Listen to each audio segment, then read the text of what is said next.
transmigrating into a minor agent at Beiping Station, unexpectedly awakening a bully system. As long as the system determines an action as misconduct, rewards will be bestowed, kidnapping treacherous collaborators and subjecting them to brutal interrogations. Ding. Inflicting severe violence on others. Reward. Classified military intelligence from the enemy. Lindsay. Is striking traitors also considered misconduct? Madam Miyamoto, I have a new task for you. Ding. Coercing an innocent young woman. Reward. Proficiency in Japanese. Some say he is the scourge of streets, loathed by all.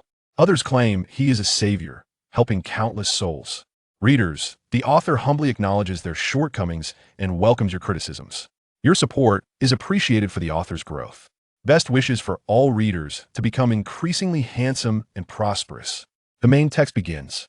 In the 26th year of the Republic, at the end of June, Lindsay opened his eyes and sat up in bed.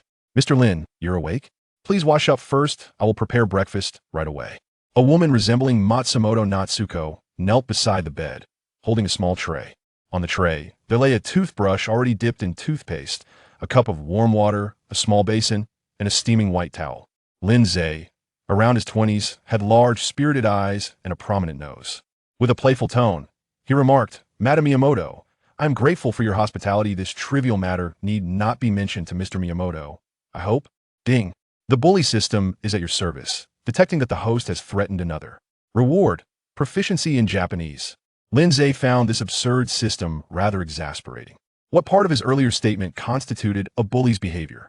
Having inhabited this world for over a year, the system had never been reliable, nor could it be described as consistent. Whenever it detected what it deemed bully behavior, it would randomly trigger a reward. Sometimes it was money, other times items, and occasionally skill books. Mihoko had arrived in Beiping 3 years prior with a Japanese merchant. Over a year ago, Lindsay, who had come to the Special Affairs Office of the Lixing Society in the North China region, happened to become her neighbor. Her husband, Miyamoto, frequently traveled to Tianjin for supplies, and Mihoko often invited Lindsay to visit. Lindsay sat up and stated, I will not be dining here today. With that, he got out of bed, brushed his teeth, and washed his face under Mihoko's attentive care, then donned his uniform before heading out. In addition to being a minor agent at the Special Affairs Office, Lindsay's public identity was that of a patrol officer. However, he was not the typical downtrodden beat cop. He was tall, astute, and unlike other educated young men, did not possess the usual sentimentality. He collected illicit funds when necessary and turned a blind eye to matters he deemed unnecessary to investigate, thus earning the favor of his superiors. With the discreet assistance of his mentor, Lindsay quickly rose to the position of patrol chief at the Eastern Beiping Station under the Bureau of Police. From the station southward to Nujiawan, northward to Baiksaku, and eastward through several alleys and markets, these were Lindsay's territories. With a team of around 10 patrol officers and over 20 part-time informants, he commanded a formidable presence. As Patrol Chief Lin stepped onto the streets, greetings echoed around him. Chief Lin, you're up early. Freshly steamed buns? Would you like a couple? What buns? Chief, look at me. I've saved you the freshest little dumplings. Let me also get you 2 sesame cakes to pair with some lotus white, and I guarantee you'll be comfortable all day. Another vendor interjected. Hey, Wong Fatty, what nonsense are you babbling? Chief Lin is busy with official duties. He hardly has time to sit at your stall for drinks this early. Lindsay frowned. Focus on your business. I'm looking to try something new today. With that, he made his way to a wonton stall. The owner of the wonton stall beamed with joy, quickly wiping down a chair that had been slung over his shoulder. Mr. Lin, please sit. We just made meat wontons this morning. You must try them. In no time, he deftly served the freshly boiled wontons, adding shrimp skin, shanxi aged vinegar, and coriander leaves into a bowl, drenching in wonton broth and drizzling sesame oil before presenting it. After finishing his meal, Lindsay wiped his mouth and stood to leave. The wonton stall owner made no move to collect payment, repeatedly saying, please take care, please take care. Ding. Detected the host enjoying a free meal. Reward. 10 silver dollars deposited into the system's repository. After walking a short distance, Lindsay turned back and tossed a silver dollar to the wonton stall owner. I suggest you procure some fine porcelain bowls for my future visits. I prefer my meals served in those rather than these coarse clay bowls. The stall owner hurriedly accepted the money. Thank you for your generosity. Watching Lindsay's retreating figure, the wonton stall owner couldn't help but sigh. Mr. Lin is a good man. Ever since he came to our area, Vendors only need to pay their fees on time without fear of extortion. If any ruffians cause trouble, he always steps in to support us ordinary folks, truly a good person. As he strolled and observed, Lindsay had effectively patrolled his jurisdiction. Upon reaching the small building of the patrol station, the officers saluted him with respect. Lindsay nodded in acknowledgement and ascended to the second-floor office, where an efficient subordinate, Wang Xiaoshou, quickly brewed a pot of Biluakun tea for him. Wang Xiaoshou had once been a petty thief whom Lindsay caught and nearly beat to death. However, recognizing his skill, Lindsay retained him as an informant, specifically to catch other pickpockets. In no time, the security around Beiping Station had improved significantly, with reports of lost wallets becoming scarce. For this, the district chief often praised Lindsay for his competence. Xiaoshou, what's on the agenda today? As Wang Xiaoshou poured tea, he bent slightly to report. Chief, nothing major. In the early hours, a household experienced a water leakage, but it was quickly extinguished. This morning, two groups of wrestlers clashed, but our men dispersed them. At noon, Boss Duan from the Xinhui Shang Silk store wished to treat you to lunch at Huixianju. In the evening, Lindsay interrupted. I've had plenty for breakfast, so let's skip the lavish lunch. Just arrange something light instead. After a moment's thought, he added, recently, there's been a sense of unease on the streets. Rumors are circulating that we might confront the Japanese militarily. Those involved in shady dealings seem restless. How the brothers remain vigilant, any disturbances should be reported to me promptly. Let's not add to our superiors' worries. Wang Xiaoshou stood at attention and saluted, understood. He then bent down to offer the teacup. Hey, race your tea? It's made with water from Yuen Mountain, brought by Old Lee from the water cart shop early this morning. Chapter 2, A New Task. After enjoying his tea, Lindsay changed into a long gown and stepped out for a leisurely stroll. The patrol officers were accustomed to their chief's demeanor. They knew that while he appeared laid back, his mind was as clear as a mirror. If you dared to deceive him, he would not hesitate to bring you to heel. When Patrol Chief Lin first arrived, an older officer took advantage of his youth, refusing to pay him tribute while using his name to extort extra fees from street vendors. Lindsay directly dragged him to the street and administered a severe beating, confiscating the few silver dollars he had saved over the years. A portion was returned to the vendors, while another was handed over to the district chief. Afterward, the old officer vanished into the depths of the Bureau of Police, never to be seen again. That said, if you diligently performed your duties under Patrol Chief Lin, it would be a rewarding experience. The brothers are all aware that Lindsay is not driven by greed. Aside from the portion he regularly sends to his superiors each month, he generously shares his own share, either by providing allowances to the brethren or treating them to drinks. During the 3 annual festivals, he even purchases items, claiming it as a means of distributing welfare. Since the arrival of Captain Lin, the patrolmen have been enjoying a significantly improved quality of life, often able to procure a few ounces of meat to satisfy their children's cravings. Ding! Detected that the host has left their post without authorization. Reward of $2 has been deposited into the system's repository. Ignoring the system's notification, Lindsay made his way to the Hui Ming Xian tea shop. From a distance, he noticed a sign proclaiming new tea arrivals. This reminded Lindsay of the WeChat groups from his previous life. Shaking off those thoughts, he strode into the shop, with a shopkeeper, dressed in a black silk robe and sporting a pocket watch, meticulously arranged his hair and peered through glasses as he calculated on an abacus. Shopkeeper, what new teas have arrived? The shopkeeper looked up nonchalantly. We have by Luo Chun from Wu County, Kimon Black Tea, and Fujin's Dankong. Which one do you prefer, sir? How could I possibly afford such luxuries? I'm usually just scraping by, and I've only just managed to gather a few spare coins to come and take a look. The shopkeeper bowed slightly. Why not come to the back? I can brew a sample of each for you to taste. Lindsay nodded. That would be delightful. The shopkeeper then called over an assistant to tend the shop and led Lindsay to the back. Once seated, Lindsay inquired, Teacher, I noticed the sign. Are there any tasks at hand? The shopkeeper, named Zhuang Liangkai, a native of Jiangshan and a seasoned member of the Lixing Society, was held in high regard by Boss Dai. Despite his trustworthiness, Zhuang's career had not flourished. There were simply too many of Boss Dai's acquaintances vying for positions. After serving as a training instructor in Nanjing, he was dispatched to the Beiping Station, reporting directly to the inspection department of the secret police, making him an envoy of Boss Dai within the station. Lin Xingmin, the situation appears dire. Orders have come from above instructing the Beiping Station to further decentralize and prepare for covert operations following an impending occupation. Zhuang's tone was grave, as he held great esteem for his student, addressing him by his courtesy name, which he himself had bestowed upon Lin Zhe when he was just a destitute orphan without any title. Having received a classical education, Zhuang had chosen the name Shengmin for Lin Zhe, inspired by a phrase about Zi from the Book of Documents. Though Lin Zhe was already aware of the shifting tides, he feigned shock. The situation is worsening? Just a few days ago, I read in a newspaper about the 29th Army soldiers vowing to prevent the Japanese from stepping foot in Beiping. They even claimed our forces had gained significant advantages in previous skirmishes. As he spoke, he poured tea for his teacher, who raised his cup but could not bring himself to drink. Based on the current intelligence, it seems the Japanese are unable to suppress their wolfish ambitions. They are forcing General Song to acknowledge that northern China's autonomy is a farce. Their true aim is to seize Pingjin and occupy northern China. Having previously only read about such matters, the weight of reality stirred feelings of humiliation and resentment within Lin Zhe. Slamming his hand on the table, tea splashed out. I long to be on the battlefield, wielding a sword and gun against them.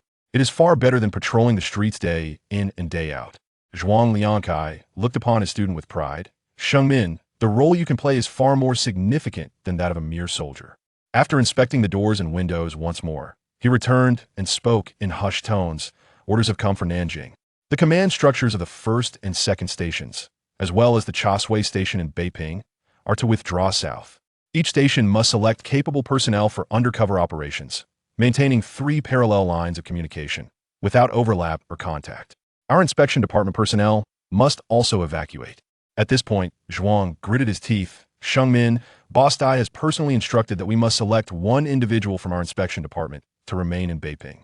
Upon hearing this, Lin Zhe interjected, "Teacher, you need not say more. I am not one to fear for my life. I have no family ties, so I am unencumbered. Just ensure you take care of yourself. We must have a day of reunion." Inside, Lin Zhe felt a surge of joy. It was in the occupied zone that he could truly thrive as a bully. While he concealed his elation, Zhuang Liangkai harbored a bittersweet sentiment. Agents are human too, and humans possess emotions. Though Lin Zhe could sometimes be reckless, he was the student Zhuang had nurtured, the one he considered the most exceptional. Everyone knew that once the Japanese took control of Pingjin, they would conduct a thorough sweep for underground intelligence operatives. Leaving was one thing, but the prospect of reuniting was daunting. Noticing Zhuang's emotional turmoil, Lin Zhe changed his tone to one of calm inquiry. "Teacher, aside from going undercover, are there any further instructions?" Zhuang Liangkai, now focused on matters of importance, laid out the directive. Jin Yuanji is an extraordinary observer for the Army Ministry's intelligence in northern China. He is aware of our extensive military deployments in the region, many of which pertain to the 29th Army. The Army Ministry has ordered him to proceed south immediately, yet he has repeatedly concocted excuses to linger in Beiping. At this point, Zhuang had reverted to his cold, official demeanor, issuing orders with a composed tone. The directive from above is to monitor Jin Yuanji. Should any signs of treachery be detected, report immediately, and upon approval, eliminate him. Lin Zhe accepted the task, carefully studying Jin Yuanzi's photograph and documents before incinerating them over the small stove used for brewing tea. Before departing, Zhuang Liangkai cautioned, "Patrolmen serve as an excellent cover. Even if the Japanese arrive, you are likely to be retained, so safeguard yourselves. Additionally, I will arrange for a new contact point to be established in the lower alleys. Remember, even when reaching out, you must disguise yourselves and refrain from using your identities as patrolmen lightly. Shengmin, your code name is Jean Fo." Chapter 3. The peculiar Mr. Jean. After leaving the tea shop, Lin Zhe was in no hurry to surveil Jin Yuanji. By the time the authorities began to harbor suspicions, the question of whether Jean had colluded with the enemy became irrelevant. As a key military official, his refusal to heed orders from his superiors while lingering in Beiping was, in itself, a capital offense. Lin Zhe contemplated his next moves and hailed a foreign carriage, making his way to Dongshengping on Yangmizu Xiejia. Currently, there are numerous bathhouses both within and outside the 49 city, categorized into official ponds, basin pools, and bathing tubs. Dongshengping is an upscale official pond, frequented by wealthy merchants and dignitaries, with a hefty entrance fee of over 5 jiao and additional charges for services inside. Upon alighting, the attendant at the entrance immediately recognized Lin Zhe. "Welcome, Mr. Lin. Please come right in." Lin Zhe nodded and proceeded inside, where another young attendant guided him further in. Upon shedding his outer garments, The attendant took a long pole to hang them high.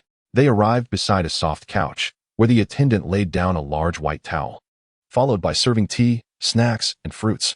After a sufficient respite, it was time for a soak in the small tiled cubicles, each adorned with white ceramic tiles. To prevent slipping, wooden platforms with an extra layer of white towels were placed beside the small pools. After a thorough soak, Lindsay waved his hand, and an attendant led the bath scrubber to him.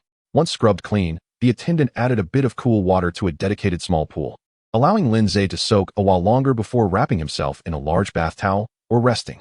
Some patrons opted to sleep, while others requested massages for their backs and legs, played mahjong in private rooms, or summoned attendants to fetch meals and drinks from nearby restaurants. It was a scene of revelry and gaiety, seemingly oblivious to the impending chaos of war.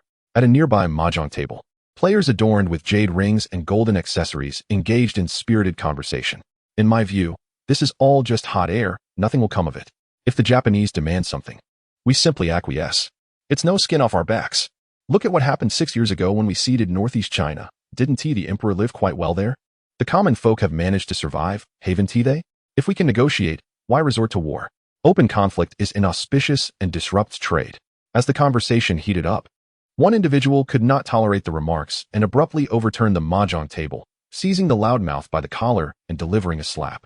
You worthless wretch, with a mouth that spews nonsense instead of food, I'll teach you a lesson and toss you into the Yongding River for the turtles. Onlookers gathered to witness the spectacle. Those who could afford to bathe at Dongxingping were not without status in Beiping, yet the allure of drama transcended social standing. Lindsay maneuvered through the crowd. Excuse me, pardon me, coming through. As he passed, he inadvertently stepped on the arm of the man on the ground. The man let out a pained yelp, beads of sweat forming on his forehead. The assailant paused, glancing at his hands. What, have I suddenly become so strong? Yet. He resumed his assault with renewed vigor. Ding. Detection of intentional harm to another, skill awarded, dislocating palm. Lindsay understood the implications and slipped a few coins to the attendant before departing, finding a waiting carriage at the entrance to return to the patrol station. In the ensuing days, aside from evening dog walks, Lindsay busied himself with street patrols and case management before changing his attire to stroll near Anping Li. Adjacent to the Normal University, Jean Yuanji resided at number 7 Anping Li. Lindsay occasionally watched the water carriers at the Anping Water Bureau, sipped tea at a nearby stall, or had a child with a shoe-shining cloth polish his shoes. Each visit, he donned different clothes and altered his appearance, drawing little attention. After a few days of observation, Lindsay could not shake the feeling that Jean Yuanji was rather peculiar, not due to any overt activity, but rather for his reclusive nature. Throughout Lindsay's visits, he had not seen Jean emerge even once, though the household security appeared stringent. Just yesterday, when Gong Benyi returned, Lindsay abstained from his usual dog walk and instead peered over the wall at Anping Li.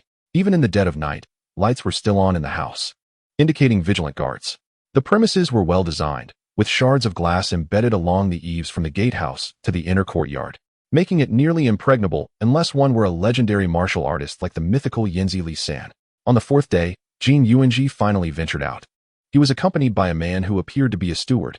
They first took a carriage to the Zhonghua bookstore to purchase several books, then proceeded to a theater in Dechalon to enjoy a performance. Just as Lindsay presumed Jean was merely indulging in leisure, he observed him re-enter the carriage after the play, heading north through Zhenyang Gate and into Jiamin Lane. At the Lugua restaurant, Jean Yuanji's steward waited outside with the carriage while Jean sauntered into the establishment. This very restaurant was, at present, the lodging of the so-called Japanese negotiation delegation. For months, the Japanese had repeatedly provoked tensions in North China, exerting military pressure and engaging in frequent diplomatic maneuvers. They had dispatched a so-called negotiation team, aiming to compel General Song of the 29th Army to surrender Beijing and Tianjin, seeking to achieve their goals without bloodshed. In this context, the presence of a military intelligence observer like Jean Yuanji at the Lugua restaurant could only spell trouble. Lindsay promptly returned home to change his attire before heading to Huamingshuan. As soon as Zhuang Liangkai saw him, he sensed urgency, leading to a performance of feigned dialogue before they retreated to the back room. Teacher, Jean Yuanji has gone to the Lugua restaurant. I believe there is no further need to monitor him. As an observer from the army department, he has no legitimate reason to be there. Zhuang Liangkai pondered for a moment, a frown creasing his brow. If Jean Yuanji has indeed turned traitor, he likely wouldn't leave any tangible evidence. We could eliminate him. But to assassinate a high-ranking army official without proof, Lindsay sighed inwardly, recognizing that while his teacher was competent in many respects, He tended to be somewhat naive. Thus, he suggested, should we report this to our superiors? If they perceive him as a threat, perhaps they will send the army's enforcement division to apprehend him, relieving us of the burden. Zhuang Liangkai nodded in agreement. You're right. It's prudent to report this while it's still safe to do so. We should act quickly. Chapter 4. Jin Yuanji's little hobby. Lindsay exited the tea shop, summoned a carriage, and ambled through the streets before returning to the patrol station. Boss Duan of the Xinhui Sheng silk store had once again sent an invitation, with no pressing matters in the evening. Lindsay took along a few companions to the banquet. Boss Duan had no particular agenda but felt the need to maintain rapport, given that his shop was situated in Lindsay's territory. Moreover, the silk store was frequently targeted by thieves and robbers, making it prudent to strengthen ties with the patrol station. It was unwise to wait for trouble to arise before seeking assistance. That evening, the gathering took place at Jingyang Tower. The silk trade yielded substantial profits, and Boss Duan was quite generous, ordering a lavish spread that included delicate fish, lamb head meat, braised sea cucumber, and the signature dish of Jingyang Tower, along with June crabs. They drank Shaoxing wine transported from the south. After a satisfying meal, Boss Duan presented a few banknotes. Lindsay pinched them and discerned they were 500 yuan, which he accepted. He mused that soon, with the arrival of the Japanese, this money would be worthless, and he would need to exchange it for silver dollars. The brothers who accompanied him were equally well prepared, each carrying 2 cans of sampatai and a couple of snacks. Once the gathering concluded, some walked home while others hailed carriages, all content with the evening. Upon arriving home, Lindsay washed his face to shake off the effects of the wine. He removed a brick from a wall in his bedroom, revealing an oil paper package within which he carefully placed a small amount of powder. He then took a gold ring set with an exquisite jadeite, twisted it open to reveal a half-centimeter square cavity, and cautiously deposited the powder inside. Afterward, he rinsed off with cool water and retired for the night. The following day, an order was indeed issued to assassinate Jin Yuanji. However, due to his unique status, the higher-ups demanded a more discreet approach. Even if Jin Yuanji were to perish, it was imperative that no connections to the Lixing society be discerned. Aside from being a recluse, Jin Yuanji had another passion, peking opera. While he was not utterly obsessed, he did practice his vocal exercises daily and would attend performances whenever renowned actors showcased their talents. To support his vocal training, he employed a musician and a drummer, who alternated singing every morning, performing either Hanyang Cave or Shirkongzhan. As singers are protective of their voices, Jin Yuanji would always enjoy a cup of the small pear soup from the Yang family shop on Zhongjie Street after his morning practice, as it soothed his throat and cleared his lungs. Initially, the shop staff delivered it daily, but for reasons unknown, perhaps for safety, it became customary for his steward to fetch it personally. Jin Yuanji was not like those laborers who rose at dawn. He preferred to sleep until the sun was high, often starting his vocal exercises after 10 o'clock. He would practice for less than an hour before indulging in the pear soup, so his steward would leave around 10 to ensure the soup was ready upon his return. One day, as the steward set out as usual, he hailed a carriage at the alley's mouth and made his way to the Yang family shop. The shopkeeper, recognizing his loyal customer, greeted him warmly, offering tea and inviting him to sit while he prepared the soup. The steward, exuding an air of sophistication, rolled up his sleeves and leisurely sipped his tea. After finishing a cup, the shopkeeper announced that the small pear soup was ready, presented in a white porcelain bowl marked by the shop, resembling a small wine pot, with the soup in the center surrounded by hot water to keep it warm for the journey home. The steward bowed, signed the account book, and turned to leave. Just as he pivoted, he collided with another person. The food box tumbled to the ground, and the porcelain bowl rolled out, spilling the pear soup everywhere. "How dare you?" The steward began to scold, but upon lifting his gaze, he swallowed his words. The individual before him, clad in a Western-style shirt and appearing to be in his 30s, sported a mustache and slick-back hair. A glimmering platinum watch chain peeked from his attire, and he wore a gold ring inlaid with jade. The steward, well-versed in societal nuances, thought the man's appearance resembled that of a wealthy professor from a university, someone whose high income afforded them wide social connections. He promptly bowed and said, "Sir, please be more mindful when walking. You have spilled my pear soup. While I can bear the expense of replacing it, should you injure yourself, it would be of little worth, and staining your fine attire would surely be unpleasant, would it not?" His words were crafted with subtlety, hinting at compensation for the spilled soup while bolstering his own pride. Having accompanied Jin Yuanji, he had seen a fair share of the world and felt himself transformed. The gentleman, equally genteel, repeatedly apologized and asked the shopkeeper to refill the bowl, personally picking up the food box, cleaning it, and placing the soup back inside. He handed it to the steward and said, "My dear fellow, In my eagerness for the soup, I have delayed your errands. I shall make amends another day. The steward graciously accepted the food box and returned home without delay, just in time to hear Jin Yuanji finish his final line. Thus, I have been consumed by worry, leading to a grievous illness, causing my condition to worsen. Your Majesty. As he concluded, the steward, along with the musician and drummer, applauded. One remarked on the lingering echoes, while the other praised the impeccable skill. Jin Yuanji wiped non-existent sweat from his brow, smiled modestly, and remarked, I still have much to practice. I am far from perfect. Afterward, he accepted the small pear soup from the steward and took a satisfying sip. Yet, he soon furrowed his brow, sensing something amiss with the flavor.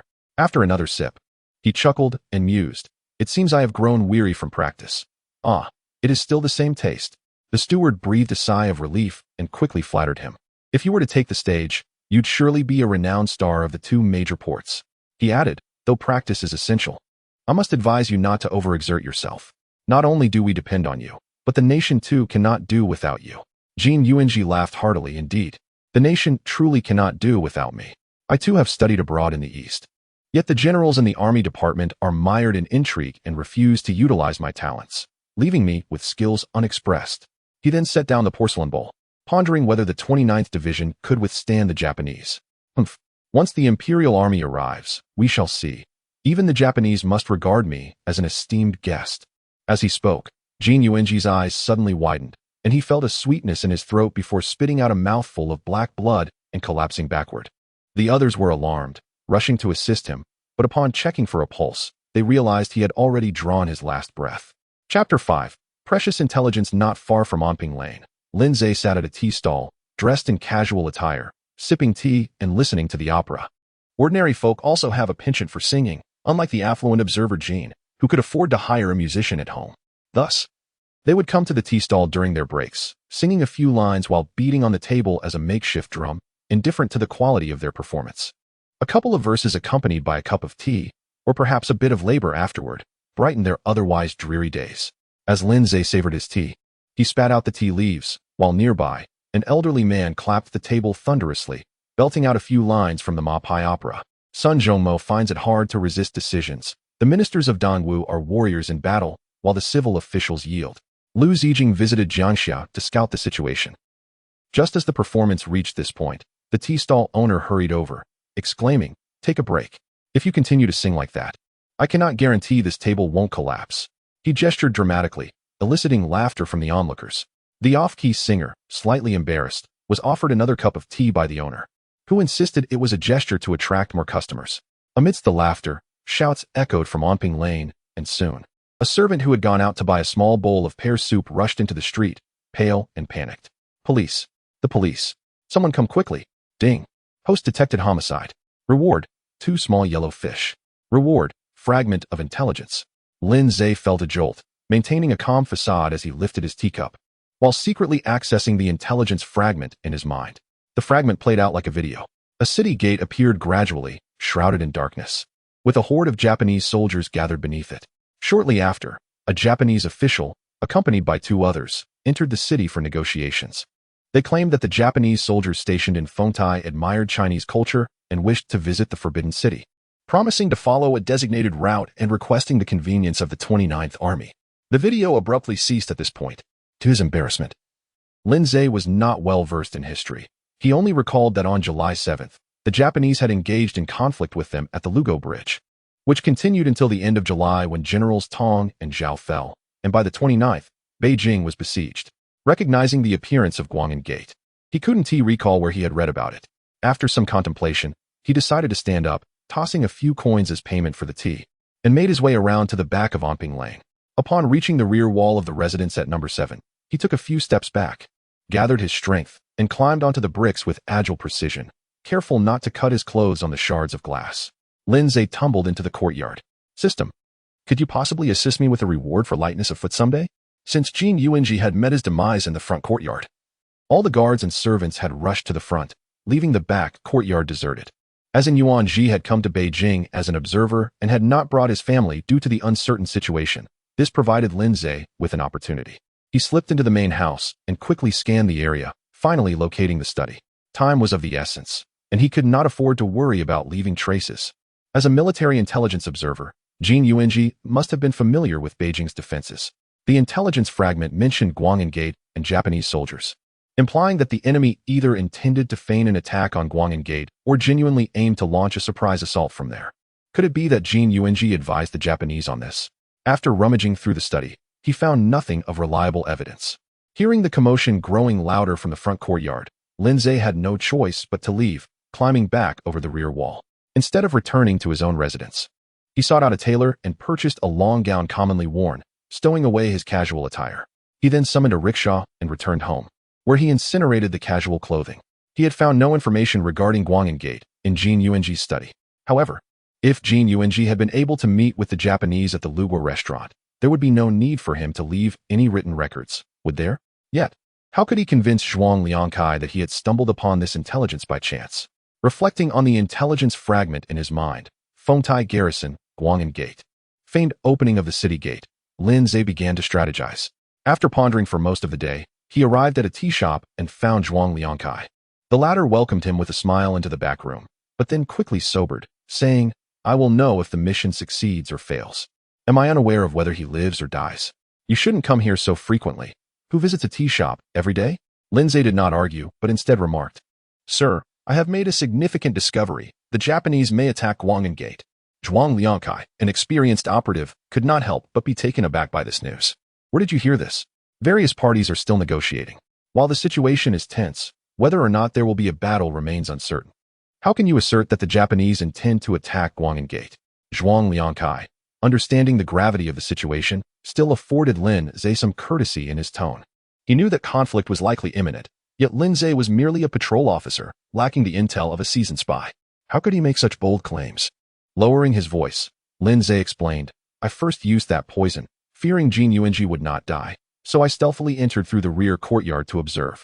Once Jin Yuanji was in trouble, all the guards and servants rushed to him, allowing me to sneak into his study. On his desk, I found a map detailing the various arrangements of the Guang'an Gate's defenses." Zhuang Liangkai stepped forward, quickly inquiring, "Is there anything else?" Lin Zhe shook his head, dejectedly replying, "Then I heard the commotion in the front growing louder, and knowing that the detective team was arriving, I had to escape." He urged, "We must inform the 29th Army. It's better to be cautious than to regret later. If the Japanese truly intend to act at Guang'an Gate," Zhuang Liangkai slowly sat down, falling into a thoughtful silence. "Even if they were to inform the 29th Army, it could not be conveyed through them. You should return now. I will handle this matter." Lin Zhe had achieved his objective. As long as Zhuang Liangkai relayed this intelligence back to Nanjing, it would surely be taken seriously. The Beiping Station excelled in assassination.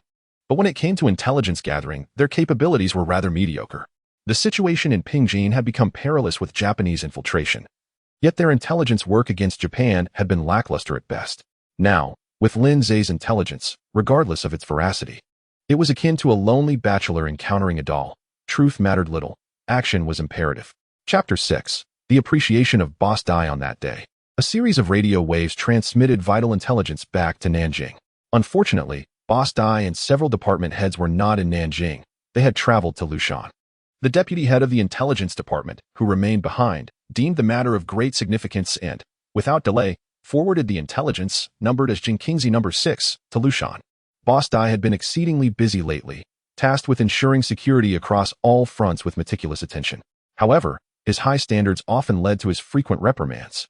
In moments of urgency, tempers flared, and thus Boss Dai, having endured a scolding from his superior at the mountain, returned to his office below in a foul mood, bellowing, "Summon He Ziyuan." He Ziyuan, the head of the intelligence department, was in his 30s, solemn and seemingly taciturn. At that moment, he had just received a telegram from Nanjing, folded the paper and tucked it into his pocket, and approached the office upon hearing Boss Dai's secretary call for him, his expression devoid of emotion. Upon entering, he was immediately met with a tirade. "You sit in the office, fiddling with your mathematical problems. You've delayed crucial matters." Boss Dai, hands clasped behind his back, unleashed a torrent of indignation. Before joining the organization, He Ziyuan had been a mathematics teacher in secondary school and had authored a book on the subject. The stress over northern affairs had left him sleepless and unable to eat, enduring countless reproaches. As Boss Dai paced around the desk and confronted He Ziyuan, glaring at him, he exclaimed, "And what about you lot? Smugglers indulge in their illicit activities, while those with mistresses pursue their affairs. Do you have any thought for your work?" Once he had vented his frustration, He Ziyuan, still expressionless, wiped the spittle from his face with a handkerchief. He then produced the telegram, revealing that the Japanese intended to instigate a conflict at Gwangyangmen. Just as Boss Dai raised his cup to take a sip, upon hearing this news, he turned sharply, setting the cup down. He extended his hand to receive the telegram and scrutinized it carefully. With a piercing gaze, he inquired, "Have you verified this?" He Ziyuan remained impassive, thinking to himself, "What verification can I provide? Where should I even begin?" Yet his expression inspired a sense of trust in others. He replied, "I have confirmed from multiple sources that the Japanese troops stationed in Fengtai are indeed exhibiting unusual movements, although a specific date has yet to be determined." This statement, however, was rather inconclusive. Given the current situation, it was evident that all Japanese outposts around Beiping were likely on high alert. Boss Dai, nonetheless, appeared satisfied. Whether or not verification was necessary seemed trivial. Even if the Japanese did not act at Gwangyangmen, it merely indicated they had caught wind of something and altered their plans. Which external department in Beiping relayed this information? He asked. He Ziyuan replied in a hushed tone, "A contact through Lao Zhuang, known by the code name Jean FO. Should we request a file from Nanjing?" Boss Dai waved his hand dismissively. "This Jean FO, excellent. Instruct Lao Zhuang to elevate this person's protection level. When Lao Zhuang returns to Nanjing, have him retrieve Jean FO's file." After a moment's contemplation, he added, "Let him remain undercover in Beiping. He may prove invaluable in the future." As he spoke, a twinge of guilt washed over him for his earlier outburst. "Ziyuan, the situation is becoming increasingly tense. It won't be long before everyone is mobilized. Prices are surging, and the district in Shanghai has confiscated a batch of sugar. See to its disposal." He Ziyuan snapped to attention, understood. With a strategic approach of balancing reprimands with encouragement, Boss Dai adeptly managed the situation. After sending He Ziyuan on his way, he promptly set off for the mountain to report further developments. Meanwhile, in Beiping, at the Dongbaimen railway station patrol post, Lindsay relaxed with his feet propped up on the desk, idly humming a tune. As the weather grew increasingly warm, Wang Xiaoshou took it upon himself to alleviate his superior's burdens, making numerous rounds throughout the day, returning to brief Lin Zhe on the latest happenings, ensuring that the patrol chief remained informed without needing to venture out. He even made a special trip to a local ice vendor, arranging for a large block of ice to be delivered daily, placed in a large copper basin in the corner of the office. The effect was quite satisfactory. As long as the doors and windows were closed, the temperature inside could drop several degrees. As Lin Zhe enjoyed tea and read the newspaper, humming a few off-key notes, there came a knock at the door. "Come in," he responded. Wang Xiaoshou entered, bending slightly as he closed the door behind him, approaching the desk to offer Lin Zhe a cigarette while striking a match. Lin Zhe patted Wang Xiaoshou's hand, saying, "You should have one too. You've earned it." Wang Xiaoshou, anxious, replied, "What do you mean earned it? You know what I used to be, just a petty thief on the streets, giving my earnings to the ringleader, and facing beatings if caught. Ever since meeting you, I've found my footing. It's not just about patrolling the streets, even if." Lin Zhe flicked the ash from his cigarette, nodding for him to continue, signaling that it was time to discuss matters of significance. Wang Xiaoshou immediately shifted gears. Lowering his voice, "Patrol chief, there's an illegal gambling den opened in the alley behind the small market." The small market lay in the southwestern part of Lin Zhe's jurisdiction, a frequently bustling area where vendors set up stalls. Nearby, a few alleys bore the scars of past conflicts, remnants of artillery fire from the warlord era. This row of houses had collapsed during those tumultuous times, only to be gradually rebuilt, now housing a mix of inhabitants, many of whom engaged in dubious activities. Lin Zhe, intrigued, inquired, "Is there any backing behind it?" Chapter 7. The river dragon has arrived. Wang Xiaoshou observed Lin Zhe's interest and felt an overwhelming sense of joy. "You are indeed astute in your dealings. Being by your side has allowed me to absorb a great deal of knowledge. I have already sent the brothers to indulge in a few escapades, and I have even exchanged words with those ruffians. This gang hails from Tianjin. Although they number more than a dozen, they lack any substantial backing. If they had any real capability, they wouldn't be operating such a petty gambling den, would they?" At this moment, gambling was all the rage, sweeping from the south to the north, from the east to the west, captivating everyone. The elderly played mahjong, students studying abroad indulged in pinball machines and slot machines, while the rougher crowd preferred pai gao and tin can poker.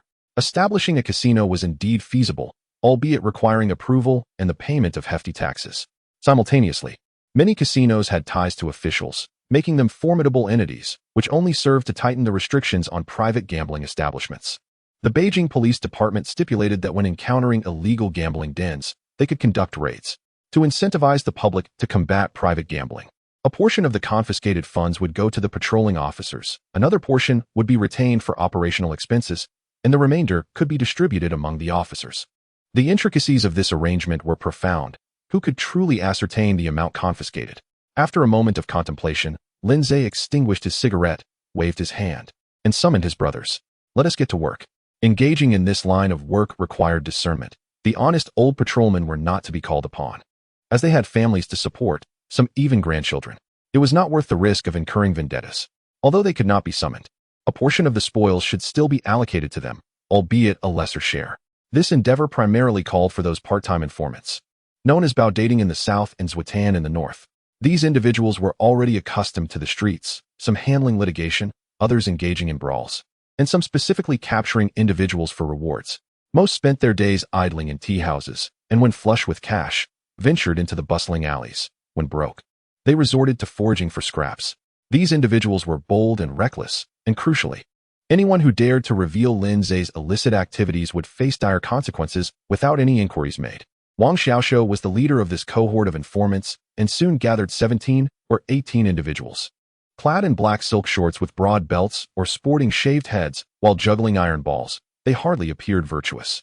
Some saluted while others offered respectful gestures, and one even performed a trick. Lindsay bore no disdain towards these rogues, greeting them with a genial smile. While Lin was amicable, they dared not reciprocate. Everyone was well aware of his temperament, and they proceeded with caution towards the market. As they traveled, passers-by reacted to the group's presence. Only vendors familiar with Lin's demeanor remained unperturbed, while others recoiled in fear. Men pressed against the walls, and women covered their faces, fleeing in terror lest they capture the attention of these ruffians. Ding! Detected host gathering a crowd to create trouble. Reward, M1911-1. Bullets, 200. Lindsay regarded the system with contempt. Is this what you call causing trouble? The real chaos is yet to come. Nonetheless, the M1911 was a commendable firearm, an improvement over the previous model, featuring enhanced hinges, a manual safety, grip safety, and a longer grip. If the previous model was delicate and refined, the M1911 embodied a kind of violent aesthetics. Its performance was exceptionally reliable. It was reported that Colt conducted rigorous testing during its development, ensuring that even if it became severely rusted, with minimal maintenance, it could still function properly. Despite the vast number of officers in the Beijing Police Department, their weaponry was far from impressive. The Hanyang model was considered a quality item, while lower-ranking patrolmen often lacked firearms, wielding only painted wooden sticks as weapons. After Lindsay was promoted to the patrol station chief, he had been equipped with a Southern-style 7mm mini pistol, a Japanese-made relic, discarded by some officer long ago, which he had little fondness for. With an imposing presence, they arrived at the market, and under Wang Xiaoshou's guidance, they meandered into a narrow alley.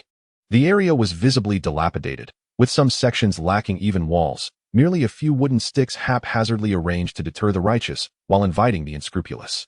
Approaching a courtyard, they could hear a cacophony of voices from within. At the entrance stood two burly men, flanking a diminutive figure clad only in bare skin, his back sunburnt and his front emaciated. Hesitating, the smaller man was addressed by one of the burly men in a tangent accent. I say, if you lack funds, you ought to find a way to earn some. You've lost even your coat. Our boss is kind-hearted and wouldn't he want you to pawn your trousers too. Though you are no maiden, it would still be improper to flaunt your half-weight flesh in the streets, wouldn't he? Laughter erupted from those nearby. The smaller man attempted to retort, but, upon noticing the approaching crowd, quickly lowered his head and scuttled away. The burly man, seeing the group, immediately adopted a defensive stance, raising his hand to block their path. Hey, what is this about? Wang Xiaoshou was about to retaliate, but Lindsay interjected. What is the matter? You're not running a brothel, are you? I heard this place has opened a gambling den. Perhaps I could try my luck and win a few coins to take home for a bride. The burly man bowed slightly. What is your esteemed surname, sir? Only then did Wang Xiaoshou step forward, dropping the pretense. He led a few men to push the two guards aside, allowing Lindsay entry. Upon entering, they discovered a small courtyard bustling with activity. Dice were being thrown, and Pai Gao was being played. Quite the lively scene. The patrons, upon noticing the intrusion, flocked toward the courtyard. The leading figure among them bowed, about to speak, when one of the guards yelled, "He is a fraud." Fraud, meaning he was not in the game. Thus, there was no need for formalities. This leader, dressed in a snug jacket and Western-style trousers, with his cuffs tied, sported a shaved head with multiple layers of folds at the back, a round face, and a shiny complexion. He sneered, So, a non-participant has come to visit. What brings you here? Wang Xiaoxiu replied. You are operating this gambling den without proper registration or notification to the patrol. I see you as a highwayman. Be sensible and accompany us back to clarify your actions. The leader's round eyes widened in disbelief. I thought you were someone of note. Turns out you are merely a stinking foot patrol. In Tianjin, 3 types of individuals ruled the streets: wealthy merchants and disgraced warlords along with their families and attendants. Employees of Japanese trading firms accompanied by their mercenaries, and the rowdy street thugs. Notably absent from this hierarchy were patrolmen, who held a significantly low status. Conversely, the situation in Beiping was not dissimilar. The patrol station where Lindsay served had a few officers, but they lacked effective tools. The combination of seasoned patrolmen and informants, young and old, paled in comparison to the professional thugs. Typically, matters would be overlooked, a few bribes exchanged, and the situation would pass. However, today, this band had crossed paths with Lindsay. Chapter 8. The head is saved before the words of the leader had faded. Lindsay swiftly advanced, seizing his shoulders with both hands and twisting them forcefully. The leader felt a sharp pain in his arms, just as he was about to retaliate. Lindsay was already behind him, knee pressed against his back, and with a swift motion, he applied pressure on the leader's arms. The leader found his limbs powerless, a dull ache coursing through him, rendering him utterly incapacitated. Ding. Host detected intentional harm to another. Reward, $20 silver. As the leader's subordinates witnessed this commotion, they were about to rush in to assist, particularly the one stationed by the door, who was especially audacious. Wang Xiaoxiu, however, was no match for him and was promptly kicked in the chest, landing hard on his backside, feeling a sharp pain in his tailbone. Lindsay refrained from using his brass knuckles and instead drew his firearm. The sharp crack of the shot echoing as a small-caliber bullet pierced through the thigh of the towering figure before him. He collapsed immediately, clutching his leg and wailing in agony. Ding. Host detected gunfire directed at a staff member of the gaming establishment. Reward, Swiss pocket watch with 16 diamonds and a silver casing. The gamblers, who had previously been spectators, panicked at the sight of a gun being fired and scrambled to escape. Wang Xiaoxiu, disregarding the pain in his tailbone, struggled to rise, shouting, "Everyone, drop your money. This is stolen loot. Anyone who dares take it will find themselves in prison for a year and a half." Fearing disobedience, he added sternly, "Bullets are indiscriminate." This warning struck terror into the hearts of the gamblers. None wished to gamble with their lives. They hastily tossed their cash, coins, and silver dollars onto the table. Heads bowed as they fled in haste. The leader, with his arms hanging limply, was filled with regret. He was a well-known figure in the Tianjin streets, controlling 3 blocks and raking in substantial profits each month. Ironically, a band of young ruffians had come to challenge him, men of principle who had drawn the short straw. The unfortunate one who drew the worst luck had jumped into a boiling pot of oil at the street corner, leaving a lingering stench of fried meat for months. As for the overweight leader's subordinate who had drawn the short straw, he had slipped away without a second thought.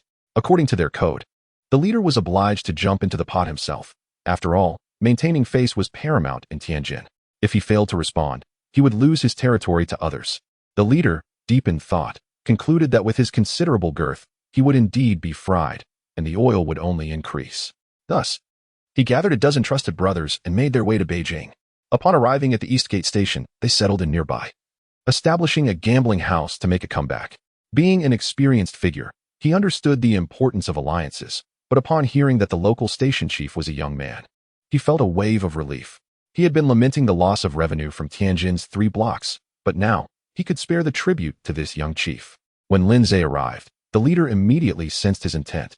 He initially planned to assert his dominance, adopting a demeanor of arrogance before showing respect, both to display his prowess and to negotiate a favorable protection fee later. However, he was taken aback when Lindsay proved to be a man of action, firing a shot without hesitation, truly uncouth. Lindsay brandished his weapon, causing the leader's heart to tremble. Shaking his shoulders, the leader stammered, "I failed to recognize your greatness." Lindsay, nonchalantly extracting a cigarette and lighting it, prompted Wang Xiaoxiu, who was about to loot the place, to rush over and light it for him. "Get down," Lindsay commanded. Wang Xiaoxiu dropped to his knees immediately. Lindsay, exasperated, pulled him up, stating, "I said for him to kneel." The leader wanted to laugh but dared not, complying and kneeling. Seeing the leader's submission, the remaining men lost their bravado as the policemen began binding them with ropes. Lindsay then instructed, "Repeat what you just said." The leader, intimidated, fell silent. Another gunshot rang out, hitting the blue bricks in front of him and sending shards flying into his face, causing him pain. So, it turns out you were merely a cowardly patrolman. Lindsay chuckled. Very well. Kneel there and repeat that phrase 1,000 times. He gestured for someone to keep watch over him, and then followed Wang Xiaoshu into the room. Despite the shabby conditions of the gambling house, it was evident that business was thriving. The 3 rooms were filled with over 20 tables, cluttered with gambling paraphernalia and money. In the innermost room, 2 smoking couches were even occupied, the lamps still lit. They were brazenly selling opium as well, and business was booming. Lindsay tossed his cigarette onto the ground. Wang Xiaoshu beamed. No wonder the magpies were chirping this morning. It seems fortune smiles upon you today. Lindsay waved his hand, and Wang Xiaoshu promptly set to work, filling a sack with the money from the tables, meticulously checking every nook and cranny for loose bricks. Lindsay observed and soon realized that they couldn't all be living in such a dilapidated place without a proper sleeping arrangement. Hurry up, have you finished? He urged. Wang Xiaoshu cheerfully approached, shaking the sack. Everything is here. Bring that fatso in, Lindsay ordered, pulling a chair to sit. Before long, the overweight leader was dragged in, mumbling, I thought I was a hero. I thought I was a hero. Lindsay remained silent and fired a shot into his leg. Ding. Host detected gunfire directed at the manager of the gaming establishment. Reward, basic mahjong skill book. The fat man let out a wretched scream, perplexed as to how he had angered Lindsay, continuing to murmur, I thought I was a hero. Woe is me. I was merely a cowardly patrolman. Lindsay regarded him, stating, I will ask the questions, and you will answer. One lie, and a bullet will find its way to your head. Understand? The fat man nodded vigorously. Where do you live? In the house to the west of this courtyard. I've also purchased it. My brothers and I reside there. Do you have anything to offer me? Sir. Great sir. Beloved grandfather. I see now that I am unworthy to even carry your shoes. You are a true hero. Behind the couplets in the main hall of my house, there is a hidden compartment containing my years of savings. No, not my savings. It was something you dropped a few days ago on the street that I picked up. I am utterly ungrateful. Today, I must return it to you. Lindsay glanced at Wang Xiaoshu, who nodded and swiftly exited. In less than half an hour, Wang Xiaoshu returned, shouting from the courtyard, Hey, brothers. This rascal has a hideout. We found over 200 silver dollars. He entered the room, smiling, and nodded at Lindsay, who understood that the treasure had been secured. Lindsay laughed heartily, addressing the fat man. You have done well. You spoke the truth, and your life is spared. The fat man forced a smile that was more akin to a grimace. Thank you, noble hero, for sparing my life. Thank you, noble hero. Lindsay, perplexed, turned to Wang Xiaoshu. Did I spare him? Then, raising his hand, he fired another shot, hitting the fat man squarely in the chest. Wang Xiaoshu gave a thumbs up. Your marksmanship has improved. Chapter 9, Windfall Ding. Detection of the host deliberately killing the manager of an entertainment venue. Reward, beginner disguise technique. Wang Xiaoshu bent down and whispered, Captain, 40 small yellow fish, 40. It's pressing down on my clothes so much that I can barely hold it. I'll deliver them to your home later. A small yellow fish weighs about an ounce, and since the measurement system is based on 16 ounces, 1 ounce is roughly 30 grams. Thus, 40 fish amount to over 2 pounds, indicating that Wang Xiaoshu might be exaggerating. Currently, in Beiping, 1 small yellow fish can be exchanged for about 40 silver dollars, which indeed constitutes a considerable fortune. Lindsay suddenly looked up and said, Xiaoshu, why don't you take 2 for yourself? Wah. Wang Xiaoshu was nearly frightened out of his wits and immediately swore, Captain, have you not given me enough money this year? Not to mention the $6 you provide me each month. Even the allowances you distribute have made me feel overwhelmed. He then knelt down, saying, I hope you won't laugh at me, but I've calculated how much I earn each month. To my surprise, at times I make over $20 and at least 10 during lean periods. Without you, how could I have earned such a substantial amount? Your prosperity brings me joy, and I only wish to follow you faithfully, through thick and thin. Just don't abandon me. Captain, I, Wang Xiaoshu, have once been a thief. But that was in my youth when I had no parents and was led astray by beggars who forced me into it. Now that I am with you, if I were to so much as glance at money that doesn't belong to me, I would deserve to have my eyes gouged out. Lindsay chuckled and, after he finished speaking, helped him to his feet. Look at you, why say such things? In that case, when we return, you shall receive a larger share of the profits. Bring me a detailed account. You're always serving me tea, organizing documents, or running errands. I cannot treat you poorly. Rest assured, as long as you work diligently, I will ensure your rise. After painting a rosy picture for his employee, amidst Wang Xiaoshu's heartfelt expressions of gratitude, Lindsay opened the door. It seemed this was not only a treasure trove, but also a den of thieves. Earlier, the gang leader had even attempted to seize my gun, forcing me to shoot in self-defense and eliminate him. Did you all witness it? The officers responded in unison. We all saw it. The thugs stood dumbfounded. My brother lost his arm at your hands, and he attacked you? How could he seize your gun when he cannot even move? Subsequently, these ruffians were escorted to the district police station, as the patrol station had no room to detain them. Upon arriving at the police station, Lindsay greeted the familiar faces with ease. Captain Lin knew how to navigate social dynamics. He not only brought gifts for Director Gao Xingping, but also managed to keep the department heads on his side. Even the ordinary clerks were occasionally treated to a drink. Thus, Lindsay enjoyed a good reputation at the police station in the outer district. Whenever he required funds or equipment, a simple request would see the resources delivered promptly. In contrast, at other patrol stations, one would have to wait indefinitely. After exchanging pleasantries, he ascended the stairs to Gao Shiping's office and knocked on the door. Come in, a steady voice called. Gao Shiping, in his 40s, had an imposing appearance, with a broad face and a demeanor deemed favorable in that era. Since his days as a patrol officer, he had accumulated some wealth, divorced his lowly wife, and married the sister of a leader from the former military command. After the formation of the Capital Police Department, he continued to seek opportunities, offering bribes to those who favored money and women. When the Japanese gained influence, rumors circulated about his dealings with several Japanese merchants. Regardless of Gao Xingping's personal ethics, his governance was decidedly straightforward, driven solely by a singular purpose: acquiring wealth. Those who could facilitate his monetary pursuits were his esteemed guests. Upon seeing Lindsay, he immediately welcomed him. Ah, it's you, Xingmin. Come, sit down. Lindsay stood tall, saluted, and reported, Director, I apprehended a group of ruffians near the small market. They undoubtedly have committed offenses, and I have brought them to the district station. Among them is the main perpetrator, who violently resisted arrest and was shot by me. I kindly request you to send someone to verify. Gao Xingping's expression soured slightly. Why concern yourself with such trivial matters when you could be making money? In these tumultuous times, not just ruffians, but even notorious bandits are overlooked by the police unless they threaten the wealthy and powerful. However, he recognized that discouraging the enthusiasm of the youth would hinder progress in their work, and despite his penchant for profit, he needed to showcase a few exemplary cases each year. Thus, he complimented, very well. Lindsay continued, to my surprise, this group had established an illegal gambling den at the market. I ordered a raid and compiled a report, which I have also brought for your review. He then stepped forward and presented a detailed account. Gao Xingping raised an eyebrow and unfolded the document, revealing 5 100-yuan bills tucked within. These bills had been bribed to Lindsay by the owner of a silk shop, which Lindsay had decided to include as part of the proceeds from the raid on the gambling den. Gao Xingping exclaimed, not only is this commendable, it is truly exceptional. He then rose, placing a hand on Lindsay's shoulder, guiding him to a nearby sofa. Xingmin, despite your youth, I see you possess remarkable capabilities. The situation in our nation is dire. When the nation struggles, so do we. He produced a silver cigarette case, extracting a cigarette and allowing Lindsay to light it for him. Unperturbed, he continued, look at all these patrol stations beneath us. Today one requests funds. Tomorrow another seeks personnel. Where am I to procure such vast sums for so many? Yet, you, Lin Xingmin, relieve me of this burden. I foresee your future is boundless. Lindsay stood once more, expressing gratitude for the director's support. Yet in his heart, he pondered, it is not my future that is boundless. It is your financial prospects that you desire to amplify.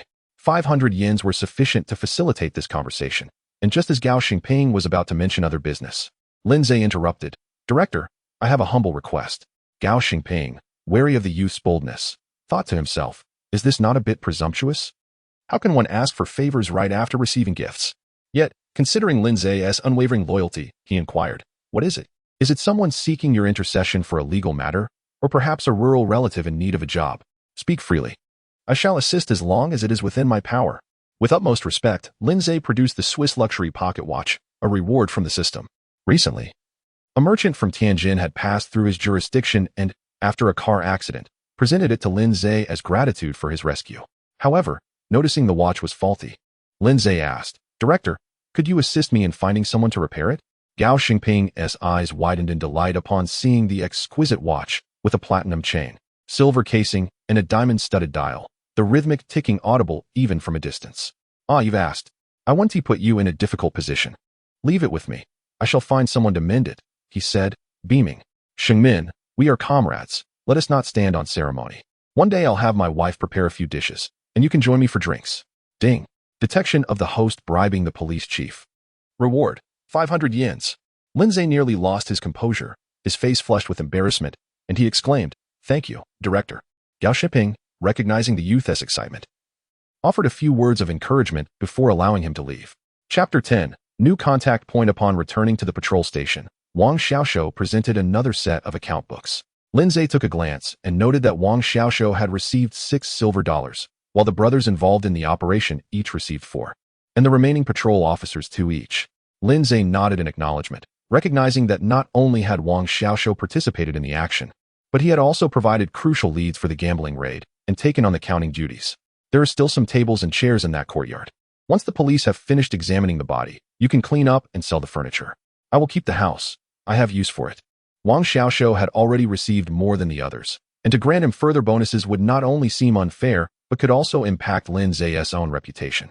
However, seizing the 2 properties and allowing Wang Xiaoshou to sell the furniture could be regarded as a different form of reward. Afterward, Wang Xiaoshou followed Lin Zay home. Upon reaching the entrance, he handed over a wooden box containing gold bars before departing. Lin Zay entered the house, rested briefly in the main room, and then placed the gold bars in several hidden compartments. The system's warehouse was excellent in many respects, but only rewards obtained through the system could be stored or withdrawn. Items acquired externally could not be placed inside. Thus, over the past year, Lin Zay had been diligent in finding hiding spots. Besides having multiple compartments in a property located on the second alley, he had established a few other safe houses. Once these tasks were completed, as twilight approached, he ventured to a local eatery for a plate of pig's head meat and a serving of fried peanuts, followed by half a pound of liquor from a tavern run by a Shaanxi native.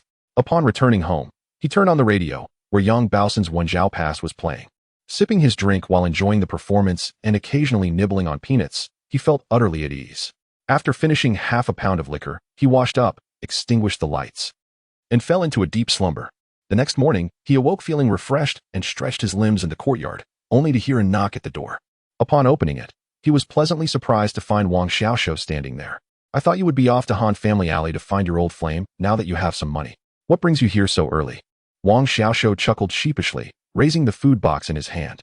"From old Bai's tofu pudding and horse hoof pancakes stuffed with mutton. Patrol Chief, you haven't eaten yet, have you?" Lin Zay invited him inside, watching as he set the table with dishes and utensils. "You don't need to trouble yourself. I can grab something from the street just as well."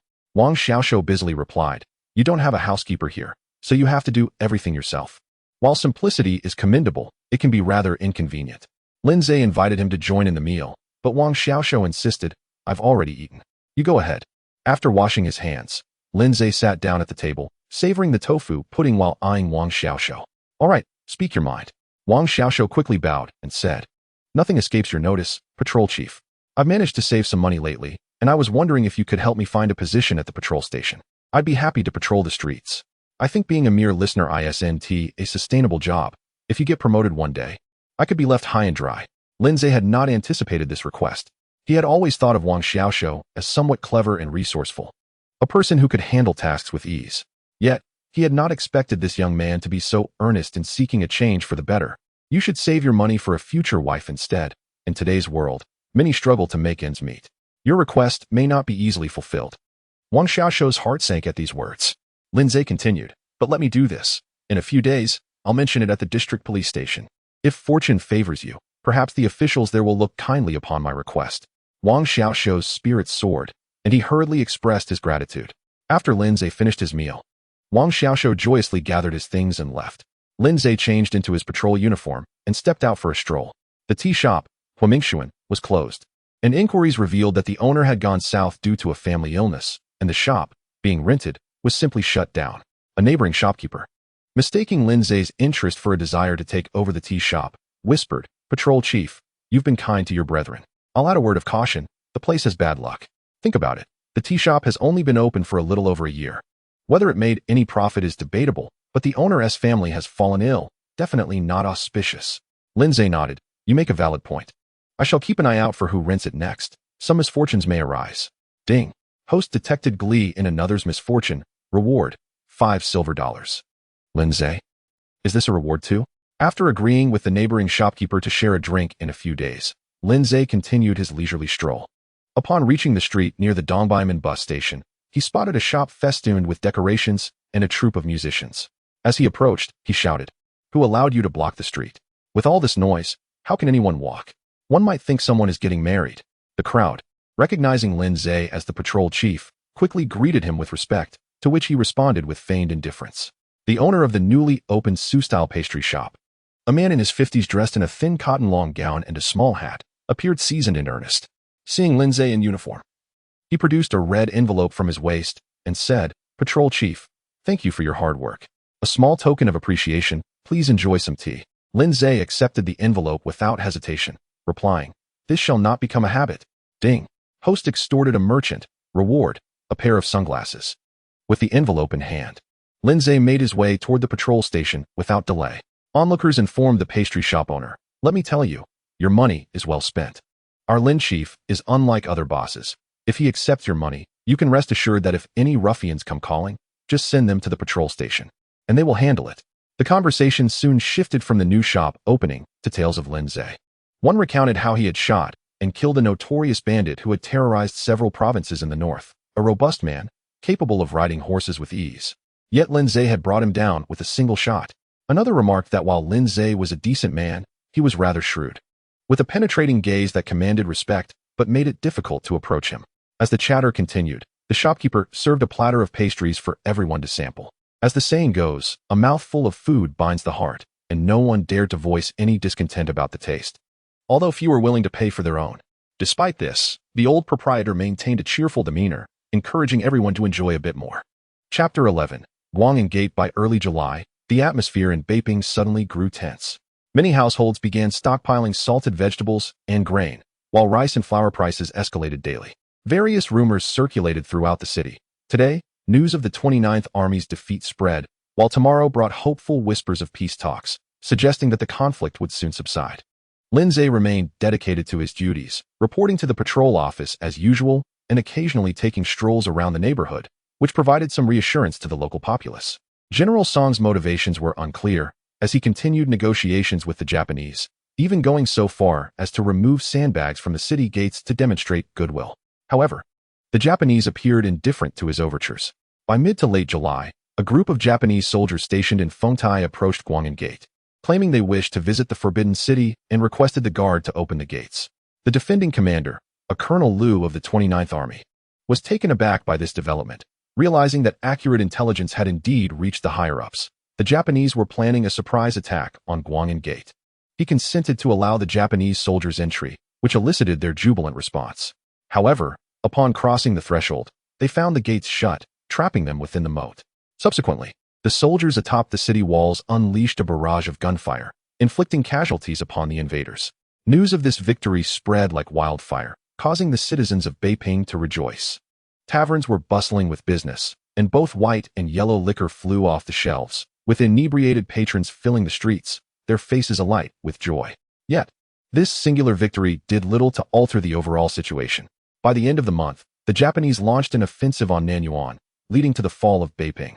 A day later, Tianjin succumbed as well. At the Eastern Gate Station's patrol office, the mood was somber, with no inclination to patrol the streets.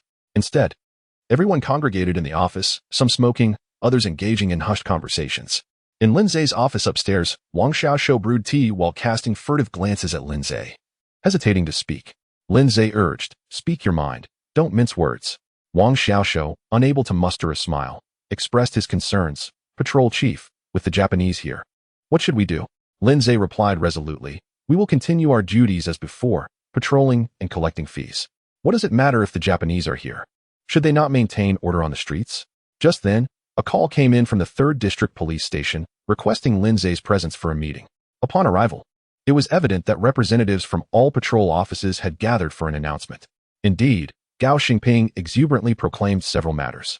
The Japanese military had come in peace, and a document had been issued retaining all current personnel. As patrol chiefs during this critical transition, you must remain loyal to your posts. A governance committee has been established. Not only will there be no further conflict, but we shall also enjoy peaceful lives. He instructed everyone to encourage local businesses to operate normally and assured them that the citizenry should lead their lives without fear, emphasizing that the imperial army was no monster that would harm them. Furthermore, he cautioned the patrol chiefs to keep a vigilant eye out for any dissenters, particularly among the students. Any individuals found distributing pamphlets or engaging in subversive activities were to be arrested without favoritism. as the Imperial Army had formed a gendarmerie that would reward those who apprehended wrongdoers. Gao Xingping was genuinely elated. With the Japanese occupation, a governance committee had been formed, appointing a new head of the Capital Police Department. This new appointee, Eugene Hui, was a blatant traitor, but Gao Xingping was unconcerned, quickly establishing connections with him, even using several bribes to secure his favor. Yu was pleased, encouraging Gao to perform admirably during this period when capable individuals were in demand, assuring him that with good performance, a future position in the department would be well-deserved. As Beiping fell, many seized opportunities for promotion and wealth, indifferent to the plight of the common folk. Whether citizens were taken as subjects for experimentation was of little concern to them. Such misfortune was merely the fate of the unfortunate. In contrast, the brave souls who perished during the purges were scarcely worth a mention in their eyes. After the meeting, Lindsay exchanged pleasantries with the others, concealing his inner outrage behind a mask of indifference. Upon returning to the patrol office, he relayed the news to his colleagues, who felt a mix of elation and sorrow. They were glad to be retained, ensuring their monthly salaries and the ability to provide for their families. Yet they mourned the prospect of living under the yoke of Japanese governance, an unsettling thought. Lacking substantial education, they struggled to comprehend the lofty ideals espoused in books and newspapers, merely wondering why they had to endure such calamity. Two individuals approached Lindsay to resign, fearing that working for the Japanese would tarnish their reputations. Lindsay consented, granting them severance pay as a gesture of goodwill. Subsequently, he appointed Wang Xiaoxiu to fill the vacancies, allowing him to commence duties while formalities would be addressed later. Promptly, the officers took to the streets, banging gongs to compel businesses to reopen, insisting on compliance. Some shopkeepers, fearful, hesitated to resume operations, prompting Lindsay to intervene personally, employing both persuasion and reprimand to ensure all establishments were operational. He even visited 2 inns to scrutinize guest lists, admonishing the proprietors, "Keep your eyes peeled. Should a troublemaker be discovered among your guests, you will face dire consequences." Amidst this intimidation, a commotion erupted outside. A drunken Japanese ronin from a trading company was harassing a woman in the street. The woman, carrying a basket, appeared to be out shopping, while onlookers hesitated to intervene. A month prior, public sentiment had been rife with resistance. Even the most docile Japanese would find themselves challenged. Now, with our soldiers withdrawn and theirs in control, the balance had shifted. Lindsay observed the unruly ronin, disheveled and reeking of alcohol, clearly a lowly hired guard. Approaching him, Lindsay swiftly delivered 2 resounding slaps, cursing him in Japanese, "You scoundrel." Chapter 12. Miyamoto returns. The rogue samurai was momentarily stunned, instinctively standing at attention and exclaiming, "Huh." However, as he covered his face, realization dawned upon him. He glared at Lindsay, seething, "How dare you strike me? Do you speak Japanese?" Lindsay let out a cold snort and delivered 2 more resounding slaps, causing the rogue's cheeks to swell, rendering his head akin to a large bun. Ding. Detected intentional harm to others. Reward, 20 lollipops. Just say you don't want the items. Lindsay fumed. What is this nonsense about cola lollipops? Who do you think you're fooling? His anger intensified. You have brought disgrace upon the great empire of Japan. I am friends with the chief military commandant. If you continue to disrupt the fragile goodwill we have maintained, I will ensure you visit the military police. The rogue, sobering slightly from the blows, realized Lindsay's impeccable command of Japanese and noted his imposing demeanor. It was evidently not a FAAD. The mention of the military police sent a chill down his spine. He thought, could this man be one of those demons from the Special High Command, masquerading as a Chinese while carrying out some covert mission? The rogue trembled, fully aware of the notorious cruelty of the Special High Command. Known not only for their ruthlessness against enemies, but also towards their own. "I'm sorry. I beg your forgiveness. I shall leave at once." He bowed deeply, retreating, and after several meters, turned and fled at great speed. Onlookers gawked in disbelief. Isn't this supposed to be the era of Japanese dominance? How is it that Lindsay remains as formidable as ever? They noted with astonishment that Lindsay could even converse in Japanese. The elderly proprietor of the Su-style snack shop observed the scene, lost in thought. Others, however, were not inclined to ponder too deeply, merely captivated by Lindsay's imposing presence. "Chief Lin, Mr. Lin, come to my shop for a drink. The city gates have been open these days, and fresh wine has just arrived from Yulon Mountain." "Lindsay, I say, you've been busy with official matters for so long. Come and rest a while. I have some fine Longjing tea from before the rains. Do come and sample it." Lindsay acknowledged them with a nod, glancing at the bewildered woman beside him and gesturing for her to leave. Wang Xiaoxiu approached with admiration. "Sir, you speak Japanese too?" Lindsay nodded. Did you forget my neighbors are a Japanese couple? I often visit them and have learned from them. After ensuring everyone returned to their business, Lindsay strolled home. He contemplated what to have for dinner when a knock sounded at the door. Opening it, he exclaimed, "Ah, is that not my good friend Mr. Miyamoto?" Miyamoto spoke fluent Chinese. "Lin-san, I have just returned from Tianjin. I heard from Meihui that you have been quite considerate to us during this time. Recently, the residents here have been rather unfriendly towards us Japanese. Had you not intervened, they might have stormed my home." Lindsay replied with a smile, "Mr. Miyamoto, as a patrol officer, it is my duty to ensure the safety of all, regardless of nationality, within my jurisdiction." Miyamoto, who had previously exhibited extreme humility, always bowing or greeting upon meeting, seemed more relaxed now, even placing a hand on Lindsay's shoulder. "Lin-san, you truly exemplify the friendship between our two nations. However, I must express my gratitude. I have asked Meihui to prepare a few dishes. Please honor us with your presence." After a moment of consideration, Lindsay nodded. "Very well, wait for me a moment." He retrieved a jar of liquor and returned to Miyamoto, saying, "This is fine Chinese liquor known as Fingio. Let us savor it together today." Miyamoto beamed with delight. "Lin-san, you are a true friend. Let us go and enjoy this together." Upon entering the next room, Meihui awaited them with eager anticipation. Her large eyes seemed on the verge of tears, her voice softening as she greeted them. "Miyamoto, Lin-kun, you have arrived." Miyamoto felt a surge of emotion. Having just returned home, Meihui's gentleness touched him deeply. Being married to such a beautiful woman who had accompanied him to a foreign land, he felt truly blessed. As he prepared to kneel beside the low table, Meihui interjected, "Since you brought Chinese white liquor, why not sit in chairs like the Chinese do? It might offer a unique experience." Miyamoto found her suggestion reasonable and nodded. "Indeed, Meihui, you are quite wise. Lin-san, let us enjoy the liquor at your table and chairs." Meihui cast a flattering glance at Lindsay, who nonchalantly glanced back, causing her heart to race as she lowered her head, her legs pressing together beneath her kimono. Once seated, Meihui presented an array of appetizers. Miyamoto was taken aback by the spread: cold century eggs, spicy pig's head meat, fried peanuts, salted duck eggs, marinated beef, and smashed cucumbers. "Meihui, have you learned all these Chinese dishes?" he asked, astonished. With a calm demeanor, Meihui responded, "I have been in Beijing with you for quite some time. You are often away, so I became bored and sought to learn different recipes. Do you not like them?" Miyamoto felt a pang of guilt. He had married such a beautiful wife who was so considerate of him. He resolved to work harder to provide her with a better life. Miyamoto spoke, "Meihui, thank you. I have good news to share with you. But let us first enjoy the liquor." Meihui poured drinks for both men. Miyamoto raised his glass, saying, "Lin-san, thank you once again. Cheers." The three of them toasted repeatedly, and with Meihui's encouragement, it wasn't long before Miyamoto became thoroughly intoxicated, exclaiming, "Meihui, we are about to soon become wealthy. My classmate, my very best friend, has arrived in Beijing. He is a very important official." He then turned to Lindsay. "Lin-san, you too are my good friend. I will not neglect you. You can join me in business ventures. In the future, you can accompany me back to Japan. This place is far too backward." Lindsay thought to himself, "Return to Japan and endure an atomic bomb." As one drinks, they often hasten their pace, and Miyamoto, without needing persuasion, consumed glass after glass until he eventually collapsed under the table, fast asleep.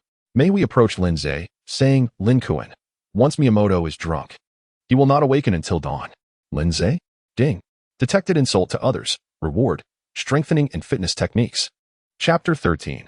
A new mission. The following morning, Miyamoto arrived at Lindsay's residence, his face awash with apologies, expressing regret for the previous day's events. Lindsay, with a warm smile, reassured him, saying, "We are friends, and as friends, we should embrace each other's imperfections. There is no need for you to feel remorse, Mr. Miyamoto." Miyamoto's spirits lifted as he recognized Lindsay as a true friend. Indeed, friends ought to show mutual understanding. That morning, upon awakening, he found Michiko in tears. Upon inquiring, he learned that he had drunkenly made a scene the night before, not only incessantly promising to help Lindsay prosper, but also vowing to introduce him to a classmate at the military police headquarters. Miyamoto felt a headache coming on. Being cautious by nature, he pondered how he could have been so indiscreet. He then decided to embrace Michiko in a gesture of comfort, murmuring, "I'll engage him in some business ventures as a token of gratitude." However, the introduction of his classmate was to be reconsidered. To his surprise, Michiko wriggled free from his embrace, chiding him in a soft voice, "You didn't wait for our guest to leave before making advances. I had to see him off. And upon returning, you acted recklessly, leaving me bruised." I can hardly walk now. Miyamoto, taken aback, thought, am I really that bold? He sheepishly chuckled. I must have missed you terribly. Michiko, with a hint of pride, commanded, go apologize to Lin-kun, then return to prepare breakfast for me. Miyamoto, in a playful manner, saluted, yes, Commander Michiko, I shall do so immediately. Linzei graciously accepted Miyamoto's apology, then ventured out to the street for a couple of meat-filled pastries and a bowl of aged tofu. Upon arriving at a dim sum shop, he noticed a sign that read, Su-style pastries, freshly made and sold. Hurry while supplies last.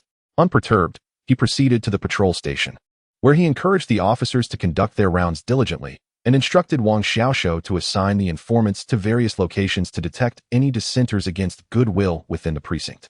After organizing the tasks, he turned to Wang Xiaoshou, saying, I'm going for a stroll. Please reserve a table at the Wanju for me at noon. I'm craving fish head soup with pancakes. Wang Xiaoshou saluted, promising to fulfill the task. He then made his way to a tailor shop, stating to the proprietor, a relative has come to visit from afar, and I need to provide him with a few outfits. The owner, half selling and half giving, soon wrapped up a package for Linzei. Upon reaching the alley behind the market, Linzei did not knock, but instead climbed over a low wall to enter the residence where the hefty man had hidden his gold bars. When he emerged, he had transformed into a scholarly figure, adorned in a long, fine cloth gown, polished shoes, and round spectacles, exuding an air of refinement. As fate would have it, he encountered a few neighbors residing in the area. Good day, Linzei greeted them. The neighbors, taken aback by his dignified appearance, hurriedly returned his salutation. Puzzled by such a respectable gentleman residing there, Linzei explained, I have come from Manchuria to teach. And upon discovering that this property was for sale by the police station, I found myself without a better residence, so I have temporarily taken up residence here. I hope to be a good neighbor in the future. The crowd understood his situation, yet a few whispered among themselves, a traitor. As soon as the Japanese entered the city, he fled from Manchu quota here. What else could he be but a traitor? They did not wish to engage further, fearing his presence, and thus exchanged a few pleasantries before moving on. Maintaining his scholarly demeanor, Linzei approached the alley's entrance and hailed a rickshaw, casually inquiring, are there any good dim sum shops nearby? The rickshaw driver, eager for business, suggested, just south of here, there's a shop selling steamed buns.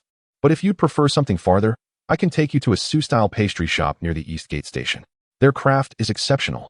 As someone of your standing, you ought to indulge in such delicacies, wouldn't you agree? Linzei waved his hand in agreement, and the driver, elated, set off. Upon arriving at the Su-style pastry shop, Linzei paid the driver a dime, who expressed profound gratitude before departing. After observing the shop for a moment, he stepped inside. Are these Suzhou pastries crafted by a master from Suzhou? He inquired. The shopkeeper approached with a smile, explaining, the streets are chaotic, and our Suzhou master has gone home to visit family. These are made by his apprentices here in Beijing. Linzei examined the surroundings, contemplating the cleanliness of their ingredients. The shopkeeper eagerly beckoned him, saying, please, come to the back and see our flour and oil. We wouldn't dare boast about our delicacies, but we assure you they're entirely clean. Accompanying the shopkeeper to the back, Linzei entered a room and asked, what should I call you, esteemed shopkeeper? The shopkeeper, now serious, replied, my surname is Ma. As per higher directives, I have been appointed as your liaison. You have been designated as the leader of our action group. In addition to transmitting information, I will follow your instructions for other tasks. Linzei nodded, indicating that he had no immediate directives. We shall proceed according to the higher orders. Is there a radio? There are two. One in the inner city at the residence of a major trader named Wang Jian, and another hidden in Daxing as a backup. The operator there is farming, but is prepared for activation at any moment. Good. Communication between the operator and myself, as well as between operators, must remain indirect. We cannot meet or exchange any information aside from intelligence. During these exceptional times, strict adherence is paramount. Old Ma silently admired Linzei's shrewdness. Understood. Even Old Ma was unaware of Linzei's true identity or his purpose. Is there a task from above? Linzei inquired. Old Ma responded. There is a ruffian named Tang San-er who has been active in the inner city. Before the Japanese arrived, he was already colluding with prominent traders. Now that the Japanese are here, he has rallied a gang of thugs, roaming the streets and capturing anyone who expresses dissent, students, teachers, or clerical staff alike. He continued, with the establishment of the Japanese military police headquarters, they lack comprehensive knowledge of Beijing's situation. While these street thugs wield substantial influence over us, I've heard that several students from the anti-traitor group have fallen victim to him. The higher-ups have ordered us to monitor his movements and, if possible, eliminate him. Linzei nodded. acknowledging the gravity of the situation. The anti-traitor group was merely a nominal organization, primarily composed of students and functioning as an outer layer of the intelligence office in North China. Besides eradicating traitors, their primary objective was to unite the elite forces within the occupied territories. In these times, those who could attend high school or even university were not from ordinary families. It was no wonder that the higher-ups sought to eliminate Tang Sen, especially now that even the anti-traitor group S students had been captured. Chapter 14. Master Tang's love for baths. Carrying 2 pounds of pastries, he returned to the small marketplace, changed his attire, and climbed over the wall. It was only upon reaching the residence in the second alley that he washed his face, revealing his original appearance. Lindsay couldn't help but sigh. To ensure one's safety in a besieged Beiping, such troublesome antics were indeed unavoidable. After sipping a few cups of tea to regain his composure, there was a knock at the door, revealing Wang Xiaoxiu. Sir, seeing that you hadn't returned to the patrol station, I came here to find you. It's almost mealtime. Are you? Lindsay locked the door and exited the alley with him. This afternoon. Go to the police station and have old Zhao from the General Affairs Department help me get a note to install a telephone in this residence. It's quite inconvenient otherwise. Also, I've prepared that application for your formal appointment. It's on my desk. Please take it to the Human Resources Department and hand it to Chief Wang. Just say I sent you. Be discreet and avoid taking silver dollars. Instead, bring tickets. Wang Xiaoxiu understood well. Silver dollars clanged too loudly and were cumbersome to deliver. Tucking the currency discreetly within the application form would suffice for half the task to be accomplished. As he called for a rickshaw, he assisted Lindsay into the seat and jogged alongside. Sir, this legal tender is becoming more worthless by the day. Its value fluctuates alarmingly. I hardly know what to say. Lindsay replied, what more is there to say? If you can exchange it for silver dollars, do so. For now, it remains legal tender, but once military notes are issued, there will be nowhere to lament. Wang Xiaoxiu, with a forlorn expression, added, if that happens, life will indeed become difficult for everyone. Lindsay chuckled. Come now, it won't be too hard for you. Just avoid frequenting the 8 great alleys. In this world, there are those who rejoice and those who lament. Look at those ruffians on the streets. Once despised, now they strut around as if they were lords. Wang Xiaoxiu perked up at this, having no family of his own, spending his days either at the patrol station or mingling on the streets. With a multitude of informants among his comrades, he was well informed. ISNT that the truth. Only you can maintain order here. I've heard of some patrol stations where street thugs have allied with the Japanese. They show no respect to the patrol chief. And even the station chief is not spared from their arrogance. As they conversed, Wang Xiaoxiu grew slightly fatigued from the pace and paused to catch his breath before continuing. Let us not even mention those rascals from outside the city. Just look at that Tang Sen in the inner city. What was he before? Now he is running errands for a trader and has picked up a few Japanese phrases. He has quite the show-off. Whenever he steps out, he is flanked by sycophants. And anyone he deems unworthy is swiftly dispatched to the garrison headquarters. Lindsay feigned interest. Is there truly such a thing? I've been busy and hadn't heard of this. Wang Xiaoxiu continued. You are diligent in your duties and wouldn't concern yourself with such riffraff. Just a few days ago, I saw him at the Xinyuan bathhouse, acting as if he owned the place, surrounded by sycophants, making a ruckus. He occupies a hot spring for an entire afternoon. Heavens, doesn't he fears soaking himself to oblivion? Lindsay asked. What? He enjoys the bathhouse as well. Sir, these folks lounge in tea houses during the morning, indulge in baths in the afternoon, and frequent the 8 great alleys at night. What a life. As they spoke, they arrived at the Duanju restaurant.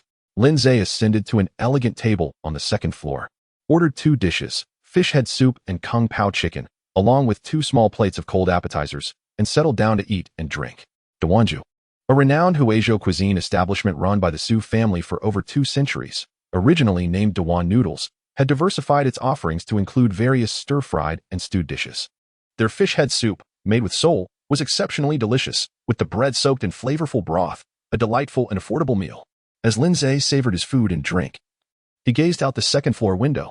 Since the Japanese had entered the city, a peculiar sort of prosperity had emerged on the streets. Various nouveau riches hosted feasts one day and attended gatherings the next, creating a lively atmosphere. Consequently, the business of many restaurants flourished. However, the number of ragged and destitute individuals had evidently increased, with groups of small beggars congregating at the doors of eateries. Occasionally, the waitstaff would chase them away, though some kind-hearted proprietors would share leftover food with them. At this moment, the little beggars would rush forward, desperately snatching leftovers to shove into their mouths. The proprietors would admonish, beware of bones getting stuck in your throats. It could cost you your lives. Yet, kind-hearted restaurants were a rarity. Most opted to sell their leftovers to street vendors, providing an additional source of income. After finishing his meal and drink, Wang Xiaoshou had already settled the bill downstairs. As fate would have it, just as they stepped outside and had not yet boarded a rickshaw, they spotted several rickshaws approaching, flanked by individuals in black robes, all running alongside. Among them sat a small, thin figure in a fine silk robe, looking timid. Wang Xiaoshou whispered, "What a coincidence, sir. That's Tang San. Just look at him. I wonder where he has been drinking at noon and now heading to the bathhouse." Lindsay replied, "Why are you staring at him? Mind your own business." With that, he boarded the rickshaw and departed. Upon arriving at the patrol station, he instructed Wang Xiaoshou to deliver the application form and, as customary, took the opportunity to leave work early. Changing into a scholar's attire, he made his way directly to the Xinyuan bathhouse. To his surprise, Tang San had yet to finish bathing. Several sycophants were smoking by the entrance, and Lindsay entered, took a bath, and waited until Tang San exited before settling his bill and following at a distance. Unexpectedly, Tang San and his entourage headed toward Han Family Alley. Lindsay glanced at his watch and cursed, "Damn it, it's not even 5 o'clock yet, and you're off to the brothel." In the following days, Lindsay diligently tracked Tang San. This man had an incredibly predictable routine, morning visits to the tea house, where his sycophants reported on who among the undesirables had been captured and taken to the garrison headquarters, earning rewards. After indulging in tea, he would seek a restaurant to dine without paying, followed by a bath, and then a trip to the brothel. Lindsay noted the pattern and returned to prepare. The next afternoon, he emerged from the patrol station, changed into his scholarly attire, and took a rickshaw to the residence in the small marketplace. As usual, he greeted the neighbors, who feigned politeness, some even muttering under their breath. Once inside, he polished his revolver, disregarding the heat, donned a silk robe, and retrieved a tattered outfit he had previously purchased, complete with 2 patches. Clad in the shabby clothes and having applied his disguise, he pocketed $10 and secured his firearm before slipping out through the back wall. After traversing several streets, he hailed a rickshaw to Han Family Alley.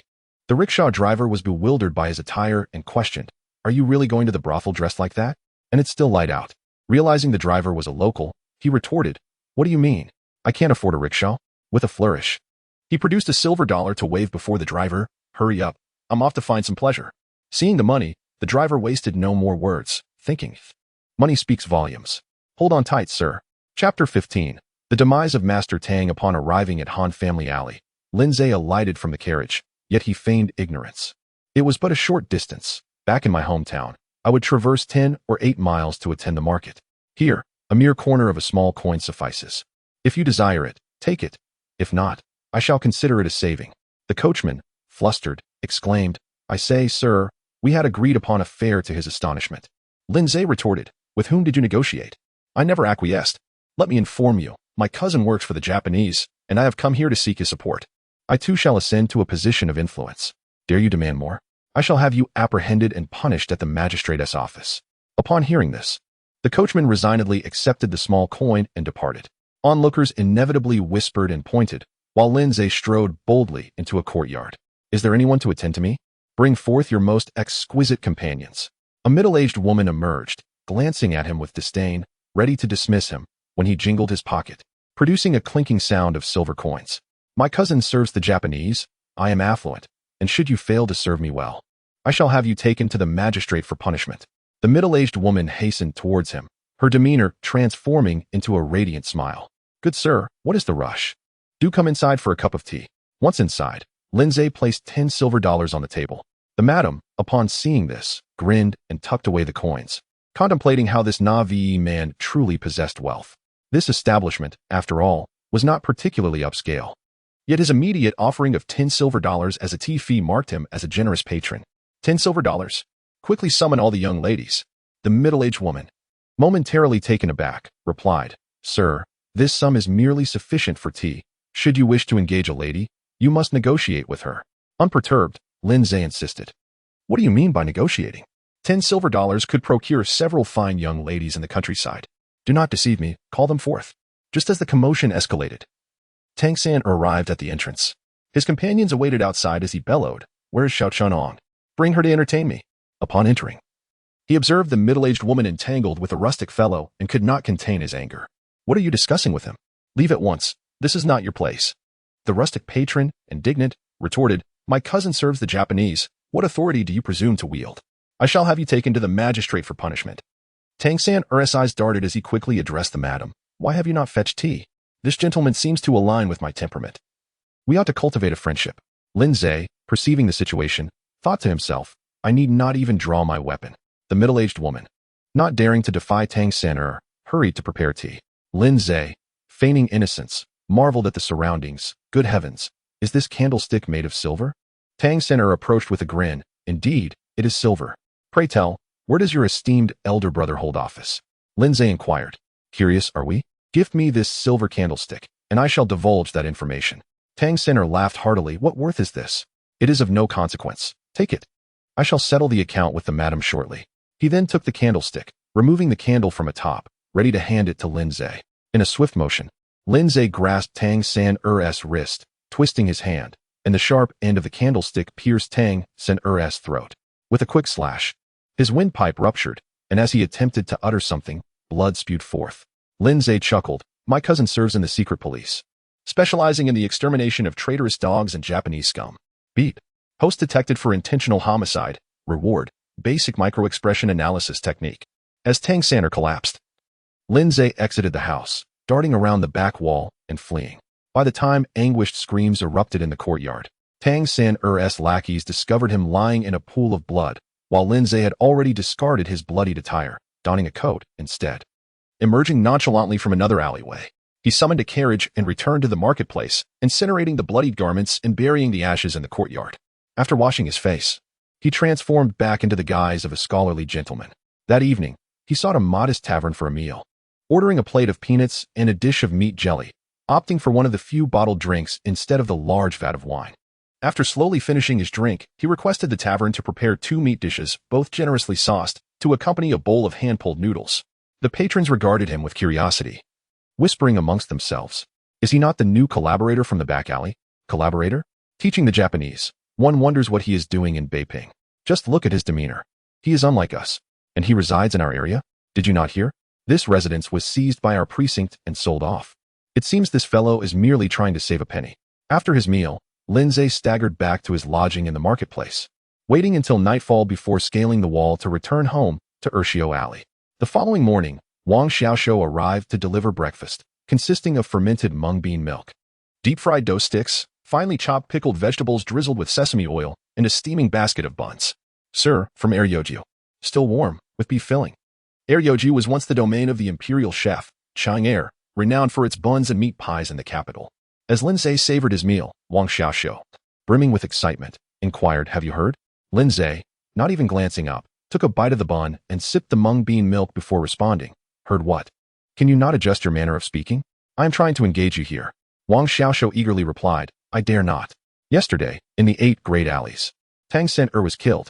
It is said his throat was slit, and blood flowed abundantly. The military police dispatched personnel. For everyone knows Tang San-er worked for the Japanese. Now, it is of little consequence that a petty thug has perished. The critical aspect is the loss of face for the Japanese. Lin Zhe, impatient, raised his head. I am trying to eat. If you have so much time on your hands, go find some people to construct a shade in my courtyard. The heat of summer is upon us. In Beiping, families with any means erect a shade come summer. This shade is essentially a raised cover over the courtyard. The affluent use black gauze, while the less fortunate employ reed mats. A sturdy frame is secured to the courtyard wall, with either black gauze or reed mats affixed atop. Those with more sophistication may even plant grapevines on the frame, creating a picturesque sight when the vines flourish. Upon hearing this, Wang Xiaoxiu sensed an opportunity. I shall ensure it is done. Lin Zhe, still sipping his mung bean milk, reminded him, when procuring materials, remember to pay. Wang Xiaoxiu chuckled. Had I known it was you wishing to build a shade, they would not dare accept payment. Chapter 16. The straggling soldiers before long. Wang Xiaoxiu arrived with a group of individuals, all carrying various tools and materials. Upon hearing that they were to construct a shade for Captain Lin, Zhang Laosi, a tradesman specializing in such work, immediately set aside his current task and hurried over with his apprentices to assist. Upon meeting, he bowed to Lin Zhe and said, Rest assured, I shall erect this shade for you, Master Lin. Even if you sit in your courtyard during the scorching noon, it will provide a respite from the heat. If the roof develops a hole over the summer, feel free to slap me twice. Lin Zhe nodded appreciatively and gestured towards the breakfast laid out on the table, politely inquiring, have you eaten? Zhang Laosi, feeling touched, responded as if he were a grateful grandson who says that Captain Lin is hard to please. Look at his thoughtfulness. He quickly added, "Thank you for your consideration, but I have already eaten. Please enjoy your meal. We will get to work right away and finish in no time." With that, he signaled to his apprentices to begin. They swiftly climbed up and down, using sun-dried bamboo poles to construct the frame, then draping a cover and securing it tightly with iron wire. Wang Xiaoshou seized the opportunity to showcase his diligence, passing tools and checking the tightness of the bindings. Zhang Laoxi's apprentices chuckled at his eagerness, to which Zhang Laoxi scolded them, "Laugh? If I had this fortune, I would be even more attentive. Learn from this. A person without a foundation should cherish the support they find, so why be so proud?" The apprentices, now enlightened, ceased their laughter, regarding Wang Xiaoshou with newfound respect. The group worked with remarkable speed and skill, completing the task in no time. The shade was indeed well made, allowing a cool breeze to pass through while still providing a degree of cover from the sun. Zhang Laoxi left 2 adjustable ties for Lin Zhe, explaining, "Master Lin, should you wish to let the sun in, simply loosen these ties, and the fabric can be easily pulled aside. When you're done, just pull it back and retie it."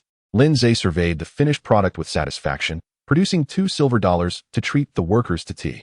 Zhang Laoxi, taken aback, exclaimed, "You honor me, Master Lin. It is a privilege to work for you, and accepting your money would weigh heavily on my conscience." Lin Zhe shot him a stern look, his tone growing impatient. "Take the money. Do you treat my words as mere nonsense? If you refuse, perhaps you should reconsider your profession." Upon witnessing Lin Zhe's displeasure, Zhang Laoxi gratefully accepted the coins, leading his apprentices away. He remarked to them, "Look at how well Master Lin handles matters. He maintains both dignity and respect. We are truly fortunate to have him overseeing our affairs." After they departed, Lin Zhe secured the door and, accompanied by Wang Xiaoshou, proceeded to the patrol station.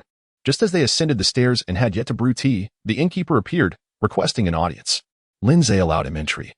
Noticing the man's troubled expression and hushed tone, "Master Lin, at my inn, 7 or 8 tall young men have arrived, one of whom appears injured and is concealing something bulky at his waist. I fear they may be stragglers from the 29th Army." When the 29th Army retreated south, communication between units had broken down, leaving soldiers lost and commanders unable to locate their men.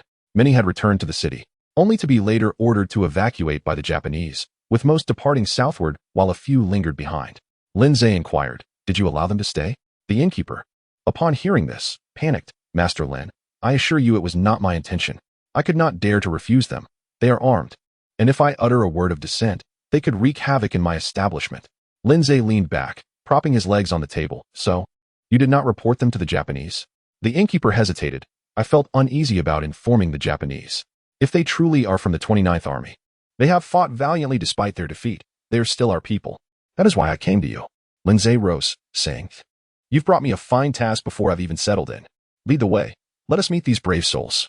As they walked out, Lin Zhe pondered the situation.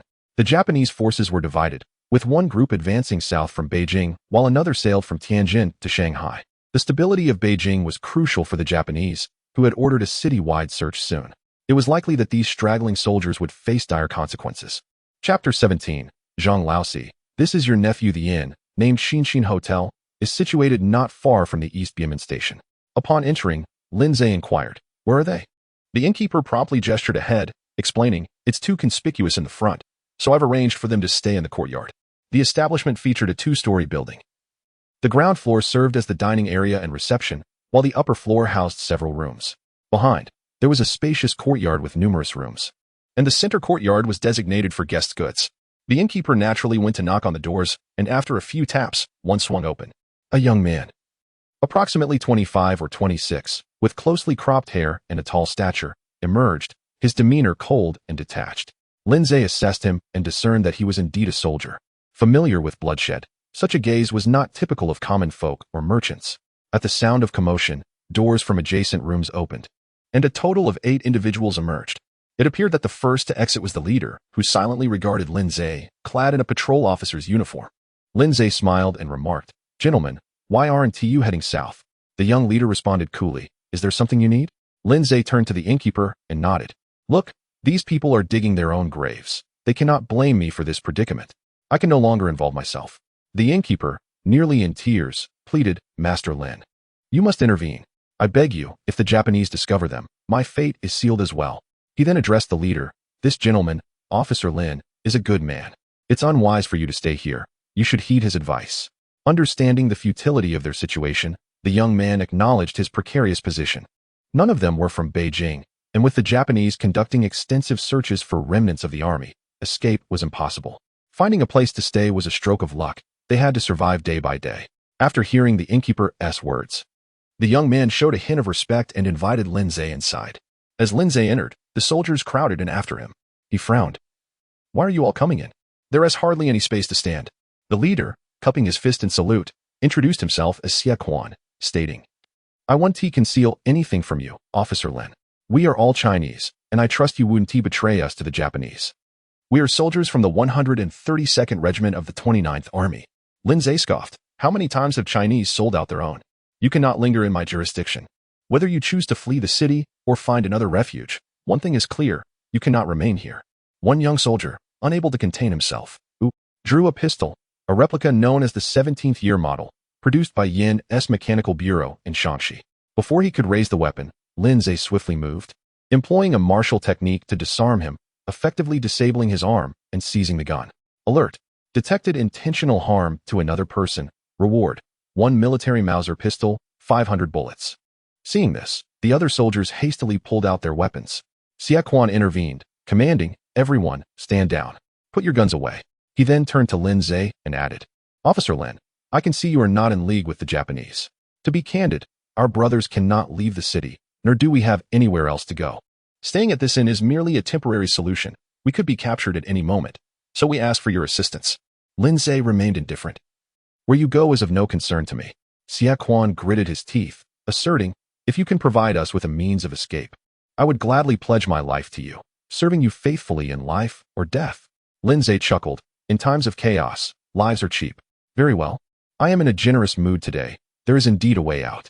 However, if you keep drawing your weapons, I fear you may forfeit your chance for survival and instead create trouble for me.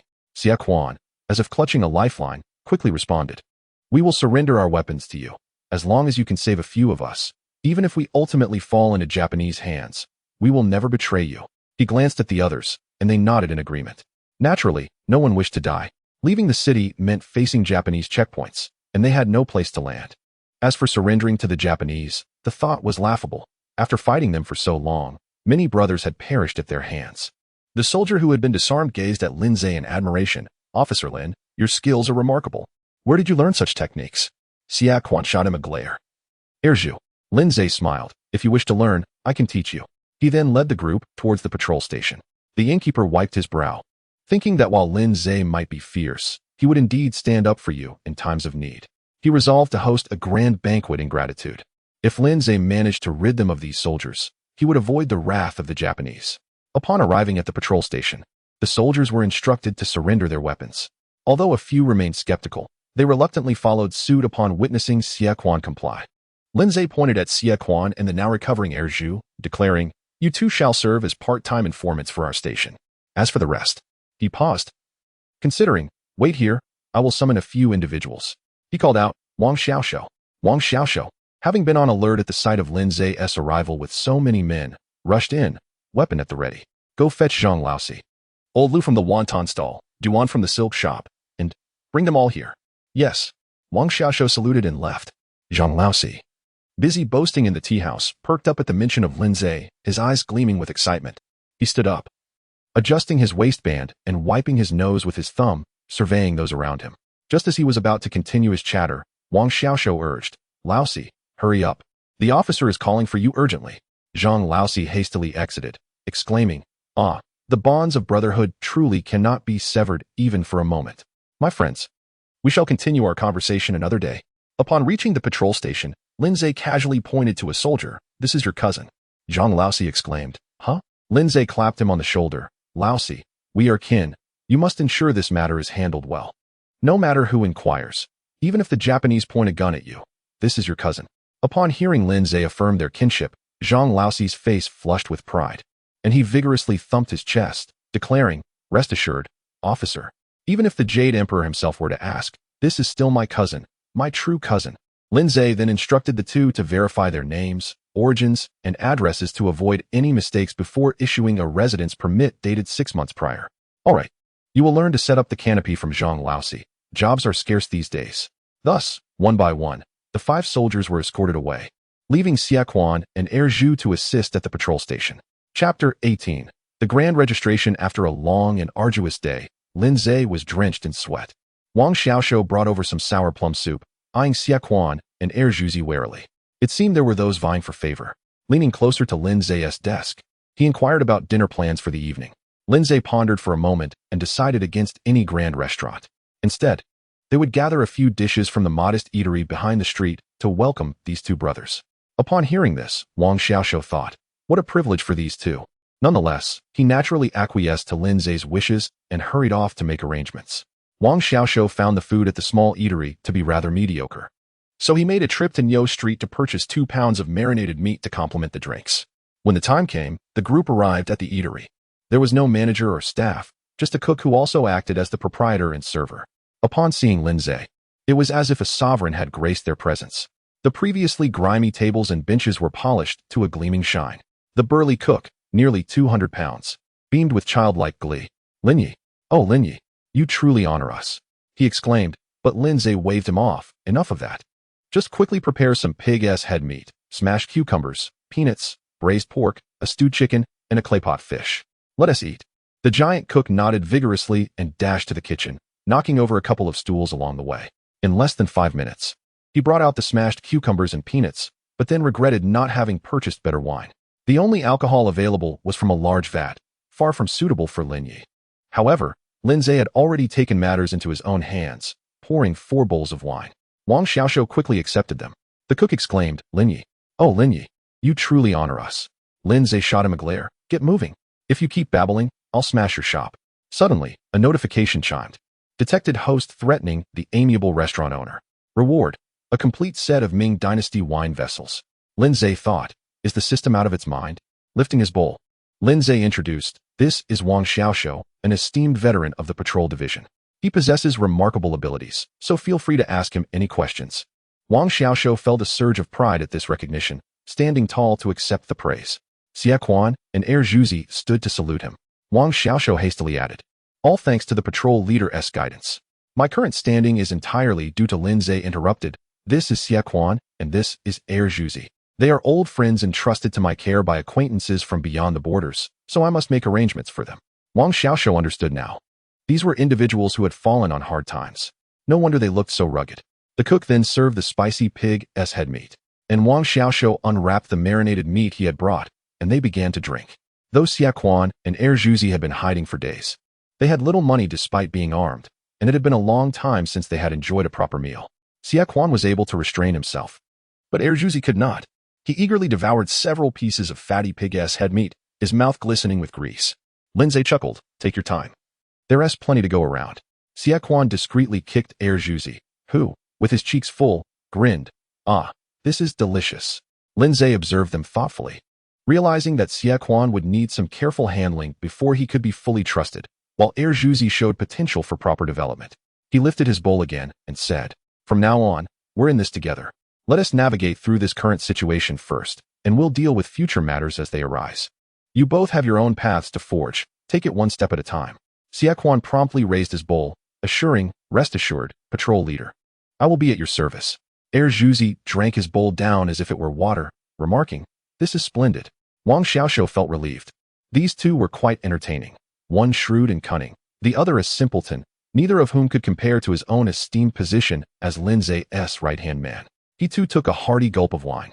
As the meal concluded, with most of the meat consumed by Air Zhuzi, Lin Zhe mused that the lad would surely need to make several trips to the restroom later. Upon leaving the eatery, Lin Zhe instructed, Xiaoxiu, take them to the patrol division. There's lodging at the back. Though it may be cramped, it will suffice for now. It's warm tonight. We can buy bedding tomorrow. Wang Xiaoxiu led them away, while Lin Zhe turned back to toss a cigarette to the cook before heading home. The burly man stared at the cigarette for a long time, reluctant to light it. A few days later, the military command headquarters indeed commenced a thorough citywide inspection. They even dispatched a Japanese officer accompanied by a translator to each police station to deliver lectures and conduct inspections. The director, Gao Xingping, was aware that among all the patrol divisions, Lin Zhe's was performing the best, so he decided to hold the inspection at the East Gate Patrol Station. Upon arrival, he was indeed pleased with what he saw. The streets were lined with slogans promoting goodwill between the two nations, and patrol officers were diligently questioning suspicious individuals. The Japanese officer inspected several shops and randomly checked some residences, all of which were accurately documented by the patrol station. They noted when people had moved in, when shops had opened, the origins of the owners, and whether there were any subversive sentiments being expressed. Lindsay even apprehended a few ruffians who had wandered into the area, idly chatting about wanting to engage with Oriental women. He charged them with expressing dissent, prompting the officer to frown as he asked the translator whether this constituted a violation. Ultimately, they decided to overlook it and praised Lindsay, saying, "Your work is commendable." Before the translator could speak, Lindsay saluted and replied in Japanese, "All thanks to your guidance. We are staunch supporters of the goodwill between our two nations and will resolutely combat any elements that seek to undermine it." The Japanese officer was astonished. "You speak Japanese?" Lindsay replied, "My neighbor is a merchant from your esteemed country, and I have learned a great deal from her, often studying until late into the night." "Yoshi." The officer nodded in approval. He instructed the translator to convey to Gao Xingping that this Lin was exceptionally capable and that he should nurture him well. Gao Xingping was taken aback, thinking to himself that this fellow could rival his own treachery. As the Japanese officer and translator departed, Gao Xingping prepared to reprimand Lindsay. But Lindsay leaned in and said, "A few days ago, I acquired a set of wine vessels and took them to Liuli factory for appraisal. They claimed it to be from the Ming dynasty. How absurd is that? Can Ming dynasty wine vessels possibly last to this day? They must be replicas. Given your extensive connections, could you assist me in disposing of them?" Gao Xingping responded, "Lindsay, my brother, it's not that I don't want to help you, but antiques are a delicate matter. Many experts have been fooled, let alone someone like you who lacks experience. However, since I consider you a brother, I will assist you. Bring them to me. Even if they are replicas, I can at least help you sell them for a few coins." Lindsay felt touched. "Brother, you truly are like a kin to me." Chapter 19. Military currency and mixed flour. A few days later, the number of destitute citizens in the city noticeably increased. In the sweltering heat, there were quite a few people lying on the streets, a sight that was uncommon in the past in Beiping. As the war continued to escalate, the logistics of the Japanese forces became increasingly strained. By the end of August, the so-called Governance Committee announced the abolition of legal tender, replacing it with military currency. Essential food supplies such as rice, flour, sweet potatoes, sugar, and oil were all placed under military control, and every grain shop began selling a product known as mixed flour. The name mixed flour was cleverly chosen, as people had no idea what it was actually composed of. Perhaps this mixture was entirely arbitrary. Finding sand in it was considered lucky, while discovering tree bark was not too unfortunate. Some individuals who purchased 2 pounds of mixed flour ended up sifting out a pound of dirt, half a pound of sawdust, and shockingly, a quantity of rat droppings. Despite its unpalatable nature, the common folk, having endured countless instances of hunger, managed to grit their teeth and consume it. However, the ordeal did not end there. The repercussions became evident when nature called. Citizens walking down the street were flushed and strained, not out of anger, but from discomfort. At the patrol station, the officers gathered during their break to chat. "Hey, have you run out of sweet potatoes at home? I bought 2 pounds of mixed flour yesterday, and it's utterly inedible." "Well, if it's inedible, did you eat it or not? Just endure it. Eventually, when your eyes close and your legs stiffen, you won't suffer from this burden anymore."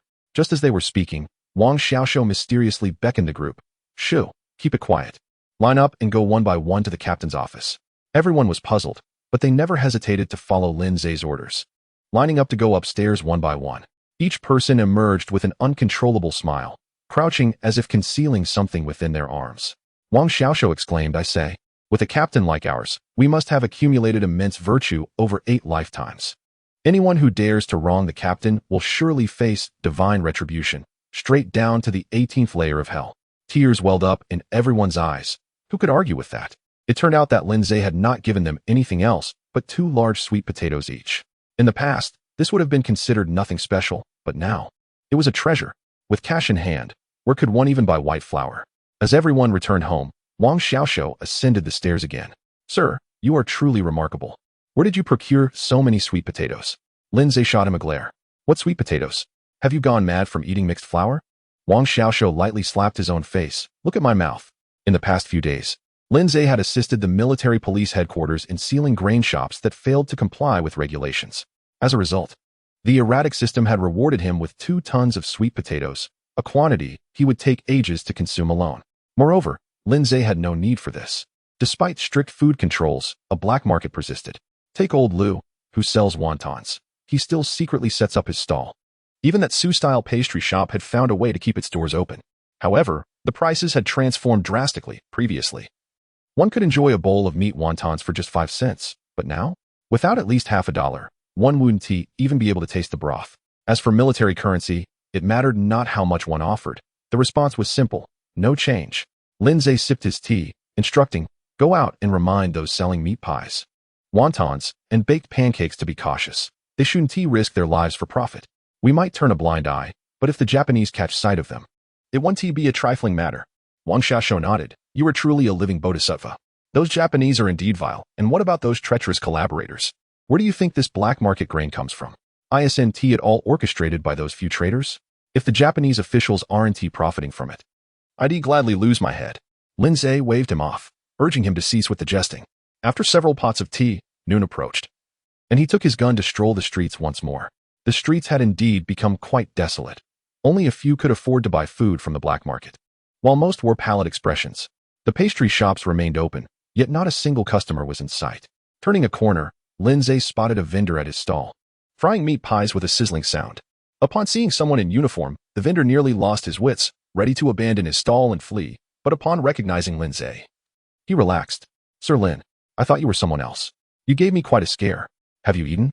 Would you like to?" Lindsay approached to inspect the pies, which were about the size of half a palm and an inch thick, sizzling with oil. He inquired, "How much are they?" The vendor quickly scooped up 2 with a spatula, wrapping them in oil paper. "You eating my meat pies is already a favor to me. I wouldn't dare ask for money. Just try them. If you like, come back for more." Lindsay, not wanting to be overly polite, accepted the pies and strolled along, taking a bite. They were surprisingly good, filled with flavorful meat, and juicy enough to make his mouth water. Not far along, a whistle pierced the air. "Stand right there, or I'll shoot."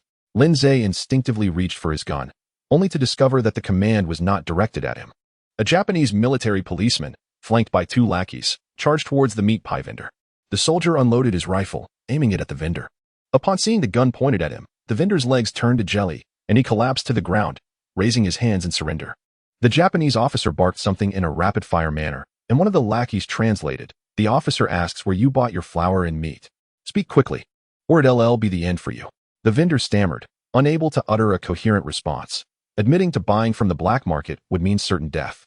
The soldier smirked, pulling back the bolt of his rifle, loading a bullet. At that moment, Lindsay stepped forward, speaking in Japanese. "Sir, this is all a misunderstanding." The soldier paused, taken aback that this patrol officer understood Japanese. Lindsay bowed slightly. "Sir, this is indeed a misunderstanding. This vendor is selling meat pies here with the permission of the Imperial Army." What? The assertion was entirely credible. "Mr. Miyamoto, who resides in Urshio Hutong, is a merchant from your esteemed nation. He has lived here for many years and has a fondness for these pies." He spoke to his old classmate, the commander of the military police, to allow this vendor to operate here. "If you don't believe me, I can take you to Mr. Miyamoto for verification." The Japanese soldier was merely a low-ranking private. He could bully the common folk, but dared not seek confirmation from a merchant who might be a friend of his superior. He kicked the prostrated vendor over and waved his hand, leading his lackeys away without even glancing at Lindsay. Notification: deception of an uninformed foreigner detected. Reward: 100 pounds of sweet potatoes. Lindsay helped the vendor back to his feet, thinking, "So I eat 2 of your meat pies and save your life. And now I have to find you a way to survive. Don't worry, next time, I'll bring a Japanese person here to eat your meat pies. Once he finishes, you can sell openly, and no one will come to investigate." Chapter 20. An incident at Beiping Station. Upon returning home, I filled 2 buckets with water and took a refreshing shower. With a teapot in hand, I settled down in the shade of the awning for a midday nap. The melodious chirping of cicadas from the trees outside soon lulled me into slumber, and when I opened my eyes again, the sun had already begun its descent in the western sky. Just as I contemplated where to dine that evening, Wang Xiaoshu arrived with 2 companions. It turned out that the application for the telephone installation had been approved, reportedly with the personal signature of Director Gao himself. After all, the installation of a telephone is no trivial matter, and the call charges can be quite steep. Currently, Beiping boasts 10 telephone exchanges with over 13,000 lines in operation. Tianjin has already transitioned to automatic call routing, akin to modern times, where one simply dials a number to connect. However, Beiping has yet to catch up, relying instead on manual switchboard operators. One must vigorously shake the telephone receiver, prompting the operator to inquire whom you wish to reach. upon providing a number. They would then connect the call. Installing a telephone is indeed a cumbersome affair. Although the second alley has been electrified, this marks the first telephone installation, necessitating the two technicians to run wires and test the connections, keeping them busy until nightfall. The lead technician wiped his brow and declared the installation complete. Your number is 12766, with a monthly fee of $8, which will be covered by the 3rd District Police Station. Here is the telephone directory. Simply provide the operator with the number you wish to call. Upon examining the directory, I was astonished to find all the telephone numbers in Beiping listed within. In those days, the concept of privacy was virtually non-existent, and nuisance calls were unheard of. After all, the majority of telephone installations were in offices. Private installations were typically limited to officials or business owners, who would have the audacity to make frivolous calls to others. Nevertheless, the cost of the telephone was quite exorbitant. Although the monthly fee allowed for unrestricted calling, $8 equated to the monthly salary of an ordinary patrolman. Having witnessed their diligent efforts, I decided to express my gratitude by offering a dollar coin. The two men beamed with joy. In such trying times, encountering a generous patron was indeed fortuitous. They graciously accepted the coin, assuring me that should any issues arise with the line, I could reach out to them without concern for materials or costs.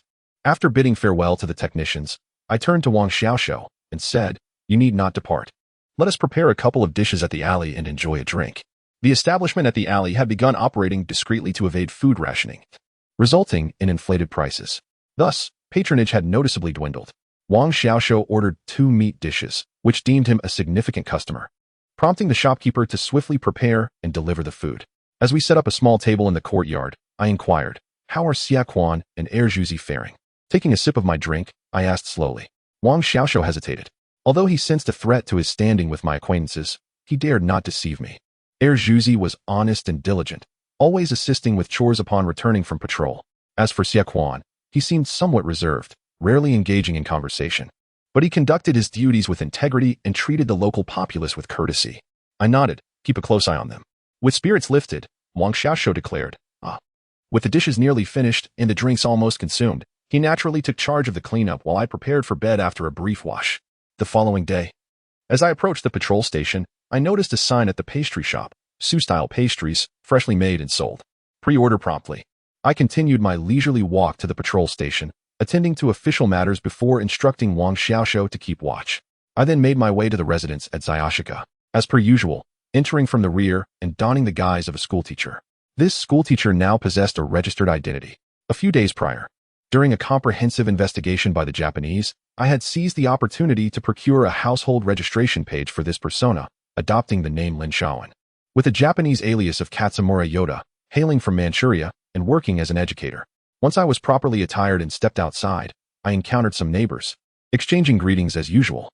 Upon exiting the alley, I noticed the neighbors were puzzled by the elusive behavior of that traitorous dog, who would sometimes vanish for days or appear multiple times in a single day, truly enigmatic. Hailing a rickshaw, I made my way to the pastry shop.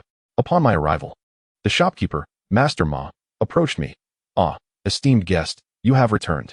We have introduced new pastry styles. Might I trouble you to sample them? I nodded in agreement. Very well. Please, come to the back. I shall brew some tea for you to enjoy alongside the pastries. Once in the back room, Master Ma lowered his voice. GNFO, there has been an incident at Beiping Station. I settled into a chair and asked slowly, what transpired? Master Ma furrowed his brow. A few days ago, during the major investigation by the Japanese, a deputy leader of a guarding unit at Beiping Station was suspected of misconduct.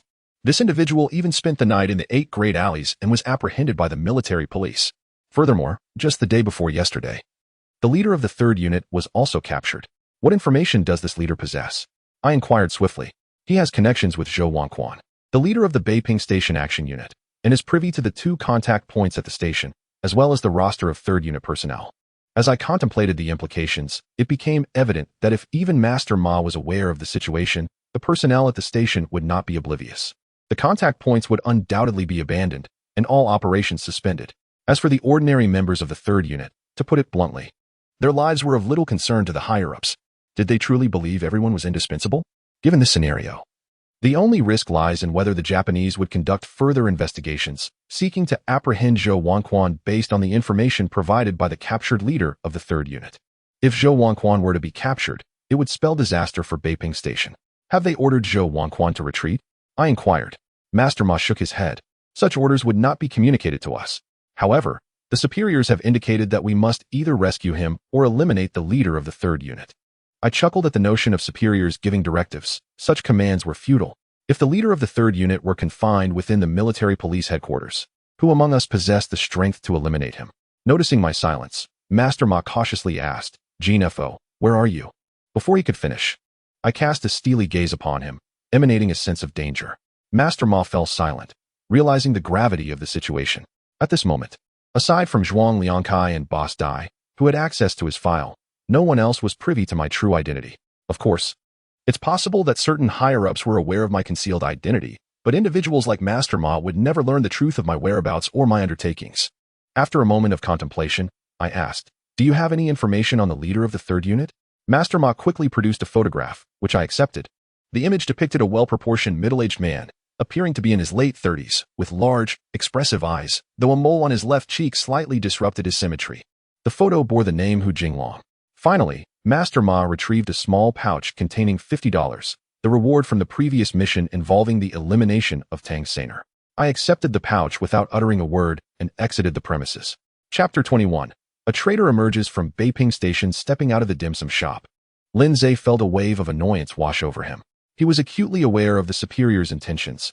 If they were to directly order Captain Zhou Wanquan to withdraw, it would not only jeopardize the contacts under his command, but it would also bring almost all operations at Beiping Station to a standstill.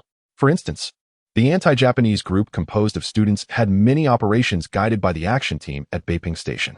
Many of those students had never even fired a weapon. Could one truly expect them to kill? Even if a new action team leader were appointed swiftly, it would take a considerable amount of time to streamline the team. However, if they chose not to withdraw Zhou Wanquan, what would happen if Hu Jinglong defected? What if Zhou Wanquan were captured? At that moment, the superior, in a burst of misguided brilliance, thought removing Hu Jinglong would resolve everything. Conducting operations in the field was no easy task. A command from the office could cost lives. While it sounded simple to eliminate Hu Jinglong, the reality of executing such a plan revealed its near impossibility.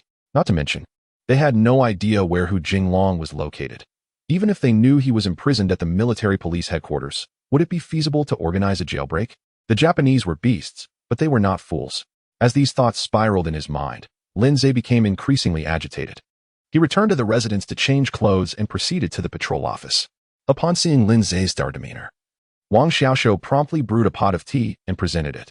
Master Lin, please enjoy some floral tea. Lin Zhe nodded, gazing at the teacup, suddenly reminded that he had yet to deliver the Ming Dynasty wine set to Gao Xingping. Perhaps he could glean some information from that rascal, considering his connections with the Japanese and his high position in the Beijing Police Department. Even if Hu Jinglong ultimately defected, and the military police headquarters sought to apprehend individuals based on his information, they would still have to mobilize the patrol officers, at the very least, the detective team from the precinct. Otherwise, relying solely on the military police would yield no results. They wouldn't even catch a rabbit, let alone a live person. Resolute, he picked up the phone and dialed. Hello, connect me to the Outer District Police Station. Please hold. Shortly, the call was answered, and Gao Shengping's voice came through, steady and authoritative. Hello. Lin Zhe chuckled. Director, it's me, Little Lin. Regarding that Ming Dynasty wine set I mentioned, I've been busy catching vendors selling illegal food on the streets and nearly forgot. Are you free tonight for me to deliver it to your residence? Upon hearing this, Gao Xingping's tone brightened. Oh, you mean that set of fakes? I was about to forget it. Here's the deal. I had a dinner engagement tonight, but I'll cancel it. Come to my house. I'll have my sister-in-law cook a couple of dishes, and we can enjoy a few drinks together. I'll also share some insights about the antiques with you. Lin Zhe replied, that sounds splendid. If I can listen to your teachings in person, I might be able to acquire more fine items to present to you in the future. Gao Xingping was delighted, feeling as refreshed as if he had sipped a bowl of chilled sour plum soup on a sweltering summer day. After exchanging a few more words, Lin Zhe hung up and fell into contemplation. He summoned Wang Xiaoxiu, instructing him, run to Luliking and procure a large gift box with satin lining. Wang Xiaoxiu, without questioning its purpose, promptly set off. Once he departed, Lin Zhe leaned back, musing on the possibility that if the Japanese truly permitted Hu Jinglong to identify Zhou Wanquan, could he not request a transfer to the detective team? Perhaps an opportunity would arise to eliminate Hu Jinglong. However, he quickly dismissed this notion, setting aside whether he could even meet Hu Jinglong or eliminate him. Sacrificing his hard-earned position at the patrol office for the sake of saving one captain seemed hardly worthwhile. Damn it, He had only received 50 taels for killing Tang Sanner. That was less than the rewards offered before the system went haywire. He decided to take each step as it came, doing his duty and leaving the rest to fate, which sufficed for this assignment. As for Zhou Wangquan's fate, he had no personal ties to him. With this realization, Lin Zhe's spirits lifted. He descended the stairs and noticed Erjuzi diligently scrubbing the floor. Erjuzi. There's no need to scrub it so thoroughly. Erjuzi looked up with a silly grin. I just finished patrolling the streets, and since I have some free time, why not? Just then, Xie Quan entered, carrying a patrol baton. Upon spotting Lin Zhe, he quickly saluted. Good day, patrol chief. Lin Zhe waved his hand.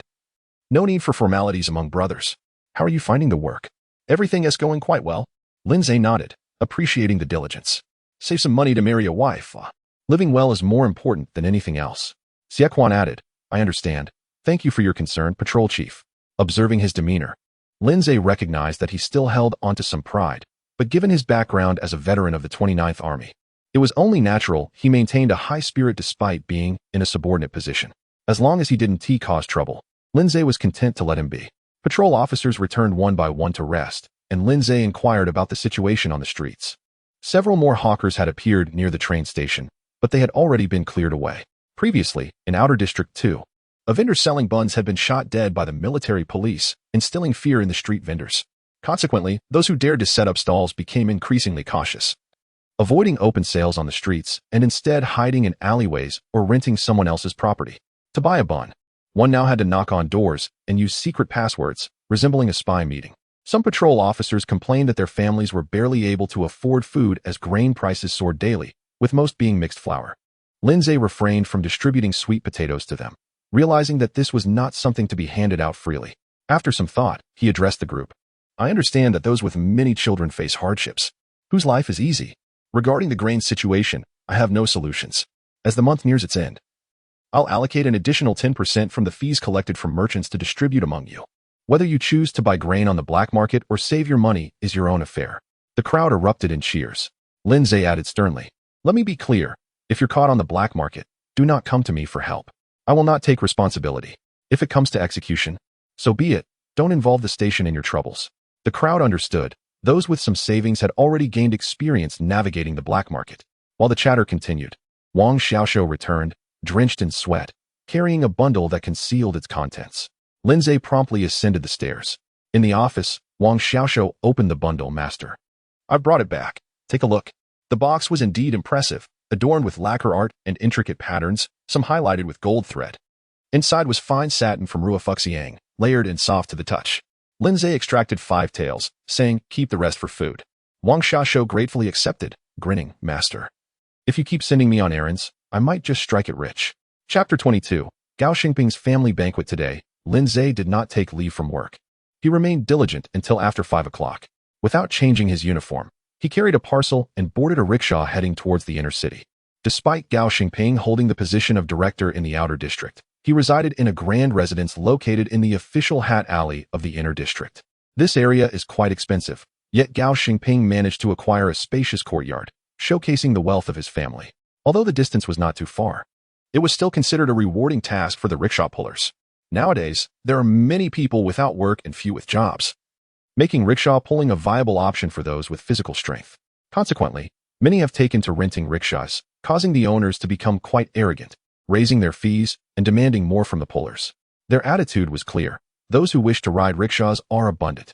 With the increase in pullers, the number of passengers did not rise correspondingly, resulting in a significant decrease in the puller's income. Thus, when Lin Zhe entered the inner city dressed in his uniform, the puller felt pleased and did not dare to be negligent, swiftly running while firmly gripping the rickshaw. Upon arrival, the tea servant at the Gao residence recognized Lin Zhe and, noticing the parcel in his hand, was about to take it when Lin Zhe politely declined. No need for your assistance. Please just inform the master. The tea servant understood it was a gift and hurried inside to announce his arrival. Shortly, he returned, stating, the master invites you in. Lin Zhe handed a few coins to the tea servant, who bowed deeply in gratitude, visibly elated. He traversed through the hanging flower gate into the flower hall, a space designated for welcoming guests. Upon seeing Lin Zhe, Gao Xingping rose to greet him, exclaiming, Brother, you've come. What have you brought? Lin Zhe could not hide his frown. Director, please refrain from making light of my troubles. I've been fretting over this gift at home, and if you do not take it away soon, I fear I may lose my appetite. Gao Xingping laughed heartily. You young man, it's merely a trinket. Learn to appreciate such things in the future. Eagerly, he unwrapped the parcel to reveal an exquisite box. The anticipation surged as he opened it to find a yellow-glazed, gourd-shaped wine vessel accompanied by 4 cups. His heart soared with joy. Surely, this must be worth $1,000 or $800. His face broke into a broad smile. Brother, this is a splendid replica. Truly splendid. Suppressing his excitement, Gao Xingping summoned his wife to meet the guest. In modern times, the Gao residence had relaxed its formalities with the changing times. It was no longer appropriate to adhere strictly to such traditions. Moreover, having received such a substantial gift warranted a warm welcome, as it fostered familial ties. Hearing her name called, Mrs. Gao emerged from behind the hall. She was the latest in a long line of Gao's wives, now in her early 20s, petite and charming. Adorned in an elegant top and skirt, with a handkerchief pinned to her attire. She cast a subtle glance at Lin Zhe. A mix of wistfulness and joy evident in her expression. Lin Zhe remained speechless. This woman had previously shown a flirtatious interest, yet it felt misplaced compared to his past experiences with Mei Hui, as there was a sense of patriotic sentiment intertwined there. Thus, nothing transpired between them. Come, Mrs. Gao. You've met him before.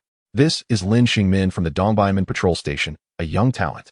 Mrs. Gao, unsure whether to pay her respects, offered a polite greeting to Lin Zhe. Mr. Lin, so accomplished at such a young age. I wonder if you are married yet? Gao Xingping chuckled. You women always find a way to turn everything into matchmaking. Mrs. Gao shot a glance at Lin Zhe. I fear you officers enjoy your freedom too much. Who knows how many you've entertained? Lin Zhe shot her a warning look. Do not lead me astray. Gao Xingping, mistaking her jest for a comment on himself, felt a twinge of guilt and quickly interjected. Come now, both Lin Shimin and I are virtuous gentlemen. Let us not delve into such matters. Bring out the food. He instructed Mrs. Gao to prepare a couple of dishes, though it was clear that a woman of her stature would not be cooking, as the Gao residence employed skilled chefs. Once the meal was prepared, a lavish spread was laid out on the table. Gao Xingping, in high spirits from having acquired an antique, brought out a bottle of sake, stating, This is a fine sake gifted to me by Lieutenant Saito from the garrison. Let us taste it today. Lin Zhe remarked, I previously knew of your exceptional abilities, but I did not realize you had such a vast circle of friends. Even the Japanese send you gifts. Gao Xingping beamed with pride. Mr. Saito was once a businessman whom I assisted greatly. Little did I know he had another role. Now he has been promoted to a lieutenant at the newly established garrison in Beiping. Indeed, with such connections, you shall undoubtedly rise through the ranks. When you become the chief of the Capital Police Bureau, do remember to look kindly upon me, Lin Zhe said, prompting Gao Xingping to chuckle. For he shared the same ambition. A mere director held little significance in his eyes.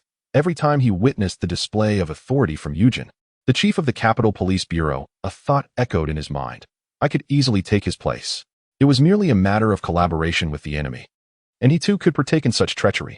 Lin Zhe uncorked the sake and poured for both himself and Gao Xingping. With an air of bravado, Gao Xingping declared, With the Imperial Army here, the people live in peace, and we must dutifully serve them. Cheers. Lin Zhe clinked his glass with his, downing the drink. The sake was quite unpleasant. Compared to the rich flavors of Baijiu, it was not only lower in alcohol content, but also difficult to swallow. Gao Xingping grimaced yet persisted, proclaiming, What a fine drink. After a while, a platter of sushi was presented. Lin Zhe could only marvel at Gao Xingping's complete embrace of collaboration. By day he served the Japanese, and by night he indulged in their cuisine. It seemed he might as well marry a Japanese woman to complete the picture. Contemplating Gao Xingping's character, it was indeed a possibility. He glanced at Mrs. Gao, who seemed rather pitiful in this context. Just that fleeting glance caused her heart to race. Lin Zhe suddenly felt something moving against his calf and quickly shifted the conversation. Perhaps, Director, you may be assigned to the garrison. There are still many nefarious elements out there, and we need someone as capable and experienced as you. Gao Xingping could not resist boasting about his expertise. Oh, my dear Shimin, you are mistaken. Serving in the garrison is no easy task. While we may bow and scrape before the Japanese in the eyes of the common folk, we are their protectors. Who dares to offend us? Who does not show us respect? Gao Xingping took another sip of sake and continued. However, being in the garrison means working tirelessly, day and night. Aside from extorting businessmen under the guise of hunting down rebels, there is no reliable monthly salary. My good friend, Mr. Saito, mentioned we should dine together soon, yet I have sought him out 3 times already. Each time he is either apprehending students or searching for hidden dissidents. Just the other day, he claimed to have captured a significant figure, and yet he has not reappeared for several days. What joy is there in such work? Upon hearing this, Lindsay could only think, what a truly effortless endeavor. Chapter 23. A peculiar matter seizing the opportunity while adjusting his chair. Lindsay pinched the slender calf of Madame Gao. He then remarked, that could be troublesome. If the gendarmerie captures any significant figures, we may find ourselves quite occupied. If they initiate a citywide manhunt, it could mean days without returning home. Gao Xingping, being older and having succumbed to the vices of wine and pleasure, had a diminished capacity for alcohol, and after a few drinks, he began to feel somewhat inebriated. Yet this intoxication only heightened his excitement, prompting him to direct others with abandon. Not necessarily. Those individuals have been detained for several days, yet there hasn't been any significant manhunt.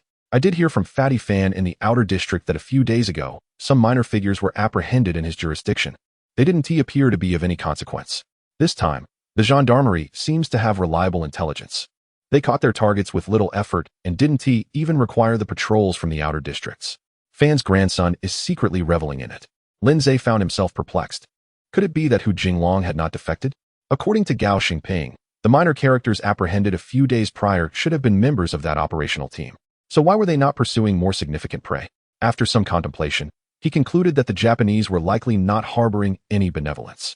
The likelihood of Hu Jinglong remaining loyal was exceedingly slim, to put it bluntly. The torturous methods employed by the Japanese were so unbearable that it was challenging for anyone to resist divulging information. This is precisely why those martyrs who resolutely maintain their silence are held in such high esteem. Compared to the horrors of torture, death becomes a merciful release. Moreover, the Japanese interrogation techniques were often methodical, employing both coercion and temptation, a dual assault of physical and psychological warfare. Imagine the torment, at the brink of despair. The Japanese offer a swift end in exchange for cooperation, suggesting that once dead, the events outside would hold no relevance for the deceased. It is difficult to imagine many enduring such pressure without speaking. Not to mention the enticing propositions. Betraying comrades could lead to high office and a life of luxury. Was this not the very reason many joined the Revival Society? Yet, if Hu Jinglong confessed, why were the Japanese not pursuing Zhou Wangquan? Had Zhou already absconded? But if the higher-ups had so readily permitted Zhou's escape, why resort to issuing an absurd order involving their prized asset? As Lindsay's mind threatened to explode from the pressure, the troublesome foot below began to stir again. Growing irritated, he thought the woman was becoming increasingly audacious. His elbow inadvertently knocked over his chopsticks, and with a chuckle, he confessed, I've had too much to drink. He bent down to retrieve them. Did the chopsticks fall on her calf? No. Did they land on her thigh? No. Just as Lindsay was about to continue his search, Madame Gao stood up. Why bother looking? They're dirty anyway. I'll just fetch another pair. Gao Xingping laughed heartily. Old chap, your tolerance is lacking. Come, drink a few more. You're still young. No need to fear drunkenness. The more you drink, the merrier. Lindsay smiled and clinked glasses with him, thinking how carefree the man was. Madame Gao returned with a pair of chopsticks, her cheeks flushed. She remarked, it's quite hot today, just a few steps, and I'm already sweating, sticky and uncomfortable. Gao Xingping replied, tomorrow, I'll have someone bring in more ice.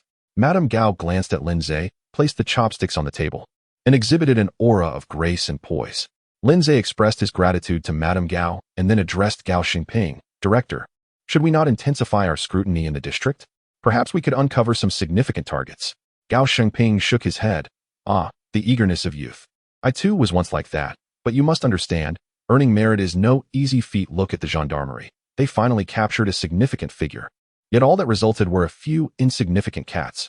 Could it be that the important figure was silenced by those insurgents? How could that be? If such a thing occurred, the word would have spread. Besides, consider this. If the Japanese valued someone enough to silence them, wouldn't the entire city be turned upside down? Gao Xingping's words rang true. Yet, the absence of any developments remained perplexing. Why was there a lack of activity from either the Japanese or those at the Beiping Station? After finishing his drink, Lindsay politely took his leave. Gao Xingping escorted him to the door, and upon returning, he rested for a while. As the effects of alcohol surged back, he found himself feeling invigorated. He entered the bedroom and pulled his wife onto the bed. Madame Gao closed her eyes, her mind filled with thoughts of a certain figure. 2 minutes passed. Was this it? Gao Xingping felt a tinge of embarrassment, attributing the awkwardness to his inebriation. Upon returning home, Lindsay lacked Gao Xingping's buoyant spirit and pondered the matter throughout the night, struggling to make sense of it all. Finally, he opted to wash up and retire to bed.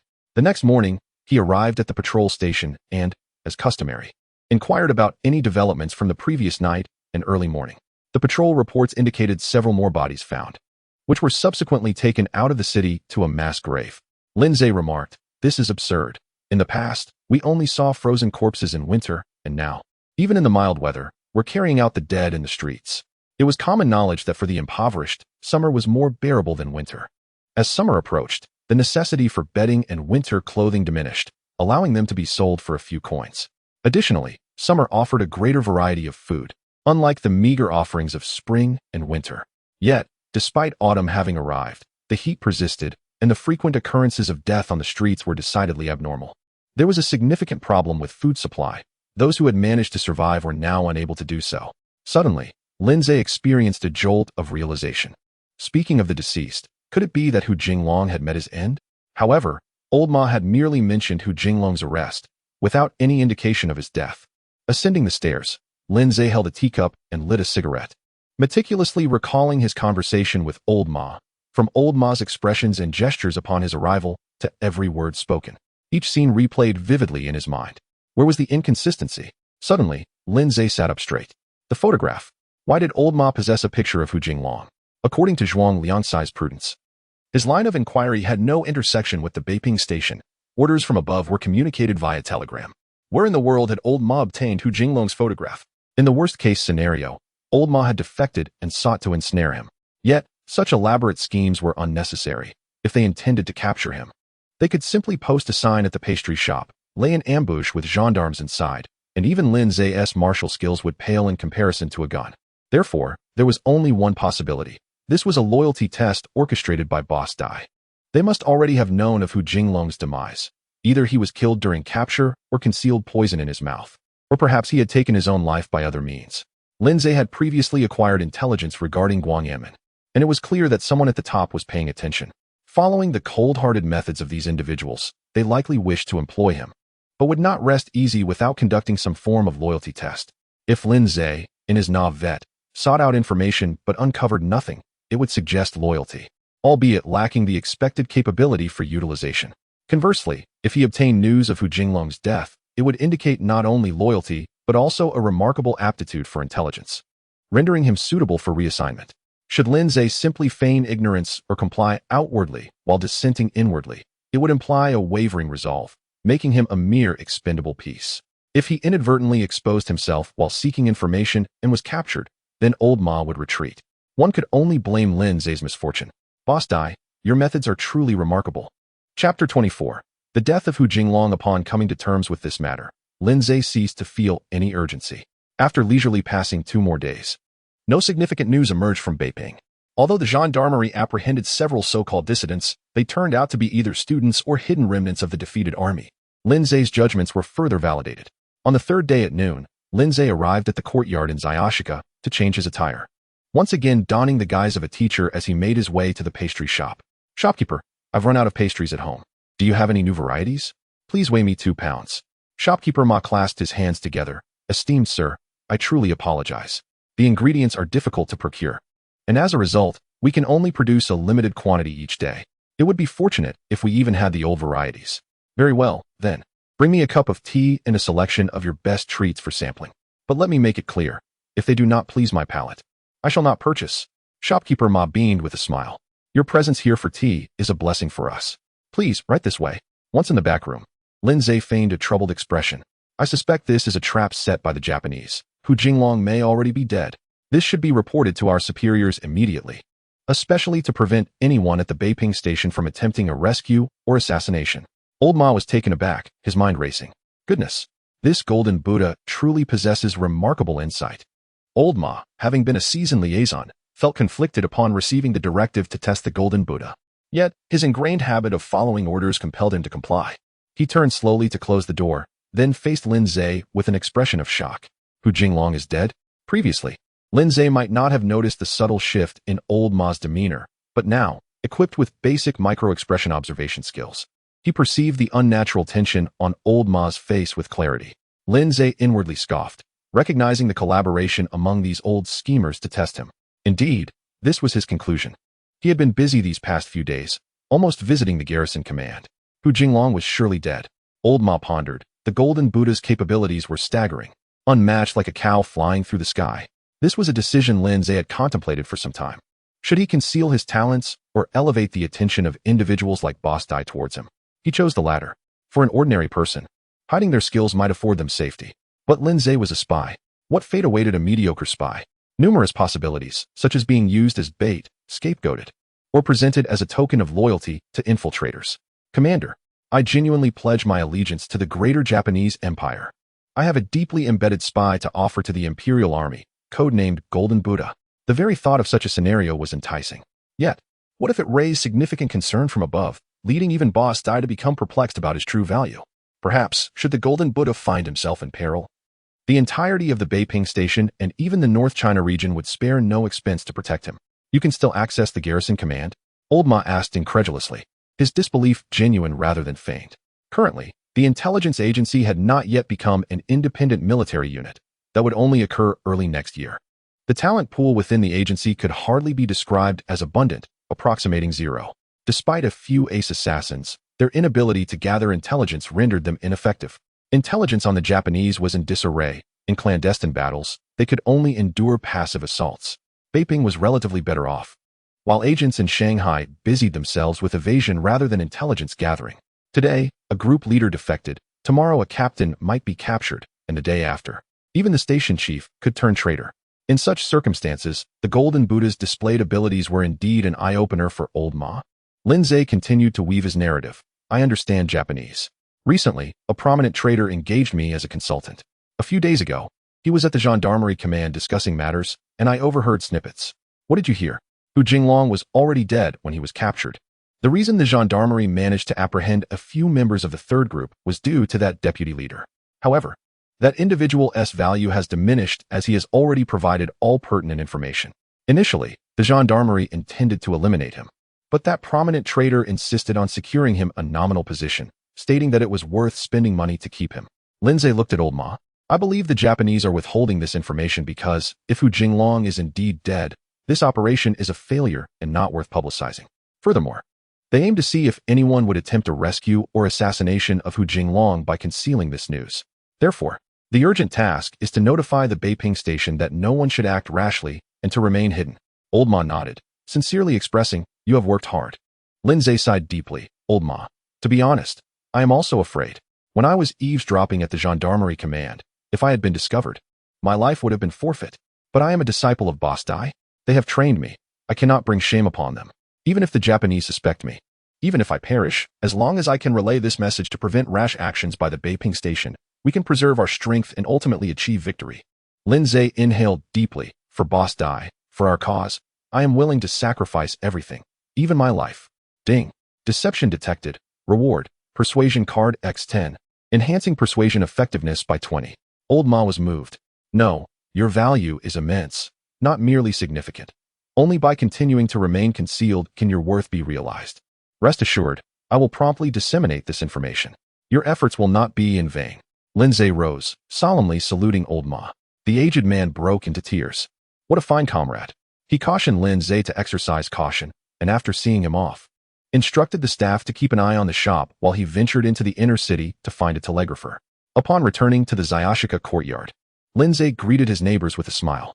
Ah, this traitor is quite courteous. After changing into his normal attire and restoring his usual appearance, he climbed over the back wall and departed. This should be secure now. Old Ma was unaware that his cover was that of a patrol officer. But Zhuang Liangkai certainly knew. However, Zhuang Liangkai was no longer in Beiping, so claiming to work as a consultant for the traitor was a convenient lie to maintain. Lin Zhe hoped that this old schemer, Boss Dai, would refrain from any more tricks following this incident. Chapter 25. Good, very good, or just good Jinling. Upon receiving the telegram, Boss Dai was elated and immediately summoned Zhuang Liangkai. Liangkai, you are indeed a talented individual, and your student is also exceptionally gifted. Not only is he loyal, but his abilities are remarkable. Look, he even speaks Japanese. Did he learn it while training in Jinling? Although Zhuang Liangkai shared a hometown with Boss Dai, he spoke cautiously, choosing his words with care. Actually, he did not learn it in Jinling. Back when I was in Beiping, this child, Xingmin, had a Japanese merchant neighbor. Perhaps he took the initiative to learn from him. Boss Dai spun around joyfully, exclaiming, that's even better. His accent will be more authentic. Unlike us, who, upon arriving in Beiping, are immediately recognized as Southerners. Haha, This Lin Xingmin is truly a talent. As the situation in Songhu grew increasingly dire and the covert operations faced obstacles, Boss Dai endured a barrage of criticism daily. Now, having finally received some good news, he had successfully embedded a crucial operative in Beiping. How could he not be delighted? Once the excitement subsided, he turned to Zhuang Liangkai and said, "The old man is not entirely satisfied with our work. He intends to reorganize the Revival Society, and our department should operate independently. Liangkai, you've been in the field for quite some time. It's about time you secured a good position. Once I sort out the matters at hand, you will oversee training. You have a real knack for cultivating talent." Zhuang Liangkai stood at attention, saluting, "All thanks to your guidance, sir." Boss Dai chuckled, "No need for such formality, Liangkai. Oh, and regarding that young man, not only should we safeguard and utilize him well, but we must also cultivate his loyalty. We shall not engage in the folly of making a horse run without providing it with fodder. During these wartime circumstances, what is of utmost importance? Talent." He flicked the ash from his cigarette, adding, "In the future, funds for Jinfo will be allocated separately, as long as it is reasonable. Let us provide him with a bit more. He is lurking in Beiping gathering intelligence for us, and that is all we can do." Zhuang Liangkai quickly responded, "Then I shall convey my gratitude to Jinfo on your behalf." He couldn't help but sigh internally. He regarded this student as his own kin. Previously, when Boss Dai requested loyalty and competency assessments, he felt somewhat reluctant. Xingmin was an innocent child, hardly adept at deceit, treating his mentor with utmost respect and obedience. Did such a child truly need to undergo loyalty and capability tests? He feared that Lin Zhe might inadvertently reveal information regarding Hu Jinglong, resulting in capture by the military police. This anxiety kept Zhuang Liangkai awake for several nights. However, he had not anticipated that Lin Xingmin would surprise him so greatly. Not only had he learned Japanese, but he had also infiltrated the ranks of a traitor as an advisor. As for the identity of this traitor, Zhuang Liangkai had no intention of inquiring. Ignorance, in this case, was the best form of protection. When Zhuang Liangkai received the telegram from old Ma, he was overjoyed, akin to a parent calmly awaiting their child's examination results while bursting with excitement. Yet, alongside this joy came a twinge of concern. Becoming a mere pawn in Boss Dai's game, was it a blessing or a curse? After bidding farewell to Boss Dai, Zhuang Liangkai returned to make arrangements for old Ma to send Lin Zhe a bonus, starting at $200 silver. He had heard that military tickets had been issued in Beiping and that mixed grain was being sold, making life difficult for the common folk. He could not allow his promising student, Lin Zhe, to be timid in spending money and end up starving. "Come eat. Don't just stand there," Lin Zhe called out. In a private room on the second floor of Quanjude, Zhuzi gazed at the roast duck, pancakes, golden crispy sesame cakes, yellow sauce, and scallions before him, utterly dumbfounded. Stammering, he asked, "Captain, isn't there a food rationing policy? These past 2 days, we distributed the fees collected from various merchants last month." And Lin Zhe naturally received the lion's share. Though not substantial, it amounted to over $100.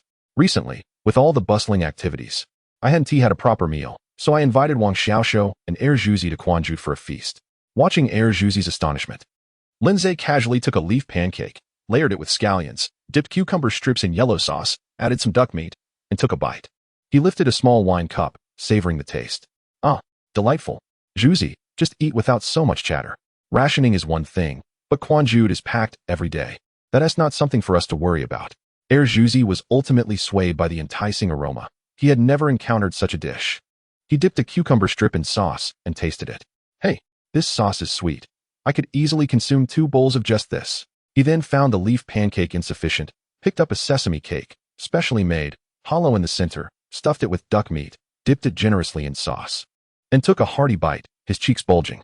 Wang Xiaoxiu chuckled. This kid poses no threat to himself. He grabbed the wine jug and poured a drink for Lin Zhe, inquiring attentively, "Sir, shall I have them stir-fry some more dishes to accompany the wine?" Lin Zhe replied, "This is quite sufficient." "Indeed, Xiaoxiu, with roast duck on the table. Why would we need vegetables?" Zhuzi interjected while devouring his meal. Wang Xiaoxiu shot him a glare, urging him to focus on eating. Suddenly, Zhuzi looked dejected. Placing the sesame cake down, noticing his demeanor, Lin Zhe asked, "What is bothering you now?" Zhuzi let out a wail. "My parents never had the chance to taste something like this before they died." Wang Xiaoxiu was moved, patting his shoulder. "Don't dwell on that. Just work hard alongside the captain. One day you'll marry and carry on the family name. Your parents, if they knew, would be content." Lin Zhe shot him a glare. "And you, what is your excuse? You need to settle down too, instead of wandering the alleys every day." Wang Xiaoshu laughed. Sir, I see it clearly. Think about it. If we find an ordinary girl, we might not be satisfied. But if you marry a beauty, you'd be worried about her at home and end up toiling to support her. Wandering the alleys is much simpler. Pay the fee, enjoy the night, and move on. It's hassle-free. Lindsay was speechless. Just focus on your meal. Lin, sir, consider this. The situation in Beiping is dire. Yet the finest courtyard in Han Family Alley remains fully booked. That place, what was it called? Xiaotingshan. $10 just to meet and chat. If anyone wishes to rent a room, the cost is astronomical. And those traitors, the officials, still frequent such places. Lindsay took a sip of wine, remaining silent. Zhuzi, on the other hand, was astonished. $10. How many pounds of mixed grain could that buy? Chapter 26. Partnering in business after finishing their meal. Lindsay settled the bill, while Wang Xiaoshu stepped outside to summon a rickshaw for Lindsay to ride in, and the two of them jogged to aid digestion. Upon arriving at the patrol station, they had barely sipped a couple of cups of tea when an unexpected guest arrived. Mr. Miyamoto, what brings you here? Lindsay inquired. Noticing Mr. Miyamoto standing at the door, beaming with a smile, dressed in a suit. However, his short and stout figure rendered him somewhat comical. Lin sang, Mr. Miyamoto began. I had mentioned my intention to express my gratitude and engage in business with you. I have not forgotten.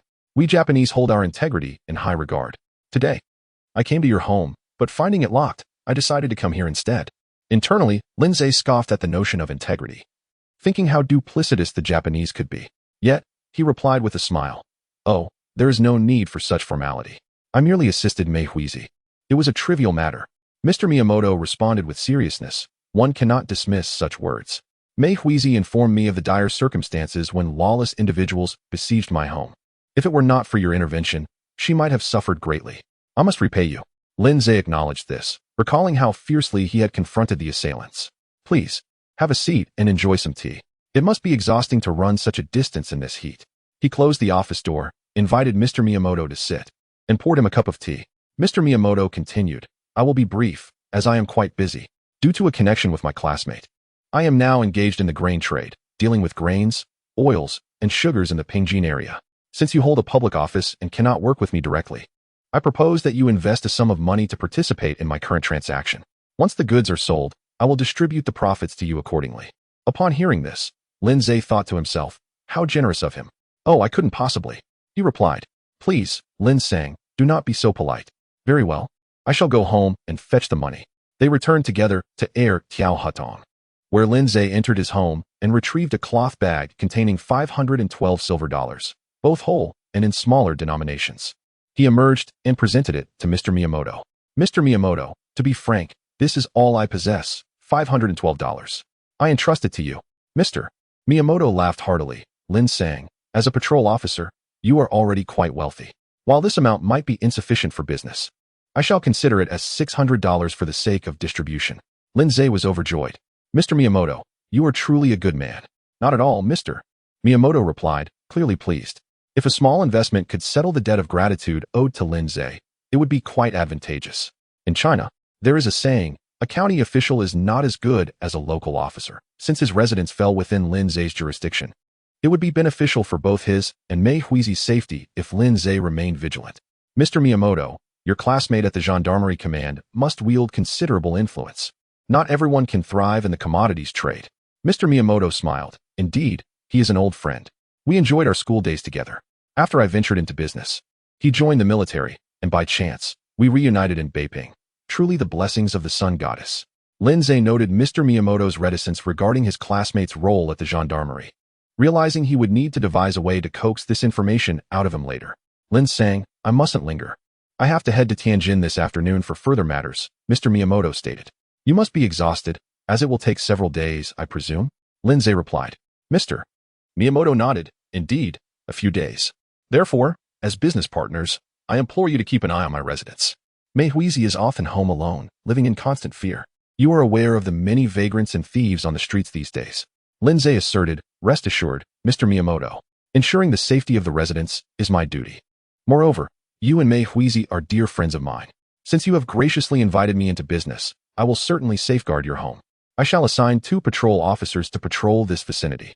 Mr. Miyamoto was quite satisfied, patting Lindsay on the shoulder as he took the money and departed. That evening, with nothing pressing to occupy his time, Lindsay made his way to Mr. Miyamoto's home and knocked on the door. The rhythmic knocking, 9 soft taps followed by a loud one, was a secret signal he shared with Mei Huizi. Upon hearing this distinctive knock, Mei Huizi felt a wave of relief wash over her. She hurriedly donned her wooden clogs and rushed to open the door. Upon seeing Lindsay, she immediately invited him inside, closing the door behind her as she flung herself into his embrace. Lin Jun, you cannot imagine how much I have missed you. Shoo. Lindsay replied sternly, lowering his voice once inside. Mei Huizi thrived on such attention, and as she felt a slight sting, she could not help but twist and walk daintily into the room. Upon discovering that Lindsay had yet to dine, Mei Huizi felt a pang of empathy. She swiftly prepared several small dishes and brought forth a jug of liquor. Lin Jun, this is the sorghum liquor Mr. Miyamoto brought back from Tianjin. I hope it suits your taste. Mei Huizi dared not offer Lindsay sake, fearing a severe reprimand. Lindsay settled comfortably, while Mei Huizi knelt beside him, pouring wine and serving dishes. Mei Huizi, Lindsay began, what exactly does Mr. Miyamoto's classmate at the Gendarmerie Command do? Mei Huizi blinked her large eyes and pondered deeply. I'm sorry, Lin Jun. Mr. Miyamoto never discusses such matters at home. I promise to ask him next time. Lindsay shook his head. No, do not inquire. It may raise his suspicions. Mei Huizi felt her heart flutter. Lin Jun, he is so concerned for my well-being. Lin Jun, I have also learned a few new recipes. Please, try them. The following morning, Lindsay emerged from his home, yawning. Not having ventured far, he encountered a neighbor, an elderly lady. Patrol Chief Lin, you look as though you did not sleep well, she greeted him. Lindsay paused, perplexed. What do you mean by that? Noticing his confusion, the elderly lady hastily explained. Last night, a wild dog appeared in our alley and howled all night long. Lindsay nodded, concluding that the recent influx of beggars was likely due to their hunger, which might have led them to resort to beating the dog. The elderly lady remarked, you certainly have insight. I was puzzled as to the cause. Please, carry on with your duties. Until we meet again. Chapter 27 this time. Lindsay truly found a secluded stall to have breakfast, while attentively observing the movements in the streets as he made his way to the patrol station. As he approached, Wang Xiaoshou hurriedly emerged from a distance, anxiously informing him, Sir, the police station has called several times. I told them you were out on official business. Upon hearing this, Lindsay swiftly ascended to the second floor, shaking the phone vigorously. Where to? Outer District Police Station. Please hold. After a short while, the voice of Gao Xingping came through. Hello? Is this Shengmin? Lindsay quickly responded. Chief, there was a brawl outside just now. Before he could finish, Gao Xingping interrupted. I need you here urgently. Make haste. Understood. After hanging up, Lindsay felt a twinge of unease. What could be so urgent? He glanced at the eye-catching revolver in the storage and took it out, putting it back repeatedly until he felt adept, then adjusted his uniform and stepped outside. Wang Xiaoshou, summon a rickshaw to the Outer District Police Station and be quick about it. Fortunately, the location was not far. Upon arrival at the police station, the personnel below remarked, Patrol Chief Lin, hurry upstairs. The chief has been waiting anxiously for you. Lindsay returned their gestures of respect, saying, next time at Sohua Building, my treat. He bounded up the stairs and reached Gao Shengping's office, knocking on the door. Come in. Lindsay pushed the door open, saluting, Chief. Gao Shengping was pacing with his hands behind his back, his physique having grown portly, resembling a roly-poly toy as he spun in circles, a rather comical sight. Lin Shimin. You've arrived. Chief, what has happened? Gao Xingping appeared quite exhilarated. You, my boy, are a bringer of fortune. Just a few days ago at my home, you mentioned capturing criminals to earn merit, and now the opportunity has arisen. He leaned in, lowering his voice conspiratorially. The military police headquarters has caught a big fish. Lindsay's heart sank. This was troublesome. Boss Dai had been testing him incessantly, and after the ordeal with Hu Jinglong, they had apprehended someone yet again. However, he forced a smile. Chief, are you calling me to assist? Gao Shiping chuckled. You are indeed clever. What is my relationship with Captain Saito? They have many targets to apprehend, and the military police headquarters is short-staffed, with the combined Special High Command units dispatched south to assist in operations. Therefore, the military police headquarters has drawn personnel from various police stations, and I am among them. The Special High Command within the interior and exterior are entirely distinct entities. The exterior Special High Command, along with those in Japan, operates independently under the Ministry of the Interior. However, within the interior, to facilitate operations and suppression, the military police headquarters and the Special High Command have formed what is referred to as the Joint Special High Command, which is administratively part of the Special High Command. Not in uniform, yet under the management of the military police commander. Thus, the female officers of the Special High Command depicted in films and television are fictitious. The Beijing Military Police Headquarters also has a special high command, but most have been deployed southward for combat or to support operations in Shanghai. Lin Zhe inquired, "Chief, why have you summoned me?" Gao Xingping replied, "Isn't it your cleverness that has drawn my attention? I have always believed in you. And with such a prime opportunity for merit, how could I not think of you?" Lin Zhe promptly stood at attention, expressing gratitude. "Thank you for your support, Chief. I recall you speak Japanese?" Gao Xingping queried. Lin Zhe thought to himself, "Now we're getting to the crux." "Yes, Chief. My neighbor is the owner of the Miyamoto Trading Company, and I learned Japanese from him." Gao Xingping nodded in satisfaction. "For this operation, I will be leading a temporary apprehension team, responsible for capturing individuals according to the list provided by the Military Police Headquarters, and you shall accompany me." Lin Zhe nodded, expressing, "I am immensely grateful for this opportunity, Chief." Gao Xingping waved his hand dismissively. "No need for such formalities. You shall not return to the patrol station. To prevent leaks, we will head directly to the Military Police Headquarters. No one is to return home until the apprehensions are complete." Lin Zhe nodded in agreement. A vehicle from the Military Police Headquarters had already arrived. Lin Zhe opened the door for Gao Xingping, then climbed in himself. The car slowly made its way towards the inner city. As he gazed out the window, Lin Zhe pondered. Were the apprehended individuals from the Beiping Station or his own line? The likelihood of them being from his own line seemed slim, as the dim sum shop had been operating smoothly earlier that morning. If someone from his line had encountered trouble, Old Ma would have promptly extracted him for protection. Thus, they must be from the Beiping Station. Did the Beiping Station know about this? Were they organizing an evacuation? From Gao Xingping's words, it seemed they would be capturing individuals based on the list, indicating that the big fish must possess significant information. If the Beiping Station was entirely unaware, capturing one of his own would indeed pose a serious dilemma. The vehicle arrived at the Military Police Headquarters, which had formerly been the Red Building of the Imperial University, now repurposed by the Japanese as their command center, a fact that was rather lamentable. The scenario of sipping tea at a stall outside the Military Police Headquarters while keeping an eye on things was utterly implausible. Not to mention, there were no tea stalls or even Chinese civilians near the Military Police Headquarters. The common folk avoided this place, which was heavily guarded with multiple sentry posts and barbed wire obstacles. The soldiers at the entrance inspected the vehicle and conducted body searches on Gao Xingping and Lin Zhe to ensure they bore no weapons before the two were allowed to proceed. They drove further in and stopped in front of a small building. Gao Xingping appeared somewhat anxious, constantly adjusting his uniform. Soon, an officer in military attire approached, leading them to a conference room.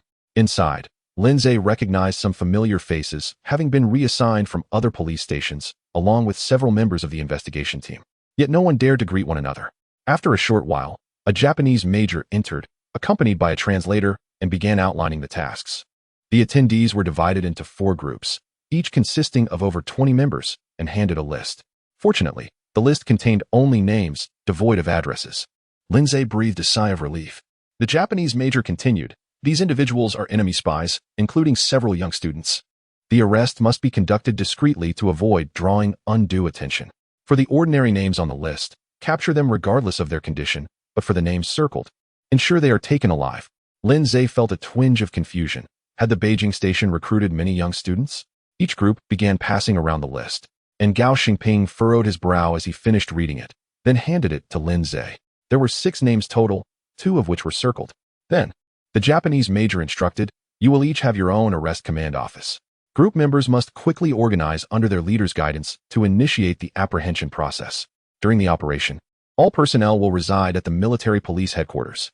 Transportation, firearms, and uniforms will be provided by the headquarters, and no contact with the outside world is permitted. Otherwise, all will be regarded as spies." The translator recited this directive expressionlessly, emphasizing the final note. Chapter 28. How to convey messages. The spacious office allocated to Lin Zhe's group was situated in the northeastern corner of the 3rd floor. Although it had ample space, there were not enough chairs. Lin Zhe moved a chair over and pretentiously wiped it down with his sleeve, inviting Gao Xingping to sit. Gao Xingping nodded in satisfaction, settled down, and began addressing the group. "Brothers, my name is Gao Xingping. Some of you may know me, while others may not. As you just heard from Taijun, now that you are assigned to my group, you must heed my commands and strictly adhere to the protocols for this temporary capture operation. I believe you all understand that if we successfully complete this mission, it will be a significant achievement for both of us. If we fail, there will be consequences. And should there be any slip-ups along the way, some may face dire repercussions." Having navigated the complexities of this field for many years, Gao Xingping emphasized the importance of following his lead.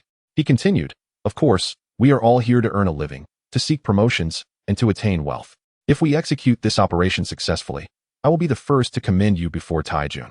Not to mention, the bonuses will be substantial. The group responded with enthusiasm. Gao Xingping then proceeded to divide the personnel. 12 individuals were assigned to the execution team, responsible for the actual apprehension. 6 were designated to the intelligence team, tasked with uncovering the addresses of the individuals on the list, and 4 were placed in the mobile team, whose duties were more flexible, providing logistical support and filling in for other teams as needed. Gao Xingping had his own motives. The intelligence team bore a heavy responsibility. If they failed to ascertain the residences and behavioral patterns of the targets, apprehension would be impossible. The execution team would be directly involved in the capture, and who could predict whether the individuals on the list might be armed? If they encountered resistance, bullets do not discriminate. Consequently, Lin Zhe was assigned to the mobile team. Director Gao, a good man, he thought, as instructions were disseminated. The intelligence team set off to gather leads, while the others began preparing their accommodations for the upcoming days. Behind the small building were several rows of 2-story dormitories, where they were assigned to stay. The layout resembled that of a school dormitory, featuring wooden bunk beds accommodating 4 individuals in each room. The assigned roommates quickly became familiar with one another.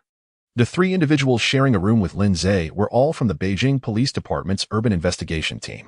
The eldest among them, Huang Tranqing, around 36 or 37, sported a parted hairstyle and was never without a cigarette.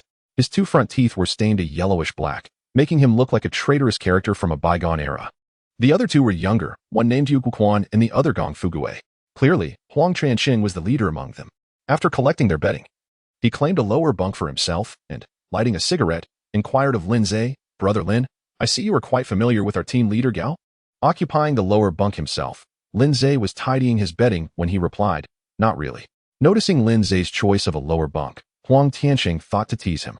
He flicked the ash from his cigarette towards Lin Zhe's bedding, but unexpectedly, Lin Zhe swiftly turned and kicked the embers back, striking Huang Tianqing in the face. Yelping in pain, Huang Tianqing swore, "Damn." Before he could finish, Lin Zhe lunged forward and deftly immobilized his arm, with a technique honed through experience. Huang Tianqing found himself powerless to resist as Lin Zhe tightened his grip around his neck, causing him to roll his eyes in distress. "Do you dare act foolishly with me? I may not be close to Team Leader Gao, but I am quite familiar with Captain Saito from the military police headquarters. If you misbehave, I could easily put you down during a field operation and see if Captain Saito cares about your insignificant life." Huang Tianqing, terrified, realized Lin Zhe was likely telling the truth. Who would dare be so audacious in the military police headquarters? Once Lin Zhe released him, he collapsed to the ground, hands clasped in a pleading gesture, tears streaming down his face. "Lord Lin, I was blind to your greatness. You are like a grandfather to me. Please, spare me this once. Once this task is completed, I will host a feast at Fengziyuan to make amends." Lin Zhe smirked, rummaged through Huang Tianqing's pockets, and extracted a pack of Dezhongjiu cigarettes and 4 or 5 silver dollars. He pocketed the coins, lit a cigarette for himself, and then released Huang Tianqing's arm. "You don't deserve to smoke Dezhongjiu," he declared. Huang Tianqing, thoroughly subdued, disregarded the pain in his arm and struck a match to light his cigarette for Lin Zhe. "I brought this to honor you." Lin Zhe ignored him, stowed the cigarette in his pocket, and turned to the 2 younger men. They averted their eyes, stammering, "Lord Lin, meeting you is a stroke of fate. In this capture team, we will follow your lead." Lin Zhe tossed them 2 cigarettes, declaring, "Call me Brother Lin. We all follow Team Leader Gao." At that moment, Gao Xingping approached, frowning. "What is going on here?" Huang Tianqing quickly replied, "Team Leader, we have an instant rapport with Brother Lin here. His skills are remarkable, and we were just about to learn a few tricks from him." Gao Xingping nodded, instructing everyone to rest since they could be called upon at any moment for apprehension. He then beckoned Lin Zhe to follow him. As they left, Yao Guoquan, who had always found Huang Tianqing insufferable in the investigation team, smirked and quipped, "Huang, why did you provoke him? Now you'll have to host a banquet at Fengziyuan." Huang Tianqing, filled with regret, smacked himself in the face, lamenting. Who could have foreseen this? Meanwhile, Lin Zhe followed Gao Xingping to his room. As the team leader, Gao Xingping had a private room, furnished with a bed and a writing desk, adorned with a green desk lamp. There was a wash basin with all the necessary toiletries. Lin Zhe frowned at the stark simplicity of the accommodations. "How can you possibly live in such a place?" Gao Xingping waved his hand dismissively. "Let us not speak of that. We are here to work, not to indulge in luxury." He lit a cigarette, continuing, "This task is not as straightforward as one might think. Although we have a list, We are completely in the dark about where these individuals reside or what they do. Taijun mentioned that many are students, but do we intend to search through every school one by one? How long would that take? Lindsay pondered this. The Beiping Station certainly wouldn't recruit so many students. Among those clandestine organizations, the majority are likely from the anti-Japanese League. If a small leader from the League were captured, the Japanese wouldn't mobilize such a significant force. It is more probable that someone within the Beiping Station has defected or been apprehended, and this individual possesses critical information about the League. However, we cannot ascertain how much. Moreover, he certainly would have provided intelligence regarding the personnel at the Beiping Station. Those names circled on the list are likely agents from the Special Services Bureau's Beiping Station. Lindsay remarked, "Director, I believe that as long as we act more swiftly than the other groups, we will prevail, regardless of whether it takes 10 days or 8. Gao Shiping agreed, recognizing the validity of Lindsay's reasoning. As long as they outperformed the other teams, he would gain recognition from the Japanese. Chapter 29. The ongoing capture in the inner city's 4th district, on Fuchingman Street, the countenance of Mao Wanli. The station head for the Beijing branch of the Revival Society betrayed an air of anxiety in the back courtyard of a pharmacy. Has the Japanese military drawn numerous personnel to the gendarmerie headquarters? Yet we remain unaware of where our issues lie. A middle-aged man, appearing to be a shopkeeper, responded. Station head, since the last operational team encountered difficulties, we have been instructed to enhance our concealment measures. All departments and operational teams have halted direct contact, resorting instead to dead letter boxes for communication. He sighed. While this ensures safety, it complicates coordination.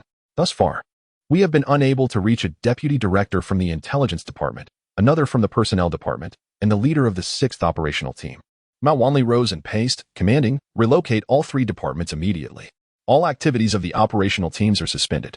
Since we cannot establish contact, we shall cease all communication. Beyond the 3 core liaison points, the entire station shall remain silent. After uttering these words, Mao Wanli felt an acute pang in his heart.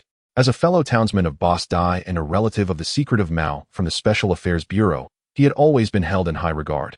To be entrusted with the leadership of the Beijing branch was a significant mark of confidence. Yet, since the Japanese arrival, the Beiping Station had achieved nothing substantial. Aside from eliminating a few minor traitors, there was neither valuable intelligence nor any agents infiltrated within the enemy ranks. Silence remained the only option. It was infuriating. The Japanese had begun mobilizing troops, yet they were oblivious to the source of their troubles. Contemplating, Mao Wanli felt a surge of discontent and dispatched several individuals to the concealed areas of the intelligence department, personnel department, and the 6th operational team to assess the situation. Report any abnormalities immediately. Meanwhile, at the gendarmerie headquarters dormitory, Gao Xingping was conversing with Lin Zhe when soldiers arrived to summon the group leaders for a meeting. Upon returning from the meeting, Gao Xingping eagerly gathered the members of the intelligence team in his room to outline their tasks.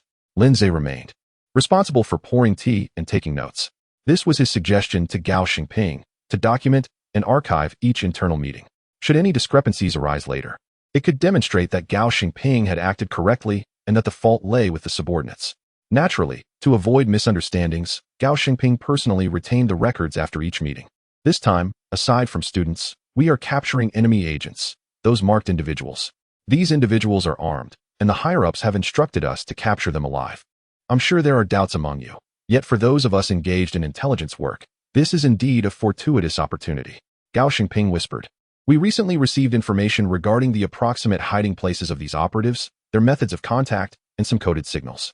Let us concentrate on extracting the 2 individuals we are responsible for. As for the students, send 2 people to each school to verify the list. Lin Zhe listened attentively while taking notes, already aware that the operational team from the Beiping Station had likely encountered issues once more. Knowing the general locations of the operatives was not extraordinary. Many within the Beiping Station had access to such information. However, the methods of contact and coded signals were unique to each group, meaning only the specific team leader, deputy leader, and operatives would be privy to their group's communication methods. The direst outcome would be if the team leader or deputy leader had encountered problems. If that were the case, the entire operational team would be doomed, putting even the upper echelons of the Beiping Station at risk. Conversely, if it were merely a group leader in jeopardy, there might still be hope for salvage. Lin Zhe leaned toward the latter theory. As the gendarmerie had formed 4 capture teams, with his team tasked with apprehending 6 individuals, suggesting the others had similar assignments. In total, over 20 individuals were to be captured, the majority of whom were students. likely members of the anti-traitor brigades guided by the operational teams. The remaining 7 or 8 operatives conveniently matched the number for a small group. It appeared this traitor had thoroughly implicated everyone he knew. Having deduced this, the remaining task became manageable. The Beiping Station merely needed to isolate the implicated group from the others, either by organizing an evacuation or directly abandoning that team. For instance, they could discontinue using dead letter boxes and abandon their contact points. If this team could not reach their superiors, the Japanese would be unable to apprehend more individuals. The crucial question remained: did the Beiping Station even know about this development? As Lindsay scribbled on paper, his mind was in turmoil. With more precise information, the intelligence team made swift progress. Within a day, either through surveillance or stakeouts, they quickly verified the addresses of the 2 marked individuals on the list. Gao Xingping, filled with excitement, personally led a team, requisitioning a car along with several bicycles for the operation. This time, Lindsay could not accompany him in the car and instead pedaled alongside the others on a bicycle. The first target resided at the Uekala Hotel, a relatively large establishment with excellent amenities.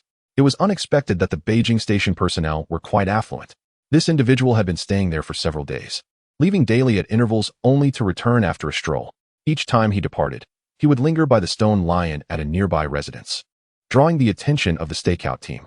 Upon entering the hotel, Lindsay volunteered to keep watch in the lobby while Gao Xingping waited in the car outside.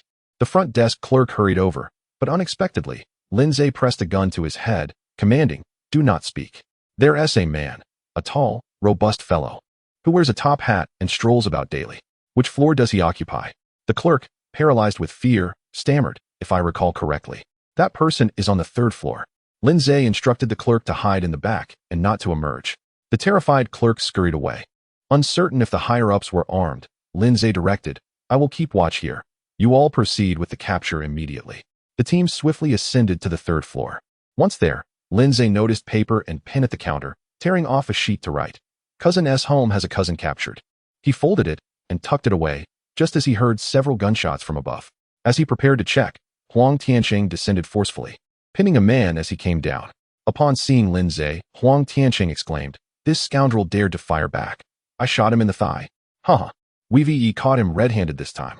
Chapter 30. The Golden Buddha achieves another feat upon swiftly apprehending a suspect. The individual was promptly dispatched to the gendarmerie headquarters for interrogation. Gao Xingping was elated, his enthusiasm unabated as he set out to capture another target. By afternoon, yet another individual from the list was captured. That night, in the dormitory, Gao Xingping was beside himself with joy, finding himself bored. He called for Lindsay to engage in conversation. With the capture of these 2 individuals, even if we fail to apprehend the 4 students, we have still accomplished a significant feat. Lindsay chuckled, preemptively congratulating the director on his substantial achievement, suggesting that once the task was completed, a promotion would surely follow. Gao Xingping, while contemplating the prospect of advancement, maintained a nonchalant demeanor, reflecting that as he approached 50, he was weary of the demands of his position and yearned for a tranquil place to retire. Lindsay, however, urged him not to dismiss the idea of promotion, as he looked forward to Gao becoming the head of the capital's police department to further his own career. With a hearty laugh, Gao reassured Lin, reminding him of their close relationship and his commitment to ensuring Lin's success. Lindsay saluted, expressing gratitude for the director's guidance. Gao Xingping, having procured a bottle of liquor, poured 2 glasses, and they toasted with no accompanying snacks, treating their drink as a celebratory libation. Gao grumbled about the accommodations, lamenting the lackluster meals prepared by the cooks, which barely satisfied his hunger. Lindsay suggested that if they ventured out again the next day, he would procure some better food. Though hesitant, Gao succumbed to his cravings and decided to write Lin a note to ensure discretion from the cooks, knowing that revealing their desires would be ill-advised. After some casual conversation, Lindsay took his leave, returning to his own quarters.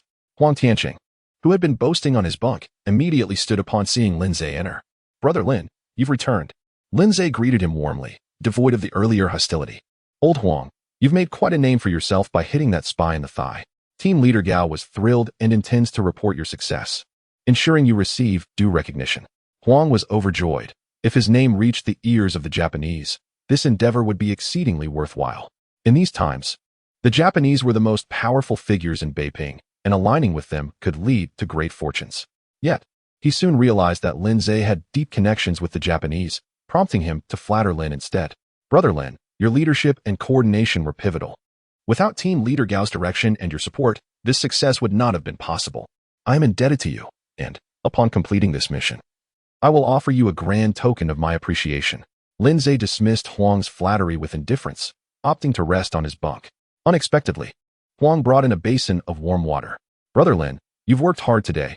Please soak your feet and relax. This left Yao Guoquan and Gong Fugui in stunned silence. You really have no shame. Huang Tianqing remained unfazed.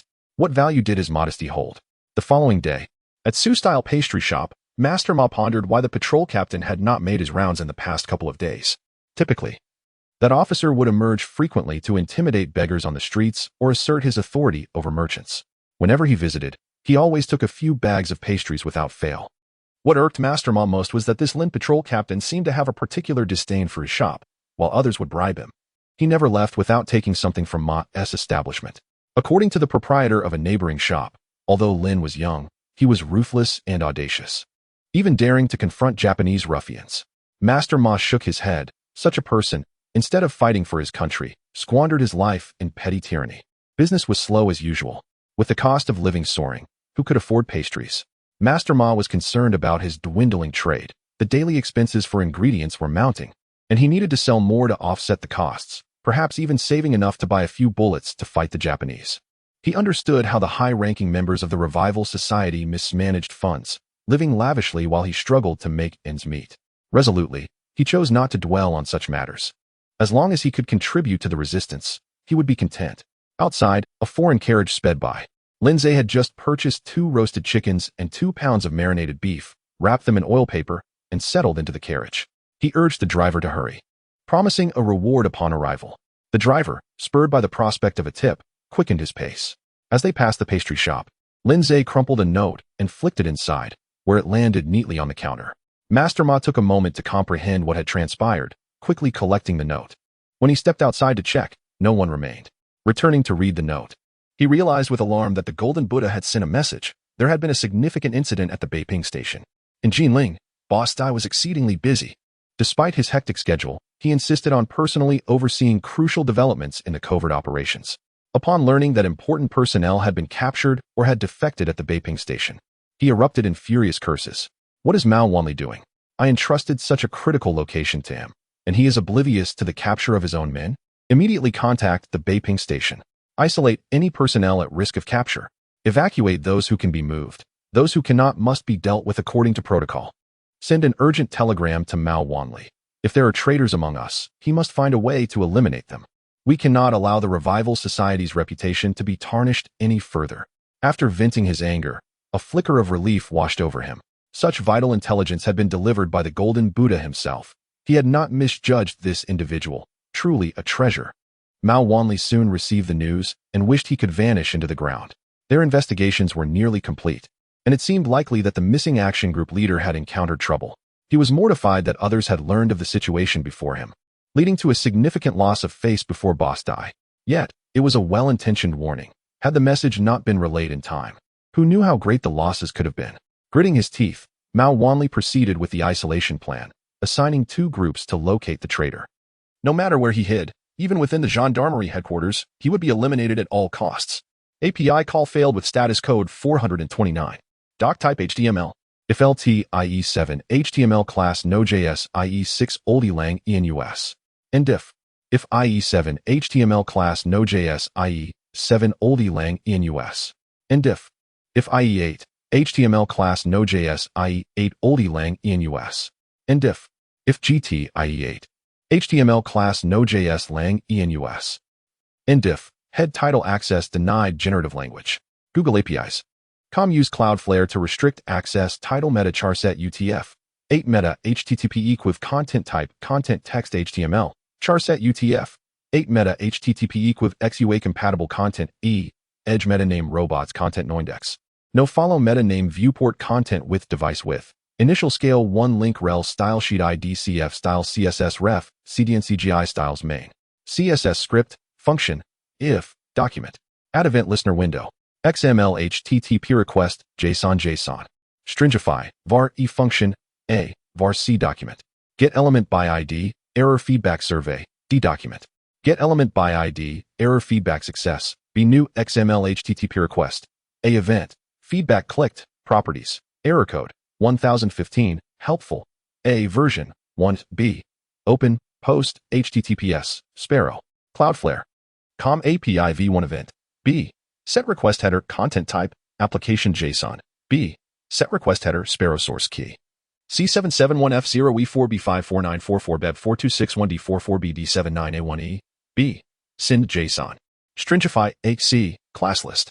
Add feedback hidden, D, class list. Remove feedback hidden, document. Add event listener, DOM content loaded, function, var document. Get element by ID, error feedback, C document. Get element by ID, feedback button, yes. D document. Get element by ID, feedback button, no. Class list in A, class list. Remove feedback hidden, C. Add event listener, click, function, E. 0. D. Add event listener, click, function, E. 1. Script defer src HTTPS, performance. Radar, Cloudflare, ComBeacon. JS script head body div ID CF wrapper div class CF alert error CF cookie error hidden ID cookie alert data translate enable cookies please enable cookies. Div ID CF error details class P. 0 header class MX auto point. 10 LG. Point. 6 LG. PX. 8 W. 240 LG. W full MB. 15 anti-aliased H1 class inline block MD. Block Mr. 2 MD. MB. 2 font light text. 60 MD. Text. 3 XL text black dark leading tight. Span data translate error span. Span 1015 span H1 span class inline block MD. Block heading ray ID font mono text. 15 LG. Text SM LG. Leading relaxed ray ID. 9307F 4BA0 4 Tf04 bull. Span class inline block MD. Block heading ray ID font mono text. 15 LG. Text SM LG. Leading relaxed April 15th, 2025, 219. 04 UTC span H2 class text. Gray. 600 leading. 1. 3 text. 3 XLLG. Text. 2 XL font light. You are being rate limited H2 header section class W. 240 LG. W full MX auto MB 8 LG. PX. 8 DIV ID. What happened section class W. 12 MD. W full H2 class text. 3 XL leading tight font normal MB. For text black dark anti-alias data translate what happened. H2P the owner of this website, generative language. Google APIs. Com. Has banned you temporarily from accessing this website. PDIV section DIV class feedback hidden PY. 8 text center ID error feedback DIV ID error feedback survey class footerline wrapper. Was this page helpful? Button class border solid BG white CF button cursor pointer ML. For PX. For PY. 2 rounded ID feedback button yes type button yes button class border solid BG white CF button cursor pointer ML. For PX. For PY. 2 rounded ID feedback button no type button no button div class feedback success feedback hidden ID error feedback success. Thank you for your feedback. Div class CF error footer CF wrapper W. 240 LG. W full PY. 10 SM. PY. For SM. PX. 8 MX auto text center SM. Text left border solid border. 0 border T border. Gray. 300p class text. 13 span class CF footer item SM. Block SM. MB. 1 Cloudflare ray ID. Strong class font semi-bold 9307F 4BA0 4 Tf0 4 strong span class CF footer separator SM. Hidden bull. Span ID CF footer item IP class CF footer item hidden SM. Block SM. MB. 1 your IP. Button type button ID CF footer IP reveal. Class CF footer IP reveal BTN. Click to reveal button span. Class hidden ID CF footer IP 43. 164. 133. 114 span class CF footer separator SM. Hidden bull. Span class CF footer item SM. Block SM. MB. 1 span performance amp. Security by span rel nupener norfur ref https www.cloudflare. Com5xx. Error. Landing ID brand link target blank Cloudflare span p script. Function D. var BA. Get element by ID. CF footer item IP. CA. Get element by ID. CF footer IP reveal. B class list and B. Class list. Remove. Hidden. C. Add event listener. Click. Function. C. Class list. Add. Hidden. A. Get element by ID. CF footer IP. Class list. Remove. Hidden. var document. Add event listener. A. Add event listener, DOM content loaded, D. Script div. Error footer, div. CF error details, div. CF wrapper, script window. CF translation, script body HTML API call failed with status code 429. Doc type HTML. If LT IE7 HTML class Node.js IE6 oldie lang enus. And if IE7 HTML class Node.js IE7 oldie lang enus. And if IE8 HTML class Node.js IE8 oldie lang enus. And if GT IE8 HTML class Node.js lang enus. And if head title access denied generative language. Google APIs. Com used Cloudlayer to restrict access title meta charset UTF 8 meta HTTP with content type content text HTML charset UTF 8 meta HTTP with XUA compatible content i.e. edge meta name robots content noindex. No follow meta name viewport content with device width initial scale 1 link rel style sheet ID CF styles CSS ref CD and CGI styles main CSS script function if document. Add event listener window. XML HTTP request JSON. Stringify, var e function, a, var c document. Get element by ID, error feedback survey, d document. Get element by ID, error feedback success, b new XML HTTP request. A event, feedback clicked, properties, error code, 1015, helpful. A version, 1, b, open, post, HTTPS, Sparrow, Cloudflare. Com API v1 event, b, set request header content type, application JSON, b, set request header Sparrow source key. C771F0E4B54944BEB4261D44BD79A1E, b, send JSON. Stringify, a, c, class list. Add feedback hidden, d, class list. Remove feedback hidden, document. Add event listener, DOM content loaded, function, var document. Get element by ID, error feedback, c document. Get element by ID, feedback button yes. D document. Get element by ID, feedback button no. Class list in A, class list. Remove, feedback hidden, C. Add event listener, click, function, E. 0. D. Add event listener, click, function, E. 1. Script defer SRC HTTPS, performance. Radar, Cloudflare, ComBeacon. JS script, head body div ID CF wrapper div class, CF alert error CF cookie error, hidden ID, cookie alert data translate, enable cookies, please enable cookies. div ID CF error details class P, 0 header class MX auto point, 10 LG, point, 6 LG, PX, 8W, 240 LG, W full MB, 15 anti-aliased H1 class inline block MD. Block Mr. 2 MD, MB, 2 font light text, 60 MD, text, 3 XL text black dark leading tight span data translate error span 1015 span H1 span class inline block MD. Block heading ray ID font mono text 15 LG text SM LG leading relaxed ray ID 9307 F4 AA 57 ECA 04 bull.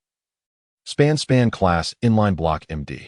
Block heading ray ID font mono text 15 LG text SM LG leading relaxed April 15th 2025 219 02 UTC span H2 class text gray 600 leading 1 3 text 3 XL LG text 2 XL font light you are being rate limited H2 header section class W 240 LG W full MX auto MB 8 LG PX 8 div ID what happened section class W 12 MD W full H2 class text 3 XL leading tight font normal MB for text black dark anti-alias data translate what happened H2P the owner of this website generative language Google APIs com has banned you temporarily from accessing this website.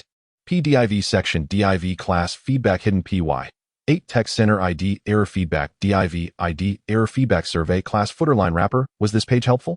Button class border solid BG white CF button cursor pointer ML for PX for PY 2 rounded ID feedback button yes type button yes button class border solid BG white CF button cursor pointer ML for PX for PY 2 rounded ID feedback button no type button no button div class feedback success feedback hidden ID error feedback success. Thank you for your feedback. div class CF error footer CF wrapper W 240 LG W full PY 10 SM PY for SM PX 8 MX auto text center SM text left border solid border 0 border T border gray 300 P class text 13 span class CF footer item SM, block SM, MB, 1 Cloudflare Ray ID. Strong class font semi-bold 9307F, 4 AA, 57 ECA 0, 4 strong span class CF footer separator SM, hidden bull. Span ID CF footer item IP class CF footer item hidden SM, block SM, MB, 1 your IP. Button type button ID CF footer IP reveal, class CF footer IP reveal BTN, click to reveal button span, class hidden ID CF footer IP 43. 164, 133. 114 span class CF footer separator SM, hidden bull, span class CF footer item SM, block SM, MB, 1 span performance amp. Security by span arel nupener norfur ref https www.cloudflare.com 5xx error landing ID brand link target blank Cloudflare span p script function d var ba get element by ID CF footer item IP CA get element by ID CF footer IP reveal B class list and B class list remove hidden C add event listener click function C class list add hidden A get element by ID CF footer IP class list remove hidden var document add event listener A add event listener DOM content loaded D script div error footer div CF error details div CF wrapper script window CF translation script body HTML chapter 33. The capture team disbanded immediately after Gao Xingping reported to the Japanese. Accompanied by Lin Zhe and a staff member from the Joint Special High Command, the three of them made their way directly to the telephone bureau. They traced all the calls made from a tea house that day, cross-referencing the times, and confirmed one match. Indeed, there was a call. The conversation length was approximately the same. Gao Xingping was elated. Fortune smiled upon them. Although Huang Tianqing was deceased, perhaps the individual who contacted him was still alive. If they captured this person, it would be a monumental achievement. The Japanese took this matter very seriously. Aside from Gao Xingping and Lin Zhe, the temporary capture team did not include any others, opting instead for a unit of military police. Gao Xingping insisted on bringing Lin Zhe along, as he understood Japanese and had gleaned valuable insights during his interrogative discussions, making his presence indispensable. The staff member from the Joint Special High Command considered this for a moment and acquiesced. Gao Xingping winked at Lin Zhe, conveying the message, "See? The big brother hasn't he forgotten you. You saved my life, and I am a man of gratitude." A car and a truck sped towards the address associated with the phone number. It was a residence located in Dongqing Liaotong. The military police surrounded the house, sealing it off completely, and then broke down the door.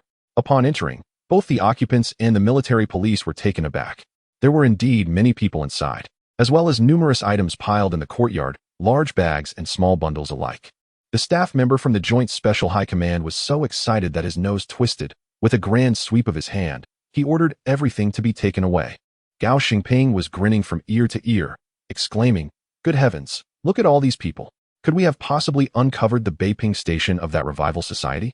Lin Zhe took a glance and noticed that some individuals had shaved heads, wore belts, and sported traditional shoes, while others walked with a noticeable limp. And some even had long braids adorned with magnolia flowers. If these were indeed agents of the revival society, then the boss must be quite a character. Shortly thereafter, the military police discovered weapons within the premises. Lin Zhe approached and was astonished to find what resembled a museum collection. There were large sabers, small daggers, and red tasseled spears. Among the few firearms, most were old revolvers or makeshift guns. One Hanyang-made rifle appeared so worn that it seemed the bullets would fly sideways. Only one box cannon stood out amidst the weapons, exuding an industrial elegance.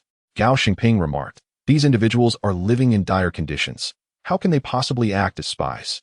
Lin Zhe had already deduced the nature of this place, chuckling. Perhaps they possess skills that render firearms unnecessary.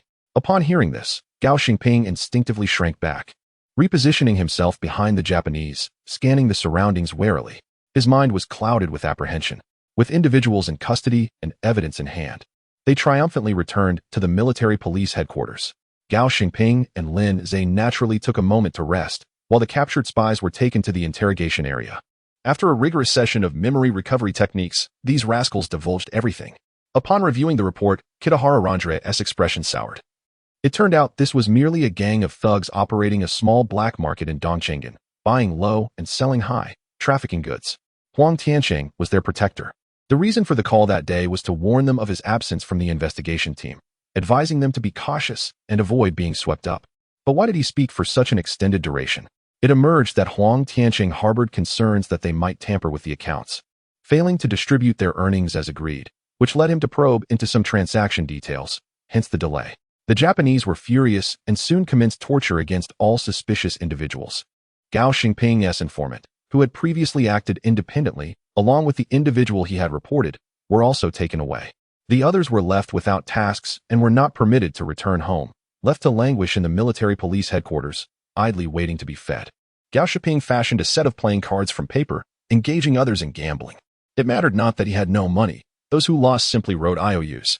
That evening, Gao Xingping beckoned Lindsay over, quietly displaying a bottle. "Look what Mr. Saito gifted me." Lindsay glanced at it, surprised to find it was a bottle of sake. Yet, at this moment, any alcohol was a welcome relief, as there was little else to eat, and they could only grimace and drink. The two held their teacups, pouring the sake, sipping intermittently. "Director, staying here all day is driving me mad. When will this end?" Gao Xingping chastised. "Look at you, speaking without decorum. Is that appropriate? Serving the Japanese, and you still expect to leave?" Lindsay chuckled. "I only say this in front of you. I wouldn't utter such words before outsiders." Gao Xingping took a swig. "Who isn't anxious? You haven't married yet, but I have a wife to consider. However, I believe it will all resolve in a couple of days." "Really?" Lindsay replied. "Look, during these past few days, we haven't been out capturing anyone, and those we brought back have been thoroughly interrogated. With no tasks left, we're merely here to eat and drink for free. This is the military police headquarters, not a charity." Just as Gao Xingping had predicted, the following day, the Japanese announced the disbandment of the temporary capture team, distributing a bonus and instructing everyone to return to their respective origins. After being cooped up for so long, people hurried home, while others rushed to the 8 great alleys. Gao Xingping insisted on dragging Lindsay to his home for drinks, and Lindsay, with no choice, obliged. The two first visited Dong Xingping for a refreshing bath, a suggestion from Gao Xingping, who claimed the military police headquarters was laden with negative energy, and a bath would help dispel any bad luck before returning home to avoid clashing with family. After bathing, they rested in a private room, arriving at Gao Xingping's residence just as dusk settled. Mrs. Gao emerged, scolding her husband while casting sidelong glances at Lindsay. "You've been gone for so many days. What is it? Do you disdain me for growing old?" Lindsay pretended not to notice. Gao Xingping, however, basked in the attention, replying with a grin, "My dear, what nonsense. We had our orders. Those of us in official positions cannot simply ignore the commands from above and rush home to sleep with our wives." That evening, a lavish spread was laid out. Gao Xingping, no longer pretentious, was eager for something to accompany his sake, as he had grown weary of drinking it alone. They poured 2 flasks of chrysanthemum liquor and savored it heartily. As the night wore on, he drank excessively and insisted on making Lindsay his sworn brother. Lindsay, aiding Mrs. Gao, hoisted him onto the bed, but as Mrs. Gao stumbled, she fell into Lindsay's arms. He gently adjusted her, then bowed in farewell. Mrs. Gao, incensed, glanced at Gao Xingping, who was sleeping soundly, and felt a pang of grievance towards Lindsay. As the saying goes, a woman seeks a man, separated only by a thin veil. She thought to herself, "I care for you. I toast to you. Why should I fear your indifference?" With this resolve, Mrs. Gao pushed Gao Xingping aside and turned to sleep alone. Chapter 34. The sisters as servants. Early the next morning, Lindsay, who had enjoyed a restful night, opened the door. He strolled about in search of a discreet entrance, exchanged the secret signal, and entered to partake of 2 meat-filled pastries and a bowl of wontons. Upon reaching the main street, he noticed a sign hanging at the dim sum shop, "Today's great discount, come and taste." It seemed they wished to attract the golden Buddha, albeit without haste, indicating no new tasks at hand. Lindsay approached and inquired, and old Ma, understanding his intent, obediently presented him with 2 bags of pastries. Notification: detected that the host extorted the merchant. Reward: secret recipe for Su-style pastries. Wandering unsteadily to the patrol station, Wang Xiaoshu hurried to greet him. "Master Lin, where have you been these days? I was nearly about to post a missing persons notice for you." Lindsay handed him the pastries, instructing him to carry them, and reminded him not to ask unnecessary questions regarding the tasks at hand. I understand. You must have accomplished something significant, destined for a promotion soon." Upon reaching the office on the 2nd floor, Wang Xiaoshu brewed tea for him and laid out the pastries on 2 plates on the table. "Has everything been quiet these days?" Lindsay inquired while sipping his tea. Wang Xiaoshu reported, "Master Lin, nothing much has happened. A few days ago, the Japanese conducted a massive manhunt but captured very few. They merely apprehended a few unfortunate souls caught selling rice. Oh, but there is indeed something I must tell you. What is it? Lindsay asked. Wang Xiaoxiu, grinning, replied. You must accompany me for a moment. Lindsay shot him a glare. Have you been promoted? Is your skin itching again? With that, he stood up as if to strike him. Wang Xiaoxiu quickly pleaded, Master, it's truly good news. I found you 2 maids. Lindsay, perplexed, responded. I never asked you to find me maids. With a mysterious smile, Wang Xiaoxiu insisted, Master, just come with me and see. You will surely commend my efforts. With nothing pressing on his agenda, Lindsay followed him out of the patrol station. Wang Xiaoxiu led him to the Xin Inn, the very establishment where Heir Zhuzi and his companions had previously taken refuge. Upon seeing Lindsay, the innkeeper hurriedly clasped his hands together, exclaiming, Master Lin, you bring good fortune. I have yet to express my gratitude for the last matter. Fortuitously, you are here today. Please, allow me to treat you to a meal at Fengzi Garden. Seeing Wang Xiaoxiu, the innkeeper understood the situation. Mr. Wang, the people you sent are staying in the back. Rest assured, they have been well fed. Wang Xiaoxiu, brimming with excitement, led the way. Upon reaching the backyard, he pushed open a door to find 2 girls standing in a startled manner. They were clad in tattered garments, each patched upon patched, yet surprisingly clean. Lindsay was astonished to find that the 2 bore an uncanny resemblance to one another. Both had oval faces, smooth foreheads, large expressive eyes, delicate noses, and rosy lips. Their timid demeanor evoking a sense of compassion. Lindsay pulled Wang Xiaoxiu outside. So how did I fare? Am I not right? Where did you find this pair? Lindsay inquired. Wang Xiaoxiu replied mysteriously, It's quite a coincidence. These 2 are meant for you. The other day, while patrolling, I encountered an entertainer by the Wobosi temple. A drummer who, facing hardship, was reluctant to let his daughters sing for a living. Consequently, their circumstances grew dire. Lindsay, growing impatient, urged, Get to the point. Are you performing a comedy here? Master Lin, the old man's surname is Gu. He came to Beijing from the south many years ago but passed away a few days ago, leaving behind debts. The creditors insisted on selling the girls to settle the debts. I saw them, and for 10 large coins, I secured their freedom. If you do not take them, they will surely find themselves in a dire situation. Wang Xiaoxiu's reasoning, albeit somewhat twisted, held merit.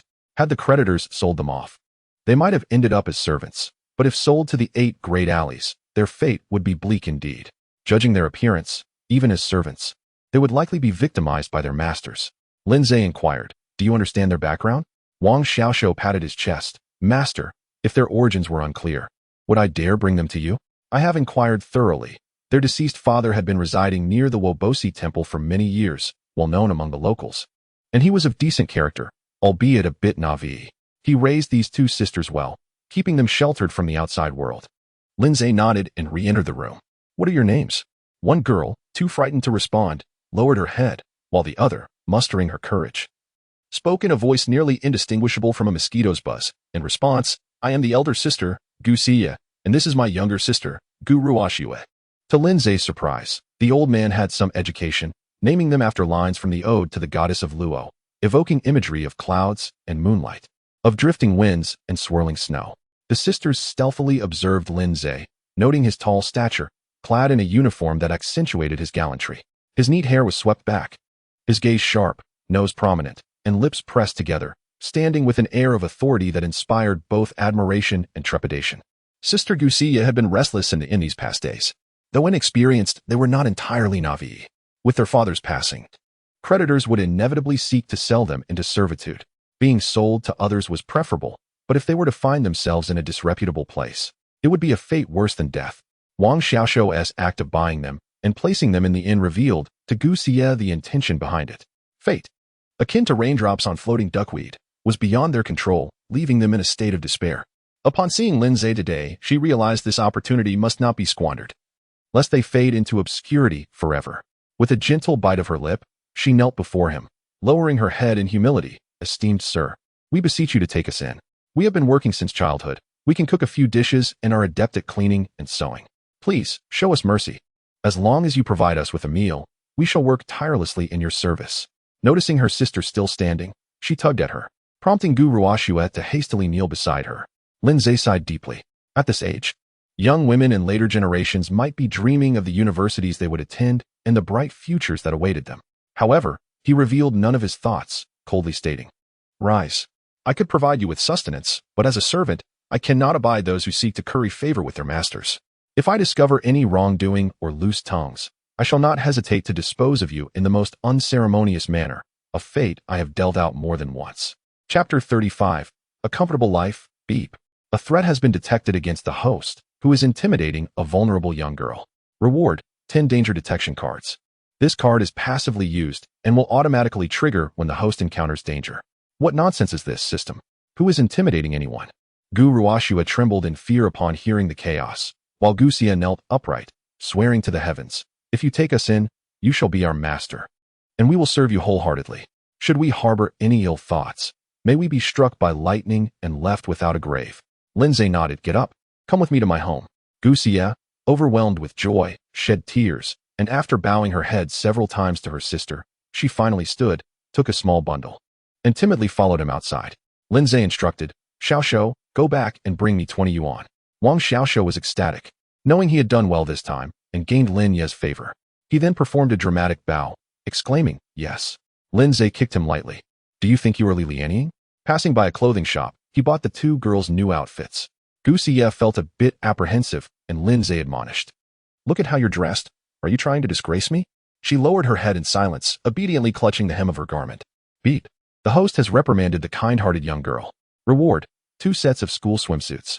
Great, the system is acting up again. After purchasing the clothes, they returned home, and Lindsay sent Wang Xiaoshou to buy 2 bedding sets, settling the girls in the guest room. He instructed them to stay put while he headed to his residence at the small market. Climbing over the wall, he changed into different clothes, applied makeup, and set out directly to the pastry shop. "Master Ma, long time no see. Is there a big sale today? Just as I ran out of pastries at home. Please weigh me 2 pounds. Master Ma felt a surge of excitement. "Golden Buddha, you've achieved a great feat." With a beaming smile, he clasped his hands, saying, "Ah, you've come. You are our esteemed customer. Please come to the back for tea. I'll have them prepare some fresh pastries for you. They taste best right out of the oven." Once in the back room, Master Ma closed the door. "You haven't shown your face in days. I thought you had encountered danger after delivering that information last time." Lindsay took a sip of tea, still shaken, and replied, "Don't say that. This time, I truly played a dangerous game. Guess what? I followed that traitor to the garrison headquarters, and wouldn't you know it. They were discussing how to use a turncoat to root out the high-ranking officials at the Beiping Station." Old Ma listened intently, as if captivated by a story. "We then insisted on staying at the garrison headquarters, cut off from outside contact. This really worried me. By chance, that traitor had a task that sent me out, and I happened to pass by here. I managed to slip a note in when no one was watching. Did you notify the higher-ups?" Old Ma hurriedly replied, "I did. Upon seeing the note, I suspected something had gone awry at the Beiping Station and immediately informed the superiors to alert them." "Golden Buddha, you've achieved another great feat." He then pulled out a bag of silver dollars. "Here's 500. It's a reward for you. Without you, who knows how many people at the Beiping Station would have been captured."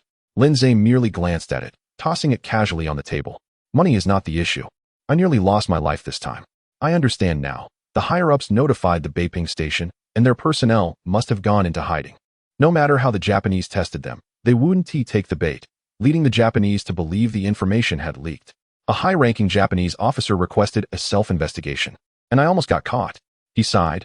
"I was interrogated for 2 days without food or drink, nearly losing my life. In the end, that traitor vouched for me, and without evidence, they let me go." Old Ma listened, both in admiration and fear. He looked at Lindsay, who tossed a bag of money on the table without a second thought. Look at him, undergoing 2 days of questioning and still managing to stay composed and unflinching. What spirit, what capability. "Golden Buddha, you've worked hard. I will report your contributions truthfully to the higher-ups, but please, you must be cautious. I speak from the heart.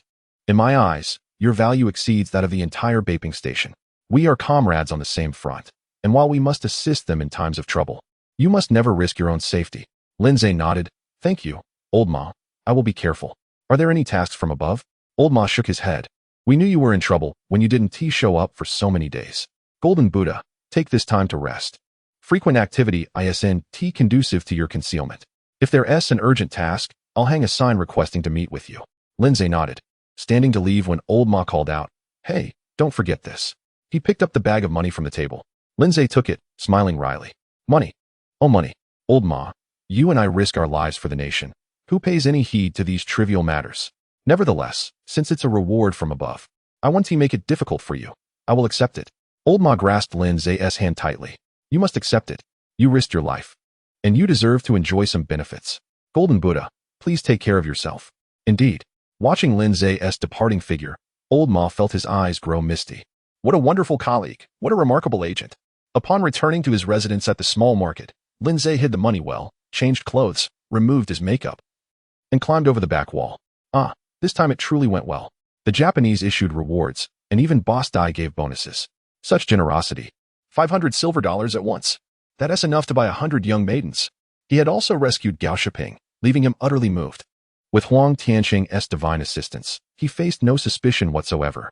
It was impossible to quantify the victories. It felt as though Qin Shi Huang had discovered electricity. What a stroke of luck. Time slipped away at the pastry shop, and by the time he returned home, it was already afternoon. Lin Zay hummed a little tune as he entered, where the sisters, already changed into new clothes, rushed to greet him. Seeing the kitchen devoid of any cooking activity, he frowned. Didn't you have lunch? The sisters dared not speak, without Lin Zay's orders. How could they dare to prepare their own meals? Well, you can make noodles, right? Gu Xiao nodded eagerly. Yes, I can. Lin Zay instructed. There are rice and flour containers in the kitchen. Go and prepare some dough for noodles. He added, make plenty. You'll eat the leftovers. Gu Xia quickly took her sister to the kitchen to get busy. After a while, she dashed back, timidly preparing tea for Lin Zay. Bowing slightly before returning to the kitchen, Lin Zay chuckled, reclining in a chair, sipping tea from a small pot. Life is indeed quite comfortable. Chapter 36. Cornmeal and pig's head meat. After more than half an hour, the clock in the room struck 3. The elder sister carried a large bowl of noodles, while the younger sister brought a bowl of broth, along with garlic cloves, scallions, and braised eggs. With graceful steps, they entered the room, placed the items on the table, and arranged the chairs. Gu Xia then softly announced, Sir, it's time to eat. Lin Zay nodded, rising from the recliner to sit down, and immediately began his meal. He scooped 2 generous spoonfuls of braised eggs into the noodles and savored them with garlic. Gu Xia stole a glance at him, relieved to see him enjoying his food. And then she and her sister quietly withdrew. Once Lin Zay finished his meal in a swift manner, he set the bowl down on the table and stepped outside to digest. As he lit a cigarette, he noticed the sisters sitting at a small table in the kitchen, each cradling a bowl and sipping the broth like little kittens. Lin Zay approached, frowning. Didn't I say you should eat too? Gu Ruoxuan nervously set her bowl down. Glancing at her sister, afraid to speak, Gu Xia lowered her head and murmured, Sir, fine grains are precious. Taking a puff of his cigarette, Lin Zay understood the situation. He had always refused to deprive himself, even avoiding the mix of corn and flour, let alone the delightful surprises that could come from a mixed meal. The household only had 2 types of grains, refined rice and flour. They were either gifted by shops with connections or purchased from the nearby butcher shop. Since the butcher often operated in secrecy, Lin Zay had asked him to bring back some supplies. For the 2 sisters, their best days consisted of eating a mix of cornmeal and flour. On ordinary days, they were fortunate to fill their stomachs with cornmeal steamed bread. When could they ever savor such fine flour? When was the last time they had white flour buns? During the New Year? Some families were so impoverished that they couldn't afford even 2 pounds of white flour to make dumplings, resorting instead to cornmeal, which fell apart when boiled. It was not uncommon for families to finally enjoy a dumpling meal during the New Year, only to see their dumplings turn into a mushy cornmeal porridge, leading to despair. Lin Zay crushed the cigarette but underfoot, thinking, if I allow you to eat, then eat. What does it matter if it's fine or coarse? The key is my command.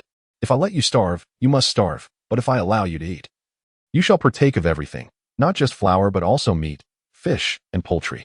How is it that you are disobedient upon your arrival? Ding. Detected host intimidating beautiful maidens. Reward, 2 sets of Lolita-style clothing.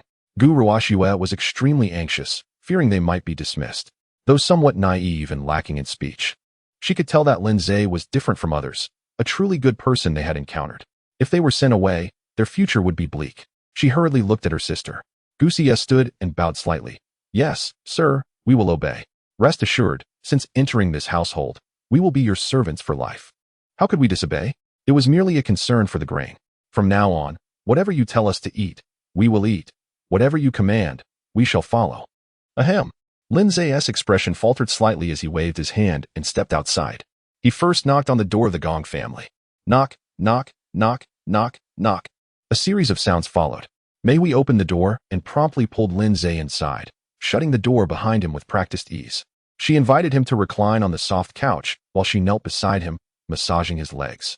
Lindsay lit a cigarette, and Mei Hui swiftly brought over an ashtray and placed it beside him. Have you been studying diligently at home? She asked earnestly. Mei Hui replied, I have been working hard. Lindsay nodded, and after a while, as the sky began to darken, he bade farewell, feeling refreshed. Mei Hui limped alongside him to the door, reminding him, next time, please be sure to instruct me. Once outside, Lindsay headed straight to the butcher shop at the alley's entrance, signaling for entry. I need some pig's head meat. And please prepare some pig ears. Stir-fry a couple of vegetable dishes. Oh, do you have cornmeal? Give me 10 pounds. Upon hearing this, the butcher thought to himself, Lin Yi must be tired of rich foods. Why the sudden interest in cornmeal? Dropping a silver dollar, Lindsay took his purchases and returned home. He called the sisters outside, pointing to the bag of cornmeal. This is 10 pounds of cornmeal for you, your rations. Once it's finished, I will buy more. You must eat until full at every meal. Do you understand? The sisters nodded eagerly like little chicks pecking at rice. Lindsay instructed them to arrange the pig's head meat and ears on a plate and asked them to chop a few cucumbers. Taking a jug of wine, Gusia, showing her keen perception, poured him a drink. After Lindsay enjoyed a couple of cups of wine, he looked at the sisters serving him and inquired, Can you sing the big drum? Gusia glanced at her sister. She sings well. Sing a few lines for me. Gu Ruoxue felt a bit nervous, but encouraged by her sister's gaze, she timidly began to sing. I gently closed the kiln door, inviting him to wait for me, Wang Baochuan. I tie up my hair with a green ribbon, remove the small bamboo pin from my head. I straighten my tattered jacket, dust off my old robe. It is not that I, Baochuan, have grown old and beautiful, but I fear my husband will return and chat with me. As she sang, Gu Ruoxue transformed from a startled little rabbit, her face glowing with vitality. Her voice was soft and melodious, akin to the chirping of a warbler, and her graceful figure exuded charm. Indeed, she sang beautifully. After consuming a few cups of wine, Lindsay set down his cup and instructed, Finish the remaining dishes and use the cornmeal to make some flatbreads for your meal. After giving his orders, he went to wash up and rest.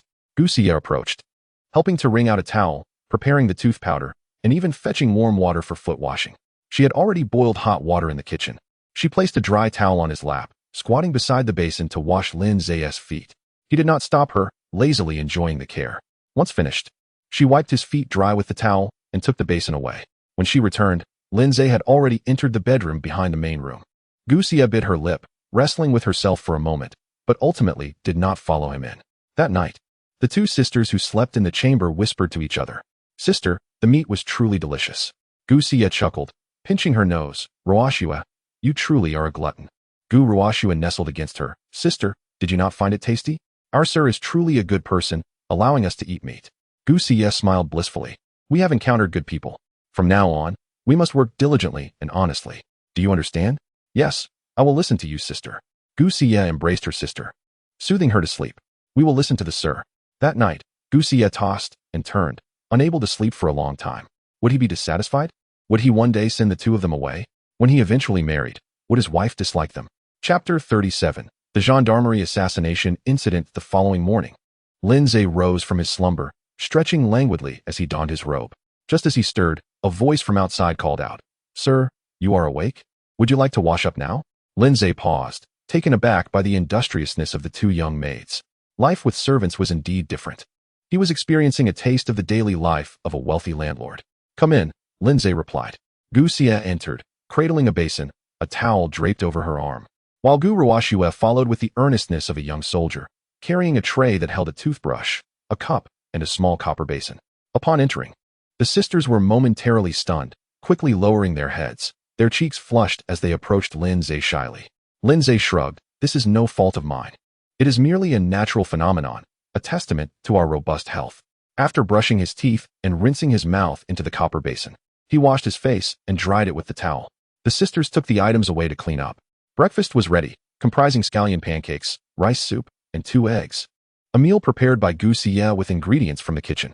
The sisters went to the kitchen to enjoy cornmeal pancakes and pickles. Before leaving, Lindsay placed several silver dollars on the table, contemplating what the kitchen might lack. He intended to visit a nearby house with a slightly ajar door. With the right words, they would open it for him. It was a place with plenty of food, and one could not live on vegetables alone. Who could endure such a diet? Gu Ruoxue, hearing this, stuck out her tongue. Lindsay glanced at her, prompting her to straighten up immediately. Once Lindsay had left, Gu Ruoxue whispered, Sister, our master merely appears fierce. In truth, He cares for us deeply. Gusia admonished her, no discussing our master. Understood, sister. Our master is indeed wealthy. In the past, we seldom had meat to eat. Yet he insists that our household should not be without it. Gusia, now genuinely angry, retorted, Ruoshua, if you continue this way, I shall not protect you if you are dismissed. Gu Ruoshua, sensing the gravity of her sister's tone, clutched her arm and repeatedly apologized. Gusia, with a serious demeanor, said, You have observed that our master has a kind heart and treats us well. What master would leave behind silver dollars for us to buy things? Yet, the more he does for us, the more we must understand our place. He has taken us in, not to cast us into the fire, but to provide for us. If we do not serve him diligently, what face will we have to remain here? Gu Ruoshua nodded earnestly, saying, Sister, I understand. I will heed your words, or rather, I will heed our masters. As Lindsay strolled towards the patrol station, residents and merchants along the street, even the rickshaw pullers, greeted him with utmost respect. Lindsay responded with indifference at times, merely nodding in acknowledgement. Ding. Host detected as lacking in manners. Reward, 100 pounds of cornmeal. Cursing the pesky system under his breath, Lindsay entered the patrol station. He first listened to the reports from the previous day's shift, noting that the area was currently peaceful. However, during the early hours of the night, several starving children had sneaked into a restaurant kitchen, akin to mice in a grain store, and were caught by the staff at dawn before being sent to the patrol station. Lindsay kicked them away, allowing them to leave. In this world, who could they turn to for justice?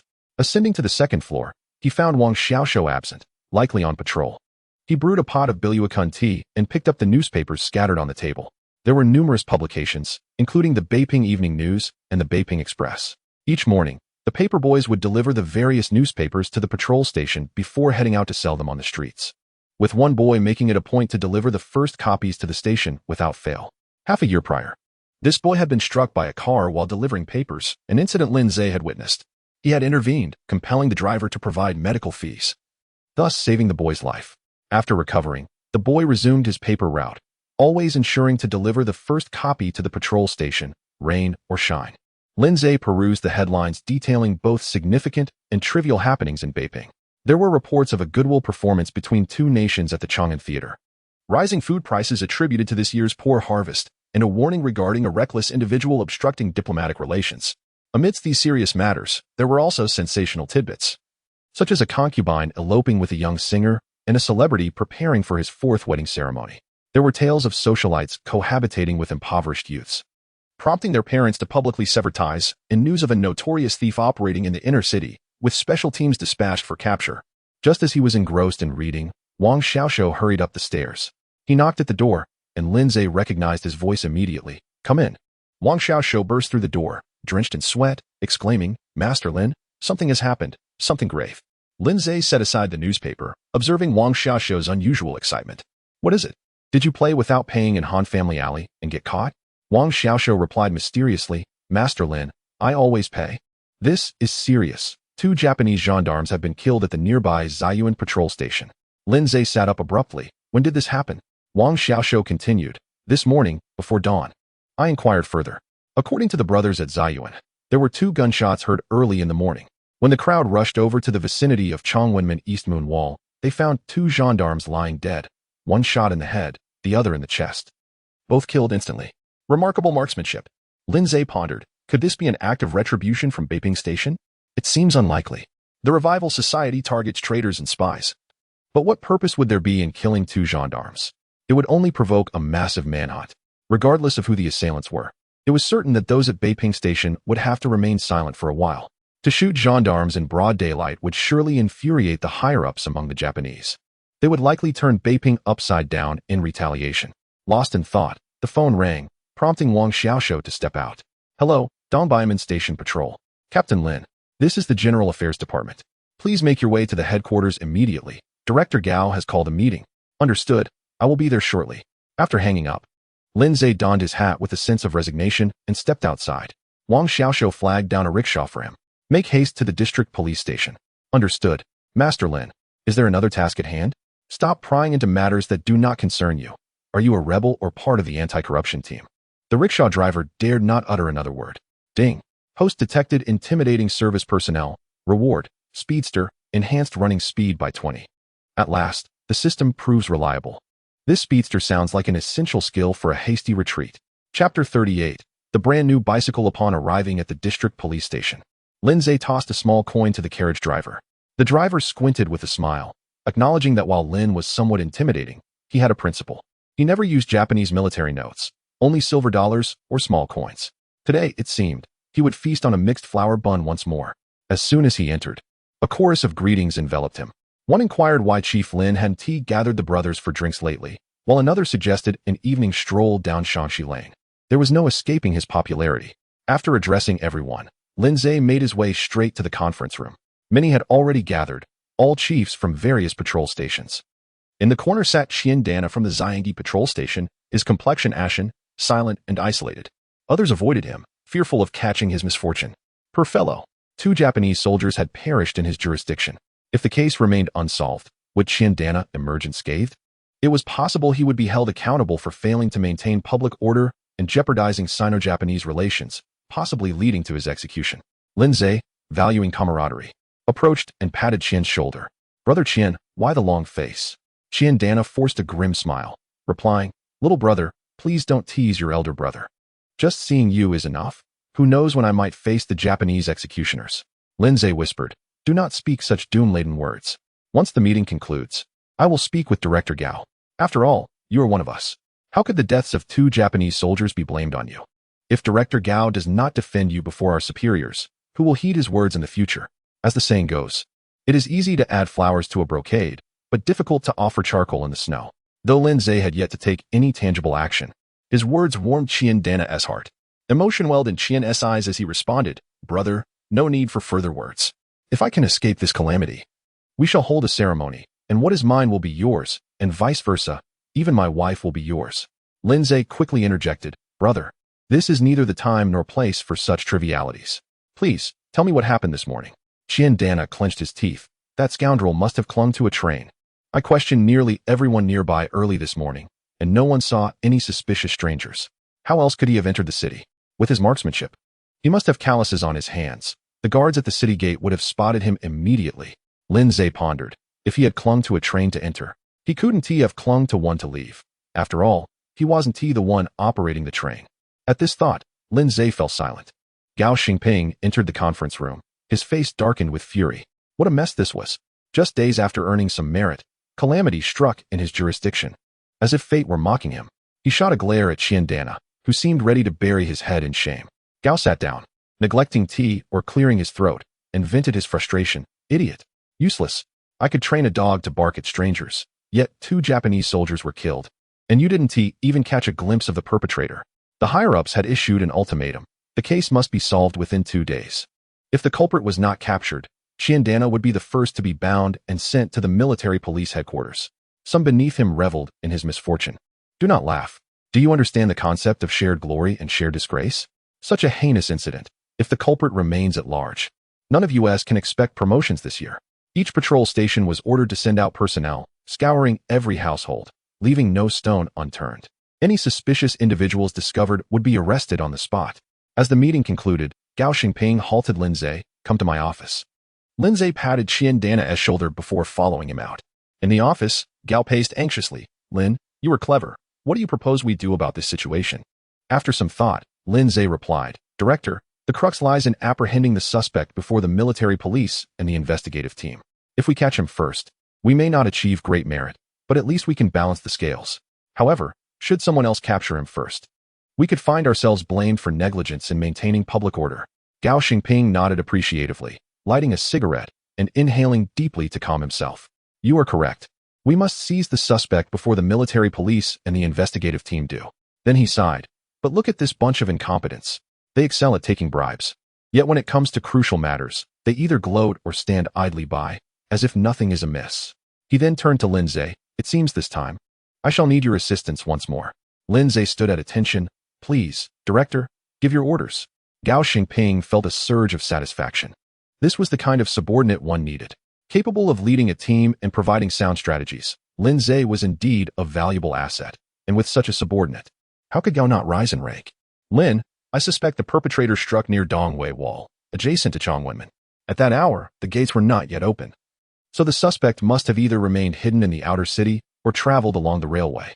Upon hearing this, Lin Zhe thought to himself, Gao Xingping was truly seasoned in the world of policing. Despite his vices, he possessed genuine expertise. Gao continued his analysis. If he is hiding in the outer city, this matter is manageable. We can search every household without fear of missing him. However, if he traveled along the railway to commit the crime, it becomes trickier. Identifying his identity is challenging. Is he a railway worker or someone else? Moreover, determining his whereabouts is equally difficult. Has he hidden away or departed with a train? Several trains have already left since this morning.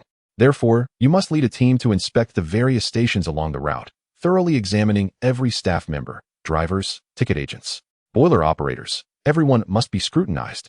Lin Zhe saluted, understood. Just as he was about to leave, Gao Xingping called him back. It's impractical for you to run about. I'll write a note for you to collect a bicycle from the logistics department. Upon receiving the note from the logistics chief, who often shared drinks with Lin Zhe, the chief readily said, I'll fetch it for you right away. You do know how to ride, don't you?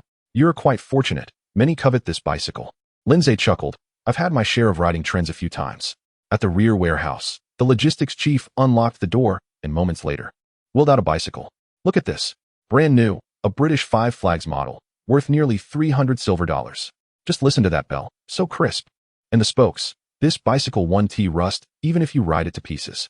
At present, the permanent brand had yet to hit the market. Domestically, the only bicycle available was the Flying Horse brand, while imported bicycles were numerous and costly due to their industrial nature. Expressing his gratitude, Lin Zhe mounted the bicycle and, accompanied by several young patrol officers assigned by Gao Xingping, set off to the patrol station. Chapter 39. The maintenance workers on the bustling streets. Lin Zhe rode his gleaming bicycle, closely pursued by several patrolling officers, exuding an air of authority. Upon arriving at the patrol station, Wang Xiaoxiu had just returned from his rounds and, upon spotting Lin Zhe, exclaimed in surprise, Oh, sir, have you changed your mount? Lin Zhe dismounted and instructed, enough chatter. Select 2 capable officers to accompany me. After a moment's thought, he decided against involving Xia Quan and Air Zhuzi. Air Zhuzi was not particularly sharp, and Xia Quan, having fallen from an officer in the 29th Army to a mere patrolman, was harboring frustrations. Lin Zhe figured it would be best to let him leave when the opportunity arose, sparing him further humiliation. Unexpectedly, Xia Quan stepped forward, saluting, Sir, I wish to accompany you. Lin Zhe regarded him silently. Xia Quan gritted his teeth, bowed deeply, and with a smile said, Sir, I implore you for a chance. I too wish to contribute earnestly. Lin Zhe inquired, Have you come to your senses? Xia Quan nodded. If it weren't for your rescue, I would have been executed by now. Given the current state of affairs, reports indicate that Shanghai is on the brink of collapse. Why should I cling to those futile hopes? I have resolved to follow you faithfully. It is far better than anything else. Lin Zhe chuckled. You've managed to see the light, which is commendable. I assure you, the responsibilities here at the patrol station may surpass what you could accomplish in the 29th Army. Now, let us go about our duties. The group promptly made their way to the railway bureau near the Pinghan station, following the takeover by the Japanese. The personnel at the Pinghan Bureau remained largely unchanged, save for the key positions now held by Japanese officials. Upon their arrival, the head of security met them with an air of disdain. What do you think our bureau is? You patrol officers can investigate and search as you please? Lin Zhe refrained from engaging in idle conversation, seizing the man by the collar and delivering 2 swift slaps, leaving the head of security in a daze. He then drew his revolver, pressing it against the man's forehead. Enough of your insolence. 2 Japanese officers have perished, and I suspect your workers are involved. Not only will I investigate, but so will the detective team and the military police. Do you dare obstruct our duties? Internally, he cursed. If even Gao Xingping suspected the murderer had ties to the railway, the detective team and military police would surely reach the same conclusion. If he failed to locate the rogue who had killed 2 military policemen, and that individual fell into enemy hands, rescue would prove exceedingly difficult. Seeing the mention of Japanese involvement, the head of security quickly changed his demeanor. Your Excellency, I beg your pardon, please don't take offense. You may investigate wherever you wish, I will guide you. Lin Zhe instructed the officers accompanying him to form 3 groups. One to visit the family quarters of the Railway Bureau, another to examine personnel records, while he, along with Xia Quan and Wang Xiaoxiu, would conduct interviews with suspicious individuals. Time passed slowly, yet the identification efforts yielded little progress. Lin Zhe pondered deeply. The shots had been fired before dawn, at the Dongwei Wall near Chongwenmen. If the assailant were indeed from the Railway Bureau, why would he be present at that hour? Was he there specifically to kill those 2 military policemen? How could he have known they would be there at that time? Based on the information at hand, the two Japanese military policemen had been delayed while conducting business outside the city, waiting at Dongyue Wall for the gates to open. Thus, it seemed the assailant had stumbled upon them by chance. This line of reasoning appeared increasingly implausible. Was it conceivable that this individual harbored such intense hatred for the Japanese that he roamed the streets endlessly, waiting for a chance encounter with two straying military policemen? It seemed far-fetched. More likely, the assailant had acted randomly, encountering the two military policemen at an opportune moment, and, seeing no one around, had taken the bold step to eliminate them. With this realization, Lindsay speculated that this individual was certainly not affiliated with the Revival Society. Rather, his methods bore resemblance to those from the Red District. It was imperative to locate him swiftly. This individual was dangerously unprofessional. The military police would likely uncover clues soon enough. With a decision made, he queried the head of security, "How many maintenance workers do you have here?" The head of security smiled obsequiously. "That would be quite a number. You see, we are divided into sections. From Zibianmin to Donkei, there are 4 sections, each with over 20 maintenance workers responsible for inspecting the tracks and ensuring there are no obstructions." Lindsay impatiently interrupted. "How are these 4 sections divided?" He continued. "From Zibianmin to Zonwoman Street is 1 section. From Zonwoman to Zihuachang is another. From Donghuachang to Xia Wall is yet another. And finally, from Dongyue Wall to Donkei is the last." Lindsay nodded. "Go and summon all the maintenance workers from the section between Dongyue Wall and Donkei." The head of security, unsure of Lindsay's intentions, but fearful after receiving 2 slaps, hurried off to gather the workers. In a matter of moments, about 20 workers assembled in the warehouse. Lindsay descended with a friendly demeanor, expressing gratitude for their hard work while shaking hands with them. The workers exchanged puzzled glances, wondering what performance was unfolding. Why was he visiting empty-handed? A mere handshake was of little use. Even a small token of appreciation would have sufficed. As he shook hands with a worker in his 30s, of average height and disheveled hair, Lindsay paused, uttering another word of appreciation before moving on to the next. He then addressed everyone. "My superiors have tasked me with investigating suspicious individuals. I have now met all of you, and I find you to be reliable, diligent workers. Let us all continue to excel, shall we?" The head of security quickly interjected.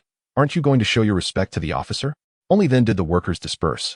Lindsay exchanged a knowing glance with Xia Quan and nodded towards the average-sized man.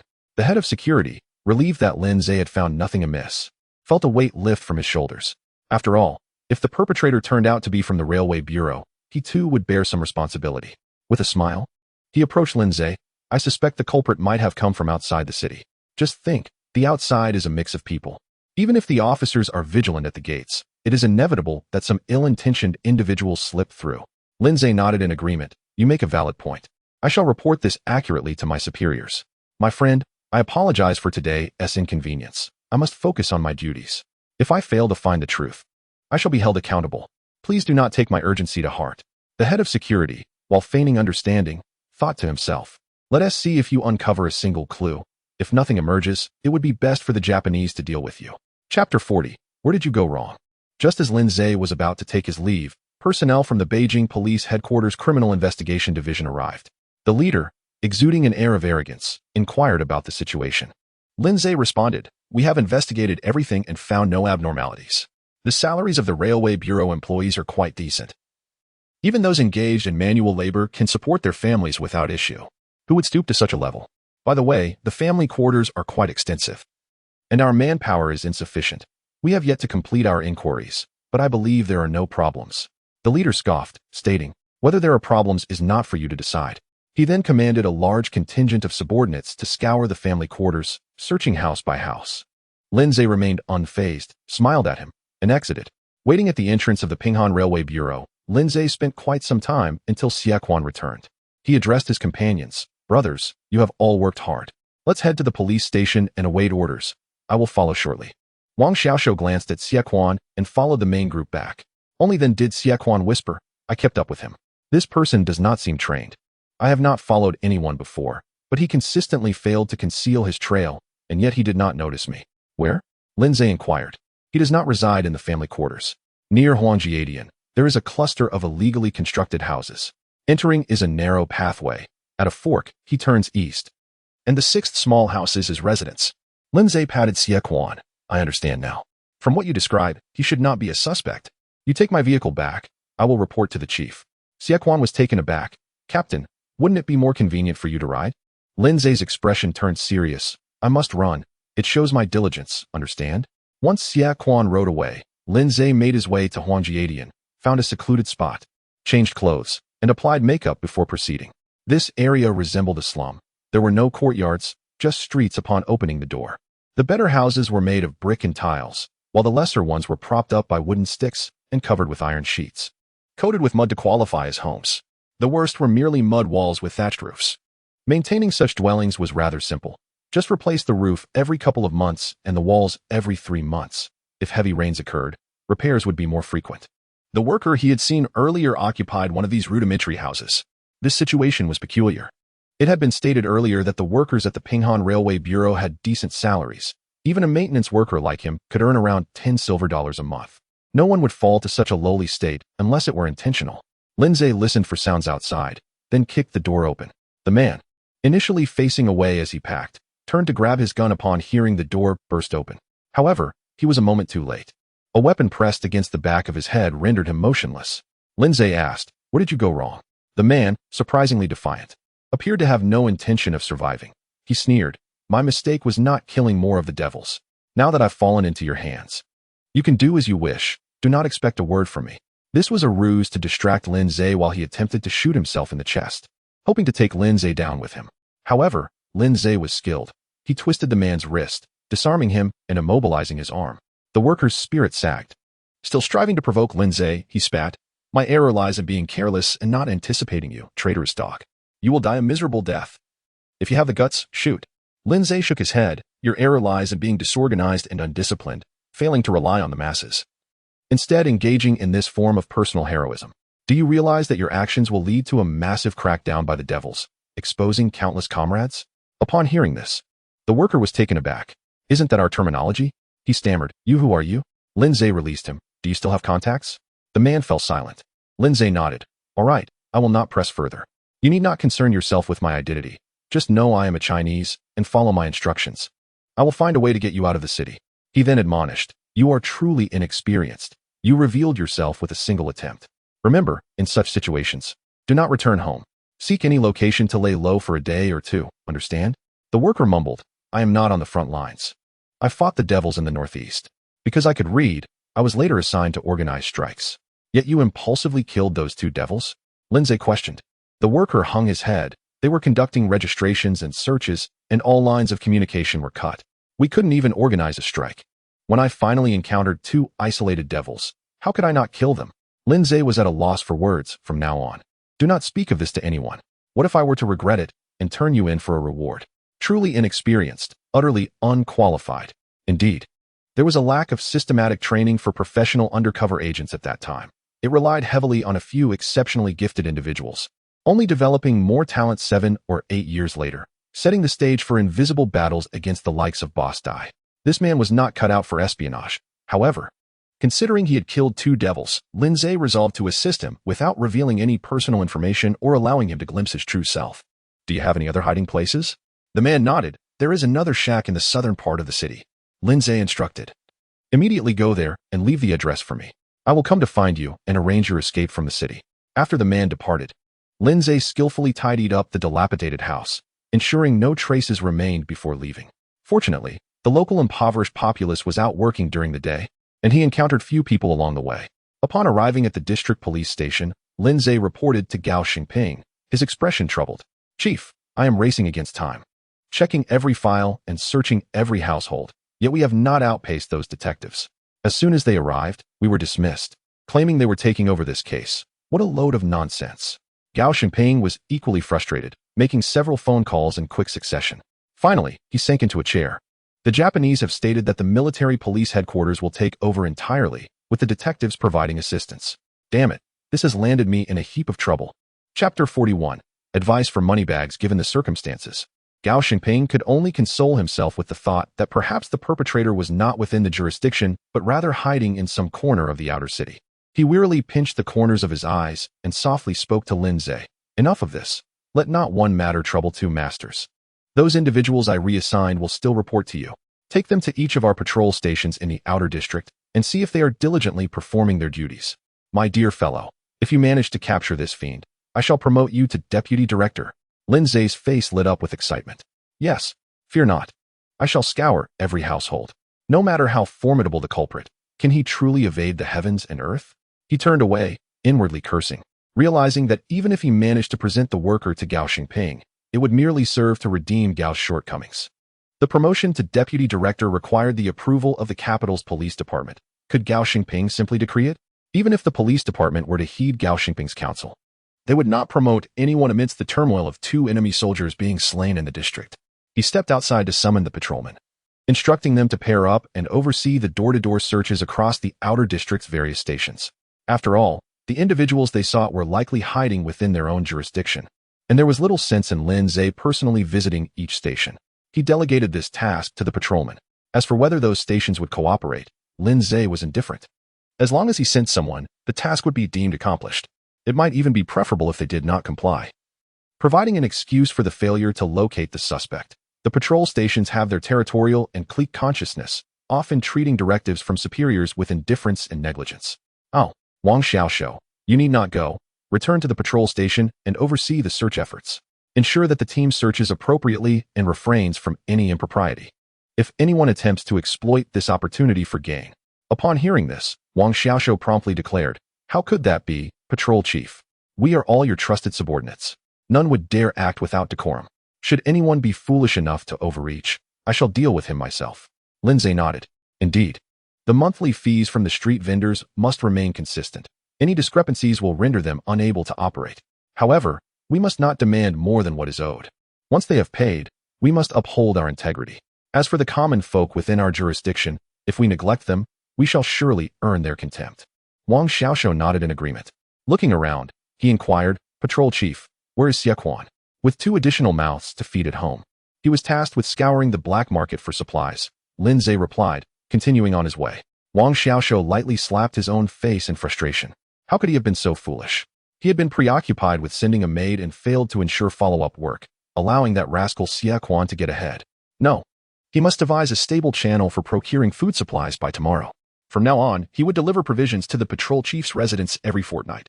The streets were noticeably less populated with carriages, as most drivers avoided pulling under the glaring sun, an act that severely strained their bodies. Some drivers, fully aware of the dangers, still tirelessly toiled under the sweltering heat. Those who succumbed to heat stroke were fortunate if a kind soul could drag them to a shaded area for relief. Others simply collapsed and never rose again. Having called for a carriage, Lin Zhe made his way to the West Riverside Patrol Station. Without the need for formalities, he ascended to the second-floor office. Knocking on the door, he heard Qian Dana's weary voice beckoning him to enter. With a cheerful demeanor, Lin Zhe stepped inside. "Brother Qian, why are you hiding away in the middle of the day? Come on, let us grab a couple of bowls of cold noodles and a cup of sour plum soup. Whether it fills our bellies or not, at least it will cool us off." Qian Dana wore a pained expression. "Brother, have you captured the killer?" Lin Zhe settled into a chair, snatching a box of Dijon Gio from Qian's desk, lighting one for himself and pocketing the rest. Taking a deep drag, he exhaled a ring of smoke. "How could I? The detective team and the Japanese have taken over. If you don't keep stirring the pot, you might just catch him in your own jurisdiction." Qian Dana was on the verge of tears. "My brother, please don't jest. The killer struck in my domain. Can he truly linger here waiting for me to find him? It's clear to me now, regardless of whether the Japanese catch the culprit. I am the one who will bear the brunt of the consequences. Who knows? I could end up losing my head. My brother, we may never drink together again." Lin Zhe replied leisurely, "That's not quite the case. You are an official of the Capitol Police. The Japanese will not notice individuals like us. At most, they might compel the higher-ups to take stern measures, but how severe those measures are ultimately depends on their discretion." Qian Dana pondered for a moment. "However, given this incident, Director Gao will likely be affected. He is quite furious. Can he still protect me?" Lin Zhe smiled. "What isn't a name? What is your name?" Qian Dana looked perplexed. "Your name is Qian Dana. And what is my name?" Lin Zhe stood up as if to leave. In an instant, Qian Dana understood. But how could he deliver the money? Through whom could he send it? He was already in a precarious position and could hardly deliver it personally. It would be rather inconvenient for the recipient. Seeing Lin Zhe about to depart, Qian Dana hastily seized his arm. "My good brother, you cannot abandon me." Lin Zhe blinked. "Do not jest. I am but a lowly patrol chief, equally powerless." Qian Dana implored, "Brother, let us speak plainly. Allow me a few hours. I will gather what I can. This is a small token of gratitude from me to you. If I can secure my position, I assure you, I shall show my appreciation in the future." Lindsay chuckled. Then shall I visit Director Gao tonight? Do visit, you must. Dana exclaimed as if clinging to a lifeline. Lindsay nodded and took his leave, while Dana also exited. Brother, I shall not keep you for a meal. I must quickly procure your gifts. His sincerity led Lindsay to forgive the oversight of not being invited to dine. After departing from Dana, Lindsay changed his attire and made his way, twisting and turning, to the southern shantytown. Upon hearing the commotion, a wary figure emerged, and upon recognizing Lindsay, he finally relaxed. Chapter 42. I am a teacher. Lindsay entered the room and noticed that the man had already shaved his head and changed his attire.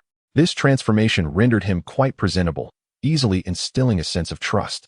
The shed was devoid of any furnishings, and the man sat on the floor, voraciously devouring a roasted chicken. There's a second-hand shop to the south with its door ajar. I went to procure some food, the worker remarked. Lindsay, undeterred by the dirt, settled on the ground and inquired, what is your name? What did you do before the Japanese invaded the Northeast? My name is Huang Guofu. I was a teacher in Fengtian, the old man replied, continuing to gnaw on the chicken. Lindsay chose not to press further. However, Huang Guofu, seemingly eager to share, continued, I attended a private school and studied a bit of foreign literature, so I can recognize some characters. Later, I taught at the Second National Primary School in Fengtian. Married, and had 2 daughters. Then, the Japanese invaded Fengtian. The school switched to teaching Japanese, which I found unacceptable, so I resigned. To support my children, my wife and I had to find work. I carried heavy loads while she worked at a laundry. One night, she was late getting off work and encountered 2 Japanese soldiers. Because she did not bow, they dragged her into an alley, assaulted her, and ultimately killed her with a bayonet. Afterward, it became akin to what is happening in Beiping now, with food rationing. Both of my children starved to death.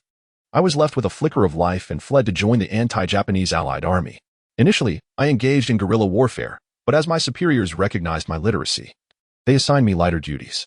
Eventually, I was dispatched to Beiping. Then, Huang Guofu asked, Benefactor, which faction do you belong to? Lindsay shook his head, replying, I belong to none. Huang Guofu nodded, understanding the necessity for secrecy in their line of work. I am simply ill-suited for this role, yet my superiors sent me here, so I must comply. Lindsay inquired, what do you intend to do? Will you hide here for a while? Or shall I find a way to escort you out of the city? Upon hearing this, Huang Guofu ceased gnawing on the chicken. If I could leave the city, that would be ideal. I can't reach my superiors, but I could go to Tianjin. There is. Lindsay, feeling a headache coming on, interrupted, Old Huang, I warn you once more, if you continue to speak without discretion, you may not escape Beiping, let alone reach Tianjin. Huang Guofu felt somewhat aggrieved. You saved my life. Otherwise, I would have been captured by the detectives.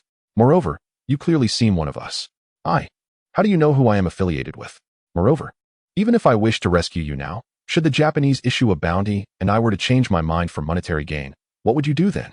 You were about to mention that there is a liaison station in Tianjin, correct? What if I used the information you provided to eliminate that station as well? Establishing a liaison station is a creative endeavor of the secret workers in the Red Zone, born out of necessity. For various reasons, these operatives are often apprehended in large numbers during enemy raids, which can decimate most underground forces in a region. Many who manage to escape find it exceedingly difficult to reconnect with their organization, necessitating a universal liaison station, akin to an oversized dead letter box. Individuals send signals seeking to regroup, passively waiting for contact and further vetting, unable to proactively meet any operatives from the Red Zone. This arrangement has preserved the spark of resistance in many areas, proving invaluable. Old Huang, have you received any training? Huang Guofu contemplated for a moment. I have. And I have not. Before being assigned to Beiping, I was merely engaged in clerical work. Prior to my departure, a superior spoke with me at length about coming to Beiping to assist in the propaganda for strikes. I worked under their directives until the Japanese conducted a city-wide registration, at which point I lost contact with them. Thus, while Huang Guofu could be considered a secret operative, he was not a spy, merely having inadvertently killed 2 Japanese soldiers. Lindsay meticulously explained various precautions and basic counter-surveillance methods, to which Huang Guofu listened attentively. Once finished, Lindsay slipped him several silver dollars and departed. After changing back into his original attire, he returned to the East Beiping police station, where Wang Xiaoshu eagerly approached to report on the search efforts. Sir, our jurisdiction primarily consists of shops with few residences. We managed to conduct a thorough search in the afternoon without discovering any suspicious individuals. Rest assured, my men were diligent during inspections, not uttering a single harsh word. Lindsay nodded. Very well. We shall do our utmost and leave the rest to fate. following our superior's commands. Wang Xiaoshu spoke in a hushed tone. Sir, is your food supply insufficient? I have a friend who deals in this. I could bring you provisions every 10 days or so. Lindsay pondered. If you can provide food, then occasionally bring me some side dishes, such as meat or eggs. And I will settle the accounts with you then. Wang Xiaoshu was overjoyed, seeing this as an opportunity to showcase his worth. Wang Xiaoshu continued. Isn't settling accounts a slap in the face to me? Lindsay kicked him. Enough chatter. Biking is exhausting. Go fetch me a rickshaw. I have business with Qiandana at the West Yanha. Wang Xiaoshu felt a sense of pride, realizing he remained an indispensable ally to Lin. Have you ever seen Lin kick Xiaquan? Ecstatic, he dashed off to hail a rickshaw, heading straight for the West Yanha police station. Qiandana had long awaited his arrival and promptly ushered him upstairs. A wooden box sat on Qiandana's desk. Chapter 43, Little Yellow Fish. Big Yellow Fish. Qiandana opened the wooden box and pushed it towards Lindsay. Brother, to be candid, all my savings are in this box. The only thing left is to sell my house. Lindsay glanced inside and was taken aback by the gleaming gold bars, which appeared to number in the dozens. Qiandana remarked, all of them are yellow goods, 40 small yellow fish and 6 big yellow fish. Brother, I kindly ask you to speak highly of me to Director Gao, so he might offer me a few words of protection in the hall. Lindsay nodded. Qian, do you still doubt our relationship? Leave this matter to me. I'll visit the director's home tonight. Time is of the essence. I shall return and call the director. Watching Lindsay carry away the wooden box filled with gold bars, Qiandana felt a pang of regret. Thinking if he could get through this ordeal, he would surely make a fortune in the future. The merchants in the district would likely have to increase their fees. Lindsay, bold and audacious, took the wooden box and rode home in a carriage. Upon entering, he was greeted by his 2 sisters. Seeing Lindsay carrying something, Guxie rushed to take it from him, but Lindsay deftly sidestepped, maintaining his composure. He entered the house and closed the door behind him.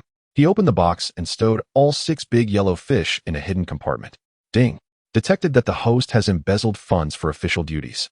Reward: proficient marksmanship, intermediate. Lindsay beamed. This reward was quite impressive. He then dialed Gao Xingping's number at the police precinct. Please hold, came the response.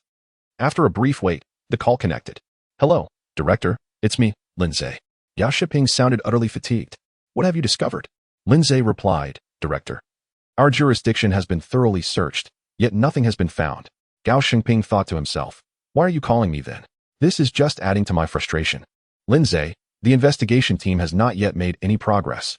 It's possible the perpetrator is hiding in our outer city. I've communicated with the directors of other precincts, and they will intensify their searches. You must not relax. Ensure that every station is operating day and night, house to house, to identify all suspicious individuals. Better to mistakenly apprehend someone than to let a suspect slip away. Understood.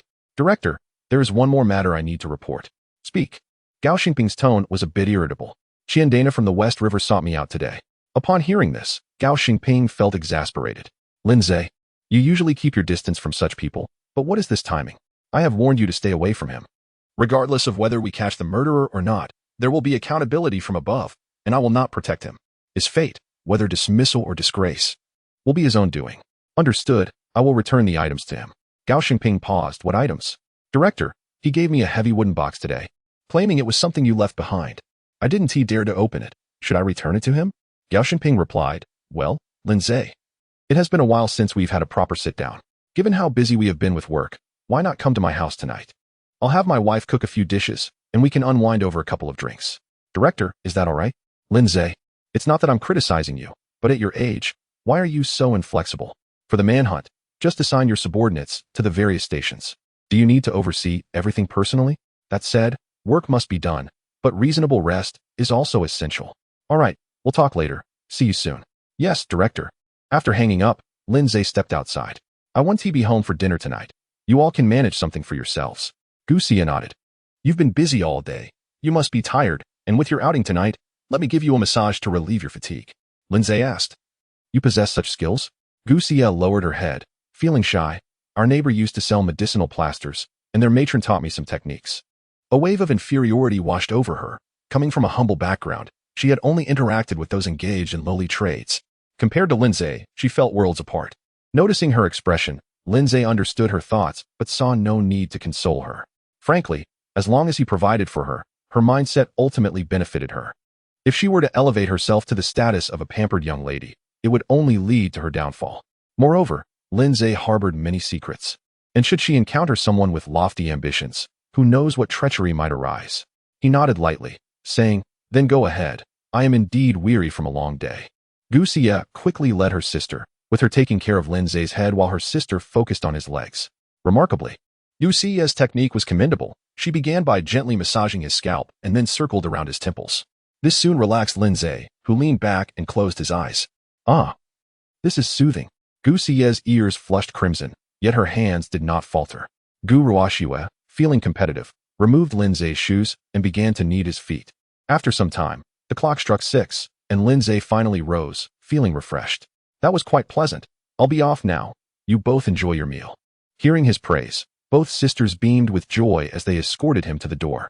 Gu Ruoxue turned to her sister. "Sister, how did I perform?" Gu Xie smiled. Little Ruoxue was the best. Did you not see how relaxed he was, practically humming with contentment? At the street corner, Lindsay hailed a familiar carriage. In a good mood after his massage, he greeted the driver. "Are you working late tonight?" The driver, surprised by Lindsay's inquiry, replied earnestly, "If I don't work late, what will I do? There are more carriages than passengers on the streets now.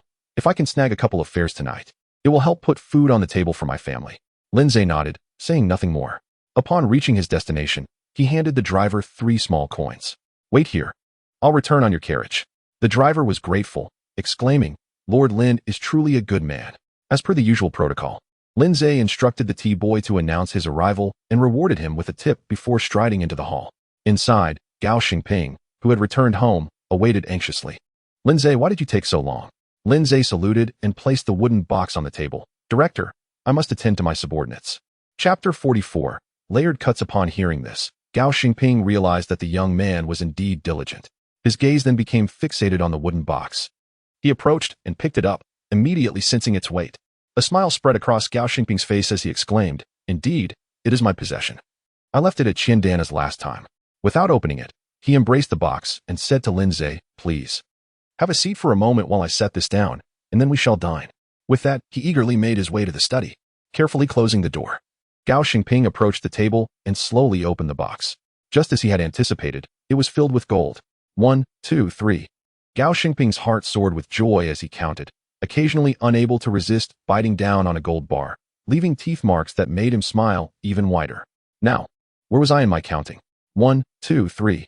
Meanwhile, Lindsay sat in the flower hall, feeling quite bored. Mrs. Gao came from behind and, seeing only Lindsay, cheerfully inquired, "Where's old Gao?"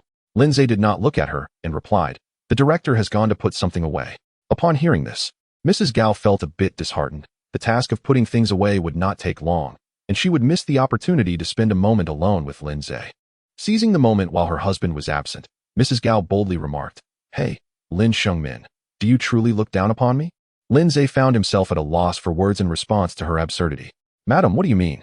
You are the director's wife. Wherever you go, you command respect, especially from someone of my humble rank as a patrol officer." Mrs. Gao detected the veiled warning in Lindsay's words, but dismissed it.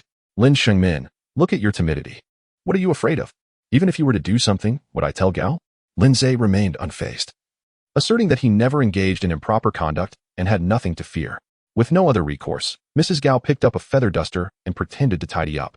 She bent down to wipe the table, then the stools, almost going so far as to clean the floor.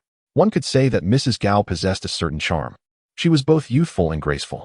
However, Lindsay was mindful of his 2 sisters at home and the fact that Gao Xingping still held significant value, preferring to avoid any unnecessary complications. After a while, Gao Xingping emerged from the study with a beaming smile. Seeing his wife cleaning, he felt quite pleased with himself.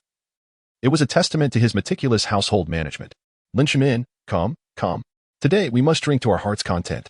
With that, he instructed the steward to set the table in the flower hall. Before long, a lavish spread was laid out before them. Although he had said they would drink heartily, they did not consume excessively. Gao Xingping was preoccupied with the 40 gold bars, while Lindsay contemplated how to escort Huang Guofu out of the city. Thus, after toasting 3 times, Lindsay excused himself, citing his inability to hold his liquor and the necessity of conducting a search the next day.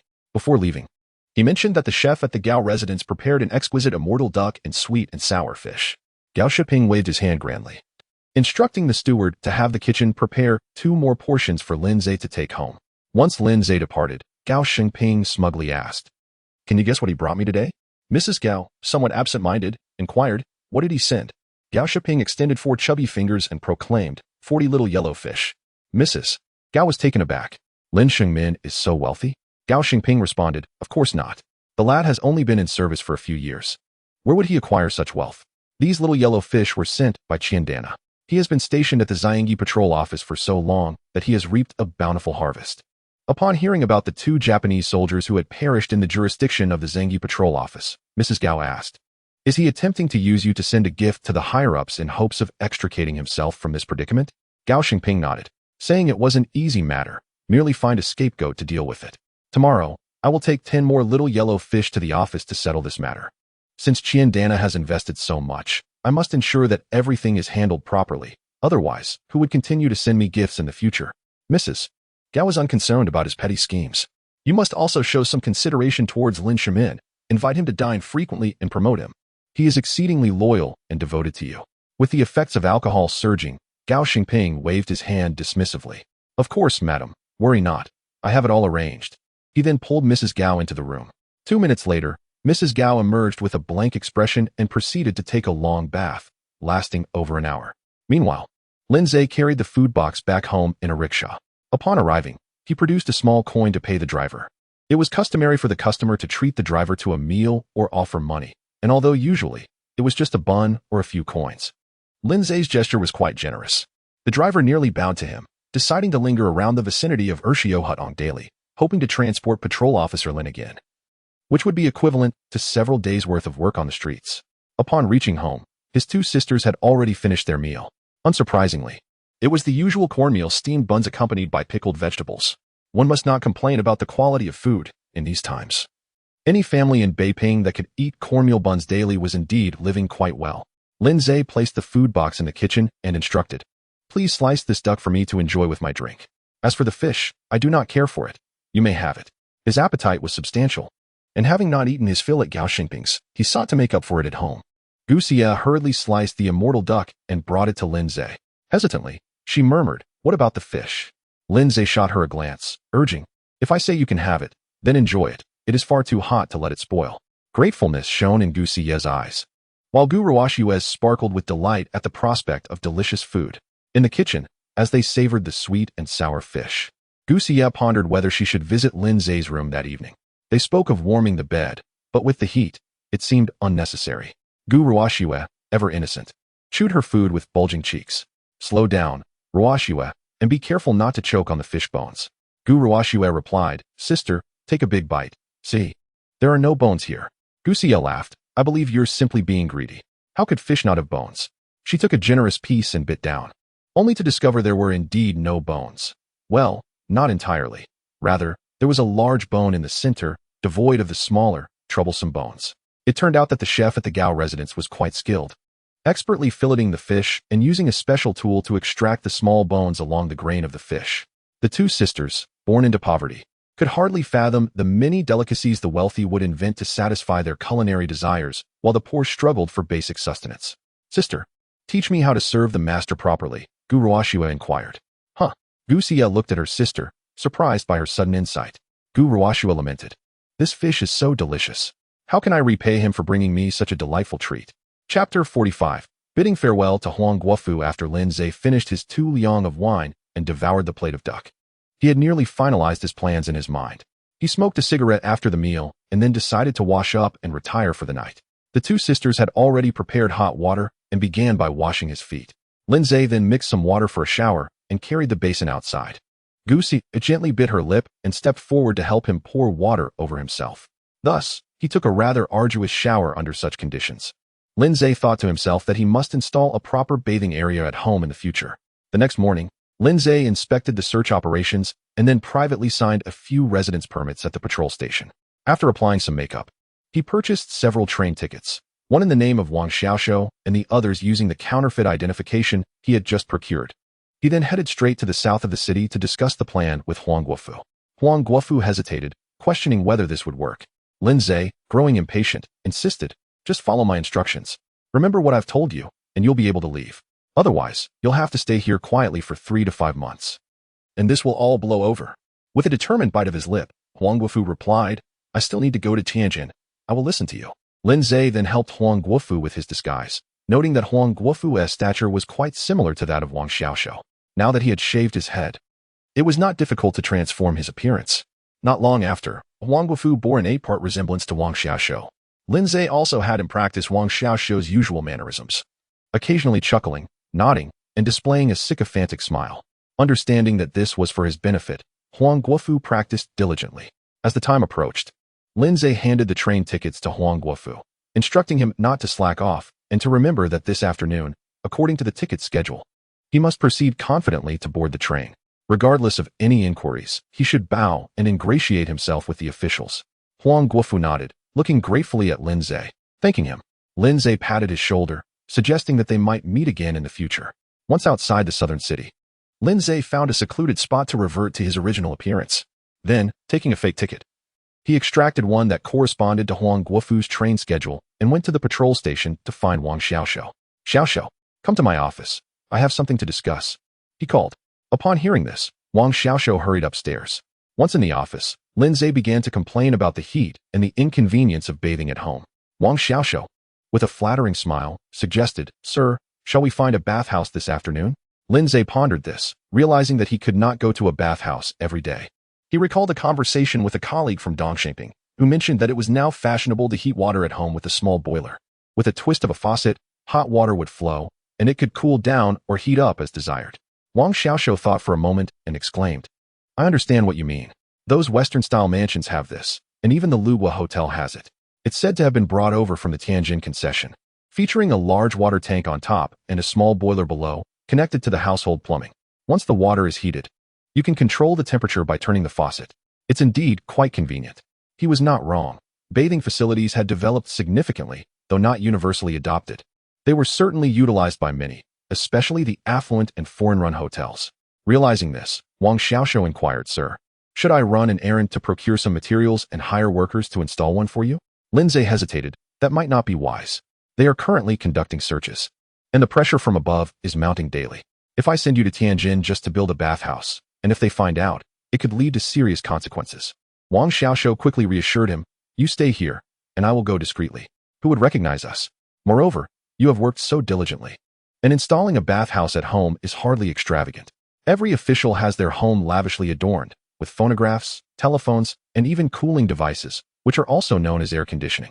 You're merely installing a bathhouse. What's the issue with that? While most air conditioning units were installed in cars, some wealthy individuals even set them up at home, often needing separate diesel generators for power. For instance, the old Yin S villa in Dalian, which has been preserved to this day, still retains the air conditioning from that era. After listening to Wang Xiaoxiao, Lin Zhe nodded. Then it's settled. Take the money and go quietly. You must not let anyone recognize you. If you manage this well, I will reward you handsomely.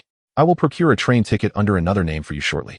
He then handed Wang Xiaoxiao 100 silver dollars, along with some military tickets and receipts, instructing him that if the funds were insufficient, he could pay a deposit and wire for more money. Wang Xiaoxiao patted his chest, assuring Lin Zhe that he would handle the matter impeccably. In the afternoon, when Wang Xiaoxiao returned to collect the train ticket, Lin Zhe smiled upon seeing him. He had indeed transformed well. His clothing had changed, his gait was different, and he spoke with a rougher tone, a far cry from his previous obsequiousness. He had even acquired a wig from somewhere. Lin Zhe cautioned him to be vigilant, allowing him to depart afterward.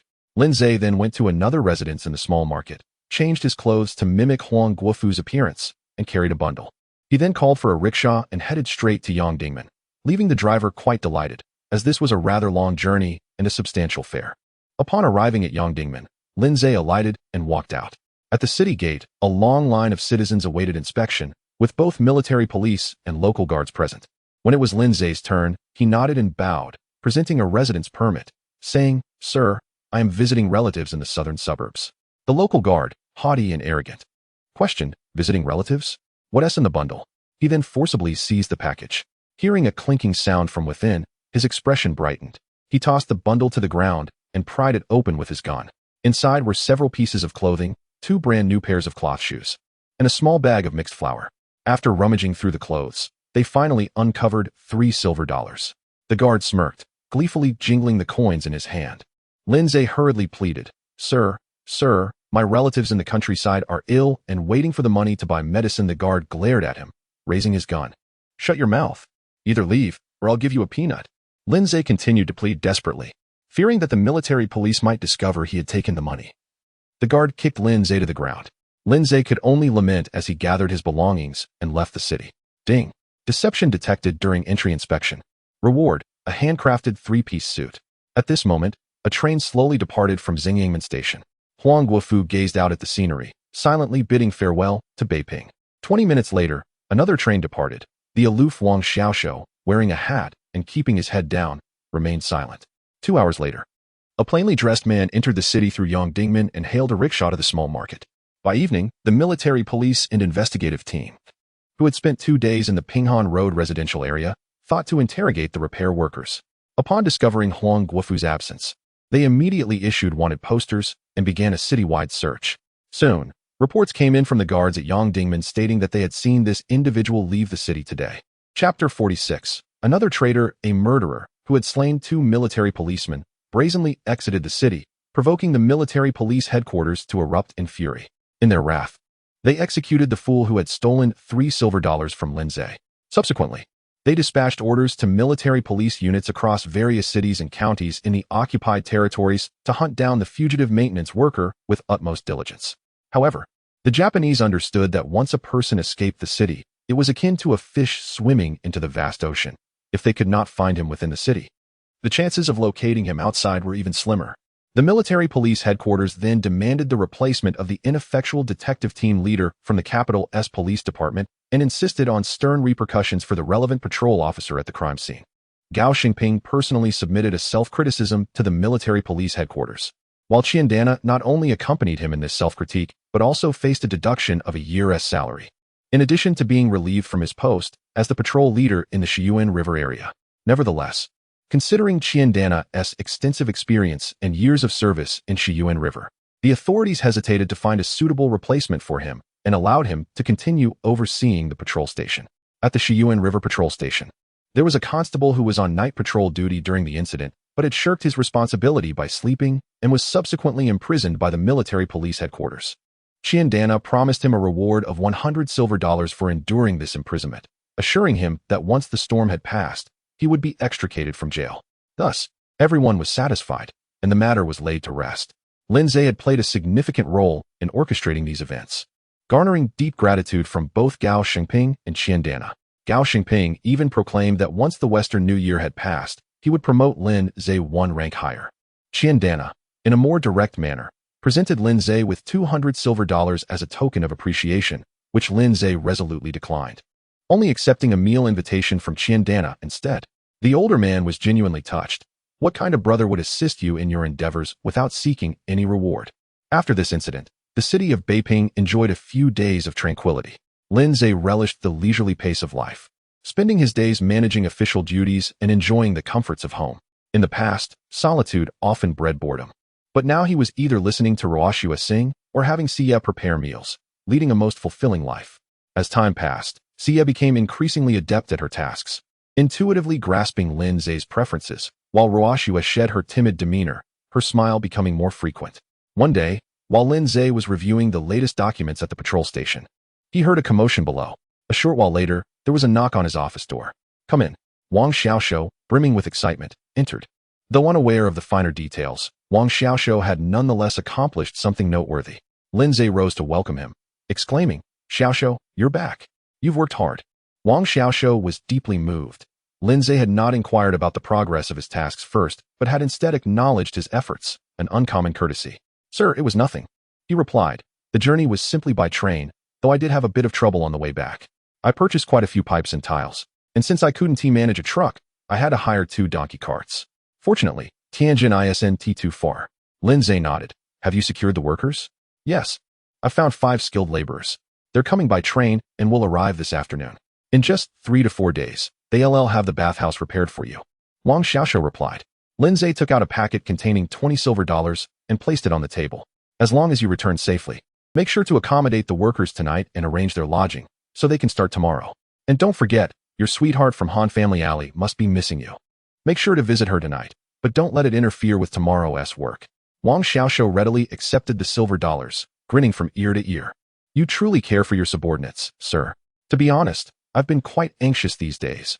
I had matters to attend to, and I was also carrying money, which made me hesitant to visit any of the entertainment districts. As his words grew increasingly absurd, Lindsay swiftly waved him off. Just before Wang Xiaoshuo exited, Lindsay called out, "Bring Qian up here." Wang Xiaoshuo, who had been in high spirits, felt a twinge of disappointment at the mention of Qian. It seemed that during his absence, Qian had been quite busy running errands for the patrol leader. He would need to work harder to maintain his status as the top aide.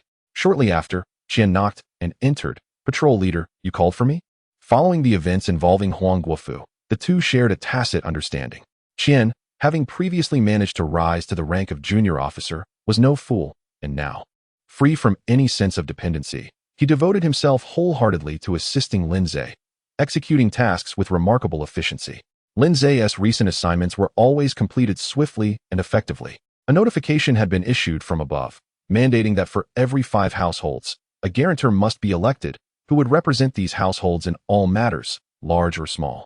Naturally, if any member of these households were found to be dissenters, the entire group would suffer the consequences, with the guarantor facing execution. Upon reviewing the document, Qian noted, "This is an instance of collective punishment." Lindsay replied, "Enough of that. Mind your words and keep your tongue in check. Take a few men with you to handle this. I suspect no one will be eager to take on the role of guarantor. So inform them that orders have already been given from above. If no one volunteers, select an elder male." Qian nodded and departed to gather a few aides to knock on doors in search of volunteers. After arranging these matters, Lindsay rode his bicycle home. Passing by a pastry shop where he noticed old Ma had hung a sign indicating he wished to meet. Unhurriedly, he returned home for lunch before heading to the residence in Xiaoshika to meet old Ma. As usual, he changed his attire and applied makeup before rendezvousing with old Ma. After some superficial pleasantries, they retreated to the back room. "Old Ma, do you have a mission for me?" Lindsay inquired. Old Ma nodded. "GNFO. A fierce battle is imminent in Taiyuan. The commander is extremely concerned. If Taiyuan can be held, there remains hope for the situation in North China. If Taiyuan falls, the entirety of North China will succumb to the enemy, and Commander Han from Shandong will find himself in an untenable position." Lindsay nodded in silence, understanding the gravity of the situation. "Old Ma, are we gathering military intelligence? That may prove difficult, as only a select few at the garrison command can access critical military directives, and I have no means of obtaining vital information regarding the Taiyuan campaign." Old Ma poured him a cup of tea. "We're not after military intelligence. The Japanese are openly mobilizing their forces along the Great Wall, confident that their concentrated strength will secure a swift victory in Taiyuan." He continued, "Moreover, a traitor in Yen Laoxi's second theater has divulged the deployment maps and personnel configurations to the Japanese." Lindsay felt a mix of helplessness and fury. Traitor. Yet another traitor. Chapter 47. The Colonel's staff officer Old Ma presented the materials and photographs, beginning his introduction. The individual in question was named Zhou Sijing, a colonel on the staff of the 2nd War Zone Command, with access to a plethora of military secrets. Recently, military operations of the 2nd War Zone had repeatedly been anticipated by the Japanese, prompting warnings from our side that there might be a mole within. An internal investigation was subsequently initiated, but due to clumsy methods, the information leaked swiftly. The colonel, Zhou Sijing, then vanished without a trace. Based on various observations, it was inferred that he had likely been spirited away to Beiping by the Japanese, in accordance with the Japanese's typical psychological warfare tactics. It was anticipated that Zhou would soon resurface, potentially assuming a significant position or receiving a substantial monetary reward. This was indeed the case. Whenever a traitor defected, especially one of notable stature, the Japanese delighted in having them issue proclamations in the newspapers or attend celebratory events, subsequently elevating them to positions of authority and providing them with lavish homes and beautiful companions, thus showcasing that siding with the Japanese was undoubtedly the most prudent choice. The elder inquired personally about this matter, insisting that Boss Dai must arrange for someone to eliminate Zhou Sijing as a cautionary example, making it evident to the world the fate that awaited traitors. Boss Dai, in turn, issued directives to both the Beiping Station and our unit, mandating intelligence sharing, though the two lines remained distinct and communication was facilitated through higher channels. Lindsay asked, "Does the Beiping Station currently have any news regarding Zhou Sijing?" Old Ma shook his head, indicating that there had been no developments from above. The Beiping Station appeared to be at a standstill. After thoroughly reviewing Zhou Sijing's dossier, Old Ma took it back and incinerated it in a small charcoal stove. "I will inquire as soon as possible. But if the Japanese intend to utilize Zhou Sijing as a propaganda tool, they will undoubtedly provide him with stringent and meticulous protection. I shall endeavor to do my utmost." Yet the outcome remains beyond our control, Lindsay articulated. Old Ma concurred, noting that it was imperative for Lindsay to prioritize his own safety, especially concerning the operation to root out traitors, which should ideally be entrusted to personnel from the Beiping Station. I understand, Lindsay replied, preparing to leave. Old Ma added a final caution, stating that the patrol station had a capable patrol leader with keen eyes, and Lindsay should exercise caution during future rendezvous. Nodding in acknowledgement, Lindsay departed. Upon reaching the small marketplace to change his clothes, he reconsidered and decided against visiting the patrol station, reasoning that there was little to attend to today and that he could be contacted at home if anything urgent arose. He hailed a car and returned to his residence in Hatong. Just as he was about to ask Xie to prepare dumplings, Mr. Gongbin unexpectedly arrived. Mr. Gongbin, you have returned from Tianjin, Lindsay exclaimed as he opened the door. Gongbin nodded and handed over a cloth bag. Lin sang, the business has concluded, and the goods have been successfully sold. This contains your principal investment and your share of the profits. Lindsay had invested 500 yuan and astonishingly earned over 600, netting more than 100% profit. The trade of goods was indeed lucrative. Gongbin returned the initial investment to Lindsay, making it clear that such opportunities were rare and he could not always involve Lindsay in future endeavors. Lindsay, not being greedy, refrained from requesting Gongbin to continue the business and instead graciously said, Mr. Gongbin, I am immensely grateful. I wonder if you might be available for lunch at Quanju tomorrow. I would be honored if you could join me. Gongbin, fond of roast duck, considered his schedule and, realizing he had no pressing commitments, agreed. Lin sang, you are too kind. Not at all, Mr. Gongbin. It is only fitting to express my gratitude for the fortune you have brought me. After bidding farewell to Gongbin, Lindsay returned indoors and picked up the phone. He vigorously shook the receiver, and the operator's voice came through. Hello, where would you like to connect? Please connect me to the East Beiping train station patrol. After a long wait, the call was finally answered, and it was Wang Xiaoshou on the other end. Xiaoshou, please find Xia Quan on the street and have him come to my house. Yes, sir, I will go at once, Wang Xiaoshou replied, hanging up. Although he was concerned that Xia Quan might threaten his position, he dared not neglect Lin Zai's instructions. He ran through several alleys before finding Xia Quan, who was busy knocking on doors. Xia Quan, the patrol leader wants you to come to his house. Xia Quan was quite polite to Wang Xiaoshou. Did the patrol leader mention what this is about? Wang Xiaoshou shook his head. He did not specify, but you should hurry. I will keep an eye on things here. Xia Quan pulled out a pack of cigarettes and handed it to Wang Xiaoshou. Thank you, Xiaoshou. I will treat you to a meal another day. Wang Xiaoshou accepted the offer, thinking, you may offer me cigarettes, but I want to relinquish my position as the top lackey. Xia Quan wasted no time, calling for a car to Lin Zai's home. Upon arrival, Lin Zai led him into the study, which had been converted from the left side room. After securing the doors and windows, Lin Zai inquired, Xia Quan, how proficient are you with firearms? Xia Quan became serious. Patrol leader, my marksmanship is quite good. If the target is not far, I should have no issues. Who are we aiming to eliminate? Lin Zai chuckled. Goodness, you seem quite eager for bloodshed. He waved his hand dismissively and tossed Xia Quan a cigarette. We're not killing anyone. Rather, we aim to intimidate. Lin Zai retrieved a gun from a box in the study, one he had previously confiscated from Xia Quan and his associates. He then found an old piece of clothing in the bedroom, wrapped it around the gun's muzzle, and produced a silver dollar. With a muted bang, the dollar was dented. He handed the gun to Xia Quan. Tomorrow at noon, you will carry this weapon and follow me at a distance. Lin Zai provided detailed instructions, and Xia Quan nodded vigorously. Once they finished discussing the plan, Lin Zai invited Xia Quan to stay for dinner. However, Xia Quan insisted he still had several alleys left to cover regarding his guarantors. Lin Zai felt a sense of satisfaction, appreciating such a diligent subordinate. The two sisters in the kitchen, having noticed the guest's departure, approached Lin Zai. Sir, shall we prepare the dumplings now? Having arranged the details for the next day, Lin Zai was in high spirits. He playfully pinched Xia's cheek, feeling it was insufficient, and then did the same to Ruoxue. Rubbing his fingers together, he said, Let us start now, Ruoxue. Make sure to include some garlic paste. Ruoxue stood dazed for a moment before blushing and agreeing, hurrying out. Xia, both delighted and bashful, hesitated before asking, Sir, is there anything else you would like me to prepare to accompany your drink?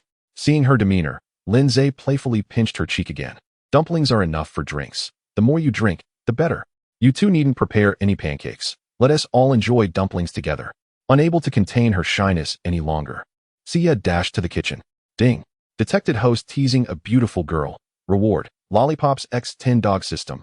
I haven't even finished the lollipops from the last reward. Chapter 48. Ambushed, the two sisters had prepared dumplings with a variety of fillings: pork with celery, pork with fennel, chive and egg, and lamb with radish.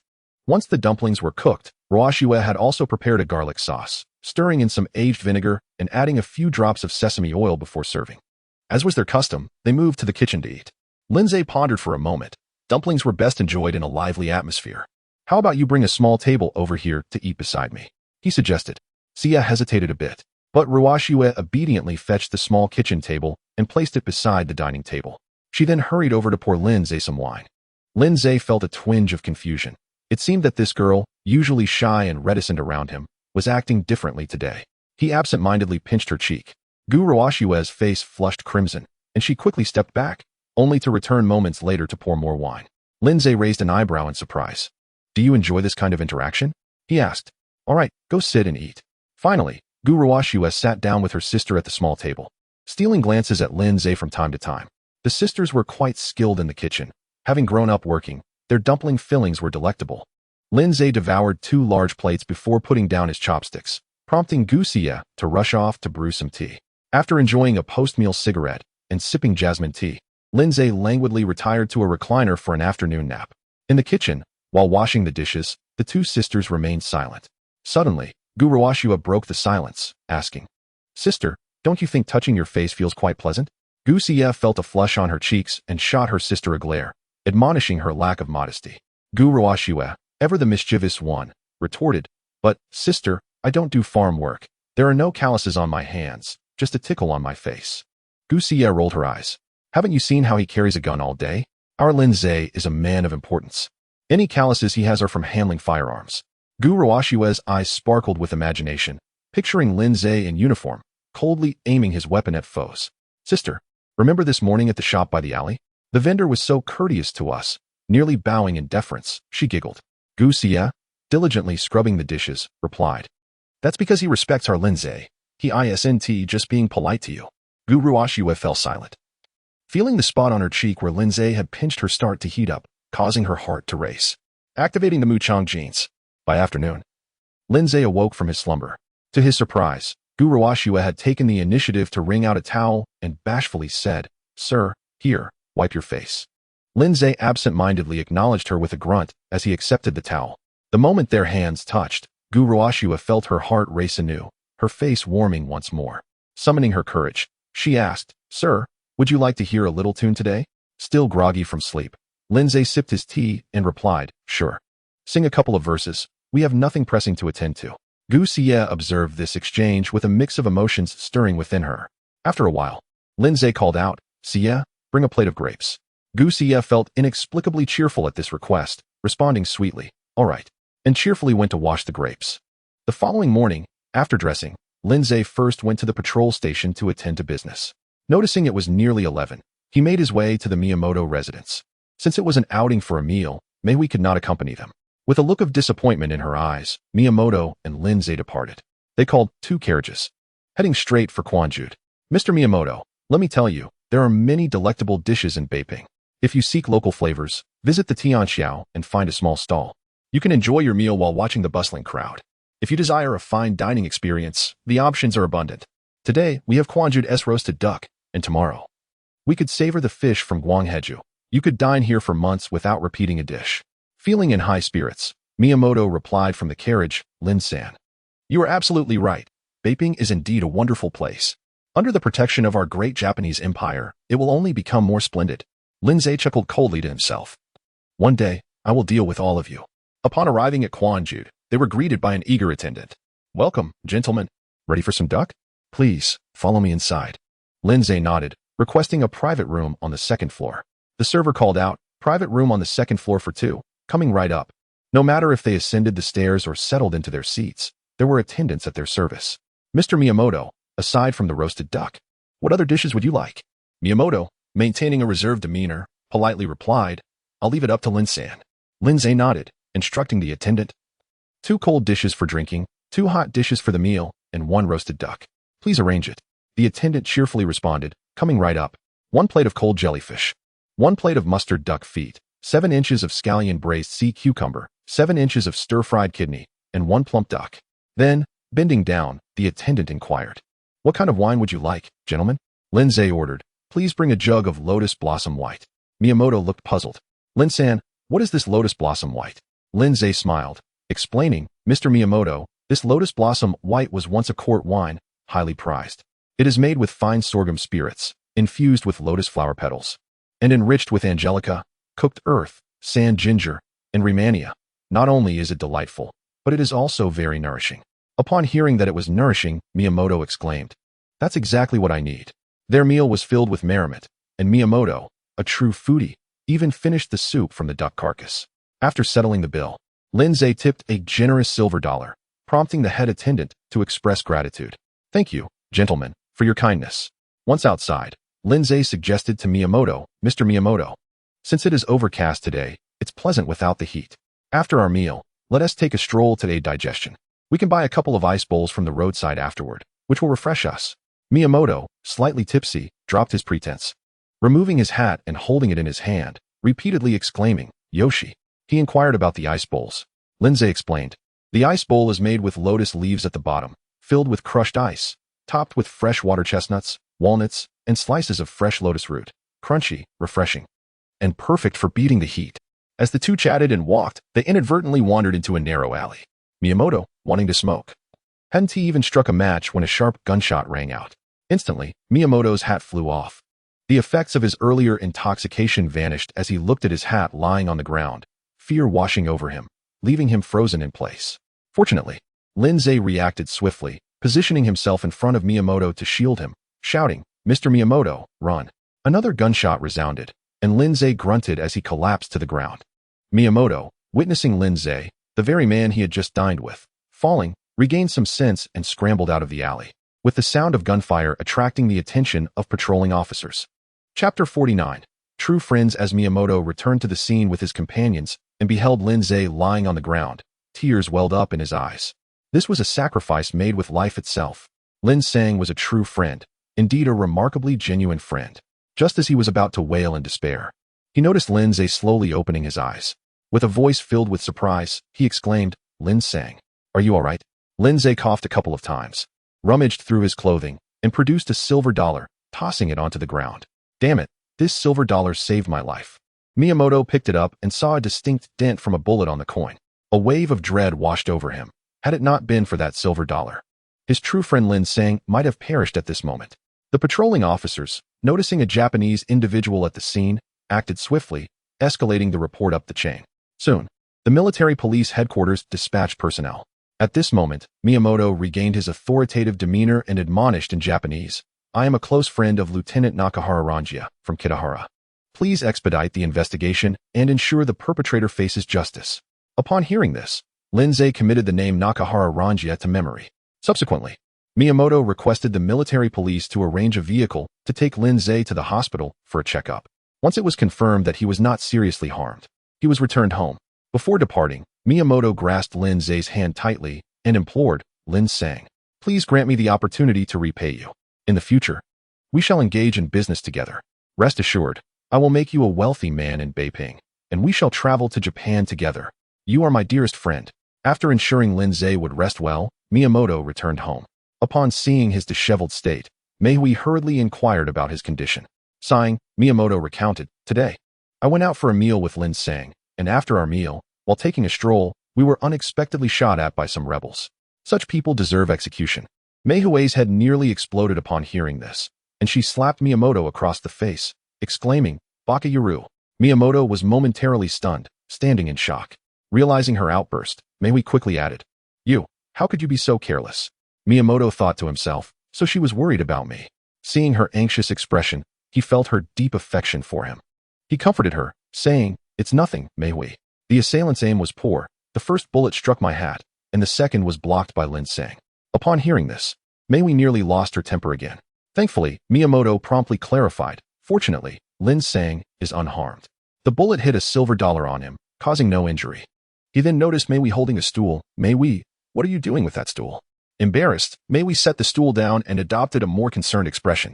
When I heard someone harmed you, I wanted to confront them. Miyamoto was deeply touched. Meihui, you are truly wonderful. Where's Lin now? After the hospital checkup, he was sent home to rest. Indeed, Lin-Sang is quite fortunate. Miyamoto remarked with a sense of admiration. Suddenly, Meihui grew serious. Miyamoto, Lin Sang is now your savior. No, he is the savior of our family. We must repay him properly in the future. Miyamoto nodded, assuring her, rest assured, I understand. Lin Sang is my best friend, and I have decided to involve him in my business to help him earn great wealth. Then an idea struck him. When we have children in the future, we could have them acknowledge him as a godfather. Meihui murmured, a godfather, huh? Afterward, Lindsay had to recuperate at home for a couple of days, during which Miyamoto and Meihui frequently visited to inquire about his well-being. Particularly, Meihui came alone several times to provide warmth and comfort. Even Gao Xingping, upon hearing of the incident, sent someone to express his condolences to Lindsay, praising his actions in protecting his Japanese friend and fostering goodwill between their nations. On the third day, Miyamoto returned to visit Lindsay, holding an invitation in hand. Lin Sang, the military police headquarters, is hosting a soiree at the Lugua restaurant, attended by the prominent figures of Beiping. Nakahara sent me 2 invitations. Let us go together. He added, after all, you are a patrol chief. I believe meeting more people will greatly benefit your future endeavors. You are indeed a good brother. Lindsay replied gratefully. Miyamoto, slightly dissatisfied, corrected him, from now on. Call me Miyamoto or Brother Miyamoto. Do not refer to me as Sir any longer. Lindsay clasped his hand and said, for the sake of your sister, I shall accept you as my elder brother. Miyamoto found this somewhat odd but could not articulate it. He placed the invitation down. I have some matters to attend to, so I won't linger. Let us meet at 6 o'clock in the evening at the Lugua restaurant. After bidding farewell to Miyamoto, the 2 sisters emerged from the side room. Gusia had been in tears for days, and when she heard so many people had brought Lindsay back, claiming he had been shot, she nearly fainted from fright. Gu Rawashue was not much better off, her delicate brows furrowed with worry, despite Lindsay repeatedly assuring them he was fine. That the bullet had been stopped by the silver dollar, Gusia remained convinced of the potential for internal injury and insisted that Lindsay rest. This time, Lindsay's stern expression was of no avail. Otherwise, the 2 sisters would kneel and weep. Thus, for the next couple of days, Lindsay indulged in a life of luxury. He did not even have to rise from bed in the mornings, as Gusia would wash his face, and Gu Rawashue would bring a basin to assist him with brushing his teeth. Breakfast was served in bed, and after eating, the sisters would each support one of his arms as he strolled leisurely in the courtyard. He would recline in a lounge chair, while one sister fed him grapes and the other cherries, enjoying their attention immensely. When boredom struck, Gu Rawashue would recite a couple of tales. In the evening, Gusia blushed and offered, if you have trouble getting up at night, just call for me, and I will bring you the night pot. Lindsay promptly declined, mainly fearing he would be unable to relieve himself. In just 2 or 3 days, Lindsay's complexion became rosy, and he was brimming with energy. As soon as Miyamoto departed, the sisters resumed their attentive care, and Lindsay once again assumed the role of the lord in the lounge chair. You 2 can have your dinner. I have some matters to attend to. Gusia whispered, my lord, do not blame me for being meddlesome. Please drink less alcohol. I will prepare hot water for you to soak your feet upon your return. Lindsay pinched her cheek and replied, understood. Gu Rawashue was eager to join in the playful banter, and not wanting to show favoritism. Lindsay pinched her cheek as well. Gu Rawashue laughed heartily and continued to massage Lindsay's legs. As it approached 5 o'clock, Lindsay retrieved the suit rewarded by the system and asked Xia to polish his shoes. Once he was dressed, both sisters gazed at him with starry eyes. He truly looks handsome. When clad in a long gown, he resembled a studious scholar. Dressed in a patrol uniform, he appeared as a stern official. But today, adorned in Western attire, he exuded the charm of a dashing young gentleman. As Lindsay stepped outside, Gu Rawashue nestled into her sister's embrace, exclaiming, Sister, my face feels so hot. No, my entire body feels warm. Chapter 50. Social terrorist. Due to his connections with the gendarmerie headquarters, Miyamoto's business flourished, and naturally, his extravagance grew. The Miyamoto Trading Company had even acquired a car for Mr. Miyamoto's use. This was no ordinary Ford Model T, but rather a Lincoln purchased from Tianjin, costing over $7,000, nearly enough to buy 3 Ford cars. The 2 men entered the automobile, where the driver, clad in black and wearing white gloves, exuded professionalism. This driver had been hired from Tianjin, earning a staggering monthly salary of nearly $200, comparable to that of a university professor. They arrived at the Six Nations Hotel in the inner city, where the entrance was already crowded with cars. Occasionally, elegantly dressed dancers in revealing gowns passed by. As neon lights flickered to life, Lindsay felt a pang of nostalgia. What an evening this was! Miyamoto, dressed in a black tailcoat, appeared somewhat comical given his short and stout stature, resembling a penguin, which only accentuated Lin Zhe's striking elegance, drawing the attention of numerous socialites. The security at the entrance was stringent, with each guest's invitation thoroughly checked and brief body searches conducted. The cocktail party was held in the cold dining hall on the second floor of the Six Nations Hotel. Long tables adorned with immaculate white tablecloths were laden with an array of delicacies beneath the gleam of crystal chandeliers. Graceful men and women held champagne flutes, whispering to one another, while some swayed gently to the music. After a while, an elderly gentleman in a dark embroidered satin gown approached the microphone, and the music ceased. Ladies and gentlemen, today, we are gathered for a special cocktail party hosted by the Beiping Governance Committee, attended by dignitaries from various sectors. Let us applaud the presence of the Imperial Japanese Army's Beiping Gendarmerie Headquarters, the Beiping Governance Committee, the education sector, the business community, and all friends dedicated to fostering goodwill between our two nations. The crowd responded with enthusiastic applause. The old gentleman continued, "Now, let us invite the chairman of the Governance Committee and the mayor of Beiping to deliver their speeches." An even older gentleman took the stage, mumbling a few words, and the audience dutifully applauded. Lin Zhe recognized this man as Jiang Shiyao, the former head of the Bureau of Military Affairs, the predecessor of the Beiping Police Department. It was evident that old Jiang, having aged, was disinclined towards such gatherings, hastily exiting after a few remarks. The music resumed, and the guests returned to their mingling. Some engaged in discreet business discussions, others jovially sharing stories, while some whispered in corners, plotting who knows what. Miyamoto appeared quite fond of such social events, urging Lin Zhe, "Lin-san, come, let me introduce you to Major Kitahara." Miyamoto led Lin Zhe to a middle-aged man in military attire. The two exchanged pleasantries and even shared a few off-color jokes before Miyamoto gravely introduced Lin Zhe. "Kitahara-kun, this is Lin Zhe, whom I mentioned to you." Before Miyamoto could elaborate on Kitahara's title, Kitahara interrupted, "Miyamoto, let us focus on enjoying ourselves today. Lin-san, it is a pleasure to meet you. Thank you for saving Miyamoto." Lin Zhe saluted and replied in Japanese, "It is the duty of every patrol officer to safeguard the amicable relations between our two nations."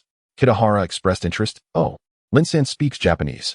Lin Zhe explained, "I learned from Mr. and Mrs. Miyamoto. We are close neighbors." Major Kitahara, "I once worked at the gendarmerie headquarters during an operation where patrol officers were dispatched for arrests." Kitahara was pleased. "Excellent. I sense your loyalty to the Empire of Japan. In the future, I will keep an eye on your progress." Miyamoto beamed, evidently pleased that his old classmate was showing such favor towards Lin Zhe, assuring him of a promising future. Just as they were about to converse further, a man in his 30s approached with a drink in hand, addressing Kitahara, "Your Excellency, thank you for your care these past few days." Kitahara's command of Chinese was only mediocre, yet he smiled and replied stiffly, "No, too polite." He then turned to Miyamoto. "Miyamoto-kun, this is Zhou. We plan to appoint him to the Logistics Supply Management Office of the Beiping Governance Committee, allowing for future collaboration." Lin Zhe immediately recognized him. Zhou Sijing, a colonel staff officer from the 2nd War Zone Command, a traitorous dog seeking profit. The Japanese are indeed investing heavily. The Logistics Supply Management Office is an exceedingly lucrative position. Zhou Sijing engaged in conversation with Miyamoto, adeptly mingling. After a while, he even raised his glass to Lin Zhe. "My young brother, where are you currently employed?" Lin Zhe replied with a smile, "I cannot claim to hold a notable position. I am merely a humble patrol officer." Zhou did not appear to underestimate him, recognizing Lin Zhe's impressive demeanor, and concluded that a promotion was surely on the horizon. Such eloquence wasted on treachery. How could one deal with him? Tonight's gathering was not the time for action, perhaps after Zhou assumed his position at the Logistics Supply Management Office. An opportunity would present itself. The two continued their amicable exchange, both adept conversationalists, fostering a pleasant atmosphere.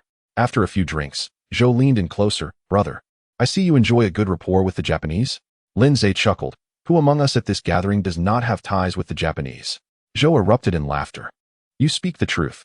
Looking at the current state of affairs, it seems the future belongs to the Japanese. I wonder what those resisting are truly fighting for." The Yuan dynasty ended the song. The Qing extinguished the Ming. It's merely a change of dynasties. Were the Mongols and Manchus not foreign tribes at that time? Lin Zhe felt an overwhelming urge to draw his gun and silence this traitor. Zhou continued to act as a social terrorist, engaging with everyone he encountered. Lin Zhe puzzled over this man's boldness. Having just aligned with the Japanese, did he not fear retribution? As the cocktail party concluded, Miyamoto was quite inebriated. Lin Zhe assisted him into the car and ensured his safe return home. "Knock, knock, knock. May we open the door?" Her eyes lighting up upon seeing Lin Zhe. "Lin-kun." Lin Zhe nodded. "Mr. Miyamoto has had too much to drink." Mei hurried to prepare a bowl of hangover soup. Miyamoto, deeply moved, repeatedly expressed his gratitude. Mei, you are truly wonderful. I, Miyamoto, have earned much fortune. You will be wealthy and prosperous for life, without worries for food or clothing. After finishing the hangover soup, Miyamoto collapsed onto the floor, fast asleep. Mei turned to Lindsay. Lin-kun. That night, they discussed numerous topics, even engaging in heated debates. Luckily, Mei, with her silver-tongued charm, ultimately swayed Lindsay. As a gesture of gratitude, Lindsay imparted a treasured martial art technique. Next door, the two sisters sat under the lamp, engaged in needlework. Rushua suddenly lifted her head. Sister, did you hear a dog barking? Sia listened intently, but replied, No, Rushua, I believe you must have misheard. Chapter 51. The small bathhouse is completed upon returning home. The clock had already struck 10. The two sisters had been anxiously awaiting Lindsay's return and quickly emerged upon hearing the commotion outside. Gusia stepped forward to take his coat. A faint floral fragrance lingering in the air. A pang of anxiety gripped her heart. Did he truly look down upon the two of them? Forcing a smile, she inquired, Sir, I have prepared a hangover soup for you. Would you like to drink it now? Lindsay pondered for a moment and decided to take it to the bathroom. The small bathhouse at home had recently been constructed, but they had refrained from using it, fearing that the cement had not fully dried. After changing his clothes, he headed toward the annex. There, he found a room tiled with porcelain, featuring a square pool constructed from cement bricks, all elegantly adorned with fine white tiles from Jingbijan. The skilled artisans had done a remarkable job, laying the tiles seamlessly, creating a visually pleasing effect. In the corner stood a small boiler, capable of heating water and providing warmth during winter. The coal inlet was directed outside to prevent any mess in the bathroom. After filling the boiler with water and lighting the coal, it took less than an hour for the water to boil. He then opened the pipe connecting the boiler to the small pool, while also turning on the cool water tap. After a while, the pool was filled to the brim. Lindsay hung his clothes nearby and stepped onto the steps leading into the pool. The pool featured a circular ledge, perfect for sitting, and the water level reached his neck, making for a truly comfortable soak. As he relished the moment, he heard the door swing open. Turning to look, he saw Gusia carrying a bowl of hangover soup, while Gu Ruashuit timidly followed. Her cheeks flushed, holding a bar of soap in her left hand and a loofah in her right. Gusia placed the hangover soup beside the pool, declaring, Sir, it's neither too hot nor too cold, just right to drink. Lindsay took a sip and remarked, it's pleasantly tangy and sweet, quite refreshing. Glancing at her sister, Gusia noticed Ruashua withdrawing her head like a timid quail, but she soon mustered the courage to step forward. Sir, I can help you wash your back. Lindsay shot her a glance, immediately recognizing Gusia's influence behind the suggestion. He sat up, exposing his strong, muscular back. What strength do you possess? Let Sia do it. Gusia, unsure whether to feel joy or nervousness, took the soap and began to lather it on Lindsay's back. Then dipped the loofah in water to scrub. Have you not eaten? Lindsay reproached her without hesitation. Gusia's face reddened with embarrassment. After a prolonged effort, Lindsay either called her foolish or scolded her for lacking strength. Initially, Gusia felt an overwhelming sense of shame. But as time passed and Lindsay continued to tease her, her gaze grew increasingly dreamy. However, this only drained her strength further. Guru Ashiwe, watching with wide eyes, wondered, what is happening with my sister? Eventually, Lindsay waved them out, stood, and rinsed off in the shower, completing his bath. As he prepared for bed, he seized Gusia, playfully delivering 2 light smacks. If you try any more clever tricks, I will make sure you can't sit comfortably. When Gusia returned to the inner room, her sister exclaimed, Sister, why is your face so red? Gusia embraced her sister, saying, Little one, he is truly wonderful. Gu Ruashua immediately protested, What did you do without me? Gusia smiled mysteriously and playfully smacked her sister twice as well. Ruashua looked utterly bewildered. What is this about? The following morning, Gusia rose early to prepare a sumptuous breakfast. The usual shadow of worry that lingered in her brow had vanished, replaced by a serene joy. In other words, Lindsay's playful smacks had alleviated her mental turmoil. After breakfast, Lindsay, as usual, headed to the patrol office. Xiaquan entered to report that last night, a couple from Zhang Dajia's family in the alley had quarreled with the daughter-in-law, affected by some stimulus, injuring her husband with a knife, even alarming the patrolling officers. Lindsay contemplated, instructing, inquire whether the woman prefers to resolve this privately or publicly. If she wishes to keep it within the family, we shall act as if we never heard of it. If she and her husband have truly severed ties, then we shall proceed accordingly. In handling such domestic disputes, Lindsay always employed a straightforward approach, swiftly cutting through the chaos. If one were to dissect every detail of these matters, the patrol office would be rendered ineffective. Soon after, Wang Xiaoshou came in to share the latest happenings in Beiping, relaying amusing anecdotes ranging from international news to local scandals, blending the serious with the trivial in a lively morning news summary. Once the news was concluded, Wang Xiaoshou brewed Lin Zhe a cup of tea, discussed their lunch plans, and eagerly left to continue his patrol. Lin Zhe signed several documents, then headed straight to the market, where he swiftly changed clothes and donned makeup.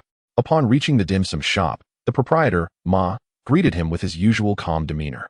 Only when they reached the back room did his eagerness become apparent. "GNFO, have there been any updates?"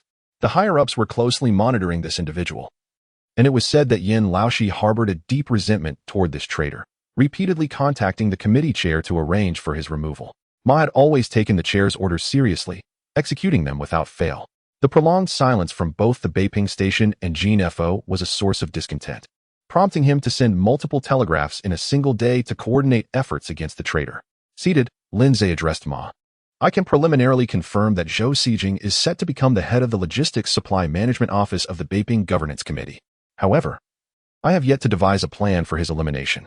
Ma nodded, understanding that knowing Zhou Xijing's latest whereabouts was already a considerable lead, and if killing him proved difficult, they could delegate that task to the Beiping Station. Lin Zhe continued his analysis. If the Japanese intend to make Zhou Xijing a symbol to attract traitors, they will not only offer him high office and wealth but also ensure he is well protected. My intention to place him within the Beiping Governance Committee aligns with this strategy. The security there rivals that of the gendarmerie. Taking a sip of tea, he elaborated, however. Any attempt to act on the road would necessitate precise knowledge of his movements, the frequency of his outings, his habits, and the security arrangements provided by the Japanese. Ma nodded in agreement, recognizing the value of this intelligence. Knowing where the Japanese had placed him would eventually lead to opportunities for his elimination. I'll report this situation to the upper echelons and let the action team at the Beiping Station grapple with the details. We've already assisted them sufficiently. GNFO, be wary of the frequent searches conducted by the Japanese. Your safety is paramount. Ma's words were sincere. His future and very life were intertwined with GNFO's. Given GNFO's current display of intelligence capabilities, as long as he remained unscathed, Ma would continue to bask in the glow of his success. The prospect of an official position was a distant dream, yet perhaps in a couple of years, he might even attain a rank of officer. Chapter 52. Amusing me at the gendarmerie headquarters, in a secret conference room, Kitahara Ranjia was presiding over a clandestine meeting. Even before we entered the city, the garrison's military police and the Special High Command suspected the presence of a spy within our ranks, likely a Chinese individual who had already defected to our side. Kitahara Ranjia remarked with a stoic expression, whether it is the highly questionable Guangyuan incident, which caused significant casualties to the Imperial Army, or the repeated search operations we conducted in the city, there is always a lingering sensation that someone is one step ahead of us. This indicates that our plans are consistently divulged to an enemy lurking in the shadows. He stood, surveying each individual present. So, who might this person be? I doubt it is any of you here. A soldier of the Empire has no reason to serve the interests of his enemies, much less relay intelligence. Upon finishing this statement, his assistant distributed stacks of documents to the attending officers. Captain Saito opened the files, revealing a list of names followed by detailed information. Kitahara introduced.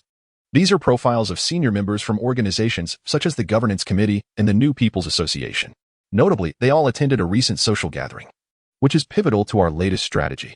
At this gathering, a Chinese individual named Zhou Xijing made an appearance and engaged in conversations with the majority present. Zhou Xijing, a former colonel on the staff of the Chinese Second War Zone, has relayed a wealth of top-secret military intelligence and is currently the prime target for elimination by the enemy's covert forces. Many in the room grasped Kitahara's implication. Captain Saito flatteringly remarked, "This is a scheme that could rival the legendary stratagems of the Three Kingdoms. If any spies are among these individuals, they will undoubtedly attempt to get closer to Zhou Xijing, and we can then capitalize on their unusual behaviors to uncover the organization behind them, ultimately apprehending them all." Kitahara nodded with satisfaction, but corrected, "Saito-kun, that should be referred to as following the vine to find the melon." Saito desired precisely this effect. Having conducted business in China for many years under the guise of a merchant, he was fluent in Chinese and would not confuse idioms. "Ah, Lord Kitahara, your profound understanding of both Eastern and Western cultures is truly admirable. What constitutes flattery?" "This is true flattery." Kitahara, feeling quite pleased, smiled and nodded. "You all must strive to learn as well. There is an old Chinese saying, 'Know your enemy and know yourself.' and you can fight 100 battles without disaster. A voice inquired, then, should we not enhance Zhou Xijing's security during his interactions with these individuals? Otherwise, if he were to be secretly assassinated, we might lose crucial leads. Kitahara had already considered this. Indeed, the crux of this plan is to ensure that Zhou Xijing does not die unexpectedly, even if he is killed. It must be in a manner that yields valuable insights, allowing us to ascertain who the suspicious individual is. Saito quickly added, however, we should not make a grand show of deploying military police for his protection, as this might alert those individuals and deter them from acting. Kitahara regarded Saito with appreciation. Indeed, Saito-kun, you are absolutely correct. Therefore, we need to find someone who is not only loyal to us, but also possesses commendable skills and efficiency to protect Zhou Xijing. I already have someone in mind. Let us collectively execute this plan to root out the pests hiding in the shadows. After concluding the meeting, Kitahara returned to his office and picked up the phone to call the Miyamoto Trading Company. Hello? Miyamoto-kun, it is I, Kitahara. May I ask if you are available to come to the gendarmerie headquarters? After leaving the confectionery, Lindsay returned to his residence to change clothes and then proceeded to the patrol station. Just as he settled down with a cup of tea, he received a report that a Japanese man wished to see him. Curious, Lindsay went downstairs and was surprised to find Miyamoto. What brings you here, Miyamoto-kun? Please, come to my office for a cup of tea. Miyamoto did not decline and nodded as he followed Lindsay upstairs. Lin-san, are you feeling better? Lindsay smiled. Miyamoto-san, you need not worry. I am quite young, and such matters are trivial to me. Miyamoto, feeling somewhat embarrassed, replied, you were injured on my account. You should be resting. However, I have a matter that requires your assistance. I believe it will also be beneficial for your development. Lindsay, intrigued, thought it odd that Miyamoto would require his help. Nevertheless, he responded warmly, Miyamoto-san, we share a close bond and have faced life and death together. Please, do not hesitate to ask. Miyamoto, pleased, exclaimed, ah, good brother. Then I shall not be modest. You must accompany me to the gendarmerie headquarters. Miyamoto-san, to the gendarmerie headquarters? May I inquire as to the nature of the matter? Miyamoto wore a mysterious expression. Just come with me. It will be advantageous for you. Then he patted his chest. Rest assured, Miyamoto would never betray a friend. After pondering, Lindsay nodded. Of course, I trust you, Miyamoto-san. Allow me to finish signing these 2 documents, and then I shall accompany you. Miyamoto, delighted, thought to himself that Lindsay was indeed a true friend who respected him. I will wait for you in the car. After Miyamoto descended, Lindsay meticulously checked the firearms in the system warehouse and inquired about the reliability of the danger detection card, questioning what kind of threats would trigger it. Yet, the system remained silent. After hastily signing the documents, Lindsay descended and entered Miyamoto's Lincoln, traveling to the gendarmerie headquarters. As per usual, they were searched before being led to an office on the 2nd floor of the administrative building. To his astonishment, Kitahara Ranjia awaited them inside. Lindsay's heart filled with caution, yet his face displayed surprise as he promptly saluted. Greeting in Japanese, Lord Kitahara? It is a pleasure to see you again. Kitahara, pleased, replied, the Empire of Japan needs individuals like you. Miyamoto chuckled, Lin-san, I did not deceive you. Kitahara-kun holds you in high regard. I must take my leave now, as I have matters to attend to at the trading company. Upon hearing this, Lindsay realized the gravity of the situation. Kitahara had summoned him, undoubtedly for something clandestine. Despite being mentally prepared, he was still taken aback by Kitahara's proposition. Nanny, you want me to protect Zhou Xijing? This is genuinely amusing. Chapter 53. A recommendation. Beiwan Ranjia commanded. Lin, you must keep a vigilant eye on Zhou Xijing. On one hand, ensure his safety. On the other, meticulously document his interactions, conversations, and actions.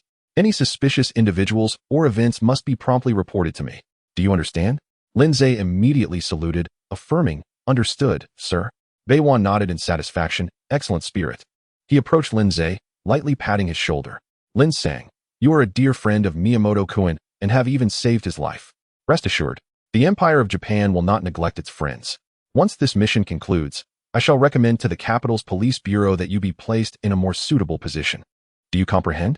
The Japanese had only been in Pingjin for a couple of months, unlike in Manchuria, where they had recruited numerous Chinese into critical positions.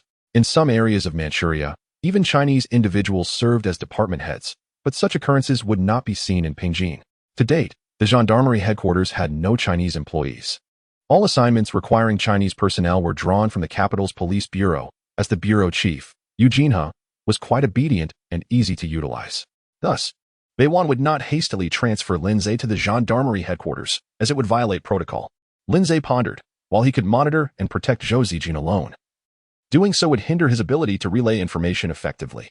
Moreover, if unforeseen events arose, he would bear full responsibility, which was unacceptable. He needed a partner, someone of a higher rank, to ensure that, should anything occur, he could be exonerated. "It shall be you, Director Gao," Lindsay declared. "Sir Beiwan, I have another request." Beiwan, having returned to his desk, raised an eyebrow at Lindsay's statement. He was not fond of meddlesome individuals, yet he nodded. "Speak, Lin." This so-called request was likely financial, he thought. As long as you fulfill this mission and identify those in your community who refuse to submit to our rule. What does it matter if I offer you some monetary reward? Even a dog requires a bone. Lindsay replied, "Sir Beiwan, safeguarding Mr. Zhou Zijin alone would make it challenging to ensure 24-hour security. Furthermore, my solitary efforts would limit our operational flexibility. Should an unexpected incident arise, we might falter. Therefore, to fulfill our task more effectively, I suggest selecting another colleague to collaborate with me. This way, we can both ensure Mr. Zhou Zijin's protection and have ample capacity to document, categorize, and report various information." Beiwan was taken aback. Since arriving in China, he had encountered many sycophants, but never one so pure-hearted, capable, and thoughtful as Lindsay. His reasoning was sound. However, the question remained, who to choose as a partner?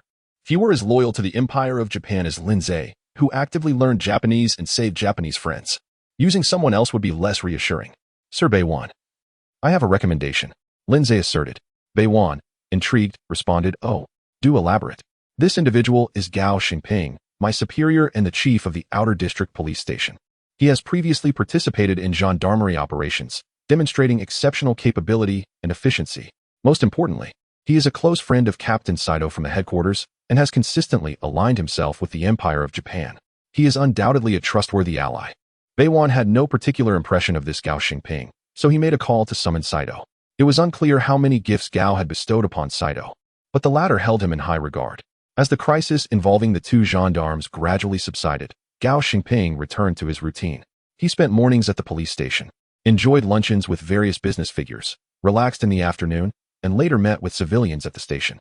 These individuals sought jobs, assistance, or business partnerships, all with the underlying motive of offering him money.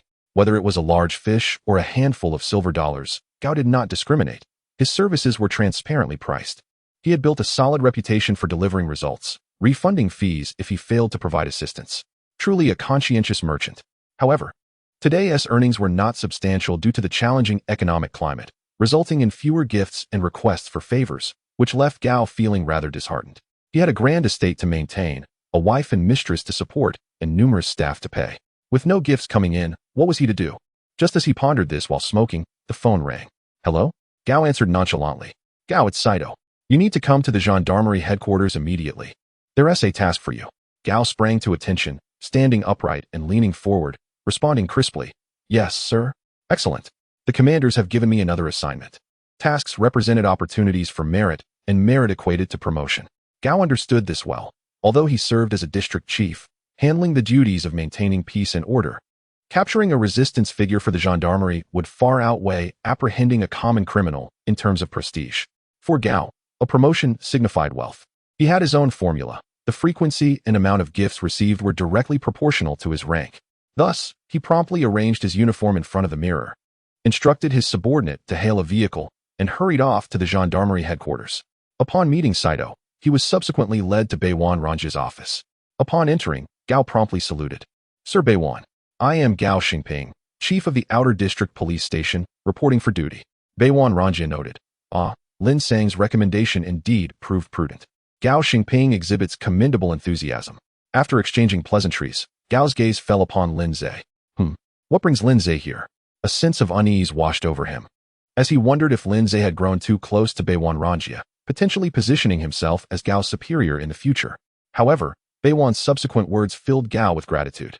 "Gao, the gendarmerie headquarters has a very important task. Initially, I intended for Lin Sang to undertake it, but he strongly recommended you. Thus, after consideration, you two will execute this mission together, with you as the leader due to your higher rank." Beiwan then detailed the requirements of the task. Upon hearing the assignment, Gao felt the path to promotion lay before him, excitement reddening his face. API call failed with status code 429. Doc type HTML. If LT IE 7 HTML class Node.js IE 6 oldie lang enus. And diff. If IE 7 HTML class Node.js IE 7 oldie lang enus. And diff. If IE 8 HTML class Node.js IE 8 oldie lang enus. And diff. If GT IE 8 HTML class Node.js lang enus. And diff. Head title access denied generative language. Google APIs. Use Cloudflare to restrict access title meta charset UTF. 8 meta HTTP equiv content type content text HTML. Charset UTF. 8 meta HTTP equiv XUA compatible content edge meta name robots content noindex. No follow meta name viewport content with device width. Initial scale 1 link rel style sheet ID CF style CSS ref CDN CGI styles main. CSS script function if document. Add event listener window. XML HTTP request JSON. Stringify var e function a var c document. Get element by ID error feedback survey d document.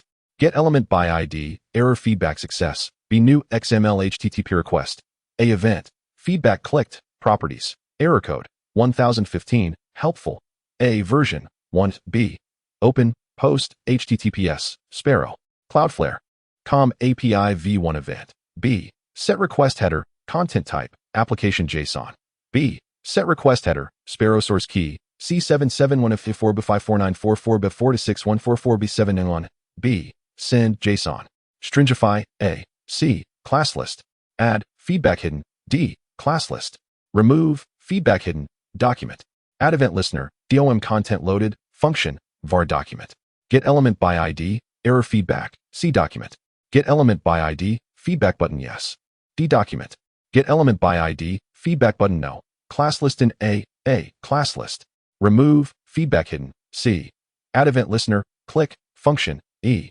0 d add event listener click function e 1 script defer src https performance radar Cloudflare beacon JS script head body div id cf wrapper div class cf alert error cf cookie error hidden id cookie alert data translate enable cookies please enable cookies div id cf error details class p 0 header class mx auto point 10 lg point 6 lg px 8 w 240 lg w full mb 15 anti-aliased h1 class inline block md block mr 2 md mb 2 font light text 60 md text 3 xl text black dark leading tight span data translate error span 1015 span h1 span class inline block md block heading ray id font mono text 15 lg text sm lg leading relaxed ray id 93s or 7f585 b3 bull span class inline block md block heading ray id font mono text 15 lg text sm lg leading relaxed April 15th 2025 219 37 UTC span H2 class text gray 600 leading 1 3 text 3 XLLG text 2 XL font light you are being rate limited H2 header section class W 240 LG W full MX auto MB 8 LG PX 8 DIV ID what happened section class W 12 MD W full H2 class text 3 XL leading tight font normal MB for text black dark anti-alias data translate what happened H2P the owner of this website generative language Google APIs has banned you temporarily from accessing this website PDIV section div class feedback hidden py 8 text center ID error feedback div ID error feedback survey class footerline wrapper was this page helpful button class border solid bg white cf button cursor pointer ml for px for py 2 rounded ID feedback button yes type button yes button class border solid bg white cf button cursor pointer ml for px for py 2 rounded ID feedback button no type button no button div class feedback success feedback hidden ID error feedback success thank you for your feedback div class cf error footer cf wrapper w 240 lg w full py 10 sm py for sm px 8 mx auto text center sm text left border solid border 0 border t border gray 300p class text 13 span class cf footer item sm block sm mb 1 cloudflare ray id Strong class font semi-bold 9307F585B34004 strong span class CF footer separator SM hidden bull span ID CF footer item IP class CF footer item hidden SM block SM MB 1 year IP button type button ID CF footer IP reveal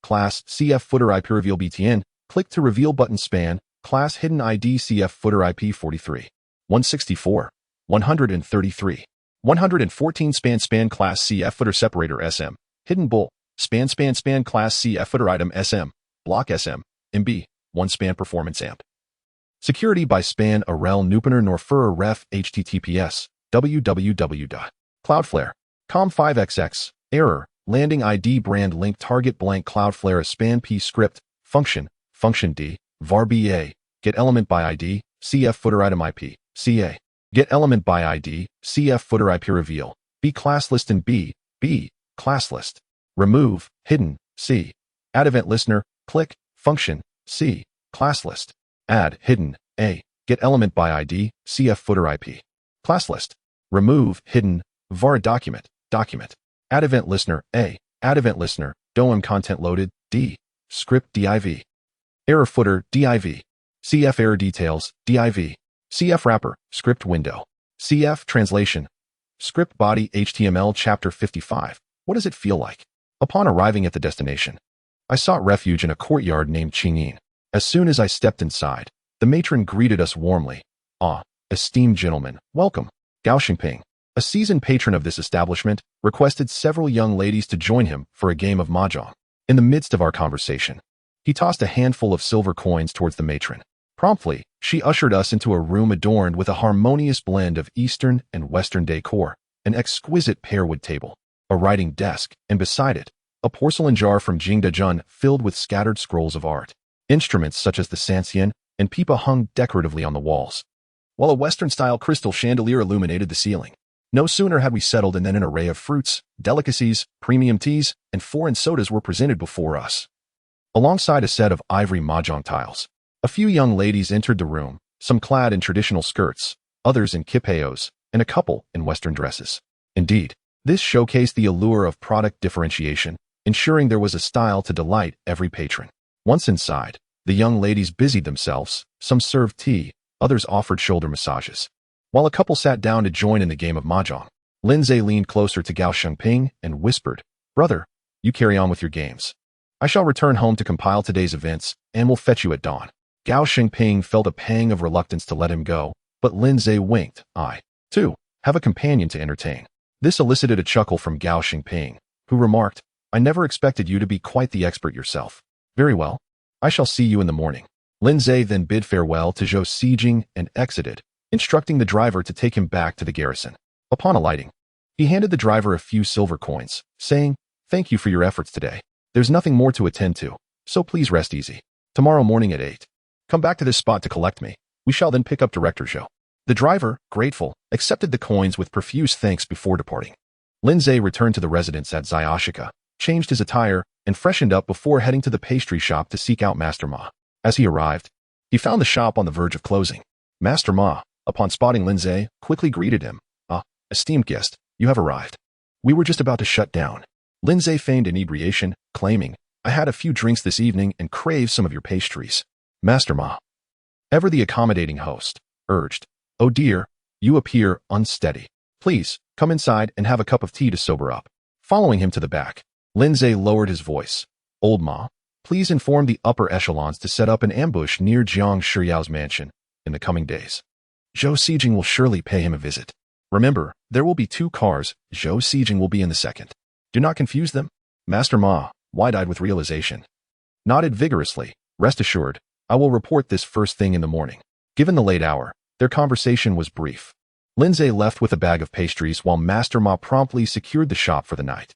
Being assigned to protect Zhou Sijing was a double-edged sword.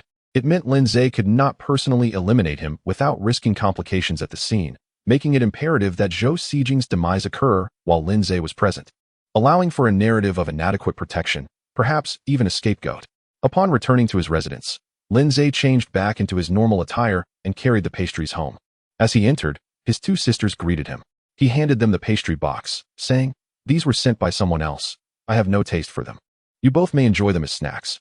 Gu Ruoshue's eyes sparkled with joy, though it was uncertain whether her delight stemmed from the pastries or Lindsay's return. Xie took the pastries and, noticing the scent of alcohol on Lindsay, asked, "Sir, shall you still take a bath? I have already prepared the water." Lindsay pondered for a moment before nodding. Xie, pleased, announced, "I shall fill the tub now. Ruoshue, fetch some tea for our guest." With that, she hurried off to the bathing room. Without her elder sister by her side, Ruoshue appeared slightly anxious as she timidly offered Lindsay the tea. Under the soft glow of the lights, Gu Ruoshue, dressed in a blue cloth gown, revealed a delicate neck, and the buttons of her garment subtly rose and fell. Her slender waist seemed to invite a gentle grasp, while her legs, closely together, highlighted her elegant stature, standing at over 1.60 meters tall for the time.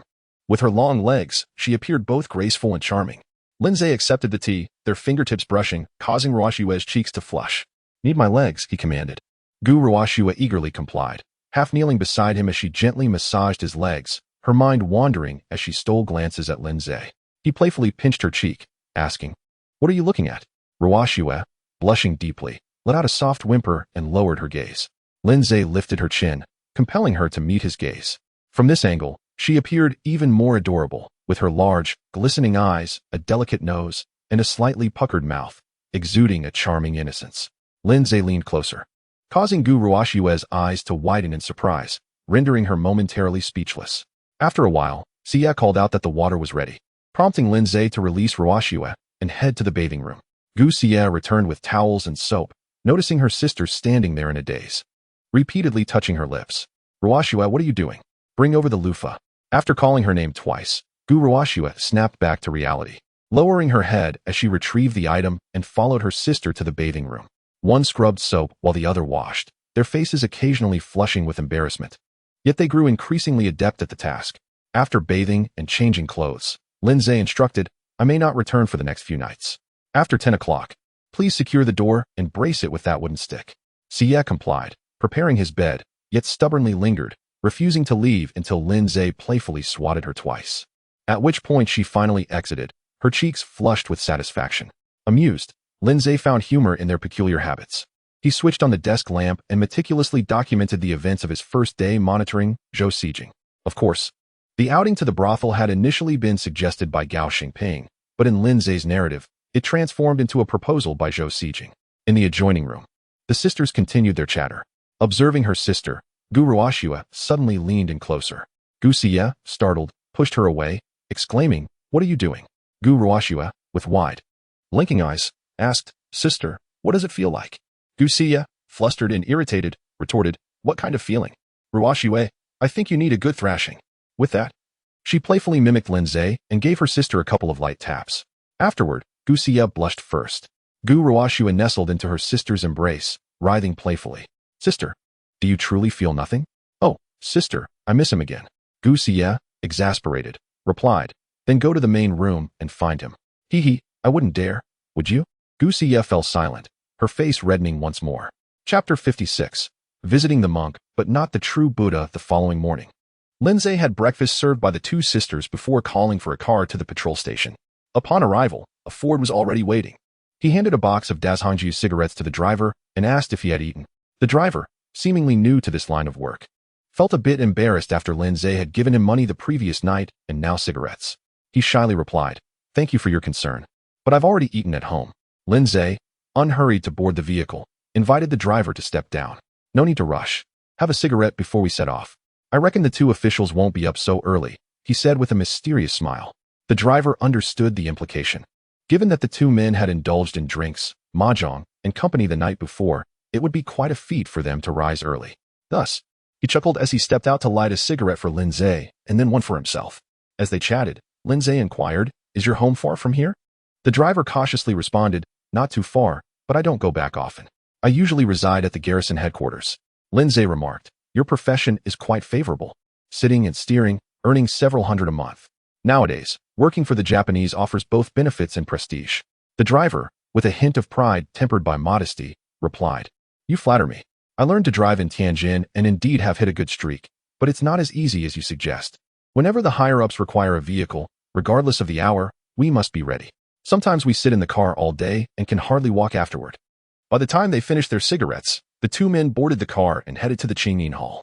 Upon arriving, they found Zhou Zijin and Gao Xingping still in slumber, while the driver dutifully waited in the vehicle. Lindsay occupied the guest room outside, cracking sunflower seeds and smoking. It seemed the two old men had spent handsomely the previous night, as even the madam treated Lindsay with great courtesy, bringing over a tray of cigarettes, a pipe, and a lamp, accompanied by 2 pre-rolled cigarettes on the side. "Sir, would you like to relax?" the madam asked. Lindsay chuckled. "I'm not fond of such indulgences." With nothing else to occupy him, the madam, noticing Lindsay's handsome features, attempted to jest with him. Unfazed, Lindsay continued to crack seeds while producing a chicken leg from his pocket and slamming it on the table. He then shot a glare at the madam, conveying that he was not to be trifled with.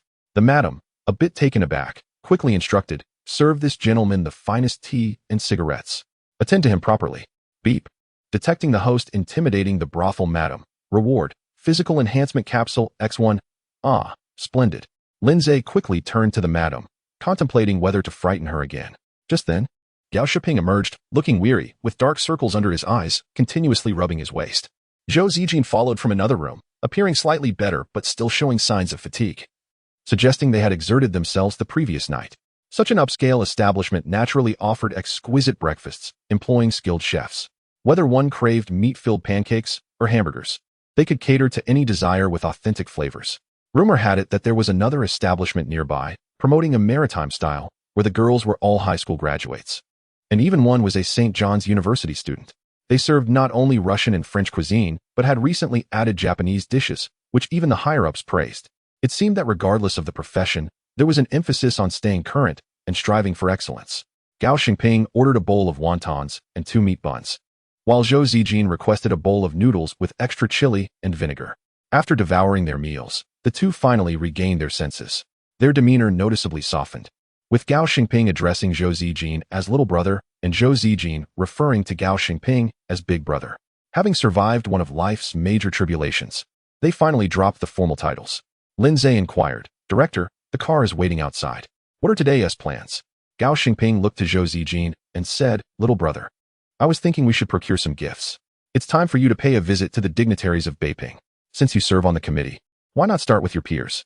Zhou Zijin, having previously hesitated due to feeling like an outsider, now felt emboldened by Gao Xingping's support and readily agreed. The group first drove to Zhou Zijin's residence to collect money and items. While waiting downstairs, Lindsay quietly spoke to Gao Xingping, "Director, there is something I'm unsure whether to mention." Gao Xingping glanced at the driver ahead and suggested, "Let us take a stroll for some fresh air." The two stepped out and walked a few dozen meters. "Comrade, we need not hold back. Feel free to share whatever is on your mind," Gao Xingping encouraged. Lindsay replied, "Director, your suggestion for him to visit his colleagues reminded me of someone who might be a valuable connection for Zhou Zijin." Gao Xingping perked up. "Who?" Lindsay lowered his voice, "The mayor of Jiang." Upon hearing this, Gao Xingping found the notion sensible. Jiang Shiyao, an elder from the military command, had become a prominent figure after aligning with the Japanese. While it might be unlikely for a minor director to gain an audience alone, associating with Zhou Zijin could indeed facilitate a meeting. Gao Xingping patted Lindsay's shoulder, exclaiming, "You are truly my lucky charm. Had it not been for your insight, I might have overlooked this. When the opportunity arises, I shall propose this to Zhou Zijin. As a committee member visiting his superior, it would be entirely appropriate." As they spoke, Zhou Zijin emerged, carrying money and items, and they all climbed back into the car. Following their plan, they procured various gifts and visited several key officials of equal rank, including the Department of Civil Affairs, Military Supplies, and Public Relations, ensuring none were overlooked. Since they were of equal standing, there was no need for prior formalities. A simple announcement to the relevant personnel was sufficient to gain their attention. Thus, they spent 2 days making these rounds, with Lindsay diligently recording the interactions for reporting to Beiyuan Lanjia. On the 3rd day, Gao Xingping could no longer contain himself.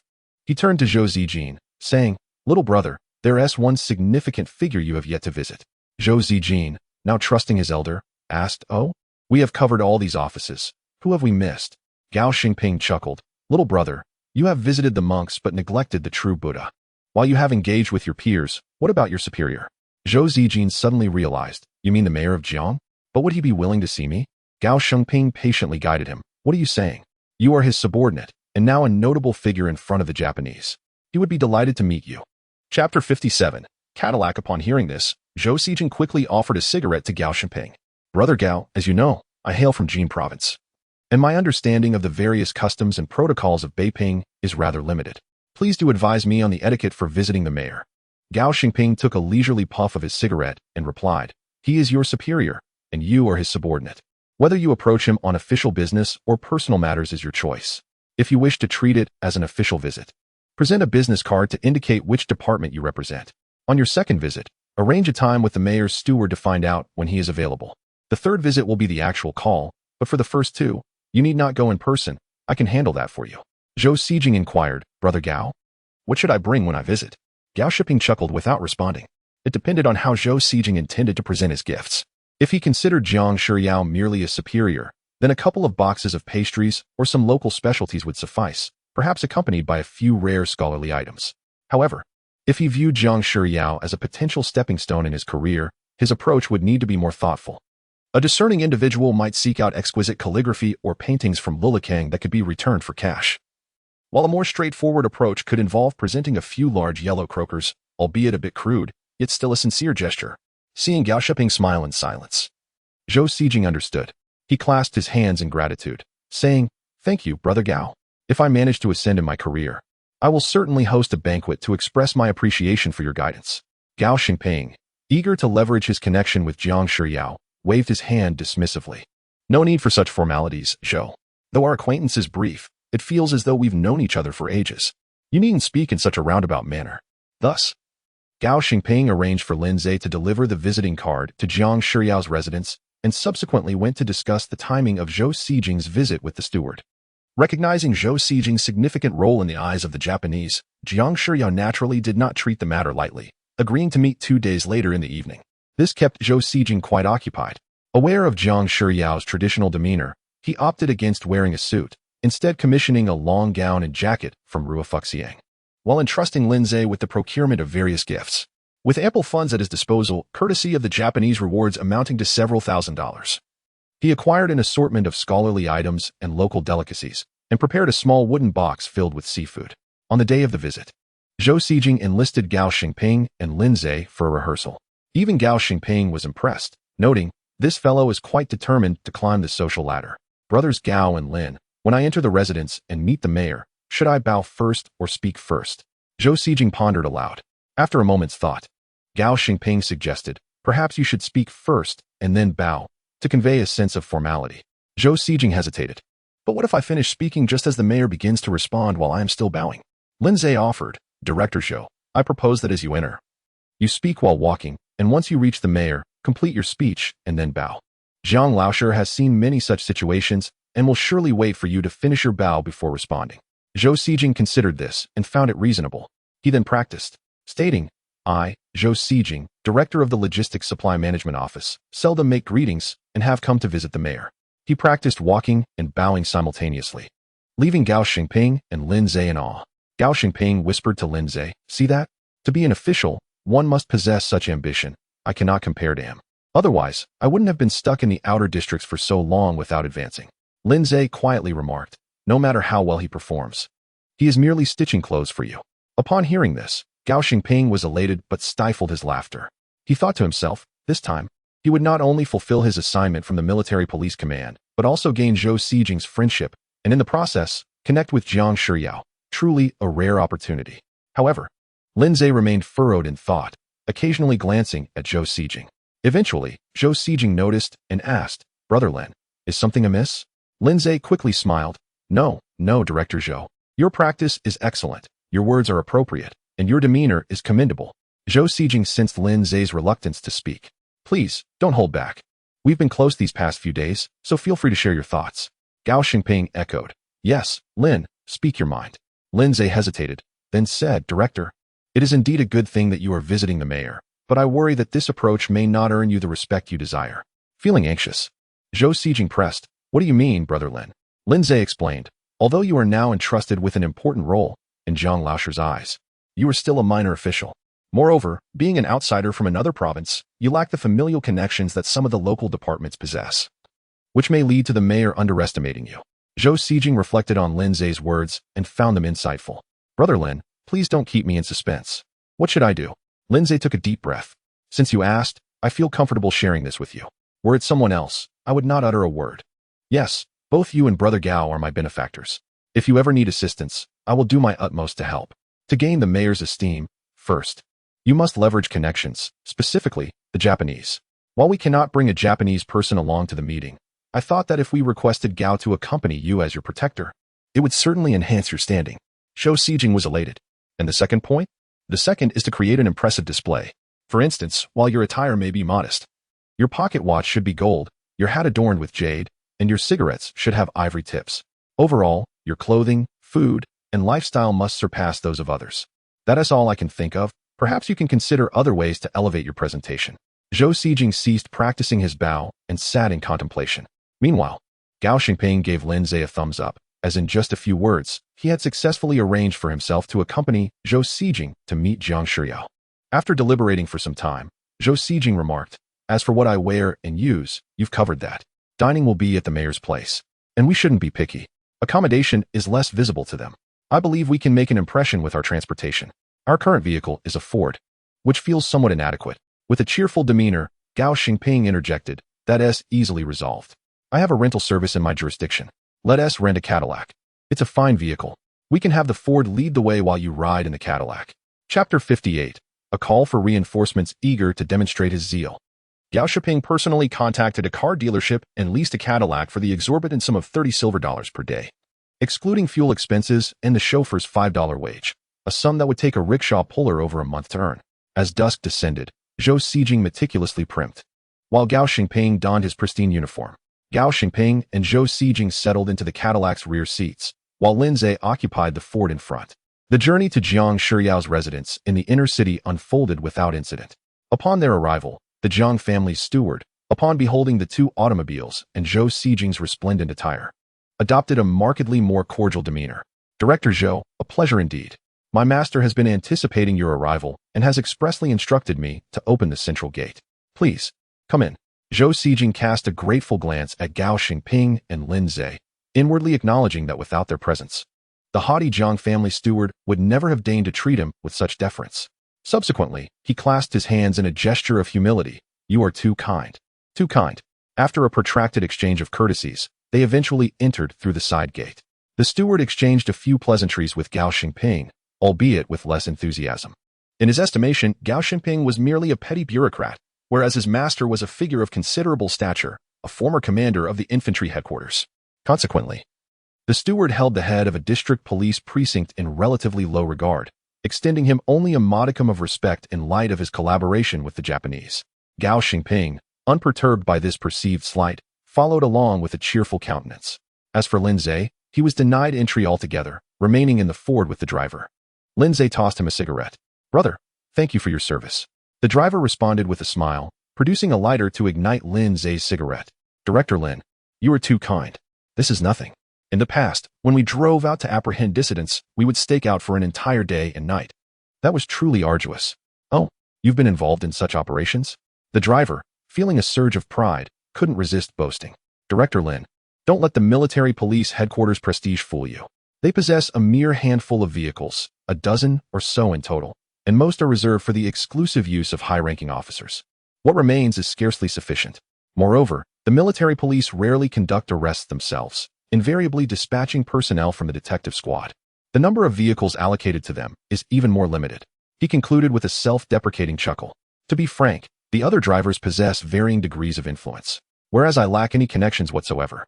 Consequently, I am assigned all the unpleasant and taxing tasks." Lin Zhe offered a consoling remark. "That's not necessarily a disadvantage.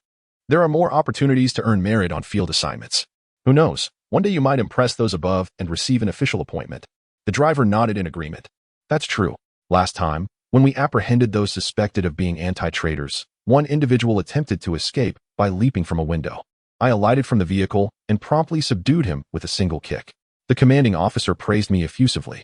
Lin Zhe smiled wryly, inwardly thinking, "You are quite deserving of death yourself." After further conversation, the driver of the Cadillac joined them for a smoke.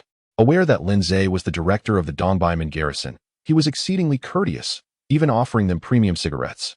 After an hour or so, as darkness began to envelop the city, the Jiang residents, in a gesture of refinement, provided them with sustenance. Each received a celadone bowl of rice, adorned with a scattering of greens. This was considered a lavish meal. In those times, who could afford to indulge in rice? Lindsay, displaying no disdain, commenced eating. Inside the Jiang residence's reception hall, Jiang Shiyao engaged in convivial toasts with Zhou Xijing and Gao Xingping.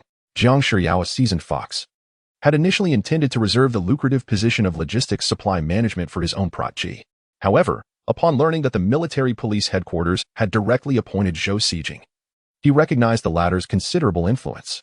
Consequently, he treated Zhou Xijing with exceptional deference, influenced, no doubt, by the several gold bars Zhou Xijing had presented. With Gao Xingping interjecting with witty banter, the meal proceeded harmoniously. Despite his advanced years, Jiang Shiyao's capacity for alcohol remained undiminished. He favored potent sorghum liquor, which caused Zhou Xijing to grimace. Observing this, Jiang Shiyao roared with laughter. "Young Zhou, your alcohol tolerance requires practice. In the past, when I drank with Generals Duan and Feng, they possessed prodigious capacities. Alas, it has been 20 years, and times have changed. In reality, this was an exaggeration. During the tumultuous era when those influential figures rose and fell, Jiang Shiyao was but a minor player. Although he had, through a series of fortuitous events, been elevated to the nominal position of leader for a brief period, those military strongmen had never held him in high regard. However, upon hearing this, Zhou Xijing was overwhelmed with admiration, recognizing Jiang Shiyao as a veteran who had served under 3 dynasties. He promptly offered 3 consecutive toasts, his face flushed with intoxication. Jiang Shiyao reveled in flaunting his past exploits before the younger generation, and then cast a glance at Gao Xingping. "Young Gao, at your service," Gao Xingping replied. His alcohol consumption was moderate, and he maintained a respectful demeanor. "In what year did you join the infantry headquarters?" Replying to the director, "I joined the infantry headquarters in the 2nd year of the Xiantong era, upon the recommendation of my father. I was only 15 years old at the time, and now I am 42. I can say that I have devoted my entire life to serving under the director. When the emperor reigned, you oversaw us all. Later, during the constitutional reform and the power struggles within the government, you served as regent and continued to oversee us. And now, with the arrival of the imperial army, you serve as the mayor of Beiping and continue to oversee us all." Gao Xingping had rehearsed this speech countless times, and Jiang Shiyao was elated, while Zhou Xijing was dumbfounded. Old Jiang erupted in laughter, the title of director evoking memories of his youthful years. The confluence of circumstances and the accompanying glory had long since vanished, and he was now forced to rely on the whims of the Japanese. But what did it matter? He, Jiang Shiyao, remained among the most prominent figures in Beiping. He raised his glass. "Come, let us raise a toast together. I am growing old, and the future rests upon your shoulders." Zhou Xijing hastily raised his glass and drank, inwardly lamenting that Gao Xingping had exploited his visit to a superior to curry favor for himself. However, with the situation already unfolding, he could only smile and partake in the food and drink. As the gathering concluded, darkness had fully descended. Jiang Shiyao, slightly intoxicated, insisted on personally escorting them out. Gao Xingping was effusively grateful, while Zhou Xijing, thoroughly inebriated, required Gao Xingping's support. After bidding farewell to Jiang Shiyao, they entered the Cadillac. Gao Xingping, seated in the vehicle, addressed Lindsay. "Brother, to Hanjia Alley. I'll be staying there again tonight." Lindsay was speechless, recognizing this as a classic case of someone with limited ability indulging in excessive behavior. He entered the Ford and instructed the driver to proceed to Hanjia Alley. As the vehicle pulled away, about to exit the alley, a voice suddenly echoed in Lindsay's mind. "Ding! Danger detection card triggered. Danger detection card triggered. Please take evasive action immediately." Lindsay cursed inwardly. The Beiping Station's operatives were too careless. They were supposed to target the vehicle behind. Without hesitation, he ducked his head, prompting the driver's bewilderment. Immediately afterward, a barrage of gunfire erupted. Bullets pierced the windows, and the driver grunted as he was struck. The vehicle veered out of control, the steering wheel forced to the left by the driver's body, ultimately crashing into a tree. After the gunfire ceased, Lindsay waited a moment before alighting from the vehicle. Upon inspecting the rear, he discovered Zhou Xijing slumped halfway out of the window, beyond any hope of recovery. Ding! Detected that the host directed others to kill members of the management committee. Reward, Truth Serum 1. Just as he was marveling at the system's recent benevolence in providing useful items, he observed Gao Xingping trembling as he pried open the car door and crawled out. Zhou Xijing, overcome by intoxication, had opened the window to vomit when the gunfire erupted. A bullet had entered Zhou Xijing's forehead and exited the back of his skull, splattering Gao Xingping with brain matter. Fortunately, He was remarkably resilient. Zhou Xijing's posture while vomiting provided him with a natural shield.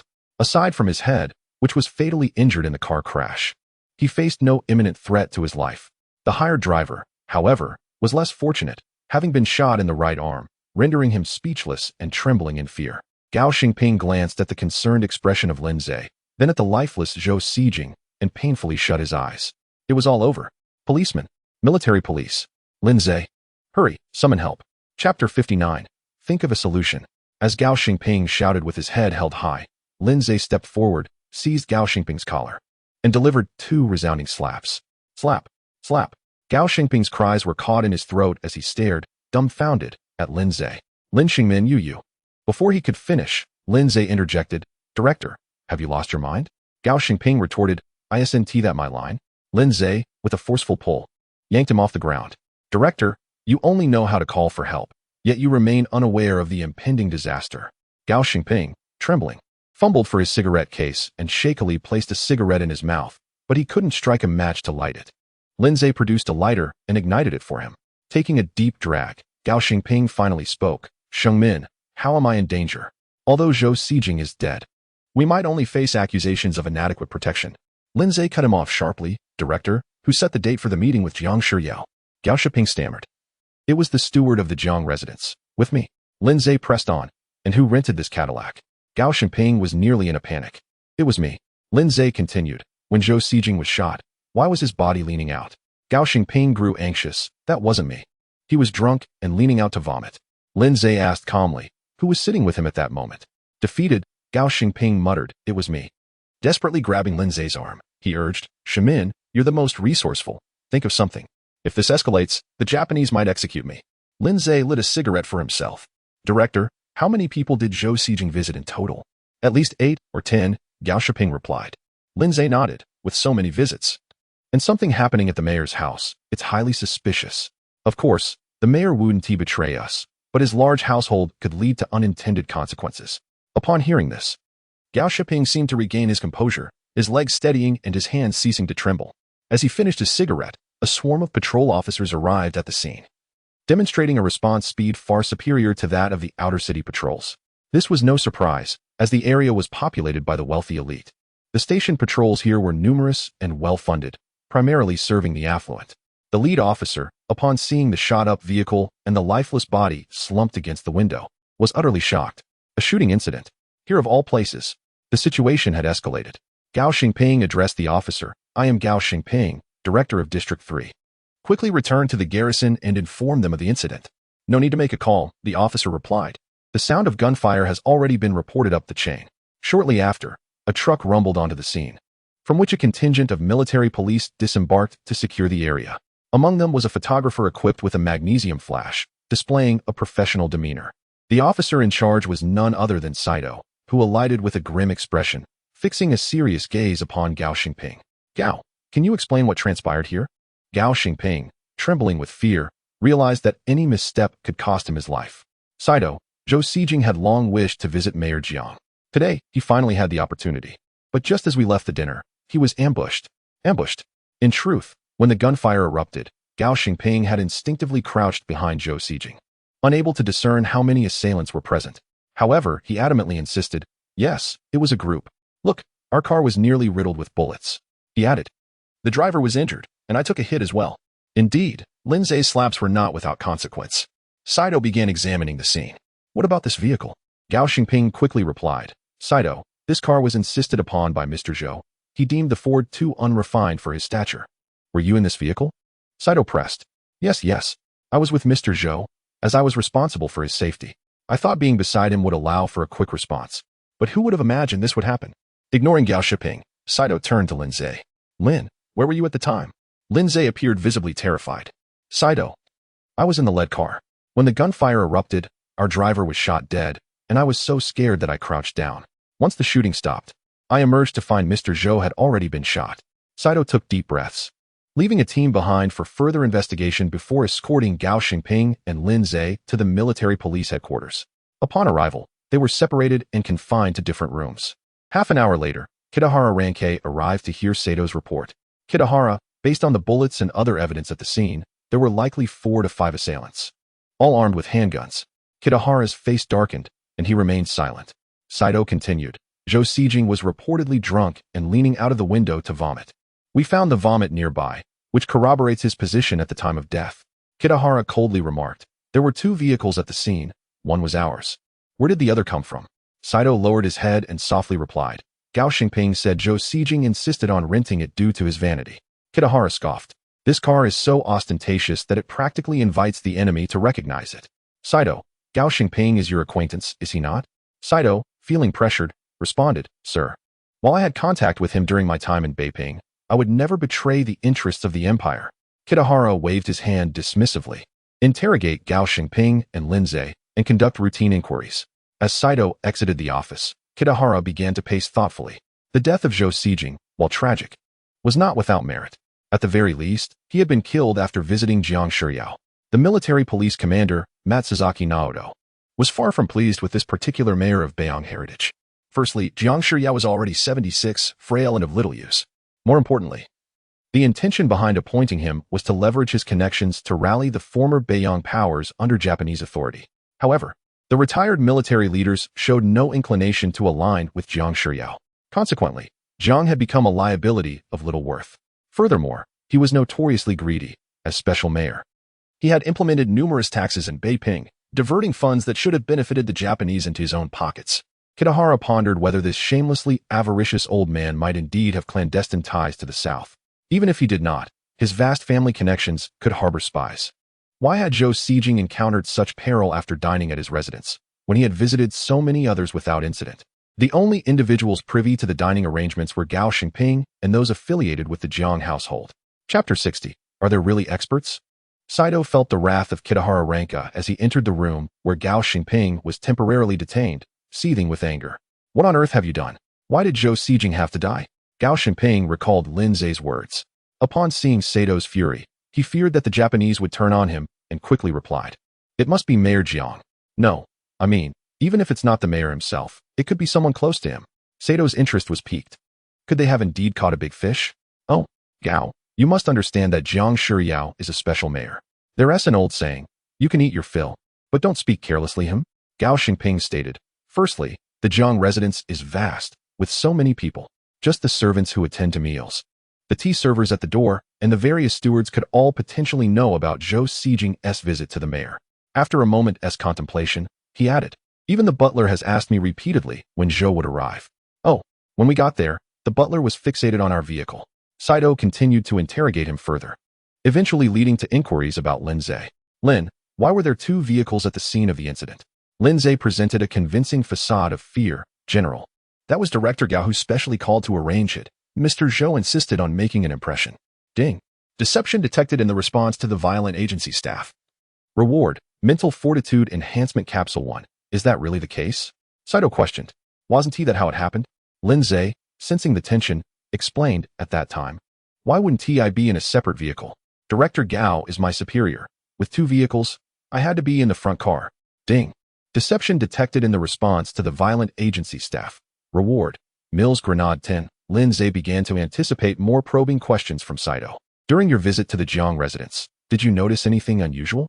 After a moment's thought, Lindsay replied. If there was anything unusual, it was that when we arrived, the butler stared at our car for a while. After that, I didn't go inside, so I'm unaware of what transpired.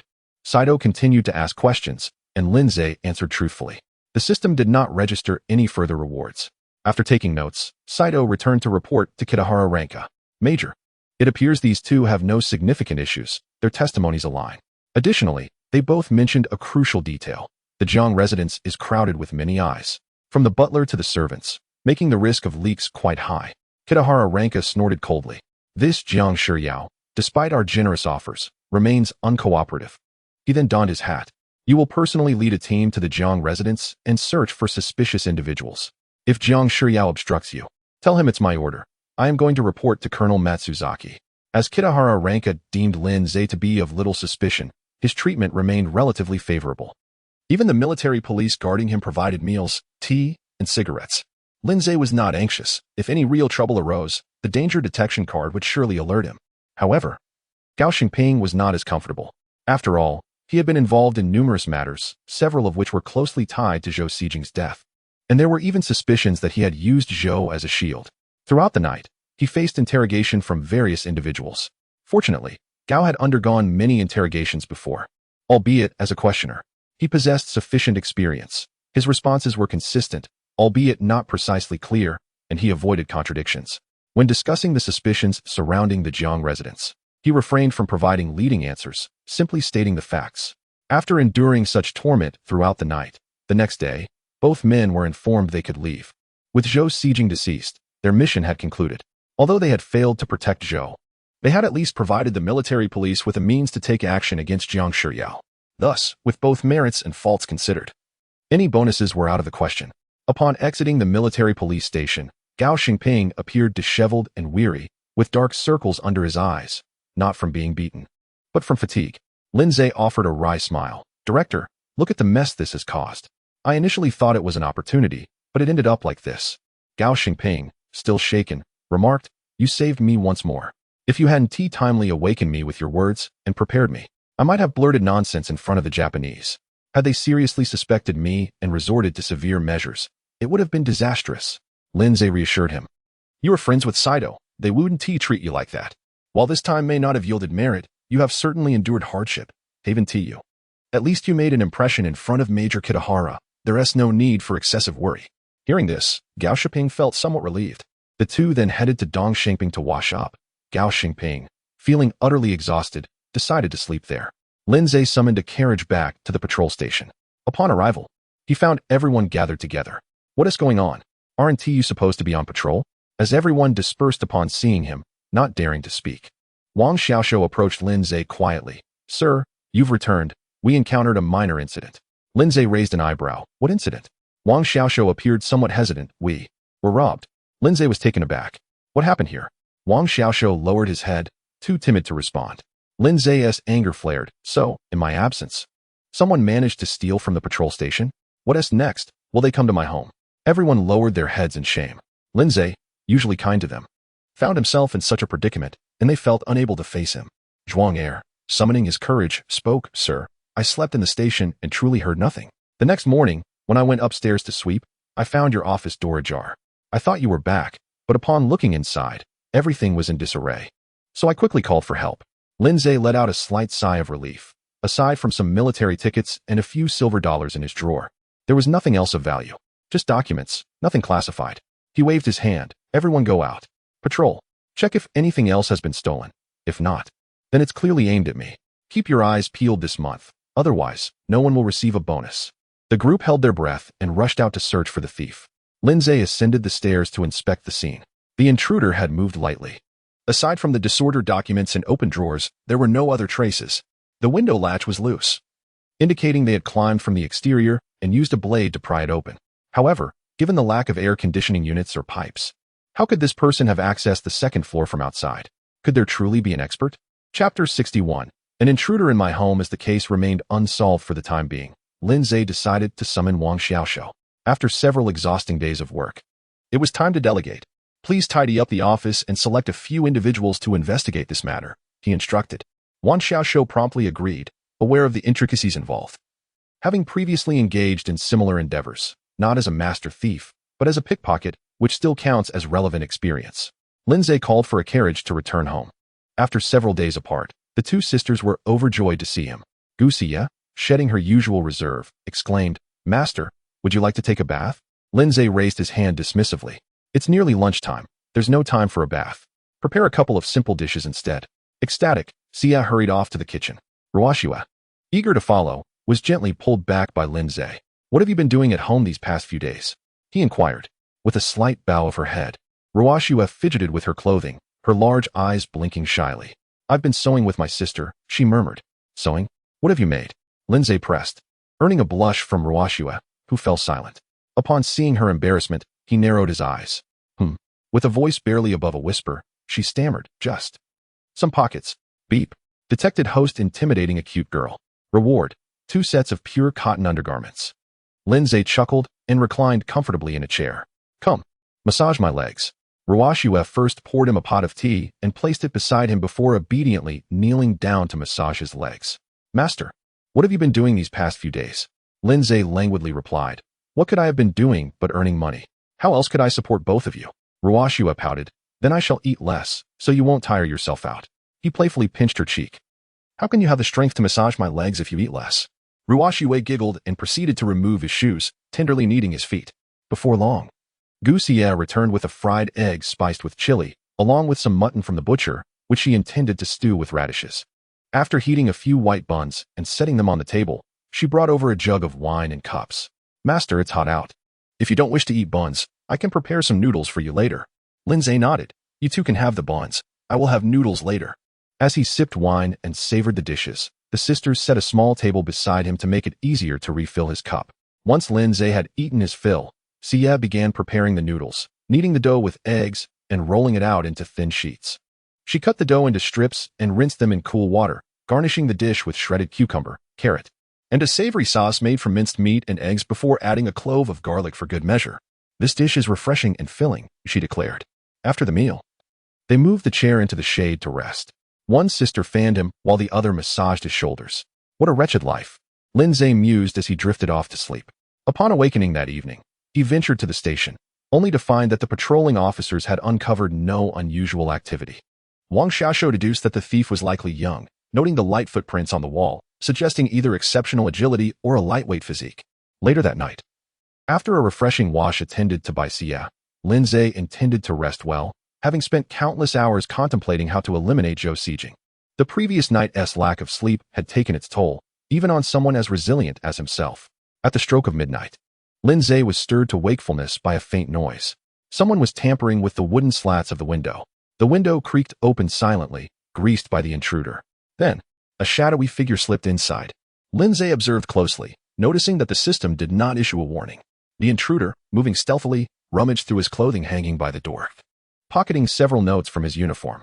Upon spotting the holster on the wall, the thief was dismayed to find it empty. His firearm was placed atop a small cabinet by his bedside, and as the thief crept closer, the moonlight illuminated the room. Just as the thief reached for the gun, Lindsay seized the opportunity. With a swift motion, he restrained the intruder's wrist, eliciting a frantic attempt to strike back with the other arm. With a sardonic smile, Lindsay relished the moment, delivering a solid punch to the thief's shoulder before expertly subduing both arms, twisting them into submission. He then stepped forward and delivered a kick, sending the intruder crashing to the floor. Ah, a woman, he exclaimed, realizing Wang Xiaoshou's assessment was indeed correct. The thief was not particularly skilled, but rather light of body. Turning on the light, he beheld a petite figure, perhaps a mere 5 feet tall for a woman of her time, clad in poorly dyed coarse black fabric, streaked with uneven patches of color. A black cloth obscured her face, which Lindsay swiftly removed. Ah, a beauty turned thief, he remarked, taking in her delicate features, a high nose, deep-set eyes, and strikingly defined facial contours. In the contemporary world, she might be deemed a beauty reminiscent of Natalie Portman's character in Elon, the Professional. Yet, Lindsay had no time to admire her looks, despite her beauty. This female thief posed a threat to his safety by breaking into his home and pilfering from his office. A swift kick to her abdomen elicited a pained cry, sweat beading upon her brow. Beep. Detected host inflicting harm on a young girl. Reward, 10 loyalty detection cards. Lindsay felt invigorated. Who are you? Who sent you? To his surprise, the thief spat defiantly. You traitor. Lindsay pondered. So, she fancies herself a patriot. However, he thought, patriot or not, why come here to steal? If she discovers my secrets, what then? Who would I turn to for justice? Her insult hinted at a shared cause, but he could not indulge her. I will ask you again. Who do you work for? Were you the one who raided my office? What is your purpose? The thief retorted again. Traitor. Lindsay chuckled. Such a petty thief does not warrant the use of the truth serum from my system rewards. He declared, if you won't speak, let me demonstrate my methods. He retrieved 2 pairs of handcuffs, securing her ankles before fastening one hand, connecting the cuffs to her ankle restraints. You can pick locks, can't you? He taunted, binding her thumbs together with strips of cloth, the other end tied to her wrists, rendering her nearly helpless. After hoisting her, he tossed her into an empty room of the adjoining quarters and locked the door. Hearing the commotion, Gu Xie emerged, her voice trembling. Master, is something wrong? Lindsay enveloped her in a comforting embrace, patting her back. No need for concern. I have captured a thief. Sleep soundly. All is well. Gu Xie was taken aback. So, if a thief intruded, it meant Lindsay would hold her close? Chapter 62. The mindless female thief upon returning to his room. Lindsay recalled the 2 capsules rewarded by the system that he had yet to consume. He retrieved the capsules and, with a sip of water, swallowed them down. That night, he slept exceptionally soundly. By the following morning, he felt invigorated and robust, as if brimming with boundless energy. Standing before the mirror, he realized that his physique, already commendable, appeared even more toned. Notably, his abdominal muscles and the muscles flanking his waist were sufficient to transform him into a veritable dynamo. Reflecting on recent events, his mind felt remarkably clearer. Shi Yu and Ruo Shui entered with toothbrushes, towels, and a small copper basin, and upon seeing Lindsay already awake, they shyly lowered their heads. Shi Yu, stealing glances, softly remarked, "Sir, you are awake. Breakfast is ready, please wash up." After completing his morning routine, Lindsay found breakfast laid out on the table. The 2 sisters had prepared meat wontons and crispy fried dough sticks, obtainable only through a secret code in the back alley, accompanied by a small dish of finely shredded pickles. Indeed, indulging in such a breakfast was a true hallmark of a thriving life in Beiping. The sisters, keen on avoiding waste, deemed the corn cakes and pickles sufficient. Lindsay could only suggest they prepare a larger batch of wontons next time, for a single bowl was hardly enough to satisfy anyone. Ruo Shui whispered to her sister, "The sir is very kind to us. He always claims we don't eat enough, yet if he makes too much, there's always leftover for us." Ignoring their hushed conversation, Lindsay finished his breakfast and was about to head to the patrol station when he suddenly recalled that someone was still confined in his quarters. He approached the door and upon opening it, discovered the female thief lying on the floor, compliant and subdued. Judging by the marks on the floor, she had indeed made quite an effort to escape. However, Lindsay's handcuffs were expertly crafted, binding her thumbs together. Even if the infamous thief Yanzi Li San were present, she would likely find it impossible to break free. He entered and removed the rag from her mouth, asking, "Will you confess or not?" The female thief's lips were chapped and her voice hoarse as she muttered, "Dog traitor." Lindsay couldn't help but laugh in disbelief. "You stole from my office and now seek to rob my home? I cannot possibly let you go. If you were to confess honestly and clarify the circumstances, perhaps I might devise a way for you to escape inadvertently. But since you refuse to speak, who knows what your intentions are?" Lindsay stepped into the courtyard, instructing the 2 sisters to remain indoors. He then dragged the female thief outside and opened the awning. After an hour under the scorching sun, Lindsay ventured out to procure a large watermelon, which he submerged in well water, sliced in half, and scooped out with a spoon. Ding! Detected the host employing private interrogation on the righteous maiden. Reward, purgatory needle technique. An additional message appeared. This technique, developed by an eminent figure of the Ming dynasty, utilizes specific needle points and methods to induce excruciating pain. Lindsay approached the female thief, whose lips had grown increasingly cracked in the sun, her consciousness seemingly fading, and her cheeks flushed abnormally. Any longer, and you might suffer from heat stroke. Will you confess?" The female thief, now too weak to speak, simply closed her eyes. Lindsay shook his head and returned indoors, requesting a sewing needle from the sisters, which he then sterilized with a lighter. He was, after all, quite benevolent. He then dragged the female thief back into his quarters, gagging her with a piece of cloth. Following the steps of the purgatory needle technique that lingered in his mind, he began the procedure.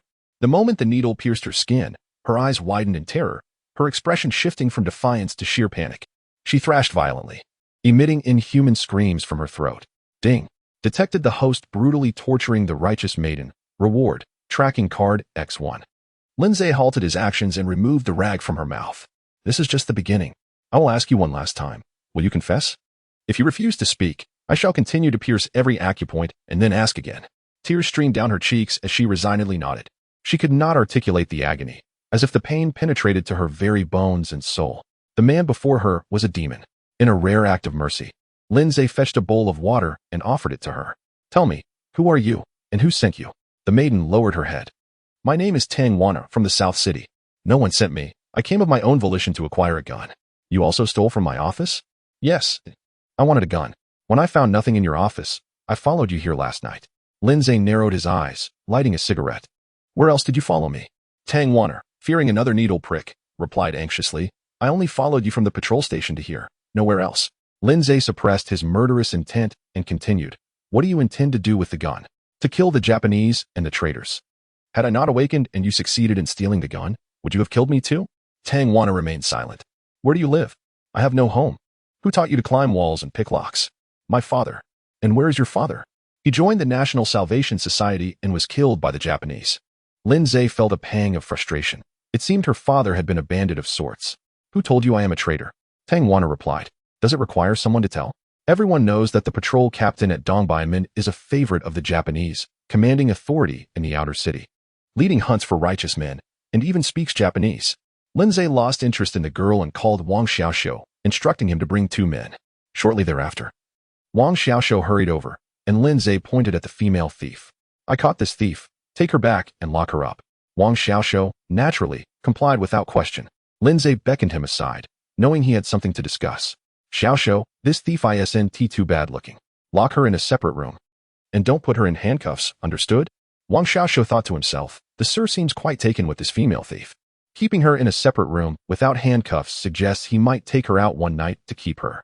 He resolved to be cautious, ensuring nothing went amiss.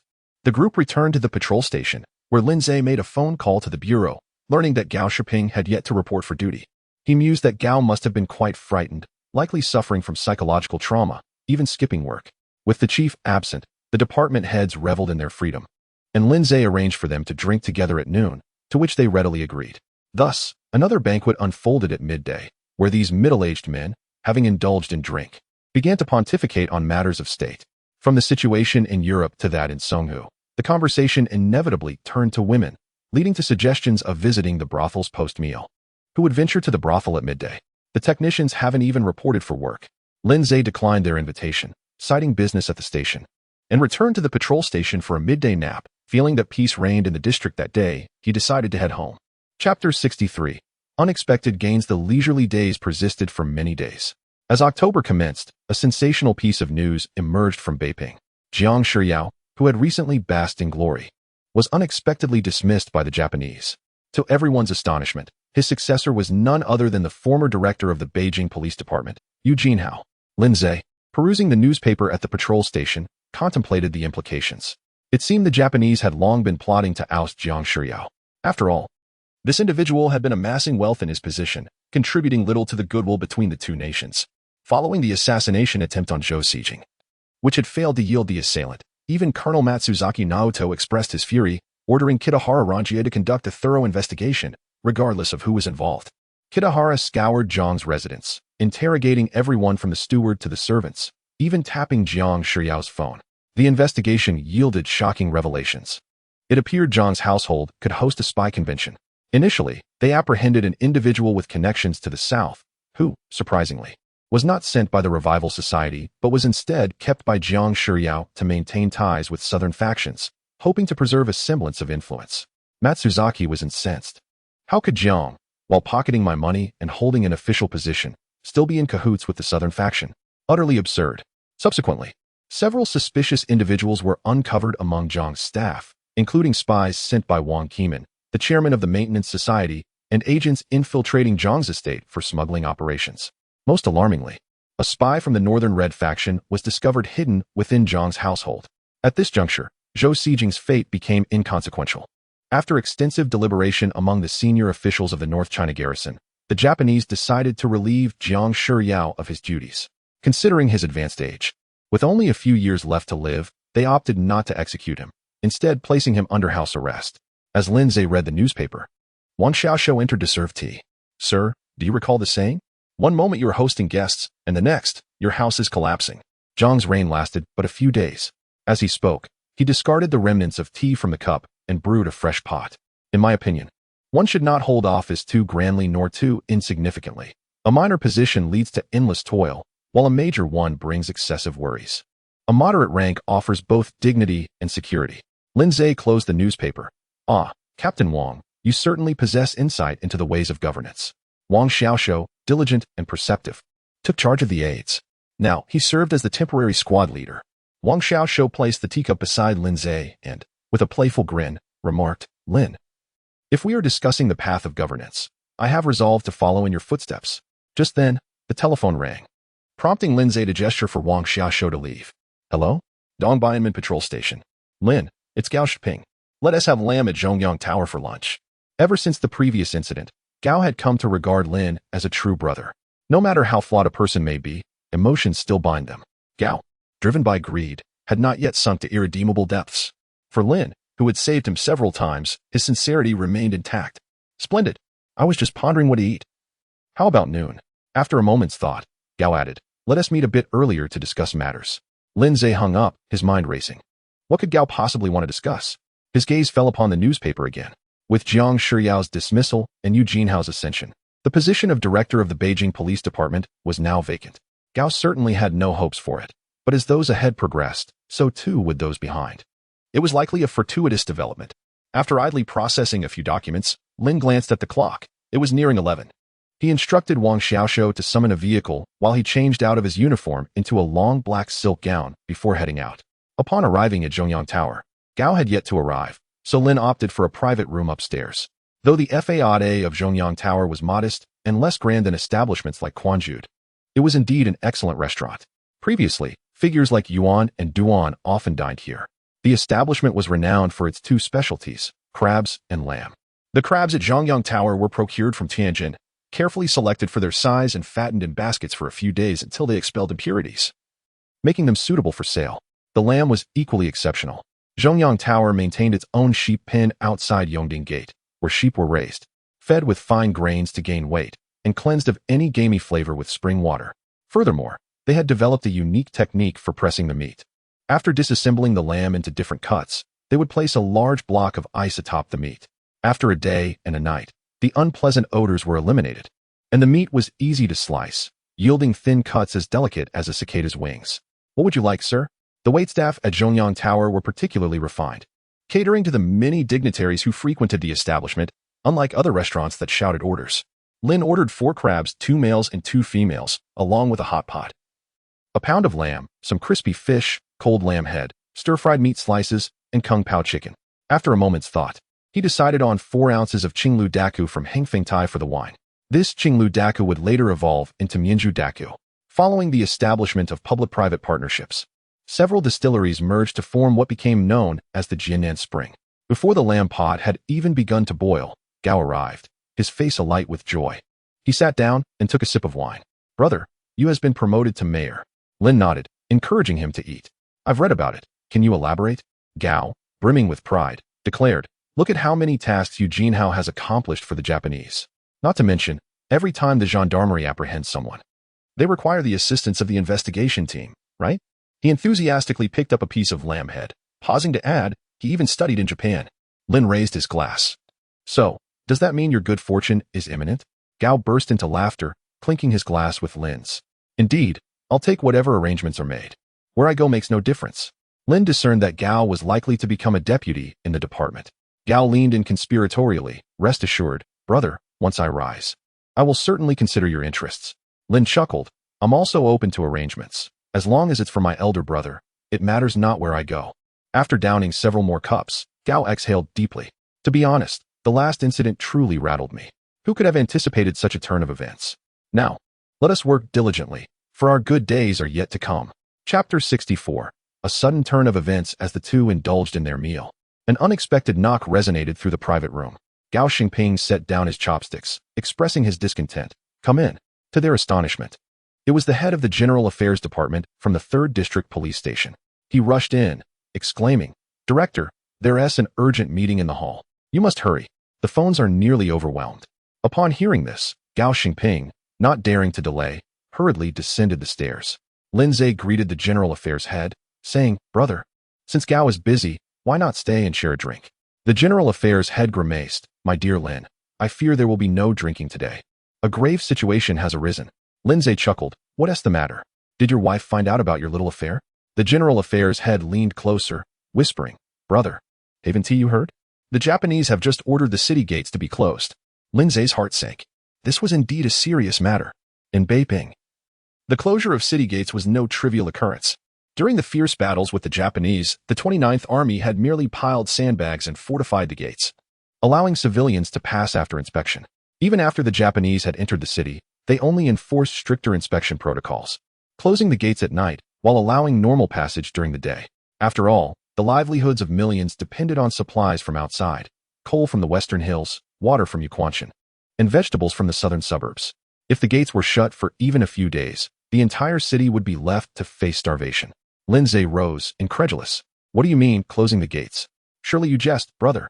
In broad daylight, The general affairs head slapped his thigh. I'm not joking. You must return to the station at once. Something serious may unfold. Lindsay, disregarding his meal, settled the bill and summoned a rickshaw to the police station. Indeed, the streets had become restless.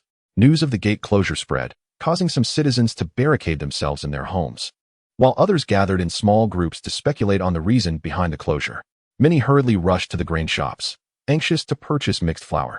Their faces were etched with worry. With grain prices already soaring, what would happen now that the gates were shut? Rumors circulated that the anti-Japanese forces were advancing, threatening to drive the Japanese out entirely. The patrolling officers gathered at the station, awaiting Lindsay's directives. He addressed them. What is there to fear? If the sky falls, there are those who will bear it. Let us clear the streets and send the idle back home. They shouldn't be wandering about. As the officers dispersed, Wang Xiaoshu approached Lindsay, asking, what is going on? Lindsay retorted, if you're asking me, who else would I inquire? Just then, the phone rang upstairs, prompting Lindsay to rush to answer it. A strange voice on the line urged him to attend an urgent meeting at the Capitol Police Headquarters. The streets were already in chaos, and rickshaws were nowhere to be found. Wang Xiaoshu dashed to a local cart rental, using persuasion and intimidation to secure a driver. They sped towards the inner city, where only Xingyang Gate remained open, heavily guarded by military police conducting rigorous inspections, leaving the driver trembling. Upon arrival, Lindsay was taken aback to find the room filled with people. To his astonishment, all the police station heads and patrolling officers from every precinct were present. Had the commander of the garrison, Matsunai Ichi, been assassinated? Over 100 individuals were gathered in the largest conference room. Shortly thereafter, a flustered figure burst in. It was Mayor Eugene Hao. Without taking a seat, he announced, the Imperial Army has issued orders. A significant suspect has escaped. Beiping is to be completely sealed off immediately. All police stations and precincts are to mobilize their forces until this suspect is apprehended. He then distributed a portrait of the suspect to each attending officer. The man depicted was in his 30s, with a very ordinary appearance and short hair. Eugene Hao instructed the station heads and detective squad leaders to make further arrangements, while the remaining patrolling officers returned to their districts to initiate searches. Lindsay, clutching the portrait, took a rickshaw back. What extraordinary deed had this man committed to incite such alarm from the Japanese? Had he assassinated a significant official or uncovered crucial intelligence? Passing by a pastry shop, Lindsay noted its lack of signage. How peculiar. Upon reaching the station, he summoned everyone back and presented the portrait. This individual had committed a serious crime. The closure of the gates was a direct result of his actions. The officers immediately began patrolling their jurisdictions, ready to report any suspicious individuals. Meanwhile, in the military police headquarters, an interrogation room held a battered man bound to a torture device. Opposite him sat the military police commander, Matsunai Naoto. Before him, Kitahara Ranjia could only stand in submission. What intelligence did you acquire from Tanaka Misao? Matsunai Naoto asked coldly. A translator conveyed the question in Chinese. The tortured man remained silent, unable to lift his head. Matsunai Naoto nodded to a man dressed in military uniform beneath a white coat, who approached to administer an injection. Then, a military police officer produced a bamboo stick, slowly inserting it beneath the man's fingernails. The man let out a cry of agony. Matsunai Naoto sneered. It matters not if you refuse to speak. You believe these tortures are meant to elicit your confession? No, they are mere punishment. Observing the man convulsing in pain, Matsunai Naoto exhaled. Just an hour prior, General Matsunai Ichi had summoned him and berated him severely, even slapping him twice, an unprecedented humiliation. All of this was due to the wretched insect before him and his accomplices. It matters not if you refuse to speak. Whatever intelligence you possess will never reach the outside world. Matsunai Naoto rose slowly, pacing towards the man. Your accomplices cannot hide for long. We know what he looks like. And we have sealed off the entire city of Beiping. Do you truly believe he can escape? Matsunai Naoto bellowed. Why do you oppose the Empire of Japan? Why? The man, gradually regaining consciousness through pain, lifted his head and let out a grim laugh, spitting blood onto Matsunai Naoto's face. Instead of anger, Matsunai Naoto smiled. Good. Very good. Extract all his teeth. Chapter 65. Diverse attention. The Dongbeiman garrison having remained at the station until afternoon. Lindsay witnessed the gradual return of his men from their fruitless search. This outcome was hardly unexpected. Anyone capable of prompting the Japanese to shut down the city gates for a large-scale search was undoubtedly a formidable individual. To expect a handful of patrol officers to locate and apprehend such a person was sheer folly. Lindsay summoned Wang Xiaoshu. It seems unlikely that we'll apprehend this individual anytime soon. I'll head home for now. If anything arises, contact me at my residence. Wang Xiaoshu readily agreed and even hailed a rickshaw from the street to escort Lindsay home. Following the afternoon's turmoil, the streets had largely returned to tranquility. Rickshaw drivers dared to resume their trade, albeit at inflated prices. A journey that typically cost a dime now demanded 3, payable only in silver coins, not military scrip. Upon arriving home, Lindsay found the sisters visibly shaken, likely by the citywide chaos. Lucia offered a warm towel for Lindsay to cleanse his face, inquiring, "Sir, what transpired this afternoon?" I ventured to the alley entrance to purchase groceries, only to find many people running and proclaiming the city gates were sealed. The vendors at the alley entrance refused to open their doors, no matter how much I pleaded. I managed to procure some meat at the butcher shop. Lindsay wiped his face and handed her his uniform jacket. "Don't fret. It's nothing to be concerned about. Refrain from venturing out these next few days. We have sufficient provisions at home, so we'll make do." Ruo Shui playfully stuck out her tongue. "Making do indeed. We have an abundance of wheat flour, cornmeal, and sweet potatoes. Even without fresh vegetables, it's a feast many would envy. With meat, but no vegetables." Lindsay decided to have the sisters chop the meat and make dumplings. Dinner consisted of dumplings accompanied by a couple of ounces of wine, with Sia assisting by peeling garlic. Ruo Shui took charge of pouring the wine, refilling his cup with each sip. As he ate, Lindsay pondered. The individual the Japanese sought was likely not someone who had merely assassinated a traitor or a Japanese soldier. Firstly, the death of an ordinary traitor or low-ranking Japanese official wouldn't warrant such a large-scale operation. Secondly, had a high-ranking Japanese official been assassinated, the response would extend beyond simply closing the city gates. The garrison troops would likely be deployed for martial law. Thus, it was highly probable that someone had obtained information that deeply alarmed the Japanese. This information likely fell into one of 2 categories, either Japanese operational deployments or details about Japanese intelligence personnel. Could someone truly be so ingenious as to acquire Japanese operational deployments? Yet, even with such intelligence, how could it be transmitted? Furthermore, could this individual be affiliated with the Blue Shirt Society? While the Beiping Station might lack the capability, it was possible they were an independent cell like his own. After much deliberation, he remained at a loss. It seemed he couldn't intervene in this matter and could only hope for the individual's good fortune and swift escape. Chongqing, despite the ongoing Battle of Shanghai, it was evident that their resistance was waning. With Shanghai's fall, Nanjing would be vulnerable on all sides. Consequently, Director Dai had relocated to Chongqing some time ago, along with the entire command structure of the Blue Shirt Society.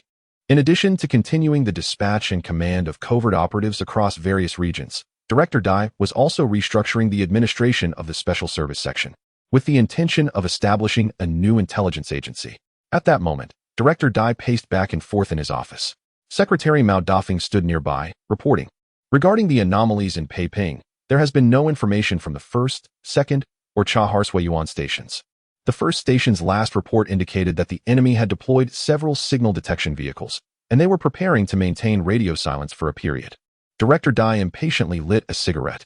Silence, silence, nothing but silence. What's the point of reporting such a thing? It merely informs me that the Japanese are planning something significant, but they neither know what it is nor have the means to find out.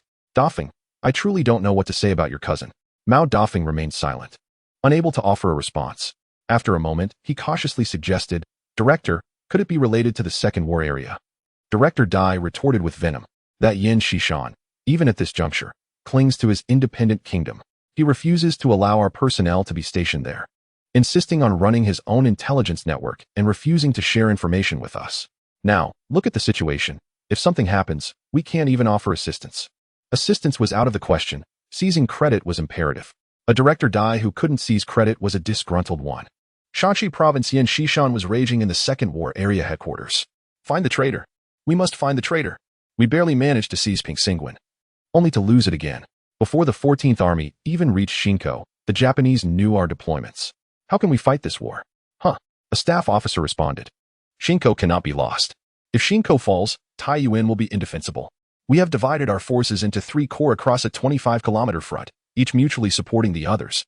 If the plan is compromised again, even with General Wei's reinforcements, we will face a difficult battle. Yin Shishan closed his eyes, torn between his duty to defend the land and his desire to preserve his own forces. His mental abacus began to whir. Since the Japanese already knew that they were constructing defenses at Shinko and had advanced on Guangxian and Yuanping, the northern gateway to Shinko was wide open. This battle should be left to Wei Juanru. The death of a fellow Taoist is preferable to one's own. Subsequently, he ordered Wang Jinghua, stationed in Guangxian, to withdraw. Preserving strength was paramount. Yan'an, a cave dwelling, serving as the office of the special branch. Inside, several worn desks were scattered, some propped up with paper or brick fragments to level them. On the desks sat several radio transmitters. Radio operators were transmitting or recording incoming signals. Along the wall was a Kong, upon which sat a middle-aged man wearing black-rimmed glasses, silently smoking. After a while, he asked, "Still no news from Beiping?" The radio operator shook his head. "No. Should we send an inquiry?" "No. Do not initiate contact until 0209 sends us a message." The middle-aged man stepped outside, gazing at the star-filled sky, his anxiety growing. 0209, what has become of you? Have you obtained the list of Japanese intelligence agents stationed in the Second War area? Chapter 66. The wounded rickshaw puller. The following morning, Lin Zhe proceeded to his post at the patrol station. Upon inquiring, he discovered the city gates remained closed. Wang Xiaoshou grumbled, lamenting the situation and how even those who disposed of night soil outside the city were unable to enter, deterring him from working. Lin Zhe retorted, "All you ever talk about is excrement. Your appetite doesn't seem to diminish despite your reluctance." Wang Xiaoshou chuckled obsequiously, "Sir, the city is deteriorating daily. Many small eateries have shuttered, either unable to procure ingredients or lacking patrons. Few manage to consistently fill their bellies as I do, and that's thanks to you." Lin Zhe settled at his desk, dismissing the banter. "Enough with the idle chatter. What's the situation in the city?" Wang Xiaoshou leaned in conspiratorially.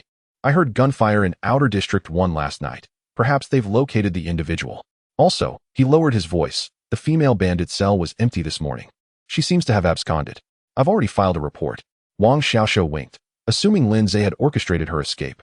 Lin Zhe mused that the woman was quite resourceful, escaping so swiftly after his interrogation. The telephone rang, this time from the detective squad. "Hello, Eastern Bien Gate Patrol Station. You are hereby ordered to monitor all Chinese and Western pharmacies within your jurisdiction. Register and inspect all purchasers of medicine, and apprehend anyone with a gunshot wound on site." Lin Zhe frowned, realizing his target was wounded. After some deliberation, he retrieved the suspect's portrait, murmuring, "Activate tracking card." He hoped the portrait's accuracy would justify the system's reliability. A chime sounded. Ding. Tracking card activated. Tracking target, Zhang Hachi. Identity, liaison for the Red Zone Special Branch's secret Beijing cell. Status, gunshot wound to the left shoulder. Currently not life-threatening. Astonished, Lin Zhe discovered Zhang Hachi was a member of the Special Branch. If he was a liaison, where was his superior? Had they been apprehended? A small map materialized in his mind, displaying a red dot representing Zhang Hachi and a blue dot indicating Lin Zhe's location.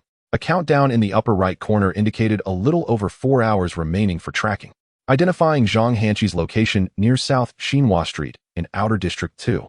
Lin Zhe noted his rapid movement. Was he being pursued? Without delay, Lin Zhe instructed Wang Xiaoshou to oversee the station and departed for Xiaoshika, changing clothes and applying a disguise. By this time, Zhang Hanqi had reached the vicinity of West Xiaoshika Street, not far from Xiaoshika. Strangely, the red dot ceased moving upon reaching West Xiaoshika Street. Could this be a special branch hideout? Upon arriving at West Xiaoshika and locating Zhang Hanqi according to the red dot, Lin Zhe was impressed. The man bore little resemblance to his portrait, an obvious consequence of his disguise. Dressed in a short shirt and trousers, with the trouser legs bound by cloth strips and a tightly cinched cloth belt. He wore a padded vest. He was soliciting fares as a rickshaw puller. Despite his youth, his hair was disheveled, and he frequently reached into his shirt to catch lice, engaging in a competition with fellow rickshaw pullers to see who could catch the most. No wonder the Japanese had been unable to apprehend him. He was traversing the city as a rickshaw puller. Who would meticulously search a rickshaw puller, especially one in proper attire? Lin Zhe sauntered over, beckoning with a nod. "Xiaoshika, are you available?" Zhang Hachi rose cheerfully, removing a towel from his shoulder to dust off the seat. "Please, sir, have a seat. I'm at your service." Lin Zhe hiked up his long gown and stepped into the rickshaw. Zhang Hachi began running at a moderate pace. However, upon closer inspection, his unusual behavior was evident. Typically, rickshaw pullers use their chest to brace against the handle, their hands loosely gripping the shafts, propelling the rickshaw forward with their legs while using their hands for steering. Zhang Hanqi, however, relied solely on his hands, gripping the right one tightly while keeping the left one relaxed. This posture was abnormal. Lin Zhe surmised that he avoided using his chest due to the pain in his shoulder. Casually, Lin Zhe inquired, "How's business these days? Enough to make a living?" Zhang Hanqi managed to smile. "One earns as one eats. I'm a bachelor, sir, one mouth to feed. That's good. Do you usually reside at the rickshaw depot? Zhang Hachi displayed the pride of a rickshaw puller. To be frank, I live at the depot but only pay rent, not a share of the earnings. I bought this rickshaw myself, saving for years. This man was likely a special branch operative of considerable skill, far superior to Huang Guofu. Reaching the alley behind Zayashika, Lindsay instructed him to stop in front of the former gambling den. Lindsay smiled. Would you be so kind as to help me move some items inside? I'll compensate you with 50 cents. Zhang Hanqi was wary. Thank you for your consideration, sir. But I have an appointment with a regular customer to take him to a restaurant. I must decline. He began to pull the rickshaw away. Lindsay drew his pistol, subtly gesturing with it at his waist. Brother Zhang, you'd best come inside. Your shoulder wound won't allow you to run for long. Zhang Hanqi stiffened, staring intently at Lindsay, trying to discern his intentions. After a moment, he laughed. I'm not sure which faction you belong to, but very well, I'll oblige. He pushed the rickshaw into the courtyard. Lindsay bolted the gate and led him inside. The room was devoid of furniture, forcing them to sit on the floor. Aren't you afraid I'll kill you? Lindsay asked, observing Zhang Hanqi. Zhang Hanqi dropped the pretense, wincing from the pain in his shoulder. You're not with the Japanese. If you were, you wouldn't bother with this charade. You'd simply shoot me, fulfilling their objective. He added, You're with the Blue Shirt Society, aren't you? Lindsay lit a cigarette, offering one to Zhang Hanqi. Why couldn't I be with the special branch? Zhang Hanqi grinned. Comrade, welcome to the fold. Though I'm not qualified to be your introducer. Lindsay ignored the remark. Your disguise is quite effective. Zhang Hanqi replied. The man the Japanese are after is the one in disguise. The current me is my true self. He smoked in silence for a moment, then suddenly asked, Do you have a radio in Beijing? API call failed with status code 429. Doc type HTML. If LT IE7 HTML class Node.js IE6 oldie lang ENUS. And if IE7 HTML class Node.js IE7 oldie lang ENUS. And if IE8 HTML class Node.js IE8 oldie lang ENUS. And if GT IE8 HTML class Node.js lang ENUS. And if head title access denied generative language. Google APIs. Com used cloud layer to restrict access title meta charset UTF-8 meta HTTP equiv content type content text HTML. Charset UTF-8 meta HTTP equiv XUA compatible content, i.e. edge meta name robots content noindex. No follow meta name viewport content with device width. Initial scale 1 link rel style sheet ID CF styles CSS ref, CDN CGI styles main. CSS script, function, if, document. Add event listener window. XML HTTP request, JSON. Stringify, var e function, a, var c document. Get element by ID, error feedback survey, d document.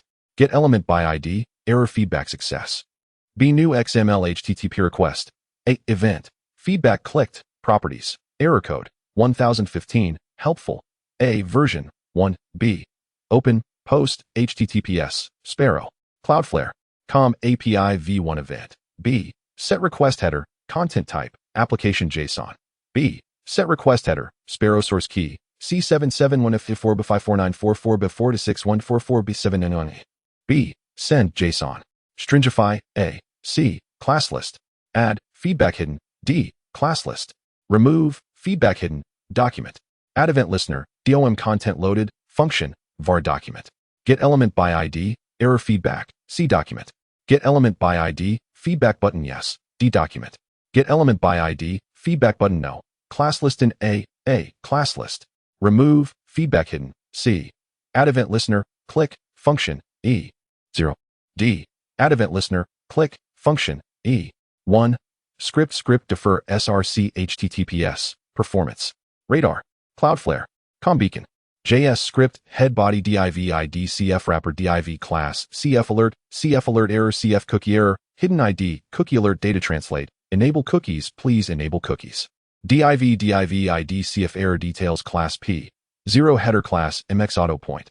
10 LG. Point. 6 LG, PX. 8 W.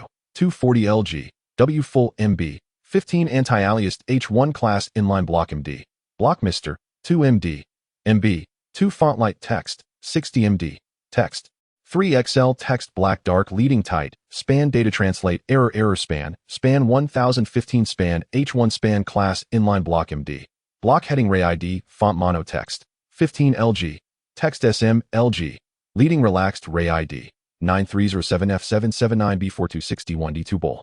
Span class inline block MD. Block heading ray ID font mono text. 15 LG. Text SM LG. Leading relaxed April 15th, 2025, 2:20. 57 UTC span H2 class text. Gray. 600 leading. 1. 3 text. 3XL LG. Text. 2XL font light. You are being rate limited H2 header section class W. 240 LG. W full MX auto MB. 8 LG. PX. 8 DIVID what happened section class W. 12 MD. W full H2 class text. 3XL leading tight. Font normal MB. For text black dark anti-alias data translate. What happened? H2P the owner of this website, generative language. Google APIs. Has banned you temporarily from accessing this website. PDIV section DIV class feedback hidden PY. 8 text center ID error feedback DIV ID error feedback survey class footer line wrapper. Was this page helpful? Button class border solid BG white CF button cursor pointer ML. For PX. For PY. 2 rounded ID feedback button yes type button yes button class border solid BG white CF button cursor pointer ML. For PX. For PY.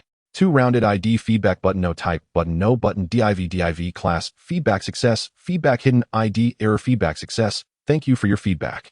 div class CF error footer CF wrapper W. 240 LG. W full PY. 10 SM. PY. For SM. PX. 8 MX auto text center SM. Text left border solid border. 0 border T border. Gray. 300p class text. 13 span class CF footer item SM. Block SM. MB. 1 Cloudflare Ray ID. Strong class font semi-bold 9307F779B426D1D2. Strong span class CF footer separator SM. Hidden bull. Span ID CF footer item IP class CF footer item hidden SM. Block SM. MB.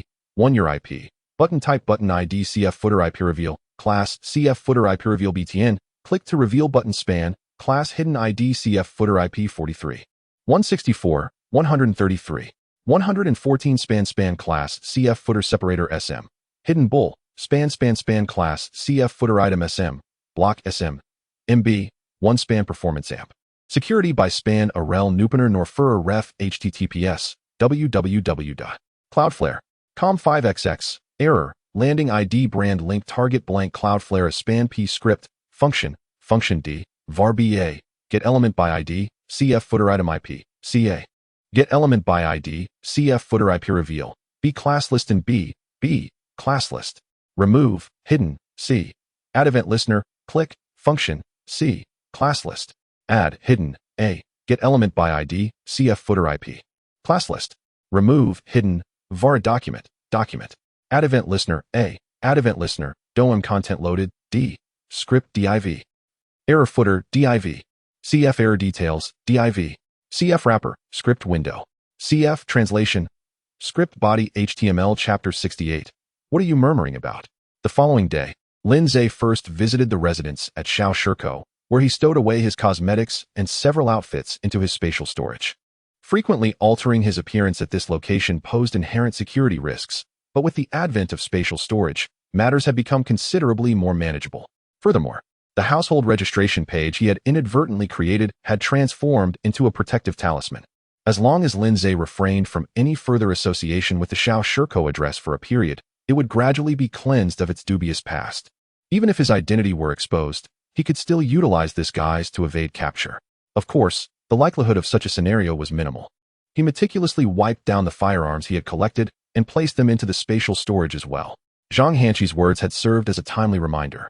During his previous encounter with Zhang Hanqi, he had unwittingly used the same gun that had been employed to apprehend him. One must not underestimate the myriad of talents that exist in this world. It was an era teeming with exceptional individuals, and even within the ranks of adversaries, there were those of remarkable prowess. It was crucial to avoid negligence over minor details that could lead to dire consequences, for otherwise, all his endeavors in Beiping would be in vain. He also stored some provisions and even 2 barrels of water, ensuring he was well prepared.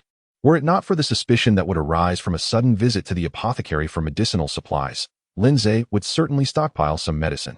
However, that would have to be acquired gradually in small quantities in the future. On the next day, the city gates were opened, and Beiping appeared to return to a semblance of normalcy. Some lamented their decision to hoard vast quantities of grain at exorbitant prices. while others who had previously fretted over their inability to acquire provisions now rejoiced, frequently exclaiming, "See, I told you it wouldn't descend into chaos." Lindsay transformed his appearance into that of a scholar and made his way to the dim sum shop. The elderly Master Ma, having donned a vest due to the recent drop in temperature, was busy dusting the shop with a feather duster. "Ah, Master, are you busy?" Lindsay inquired. Upon recognizing Lindsay as the Golden Buddha, Master Ma's face broke into a smile. "Ah, esteemed guest. What can I serve you today?" Lindsay surveyed the surroundings, frowning slightly. "Pray tell, with all this dust swirling about, how can one possibly enjoy these delicacies?" Master Ma nodded earnestly. "You have a point, esteemed guest. Fear not, for we have covers to keep everything pristine." Lindsay raised his chin. "Fetch me something fresh from the back. I only wish to savor the warm, freshly made treats." "Then you shall have to wait a moment. There's nothing pressing today. I can afford to wait." Master Ma hurriedly lifted the curtain to the back room. "Please, take a seat and enjoy some tea while I instruct the dim sum chef to prepare your order promptly." Upon returning, Master Ma closed the door and, in a hushed tone, asked, "Golden Buddha, has something transpired?" He was aware that the abrupt closure of the city gates indicated a significant event had occurred. However, without any directives from above or news of any arrests at the Beiping Station, Old Ma could only continue with his business. With Lindsay approaching him, he felt a pang of anxiety. Surely, something grave had transpired. As expected, Lindsay took a sip of tea, unhurriedly stating, "Old Ma, a grave matter has arisen." Old Ma, having lived a long life, faced his peers with sincerity. "Golden Buddha, are you in danger? Do you need assistance in evacuating?" Beep. Detected host's playful teasing of a kind colleague. Reward: stealth technique, beginner, reduces the likelihood of detection while tailing. "Ah, another delightful reward," Lindsay exclaimed, producing a military note. "Bring me the oil lamp." Old Ma, bewildered, questioned the connection. Nonetheless, he complied, bringing forth the lamp. Lindsay removed the lampshade and cautiously held the military note close to the flame, careful not to ignite it directly. Should it catch fire, it would be a calamity. After a moment of heating, lines of text began to emerge on the note. A cursory count revealed over 20 names. How many spies have the Japanese deployed in the Second War Zone? Lindsay pondered. He surmised that higher-level operatives likely would not appear on this list. Prompting a resigned sigh, he handed the note to Old Ma. "This is the list of spies planted by the Japanese stationed in North China's Second War Zone. Please relay it to the upper echelons at your earliest convenience." Initially, Old Ma accepted the note nonchalantly, but upon hearing Lindsay's words, his hands trembled as he grasped it tightly, staring incredulously. "What is this?" Lindsay nodded. "I understand your disbelief. Just within the Second War Zone, there exists such a multitude of Japanese spies. One can only wonder how long they have prepared for this war." Old Ma exclaimed, "I cannot believe it. Golden Buddha, you have obtained such crucial intelligence." He was as gleeful as a child, reciting the names repeatedly while murmuring, "Steady, steady. With this, not only could we secure a captaincy, but if we achieve more significant victories against the Japanese, perhaps even a general's position is within reach." Lindsay inquired, "Old Ma, what are you murmuring about?" Old Ma looked up, his expression solemn. "I was merely reflecting that the enemy is formidable, and we must strive even harder." After a while, he returned the military note to Lindsay for memorization. Once both had committed the names to memory, they placed the note into the small stove used for brewing tea and incinerated it. Lindsay jested, "Old Ma, to be cautious not to indulge too much tonight and forget the list after a good night's sleep." Old Ma shook his head earnestly. "Golden Buddha, since the 20th year of the Republic, I have been in this line of work for over 4 years in the Northeast. Regardless of the intelligence, I merely glance at it and remember it." Lindsay probed further, "And how about now?" Old Ma sighed. "Now that I am older, I must take a second glance." It seemed the joy brought forth by vital intelligence had uplifted Old Ma's spirits. Lindsay advised, "This time, utilize the radio station in the southern suburbs to send the transmission. Do not employ the one in the city again. The Japanese deployed a reconnaissance vehicle a few days ago. While the gates are now open, it remains possible that they will continue their covert searches." Old Ma nodded in agreement. The radio station in the southern suburbs is secure, both in terms of the operator's cover identity and the location's safety. It has remained in use. Prepared for situations like this, I will make the necessary arrangements and head out of the city to ensure the operator sends the transmission promptly. After sharing a few more cups of tea, the dim sum was ready. Master Ma wrapped it in paper, secured it with twine, and handed it to Lindsay. "Esteemed guest, please take care. Come back for more delicious treats." He bowed deeply, seeing Lindsay off from the shop. Lindsay, no longer needing to return to Xiao Shirko, found a secluded spot, tossed the dim sum into his spatial storage, changed his attire, wiped his face, and transformed back into his original appearance. Chapter 69. The 5th class Yunhui medal in the mountainous city. Boss Dai was overwhelmed with work. The higher-ups frequently changed their strategic directives, leaving everyone in a state of confusion. Although the matters of war did not directly concern Boss Dai, the operations of the Special Affairs Bureau were entirely centered on military affairs. If they were to hold on to Nanjing, acquiring intelligence on the Japanese deployment regarding the Nanjing campaign was of paramount importance. Conversely, if they were to abandon Nanjing, it was imperative to swiftly arrange for the infiltration of personnel following its fall. Despite his busy schedule, Boss Dai maintained a relatively good mood. There had been a breakthrough from the station in Shanghai. An agent had risked his life to obtain intelligence regarding the 9th Division's attempt to forcefully cross the Zhou family bridge. This piece of information had led to a splendid victory. In this battle, every minor triumph was invaluable. Seated at his desk, Boss Dai continuously signed document after document, some establishing inspection teams across various regions in Tianfu province, others coordinating transportation vehicles to expedite the relocation of eastern industrial facilities westward. Yet more documents were filled with intelligence from various locales. Just then, Mao Dafeng knocked and entered. Director, urgent telegram from Beiping. Boss Dai looked up, pinching the corners of his eyes. Lighting a cigarette, he wearily asked, "Oh, isn't the Beiping Station under silence?" Mao Dafeng smirked slightly. "It's from the Jinfo line. There's a significant breakthrough." Boss Dai's spirits lifted as he took the document to read. After scanning a few lines, his expression brightened with delight. "Oh, this Jinfo has truly rendered great service." Excitedly, he began pacing the room. This list was exceedingly important. Mao Dafeng chimed in, "Indeed. The second war zone is in a tight spot." Boss Dai interrupted, "No, you don't understand. It's not just militarily significant, but in other aspects." Mao Dafeng felt a chill run down his spine. Afterward, Boss Dai instructed, bestow a secret commendation upon Jinfo, awarding him the 5th class Yunhui medal. When peace returns, we shall hold a formal ceremony. Additionally, reward him with $500. Make sure he takes good care of himself. Mao Dafeng stood at attention. "Yes. Director, congratulations." "Congratulations." Lin Zhe exclaimed with a beaming smile as he called Gao Xingping from the Dongbeiman patrol station. Gao Xingping had been promoted, with Eugene Wei's elevation. The position of chief of the Capital Police Bureau had remained vacant until yesterday when the Japanese announced the appointment of Vice Chief Su Qiao, leaving another vice chief position open for Gao Xingping. "Brother, congratulations." On the other end of the line, Gao Xingping was equally jovial. It must be said, Gao was quite considerate. Upon taking his post at the Capital Police Bureau, he promptly reported Lin Zhe's promotion to Deputy Chief of the Outer 3rd District Police. This was not all. He also allowed Lin Zhe to retain his position as Patrol Chief of the Dongbeiman Station. What a good big brother. Not only had Lin Zhe been elevated in rank, but he had also retained his foundational position. Another victory. "Lin Zhe, not one to be shy," said Chief. "I know you're busy, but if you have a moment, I have some small seafood I'd like to send over to your home." Unexpectedly, upon mentioning this, Gao Xingping's tone turned somewhat subdued. "Busy or not, let us not play these games. How about this? Come over to my house tonight, and we'll have a couple of drinks." Lin Zhe readily agreed.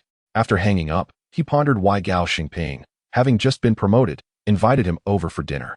Surely, he had others to celebrate with? After lingering at the patrol station until the end of the workday, Lin Zhe returned home, changed into casual attire, and packed 5 small yellow fish into a small box before hailing a carriage to Gao Xingping's residence. He asked the tea servant to announce his arrival, but the servant was adamant against going. "My Lord Lin, just go in. Last time, when I announced you, I got berated for it. It was almost as if I would receive a slap. Our master said, 'You two are brothers, so why announce anything?'" Lin Zhe insisted that the servant go, offering a silver dollar. "You must go. The chief is my superior, and while he may be informal with me, I cannot reciprocate." The tea servant relented, taking the money. "My Lord Lin, it's not that I'm trying to flatter you. I've seen many people, but you are truly an extraordinary individual. You'll surely rise even higher." "Well then, I appreciate your kind words," Lin Zhe replied. In the drawing room, Gao Xingping was already drinking. His wife, concerned, asked, "What's wrong? You've been promoted, yet you're sulking with drink?" Gao Xingping glowered. "What do you know? You're merely a woman." Mrs. Gao furrowed her brow. "So you've grown arrogant with your promotion, have you?" Resigned to endure her husband's mood, she suppressed her irritation. Just as the tension rose, the tea servant announced at the door, "Master, Lord Lin has arrived." Gao Xingping snapped. "Didn't I say that from now on, when Shengmin comes, he need be announced? He should come in directly." "Useless fool, you can't even handle this small matter?" The tea servant hurriedly explained, "I did say that. But Lord Lin insisted on being announced, claiming that superiors and subordinates must maintain their decorum. Gao Xingping's frown softened, and he set down his cup, exclaiming, "If only everyone were like Xingmin, what would I have to worry about?" With that, he personally went to greet Lin Zhe. At the door, Gao Xingping feigned annoyance. "Xingmin, you're perfect in every way, but you're just too formal." Lin Zhe chuckled, bowing slightly. "Chief, it seems less formal over the phone. I'm here to congratulate you on your promotion." He then presented the small wooden box. Gao Xingping weighed it in his hand, and his face broke into a radiant smile. Chapter 70. The promotion in progress. Upon arriving at the flower hall and taking a seat, Madame Gao exchanged a few pleasantries before retreating into the inner room. Recently elevated in rank, old Gao had been showered with gifts of jewelry and adornments from her circle of friends, and her excitement had yet to wane. Even the allure of the young gentleman Lin Zhe no longer captivated her, as she turned her attention to her treasures. Meanwhile, Lin Zhe engaged in a convivial exchange of drinks with Gao Xingping. As they imbibed, Gao Xingping let out a sigh. Lin Zhe set down his cup and inquired, "Director, having just received a promotion, this should be a time of great joy. Why the sigh?" A touch of inebriation colored Gao Xingping's tone as he replied, "My friend, you are unaware of the depths of this police department in the capital. I have been appointed as the deputy director, overseeing the investigation team. However, that team was previously under Su Qiao's command, and now as the director, he is reluctant to relinquish control. The team leader, Su Peng, has yet to report to me, which feels like a deliberate slight." It was true that Gao Xingping's elevation to deputy director had increased his rank, yet it did not bestow upon him the same authority he wielded at the outer 3rd District Police Station. In that domain, he was a sovereign in his own right, issuing commands without fear of dissent. However, within the department, various factions intertwined, and aside from Su Qiao's grip on the investigation team, Su Peng was no pushover either. With a background as a seasoned investigator, he had navigated through the ranks from a mere informant in tea houses during the imperial era to his current position, and he certainly had no reason to regard someone of Gao Xingping's background with any measure of respect, especially with Su Qiao as his ally. Lin Zhe chuckled, "Director, they must be blind to your prowess. I believe this matter is not insurmountable." Intrigued, Gao Xingping asked, "Oh, what do you propose, my friend?" Lin Zhe lowered his voice. "Director, if Su Ping has a benefactor, why shouldn't he? Is it Su Qiao who holds the power, or the Japanese? Make a visit to Captain Saito. Prepare some gifts, invite him to the department for an inspection. With a little persuasion, neither Su Qiao nor Su Ping will dare to challenge you. This is merely the first step. Please elaborate on the second step." Gao Xingping's eyes sparkled, finding Lin Zhe's reasoning compelling. "The second step," Lin Zhe continued, "was to wait for a task from the military police command. He suggested allowing Su Ping to lead the operation personally, questioning whether he would comply or resist. If he obeys, you will have the upper hand. If he defies you, a complaint to the command could easily result in a more compliant replacement." Gao Xingping's spirits soared at this notion, exclaiming, "This is what they call leveraging the power of the tiger to intimidate the fox." Lin Zhe raised his glass, smiling. "Director, let us not phrase it that way. It is more apt to say, it is good to stand under a large tree for shade. You have the Japanese as your tree, and I have you." They shared a hearty laugh, clinking their glasses together. Gao Xingping remarked, "You are absolutely right. I have already made arrangements at the outer 3rd District Police Station. Should anyone dare to disrespect you, simply inform me. If I cannot handle Su Peng, I can certainly deal with them." Indeed, Gao Xingping was correct. From the deputy directors to the clerks and patrolmen, none dared to oppose Lin Zhe. Ultimately, the absence of conflicting interests was paramount. Lin Zhe, serving as both deputy director and head of the Dongbaiman patrol station, made it clear that he was unwilling to relinquish this lucrative territory. Consequently, he had limited influence over departmental matters. Moreover, the outer 3rd District had yet to appoint a new director, with the deputy directors vying for the position. Lin Zhe, being relatively young for a deputy, found it improbable to compete against the seasoned veterans for the director's role. His close relationship with Gao Xingping made him a target for the other deputy directors' attempts at alliance. After his appointment, he merely made a fleeting appearance at the station and then withdrew. One morning, Qi Zhenhe, the chief of the General Affairs section at the outer 3rd District Police Station, came to the patrol station seeking him. Upon their meeting, there was a noticeable shift from previous warmth to a more reserved demeanor. "Director, I have brought you some documents, and the station has arranged an office for you, furnished with a complete set of brand new furniture from the wood factory. When you have time, please take a look and let me know if any adjustments are needed." Lin Zhe chuckled, tossing him a pack of cigarettes. "Old Qi, have a seat. Let us dispense with the formalities. We'll celebrate together later." Qi Zhenhe accepted the cigarette, grinning. "Your kindness is appreciated." The section chiefs pooled together to invite you for dinner tonight at the Clay Pot restaurant, a formal celebration for your new position. Lindsay readily agreed. Sounds great. I'll join you all after work for some festivities. Chi Jinhe continued. I've also brought some documents for your review and approval. Lindsay nodded, accepting the papers and signing them meticulously. His demeanor exuded authority, prompting Chi Jinhe to reconsider his initial intent to sit down, opting instead to stand and await the completion of the signing before beaming as he took the papers back. That evening, Lindsay brought along Xie Quan and Wang Xiaoshou to the Clay Pot restaurant. Xie Quan remained his usual composed self, while Wang Xiaoshou displayed a hint of excitement. I can finally dine at the same table as those section chiefs? To his surprise, the chiefs treated Wang Xiaoshou with great courtesy, calling him brother and making him feel as if he were on cloud nine. Lindsay took the lead, sitting at the head of the table and graciously accepting toasts from the chiefs. He articulated 3 main points. First, he emphasized that among brothers, camaraderie should remain unrestrained, free from stiffness, a mere platitude but a necessary prelude. Second, he assured them that he would uphold fairness in all future dealings, promising not to neglect those who supported him, while cautioning that those who opposed him would face the consequences of his impartiality. As he spoke, the atmosphere grew increasingly fervent, with everyone rising to toast him. Director Lin, let us not say anything more. Whatever you decide, we will follow. Director, just look at our personnel section. The authority rests in your hands. You appoint whoever you wish and set aside those you deem unworthy. As the declarations of loyalty circulated, Lindsay finally addressed the third point, acknowledging the hard work of the section chiefs, some of whom had dedicated many years to the outer third district. With the position of director still vacant, there was an opportunity for advancement for those who demonstrated merit.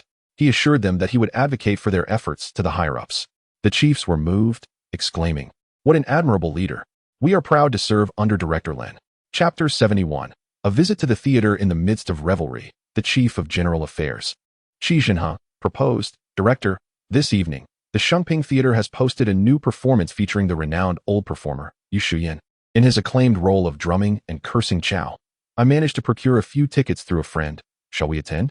The suggestion was met with enthusiasm from the group. Everyone was well aware of Yu's exceptional talent, but as his fame grew, his performances became increasingly rare. Since the Japanese occupation, this was the first time Shengping Theater had showcased his work. At this juncture, Lindsay found it difficult to decline. Thus, the group dispersed, summoned several carriages, and made their way to the theater. Chi Jinhe had demonstrated remarkable prowess in securing tickets, as they were in high demand, and he managed to obtain seats in the elegant second-floor boxes. The tickets were indeed costly, priced at $6 each. Lindsay could not help but reflect on the lucrative nature of the entertainment industry. He had heard that the entrance fee for May, another performer, was equivalent to 20 small yellow fish, though the truth of such claims remained uncertain. Nevertheless, the tickets were worth the price. Presently, the renowned Peking opera artists possessed genuine skill. Notably, this grand theater boasted no microphones, relying solely on the raw power of the performers' voices to ensure clarity for all in attendance. Upon entering the theater, a wave of warmth enveloped them. The atmosphere was bustling. The main performance had yet to commence, but the sounds of warming gongs and drums filled the air, while several young performers executed acrobatic flips on stage. Before the stage stood a series of 8 immortals tables, often adorned with stacks of melon seeds and seasonal fruits. The most esteemed area was reserved for prominent figures. The central tables were inaccessible even to those with wealth. Behind these tables, rows of long benches accommodated the regular audience, while the second floor featured additional boxes, also furnished with 8 immortals tables. Some areas were even partitioned with screens, designated for the female relatives of affluent families. The audience comprised a diverse array of individuals. There were elegantly dressed gentlemen in suits, as well as those in long robes who greeted everyone with bows. Some sported long braids adorned with magnolia flowers. In the back rows, a multitude of professions were represented, from scholars in traditional attire to laborers in practical work clothes.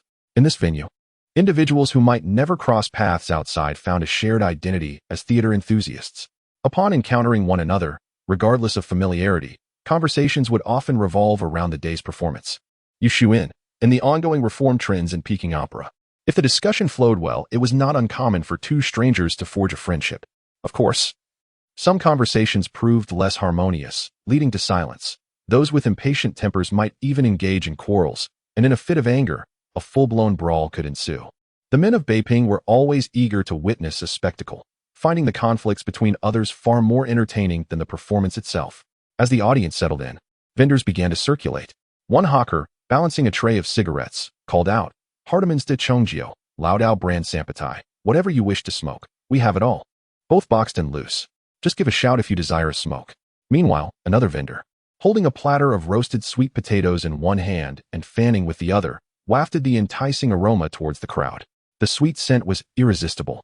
Lin Zhe and his companions took their seats on the second floor, and Qijinha signaled to a waiter below, gesturing a number. The waiter shouted, "6 towels for the south side of the second floor boxes." A middle-aged man in his 40s promptly acknowledged the call and rushed over with a bucket. Skillfully extracting a white towel, he wrung it out, sprinkled it with a hint of floral water, and tossed it expertly into the air. The towel sailed through the crowd, landing firmly in the hands of a young attendant on the second floor. This process was repeated 6 times without a single error, garnering applause from those who enjoyed such displays. It must be said, Yu Shuyan's performance was indeed captivating. From the moment he appeared on stage, the audience erupted in cheers, and as the performance progressed, each line received accolades. However, just as he reached a pivotal moment in cursing Chow Chow, a contingent of military police burst into the theater, abruptly halting the show. The audience exchanged bewildered glances, unsure of the unfolding situation. Some irate theater enthusiasts, witnessing the interruption, stood to voice their discontent, but upon seeing the armed soldiers, they hesitated and retook their seats. Yu Shuyan trembled with fury on stage, incensed by the disruption. Once a performance begins, it must be completed. What right do you have to stop us now? A translator approached the front, addressing Yu and the theater owner who had hurried over. In these times of diplomacy between nations, what is the purpose of your performance, cursing Chow? I suspect there may be hidden meanings beneath your words. The theater owner, bowing and smiling, replied, "Honorable officer, this is a classic performance that has been staged for many years. It is not meant to convey any hidden messages." Yu, seething, pointed at the translator. "We perform our art. What harm does it cause you?" The esteemed patrons in the front row, notable businessmen and cultural figures of Beiping, quickly intervened, attempting to mediate the situation. However, the soldiers, seeing Yu point, approached menacingly, berating him harshly. The wealthy patrons and celebrities hastily declared they had urgent matters to attend to and departed. Thus, what began as an evening of entertainment ended in disarray. The translator demanded that the theater prepare productions celebrating the goodwill between nations, promising that the high officials would personally attend the next performance. In the end, Yu Shuyan, incensed, retreated backstage, while the theater owner refunded the audience's tickets and escorted them out. Once outside, Qijinha chuckled wryly. What a turn of events. We intended to enjoy a delightful performance, yet we witnessed a farcical spectacle instead. Lin Zhe smiled. Well, it has been a long day. It is best we return to our respective homes. Tomorrow brings our duties. Noticing Lin Zhe's lack of anger toward him, Qijinha breathed a sigh of relief and quickly summoned a carriage to ensure Lin Zhe's safe departure. Upon arriving home, he found his 2 sisters still awake. Having indulged in drink and perspired from the theater's heat, Lin Zhe instructed Gu Xie to prepare a bath. Gu Xie cheerfully complied, and once the water was ready, she called out, "Sir, the bath is prepared." Lin Zhe entered the bathing area and enjoyed a relaxing soak. As he was about to retire to his bedroom, Xie hesitated, saying, "Sir, after a long day of work, you must be weary. May I offer you a back massage?" Ruiyue chimed in with sparkling eyes. "I wish to help too." Lin Zhe thought to himself, since they were his own servants, why not take advantage of their offer? Chapter 72. It was actually her the following morning. Lin Zhe did not dine at home. It had been quite some time since he had savored wontons on the street, and the thought of them had begun to tantalize his palate. The current wonton stall was no longer brazenly displayed. Instead, it was discreetly tucked away in a small alley behind the second lane. As Lin Zhe strolled, he surveyed the situation on the streets. A few days prior, Wang Xiaoxiu had reported to him that the number of street urchins had notably increased. The presence of beggars was not unusual, as an ever-growing number of individuals struggled to put food on the table, let alone provide for their children. Additionally, with the world in such disarray, many children had been left orphaned. These unfortunate souls were forced to wander the streets, begging for sustenance to survive. However, the street urchins in the Dongbaiman district were somewhat different. According to Wang Xiaoxiu, these young beggars operated with a degree of organization and division of labor, each seemingly assigned to a specific begging territory. Their manner of speaking had also changed, suggesting they had been trained in some fashion. This brought to mind an organization that the local patrol station had been closely monitoring, the Beggars Sect. In reality, this sect existed, but it bore little resemblance to the depictions found in martial arts novels. In Beiping, the Beggars Sect was either backed by the Qing gang from Tianjin or supported by local thugs. Begging was merely a fad, as their operations extended to thievery, robbery, and even kidnapping or trafficking women and children. The most heinous of their activities involved the cruel practice of organ harvesting, which had been vehemently condemned throughout history. As Lindsay continued his observations, he indeed encountered a considerable number of street urchins. In every alley he traversed, he would come across one or two. Upon noticing passers-by, they would kneel and bow repeatedly, pleading, "Esteemed sir or madam, please have mercy. We have no one to care for us and have not eaten for days. Kindly spare us some food or a few coins." After encountering several, it became evident that their script was standardized. There was indeed something amiss here. Upon reaching the wonton stall in the alley, Lindsay took a seat on a small stool and ordered a bowl of wontons with urgency. The stall owner, upon seeing him, eagerly exclaimed, "Master Lin, you have arrived. Look, I have prepared this exquisite white porcelain bowl for you, straight from Jingdezhen, brand new. I was merely waiting for your arrival." Lindsay waved his hand dismissively, urging him to expedite the cooking process. "Hurry up." The diligent vendor promptly placed the wontons in the boiling water, and it wasn't long before he served them. Just as Lindsay was finishing his meal, a small beggar rushed over. This child appeared to be no more than 7 or 8 years old, with disheveled hair, a dark complexion, and clad in tattered clothing that barely covered his body. He immediately dropped to his knees and, bowing 3 times, pleaded, "Kind sir, I haven't eaten in several days. I do not wish for your wontons. Could you spare me the broth instead?" The wonton stall owner frowned and attempted to shoo him away. "Leave. There's nothing for you here. Do not disturb our esteemed guests." Feeling a pang of sympathy, Lindsay addressed the stall owner. "What nonsense about esteemed guests. Serve this child a bowl of wontons." With that, he tossed a few coins onto the table. The stall owner turned back, bowing and scraping. "What are you doing? This would be a blow to my pride." Lindsay, growing impatient, gestured for him to comply. The child's eyes widened in astonishment. When the stall owner finally placed a bowl of wontons on the table, the child could hardly believe his luck and gulped. "Master, may I take this bowl with me? I promise to return the bowl. My sister is ill, and perhaps a bowl of wontons will help her recover." The stall owner, unable to bear the sight, relented. Take it, take it. A rough earthen bowl is worth little. Keep it." The child, heedless of the heat, bowed deeply to Lindsay, carefully cradling the bowl of wontons as he made his way out. Lindsay chuckled. "I didn't expect you to have such a kind heart." The stall owner sighed. "Master Lin, tell me, if one could do good, who wouldn't want to? In this world, merely surviving is already exceedingly difficult. How could one manage to aid others?" Lindsay stood, patting him on the back. "Be cautious while setting up your stall. Do not let the Japanese notice you. Should anything arise, seek me out at the patrol station." With that, he silenced the stall owner's profuse gratitude and exited the alley. He sought a secluded spot to change into a more inconspicuous outfit and retrieved some tools for disguise from his belongings. Moments later, a nondescript young man emerged, blending seamlessly into the crowd. He quickened his pace to follow the child from a distance.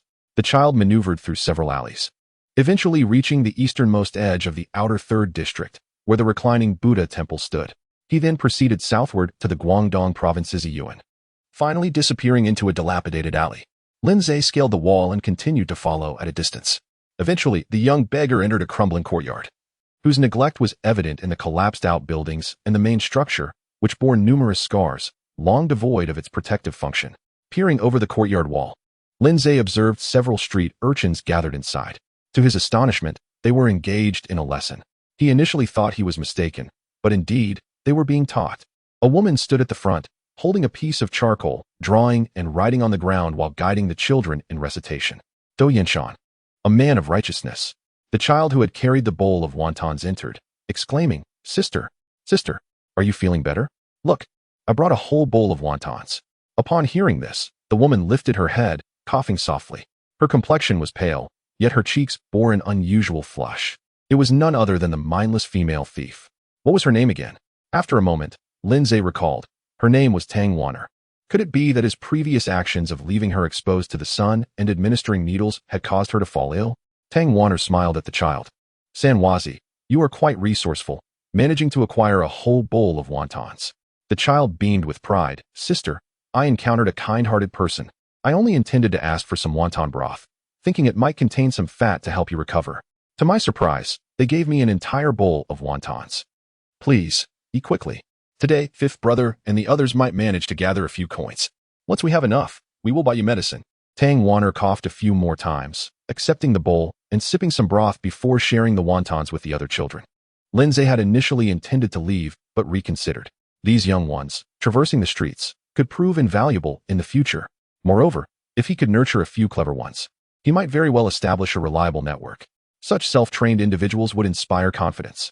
Additionally, with his loyalty detection card, the selection process would be further facilitated. With these thoughts in mind, he pushed himself over the wall and leaped into the courtyard. At the sound of his landing, Tang Wanner immediately exclaimed, "Who goes there?" API call failed with status code 429. Doc type HTML. If LT IE7 HTML class Node.js IE6 oldie lang ENUS. And if IE7 HTML class Node.js IE7 oldie lang ENUS. And if IE8 HTML class Node.js IE8 oldie lang ENUS. And if GT IE8 HTML class Node.js lang ENUS.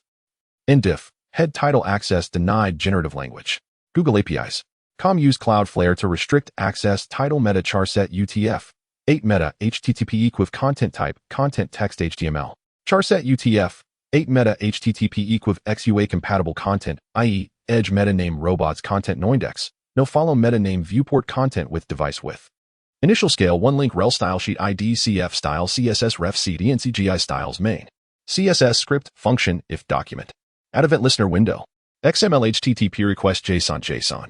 Stringify var e function a var c document. Get element by ID error feedback survey D document. Get element by ID error feedback success. B new XML HTTP request. A event feedback clicked properties error code 1015 helpful. A version 1 B open post HTTPS Sparrow Cloudflare API v1 event. B set request header content type application JSON. B set request header Sparrow source key C771F54B54944B4 to 61444B7N1A. B send JSON. Stringify A C class list. Add feedback hidden D class list. Remove feedback hidden document. Add event listener DOM content loaded function var document. Get element by ID error feedback C document. Get element by ID feedback button yes D document. Get element by ID feedback button no. Class list in A class list. Remove feedback hidden C. Add event listener click function E 0 D. Add event listener click function E 1 script defer src HTTPS performance radar Cloudflare Beacon JS script head body div ID CF wrapper div class CF alert error CF cookie error hidden ID cookie alert data translate enable cookies please enable cookies div ID CF error details class P 0 header class MX auto point 10 LG point 6 LG PX 8W 240 LG W full MB 15 anti-aliased H1 class inline block MD block Mr 2 MD MB 2 font light text 60 MD text 3 XL text black dark leading tight span data translate error span 1015 span H1 span class inline block MD block heading ray ID font mono text 15 LG text SM LG leading relaxed ray ID 9307 F6609725 8B5 span class inline block MD block heading ray ID font mono text 15 LG text SM LG leading relaxed April 15th 2025 220 12 UTC span H2 class text gray 600 leading 1 3 text 3 XL LG text 2 XL font light you are being rate limited H2 header section class W 240 LG W full MX auto MB 8 LG PX 8 div ID what happened section class W 12 MD W full H2 class text 3 XL leading tight font normal MB for text black dark anti-alias data translate what happened H2P the owner of this website generative language Google APIs has banned you temporarily from accessing this website. PDIV section div class feedback hidden PY 8 text center ID error feedback div ID error feedback survey class footerline wrapper was this page helpful? Button class border solid BG white CF button cursor pointer ML for PX for PY 2 rounded ID feedback button yes type button yes button class border solid BG white CF button cursor pointer ML for PX for PY 2 rounded ID feedback button no type button no button div class feedback success feedback hidden ID error feedback success thank you for your feedback. div class CF error footer CF wrapper W 240 LG W full PY 10 SM PY 4 SM PX 8 MX auto text center SM text left border solid border 0 border T border gray 300 P class text 13 span class CF footer item SM block SM MB 1 Cloudflare Ray ID strong class font semi-bold 9307 F6609 7258 B5 E strong span class CF footer separator SM hidden bull span ID CF footer item IP class CF footer item hidden SM block SM MB 1 your IP button type button ID CF footer IP reveal class CF footer IP reveal BTN click to reveal button span class hidden ID CF footer IP 43 164 133 114 span class CF footer separator SM hidden bull span class CF footer item SM block SM MB 1 span performance amp security by span arel nupener norfurer ref https www.cloudflare.com 5xx error landing ID brand link target blank Cloudflare span p script function D var ba get element by ID CF footer item IP CA get element by ID CF footer IP reveal B class list and B class list remove hidden C add event listener click function C class list add hidden A get element by ID CF footer IP class list remove hidden var document add event listener A add event listener DOM content loaded D script div error footer div CF error details div CF wrapper script window CF translation script body HTML chapter 74 a conspicuous arrest if Gao Xingping's words held true. Then Lieutenant Sato's statements seemed innocuous at first glance. However, upon closer inspection, several points of suspicion arose. Initially, if this radio operator was indeed inconsequential and not yet activated, why apprehend him? Wouldn't it have been more prudent to establish a surveillance team of 2 or 3 individuals to monitor his movements and intercept his communications, potentially uncovering a larger network? Furthermore, while the act of killing the chicken to scare the monkeys was certainly in line with the prevailing circumstances, particularly favored by the North China Garrison Army, it seemed peculiar for the Kempitai headquarters to employ such tactics against enemy intelligence operatives. The essence of this deterrent strategy lay not in the act of killing, but in the intimidation it instilled. Therefore, it was typically directed towards the populace. For instance, if a rebel emerged in a certain locale, the surrounding villagers would be summoned to witness the rebel's execution through exceedingly cruel means, thereby generating a chilling effect. But who was the target audience when an intelligence operative was apprehended with such fanfare? Lindsay pondered these incongruities. Could this be an internal assessment? Yet, even that seemed improbable. Surely, the Kempitai headquarters wouldn't need to evaluate someone of his level. If suspicions arose regarding a mere deputy director, he would simply be seized and subjected to interrogation. Could the evaluation be directed towards Gao Xingping? Given his recent promotion and oversight of critical departments like the detective squad, perhaps the Kempitai headquarters harbored reservations about him. After a period of contemplation, he remained perplexed. With the men and vehicles prepared, Lindsay had no choice but to lead the team. 2 military trucks, carrying 2 squads of men, attracted considerable attention from the passers-by. The more timid among them hurried home, barricading their doors, fearing further unrest in the city. The bolder ones engaged in hushed discussions. Look there, 2 large trucks. What's going on? I have no idea. Why don't you go ask them? Insolent fool. I hope nothing good for me, do you? But judging by the looks of it, they're probably going to make arrests. Obviously, just look at their attire. They're either from the detective squad or errand runners. If they're not going to arrest someone, what else would they be doing? Seated in the passenger seat of the lead truck, Lindsay reviewed the file once more. Number 32, Magpie Alley. Magpie Alley was in a decent location within the inner city.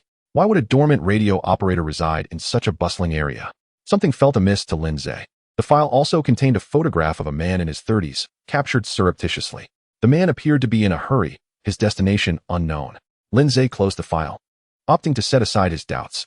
Better the devil you know. Whether this was an evaluation or not, the individual had to be apprehended. His previous assignments for the Kempitai headquarters had been marred by unforeseen errors. He needed a success. This brother residing in Magpie Alley. Your capture is of paramount importance. Lost in thought, the truck slowly turned east from Chongwenman Avenue. Nearing Magpie Alley, Lindsay ordered his men to disembark and proceed directly to the target's residence. Upon arrival, Lindsay took the lead, kicking open the courtyard door. Reaching the main house, he signaled to his men.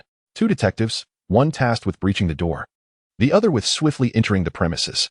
Lindsay followed, brandishing his firearm. Don't move. Hands on your head. Inside, a man in a traditional robe frantically rushed towards a cabinet. Lindsay fired a shot into the floor. Next one goes in your head. The radio operator relented. Slowly crouching down, the men rushed forward, pinning him down and securing his hands behind his back. They commenced a search of the house.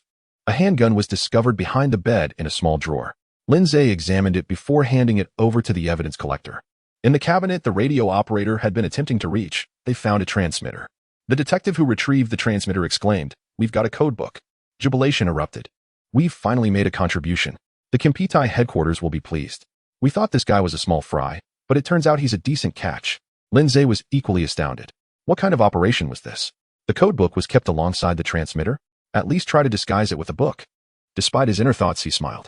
"Brothers, search thoroughly. Let's see if there's anything else of value." The detective handed the codebook to Lindsay, who declined. "I'm going out for a smoke. Just secure it and hand it over when we return." He exited the main house and lit a cigarette in the courtyard. The residences in the inner city, with the exception of those inhabited by high-ranking officials, were generally smaller. This courtyard was a typical one-courtyard layout, once inhabited by modest families. The left and right sides would have originally been outbuildings, but one side had been converted into a kitchen. The kitchen was rudimentary, with a makeshift stove and a makeshift shed. Lindsay took a few puffs, extinguished the cigarette on the ground, and re-entered the house for a quick glance. Due to the limited space, the search was completed quickly. Lindsay instructed his men to gather and prepare to depart. Several men escorted the radio operator out of the courtyard. The man was compliant. As they approached the truck, the detective pulled him up, but he used his legs to resist. An older detective chuckled. "This guy is quite obedient. Why did you choose this line of work? You're in for a world of hurt. They say the men in the detective squad are ruthless, but if you've seen how the Kidnapping treats people, our little tricks are like kids playing with mud. Just for fun." The radio operator glared at him. The old detective slapped him. "What's wrong? Are you being stubborn?" Unexpectedly, the radio operator sneered and ignored him. The old detective was angered. "Are you looking down on me? I'll teach you a lesson today." Just as he was about to take action, Lindsay leaned out of the truck window. "What are you doing? Settle down. The higher-ups are taking this guy very seriously. Gag him and take him back safely." The old detective shot a venomous look at the radio operator and stuffed a rag into his mouth. Upon arriving at the Kyoto Police Department, Gao Xingping was overjoyed upon hearing the report. "Excellent. Wonderful. We stumbled upon a codebook. Stay here for a moment. I'll report to the Kidnapping headquarters immediately. If they inquire about the capture, you can show your face and brief the officers." Lindsay saluted. "Thank you for the opportunity, Director." Chapter 75. Refusing old Gao's kindness before long, Captain Saito personally led a team to the police headquarters in the capital. He first took custody of the telegrapher, and then inquired about some details from Lindsay regarding the scene. Lindsay answered truthfully, and Captain Saito nodded in satisfaction. He even praised Lindsay, saying, "Lin-san, indeed. Lord Kitahara did not misjudge you. If it weren't for the fact that the gendarmerie headquarters currently does not recruit Chinese personnel, I would have considered transferring you there." If Lindsay had no connections, what difference would a successful arrest make? Captain Saito would not waste words with a Chinese individual. However, "Dear Lin-san is a good friend of Lord Kitahara's good friend," which changes everything for Captain Saito. After all, flattering words come at no cost. So he spoke them freely. Subsequently, Captain Saito visited Gao Xingping's office. The two discussed matters for nearly an hour before Saito returned to the gendarmerie headquarters. After Saito departed, Gao Xingping summoned Lindsay again, handing him a cigarette. "Captain Saito is quite pleased. Previous assignments often went awry, but this time we have redeemed ourselves and have not let the gendarmerie headquarters down."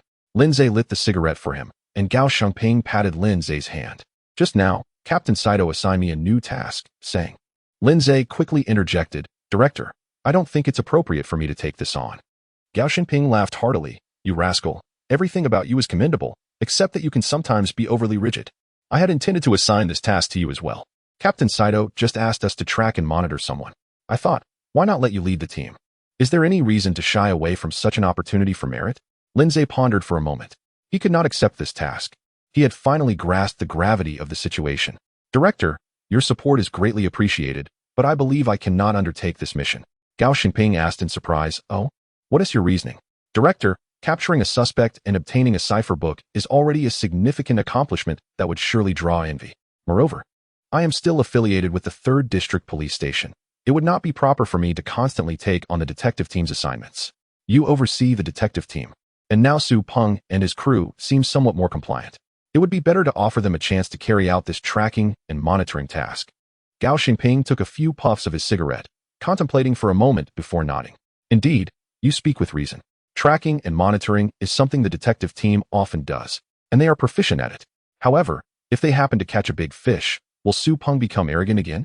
Director, why not let Su Peng lead the effort? You could occasionally visit the scene to supervise, and whatever big catch occurs, it would reflect your adept leadership. Conversely, should the operation falter, it would be a chance to reprimand Su Peng for inadequate execution. Wouldn't that be a foolproof strategy? Upon hearing this, Gao Shiping felt it made sense. You are truly my living Zhuge. I wish I could promote you to the headquarters directly. Then, fearing Lindsay might overthink, he clarified. It's not that I am reluctant to transfer you, but it may not be beneficial for someone your age to be at the headquarters. Spend a bit more time at the district police station, and in a couple of years, when you take on the role of police chief, you can then rise to the headquarters, likely as a department head with tangible authority. Who knows, you might even attain a vice director position like mine. Lindsay smiled and replied, I dare not dream of such things. I am content to follow your lead, Director.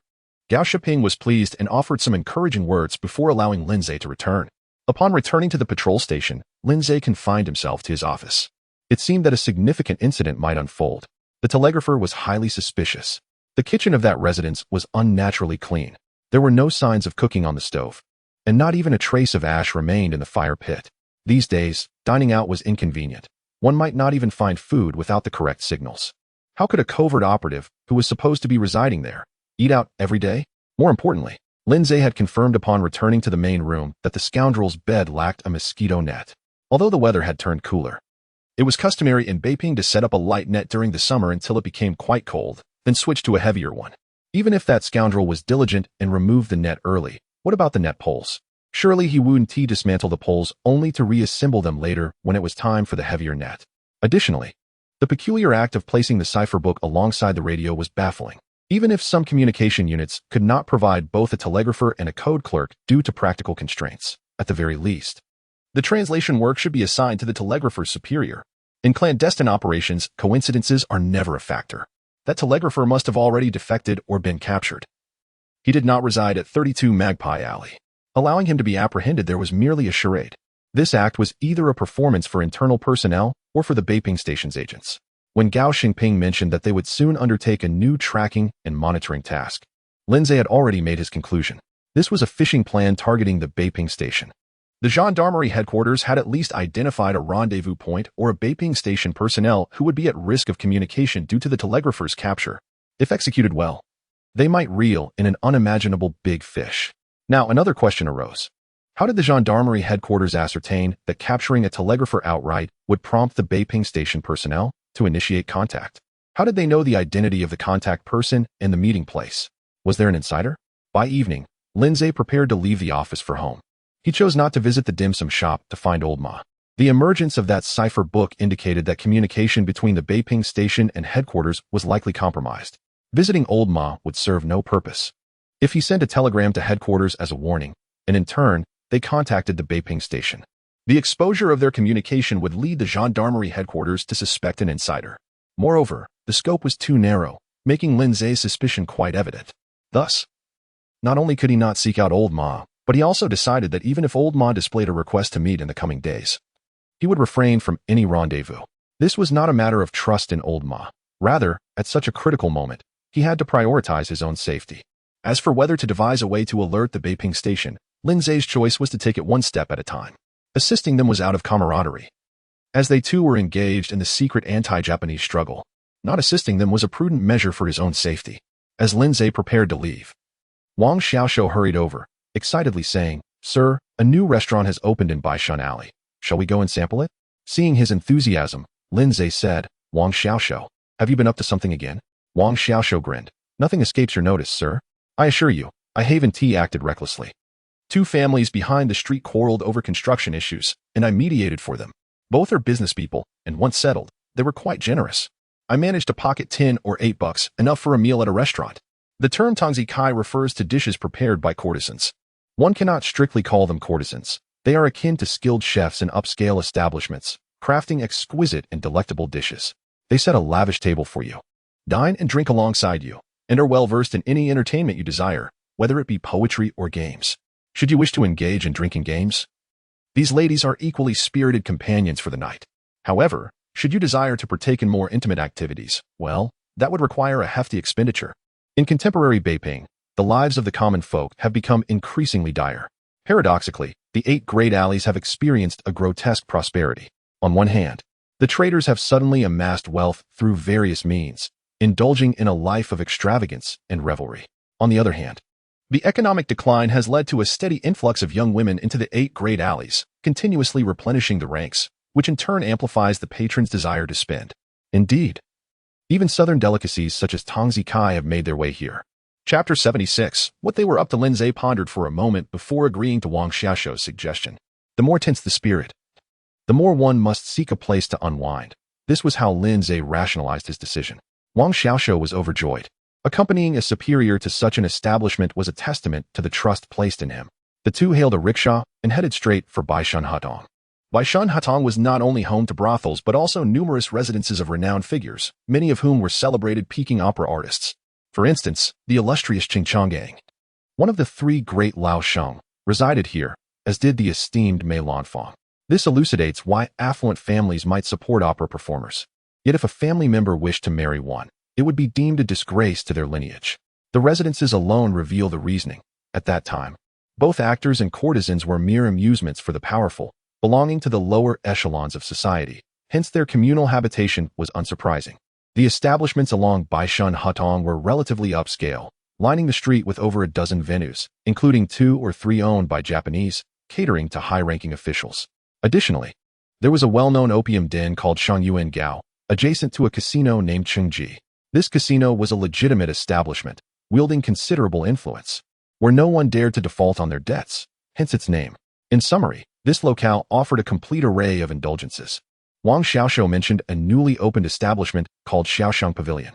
Being fresh, its location was less than ideal, situated at the far end of the Hutong. As the rickshaw journeyed through the middle of the Hutong, they passed a high-end venue named Lanxiang Ban, at which point 2 individuals entered. Lindsay immediately recognized one of them. It was Saito. What could he be doing here? Wasn't the garrison headquarters preoccupied with fishing? Could it be that, like him, Saito sought relaxation during moments of tension? The other individual, of medium stature clad in a black long gown, remained unrecognizable to Lindsay, possibly someone he had never encountered. As the doorman prepared to shut the gate, the 2 figures were about to vanish from view. Lindsay decisively activated a tracking card. Ding. Tracking card activated. Target, Liang Jianya. Identity, Communications Group Leader of the North Ping Station, Special Service Agency. Status, good. It was a perfect match. The telegraph operator must belong to the communications group. This Liang Jianya was undoubtedly a traitor. He had either betrayed the operator or bribed him, leading to the operator's defection. Subsequently, under the design of the garrison headquarters, the scene at number 32, Magpie Hutong, was fabricated.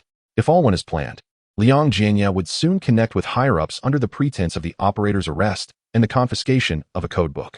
Following this lead, as long as they did not raise alarm, it could potentially lead to exposing Mao Wanli, the station chief of North Ping. Lost in thought, the rickshaw arrived at Xiaoshang Pavilion. Lindsay calmly disembarked and inquired of Wang Xiaoshuo about the establishment's quality, noting that it appeared unremarkable. Wang Xiaoshuo reassured him, rest assured. The cuisine here is exquisite, truly a marvel of Huaiyang cuisine, refined in every way. Inside, a woman in her 30s greeted them. She was charming and embodied the image of a gentle young matron. Her soft voice beckoned, "Gentlemen, please come inside." Upon entering, a servant presented tea, and Wang Xiaoshuo placed 10 silver dollars on the table, declaring, "Let us indulge in a feast and drinks." The woman smiled, covering her mouth with a handkerchief, and replied gently, "Sir, payment is due after the meal. Who pays before dining?" Wang Xiaoshuo exchanged knowing glances with Lindsay, conveying his approval of the establishment's distinct charm. Even the madam was unlike those at other venues. As they enjoyed tea and snacks, a voice began to sing a narrative ballad from behind a partition. Clouds drift above. The boat glides slowly, the wine cups raised without cease, faces intoxicated in spring's embrace, emotions entwined in laughter and warmth. Wang Xiaoshuo swayed to the rhythm, and Lindsay inquired, "Do you understand the lyrics?" Wang Xiaoshuo chuckled, "Sir, I cannot comprehend the words, but the melody is what matters." After about an hour, Lindsay checked the small map, noting that the red dot had left by Shan Hatong and was heading toward the outer city. At this moment, a young woman entered. No more than 20, dressed in simple yet well-tailored attire that accentuated her delicate figure. With a voice as sweet as a lark, she inquired, "Sir, the dishes are ready. Shall I serve them now?" Wang Xiaoshu coughed softly and whispered to Lindsay, "Sir, I'm quite full from these peanuts and snacks. Please enjoy. I'll take a stroll outside." Lindsay understood his implication and chided, "What do you think I came here for? Sit still and eat your meal." He then nodded, signaling for the kitchen to serve the dishes. Wang Xiaoshu grinned. "If I stay here, wouldn't I be a hindrance? Besides, I have someone waiting for me in Han family Hutong. Enjoy your meal, Lin Yi. We shall meet again tomorrow." With that, he dashed out. Lindsay couldn't help but smile at Wang Xiaoshu, realizing he was indeed a competent manager. Soon after, the kitchen maid arranged the dishes and poured wine. Wang Xiaoshu was right. The cuisine was indeed exquisite, with thoughtful preparations evident in every dish, from the crab meat lion's head to the three-layered duck. The three-layered duck was particularly remarkable, featuring domestic duck layered with wild duck and wild duck layered with pigeon. The domestic duck was succulent, releasing its rich juices upon steaming, perfectly balancing the dryness of the wild duck, accompanied by ham and winter bamboo shoots, making for an exceptionally delicious meal. Lindsay observed the maid's figure and then the dishes. "Did you prepare all these?" he inquired. The maid giggled, her eyes darting shyly to the ground, alluringly coy. "These dishes are crafted by specially trained individuals.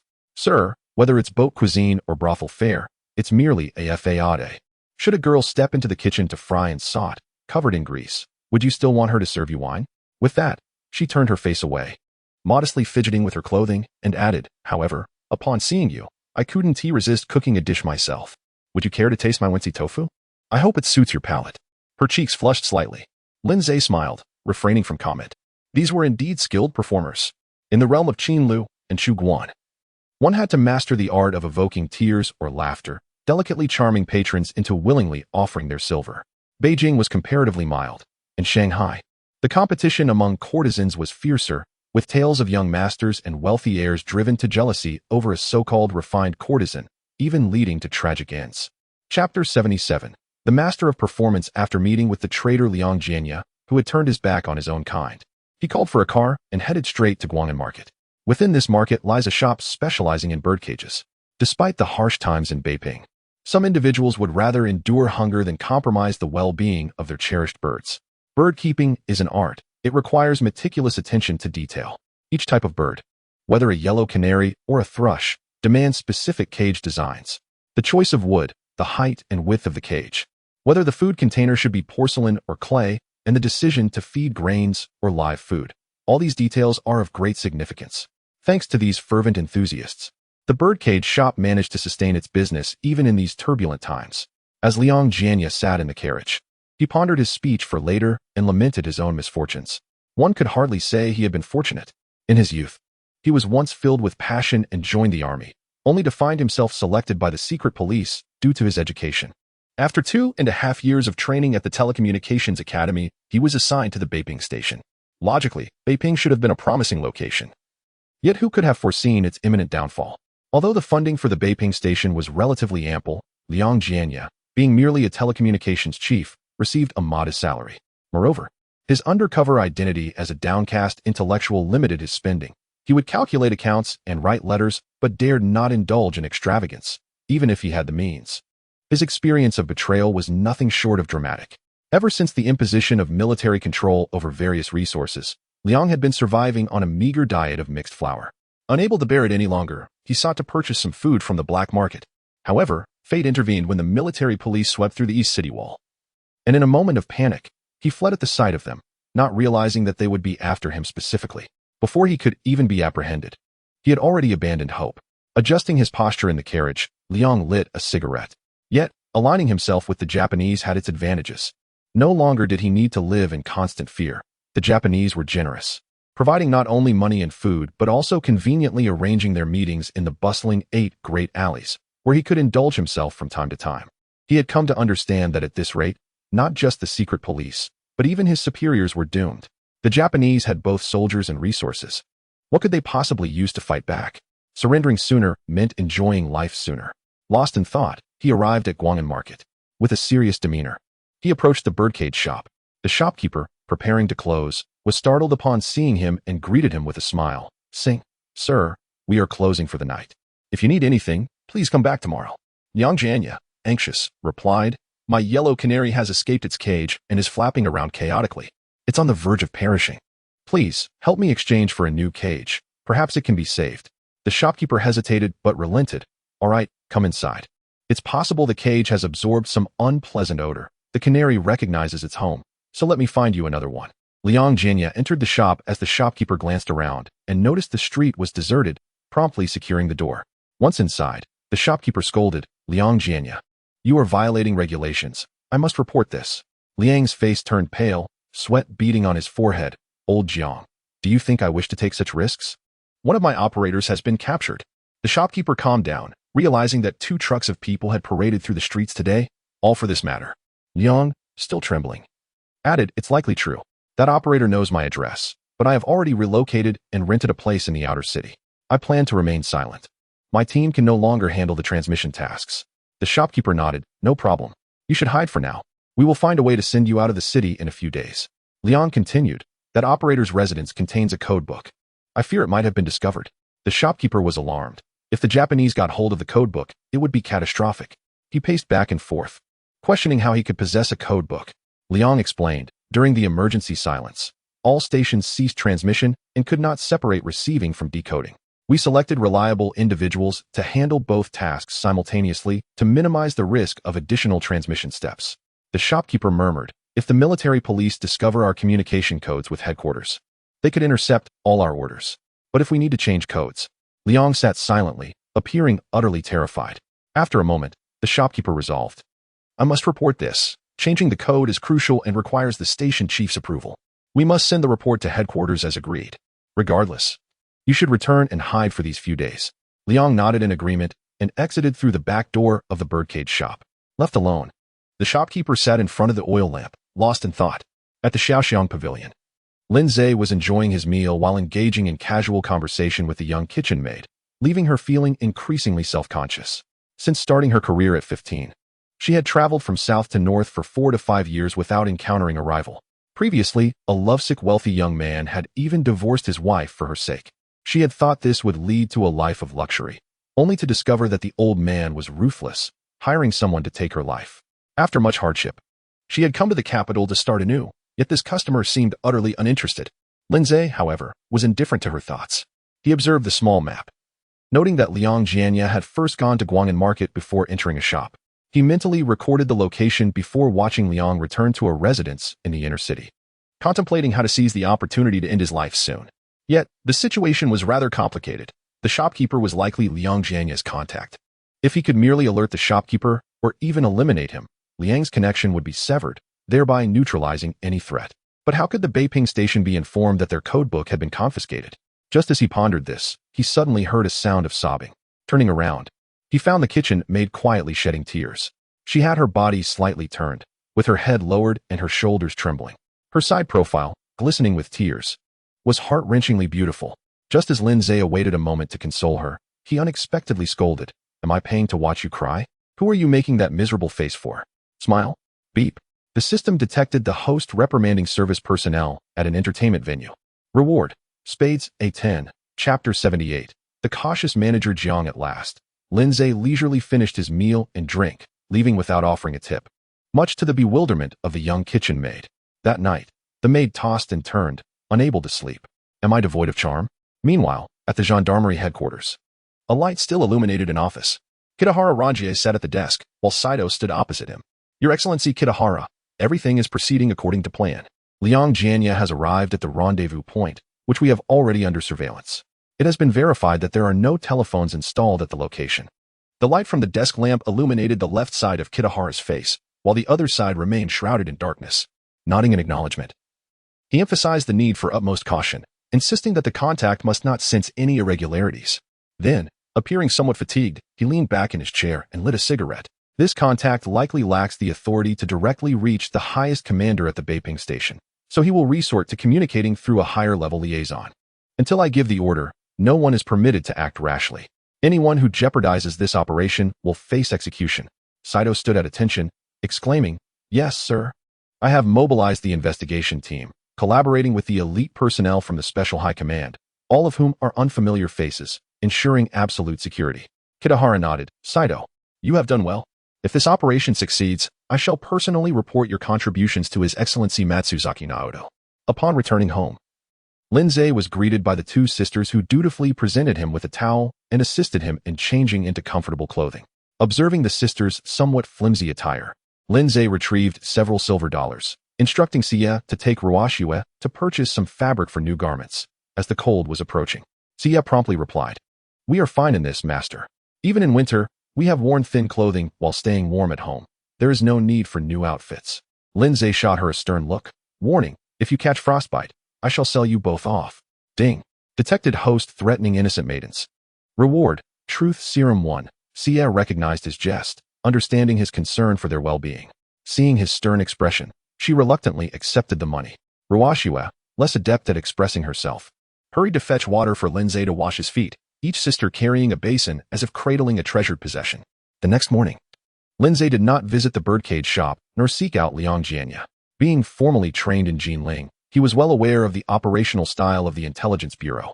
The owner of the birdcage shop struck him as an ordinary liaison. Since Liang Jianya knew his address, it was likely his role involved coordinating with one or several telecommunication teams, facilitating communication between the Beiping Station and headquarters, as well as with specific personnel below. Such individuals were not singular. Hence, they certainly lacked the authority to contact a prominent figure like Mao Wanli directly. There were at least 2 or 3 layers of protective barriers between them. Let the gendarmerie headquarters gradually untangle this web. As for Liang Jianya, there was no rush to eliminate him. He could still prove useful.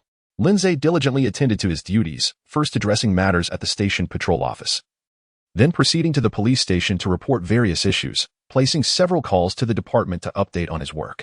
At the Dongan Market, the birdcage shop opened early, as was customary for manager Jiang, who began his day by lowering the doorboard.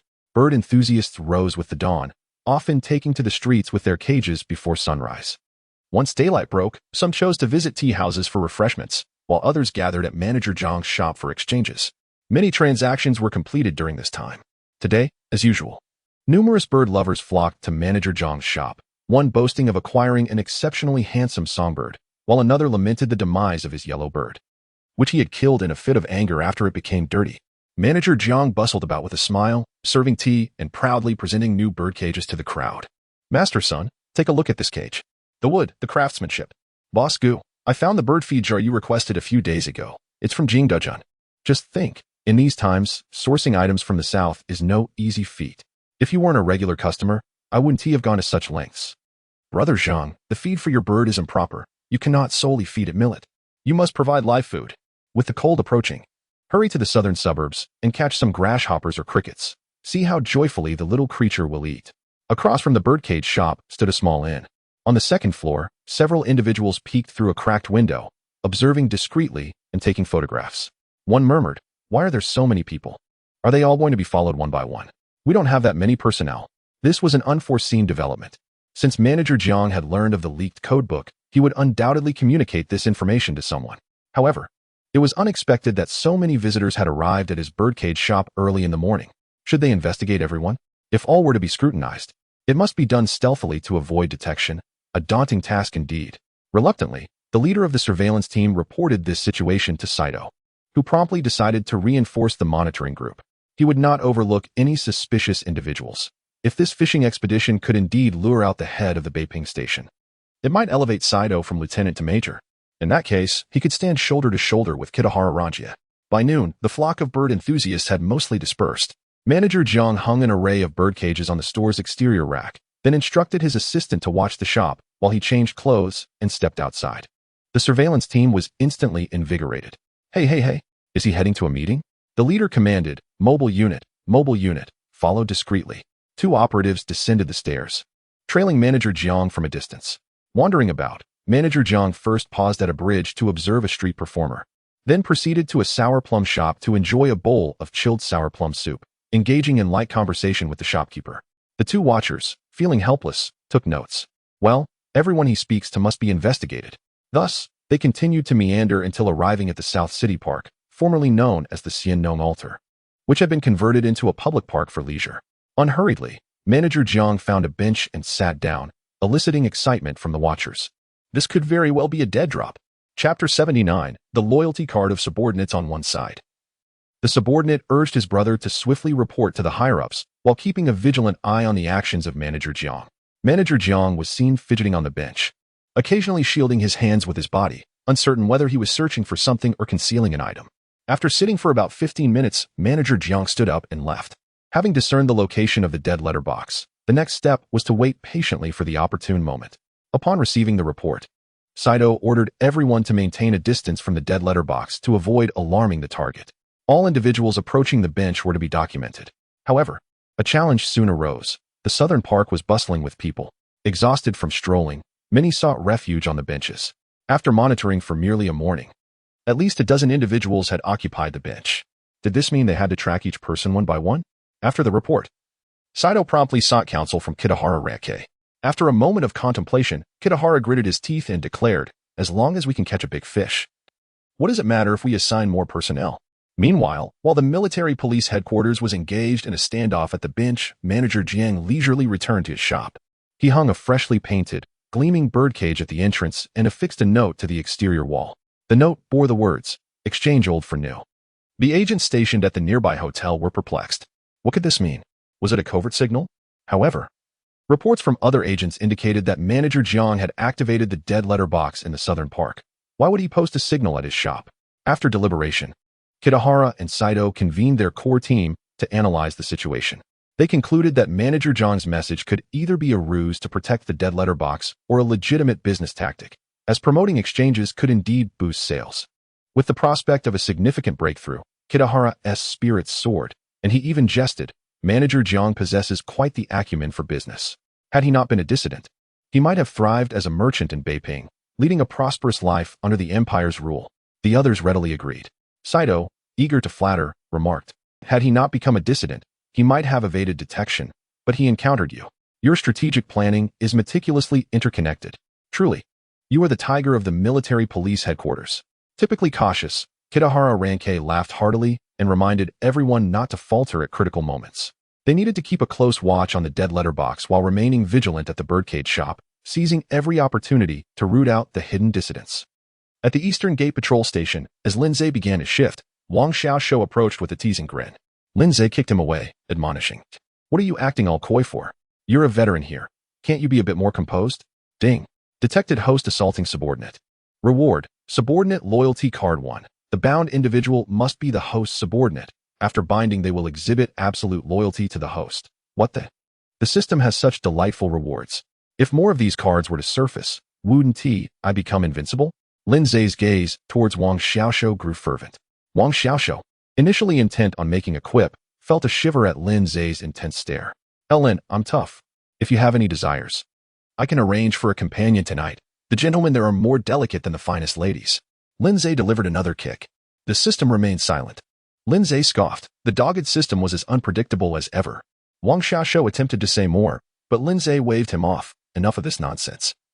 Get back to patrolling." After dealing with some duties at the patrol station, Lindsay stepped outside, seeking a secluded spot to transform into a scholarly guise before heading to the pastry shop. Upon meeting with Manager Ma, Lindsay immediately bound the subordinate loyalty card to him. Not that Wang Xiaoshu or Xia Quan needed binding due to their existing loyalty. Manager Ma proved to be a more cost-effective choice. The system had merely stated absolute loyalty regarding the card's effect. What does that entail? Even if Old Ma were captured, bolstered by this unwavering loyalty, no matter the tortures inflicted, he would never divulge Lin Zai's existence. Indeed, upon binding, Old Ma's demeanor shifted entirely. In 2 words, it could be described as loyalty. Old Ma fetched a chair, wiped it vigorously, and bowed slightly. "Team leader, please take a seat." Lindsay regarded Old Ma, pondering whether the reward from kicking Wang Xiaoshu would cause everyone to exhibit his traits. Now, they could discuss the potential password leak. "Old Ma, are we using the same set of passwords as Beiping Station?" Old Ma replied resolutely, "Rest assured, team leader, we are an independent unit. We do not share a line with Beiping Station, and we will never use the same passwords. The higher-ups would not make such an error. Old Ma, with your experience, it's likely the passwords at Beiping Station have already been compromised. Should we not alert them?" Old Ma pondered for a moment before responding, "Team leader, I believe that would be quite difficult. Firstly, we lack direct communication with Beiping Station. Secondly, changing passwords is not within our purview. It requires approval from the higher-ups or directives from headquarters. If, as you suggest, the passwords have indeed been leaked, the Japanese will surely intensify their surveillance and deploy detection vehicles. If we act recklessly, it may jeopardize your cover. Look at that. Old Ma's thinking is transformed. Previously, if he had learned of such a matter, he would have risked everything to alert Beiping Station or contact superiors. Lindsay nodded. I share your sentiments, Old Ma. For now, let's halt communication with our superiors. We will only receive orders and not send any. Old Ma replied earnestly, understood. It appeared there were truly no viable options left. Lindsay did not consider himself a savior. He had fulfilled his duty. One could only hope that the colleagues at Beiping Station would find a way to overcome this calamity. After leaving the pastry shop, Lindsay found a place to revert to his original appearance before returning to the patrol station. On the first floor, several patrolling officers were engaged in idle chatter. Upon seeing Lindsay return, they promptly stood and saluted. Lindsay nodded in acknowledgement. What are you discussing? One officer chuckled nervously. Chief, we were simply sharing our grievances. Times are tough. With so many children at home, food prices keep soaring. It helps to vent a little. Another chimed in. Indeed, the Japanese keep talking about goodwill. Yet they've taken everything from us. We're struggling to make ends meet while they thrive. I've heard those Japanese soldiers, who arrived with nothing, are now sending back loot, and each one is suddenly affluent. Lindsay cautioned, just a few remarks are enough. Don't spread it too far. The Japanese bullets don't discriminate. Turning to ascend the stairs, he suddenly recalled. Right. While he couldn't use the radio, others could. Chapter 80. Not a dead letterbox. 2 days had elapsed. Kitahara Ranka finally sensed something amiss. Reports from below indicated that a considerable number of people had visited the South City Park in the past couple of days, with dozens having taken a seat on the benches. These individuals were all under surveillance, yet no significant findings had emerged. They were merely ordinary citizens enjoying a day out or young students seeking companionship. The detective squad, skeptical of the situation, discreetly apprehended several of them. Despite intimidation and questioning, they gleaned nothing of value. While it was true that these individuals occasionally expressed dissenting opinions, to suggest that they were undercover agents of the Revival Society was utter nonsense. After all, who among the citizens of Beiping had not uttered a few words of dissent? In the office of the military police headquarters, Kitahara Ranka drew the curtains closed. He then switched on the desk lamp, a habitual ritual that allowed him to contemplate deeply, regardless of the time of day. Lighting a cigarette, he let the smoke curl and drift towards the ceiling, illuminated by the lamp's glow, the wisps appearing white with a hint of pale blue. The events of the past few days flashed through his mind like a revolving lantern. Saito had arranged for Liang Jianya to make contact with Manager Jiang. Manager Jiang insisted on alerting his superiors. He had deliberately concealed his whereabouts, spending a quarter of an hour on a bench in South City Park. Manager Jiang had hung a new birdcage, affixing a note reading exchange old for new to the wall. As one cigarette burned down, Kitahara Ranka lit another. If the bench was indeed a dead letterbox, why had no one come to make contact? Was the Beiping Station still maintaining silence? Yet, even if silence persisted, someone ought to check the dead letterbox periodically, shouldn't they? Was it not yet time for the appointed rendezvous? Just as this thought crossed his mind, there came a knock at the door. Annoyed, he impatiently called out, "Come in."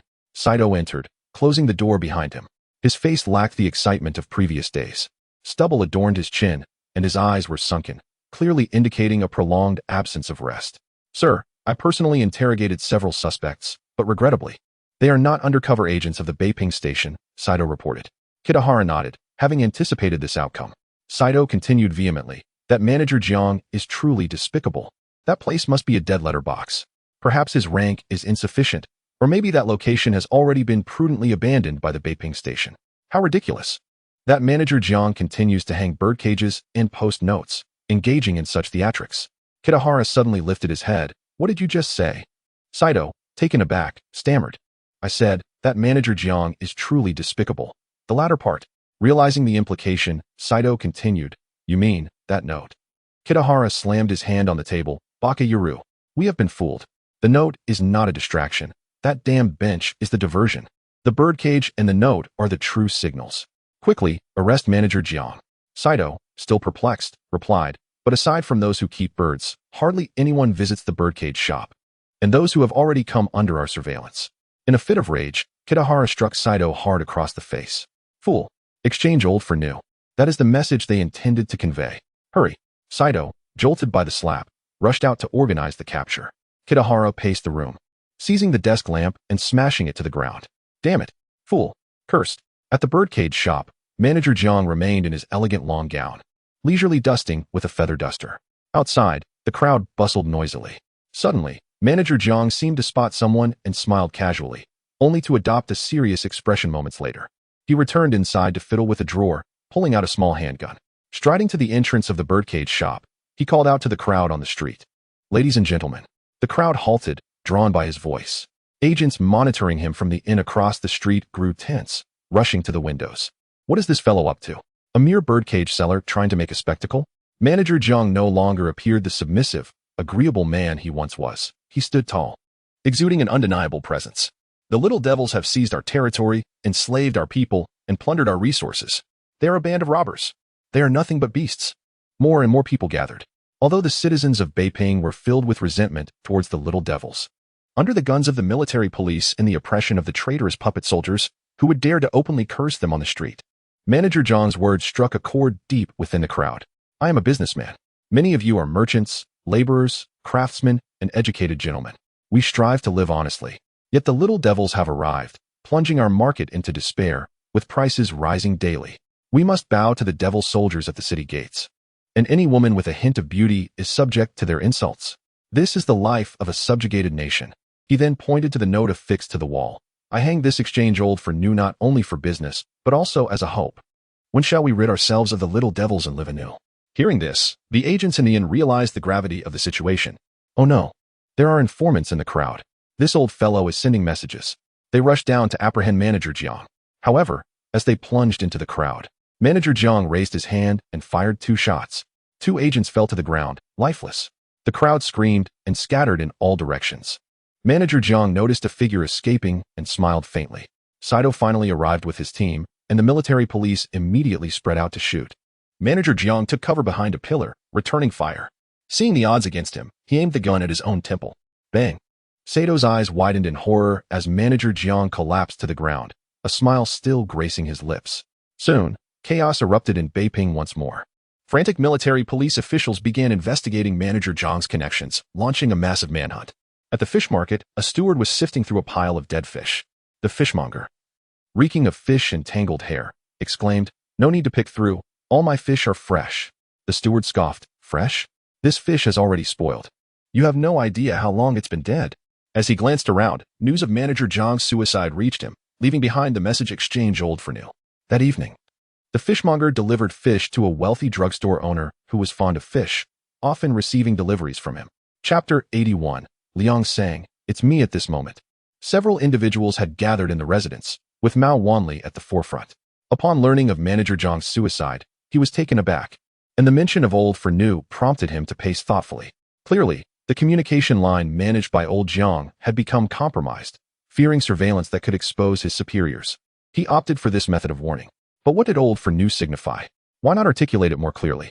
Among the group, a fish seller appeared out of place. And he spoke up. He couldn't express it clearly. By that time, old Jiang's birdcage shop was under surveillance. When he saw our contact, he uttered those words in the street to prevent him from entering the shop. If he had been more explicit, everyone present would have been apprehended by the Japanese for interrogation. Even with such ambiguous phrasing, some might have already caught on. Fortunately, old Jiang acted decisively and fired his weapon, granting our people an opportunity to escape. Seated nearby was a man with black-rimmed glasses, seemingly a reminder of what needed to be exchanged. Yet what could it be? After a few seconds, everyone instinctively exchanged glances, their eyes revealing shock. A code. The bespectacled man suddenly stood up, exclaiming, "Something must have gone awry at our communications department. Recently, we've been in silence, all radio stations only receiving but not transmitting. To avoid frequent meetings, both reception and decoding were handled by the same person. Surely, that must have been where the issue arose." Mao Wanli remained silent, his expression grave. The man with glasses urged, "We must notify headquarters immediately to change the code." The fish seller interjected, "Old Jiang is dead. The Japanese are just waiting for us to transmit. Their detection vehicles are formidable. How many brothers fell back in Beijing due to radio activities?" The bespectacled man added, "But if we fail to report to headquarters, any new directives could be intercepted by the Japanese. If it involves high-level infiltrators," a chill ran down everyone's spines. Mao Wanli's face darkened, and after a long pause, he looked at the bespectacled man and inquired, "Is there anyone reliable?" The man fell silent. They desperately needed a one-time transmitter. This individual, upon completing the final transmission, would not be reused for fear of Japanese surveillance. Mao Wanli then asked the fish seller, "What is old Jiang's real name?" The fish seller lowered his head. "Old Jiang was absorbed after we established the station. There is no record of him at headquarters. After the fall of Beijing, all personnel information was destroyed. No one knows what old Jiang's true name was." A heavy discomfort settled in their hearts. The fish seller chuckled. "Boss, if one day I also sacrificed myself, you surely wouldn't know my name either." Mao Wanli smiled, tears brimming in his eyes. "When that time comes, I shall erect a monument for you, inscribed as the grave of the anti-Japanese hero fish seller." The news of Manager Jiang's death, after killing 2 traitorous dogs and then taking his own life, quickly spread. Some claimed Jiang had a vendetta against the Japanese, while others said he had come from the south to kill the Japanese upon arriving in Beijing. There were even whispers that Jiang, having suffered business losses, sought to drag a few down with him in death. At the Dongbeiman patrol station, discussions were fervent. Xie ascended the stairs to report, "Director, the news of the birdcage shop manager's suicide has spread through the streets, and some tea stalls are abuzz with chatter." Lin Zhe was busy signing documents and retorted, "Take your men out to the streets. Tell these people to go home. What nonsense are they babbling about? A few careless words, and tomorrow the Japanese will return home? Will they suddenly have food to eat?" Xie nodded, understanding Lin Zhe's good intentions. If the common folk continued their discussions, someone might spill the beans, prompting the military police to make arrests. Just as he was about to leave, Xie turned back. "Director, do you think we will see that day?" Lin Zhe rose, gathering his belongings. "See what day?" "The day I marry." "Listen here, Xie, work diligently and bring back more bounty, and I'll ensure you have several sisters-in-law." Xie smiled and departed. Upon returning home, Lin Zhe found Shi Yu and Ruo Shui busy at the stove. "Oh, where did this fish come from?" Lin Zhe peered into the pot, where small fish were simmering. Shi Yu replied with a smile, "I bought it from the butcher at the alley's entrance. It was delivered fresh from Shishan early this morning. Though small in size, it's quite fresh. I made a sauce-braised fish for you to enjoy with your drink." Ruo Shui squatted by the fire. Lin Zhe playfully brushed soot onto her face, turning her into a little cat. Young Ruo Shui was both delighted and shy, cooing. Sir turning, he saw Shi Yu on her tiptoes, holding a spatula, her figure captivating. He couldn't resist giving her a gentle pat. Shi Yu blushed, but said nothing, instead shifting her body as if inviting Lin Zhe to admire her. After dinner, they chatted and laughed for a while before washing up and retiring for the night. By midday, Lin Zhe changed into fresh clothes, applying materials to his face, transforming himself into Saito. He opened the window and climbed over the back wall. With the aid of basic stealth techniques, Lin Zhe scaled walls and rooftops, reaching the inner city in half an hour, arriving at Liang Jianya's residence. Recently, the Japanese had been preoccupied with Manager Jiang, leaving them little time to attend to this scoundrel, and they were also keen to avoid exposing Liang Jianya's betrayal. Thus, he had been living rather comfortably. That evening, he had attended a play, bought some goat head meat, and indulged in 4 tales of liquor. The effects of the alcohol stirred his nerves, making it difficult for him to sleep. He considered a stroll through the 8 great alleys when a knock sounded at his door. Startled, he nearly lost his senses. Grabbing his gun, he trembled and inquired, "Who is there?" Lin Zhe called out in a coarse voice from outside, Liang saying, "It's me, Saito." Liang Jianya cautiously opened the door, and, seeing it was indeed Saito, he breathed a sigh of relief. "Saito Dano, what brings you here at this late hour?" Lin Zhe entered and sat heavily in a chair. His voice low, "Manager Jiang is dead." Liang Jianya, engrossed in drama and drink, had not heard the news. He was taken aback, exclaiming, "Did they discover something and decide to silence him?" Then, a dreadful realization struck him. "It's over. If Manager Jiang is dead, I'm next. I'm on his line." Liang Jianya fell to his knees, pleading, "Saito Dano, you must protect me." Saito chuckled strangely, then reached out to grab Liang Jianya's arm. With a swift motion, he removed his ring and kicked him to the ground, stuffing a cloth into his mouth. Liang Jianya struggled on the floor, muffled cries escaping him. What is the meaning of this? Has Saito Dano had too much to drink? Chapter 82. You're just grinding for rewards in the gendarmerie headquarters. Nakahara Ranjia had just endured a scathing reprimand from Colonel Matsuzaki Naohito. After many days of sleepless toil, he never anticipated such a disheartening outcome. Back in his office, he wearily smoked a cigarette, cursing under his breath, "What a fool I am. The Rebirth Society at Beiping Station is truly my lifelong adversary." In a moment of frustration, he struck himself twice. "Nakahara, you must pull yourself together. Look at your current state. Where is the dignity of the gendarmerie headquarters tiger?" He opened the window, and the cool night breeze invigorated him. Ah, how I missed the evening winds of my hometown. Once he completely conquered China, he would return home in glory. No, he wouldn't return to his hometown. He would likely be assigned to a more significant position. By then, he would bring his family over to relish a life of superiority. With this thought, his spirit surged anew. He instructed his secretary to summon Captain Saito. After a while, the secretary reported that Captain Saito was utterly exhausted and had returned to his dormitory to rest. Nakahara thought to himself, with such a lackadaisical attitude, how can he contribute to the empire? However, he refrained from calling Saito back and instead directly ordered the Joint Special High Command to deploy all radio reconnaissance vehicles. Even if Manager Jiang transmitted information in such a manner, so what? If they intended to change codes, they would have to contact headquarters. Nakahara refused to believe their luck would hold out every time. They would inevitably make mistakes. He could afford to lose countless times, but they could not afford a single loss. Meanwhile, in Liang Jianya's residence, he was struggling on the ground, writhing like a worm. Faced with Captain Saito, confusion filled his heart. I have done work for you gentlemen and contributed to the gendarmerie headquarters. What is the meaning of this? Suddenly, Liang's eyes widened in realization. Was he to be silenced? But if silence were to come, it would be from Beiping Station, not from the Japanese. As he pondered, Saito spoke, Liang, if you do not honestly confess, you will suffer the consequences. Liang nodded vigorously. Yet, Saito pulled out a silver needle, pressed him down, and struck a precise acupoint. Ah, it hurts. It hurts so much. Liang could not articulate the agony, akin to a raging fire burning within his bones, penetrating to the depths of his soul. The pain only heightened his awareness, every cell screaming in torment. He shut his eyes tight, veins bulging on his neck, beads of sweat forming, his body thrashing violently. Yet Saito held him firmly, rendering him immobile. Ding. Detected that the host is brutally torturing another. Reward. Mastery of telegraphy. Ah, this reward is commendable. Yet it pales in comparison to the loyalty cards of subordinates. Lindsay certainly would not personally transmit unless absolutely necessary. System. Be human for once, and grant me a few subordinate loyalty cards. Once Liang regained his composure, he heard Saito chuckle. This is the consequence of dishonesty. Answer my questions. Do you understand? Liang nodded fervently, nearly leaving an afterimage. But then, Saito struck again. Ah, this time, Liang was unable to keep his eyes open. His orbs bulging, bloodshot, his body convulsing as his head thrashed uncontrollably. It must be noted that Liang had undergone training and had received some counter-interrogation training. However, that training was utterly incomparable to the torturous needle technique rewarded by the system. In his heart, Liang roared, why don't you just ask me? I will confess everything. Just ask. Ding. Detected that the host is brutally torturing another. Reward. Identity recognition card 5. This is also excellent. Lindsay, sensing the hunt, was about to strike again when he saw Liang drenched in cold sweat, rolling his eyes. Fearing he might inadvertently kill him, he sheathed the silver needle and slapped Liang awake. Removing the cloth from his mouth, he inquired, you are the telecommunications group leader. Where is your radio? Yang? Is that all you want to ask? You tortured me for this. Weakly, he replied, Captain Saito, I will tell you anything you wish.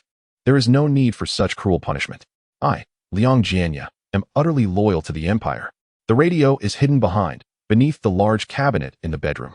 Remove the bottom board, and there lies a dugout pit with the radio inside. Lindsay nodded, re-blocking Liang's mouth, then securely tied his legs before heading to the bedroom. Following Liang's instructions, he indeed found a radio. Besides the radio, the cabinet contained a considerable amount of silver dollars, though no gold bars. Lindsay was unconcerned about the quantity and stowed them all away.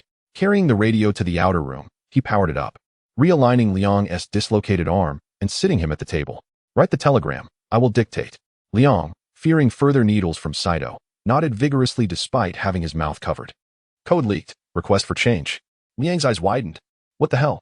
The thick-browed, big-eyed Captain Saito is actually from the south. But isn't Saito a pure-blooded Japanese from the homeland? Could he be a traitor? Just as he pondered, he saw Saito raise the silver needle again, prompting him to write hastily. 0531 8702 030. Once the telegram was written, Lindsay commanded him to transmit. After 2.5 years of training, Liang executed his tasks deftly. Simultaneously, in the radio reconnaissance vehicle on the street, signals were detected. Continue monitoring. Confirm direction. Confirm range. Move the vehicle. Continue narrowing the range. After Liang completed the transmission, Lindsay burned the telegram. Without hesitation, he struck Liang again with the needle. Liang was in despair. Just kill me. End it. Ding. Detected that the host is brutally torturing another. Reward. Identity recognition card 5. Lindsay asked cheerfully, You didn't send anything errant, did you? Liang was on the verge of collapse, weakly shaking his head. Lindsay was pleased. Good. Transmitted again. Rest assured, I won't needle you this time. Liang, initially despondent, felt a flicker of hope reignite. He sat up and transmitted once more. Tap, tap, tap, tap, tap. 0. Beep, beep, beep, beep, beep. 5. Beep, beep, tap, tap. 3. In the monitoring vehicle, signals were detected. The signal matched the previous one. Continue narrowing the range. Requesting support from the command. When Nakahara Ranjia received the news, he was overjoyed. He quickly assembled a squad of gendarmes and rushed to the location where the signal had been detected. Chapter 83. How is this possible? Liang Jianya resumed transmitting, casting a hopeful glance towards Taijin Saito. Lindsay nodded in satisfaction, flashed him a smile, and seized Liang Jianya's handgun. Without hesitation, he fired a shot into his chest. Ding. Detected that the host has shot another person. Reward. Loyalty card for subordinates 1. Here it comes. This loyalty card for subordinates holds immense significance for Lindsay. If he can amass a sufficient number of these cards, he can cultivate those petty rogues effectively. At that point, who knows, the establishment of an independent intelligence agency could become a reality. Leaving behind the notion of the Beiping Station. Just as he was about to leave, he glanced at the radio on the table, picked it up, and, with a thought, stored it away in his space. This contraption might prove invaluable at some unforeseen moment. Liang Jianya was struck in the lung, blood frothing from his mouth. Upon witnessing the radio and Sato's hands vanish into thin air, an indescribable fear flickered in his eyes. However, he soon regained his composure. The events of the day had already overwhelmed his mind. Being a traitor to his country, the terrifying torture methods, the inexplicable disappearance of the radio, these occurrences had nearly shattered Liang Jianya's psyche, rendering him incapable of further thought. Lindsay did not linger. He ascended to the rooftop and began his escape. Meanwhile, Kitahara Ranjia, hearing the gunfire, changed countenance and rushed over with his team. Upon entering the premises, Kitahara realized that this was indeed the hideout of Liang Jianya, a detail previously reported by Saito. With a flurry of thoughts, he became increasingly perplexed. Why was there transmission activity here? Why had gunfire erupted in this location? Kitahara felt as though an unseen puppet master was orchestrating these events. Perhaps this had all been a trap since Liang Jianya allied with the military police headquarters. Without time to ponder further, he kicked open the door. The sight that greeted him was shocking. Liang Jianya was bound, his mouth gagged with rags, blood gushing from his chest wound. Kitahara rushed forward, lifted Liang Jianya, and tore the rag from his mouth. Who did this? Who attacked you? He shouted with urgency. As soon as the rag was removed, Liang Jianya began to cough up blood violently. His gaze fixed on Kitahara, and he managed to utter, Saito, Saito, before his head tilted. He succumbed to unconsciousness. What? Liang Jianya just mentioned Saito? How could this be possible? Kitahara felt a wave of darkness wash over him. Unable to contain himself, he hurled Liang Jianya to the ground and stood, howling in rage. What is happening? What is happening? Bakayuru. Bakayuru. In the city of Yanshan. On Pipa Mountain's main street, a 3-story brick-and-wood structure was ablaze with light. It was well past midnight, yet Boss Dai was still awake. He was always brimming with energy, seemingly inexhaustible, able to function even after days without sleep. However, tonight, a rare hint of fatigue crossed his features. He set down a stack of documents, leaned back in his chair, and muttered a curse. With Shanghai on the brink of collapse, the most pressing task was to relocate the machinery and factories. Only by transferring those machines and factories to the rear, along with foreign assistance, could they continue the fight with confidence. Yet, complications arose during the relocation of the equipment. These difficulties were not due to impassable roads or the frequent bombings by the Japanese, but rather the greed of their own people. Each time the transport convoy arrived at a location, they were subjected to extortion, and in some cases, the self-proclaimed commanders or so-called security officials directly confiscated the equipment. Boss Dai was utterly bewildered by the avarice of these individuals.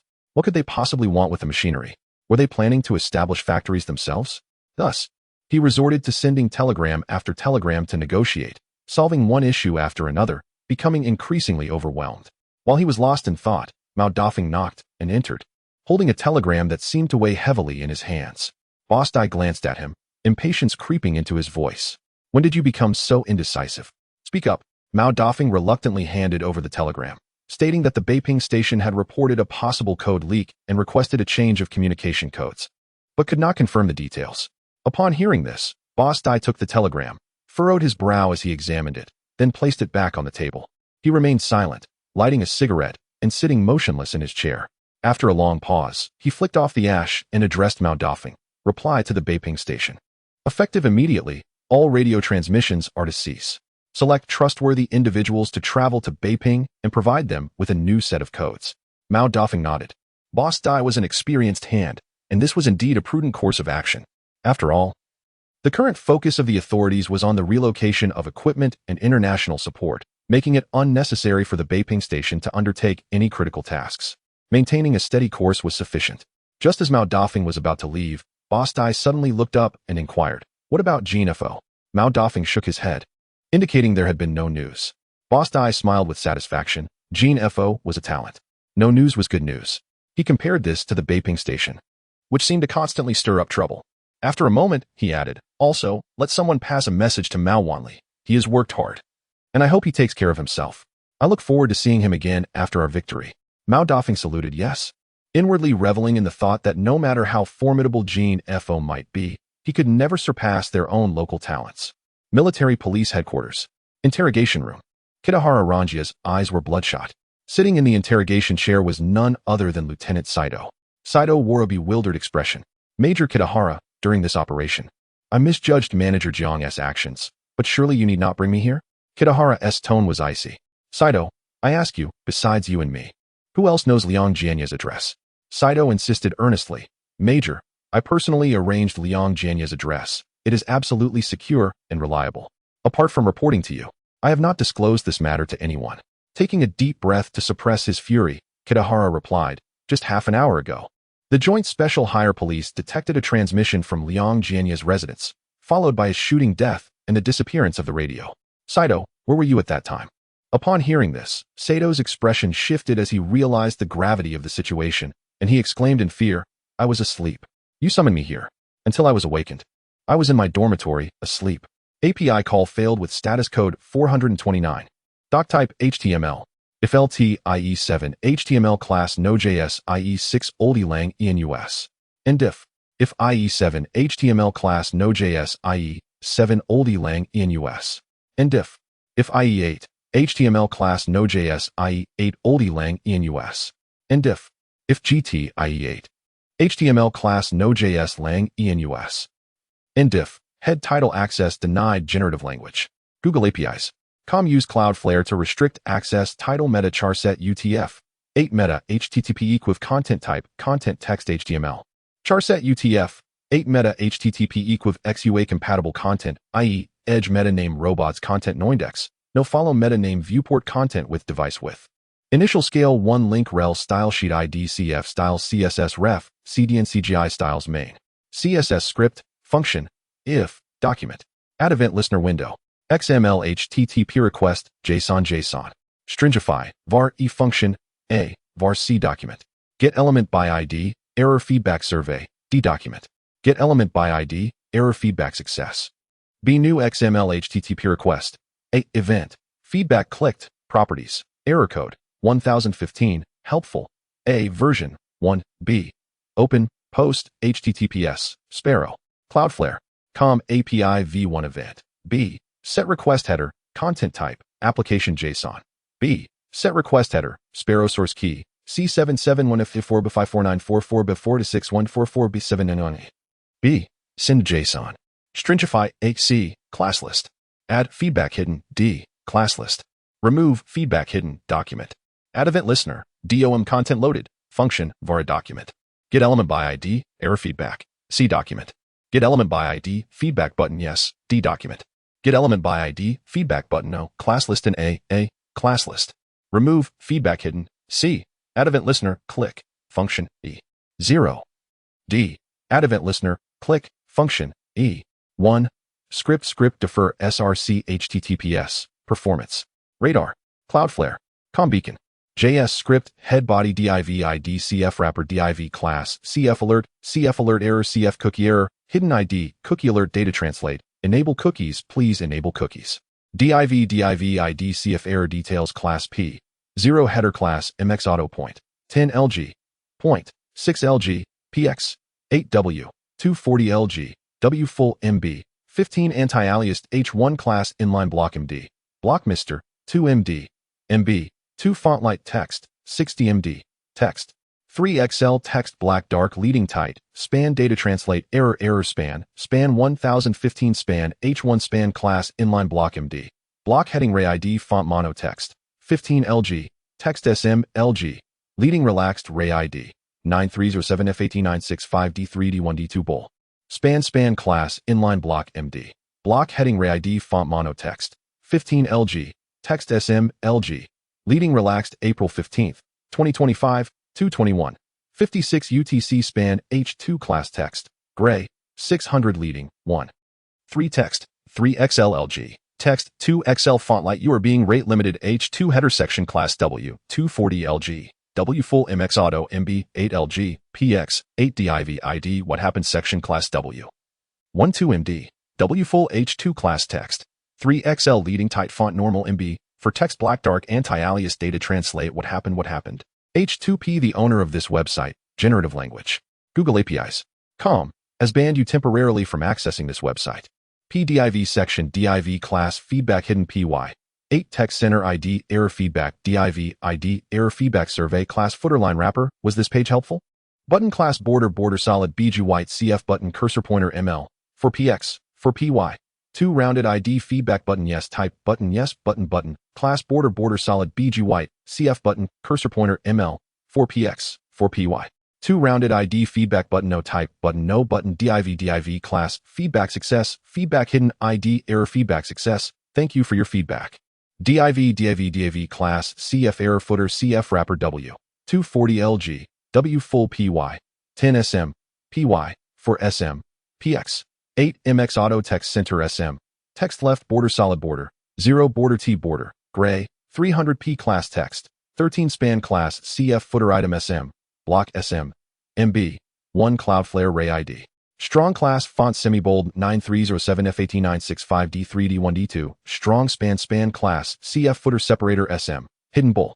Span ID CF footer item IP class CF footer item hidden SM, block SM, MB, 1 your IP. Button type button ID CF footer IP reveal, class CF footer IP reveal BTN, click to reveal button span, class hidden ID CF footer IP 43.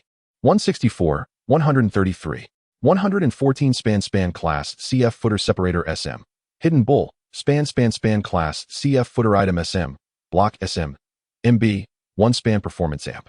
Security by span rel nupener nor furrer ref https www.cloudflare.com 5xx. Error, landing ID brand link target blank Cloudflare a span P script, function D, var BA, get element by ID, CF footer item IP, CA.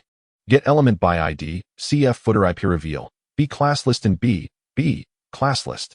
Remove, hidden, C. Add event listener, click, function, C, class list. Add, hidden, A. Get element by ID, CF footer IP. Class list. Remove, hidden, var document. Add event listener, A. Add event listener, DOM content loaded, D. Script div. Error footer, div. CF error details, div. CF wrapper, script window. CF translation. Script body HTML chapter 85. Business is paramount. Beiyuan Longjia, shrewd and calculating, could discern from Sato's demeanor that lingering grievances still haunted him. It was understandable, had he found himself in a similar predicament. It would not be easy to let go in just a day or two. He inwardly cursed the architect of their troubles, who had not only disrupted his plans, but also strained his relationships with colleagues. Rising from his seat, Beiyuan approached Saito. Saito-kun, please, do not stand on ceremony. Sit. They settled onto the sofa, where Beiyuan produced a gold cigarette case, taking one for himself and offering another to Saito. He lit Sato's cigarette with his own lighter. Startled, Saito instinctively stood. The rigid hierarchy among the Japanese, especially within the military, was deeply ingrained. Beiyuan's gesture stirred something within Saito. After several polite refusals, Saito lit the cigarette himself but scarcely drew on it. Beiyuan sighed. Saito-kun, Matsuzaki Naoto has covertly ordered a new round of internal inspections. While you may find it hard to accept, the questioning you endured a few days ago may not be a misfortune, but rather a boon. Saito, already feeling a bit downtrodden, struggled to contain his emotions at Beiyuan's words. What the hell? That was akin to being whipped with a wet strap or tortured with a tiger bench. How can you call that a good thing? Not wishing to keep Saito in suspense, Beiyuan quickly added, consider this. We do not know how long this internal inspection will last. Before it concludes, it is unlikely that others will be promoted. Yet you, having withstood the interrogation, have garnered the trust of Matsuzaki Naoto, who believes you are innocent and loyal to the empire. If you achieve further success, it is conceivable that your rank could soon surpass mine. Saito pondered this, sensing the logic in Beiyuan's words. However, he felt disheartened. After climbing to the rank of captain, he had secured a position within the military police headquarters, overseeing critical counterintelligence operations. Yet, it seemed he was still at risk. Noticing Sato's continued dejection, Beiyuan pressed on with a bold proposition. Saito-kun, the weather is growing increasingly cold, and the demand for clothing and food has surged. While the empire has classified cotton and grains as military-controlled supplies, the higher-ups are aware that demand breeds opportunity. Remember the black market we dismantled in Dongxiang? The mention of Dongxiang's black market, once thriving under Huang Tianqing's protection, stirred Sato's heart. Huang had made clandestine calls during operations, leading to the dismantling of the black market, which had never re-emerged out of fear of further actions in the scarcity of resources. Sato's heart raced at the implication behind Beiyuan's words. As soldiers of the empire, we must not neglect our own needs while fighting for its cause. I have a good friend, Mr. Miyamoto, a prominent businessman with connections to procure various supplies. What do you think about re-establishing the black market in Dongxiang? Saito sprang to his feet, saluting enthusiastically. I shall absolutely obey your command. I am willing to do anything for you. Indeed, with the backing of the military police and the prospect of engaging in lucrative trade, he could amass a fortune. The personal vendettas could wait. Business was paramount.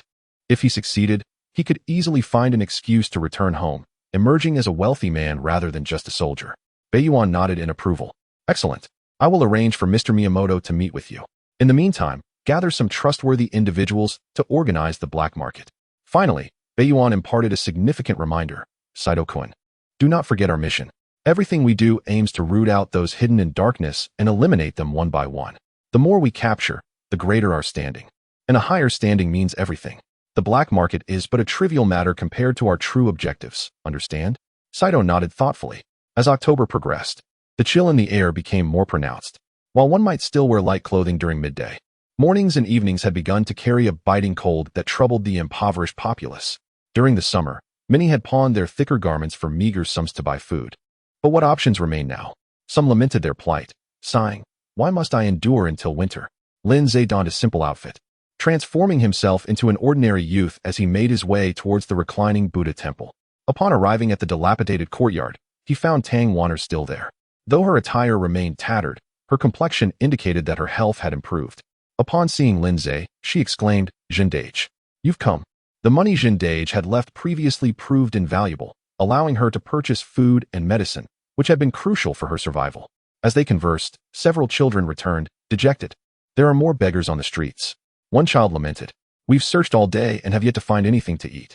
The child, dressed in a threadbare single garment with several holes, shivered from the cold. Tang Wanner, her eyes glistening with unshed tears, lowered her head. Lin Zhe said, wait here. I will be back shortly. He stepped outside and found a small courtyard near the Yu Inn in Guangdong, where the door was ajar, obscured by a sign. This was an establishment operating discreetly, providing low-grade meals. Upon entering, Lin Zhe approached a middle-aged man. Brother, I've become quite hungry. Do you have any food to spare? He could not say he was buying. Currently, such establishments operated under the guise of charity. Customers were merely travelers, and the money left behind was seen as a token of gratitude rather than a payment for food. Lin Zhe produced a silver dollar to offer the man. The man accepted it and whispered, what would you like, sir? Beijing-style shredded pork, and make it generous with the sauce. With this amount, how much can you prepare? The man, realizing the potential for a good transaction, hurried to the kitchen. After a short wait, he returned with the prepared dish. Lin Zhe borrowed a food container and carried it back toward the dilapidated courtyard. Along the way, he also procured a bag of cornmeal. API call failed with status code 429. Doc type HTML. If LT IE7 HTML class Node.js IE6 oldie lang enus. And if IE7 HTML class Node.js IE7 oldie lang enus. And if IE8 HTML class Node.js IE8 oldie lang enus.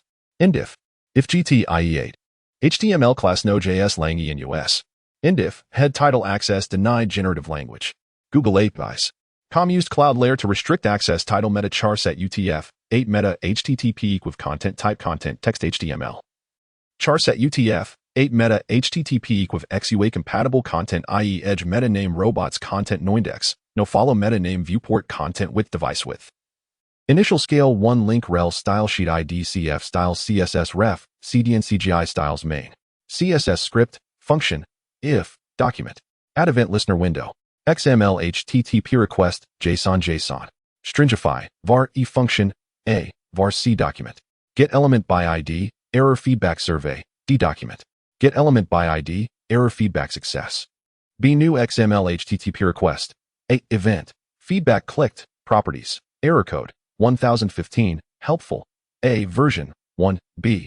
Open, post, HTTPS, Sparrow, Cloudflare, COM API v1 event. B, set request header, content type, application JSON. B, set request header, Sparrow source key, C771F54B54944B4 to 6144B7N1. B, send JSON. Stringify, A. C, class list. Add, feedback hidden, D, class list. Remove, feedback hidden, document. Add event listener, DOM content loaded, function, var document. Get element by ID, error feedback, C document. Get element by ID, feedback button yes, D document. Get element by ID, feedback button no, class list in A, class list. Remove, feedback hidden, C. Add event listener, click, function, E. 0. D. Add event listener, click, function, E. 1. Script defer src HTTPS, performance. Radar, Cloudflare, ComBeacon, JS script, head body div ID CF wrapper div class, CF alert error CF cookie error, hidden ID, cookie alert data translate, enable cookies, please enable cookies.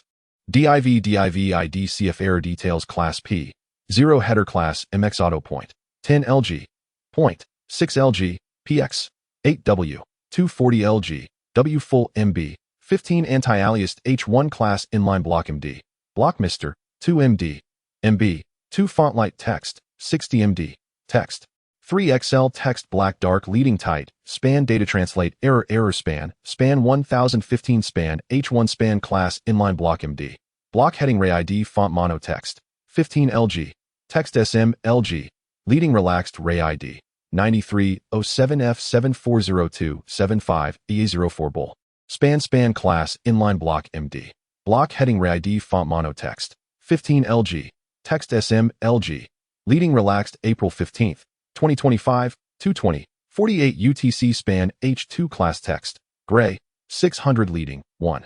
3 text, 3XL LG, text, 2XL font light you are being rate limited H2 header section class W, 240 LG, W full MX auto MB, 8 LG, PX, 8 div ID what happened section class W, 12 MD, W full H2 class text, 3XL leading tight, font normal MB, for text black dark anti-alias data translate, what happened?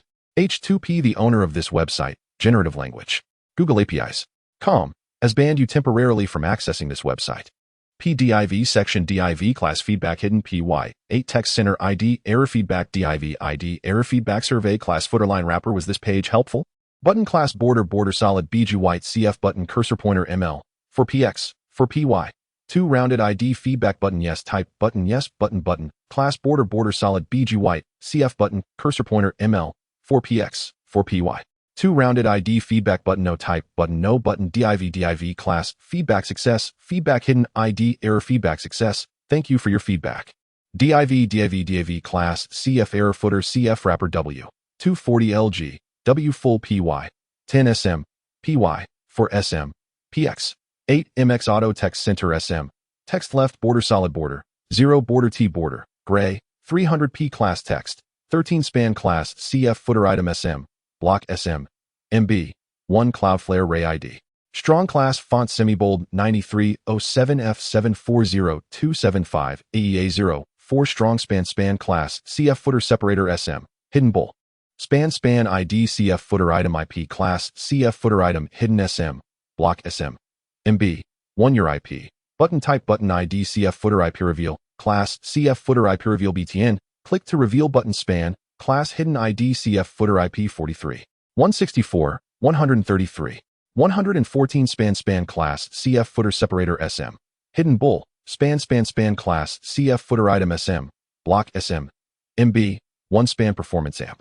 Security by span a rel nupener nor fur ref https www.cloudflare.com 5xx error landing ID brand link target blank Cloudflare a span p script function d var ba get element by ID cf footer item IP ca get element by ID cf footer IP reveal b class list and b class list remove hidden c add event listener click function c class list add hidden a get element by ID cf footer IP class list remove hidden var document add event listener a add event listener dom content loaded d script div error footer div cf error details div cf wrapper script window cf translation script body HTML chapter 87 the road to prosperity early one morning. Lindsay was about to leave for work when he heard a commotion from the neighboring house, which soon opened to reveal Miyamoto. Lindsay, it's been a while. Please wait a moment.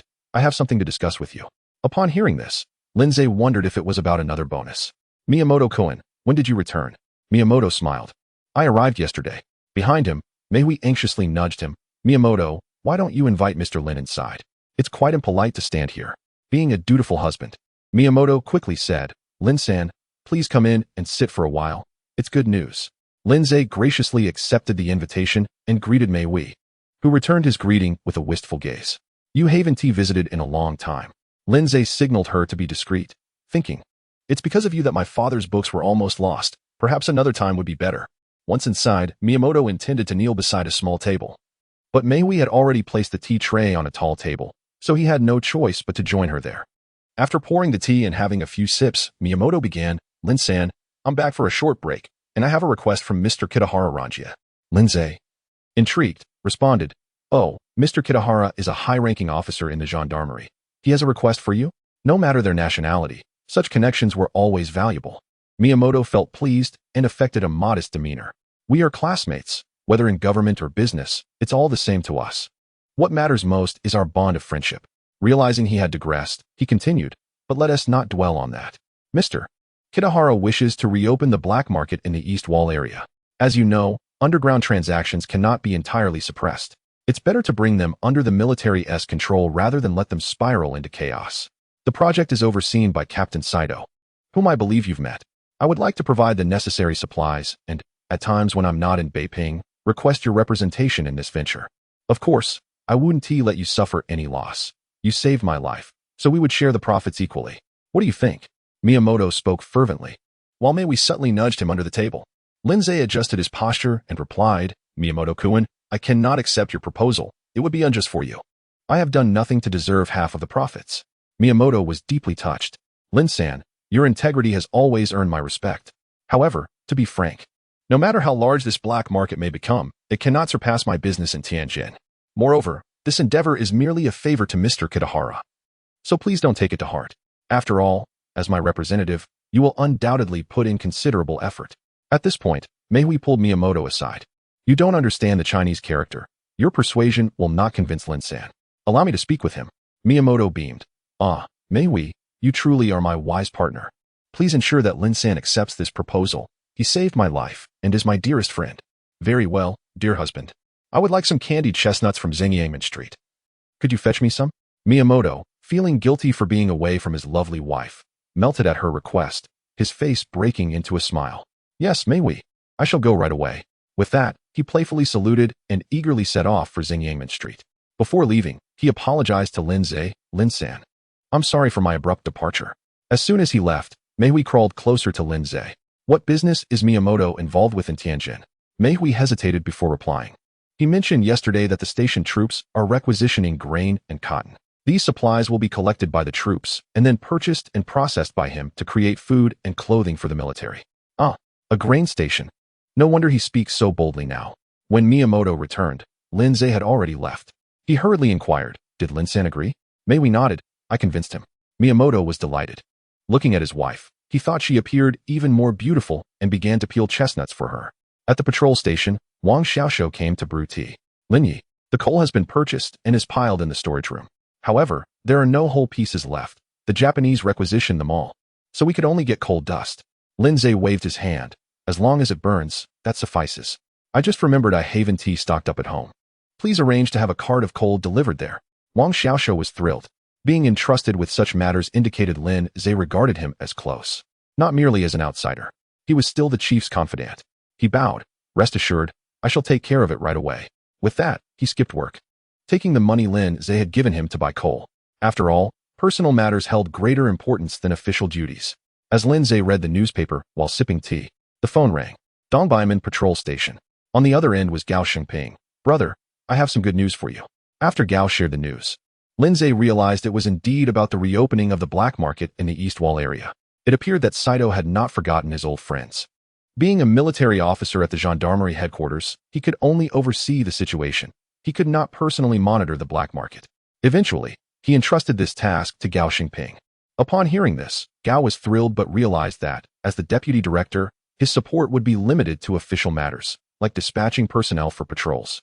Someone must frequently visit the site to oversee operations, and he thought of Lin Zhe. Whether it's one sheep or two. Lin Zhe didn't mention that Miyamoto had already approached him, but eagerly agreed. Gao was satisfied. You've always been reliable, Lin. You never waver in your commitments. Lin Zhe smiled.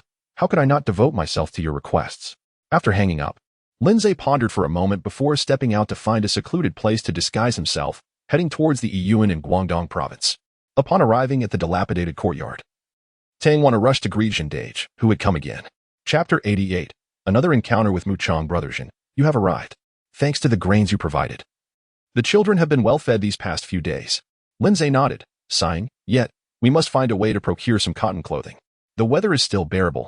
But as time passes, these thin garments the children wear will likely not suffice for the winter. Tang Wanner lowered her head in concern. After a moment, she lifted her gaze and inquired, Brother Zhen, you frequently traverse the streets. Have you heard any news regarding the Lin superintendent at Dongbeiman? Upon hearing this, Lin Zhe was taken aback. Could it be that this thoughtless female thief harbored intentions towards him? Was she scheming to steal from him, or perhaps seeking revenge? I have indeed heard something, but he is no longer the superintendent, he replied. To his surprise, Tang Wanner's face went pale with alarm. He is no longer in Beiping? He has been promoted to deputy director, quite an esteemed position. Tang Wanner's brows furrowed as she clutched the hem of her garment, hesitantly asking, I wonder if you have heard whether Superintendent Lin has married. Lin Zhe was momentarily stunned. He had not heard any such news. Tang Wanner's expression darkened. Ever since she had been tortured by that man and subsequently released, she could not shake him from her mind. During the day, she busied herself with the children's needs, but at night, she found herself restless and tormented. When would this torment end? Yet, observing that man's demeanor, it was clear he had no interest in her. Otherwise, during the interrogation, months of mental and emotional exhaustion had drained her, and whenever she sought solace, his image would invade her thoughts. Once again plagued by thoughts of Muchang, she lamented. After a long pause, she finally regained her composure. Brother Zhen, do you have matters to discuss today? Lin Zhe nodded. I was contemplating the several adolescent children you have. Perhaps we could find them some tasks. Interestingly, this matter is somewhat connected to the Lin superintendent you just mentioned. Tang Wanner's eyes brightened. Connected to him? A friend of mine assists the superintendent. It is known that he not only enjoys a flourishing career, but also possesses various lucrative ventures. I have heard that he is in need of personnel. Perhaps I could recommend one or two of the children. If they perform well, it would provide them with a means of livelihood. Tang Wanner thought to herself that indeed, he was a capable man. Her imagination began to wander. Had the Japanese not invaded, had her father not perished, he was a young and handsome superintendent, and she, a chivalrous heroine. Miss Tang? Tang Wanner, completely lost in her romantic musings, was jolted back to reality. She wiped her tears and forced a smile. Brother Zhen, your suggestion is impeccable. Please, identify which child you deem suitable, and I shall follow your instructions. Lin Zhe naturally chose Nyo Sanner, instructing Tang Wanner to inform the boy to seek out the Lin superintendent at Dongbeiman's police station. After conveying his message, he left a few silver dollars with her to purchase warm clothing for the younger, frilier children. By midday, the wind began to pick up outside, prompting Lin Zhe to dine within the police station. Just then, a vendor carrying a small red box selling pig's head meat passed by, and he called out to procure half a pound of the delicacy along with half a pound of pig liver. The people of Beiping relished pig's head meat, especially those who enjoyed drinking, for it was an indispensable treat. The vendors of pig's head meat came in three distinct styles. The first class was those who carried small red boxes. Their meat was exquisitely prepared, emphasizing the balance of fat and lean. After being marinated, it was smoked with fragrant yellow flowers, cedar, and fine sugar. The second class, with white cabinets, employed fewer seasonings, and primarily sold offal, such as pig lungs and intestines, which, though valuable later, were not palatable at present due to their lingering odor. The third class operated meat carts laden with assorted scraps, indistinguishable in origin, offering a cheap yet haphazard meal. Wrapped in oiled paper, Lindsay received his half-pound of pig's head and liver, and he casually instructed a patrolman to fetch 4 taels of straight-boiled liquor, a potent sorghum spirit from Tianjin. Pouring the liquor into a vessel, the astute patrolman promptly provided him with hot water to warm it. Meanwhile, the patrolmen returning from their duties enjoyed simple meals consisting of coarse cornmeal buns, their fare varying from basic to more substantial, depending on their circumstances. They gathered around a stove, toasting their buns while brewing tea from foraged leaves, accompanied by pickled vegetables, a modest yet satisfying repast. The younger, unmarried men, brimming with vigor and daring, could not resist the temptation of the pig's head meat purchased by the superintendent and pooled their resources to buy some. They also sent someone out to procure freshly baked sesame pancakes to accompany the meat, ensuring to offer portions to the older patrolman. Please, have some of this. Do try a few pieces. It was a scene of camaraderie and contentment, and all were grateful for the life they led under the superintendent's patronage. Despite the old patrolman's humble fare, they were still able to provide for their families, a feat that set them apart from the majority in Beiping. As the gathering continued, a young man in tattered clothing entered, shivering from the cold. He bowed deeply before circling around and addressing the assembly. Esteemed gentlemen, is Superintendent Lin present? With Wang Xiaoshou absent, Xie Quan stood to inquire, what business do you have with the superintendent? The young man bowed again, stating, I was sent by Mr. Zhang. He mentioned that the superintendent has a task for me. I would be grateful if you could relay this message. Xie Quan, puzzled by the mention of Mr. Zhang, nonetheless took the young man's earnestness at face value and went to announce him. Upon hearing the news, Lindsay was intrigued. Ah, he has arrived? Please, let him come in. Xie Quan obliged and led the young man upstairs. Lindsay, having consumed a couple of shots of liquor, watched as Xie Quan replaced his teapot with a fresh, steaming one before departing. Did old Jin send you? What is your name? Niu Sanner, though of Banner lineage, had fallen on hard times and had never encountered such a personage, causing him to feel intimidated. Nevertheless, he steeled his resolve and replied, I was sent by Mr. Zhang. I do not have a grand name, simply Niu Sanner. Lindsay nodded. Very well, you shall work for me from now on. He intended for Niu Sanner to gain some experience in the black market, allowing him to better observe the boy's character. He called out, Xie Quan. Xie Quan. Yes. Superintendent, how may I assist you? Please, provide this child with some food, and arrange for him to bathe and change clothes. We shall see how he performs as my attendant for a few days. Chapter 89. So this is how it is Niu Sanner expressed his heartfelt gratitude as he descended the stairs. Upon exiting Lindsay's office, he couldn't help but murmur to himself. The demeanor of this Lord Lin bore a striking resemblance to that of Mr. Zhang. Niu Sanner had been begging on the streets since he was 7 or 8 years old. Beggars possess an acute sense of judgment, and coupled with his intelligence and keen observation, he noticed the flaws that even Tang Wanner overlooked. Xie Quan took him downstairs, where the others generously shared a couple of sesame pancakes and wrapped some slices of pig's head meat for him. Xie Quan, now more perceptive than ever, had shed his former youthful naivety. He even jested with the group, urging them to treat him well, reminding them that he was the director's confidant, and if they delayed their generosity, they might miss their chance in the future. After consuming one pancake, Niu Sanner declined further food, which Xie Quan mistook for modesty. Please, eat until you're full, he insisted. Yet Niu Sanner shook his head, saying, Thank you, Xie Gu, this is more than enough. I am full now and shall not go hungry again. Without a moment's thought, Xie Quan remarked, I say, with Director Lin looking after you, how could you ever go hungry again? Eat up, those days of hunger are behind you. To his surprise, upon hearing this, Niu Sanner appeared as though he had lost his spirit, staring wide-eyed at the pancakes before bursting into tears. While sobbing, he stuffed the pancakes into his mouth. My parents never had a full meal before they died. The crowd hurried to console him, offering tea and patting his back. After he consumed 3 more pancakes, they bought him 3 more, fearing he might overindulge. In recent days, the Japanese had made significant advances on the Songhu battlefield, particularly capturing the Jiangwan position, forcing the defending troops back to their second line of defense. Meanwhile, the Japanese in Beiping were jubilantly celebrating, hosting several banquets. Even Lindsay attended one such gathering. As the common folk of Beiping struggled to prepare for the impending winter, the banquet was filled with lavish delicacies and abundant merriment. One day, while inspecting the streets, Lindsay noticed that the dim sum shop had finally hung its sign again. After changing his clothes and applying some makeup, he went to meet someone. Boss Ma exchanged pleasantries with him before leading him to the back room. Group leader, we have received orders for a mission to eliminate traitors, Boss Ma informed him. Lin Zhe found this puzzling. The focus was primarily on Songhu, so why shift attention to Beiping? Boss Ma explained, there is a traitor named Wu Xishu, a former idol scholar who survived by writing articles for newspapers. After the Japanese arrived, he began publishing articles advocating for friendship between our two nations and was subsequently recruited into their maintenance committee. Following the setbacks in Songhu, he has been fervently promoting propaganda. Although his arguments are riddled with fallacies, they have a persuasive effect on the populace. It is said that in the South, some have even wavered in their stance, believing the Japanese to be invincible and advocating for a united East Asian cultural sphere. Lin Zhe understood. Hence, the higher-ups wanted to eliminate him to set an example. Boss Ma nodded. Indeed, the Japanese hold this individual in high regard, offering him tight protection. Our intelligence capabilities in Beiping are inadequate, and we are unable to ascertain his movements.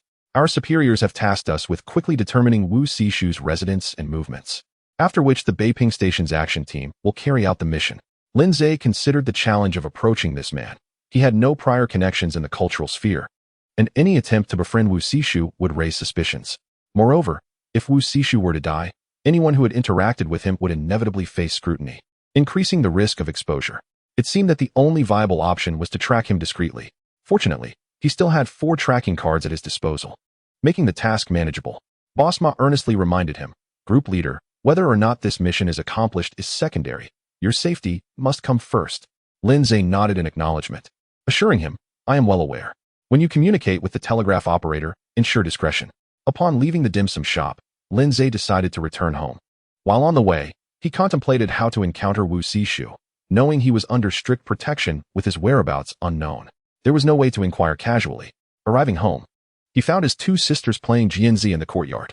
At the tender ages of 18 and 19, they were naturally inclined to play. Both sisters had delicate, agile feet. The elder wore bright blue embroidered shoes with an upward curving toe, while the younger donned red embroidered slippers, lively and charming in their movements. Upon seeing Lin Zhe return, they shyly ceased their game and put away the jianzi. Lin Zhe smiled. I didn't realize you 2 possessed such impressive skills. At this moment, playing jianzi was not merely about keeping the shuttlecock in the air. It involved a variety of intricate moves. Ruo Shui, pleased by Lin Zhe's praise, said, My sister and I learned to play the drum from a young age. It's not just about singing. We practiced our grace as well. Shiyu interjected, Ruo Shui. Do not speak so. She stepped forward to take Lin Zhe's outer garment, heading inside to assist him in changing into casual attire. After a bit of playful banter, Shiyu busied herself with preparing dinner. Lin Zhe inquired, What are we having tonight? Shiyu replied with a smile, You are in for a treat. This afternoon, an old man from Beiping came through the alley selling crabs. They looked quite plump, so I bought 7 or 8. Lin Zhe nodded, acknowledging that with the chill of winter approaching, they wouldn't have the opportunity to enjoy them much longer. That evening, Shiyu stir-fried a few dishes and steamed the crabs, serving Lin Zhe some warm yellow wine infused with ginger and rock candy. The crabs from Beiping were particularly well cared for. They were caught, selected for their size and plumpness, and kept in a pond where they were fed small fish and shrimp, fattening them up before being taken to market. Lin Zhe found the meal exceptionally delicious. After dinner, he casually picked up a book and read for an hour, feeling a wave of drowsiness wash over him. He called for his sisters to bring water for washing up. After the sisters helped him wash his feet, they lingered, reluctant to leave. Lin Zhe chuckled and asked Ruo Shui, Little Ruo Shui, did you eat enough tonight? Ruo Shui blinked and nodded. He then turned to Shiyu. And you, Shiyu, were you satisfied? Shiyu, puzzled by the question, replied, Is there something you wish to instruct, sir? Chapter 90. The traitor's movements in the latter half of the night. Lin Zhe rose and stepped outside. He first made his way to the patrol station, summoning Niu Sanner. For the past few days, Niu Sanner had seemed to be in a dreamlike state, his hair freshly cut, his body washed clean, and clad in a new outfit. Most importantly, he was enjoying hearty meals, 3 times a day. He had been sleeping alongside Air Juzi at the patrol station. When Lin Zhe called out to him, his voice was rather loud, yet Air Juzi merely turned over and continued to sleep. Lin Zhe shook his head and said to the well-dressed Niu Sanner, Come with me. Without questioning the purpose, Niu Sanner got up and followed Lin Zhe outside. Just before exiting, Lin Zhe turned back to grab a chicken leg, but after a moment's thought, he exchanged it for a small dagger. He handed it to Niu Sanner, who took it without hesitation and tucked it into his waistband. Lin Zhe chuckled, asking, Are you not afraid I might lead you to commit murder and theft? Niu Sanner unwaveringly replied, Sir, You are a good person. Even if you take me to kill, it would be only those who deserve it. He had already firmly believed that Director Lin was Mr. Zhen, and Mr. Zhen was Director Lin. Though he kept this to himself, the two made their way to the eastern wall. Currently, the black market was bustling with activity. While one could not procure grain at the shops, here it was readily available. Not only grain, but if one had money, even canned meat could be bought. Stalls selling clothing and various goods added to the lively atmosphere. Upon arrival, Neo Sanner's eyes widened in astonishment. Along the eastern wall, stretching over a mile, oil lamps flickered, casting a dim light over the throngs of people. Despite the crowd, no one dared to make a sound. Those who knew the coded signals discreetly negotiated prices with their hands hidden in their sleeves, while others hushed their voices, fearful of being overheard. Lindsay raised his head and said, "Do you see? Those who come here range from common folk to the families of high-ranking officials. With money, anything can be purchased: grain, cotton, trinkets. Vendors must pay a fee to operate in this night market." Indeed, at both ends of the street, there were individuals collecting fees, with many in line to pay. Neo Sanner was taken aback, wondering how much they charged. The greatest fear in employing someone is when the poor become wealthy and their intentions turn corrupt. While Neo Sanner was not rich, his situation had vastly improved compared to before. If he lacked the right mindset, Lindsay would not have wasted a card of loyalty on him. If he could not surpass such a threshold, he would remain insignificant. From a distance, a figure approached. It was Wang Xiaoxiao. Lindsay had sent him to maintain order in this place a couple of days prior. Wang Xiaoxiao was thrilled. Running a black market was a significant achievement. Wang Xiaoxiao, allow me to introduce you to a young brother.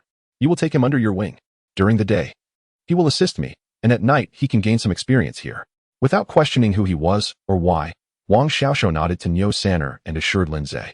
Rest assured, Sir Lin. Neo Sanner quickly reciprocated the gesture. While they were conversing, a commotion broke out ahead. I won't pay. I'm selling my goods. Why should I pay you? With this outburst, chaos ensued, and people craned their necks to observe, ready to flee at the first sign of trouble. Just as Wang Xiaoxiao moved to intervene, Lindsay stopped him and turned to Neo Sanner. Neo Sanner, I have a stake in this business as well. Neo Sanner, surprisingly, felt no need for an internal struggle. He dashed forward like a hunting dog. Approaching the loud individual, without hesitation, he drew the small dagger from his waist and stabbed at the man's neck multiple times until he collapsed, then dragged the body aside. Panting, he hurried back to Lindsay. Beep. Detected host inciting murder. Reward. Corpse powder X5. Who incited him? He acted on his own. Looking at the bloodied, breathless youth, Lindsay instructed, Wang Xiaoxiao, take care of that body. Still in shock, Wang Xiaoxiao marveled at how this seemingly meek boy could be so ruthless. Upon hearing Lindsay's command, he hurried off. Lindsay then told Neo Sanner, from now on, you will guard this place at night. I shall pay you $1 each time. Neo Sanner lowered his head, replying, Sir, I do not want money. Lindsay smiled. How will you support those little brothers of yours who beg for $1? Upon hearing this, Neo Sanner realized Sir Lin truly was Mr. Zhen. Lindsay patted him on the back and departed. In a couple of days, he planned to visit the dilapidated mansion in the Yuyuan of Guangdong province again. If by then Tang Wanner had realized Lindsay was Mr. Zhen, it would mean Neo Sanner had loose lips. Despite his fierce spirit, he would prove to be of little use. The following day, Gao Xingping called Lindsay to attend a banquet. Lindsay could not refuse and had to go. This banquet was hosted by the Maintenance Society and, unsurprisingly, took place at the Lugua Hotel. Upon arrival, Lindsay gathered a large plate of food and found an inconspicuous corner to enjoy his meal. As the banquet commenced, as usual, someone stepped up to say a few words. Unexpectedly, it was Wu Sishu who spoke. Recently, his series of traitorous remarks had been personally praised by General Shiraishi, prompting the Maintenance Society to quickly take note of the favorable winds. Seeing that even General Shiraishi admired Wu Sishu, they hastily organized this banquet, inviting various figures to allow Wu Sishu to promote his theories. The man, of medium height with a pair of mustaches and hollow cheeks, appeared to be under the influence of opium, dressed in a long gown, speaking in a pedantic manner. Lindsay thought to himself, hell has no gates. Yet you come here. Today, you've met your match. This traitorous dog deserves to die. He remained seated in the corner, neither passing out business cards nor engaging in conversation. Eventually, Gao Xingping pulled him over, introducing him to several young ladies from affluent families. Unfortunately, the young ladies were all rather plain, and Lindsay had little interest. As the event neared its conclusion, just as Wu Sishu was about to leave, Lindsay activated a tracking card. Beep. Tracking card activated. Tracking target, Wu Sishu. Identity, promotion consultant for the Beiping Maintenance Society. Status, experiencing a nicotine craving. Lindsay observed the little red dot representing Wu's Sishu moving swiftly. The Japanese had indeed placed great importance on him, even providing him with a car. This traitorous dog first visited a smokehouse in the 8 great alleys, indulging in his vice before moving next door. In no time, he was back in a vehicle, which drove all the way to Shuyuan Hutong. The little red dot then came to a halt. It appeared this scoundrel resided here, truly considering himself a cultured individual. Chapter 91. The first room of heaven. The speed at which money circulates in the black market is astonishing. Even without considering the exorbitant profits from the goods provided by Miyamoto, the management fees alone represent a staggering sum. Lindsay's share is merely a fraction, with the majority going to Kitahara Ranjia, Saito, and Miyamoto. Nonetheless, he still earns nearly $100 each night. What does that signify? Given the current prices for purchasing young maidens in Beiping, Lindsay's nightly earnings from the black market could procure around 50 young ladies like Shiyu and Ruoshui. Furthermore, this is not a one-time transaction. As long as Kitahara Ranjia and the others continue to operate, Lindsay's revenue will keep flowing. The following evening, Lindsay donned a disguise. He wore a satin jacket embroidered with auspicious patterns, trousers made of imported fabric, and most importantly, a pair of exquisite calfskin dress shoes from the prestigious Nilian Sheng. In the past, Nilian Sheng made shoes exclusively for high-ranking officials, but after the emperor's demise, even the officials abandoned their court boots, and Nilian Sheng's footwear found its way into the hands of commoners. Despite this, they remained quite expensive. The simplest cloth shoes from his family cost at least $1.40, and some affluent coachmen sport such shoes for their elegance.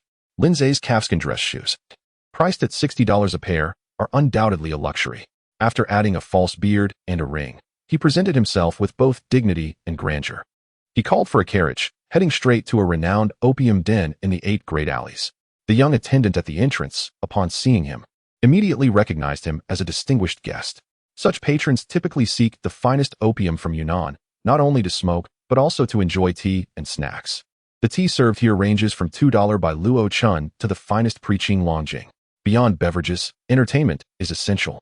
Patrons can request plays from the girls who perform in the den. Should 2 people find each other agreeable, it is not uncommon for them to leave together for the night. As Lindsay entered, the attendant bowed and greeted him. "Esteemed guest, you seem unfamiliar. Please come in, and I shall attend to your needs." He extended an arm, inviting Lindsay to place his hand upon it. However, Lindsay, playing the part of a wealthy gentleman, merely scoffed and withdrew a white handkerchief from his sleeve to wipe his hands. Surprisingly, rather than feeling insulted, the attendant appeared even more pleased. "Oh, it seems he carries himself with a certain air." In such establishments, it is not the lack of pretension that is feared, but rather the absence of it. In these times, those who possess an air of superiority are typically individuals of wealth and influence. Only they can afford to indulge and offer gratuities. Upon entering the room, Lindsay surveyed his surroundings. The first floor was adorned with a haphazard arrangement of 10 opium couches. This resembled the lobby of a bathhouse. These individuals, wishing to indulge in opium, but lacking the funds for a private room, congregated outside. There were no dedicated attendants to prepare the opium for them. Just 2 or 3 young men bustling about, attending to the needs of the patrons. Recognizing that Lindsay was not a mere guest of the lobby, the attendant promptly led him upstairs. "Sir, we have many elegant rooms upstairs, rooms of heaven, earth, and humanity. Which would you prefer? Do you truly attribute such significance to the rooms you offer? What do they entail?" Lindsay inquired. The attendant nodded vigorously and elaborated. "The room of humanity employs gas lamps, providing a respectable light, with fine southern bamboo opium utensils, attended by a single servant. The room of earth, illuminated by electric lights, boasts opulent furnishings, with unwed courtesans attending to your needs while preparing opium. The experience is designed to invigorate and uplift you, with good tea and delightful snacks readily available. And should you wish for music or even a performance, we can arrange that too. And what of the room of heaven?" At this, the attendant's eyes gleamed, sensing a significant opportunity. "The room of heaven consists of only 3 chambers. Allow me to assure you, while the 6 Nations Hotel is renowned, their finest rooms cannot compare in grandeur to our room of heaven. We offer Persian carpets, Italian sofas, and French champagne, served from an exquisite gramophone. Our opium couches are equipped with springs and goose down, ensuring your comfort even if you choose to recline all day." After a brief pause to catch his breath, the attendant continued, "This is merely the decor. Additionally, upon booking the room of heaven, you will receive exclusive opium utensils, a mouthpiece crafted from agate, a lamp made of glass, and silver tongs. Regardless of whether you desire tea or coffee, we will prepare it for you. If you crave delicacies from any establishment, we will procure them. Even if you wish for a foreign student from the capital's girls' school to serve you opium, that is a trivial matter. Such a room, I assure you, will cost no less than $100 for an evening's enjoyment. Lindsay interjected, "Are you merely reciting a sales pitch? I demand the first chamber of heaven." To his surprise, the attendant hesitated. "Esteemed guest, I must inform you, the first chamber is reserved for a special patron. I cannot accommodate you there. Perhaps the second or third chamber would suffice." Lindsay glared. "What is this? You welcome guests yet dictate their spending? I possess ample funds and seek only prestige and honor. I demand the first chamber." The attendant cast a furtive glance around before whispering, "Please do not take offense. It is not my intention to upset you. The first chamber is reserved for an individual of significant stature. We are simply unable to refuse such a guest. After all, who would forego an opportunity for business? Who holds such importance to warrant such treatment?" Lindsay inquired, intrigued. "Let me share this with you. He is a favored individual of the Japanese, a high-ranking official of the Maintenance Society," the attendant replied, a hint of mystery in his tone. Upon hearing this, Lindsay, masquerading as a wealthy magnate, wisely chose not to contest with a figure of such influence. Enraged and humiliated, he abandoned any thoughts of indulging in opium and stormed out. While the attendant lost a customer, he surprisingly felt no anger. A smile graced his face. Yet internally he reveled in a sense of satisfaction, as though he had outshone the supposed wealthy gentleman. As Lindsay exited, he glanced back at the opium den sign. Wenxiang Jai. An idea formed in his mind as he vanished into the night. Opium addict Wu Sishu. It seems that this room of heaven may indeed be your undoing. Consider yourself fortunate. Chapter 92. Director Lin is quite decent. Lindsay did not hasten to have Manager Ma convey any messages. One must not perform their duties too poorly, nor too exceptionally. It is preferable to execute them with a touch of brilliance, yet remain unobtrusive. Someone inquired how one might earn the favor of their superior. Upon reflection, was Gao Ximping's appreciation for Lindsay solely based on Lindsay's capabilities? Early in the morning, Lindsay arrived at the patrol station, where Wang Xiaoxiu yawned as he returned to settle accounts. While the black market had personnel dispatched by Saito and Miyamoto to maintain the records, Wang Xiaoxiu, with diligence, kept a rough tally of daily transactions. Lindsay, in turn, forwarded a copy of this ledger to Gao Ximping, who, overjoyed, exclaimed that Lindsay was indeed a true brother. Observing Wang Xiaoxiu's persistent yawning, Lindsay remarked, "You ought to refrain from frolicking in Han Family Alley at your age. How can you endure a sleepless night like this?" Wang Xiaoxiu clasped his hands and smiled. "Sir Lin, you see, every person has their vices. Some are fond of smoking, others of drinking, or perhaps playing mahjong. I might not indulge in the others, but I have a particular penchant for this. Despite swearing off it after a tiring day, my legs seem to find their way back to Han Family Alley the very next day. Isn't that peculiar?" Lindsay opened his drawer, produced 5 or 6 coins, and tossed them to Wang Xiaoxiu, saying, "Here, go take a nap with your beloved. We wouldn't want you to exhaust yourself." Wang Xiaoxiu expressed his profound gratitude, thinking to himself that serving Sir Lin never left his brothers at a loss. Lindsay then extracted a few more coins and offered them to Niu Sen, who adamantly refused, insisting, "I cannot accept your money, sir. I merely require provisions for my younger brothers. If you could occasionally provide some rations, that would suffice. How could I possibly take your silver?" Lindsay firmly responded, "Obeying orders is of utmost importance to me. You will take this money, and I shall provide you with 2 bags of sweet potatoes to take home." Niu Sen, mimicking the other patrolman, saluted, "Yes, sir." He accepted the money and received 2 bags of sweet potatoes before departing. Once he left, Lindsay changed his attire to resemble that of Mr. Zhun and followed discreetly behind him. With the aid of stealth, Niu Sen remained unaware of his pursuit. Niu Sen, his face aglow with delight, proceeded towards the dilapidated estate in Guangdong province, where various street foods were covertly sold in the alleys. However, he paid no heed to them, focused solely on his destination. Truth be told, Lindsay felt a tinge of worry. This young man was excessively austere. In the past, he would rather eat less than stretch his stomach, fearing future hunger. Now, with money at his disposal, he forwent even a simple bowl of old tofu or braised dishes. As the saying goes, one should not associate with those devoid of vices. Such individuals often harbor immense ambition and can be ruthless in their pursuits, disregarding even their closest ties. Niu Sen reached the decrepit estate, delivered the sweet potatoes to Tang Wan and produced a few coins.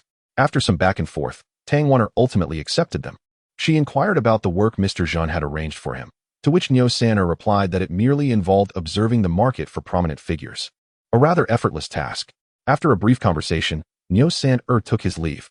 On his way back, he encountered an old man surreptitiously selling candied hawthorn. Nyo San-er hesitated, clutching a silver coin in his pocket, before finally purchasing several skewers.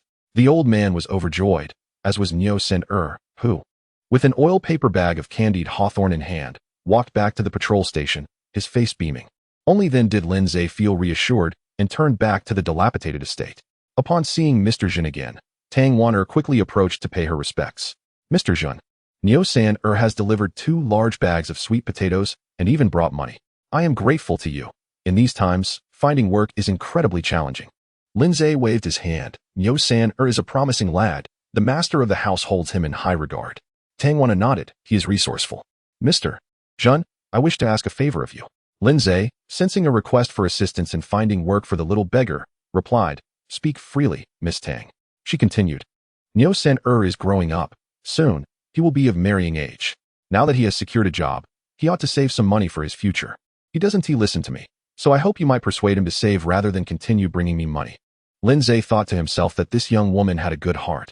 In another era, she might be recognized as a figure of inspiration. Alas, she lived in tumultuous times where kindness was often met with hardship. Rest assured, I will handle it, he assured her.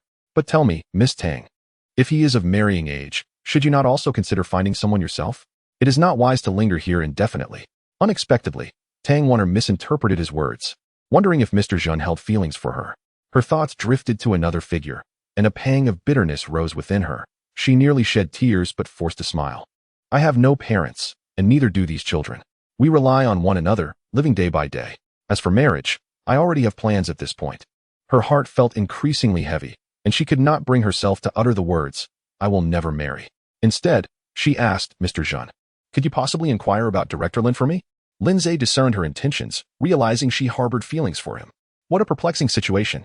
Despite treating her with kindness, she still held on to thoughts of him. He chuckled. Ah, I see. Miss Tang has an interest in Director Lin. Tang Wan-er panicked. I don't. Mr. Jun, please don't say such things. It's just that I wanted to know what kind of person Director Lin is. As the children may need to beg in his jurisdiction, it would be prudent to be informed in case of any future issues. Lindsay replied, I have indeed heard that Director Lin is quite decent, though there is one caveat. What caveat? It is said that he has a penchant for women.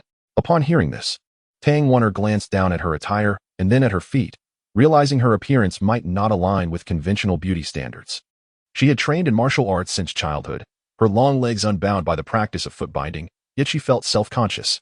It dawned on her that perhaps he had dismissed her without a glance due to her looks. At that time, societal beauty standards were still heavily influenced by the previous dynasty, where long legs were deemed unattractive. Although reforms had begun to encourage natural beauty, traditional families still adhered to older ideals. The model-like figures celebrated in later years would have been regarded as unattractive in this era. Seeing her expression, Lindsay understood her thoughts. Please, do not misconstrue my words. Realizing he had said enough, he opted to take his leave. API call failed with status code 429. Doc type HTML. If LT IE7 HTML class Node.js IE6 oldie lang ENUS. And if IE7 HTML class Node.js IE7 oldie lang ENUS. And if IE8 HTML class Node.js IE8 oldie lang ENUS. And if GT IE8 HTML class Node.js lang ENUS. And if head title access denied generative language. Google APIs. Com used cloud layer to restrict access title meta char set UTF 8 meta HTTP equal content type content text HTML char set UTF 8 meta HTTP equal XUA compatible content i.e. edge meta name robots content no index. No follow meta name viewport content with device width. Initial scale 1 link rel style sheet ID CF style CSS ref CDN CGI styles main. CSS script function if document. Add event listener window. XML HTTP request JSON. Stringify var e function a var c document. Get element by ID error feedback survey d document. Get element by ID error feedback success b new XML HTTP request a event feedback clicked properties error code 1015 helpful a version 1 b open post HTTPS Sparrow Cloudflare com API v1 event b set request header content type application JSON b set request header Sparrow source key C771F4B54944B4 B. Send JSON. Stringify. A. C. Class list. Add. Feedback hidden. D. Class list. Remove. Feedback hidden. Document. Add event listener. DOM content loaded. Function. var document. Get element by ID. Error feedback. C document. Get element by ID. Feedback button yes. D document. Get element by ID. Feedback button no. Class list in A. Class list. Remove. Feedback hidden. C. Add event listener. Click. Function. E. 0. D. Add event listener. Click. Function. E. 1. Script defer src https. Performance. Radar. Cloudflare. ComBeacon. JS script head body div id cf wrapper div class cf alert error cf cookie error hidden id cookie alert data translate enable cookies please enable cookies div id cf error details class p 0 header class mx auto point 10 lg point 6 lg px 8 w 240 lg w full mb 15 anti-aliased h1 class inline block md block mr 2 md mb 2 font light text, 60 MD, text. 3 XL text black dark leading tight, span data translate error span 1015 span H1 span class inline block MD. Block heading ray ID, font mono text. 15 LG, text SM, LG. Leading relaxed ray ID. 9307F7B2367504 bull. Span class inline block MD. Block heading ray ID, font mono text. 15 LG, text SM, LG. Leading relaxed April 15th, 2025, 221, 06 UTC span H2 class text, gray, 600 leading, 1. 3 text, 3XL LG. Text, 2XL font light you are being rate limited H2 header section class W, 240 LG, W full MX auto MB, 8 LG, PX, 8 DIVID what happened section class W, 12 MD, W full H2 class text, 3XL leading tight, font normal MB. For text black dark anti-alias data translate, what happened? H2P the owner of this website, generative language. Google APIs. Com. Has banned you temporarily from accessing this website. PDIV section div class feedback hidden py.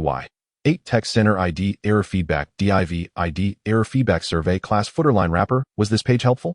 Button class border solid BG white CF button cursor pointer ML. For PX. For PY. 2 rounded ID feedback button yes type button yes button class border solid BG white CF button cursor pointer ML 4px 4py 2 rounded ID feedback button no type button no button div class feedback success feedback hidden ID error feedback success thank you for your feedback div class CF error footer CF wrapper W 240 LG W full py 10 SM py for SM px 8 MX auto text center SM. Text left border solid border. 0 border T border. Gray. 300p class text. 13 span class CF footer item SM. Block SM. MB. 1 Cloudflare ray ID. Strong class font semi-bold 9307F7B2367504 strong span class CF footer separator SM. Hidden bull. Span ID CF footer item IP class CF footer item. Hidden SM. Block SM. MB. 1 your IP.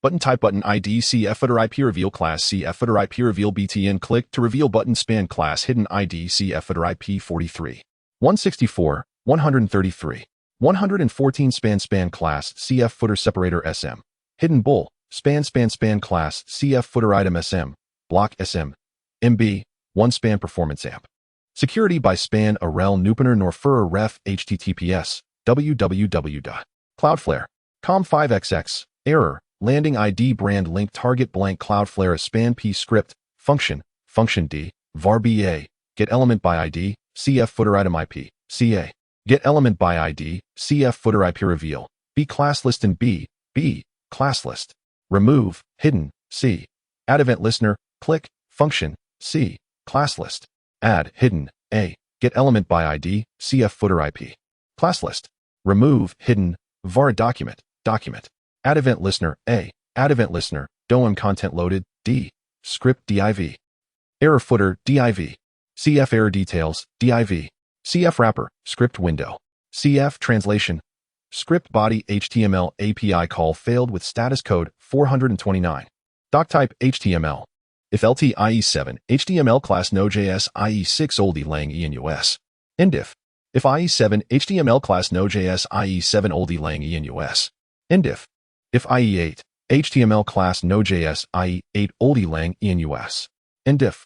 If GT IE8 HTML class Node.js lang ENUS. Indif. Head title access denied generative language. Google APIs. Use Cloudflare to restrict access title meta charset UTF.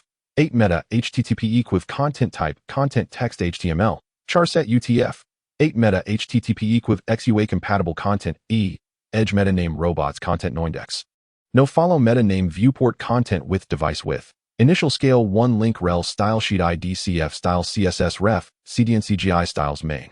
CSS script function if document. Add event listener window. XML HTTP request JSON. Stringify var e function a var c document. Get element by ID error feedback survey d document.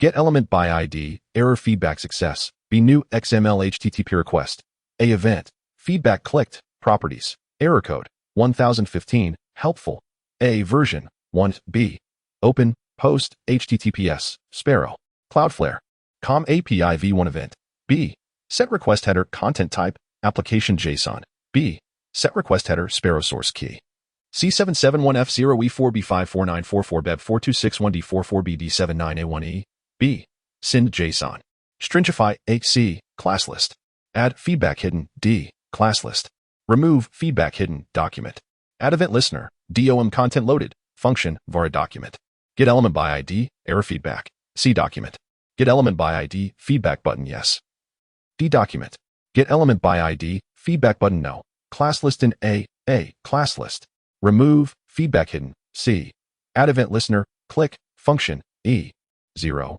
d add event listener click function e 1 script defer src https performance radar Cloudflare beacon JS script head body div id cf wrapper div class cf alert error cf cookie error hidden id cookie alert data translate enable cookies please enable cookies div id cf error details class p 0 header class mx auto point 10 lg point 6 lg px 8 w 240 lg w full mb 15 anti-aliased h1 class inline block md block mr 2 md mb 2 font light text 60 md text 3 xl text black dark leading tight span data translate error span 1015 span h1 span class inline block md block heading ray id font mono text 15 lg text sm lg leading relaxed ray id 93s or 7f9 2f formatting for bull span class inline block md block heading ray id font mono text 15 lg text sm lg leading relaxed April 15th 2025 222 07 UTC span H2 class text gray 600 leading 1 3 text 3 XLLG text 2 XL font light you are being rate limited H2 header section class W 240 LG W full MX auto MB 8 LG PX 8 DIV ID what happened section class W 12 MD W full H2 class text 3 XL leading tight font normal MB for text black dark anti-alias data translate what happened H2P the owner of this website generative language Google APIs has banned you temporarily from accessing this website PDIV section div class feedback hidden py 8 text center ID error feedback div ID error feedback survey class footer line wrapper was this page helpful button class border solid bg white cf button cursor pointer ml for px for py 2 rounded ID feedback button yes type button yes button class border solid bg white cf button cursor pointer ml for px for py 2 rounded ID feedback button no type button no button div class feedback success feedback hidden ID error feedback success thank you for your feedback div class cf error footer cf wrapper w 240 lg w full py 10 sm py for sm px 8 mx auto text center sm text left border solid border 0 border t border gray 300p class text 13 span class cf footer item sm block sm mb 1 Cloudflare ray id strong class font semi-bold 9 3s or 7f9 2f4 strong span class cf footer separator sm hidden bull Span ID CF footer item IP class CF footer item hidden SM block SM MB 1 year IP. Button type button ID CF footer IP reveal class CF footer IP reveal BTN click to reveal button span class hidden ID CF footer IP 43 164 133 114 span class CF footer separator SM hidden bull span class CF footer item SM block SM MB 1 span performance amp. Security by span arel nupener norfur ref https www.cloudflare com5xx error landing ID brand link target blank Cloudflare span p script function d var ba get element by ID CF footer item IP CA get element by ID CF footer IP reveal b class list and b class list remove hidden c add event listener click function c class list add hidden a get element by ID CF footer IP class list remove hidden var document add event listener a add event listener DOM content loaded d script div error footer div CF error details div CF wrapper script window CF translation script body HTML API call failed with status code 429 doc type HTML if LT IE7 HTML class Node.js IE6 oldie lang enus and if IE7 HTML class Node.js IE7 oldie lang enus and if IE8 HTML class Node.js IE8 oldie lang enus and if GT IE8 HTML class Node.js lang enus and if head title access denied generative language Google APIs use Cloudflare to restrict access title meta charset UTF 8 meta HTTP equiv content type content text HTML charset UTF 8 meta HTTP equiv XUA compatible content edge meta name robots content noindex no follow meta name viewport content with device width initial scale 1 link rel style sheet ID CF style CSS ref CDN styles main CSS script function if document add event listener window XML HTTP request JSON stringify var e function a var c document get element by ID error feedback survey d document get element by ID error feedback success b new XML HTTP request a event feedback clicked properties error code 1015 helpful a version 1 b open post HTTPS Sparrow Cloudflare com API v1 event b set request header content type application JSON b set request header Sparrow source key C771F0E4B54944BEB4261D44BD79A1E B send JSON stringify AC class list add feedback hidden D class list remove feedback hidden document add event listener DOM content loaded function var document get element by ID error feedback C document get element by ID feedback button yes D document get element by ID feedback button no class list in A class list remove feedback hidden C add event listener click function E 0 D add event listener click function E 1 script defer src HTTPS performance radar Cloudflare combeacon JS script head body div ID CF wrapper div class CF alert error CF cookie error hidden ID cookie alert data translate enable cookies please enable cookies div ID CF error details class P 0 header class MX auto point 10 LG point 6 LG PX 8W 240 LG W full MB 15 anti-aliased H1 class inline block MD block Mr 2 MD MB 2 font light text 60 MD text 3 XL text black dark leading tight span data translate error span 1015 span H1 span class inline block MD block heading ray ID font mono text 15 LG text SM LG leading relaxed ray ID 9307 F8238621 EA04 bull span class inline block MD block heading ray ID font mono text 15 LG text SM LG leading relaxed April 15th 2025 221 24 UTC span H2 class text gray 600 leading 1 3 text 3 XL LG text 2 XL font light you are being rate limited H2 header section class W 240 LG W full MX auto MB 8 LG PX 8 divid what happened section class W. 1 2 MD. W full H2 class text. 3 XL leading tight, font normal MB. For text black dark anti-alias data translate, what happened? H2P the owner of this website, generative language. Google APIs. Com. Has banned you temporarily from accessing this website. PDIV section div class feedback hidden PY. 8 text center ID error feedback div ID error feedback survey class footer line wrapper. Was this page helpful? Button class border solid BG white CF button cursor pointer ML. For PX. For PY. 2 rounded ID feedback button yes type button yes button class border solid BG white CF button cursor pointer ML. For PX. For PY. 2 rounded ID feedback button no type button no button div class feedback success feedback hidden ID error feedback success. Thank you for your feedback.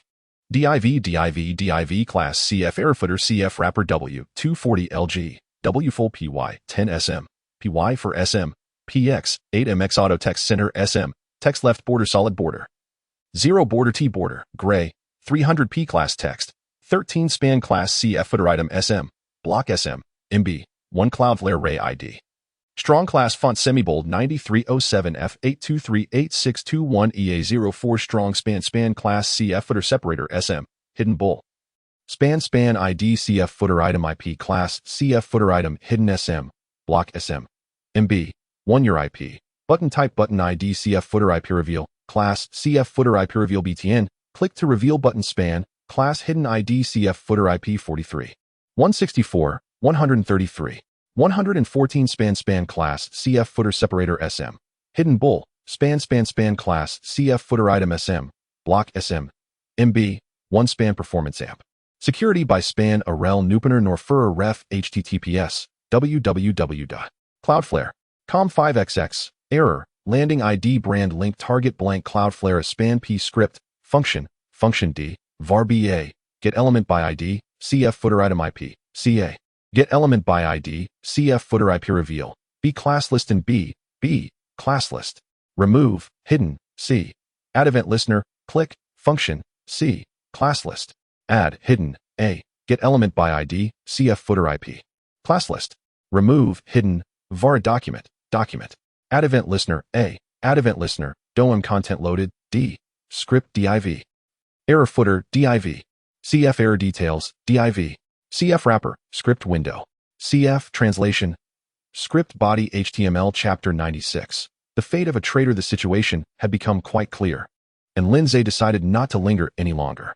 Gao Xingping, disinterested in idle chatter, gestured for Lindsay to take his leave, as he felt he could be of no assistance. It was evident that the perpetrator was the missing young attendant, and the next step was to apprehend him. In Lindsay's mind, the sequence of events at the Beiping Station was vividly reconstructed. They had first kidnapped the children of the owner of Wangxiangzai, using them as leverage to send an operative inside. This individual disguised himself as a young attendant serving the esteemed guests and approached Wu Xishu. When Wu Xishu entered the private room, his bodyguards remained outside the door. The operative either laced the tobacco with a substance or directly rendered Wu Xishu unconscious. Then, he wrapped a piano wire around Wu Xishu's neck, threading it through the chandelier. An accomplice waited outside the window. The attendant tossed the wire out, and the accomplice pulled forcefully, hoisting Wu Xishu aloft. Once his body made contact with the chandelier, he became ensnared. With another tug from outside, the slender piano wire strangled Wu Xishu, slicing through his neck with the ease of cutting tofu. Why was Wu Xishu standing? This must have been mere coincidence. At the moment his head was severed, muscle spasms likely caused his body to stiffen, and when he fell, he may have remained upright, or perhaps the attendant, seeing him rigid, playfully propped him up. The head was then wrapped and thrown out the window. The following morning, upon arriving at the patrol station, Lindsay was met with a cacophony of voices. Wang Xiaoshu was boasting loudly, spitting words with fervor. He exclaimed about Wu Xishu, who, relying on his ability to craft a few characters, had spent his days penning ambiguous articles. Imagine, if our people merely grumbled in private. What would those from the south think upon reading them? Consequently, the superior was incensed. This anger led to the summoning of a Taoist priest from Longhushan, who, it turned out, was neither performing rituals nor inspecting geomancy. The Taoist, having cultivated for centuries, possessed a remarkable skill in swordplay. The superior beseeched the Taoist, "Please, assist me in eliminating a foe. Upon successful completion, I shall restore the Longhushan temple and elevate your name within the Taoist community." The Taoist, thrilled by the prospect, consented. From afar, He formed a sword gesture, and with a piercing sound, a gleaming light shot skyward, heading straight for Beiping. As luck would have it, Wu Sishu was blissfully indulging in opium. Upon touching his neck, he found his head missing. Terrified, he thought, "Am I dead?" He managed to take a few steps before collapsing lifelessly. Listening intently, Lindsay swiftly interjected, "Wang Xiaoxiu, if you're not interested in being a patrol officer, you should consider telling stories on the bridge instead. Enough with the Daoist and flying swords. Return to your duties." Wang Xiaoxiu hurried over. "Linyi, you surely know the truth. Pray tell, how did Wu Sishu meet his end, and why was his head missing?" Lindsay glared. "He was murdered by a villain. Decapitated no less. This miscreant is no ordinary scoundrel and may still be lurking in the city. Patrol the streets with keen eyes and report any suspicious individuals immediately." The patrol officers filed out, thinking that upon encountering suspicious figures, they should guide them away. This was indeed a heroic endeavor. Upon entering his office, Nyo Sanner approached with tea. "Sir, we've received a wanted portrait from above, instructing a citywide manhunt." Lindsay glanced at it, contemplating whether to utilize a tracking card to locate this individual. However, he reconsidered, realizing that it bore no relevance to him, and decided against wasting the card. In the mountain city, Mao Dafeng approached Boss Dai with excitement. "Sir, news from Beiping indicates that Wu Sishu has been executed, quite literally beheaded, as the brothers at Beiping Station have done the deed." Boss Dai nodded, his expression shifting to one of delight. "At last, I can report back to the elder. Arrange for several newspapers to broadly cover this event, letting everyone witness the fate of a traitor." Yet, a shadow fell upon his face as he inquired, "Has he arrived in Beiping?" Mao Dafeng replied softly, "He departed the day before yesterday. He likely arrived today." With a sigh, Boss Dai lamented, "Killing a single Wu Sishu hardly matters in the grand scheme. But if this task is accomplished, the accolades will be monumental." Upon hearing of Wu Sishu's assassination, the military police commander Matsuzaki Naoto was infuriated. He mobilized all resources for a day and night, finally locating a filthy head near the Temple of Heaven. To the south lay Yongdingmen, and it was likely the murderer had disguised themselves and slipped out of the city. In the office, Matsuzaki berated Kitahara Ranjia and Saito mercilessly. "You fools. Incompetent. Stupid. You have utterly disgraced the military police headquarters. A significant cultural figure, essential to the goodwill between our two nations, has been brutally murdered right under our noses. How can we expect the Chinese to continue cooperating with us? How shall we fulfill the mission assigned by our headquarters? You've been responsible for counterintelligence for so long. How could you allow such an event to transpire? Your so-called search and capture is nothing but a joke. Do you know where the head was found? The Temple of Heaven." At this crucial moment, while the Imperial Army achieved significant breakthroughs in Shaanxi and Shanghai, it was also the most opportune time for a backlash from the Chinese populace. Their choice to assassinate Wu Sishu at this juncture was laden with ulterior motives. Matsuzaki then coldly commanded, "Deploy everyone, activate our informants, and scrutinize those who discuss this matter, particularly those reveling in this tragedy. Once identified, imprison them all, so they may witness the iron-fisted methods of the Imperial Japanese Army." Having vented his frustrations, Matsuzaki waved his hand. "Kitahara, remain. Saito, you may leave." Saito bowed and exited, while Kitahara remained standing. Matsuzaki said, "Let Saito investigate the Wu Sishu case. I have a more pressing matter for you. Arrange for the utmost protection for a certain individual. In a few days, I will hold a grand banquet to celebrate this person's induction. Be prepared, as high-ranking officers from the North China Army may also attend.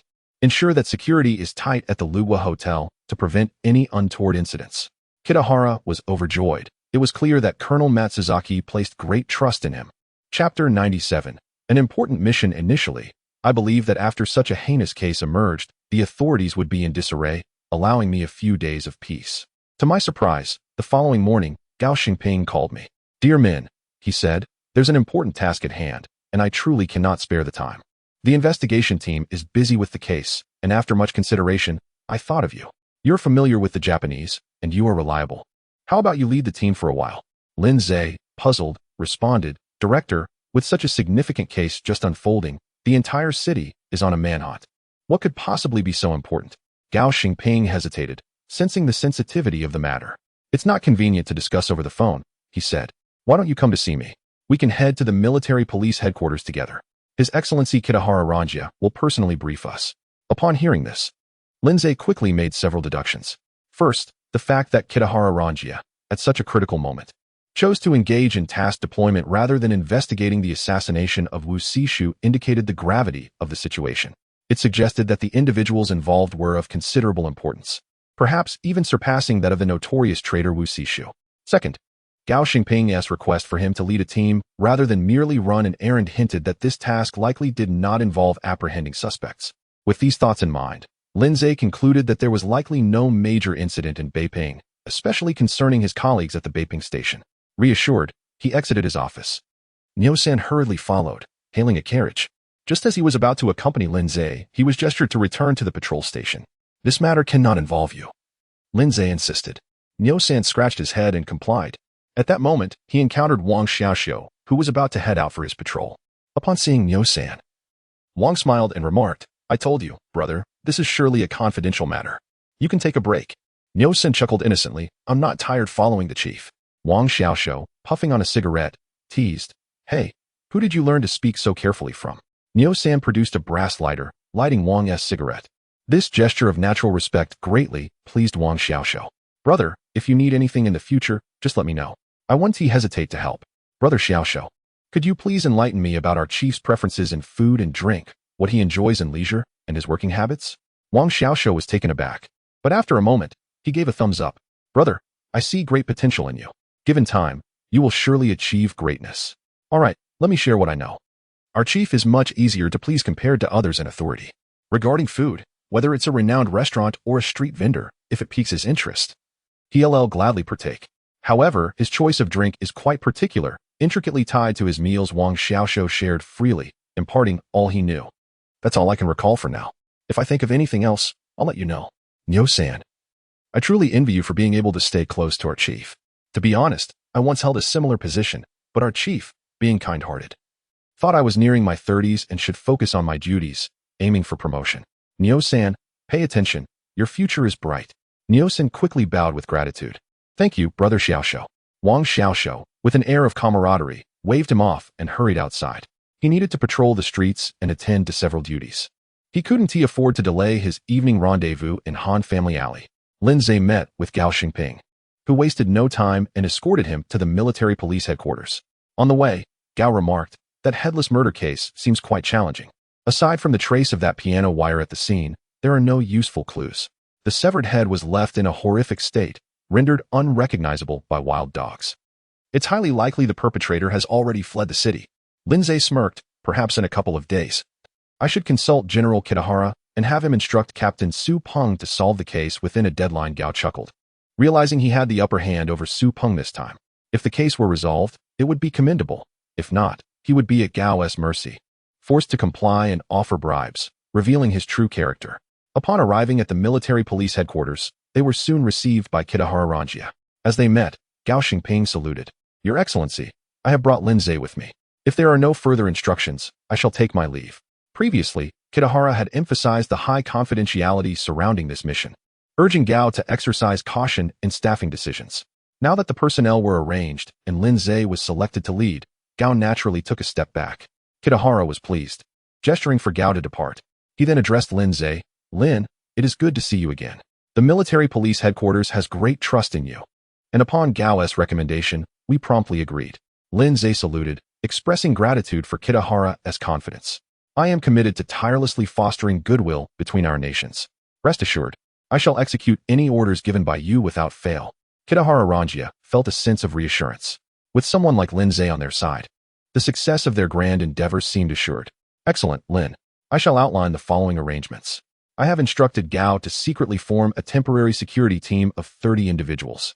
Within 2 days, you are to conduct a comprehensive security inspection of the Luwa Hotel, identifying and rectifying any vulnerabilities. In 2 days, on the evening of October 31st, we will host a grand banquet there. You will also be responsible for on-site security. There will be ample military police to assist you, but you must oversee the inner security personally." Lin Zhe, taken aback, realized the magnitude of the event. A banquet coupled with security duties suggested the presence of significant figures, or perhaps even the defection of a high-profile individual. If it were the latter, the Japanese would undoubtedly publicize it, especially following the recent death of Wu Xishu, creating a climate of fear among traitors who now desperately needed a prominent figure to rally around. Lin Zhe saluted again. "Your Excellency, rest assured, I will lead the team to the Luwa Hotel immediately to commence the security inspection. I will also prepare a comprehensive security plan for the banquet. along with contingency measures for any unexpected occurrences. I will present it to you for your review. Kitahara Ranjia repeatedly expressed approval, contemplating how unfortunate it was to confine such talent as Lin Zhe to a mere precinct. API call failed with status code 429. Doc type HTML. If LT IE7 HTML class Node.js IE6 oldie lang enus. And diff. If IE7 HTML class Node.js IE7 oldie lang enus. And diff. If IE8 HTML class Node.js IE8 oldie lang enus. And diff. If GT IE8 HTML class Node.js lang enus. And diff. Head title access denied generative language. Google APIs.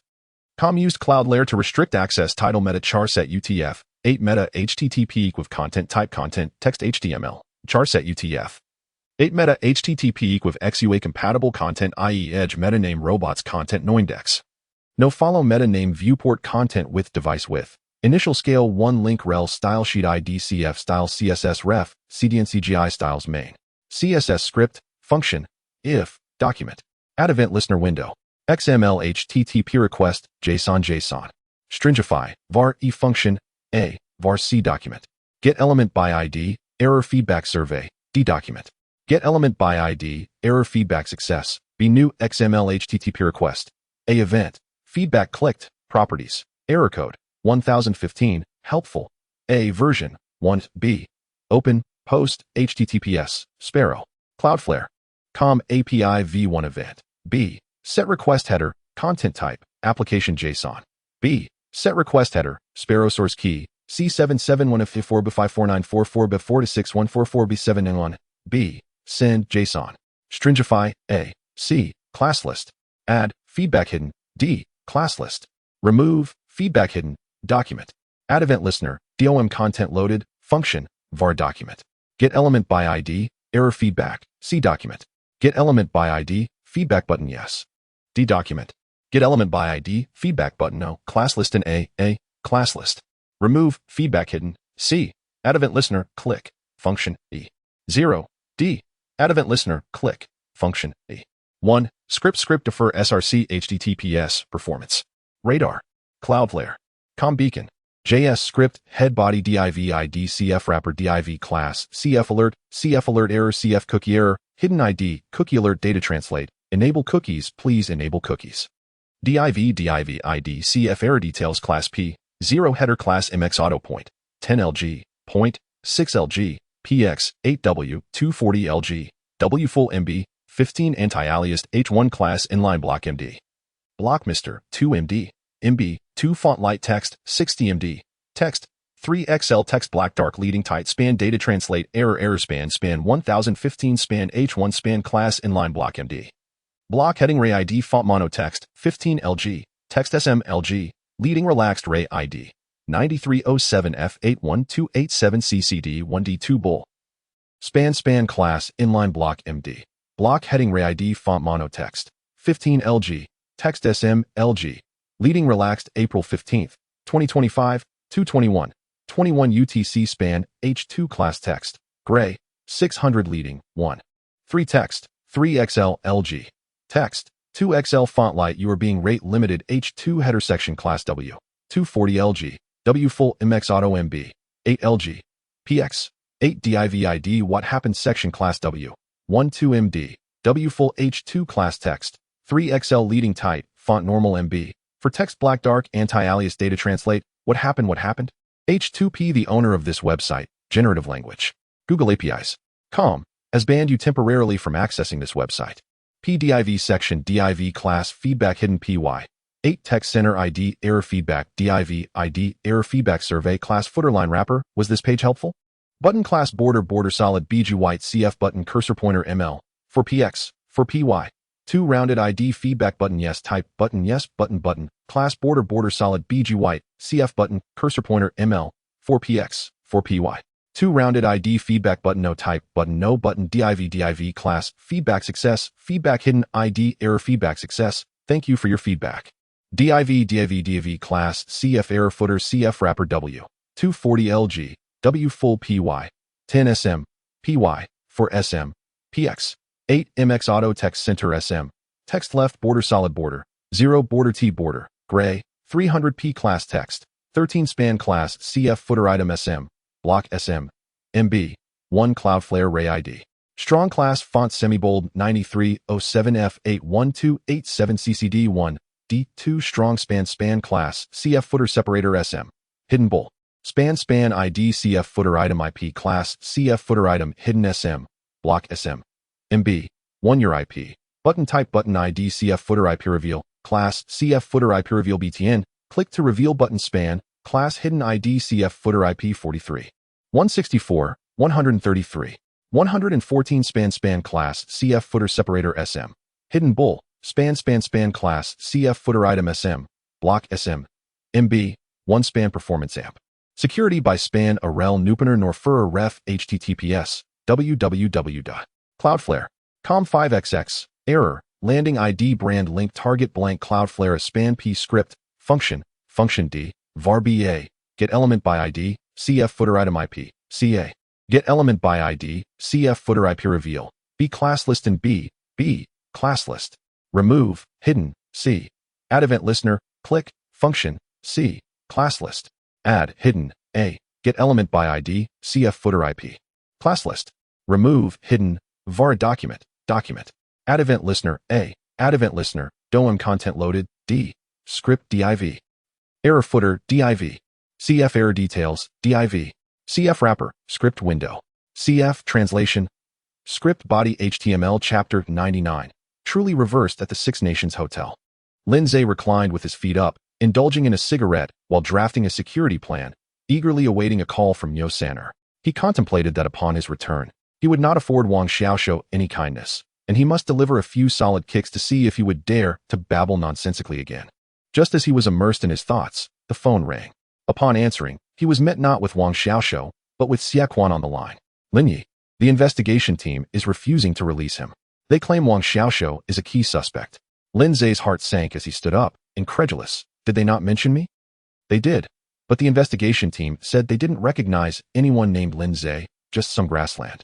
Fuming, Lindsay felt a surge of anger. Someone was intentionally provoking him, setting him up for a hefty reward. It dawned on him that Gao Xingping must have pressured Su Peng too fiercely, and this fool was now resorting to desperate measures, concocting malicious materials against him. Such actions, akin to accepting bribes under the guise of settling disputes, were commonplace among the officials, yet once documented, they would be deemed corruption. He promptly hung up and dialed Gao Xingping. On the other end, Gao was preparing to embrace his wife. Director Gao, it's me. Lin, what brings you here so late? Su Peng has detained my associate, claiming he is a significant suspect, and he is currently being interrogated by the investigation team. With a lowered voice, Lindsay added, "This man is my confidant. He is privy to the previous dealings concerning the little yellow fish." Upon hearing this, Gao immediately grasped the situation's gravity. "You must go to the investigation team right away. I will arrive shortly." Lindsay hung up and nonchalantly added a line to his security plan, stating, "The Six Nations Hotel, being street-facing, has been repeatedly targeted by thieves. It is imperative to seek someone with relevant experience to guide appropriate preventive measures against covert intrusions." With the plan complete, he had the Six Nations Hotel arrange transportation to the investigation team. After waiting briefly outside, Gao Xingping's vehicle arrived. Dressed in an overcoat and with a stern expression, he led Lindsay inside. The personnel present quickly saluted and greeted Gao. They proceeded to Su Peng's office. But the door was ajar, and no one was inside. Gao bellowed, "Where's Su Peng? Have him come and see me." A young aide from the investigation team's secretariat hurried off to find Su Peng. After a little over an hour, Su Peng strolled in leisurely. Upon seeing them, he put on a forced smile and clasped his hands. "Director Gao, what brings you here at this hour?" "Ah, and Director Lin, what can I do for you?" With a cold snort, Gao retorted, "Su Peng, why the arbitrary arrests? We are all part of the same system. This is becoming quite the spectacle, not a fitting end. Is it?" Su Peng pulled out a handkerchief to wipe the blood from his hands, displaying it to them. "My apologies, I just finished interrogating a suspect. Upon hearing of your summons, I rushed over. You see, the blood hasn't even dried yet. I wonder who you mean by arbitrary arrests." He then tossed the bloodied handkerchief onto the table, sneering, "As for arrests, I did catch someone today, but it was hardly arbitrary. This person has undeniable connections to Wu Sishu's assassination. Who knows, during the interrogation, we might uncover even more." Though he spoke confidently, Su Peng was internally anxious. The arrest of Wang Xiaoxiu was no mere coincidence. It had been meticulously planned for quite some time. With the backing of Zeiting and others, Gao Xingping had managed to seize control of several critical departments within the Capital Police Department. Director Su Qiao, having endured much, was now on the brink. He shared Su Peng's sentiment, keenly aware that if the perpetrator behind Wu Sishu's case remained elusive, Gao Xingping might take the opportunity to dismiss him as the investigation team leader. Thus, it was better to take a gamble, securing tangible evidence. Even if it did not topple Gao Xingping, would certainly weaken him. The Japanese would not dare to overtly support a corrupt official. If Gao Xingping relied on Zeiting, they aimed to escalate matters, making it difficult for Zeiting to openly side with him. Through numerous investigations, their focus turned to Lin Zhe, who had close ties with Gao Xingping and was undoubtedly involved in various corrupt dealings. However, apprehending Lin Zhe publicly posed significant risks, leading them to settle on Wang Xiaoshou instead. To their astonishment, this often disreputable man proved remarkably resilient, refusing to divulge anything, even under duress. Su Peng feigned calmness despite his mounting anxiety. Director Gao, Director Lin, you may leave. Given the nature of the Wu Sishu case, I cannot disclose any information. I must return to my interrogation. Gao's anger was palpable, causing him to tremble with rage. Lin Zhe, with a mocking laugh, seized Su Peng by his collar and unleashed a flurry of blows. The crisp sounds echoed through the room as Su Peng's face swelled into a grotesque shape. Ding! Detected malicious harm against a senior official. Reward, bulletproof, vest X1. Su Peng, stunned, could barely believe his eyes as he pointed a shaky finger at Lin Zhe. You dare to strike an officer. You are audacious. Lin Zhe grasped his outstretched finger and forcefully bent it upward, eliciting a sharp crack as Su Peng cried out in pain. Ding. Detected malicious harm against a senior official. Reward, stealth technique, intermediate. Significantly reducing the likelihood of being discovered while tailing. Su Peng clutched his injured hand, writhing on the ground in agony. Lin Zhe pressed his foot on Su Peng's head, drawing his firearm. Go on, Su team leader, continue your eloquence. Aren't you quite the talker? Why the outcry? Gao Xingping watched with relish, his thoughts echoing the sentiment of satisfaction. He envisioned himself delivering several resounding slaps to Su Peng, relishing the moment. Yet, Su Peng, despite his current state, was still a team leader, and the severity of the situation weighed heavily on Lin Zhe's youthful impetuosity. Just as Gao contemplated intervening to prevent Lin Zhe from going too far, a voice rang out from the doorway. How outrageous! Stop this at once! It was Su Qiao. Of average build and square face, sporting a mustache that might lead one to mistake him for a character from a literary work. He had rushed over upon receiving news, and upon witnessing his trusted aide Su Peng in such a state, he trembled with fury. This is truly outrageous. Publicly assaulting a senior official, seize this audacious scoundrel. Gao Xingping, ready to intervene, thought to himself that he must protect young Lin Zhe at all costs. Yet, he heard Lin Zhe defiantly proclaim, your mother's rebellion. Su, I have significant tasks at hand. After I finish this matter, I shall focus on you. No matter how formidable you think you are. You cannot withstand a hail of bullets, can you? You fancy yourself so grand. Let us see how many lives you truly possess. Once I've dealt with you, I'll surrender. Those deserving of death shall die, and those deserving of punishment shall be punished. API call failed with status code 429. Doc type HTML. If LT IE7 HTML class Node.js IE6 oldie lang ENUS. And if IE7 HTML class Node.js IE7 oldie lang ENUS. And if IE8 HTML class Node.js IE8 oldie lang ENUS. And if GT IE8 HTML class Node.js lang ENUS. And if head title access denied generative language. Google APIs. use Cloudflare to restrict access title meta charset UTF. 8 meta HTTP equiv content type content text HTML. Charset UTF. 8 meta HTTP equiv XUA compatible content edge meta name robots content noindex. No follow meta name viewport content with device width. Initial scale 1 link rel style sheet ID CF style CSS ref CDN styles main. CSS script function if document. Add event listener window. XML HTTP request JSON. Stringify var e function a var c document. Get element by ID error feedback survey d document. Get element by ID error feedback success b new XML HTTP request a event feedback clicked properties error code 1015 helpful a version 1 b open post HTTPS Sparrow Cloudflare API v1 event b set request header content type, application JSON. B. Set request header, sparrow source key, C771F54B54944B4 to 61444B7 B. Send JSON. Stringify. A. C. Class list. Add, feedback hidden. D. Class list. Remove, feedback hidden. Document. Add event listener, DOM content loaded, function, var document. Get element by ID, error feedback, C document. Get element by ID, feedback button yes. D document. Get element by ID, feedback button no. Class list in A, class list. Remove, feedback hidden, C. Add event listener, click, function, E. 0. D. Add event listener, click, function, E. 1. Script defer src https, performance. Radar, Cloudflare, ComBeacon. JS script, head body div ID cf wrapper div class, cf alert error cf cookie error, hidden ID, cookie alert data translate, enable cookies, please enable cookies. div ID cf error details class P. 0 header class mx auto point. 10 LG. Point. 6 LG, px. 8 W. 240 LG, W full MB. 15 anti-aliased H1 class inline block MD. Block Mr. 2 MD. MB. 2 font light text, 60 MD, text. 3 XL text black dark leading tight, span data translate error span 1015 span H1 span class inline block MD. Block heading ray ID font mono text, 15 LG, text SM LG, leading relaxed ray ID, 9307 F8606 2448 B5 bull. Span class inline block MD.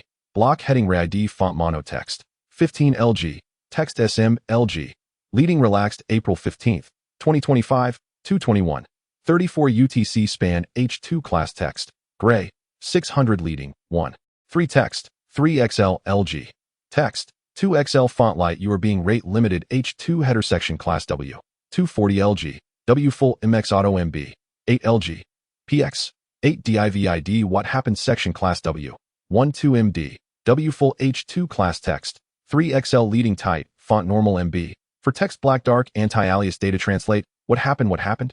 H2P the owner of this website, generative language. Google APIs. Com has banned you temporarily from accessing this website. PDIV section div class feedback hidden PY. 8 text center ID error feedback div ID error feedback survey class footer line wrapper. Was this page helpful? Button class border solid BG white CF button cursor pointer ML. For PX. For PY.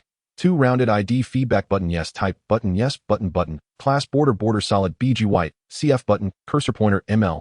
For PX. For PY. 2 rounded ID feedback button no type button no button div class feedback success feedback hidden ID error feedback success. Thank you for your feedback. div class CF error footer CF wrapper W. 240 LG. W full PY. 10 SM. PY. For SM. PX. 8 MX auto text center SM. Text left border solid border. 0 border T border. Gray. 300p class text. 13 span class CF footer item SM. Block SM. MB. 1 Cloudflare ray ID. Strong class font semi-bold 9307 F8606 2448 B5 E strong span class CF footer separator SM. Hidden bull. Span ID CF footer item IP class CF footer item hidden SM. Block SM. MB. 1 your IP. Button type button ID CF footer IP reveal. Class CF footer IP reveal BTN. Click to reveal button span. Class hidden ID CF footer IP 43. 164. 133.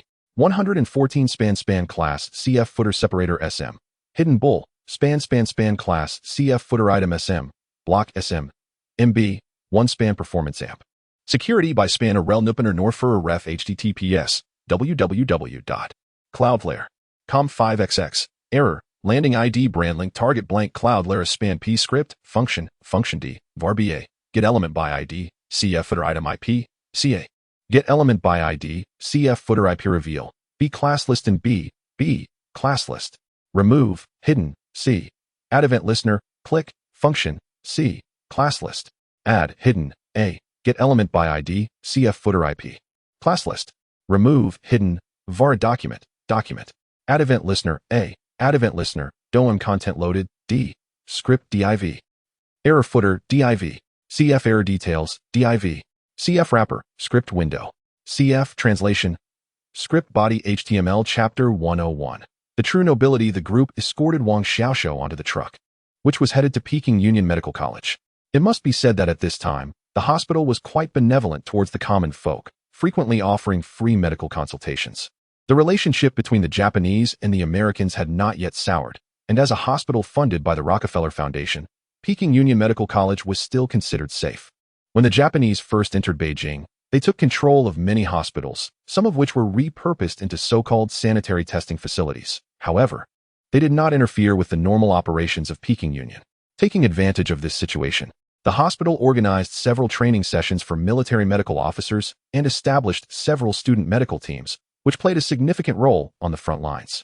Mr. Li, the acting general affairs officer of Peking Union, maintained considerable contact with the Red Zone, often secretly supplying medicines and medical equipment to the border areas. Although Wang Xiaoxiu was severely beaten, his injuries appeared to be primarily external and should not be difficult to treat. At most, he would need to rest in bed for a few months. Watching Wang Xiaoxiu being taken away, Gao Xingping pulled Lin Zhe aside. The common folk, I fear, will find it hard to conclude this matter. It seems we have reached a breaking point. While you have temporarily suppressed Su Qiao and Su Peng with the influence of Bei Yuanlan, if we do not escalate this to a life-and-death struggle, it may be challenging to settle this amicably. Lin Zhe handed Gao a cigarette, lighting it for him before igniting his own. Director, Su will resort to blackmail. Should we not do the same? Once we finish this task, I will have someone follow Su daily. If he chooses to play dirty, let him not blame us for our lack of courtesy. Gao Xingping pondered for a moment and remarked, we must proceed cautiously. After all, I have only recently joined the department, and there are others with greater seniority. It seemed Gao, ever ambitious, was even contemplating toppling Su Qiao to advance his own position. Frankly, this appeared quite implausible. Even if Su Qiao were ousted, it would merely solidify Gao's hold over the investigation team, which was already a considerable achievement. The investigation team was, aside from the Japanese garrison and the military police headquarters, the last remaining quasi-military force within the city, armed and formidable. After concluding the conversation, Gao Xingping took a deep drag from his cigarette and declared, if only I had another year or two, matters would be much simpler. That damn Su Peng is like a wild dog that cannot be tamed. I had thought I had subdued him, yet he has resurfaced to bite again. Lin Zhe nodded knowingly. You've only been feeding him for a few months. Su has been nurturing him for years. Nevertheless, we shall not engage in frivolities with him any longer. Let us target his financial resources first. If we do not leave him severely injured this time, he will never comprehend your might. Gao Xingping, discarding his cigarette, replied, I will handle this matter. You, Lin Zhe, must not be swayed. Focus on your duties and ensure the Japanese are satisfied. That is our foundation for survival at present. With a sense of clarity, Gao's perspective was commendable. After bidding farewell, Lin Zhe returned to the Luhua Hotel. The truck had delivered Wang Xiaoxiu to the hospital, and after a prolonged wait, he finally managed to hail a rickshaw. The driver was an elderly man, with a dilapidated cart whose paint was worn and chipped, revealing the wood beneath. At this stage in a rickshaw puller's life, one often found them aged and frail by their 40s, having run tirelessly without adequate nourishment. In the past, a full day's toil could yield a meal, but now, with the arrival of the Japanese, the situation had changed drastically. Prices had soared, and every industry faced significant challenges. Fewer people were hiring rickshaws.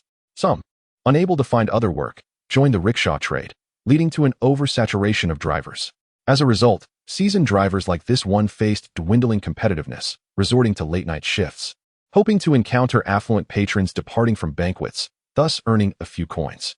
Yet, on less fortunate nights, they risked running into drunken Japanese soldiers, who might demand rides to barracks or other destinations, resulting in no pay and potential violence. Upon picking up Lin Zhe, the old man felt a flicker of joy. However, this excitement was tempered by his inability to speed, forcing him to lean forward, feigning exertion. Upon reaching the Luhua Hotel, the driver was drenched in sweat, and the evening breeze sent shivers through him. Lin Zhe tossed him a silver dollar. The old rickshaw puller, disheartened, lamented, Sir, I cannot make change for this. Lin Zhe waved him off. No need, just go. The driver bowed repeatedly, grateful, departing with thoughts of purchasing 2 pounds of mixed flour, allowing him a few meals. Entering the hotel, Lin Zhe found the security personnel had concluded their duties for the day, and several leaders approached to report. Mr. Lin, we have conducted inspections based on the blueprints. The main entrance appears free of major hazards. We can position vehicles about 10 meters from the door to create a checkpoint. facilitating the inspection of incoming personnel while preventing any assaults on the entrance. As they spoke, they pointed out details on the blueprints. On either side of the building, there are 2 external staircases designed for fire safety, yet they could easily be exploited by malefactors. Additionally, there are 2 spacious side doors leading to the kitchen, which are regularly used for deliveries, and a maintenance passage for electrical equipment. Although this area is not connected to the main hall or banquet hall, posing minimal risk. Lindsay nodded, accepting the blueprints. Thank you for your hard work, everyone. Let us conclude early today. Tomorrow, we shall continue our thorough inspections, ensuring no detail is overlooked. Especially within the banquet hall, no hair shall be spared. The group hastily complied, eager to avoid offending the influential figure associated with the Japanese. After dismissing them, Lindsay returned to his room. Manager Dalmo, not one to squander an opportunity for goodwill, sent over an exquisite late-night meal and a bottle of red wine. Personally serving Lindsay, General Lin, might you desire some entertainment this evening? We have beautiful southern ladies from your country, as well as lively and generous northern girls. If you wish to experience foreign charm, we even have genuine Russian noblewomen among us. Lindsay declined the offer. Dalmo, presuming Lindsay was merely shy about his official duties, pressed on, you need not worry. Even the officers from the garrison and military police headquarters frequently indulge here. Feigning casual interest, Lindsay lit a cigarette and replied with a smile. Are they not under strict management? How do they find leisure here? Dalmo flashed a knowing smile. Not the common soldiers, of course. These are officers of rank or civil servants. Lindsay nodded appreciatively. Thank you, Manager Dalmo. But I am quite fatigued from today's events. Perhaps another time. Of course, General Lin. Should you require anything, do not hesitate to call upon us. I wish you a restful night, he said before discreetly taking his leave. Chapter 102. The Grand Banquet after 2 days of relentless efforts. Lindsay and his team had nearly turned the Six Nations Hotel upside down, even lifting the banquet hall carpet for inspection. On the daytime of the 31st, Beiyuan Ranjia came personally to conduct a check and expressed great satisfaction with Lindsay's work. Lindsay reported on the security plan for the evening. All entrances and exits would be guarded by dedicated personnel, including the staff corridors and the fire escape stairs on either side of the exterior walls. At the hotel's main entrance, several vehicles would form a checkpoint, where guests would undergo inspections, and after entry, the cars would be arranged sequentially, effectively surrounding the grand entrance. More than 10 individuals would patrol the area until the banquet concluded and all guests had departed. Beiyuan Ranjia nodded with approval, saying, Lin, you are remarkably meticulous and capable. Recalling recent events, he inquired about Lindsay's subordinate. Lindsay explained, he was injured by Su Peng. To be candid, this is merely a struggle between Director Su Qiao and Director Gao. My subordinate is an unfortunate victim caught in their conflict. Regrettably, I had intended for him to check for any potential infiltration risks in the upper floors, but now he is hospitalized and unable to assess the situation. Beiyuan Ranjia refrained from commenting on the internal strife of the capital's police department, as such conflicts were, in fact, to their advantage. Instead, he became intrigued by Wang Xiaoshou, inquiring, is he a security expert? Lindsay chuckled, he was once a thief. Beiyuan Ranjia laughed heartily, patting Lindsay's arm. Indeed, even those skilled in petty theft have their uses. This reflects the wisdom of your ancestors. It seems you comprehend it well. As night fell, the grand banquet commenced. The invited guests arrived in droves, creating a magnificent spectacle with many prominent figures present. Numerous individuals from the capital's police department were also in attendance, including Su Qiao and Gao Xingping, who appeared as if they were the closest of brothers, engaged in jovial conversation. Su Peng arrived, his face swollen, casting a cold glance at Lindsay, who was responsible for security at the venue. Lindsay responded by pointing 2 fingers at Su Peng's eyes, causing him to lower his head in fear and slink away. The Japanese contingent was even more formidable. Lord Matsuzaki Naoto graced the occasion with his presence, and it was rumored that General Tarachi Shuchi was supposed to deliver a speech, but could not attend due to the ongoing war. However, leaders from various departments of the North China Army Command were present. Some brought companions, while others did not. Those without dates were unconcerned, as the Six Nations Hotel provided a selection of international dancers, all of whom underwent rigorous scrutiny, ensuring their safety. Many young Japanese officers were drawn to a dancer named Li Mingna.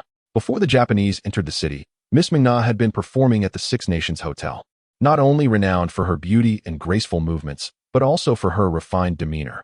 It was said that she hailed from a prominent family in the South, but after her father's misfortune in rubber stock trading, they fell into hardship, leading her to a life of performance. Despite her profession, she maintained a sense of decorum. never rumored to have spent the night with anyone or gone out with suitors. The more virtuous she appeared, the more people flocked to her. Previously, affluent young men from Beiping and foreign dignitaries pursued her. Now, it was the Japanese who sought her attention.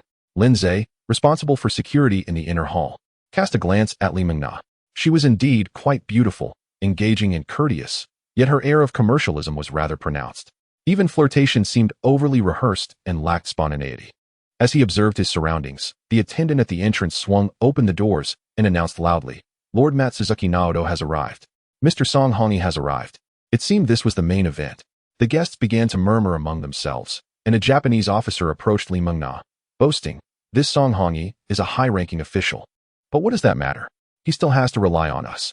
Ah, Miss Mingna, the commander says I've performed admirably, and I will soon be promoted. Unlike them, I am not married. In Japan, they all have wives." Li Mingna's eyes widened, her mouth agape, then she covered it with her right hand, astonished. "You can speak Japanese? Really, Chiki-kun? You are truly impressive. You are so young and already an officer, and now you will be promoted." Chike Yudo, witnessing his idol's reaction, felt his heart melt. He awkwardly rubbed his hands together, saying, "Oh, it's nothing much, haha. Thank you for the compliment, Miss Mingna." While Chike was busy courting, Matsuzaki Naoto took to the podium, addressing the assembly. "Good evening, everyone.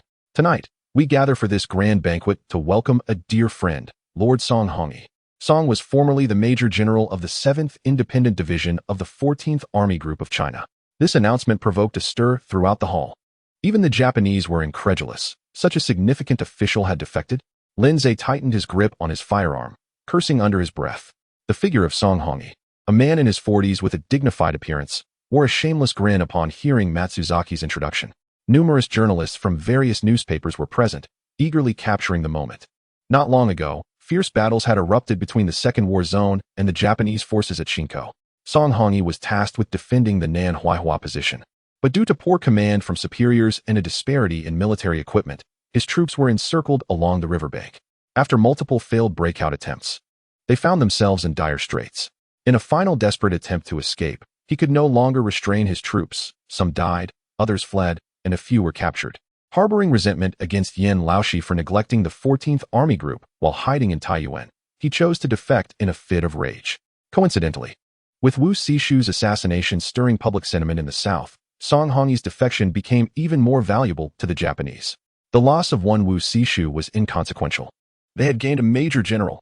Moreover, Song Hongi, wielding considerable influence and possessing vital military secrets of the Second War Zone, was now a key asset. Despite the primary cities of Sanjin falling under Japanese control, the North China Army intended to launch a pacification campaign to eradicate the remnants of the Second War Zone and the Red Zone in Sanjin. General Terachi Shuchi had personally issued orders for Song Hongi to publicly swear allegiance. Once he did, he would be embraced without suspicion and integrated into the North China Army staff to guide security operations in Sanjin. API call failed with status code 429. Doc type HTML. If LT IE7 HTML class Node.js IE6 oldie lang enus.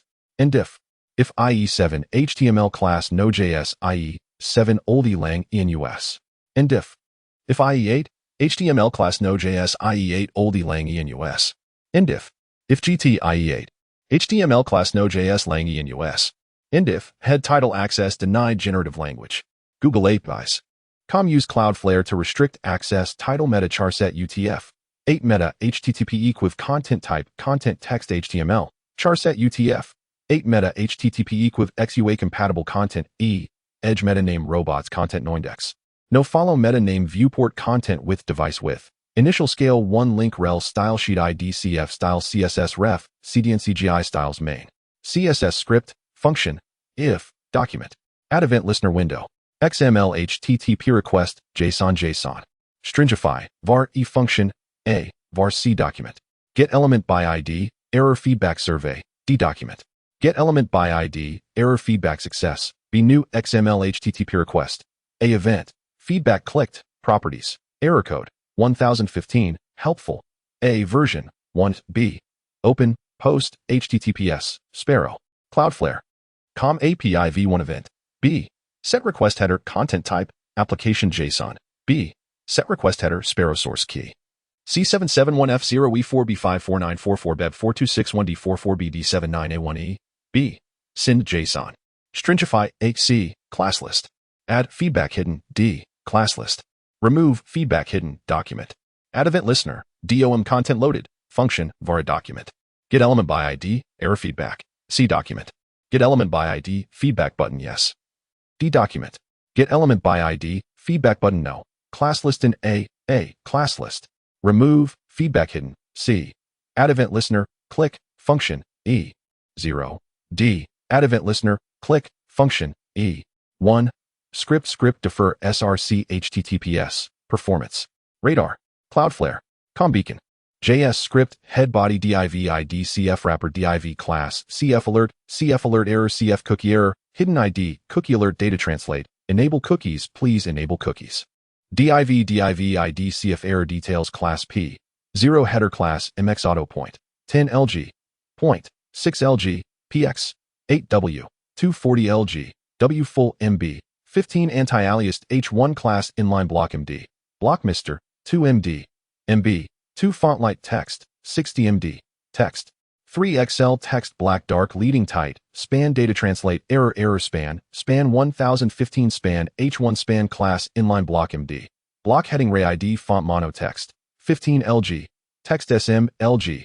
leading relaxed ray id 9307 f08 b5 ebol span class inline block md block heading ray id font mono text 15 lg text sm lg leading relaxed April 15th 2025 221 41 UTC span H2 class text gray 600 leading 1 3 text 3 XL LG text 2 XL font light you are being rate limited H2 header section class W 240 LG W full MX auto MB 8 LG PX 8 DIVID what happened section class W 12 MD W full H2 class text 3 XL leading tight font normal MB for text black dark anti-alias data translate what happened H2P the owner of this website generative language Google APIs com has banned you temporarily from accessing this website.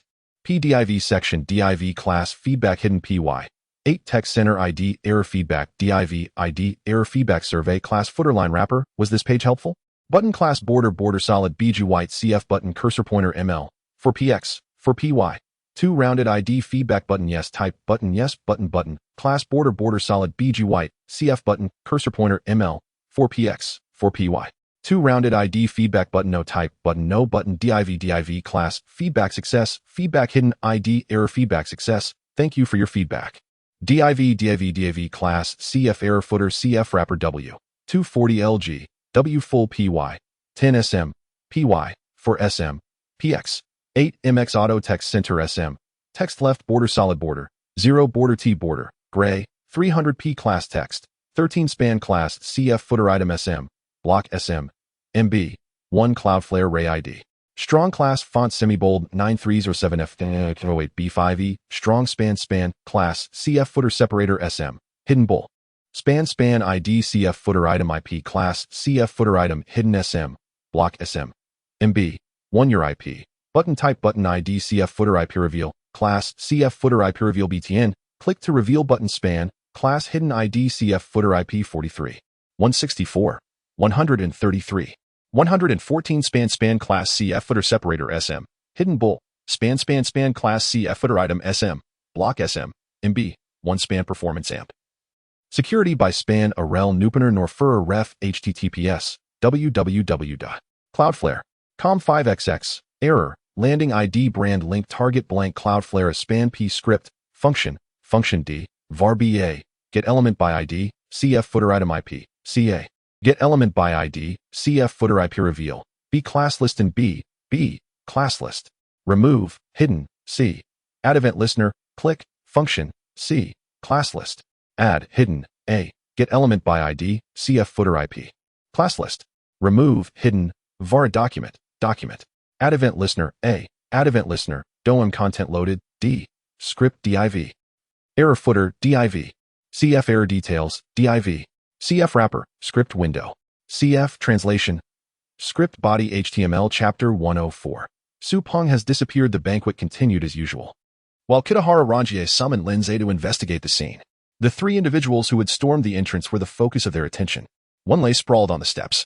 having attempted to breach the hotel amidst the chaos. With the cover of his two comrades, he had even managed to penetrate the outer sentry post, only to be shot dead by the security personnel at the entrance. The other two were found behind a Ford vehicle, their bodies riddled with bullets that had pierced through the car's frame. They were robust men in their 30s, their hands marked with gun calluses, unmistakable signs of seasoned gunmen. The Ford in question was an ordinary model, marked with a dealership's insignia. Kitahara ordered 2 military police to seal off the dealership immediately, interrogating everyone there to uncover who had rented the vehicle. However, he realized this line of inquiry would likely yield little, as it was probable that one of the 3 men had rented it themselves. Nevertheless, the investigation had to proceed. What if something useful could be uncovered? As Kitahara examined the bodies, he inquired, "Lin, what are your thoughts?" After a moment's reflection, Lin Zhe concluded that the trio had targeted Mr. Song, albeit without reliable intelligence. They were evidently unaware of the security measures in place at the Lugua Hotel. Otherwise, their reckless approach would have been unfathomable. Had they not encountered the row of cars set up as a checkpoint, they might have successfully stormed the hall. If this assault was orchestrated by rivals in Beiping, they must have sensed that key figures were gathering at the Lugua Hotel today, perhaps gleaning information from an invited guest about the grand banquet, leading them to speculate that Song Hongyi would likely attend. The urgency to act during this event might stem from the military police's exceptional protection of Song, leaving the assailants with no other opportunity to strike. Unfortunately for them, the security measures at the banquet were too stringent, resulting in their demise. Kitahara nodded, discovering several grenades on the deceased. Your analysis is astute. They intended to infiltrate the hall and detonate these grenades. But would that truly have killed Mr. Song? Shortly thereafter, a military policeman reported that the security personnel in the power supply room had been knocked unconscious, and indeed, someone had sabotaged the diesel generator supplying electricity to the hotel, plunging it into darkness. Kitahara remained silent, then proceeded to examine the body found in the fire escape. This individual appeared younger, perhaps in his mid-20s, having been shot in the chest and fallen headfirst on the stairs. Upon inspecting his palm, he noticed distinct black grease. After a few moments of contemplation, Kitahara began to piece together the sequence of events. 4 assailants had been involved. One was responsible for sabotaging the power supply, while the other 3, seeing the lights extinguished in the hotel lobby, charged through the checkpoint as a diversion. The true assassin, the one who disabled the power supply, had likely planned to slip into the hotel via the fire escape amid the ensuing chaos, blending in with the crowd, waiting for the power to be restored to facilitate his assassination attempt. Donning white gloves, Kitahara resumed his search of the body, only to discover that they had stationed multiple guards at the fire escape, and he had been apprehended while attempting to kill the guard and force his way inside. In the struggle, he had been killed. In addition to the murderer's pistol, Kitahara uncovered a compact handgun. A smile crept across his face. The reputation of the military police headquarters as a formidable force was well earned. It was clear that this was yet another scheme orchestrated by the remnants of the Revival Society, which had survived despite previous purges in Beiping. Kitahara mused that perhaps they had learned of Mr. Song's allegiance to them from their so-called Second War Zone and had dispatched operatives into Beiping to arrange an assassination. How absurd. Did they truly believe that eliminating Mr. Song would alter their continuous defeats on the battlefield? Lin Zhe concurred. Indeed, it's perplexing how they think. Yet their folly only serves to bolster your achievements, Commander Kitahara. Your investigation into the assault on the Lugua Hotel has been completed in no time, earning you the title of the military police's premier detective. Flattery is always welcome. Kitahara replied with amusement. Lin, if you apply yourself diligently, in time, you too may develop the keen insight to extract useful information from any scene, just as I have. Lin Zhe saluted. Commander Kitahara, you are my mentor. Everyone has a tendency to relish the role of instructor. Upon hearing this, Kitahara took pride in his position, elaborating on his analysis with fervor. As he spoke, his expectations for Lin Zhe grew, and he increasingly desired to transfer him to the military police headquarters. After indulging in this moment of pride, Kitahara waved his hand. Lin, you will assist me in this investigation. As for the security detail at the scene, let Su Peng take responsibility. He has arrived, hasn't he? He then instructed an aide to summon Su Peng. Standing outside, Lin Zhe shared a cigarette with Kitahara, exchanging jovial banter. During their conversation, Kitahara recounted amusing anecdotes from his youth with Mr. Miyamoto, clearly treating Lin Zhe as a confidant. After some time, Kitahara's patience waned. It's taking too long. Where is Su Peng? What could possibly be the holdup? How can we establish the Greater East Asia Co-Prosperity Sphere with such an efficiency? Just as he was about to express his frustration, his aide rushed in, breathless, reporting, Lieutenant, We have not located Su Peng. What? Kitahara tossed away his cigarette, delivering a couple of sharp slaps across the aide's face. You fool. The aide stammered in response as Kitahara stormed into the banquet hall, scanning the room. He did not spot Su Peng. His expression darkened as he turned to Lindsay. Has this area been secured since the banquet commenced? Lindsay nodded. According to our security plan, every entrance and exit has been manned since the event began. Kitahara directed personnel to interrogate every security guard at the entrances. But none had seen Su Peng. They proceeded to search the restrooms and rooms on the upper floors of the Lugua Hotel. Even after the banquet concluded, there was still no sign of Su Peng. Furious, Kitahara pondered whether Su Peng might be an insider, having sensed something amiss and escaped through a window. Lin, quickly, take a team back to the detective squad to search. The others can remain here for security. I will lead a squad of military police to Su Peng's residence. Lindsay thought to himself, search all you want. Even if you turned Beiping upside down, you would not uncover Su Peng's whereabouts. Chapter 105. A living demon. Having received orders from Beiyuan Lanjie, he had no choice but to lead his team to the investigation unit. Upon arrival, the guards at the entrance recognized Lindsay and his entourage and dared not impede their progress. Lindsay strode inside, navigating the familiar corridors until he reached Su Peng's office, which he forcefully kicked open. The personnel in the investigation unit gasped at the sight. Was this Lindsay truly so formidable? Just days prior, he had brutally beaten Captain Su, and now it seemed he was here to wreak further havoc in his office. This promised to be quite a spectacle. Look, isn't that Lindsay? I heard he left Captain Su battered and bruised, even with Director Su present, who didn't dare to utter a word. Of course, he has the backing of the Japanese. No matter how powerful Director Su is, he must heed their commands. This truly exemplifies the harsh reality of our world. Those with power can dictate terms, while those like our Captain Su, after a lifetime of toil to reach his position, find themselves at the mercy of a mere youth. What a disgrace. As the crowd grew, Lindsay boldly addressed them. Su Peng has mysteriously vanished, and the higher-ups suspect him of treason. No one is to leave the investigation unit. All captains, both team and squad leaders, are to remain here on standby for questioning. Shock rippled through the assembly, particularly among Su Peng's sycophants, who broke into a cold sweat at the proclamation.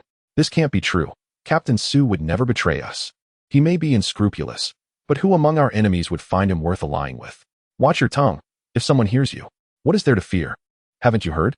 Captain Su is missing. Perhaps Lindsay himself is responsible. Enough of your nonsense. Even Lindsay, for all his arrogance, wouldn't dare kill a captain of the investigation unit. Besides, Su Peng never goes anywhere without his men. It's likely he simply fled. Regardless of whether Su Peng was indeed a traitor or the reason for his disappearance, the mere presence of Lindsay, known for his ruthless reputation, spoke volumes about the severity of the situation. A deputy captain approached, bowing and nodding. Lindsay, may I inquire how Captain Su simply vanished? Lindsay shot him a withering glance and delivered a sharp slap. What makes you think you can pry into my affairs? Notification. Detected unauthorized violence against a colleague. Reward. Su Peng's treasure map. Captain Su has amassed considerable wealth over the years, opting to hide it in an abandoned estate rather than trust banks. The slap rendered the room silent. Lindsay continued. The order from the gendarmerie headquarters came directly from Major Beiyuan. Su Peng is implicated in a major case and has now inexplicably disappeared. How is that not treason? All squad leaders and above are to return to their offices and submit a self-examination report detailing interactions with Su Peng within the hour. Anyone who dares to be careless is undoubtedly an accomplice of Su Peng. With that, Lindsay's gaze swept across the room. Should he uncover any of Su Peng's conspirators here, they would be taken to the gendarmerie headquarters, where they would find themselves on the receiving end of the same interrogation tactics they once wielded against others. Upon hearing this, the crowd scattered like frightened rats. They were accustomed to their domineering ways, extorting and bullying others, but one thing terrified them above all else: the Japanese. Lindsay entered Su Peng's office and began a meticulous search. Starting with important documents, he discovered a significant number of concealed files, including cases involving resistance members. It was clear that Su Peng had been leveraging these cases for extortion, but now, these very documents had become incriminating evidence. In the desk drawer, he found some foreign currency, which he deemed insignificant compared to the treasure awaiting him. After counting, he gathered a handful of notes and distributed them among his loyal followers, who were delighted by his generosity. After about an hour, the squad leaders began presenting their reports, though a few arrived empty-handed, looking despondent. Upon inquiry, it became evident that they could not read. This illustrated the extent of chaos within the investigation unit. It was clear these individuals had risen through the ranks via bribery. If Captain Su could extort, so too could Lindsay. He slammed his hand on the desk. How can you hold a position of authority when you cannot even read? You are clearly Su Peng's confidant and likely aware of his treachery. Bring them in. The moment Lindsay called out, his men, invigorated after sharing in the spoils, rushed into the office. Take these individuals out and give each of them 40 lashes. Let us see if they confess. Though these security personnel were not accustomed to interrogation, they were all too familiar with the use of force. They retrieved sturdy batons from the equipment room and proceeded to beat the illiterate squad leaders, who quickly succumbed to the pain, crying out for mercy. One small man, unable to endure, shouted, "I have information to report to Lindsay." Lindsay allowed him to approach, and the frail man entered the office. "Lindsay, may I please call home? I've come to realize, under your guidance, that I have been foolish, exploiting my position for personal gain. I must confess, all that money I acquired was ill-gotten. It must be dealt with by you." Lindsay chuckled. "Despite your lack of education, it seems you possess a keen understanding of the situation. Take him to make the call." Notification: detected extortion of others. Reward: 10 boxes of penicillin. This is a valuable commodity.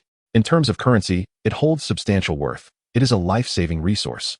Observing the frail squad leader, the others soon understood the situation and clamored to report their own affairs, lining up to make calls home. Before long, they began delivering bribes. There were envelopes filled with cash, boxes of small fish, and even direct bank deposit slips. For those who offered meager sums, Lindsay ordered, "These individuals appear to be die-hard loyalists. They need to be punished further. Keep beating them." As the cries of anguish echoed from the courtyard, the members of the investigation unit trembled in fear. This man was even more ruthless than Su Peng. He was, without a doubt, a living demon. API call failed with status code 429. Doc type HTML. If LT IE7 HTML class Node.js IE6 oldie lang enus. And if IE7 HTML class Node.js IE7 oldie lang enus. And if IE8 HTML class Node.js IE8 oldie lang enus. And if GT IE8 HTML class Node.js lang enus. And if head title access denied generative language. Google APIs. use Cloudflare to restrict access title meta charset UTF. 8 meta HTTP equiv content type content text HTML. Charset UTF. 8 meta HTTP equiv XUA compatible content i.e. edge meta name robots content noindex. No follow meta name viewport content width device width. Initial scale 1 link rel style sheet ID CF styles CSS ref CDN CGI styles main. CSS script function if document. Add event listener window. XML HTTP request JSON. Stringify var e function a var c document. Get element by ID error feedback survey d document. Get element by ID error feedback success. B new XML HTTP request. A event feedback clicked properties error code 1015 helpful A version 1 B open post HTTPS Sparrow Cloudflare com API v1 event. B set request header content type application JSON. B set request header Sparrow source key C7715F4B54944B4 to 6144B7N. B send JSON. Stringify C class list. Add feedback hidden D class list. Remove feedback hidden document. Add event listener DOM content loaded function var document. Get element by ID error feedback C document. Get element by ID feedback button yes D document. Get element by ID feedback button no class list in A class list. Remove feedback hidden C. Add event listener click function E 0 D. Add event listener click function E 1 script defer src https performance radar Cloudflare Beacon JS script head body div id cf wrapper div class cf alert error cf cookie error hidden id cookie alert data translate enable cookies please enable cookies div id cf error details class p 0 header class mx auto point 10 lg point 6 lg px 8w 240 lg w full mb 15 anti-aliased h1 class inline block md block mr 2 md mb 2 font light text 60 md text 3 xl text black dark leading tight span data translate error span 1015 span h1 span class inline block md block heading ray id font mono text 15 lg text sm lg leading relaxed ray id 9307 Fate F467 ED8B5 bull. Span class inline block MD. Block heading Ray ID font mono text. 15 LG. Text SM LG. Leading relaxed April 15th, 2025, 221. 57 UTC span H2 class text. Gray. 600 leading. 1. 3 text. 3XL LG. Text. 2XL font light. You are being rate limited H2 header section class W. 240 LG. W full MX auto MB. 8 LG. PX. 8 DIVID what happened section class W. 12 MD. W full H2 class text. 3XL leading tight. Font normal MB. For text black dark anti-alias data translate. What happened? H2P the owner of this website. Generative language. Google APIs. Com. Has banned you temporarily from accessing this website. PDIV section DIV class feedback hidden PY. 8 text center ID error feedback DIV ID error feedback survey class footer line wrapper. Was this page helpful?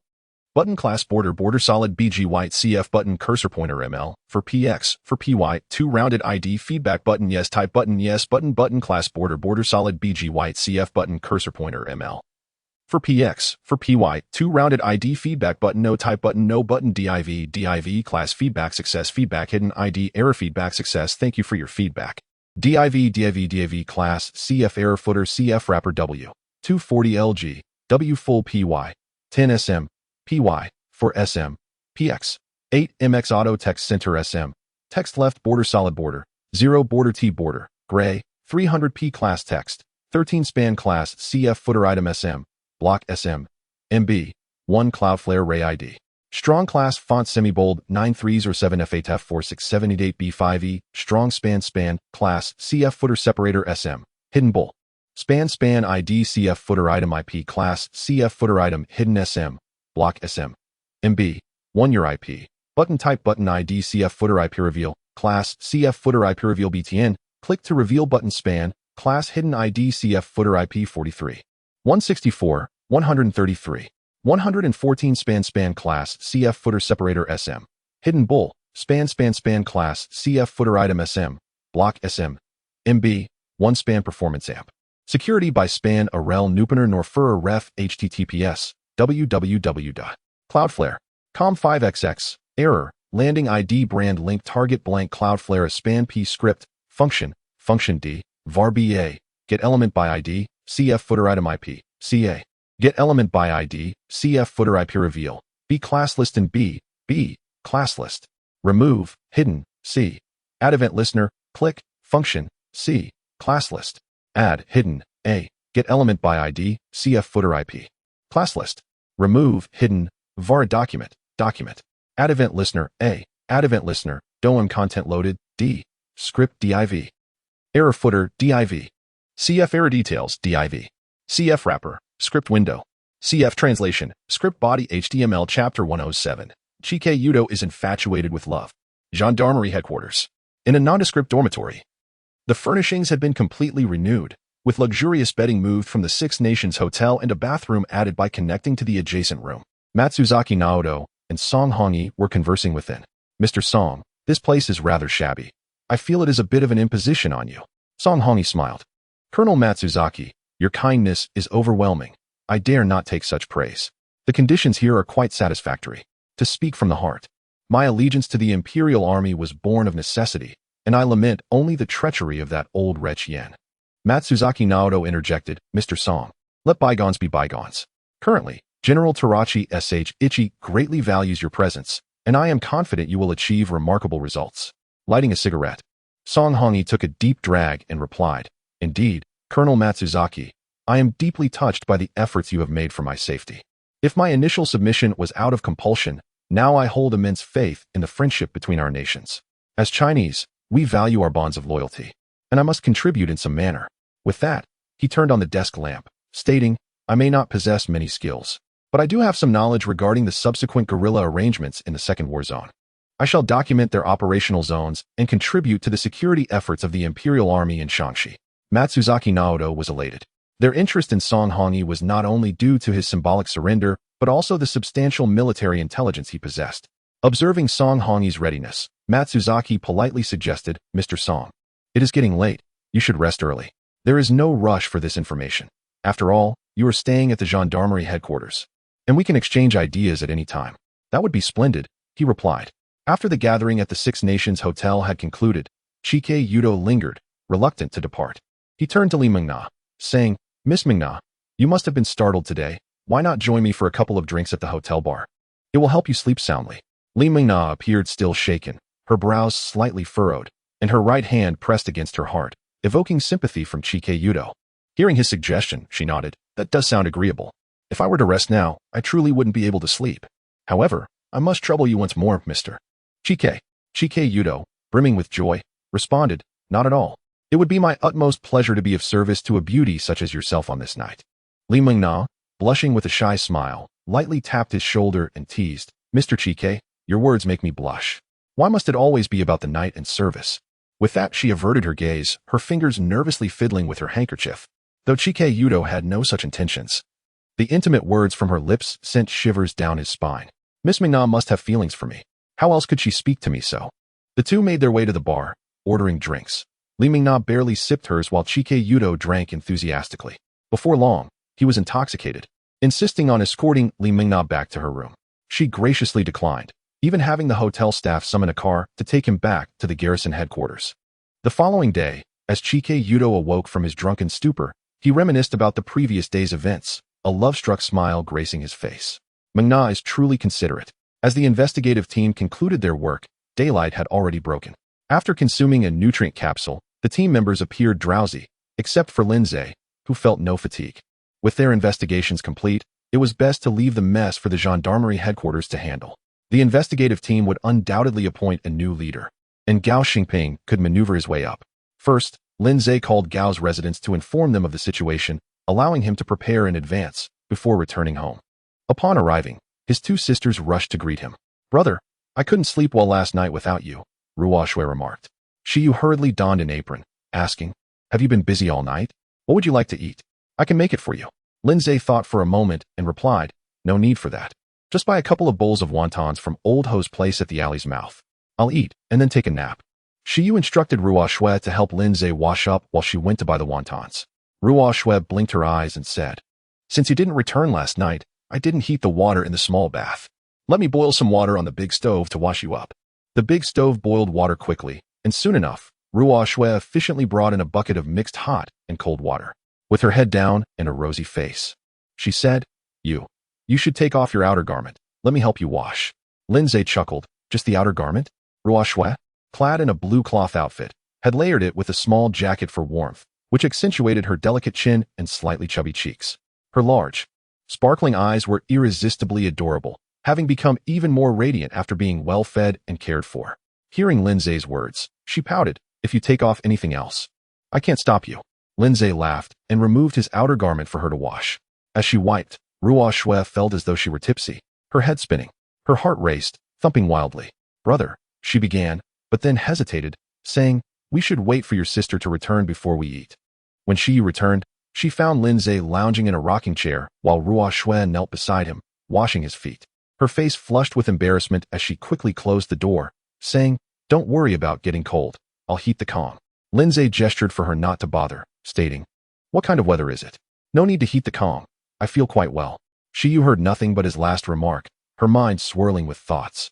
After the washing was complete, Lindsay changed into casual clothes and enjoyed 2 bowls of wontons.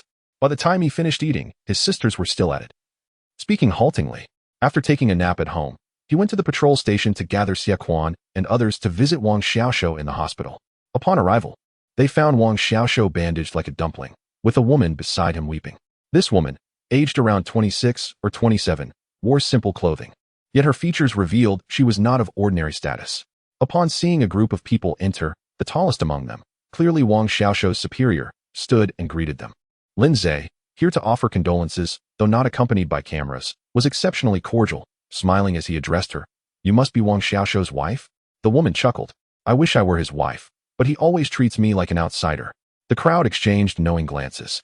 Realizing Wang Xiaoshou had quite a way with women despite his unremarkable appearance, Wang Xiaoshou lay on the hospital bed, grinning, unsure of what to say. Lindsay produced 2 envelopes filled with cash, handing them to Wang Xiaoshou, saying, There's no need to refuse. This is what you deserve.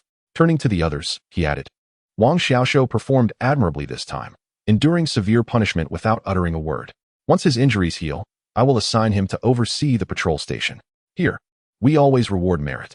The onlookers' expressions turned fervent, each wishing they could also be involved in such commendable actions, feeling hopeful under Lin's leadership. Chapter 108. The plunder and the fortune. Lin Zhe had just returned to the station after visiting Wang Xiaoshou and indulging in a couple of cups of tea when he received a call from Kitahara Ranjia. Lin sang. He began, "The recent defection of Su Peng has caused quite a stir. As the captain of the investigation team, he enjoys the imperial privileges bestowed upon him. Yet instead of showing gratitude, he colludes with the Red Zone, undermining the Empire and the Imperial Army's endeavors. If such a person is not severely punished, how can we deter others who harbor treacherous intentions?" Upon hearing this, Lin Zhe thought to himself, deterring others with ulterior motives? In Beiping, there are many who act as traitors, but how many truly pledge their allegiance to the Japanese? The majority are simply lured by wealth or intimidated by ruthless tactics. Indeed, Kitahara Taijun, Lin Zhe replied, "But Su Peng has vanished without a trace. How can we punish him?" Kitahara Ranjia chuckled, "I have heard that in your nation, when someone commits a crime, their house is often searched." Lin Zhe immediately grasped his meaning. "Are you suggesting such matters are not suitable for the military police to handle?" Kitahara Ranjia continued, as it would create a negative impression. Moreover, Lin Zhe mused that Kitahara Ranjia, who appeared to be a respectable figure, was indeed quite unscrupulous. "I understand, Kitahara Taijun. I will take a few patrol officers to search Su Peng's residence and meticulously document the ill-gotten gains he has accumulated over the years for your review." Kitahara Ranjia was pleased with this response. "Excellent," Lin sang. "That is precisely my intent. Please proceed swiftly, but ensure it is under the pretext of gathering evidence. Come to the headquarters to obtain a search warrant." After hanging up, Lin Zhe couldn't help but scoff at the peculiar path he was being led down. Why was Kitahara Ranjia not stationed at the military police headquarters, but instead assigning him such unsavory tasks? Was he truly destined to become the trusted aide of this Japanese major? Descending the stairs, Lin Zhe gathered a few men and called upon Xie Quan, and the group headed to the military police headquarters to secure the necessary orders.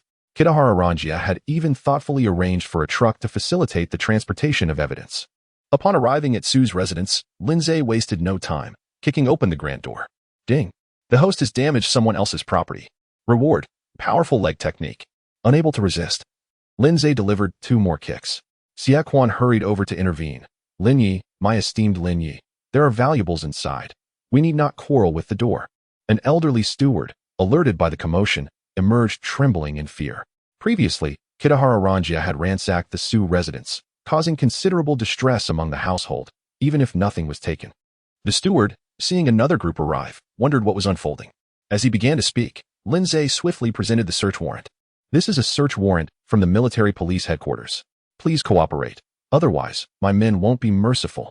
Ding! The host has threatened another. Reward: time management skills. Goodness! It seemed he was being compelled to juggle multiple tasks at once. The steward, hearing this, smiled bitterly and stepped aside. With a wave of his hand, Lin Zhe's men began to search the rooms like ravenous wolves. Xie Quan kindly suggested that Lin Zhe personally search Su Peng's bedroom and study. Upon entering the lavishly decorated bedroom, Lin Zhe noted, Su Peng certainly knows how to indulge. The room was adorned with opulent furnishings, complete with a grand bed. Most notably, a massive 4-poster bed leaned against the wall, hinting at Su's numerous concubines. Searching for hidden compartments, Lin Zhe discovered a few, but they contained little wealth, only a few handguns and a dozen large yellow croakers. However, armed with Su Peng's so-called treasure map, which Lin Zhe had previously examined, he deduced that Su likely concealed his assets elsewhere in the inner city. Without hesitation, Lin Zhe stashed the handguns and fish into his space, meticulously cataloging the antique vases and ornaments in the bedroom. Though they were valuable, in Lin Zhe's eyes, antiques of a prosperous era held little worth amidst the chaos of war. After conducting a thorough search of the study, he found nothing of significance except a pair of Han jade paperweights on the desk, which he decided to take as a wasteful gift for Kitahara Ranjia. Upon exiting, Lin Zhe was met with the sound of weeping. It appeared Su Peng's family had been confined to the woodshed. Kitahara Ranjia had only mentioned the plunder, leaving the fate of Su Peng's family uncertain. Lin Zhe took a glance at them. Su Peng's taste was decidedly antiquated.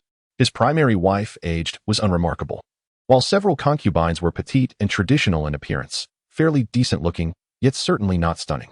As the crew loaded the truck with their findings, Xie Quan noticed Lin Zhe's empty hands and grew anxious. He approached Lin Zhe quietly. "Lin Yi, Traditionally, during a plunder, Lindsay shot him a glare. I am well aware. He then added, select some items yourself, find something easy to carry, and let you benefit as well. Very well, Linyi. I'll take a few items. After all, it's better than letting the Japanese have them, Xie Quan replied. After 3 to 4 hours of diligent work, the truck was nearly filled, with each man having secretly stashed a few treasures, their pockets bulging. They first reported back to the military police headquarters to inform Kitahara Ranjia, who was indeed pleased and arranged for the truck to be taken away, though its destination remained a mystery. Once Lindsay completed his report and left, the truck driver returned to Kitahara Ranjia with an account of the day's events. He noted that while other patrol officers had taken items, Lindsay had taken nothing. Although Xie Quan seemed to be his confidant, suggesting that whatever Xie had collected might have been meant for Lindsay, Kitahara Ranjia mused to himself, this Lin Sang, loyal and capable, not greedy, yet not entirely indifferent to wealth. Such a person is truly valuable. Having spent 2 sleepless nights attending to family affairs, I managed to carve out some time today to write a chapter on my phone. I plan to complete 5 chapters tomorrow. Thank you all for your understanding and support. Chapter 109. The Art of Lip Reading. As night descended, Lindsay donned a new outfit and quietly slipped out. Following the hints of a so-called treasure map, he made his way north past the Zhao family's residence, ultimately arriving at a house situated along the eastern edge of the military clothing factory in Wuxue Alley. Being within the inner city, the house was modest in size, and its front door was securely locked. After scaling the wall and prying open a window, he entered the main room. Behind the desk in the living room hung a landscape painting.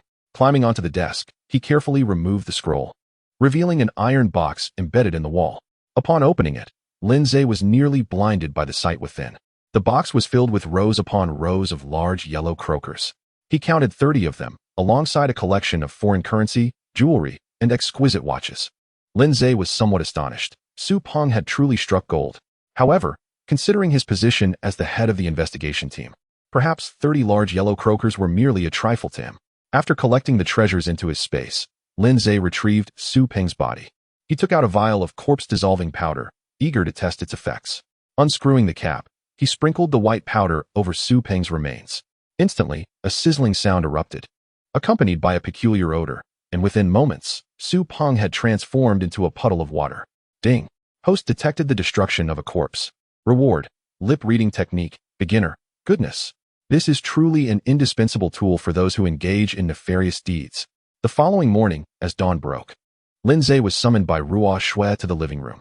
Master, look what we have prepared for breakfast. Steamed buns. With the chill in the air, Shi Yu and Ruo Shui had prepared meat broth the previous night, which had congealed into a gelatinous form by morning. They mixed this with the filling, wrapped it into small buns, and steamed them to perfection, resulting in a succulent and delightful dish. Shi Yu then brought over chili oil, vinegar, and a plate of minced garlic. Despite the cool weather, she was busy, perspiration glistening on her forehead, causing a few strands of hair to cling to the side of her face, adding an alluring charm to the youthful girl. Lindsay handed her a handkerchief to wipe her brow, and Shi Yu, both pleased and bashful, lowered her gaze, urging, Master, please eat before they cool down. The more she blushed, the more Lindsay felt compelled to tease her. Shi Yu, do call me something sweet. Her face flushed, she replied, Master, it's broad daylight. Ruo Shui chimed in with a laugh. Sister means you can call him whatever you like at night, but not during the day. Lindsay wrapped his arm around Shi Yu, saying, if you don't call me something sweet, my breakfast will lack flavor. Shi Yu retorted playfully, Master, you love to tease. With this table full of buns and vinegar, how could it possibly be bland? Ruo Shui added, Sister, he merely wishes to hear you call him that.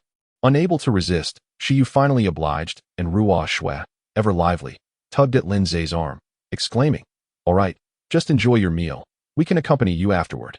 Lindsay then sat down, devouring 2 baskets of buns and savoring a bowl of egg soup before changing his attire and donning his greatcoat for work.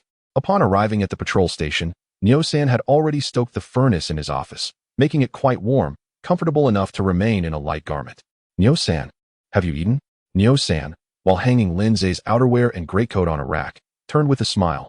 In response to the master, yes. I had some old tofu from the alley behind. I had 2 bowls. The old tofu was not truly old, but rather akin to tofu pudding, albeit less delicate. Mashed and mixed with chive flour, soy sauce, chili oil, and shrimp oil. A cheap yet delicious treat.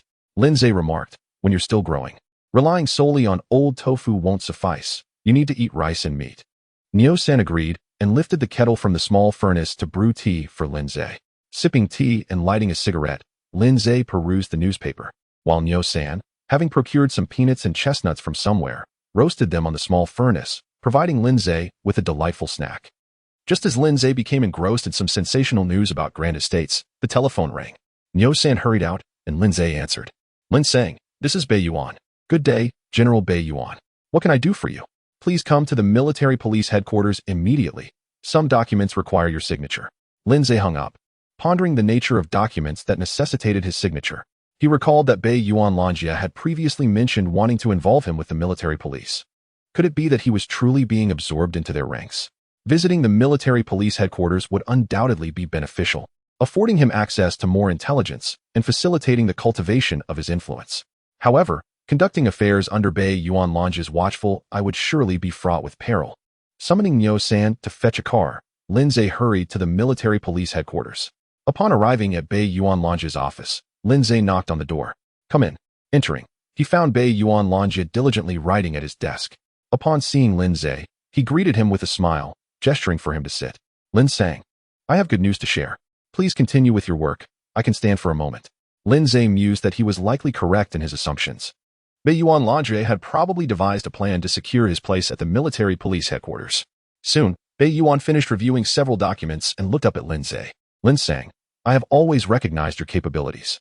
You are a talent greatly needed by the Empire of Japan. The task of fostering goodwill between our two nations is daunting, and managing such a vast city requires the efforts of many." Lin sang, "Would you be inclined to join the military police headquarters?" Lindsay stood at attention, replying, "General Bei Yuan, I shall heed your commands. Whatever you require of me, I shall do." Bei Yuan Lanjia nodded in satisfaction. "Excellent," Lin sang. "I have already sought approval from higher-ups. If you are willing, you can join the military police headquarters as an advisor. This way, you need not relinquish your current position, and I can officially assign you some duties. General, you are truly my esteemed brother." As they conversed, Bei Yuan's assistant entered, glancing at Lindsay before turning to leave. Bei Yuan called him back. "If there is something to discuss, please do so." The assistant appeared troubled and spoke in Japanese. "Those two individuals. The North China Army Command wishes to take them away." Bei Yuan's expression darkened. "How outrageous. They have brought disgrace upon the imperial soldiers." He rose and paced for a moment before waving his hand dismissively. "Let them take them. I imagine the command will administer punishment as well."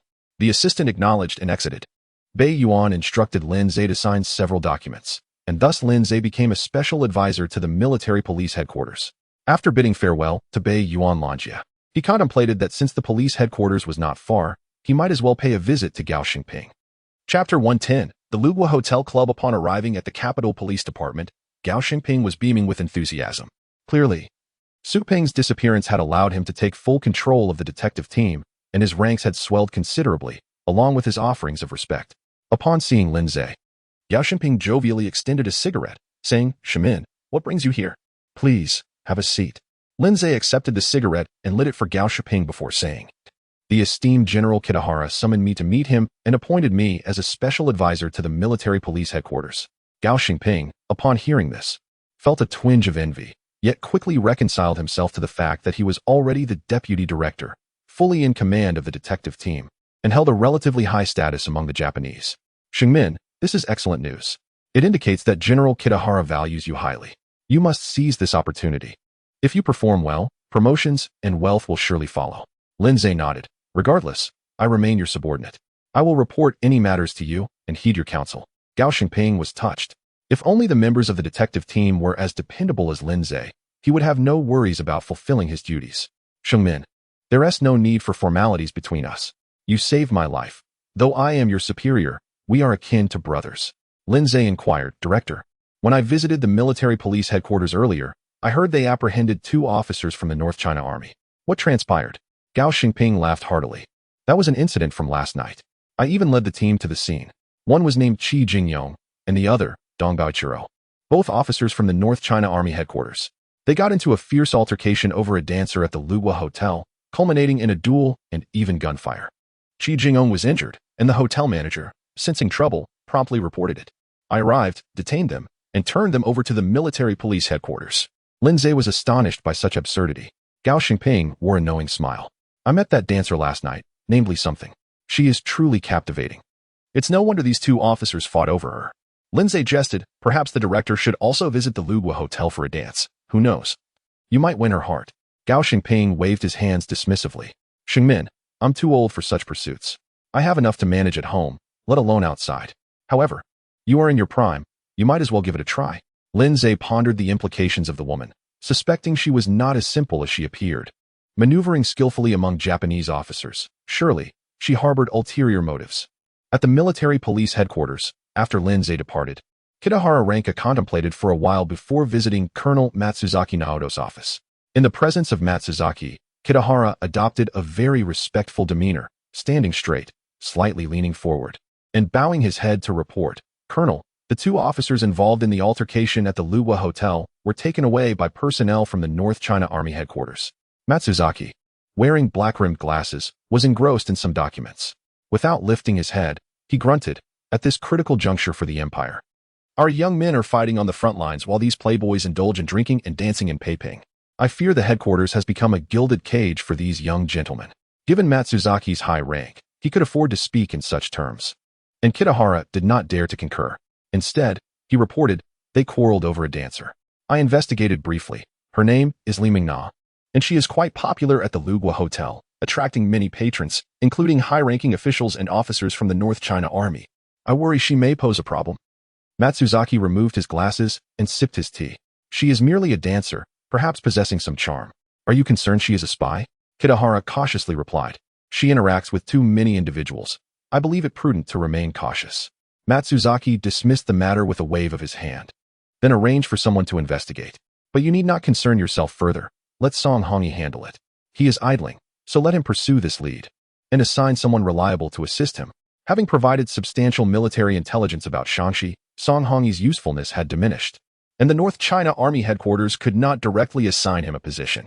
Thus, he was placed at the military police headquarters, holding the title of leader of the counter-espionage special operations team, yet the counter-espionage efforts remained under Kitahara's purview.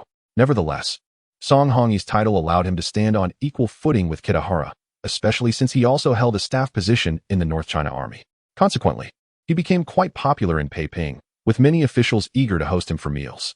Upon hearing that Song Hongi would investigate Li Mingna, Kitahara felt a twinge of displeasure. After all, Song had betrayed his former team and provided intelligence to the empire. Why should he share equal status with someone who had toiled so hard? Perhaps sensing Kitahara's sentiments, Matsuzaki added, arrange for a trustworthy and capable assistant for Song Hongi. If Li Mingna poses no threat, that is well and good. However, if she does, it will serve as a means to evaluate Song Hongi. Whatever the findings, if Li Mingna is deemed suspicious, let Song Hongi deal with her. Kitahara's spirits lifted. Matsuzaki still placed great trust in him. As for the reliable assistant, it was a foregone conclusion. Lindsay had just become a special advisor, was devoted to me, and being Chinese, he was perfectly suited to monitor Song Hongi. That evening, Lindsay donned a suit and accompanied Song Hongi to the Lugua Hotel Club. Initially, Lindsay had no desire to associate with this traitorous collaborator. However, Kitahara insisted that he was well suited to assist Song Hongi, providing both protection and oversight. If a Japanese military policeman were assigned to follow Song, it would be too conspicuous. While Kitahara was not at ease with any other arrangements, the club was bustling with life as night fell. Dancers performed on stage, a band played nearby, and couples swayed rhythmically on the dance floor, creating an atmosphere of peace and prosperity. Most patrons were Japanese officers, but many Chinese individuals were present as well. The leaders of the local governance held such Western-style entertainment in high regard. Drinking and dancing at the Lugua Hotel was the trend, while those preferring tea and opera were considered unsophisticated. API call failed with status code 429. Doc type HTML. If LT IE7 HTML class Node.js IE6 oldie lang ENUS. And if IE7 HTML class Node.js IE7 oldie lang ENUS. And if IE8 HTML class Node.js IE8 oldie lang ENUS. And if GT IE8 HTML class Node.js lang ENUS. And if head title access denied generative language. Google APIs. Com used cloud layer to restrict access title meta char set UTF-8 meta HTTP equiv content type content text HTML. Char set UTF-8 meta HTTP equiv XUA compatible content, i.e. edge meta name robots content noindex. No follow meta name viewport content with device width. Initial scale 1 link rel style sheet ID CF style CSS ref CD and CGI styles main. CSS script function if document. Add event listener window. XML HTTP request JSON. Stringify var e function a var c document. Get element by ID error feedback survey D document. Get element by ID error feedback success. B new XML HTTP request. A event feedback clicked properties error code 1015 helpful. A version 1 B open post HTTPS Sparrow Cloudflare com API v1 event. B set request header content type application JSON. B set request header Sparrow source key C771F4B54944B4 to 6144B7N1. B send JSON. Stringify A. C class list. Add feedback hidden. D class list. Remove feedback hidden document. Add event listener DOM content loaded function var document. Get element by ID error feedback C document. Get element by ID feedback button yes D document. Get element by ID feedback button no. Class list in A class list. Remove feedback hidden C. Add event listener click function E 0 D. Add event listener click function E 1 script defer src https performance radar Cloudflare com beacon JS script head body div id cf wrapper div class cf alert error cf cookie error hidden id cookie alert data translate enable cookies please enable cookies div id cf error details class p 0 header class mx auto point 10 lg point 6 lg px 8w 240 lg w full mb 15 anti-aliased h1 class inline block md block mister 2 md mb 2 font light text 60 md text 3 xl text black dark leading tight span data translate error span 1015 span h1 span class inline block md block heading ray id font mono text 15 lg text sm lg leading relaxed ray id 9 3s or 7 f8 dt for 1204 bull span class inline block md block heading ray id font mono text 15 lg text sm lg leading relaxed April 15th 2025 221 53 UTC span H2 class text gray 600 leading 1 3 text 3 XL LG text 2 XL font light you are being rate limited H2 header section class W 240 LG W full MX auto MB 8 LG PX 8 DIVID what happened section class W 12 MD W full H2 class text 3 XL leading tight font normal MB for text black dark anti-alias data translate what happened H2P the owner of this website generative language Google APIs com has banned you temporarily from accessing this website PDIV section div class feedback hidden py 8 text center ID error feedback div ID error feedback survey class footer line wrapper was this page helpful button class border solid bg white cf button cursor pointer ml for px for py 2 rounded ID feedback button yes type button yes button class border solid bg white cf button cursor pointer ml for px for py 2 rounded ID feedback button no type button no button div class feedback success feedback hidden ID error feedback success thank you for your feedback div class cf error footer cf wrapper w 240 lg w full py 10 sm py for sm px 8 mx auto text center sm text left border solid border 0 border t border gray 300p class text 13 span class cf footer item sm block sm mb 1 cloudflare ray id strong class font semi-bold 9 3s or 7 f8 to 4 strong span class cf footer separator sm hidden bull span id cf footer item ip class cf footer item hidden sm block sm mb 1 your ip button type button id cf footer ip reveal class cf footer ip reveal btn click to reveal button span class hidden id cf footer ip 43 164 133 114 span class cf footer separator sm hidden bull span class cf footer item sm block sm mb 1 span performance amp security by span arel nupener norfur ref https www.cloudflare.com 5xx error landing id brand link target blank cloudflare span p script function d var ba get element by id cf footer item ip ca Get element by ID, CF footer IP reveal, B class list and B class list. Remove, hidden, C. Add event listener, click, function, C, class list. Add, hidden, A. Get element by ID, CF footer IP. Class list. Remove, hidden, var document. Add event listener, A. Add event listener, DOM content loaded, D. Script div. Error footer, div. CF error details, div.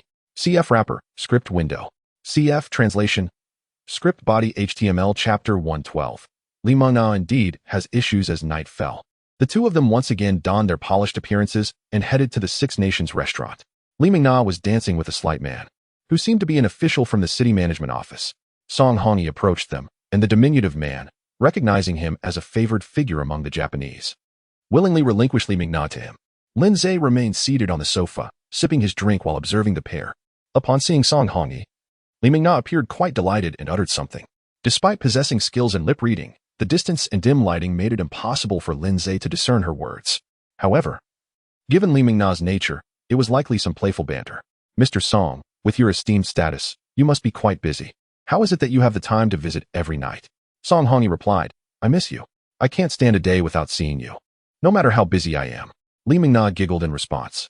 After their dance, they returned to the sofa for drinks, and once the drinks were finished, they ascended to the upper floors for more revelry. By morning, Song Hongyi had not made any significant discoveries. Lin Zhe, feeling somewhat exasperated, suggested, Mr. Song, perhaps we should consider a different approach? Others are enjoying public funds for dining. It seems inappropriate for you to indulge in public funds for entertaining a dancer. Whether it was appropriate or not mattered little, as it was still the money of the gendarmerie headquarters being spent. The crux of the matter was that Lin Zhe had already spent 2 nights here, and both Xia and Ruoshu were surely missing him dearly. After becoming accustomed to playing games together, a sudden absence of 2 or 3 days would leave one feeling quite hollow. Song Hongyi appeared to be in a state of perpetual drowsiness, yawning as he replied, Brother, do not rush. This is akin to fishing, to entice the fish. One must first prepare the bait. Only with a well-prepared lure can one hope to catch fish, right? Lin Zhe inwardly cursed, you're not preparing bait. You're merely feeding the fish. In the following days, Song Hongyi not only visited Li Mengna at night for dancing, but also arranged outings for tea or coffee during the day, or strolled through parks. To Lin Zhe's surprise, a breakthrough occurred. One morning, as Song Hongyi descended from upstairs, yawning, Lin Zhe assumed it would be business as usual, nothing of value gained aside from sleep. However, after a few sips of coffee, Song Hongyi spoke seriously. Li Mengna indeed has issues. She tampered with my bag last night, rifling through the documents inside. I had placed a forged plan for the security deployment of Shangxi in there, and she spent quite some time examining it before returning to bed.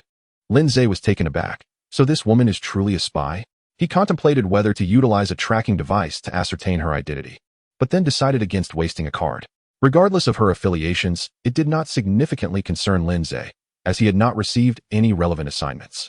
He resolved to take things one step at a time. If he had not been involved in this operation, he could have devised a plan. But now that he was engaged in surveillance, it was unwise to act rashly. What now? Should we capture her, or what? Song Hongyi pondered. Let us first report to Colonel Matsuzaki. I believe it's best not to apprehend her immediately. Instead, we should monitor her. Since she has acquired what she claims to be intelligence, she must transmit it somehow. Who knows, we might uncover the entire network. After returning to the gendarmerie headquarters, Lin Zhe chose not to follow but instead called Kitayama Ranjia. After explaining the situation, Kitayama concurred that surveillance was necessary. He vented his frustration. This Song Hongyi has remarkably good fortune. If this Li Mengna is a significant intelligence operative for the enemy, he will achieve great merit.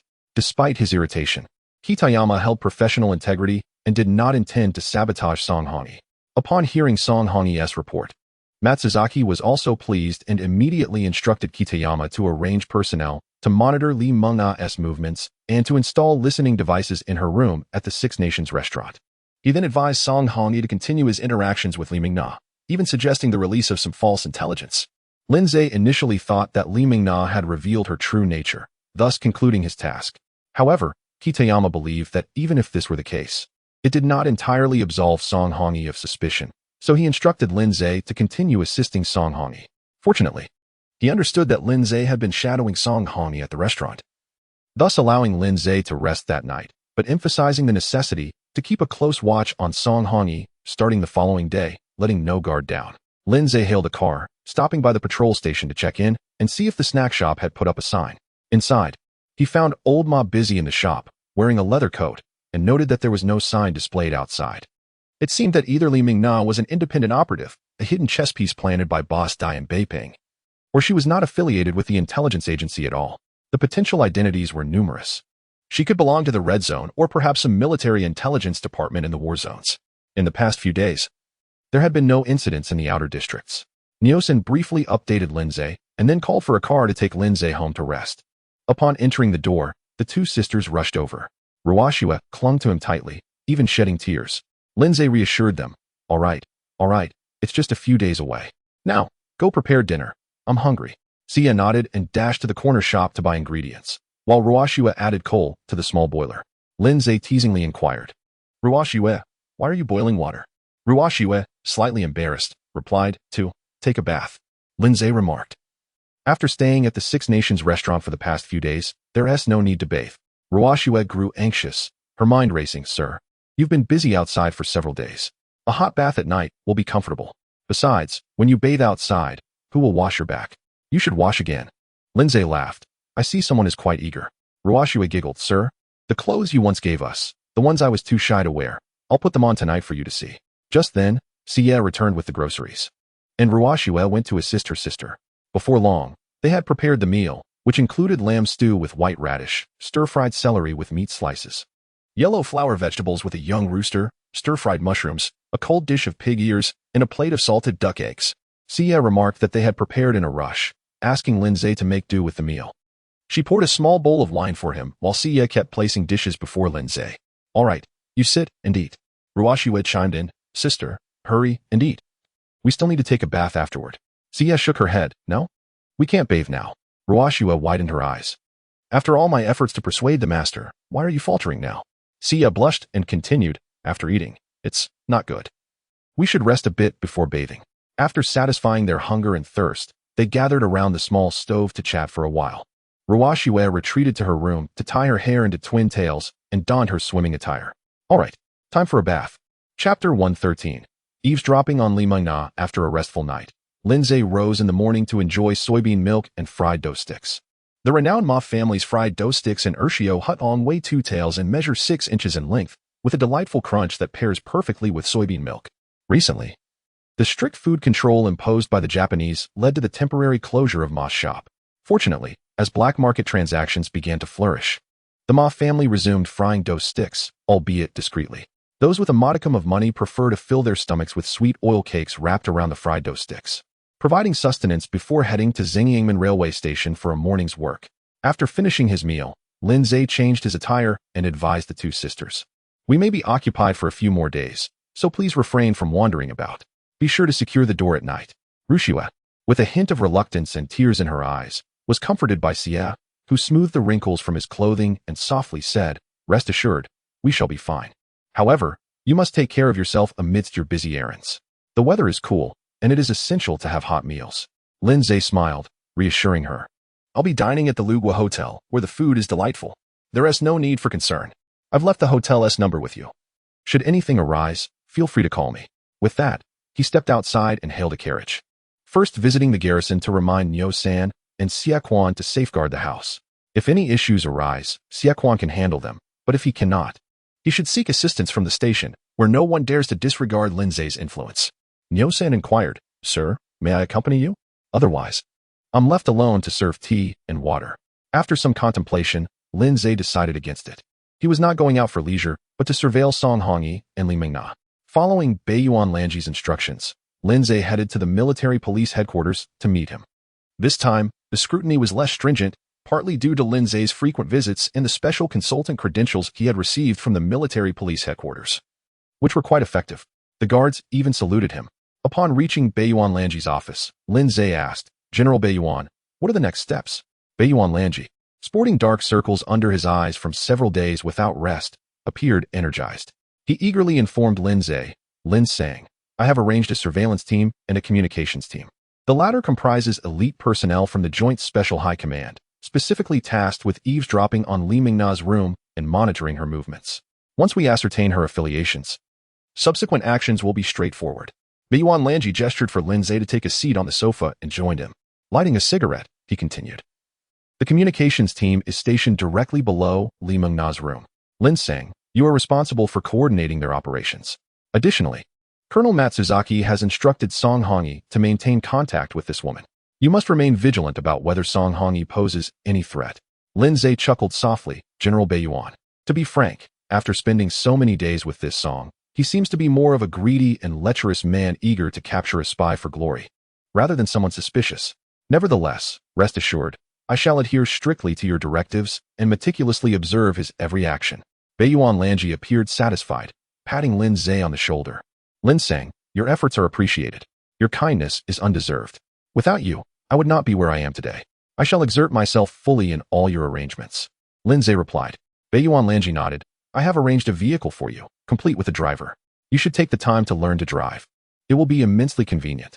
Lin Zhe saluted in jest, prompting a hearty laugh from Beiyuan Lanji, who remarked, Lin Sang, with your command of Japanese and your demeanor resembling that of a Japanese person, I foresee you might as well consider naturalization. Naturalization, you say? Lin Zhe replied with a smile. Thank you for the compliment, General Beiyuan. Mr. Miyamoto has also mentioned this. I believe it is prudent for me to serve the empire for a few more years. Once the empire's affairs are sufficiently advanced, we can discuss naturalization then. Beiyuan Lanji agreed, contemplating the debauched offspring of the powerful in the North China Army Command, contrasting them with the diligent Lin Zhe. Internally, he cursed, damn it. What are the sons of generals and the daughters of officials compared to a traitor like this? The vehicle arranged for Lin Zhe was surprisingly a Japanese model. The Japanese automotive industry was in its infancy, having only recently started producing vehicles modeled after Chevrolet trucks, with the Model 70 being one of their early successes. This vehicle, spacious enough for 7 passengers, was the predecessor to the later Nissan Tina. The driver, a Japanese man who spoke some Chinese, greeted Lin Zhe briefly before driving towards the Luwa Hotel. Upon arrival, Lin Zhe took out a stack of military notes, only to find the driver nodding in acceptance.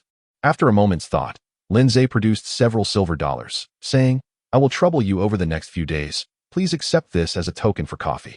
The driver beamed with gratitude, realizing that even the military notes were not used by the Japanese themselves.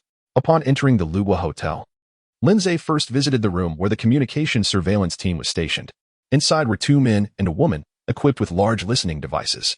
Although not particularly advanced, the setup involved a listening device placed in Li Mengna's room, connected by wires to the monitoring station below.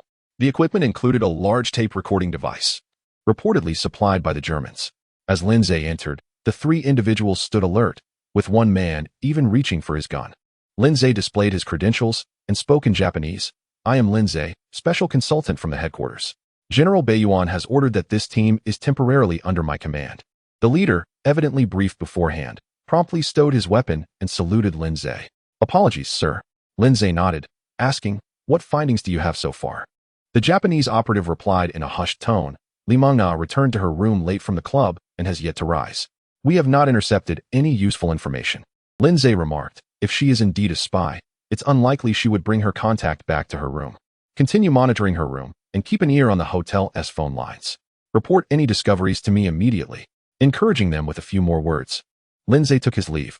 Song Hongyi had also secured a room at the Luwa Hotel, situated adjacent to Lin Zhe's. He knocked on the door, and Song Hongyi cautiously opened a crack, allowing Lin Zhe to enter. Chapter 114, The Death of Father, Mother's Illness, and Brother's Studies. As Lin Zhe entered the room, he noticed Song Hongyi's radiant complexion, indicating that he had enjoyed a restful night.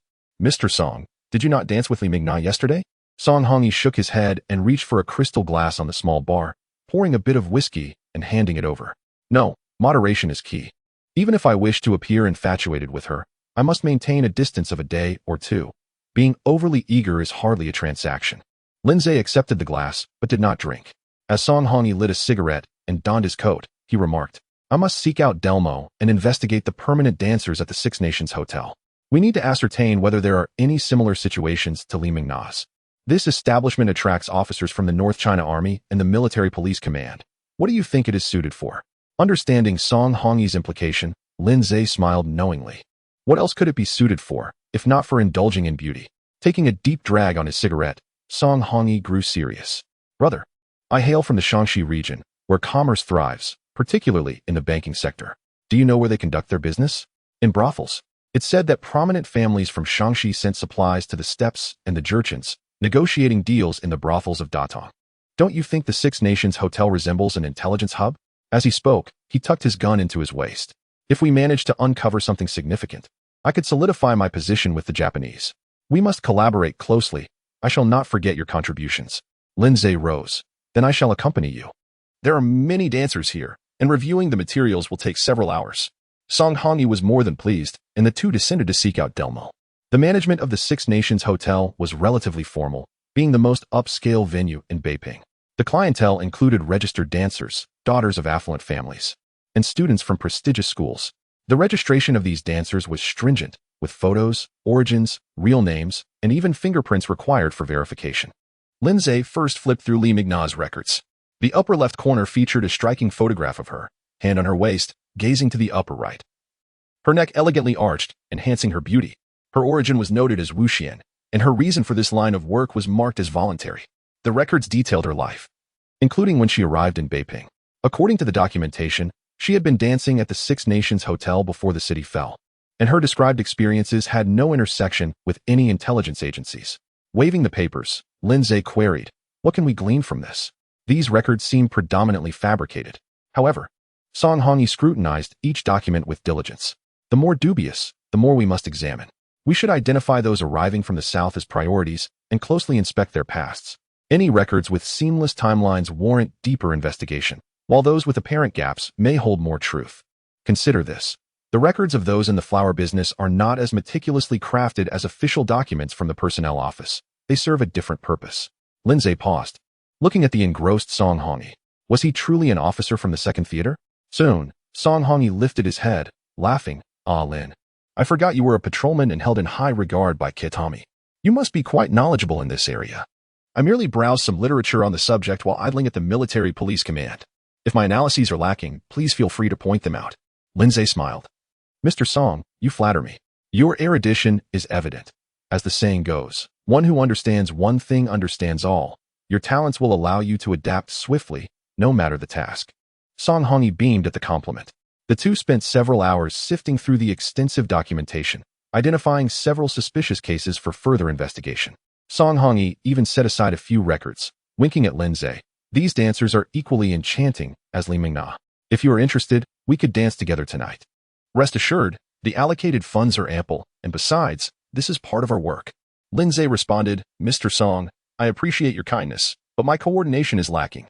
I would prefer to remain on the sofa, savoring fine wine and listening to music, an elegant pastime in itself."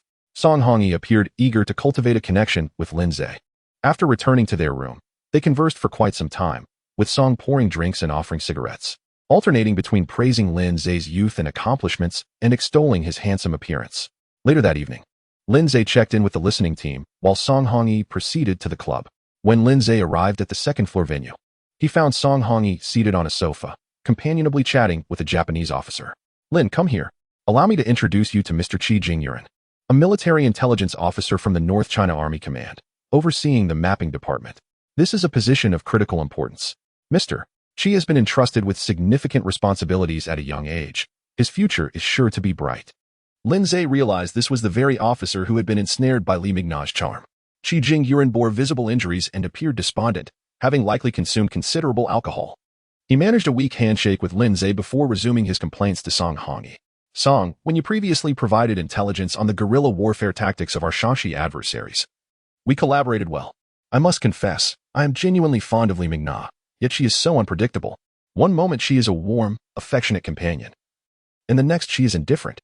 Not only that, she maintains relationships with numerous individuals, including one of my colleagues. How can I accept this?" Lindsay found it amusing that this young officer was so infatuated with Li Mingna, akin to a love-struck fool chasing after a mere foot massage therapist. If Li Mingna were to employ a sob story of a deceased father, an ailing mother, and a studying brother, Qi Jingyuan would surely be left reeling. Yet, perhaps what Li Mingna truly sought was not gold, but information. Chapter 115. The secret capture of Angelina. Upon hearing Qi Jingyuan's words, Song Hongyi promptly patted him on the shoulder and raised his glass, downing the contents in one swift motion. "Qi Jing, being a few years your senior, I shall address you as little brother. Allow me to offer you a piece of advice. If you wish to indulge, refrain from entangling emotions. If you desire to engage emotionally, then do not partake in this realm. The Luwa Hotel is not just any establishment. It is a den of iniquity, populated by women whose only desire is wealth. You, on the other hand, have your own fortune and a respectable position. Why demean yourself by acting the gentleman? It is folly to invite trouble where none exists. Qi Jingyuan listened, astonished by Song's insights into love. Brother Song, does this mean that if I display my wealth and status, Miss Li Mina will reconsider and return to me? Song Hongyi felt a pang of frustration. Little brother, there is an old Chinese saying, one should not hang by a single tree. What is so special about this Li Mina? Frankly, she has entangled herself with many. And I must confess, even I have danced with her on several occasions. For someone of your standing to pursue such a woman is simply laughable. Qi Jingyuan's eyes grew vacant. But what should I do? Song Hongyi slammed the table. Wait here a moment. He then rose and sought out Diarmo, giving him a few instructions. Shortly thereafter, a young woman clad in a kimono approached their table. Her skin was porcelain-like, her hair neatly styled, and her face round and charming, exuding a gentle allure. She bowed slightly and inquired, "Are you Mr. Qi Jing?" Qi Jingyuan was left speechless. Song Hongyi leaned in, whispering, "Brother, what do you think? I told you not to hang by a single tree. This woman is also a dancer from the Luwa Hotel. Why did you not notice others before being captivated by Li Mina? I assure you, there are plenty of good women out there." As he spoke, Song Hongyi gestured for the kimono-clad woman to sit beside Qi Jingyuan. "Mr. Qi Jing, my name is Xie Yanhui, but I also have a Japanese name, Shimo Achitomoko. I look forward to your kindness." Qi Jingyuan blushed, nodding awkwardly. "Ah, I too shall be in your care." Song Hongyi chuckled. Miss Shimo Uchi is originally Chinese, but she was adopted by a Japanese merchant in the Northeast during her childhood. Unfortunately, that merchant passed away, and she made her way to Beijing to make a living. Qi Jing, you must take good care of her. Qi Jingyuan nodded eagerly. Song Hongyi leaned closer and added, "I have investigated Miss Shimo Uchi. Her background is quite clean. I must be frank, the connections surrounding Li Mina are quite intricate. It would be wise to forget about her." Qi Jingyuan's gaze was fixated on the charming Shimo Uchi. Discontent with Li Mina's fickleness, he resolved firmly, "Brother Song, rest assured, I shall never lay eyes on that Li Mina again." With that, he engaged earnestly with Shimo Uchi. Song Hongyi took Lin Zhe aside to another table, exclaiming, "Little brother, what do you think? Qi Jing is no ordinary man. He has been entrusted with significant responsibilities at a young age.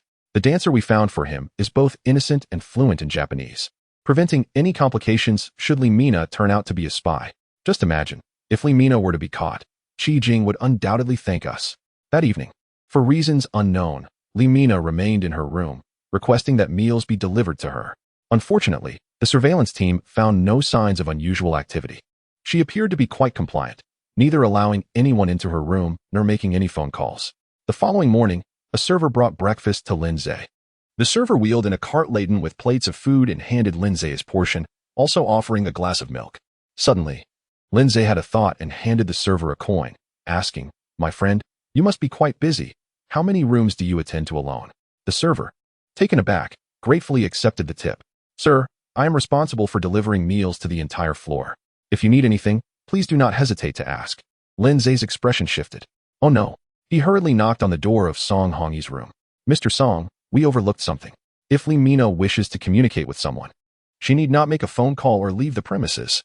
Before Lin Zhe could elaborate, Song Hongyi's eyes widened in realization. "You mean her contact might also be residing in this hotel?" They exchanged glances, understanding dawning upon them. It must be the server. Li Mina could relay messages through him. They rushed downstairs, summoned Diarmo, and instructed him to keep silent while bringing the server from Li Mina's floor. Song Hongyi and Lin Zhe ushered the server into the information room, where Song Hongyi wasted no time in displaying his credentials and drawing a pistol, aiming it at the server's head. "I ask you, has Li Mina from room 5011 given you anything?" The server trembled in fear, stammering for a moment before responding. "Last night, while delivering dinner to guests, I encountered many dancers on the 5th floor. The one you mentioned, 5011. "Yes, Li Mina. She has been staying with us for quite some time. She gave me a package of cigarettes, instructing me to deliver it to Miss Angelina, who also resides on the 5th floor." Song Hongyi inquired, "Is Angelina a foreigner? Which room does she occupy?" "Miss Angelina is Russian. She has been in Beijing for over 10 years and no longer dances. She is the leader of the dancers, residing in room 5025. Song Hongyi intended to take the server with him, but feared Li Mina might sense something amiss. He issued a stern warning. "You have not seen us, and we have not questioned you. If you dare to reveal a single word of today's events, I will ensure your demise. No. I will take you to the military police headquarters and subject you to the harshest of punishments before ending your life. The server, petrified, fell to his knees. Rest assured, I will not speak a word. Song Hongyi commanded the server to continue his duties and then turned to Lin Zhe. Time is of the essence. I will arrange for Li Mina to go out shopping, while you call Kitagawa from Beiyuan and prepare for the secret capture of Angelina. Remember, it must be a covert operation without alarming anyone. Lin Zhe nodded and headed to the lobby to make the call. Chapter 116. Li Mingna has been sold soon after. Song Hongyi sought out Li Mingna, expressing a desire to go shopping. Elated, Li Mingna changed her attire and accompanied him. Upon receiving the news, Kitahara Ranjia was overjoyed and personally brought 2 plainclothes gendarmes to the Lugua Hotel. He requested the key to room 5025 from Dale Mo and, upon entering, discovered that Angelina was still asleep. One gendarme produced a white handkerchief and covered Angelina's nose, quickly rendering her unconscious. They placed her into a long suitcase and transported her to the gendarmerie headquarters. On the way, Kitahara Ranjia was filled with excitement. If the greatest adversary the Japanese faced in China was the Southern patriots who continued to resist fiercely, their second greatest foe was neither the Americans nor the British, but rather the Russians to the north. Following the establishment of the Red Russians, a significant influx of white Russian refugees flooded into China. Among them were many fleeing aristocrats, but numerous spies were also intermingled. From the Ice City to Shanghai, their presence was felt, gathering intelligence for the formidable northern entity. The gendarmerie headquarters and the combined special high command had clashed with them numerous times. However, due to their easily distinguishable appearances, the Japanese often held the upper hand. Nevertheless, the headquarters remained wary of the Russians, fearing their potential military actions in the 3 eastern provinces, which could inflict catastrophic damage.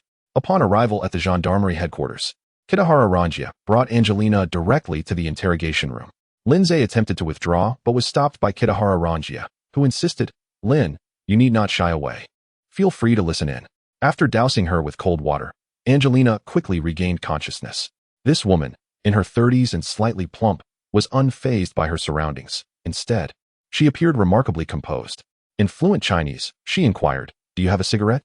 "I would like one." Kitahara Ranjia gestured for her to be given a cigarette, and Lin Zhe retrieved a cigarette case, offering her one and lighting it. Angelina calmly took a puff, glanced at Lin Zhe, and smiled. "What a handsome young man you are. In exchange for this cigarette, do come to the Lugua Hotel to see me. I shall arrange for the most beautiful girls for you, too, if you can handle them." Kitahara Ranjia spoke in a serious tone. "Angelina, cease your pretense. We have apprehended you because we possess evidence. I prefer not to resort to violence against a lady, but should you remain obstinate, I shall have no choice but to act accordingly for the sake of duty." Angelina smiled, exhaling a perfect smoke ring. "Is that so, Kitahara?" "From Okayama. Graduated from the Army Officer School. I hear you are actively pursuing a promotion. As for the funds for your operations, I've heard you've organized a black market?" Kitahara Ranjia's expression darkened as he slammed his hand on the table, rising angrily. "Angelina, I know you were sent by the Red Russians. Do not think your theatrics will intimidate me. I shall offer you one more chance. If you do not confess willingly, I have ways to compel you to do so." Angelina laughed derisively. "Red Russians? They killed my parents. How could I be sent by them? However, I have sold them intelligence before." "Major Kitahara, please do not be agitated.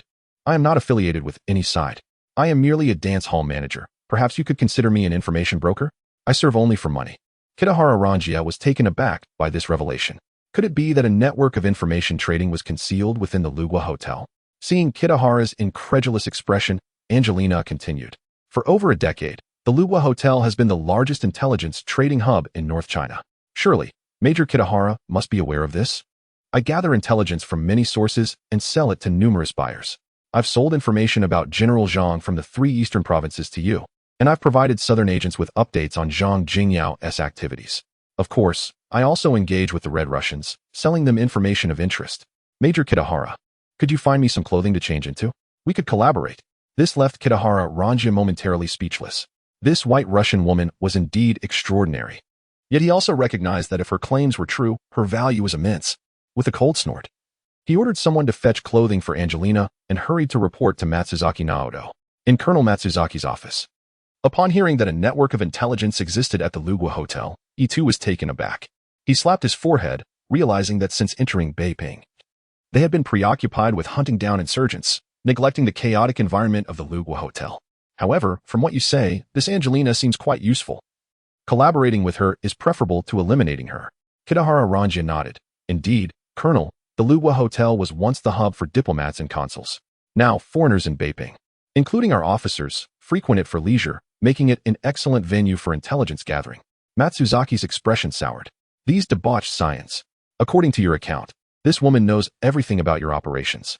Who knows how many others are leaking information at the Luwa Hotel? Arrange for an investigation into the dancers and staff. We cannot command the North China Army's ruffians to cease their indulgences, but we can at least enhance security as much as possible. As for this woman, inform her that cooperation is acceptable, but she must first provide valuable intelligence to demonstrate her sincerity. Otherwise, we may need to apply some pressure to impart a lesson. Beiping now belongs to the empire, and the era of these information brokers is over. She must either comply or face torture and death. Having received Matsuzaki's instructions, Kitahara Ranjia felt more assured. Upon returning to the interrogation room, he found Angelina had donned a makeshift outfit. Women's clothing was unavailable, so she was clothed in men's attire. She sat casually smoking, displaying no signs of fear. Kitahara Ranjia coldly stated, "Since you claim to be willing to cooperate, we are not short of funds. What we seek are valuable intelligence and proof of its worth to us." Angelina exhaled a smoke ring and cheerfully replied, "If I am not mistaken, it was the girl named Mingna who revealed a flaw, leading you to discover me. Let me administer a small punishment to her. Not only does Mingna provide me with intelligence, but she is also a southern agent, operating as a high-level operative using a single contact method. And I know the address of her contact." Upon hearing this, Lin Zhe was taken aback. Are my peers engaging in such frivolities? While working for Boss Dai, they are also peddling intelligence. Now it seems Li Mingna has entangled herself. API call failed with status code 429. Doc type HTML. If LT IE7 HTML class Node.js IE6 oldie lang enus. And diff. If IE7 HTML class Node.js IE7 oldie lang enus. And diff. If IE8 HTML class Node.js IE8 oldie lang enus. And diff. If GT IE8 HTML class Node.js lang enus. And if head title access denied generative language. Google APIs. use Cloudflare to restrict access title meta charset UTF. 8 meta HTTP equiv content type content text HTML charset UTF. 8 meta HTTP equiv XUA compatible content edge meta name robots content noindex. No follow meta name viewport content with device width. Initial scale 1 link rel style sheet ID CF style CSS ref CDN styles main. CSS script function if document. Add event listener window. XML HTTP request JSON stringify var e function a var c document. Get element by ID error feedback survey d document. Get element by ID error feedback success b new XML HTTP request a event feedback clicked properties error code 1015 helpful a version 1 b open post HTTPS Sparrow Cloudflare com API v1 event b set request header content type application JSON b set request header Sparrow source key C771F0E4B54944 BEB4261D44BD79A1E b send JSON stringify c class list add feedback hidden d class list remove feedback hidden document add event listener DOM content loaded function var document get element by ID error feedback c document get element by ID feedback button yes d document get element by ID feedback button no class list in a class list remove feedback hidden c add event listener click function e 0 d add event listener click function e 1 script defer src https performance radar Cloudflare com beacon JS script head body div id cf wrapper div class cf alert error cf cookie error hidden id cookie alert data translate enable cookies please enable cookies div id cf error details class p 0 header class mx auto point 10 lg point 6 lg px 8w 240 lg w full mb 15 anti-aliased h1 class inline block md block mister 2 md mb 2 font light text 60 md text 3 xl text black dark leading tight span data translate error span 1015 span h1 span class inline block md block heading ray id font mono text 15 lg text sm lg leading relaxed ray id 9307 f951 c43 204 bull Span class inline block MD. Block heading Ray ID font mono text. 15 LG. Text SM LG. Leading relaxed April 15th, 2025, 222. 12 UTC span H2 class text. Gray. 600 leading. 1. 3 text. 3XL LG. Text 2XL font light. You are being rate limited H2 header section class W. 240 LG. W full MX auto MB 8 LG. PX 8 DIV ID. What happened section class W. 12 MD. W full H2 class text. 3XL leading tight font normal MB. For text black dark anti-alias data translate what happened. H2P the owner of this website, generative language. Google APIs. Com. Has banned you temporarily from accessing this website. PDIV section DIV class feedback hidden PY 8 text center ID error feedback DIV ID error feedback survey class footerline wrapper. Was this page helpful?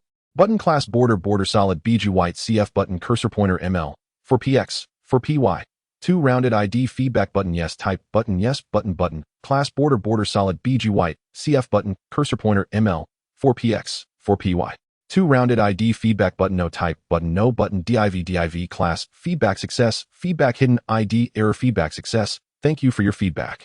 Div class CF error footer CF wrapper W 240 LG W full PY 10 SM PY for SM PX 8 MX auto text center SM text left border solid border 0 border T border gray 300p class text 13 span class CF footer item SM block SM MB 1 Cloudflare Ray ID strong class font semi-bold 9307 F951C43204 strong span class CF footer separator SM hidden bold span ID CF footer item IP class CF footer item hidden SM block SM MB 1 your IP button type button ID CF footer IP reveal class CF footer IP reveal BTN click to reveal button span class hidden ID CF footer IP 43 164 133 114 span class CF footer separator SM hidden bull span class CF footer item SM block SM MB 1 span performance amp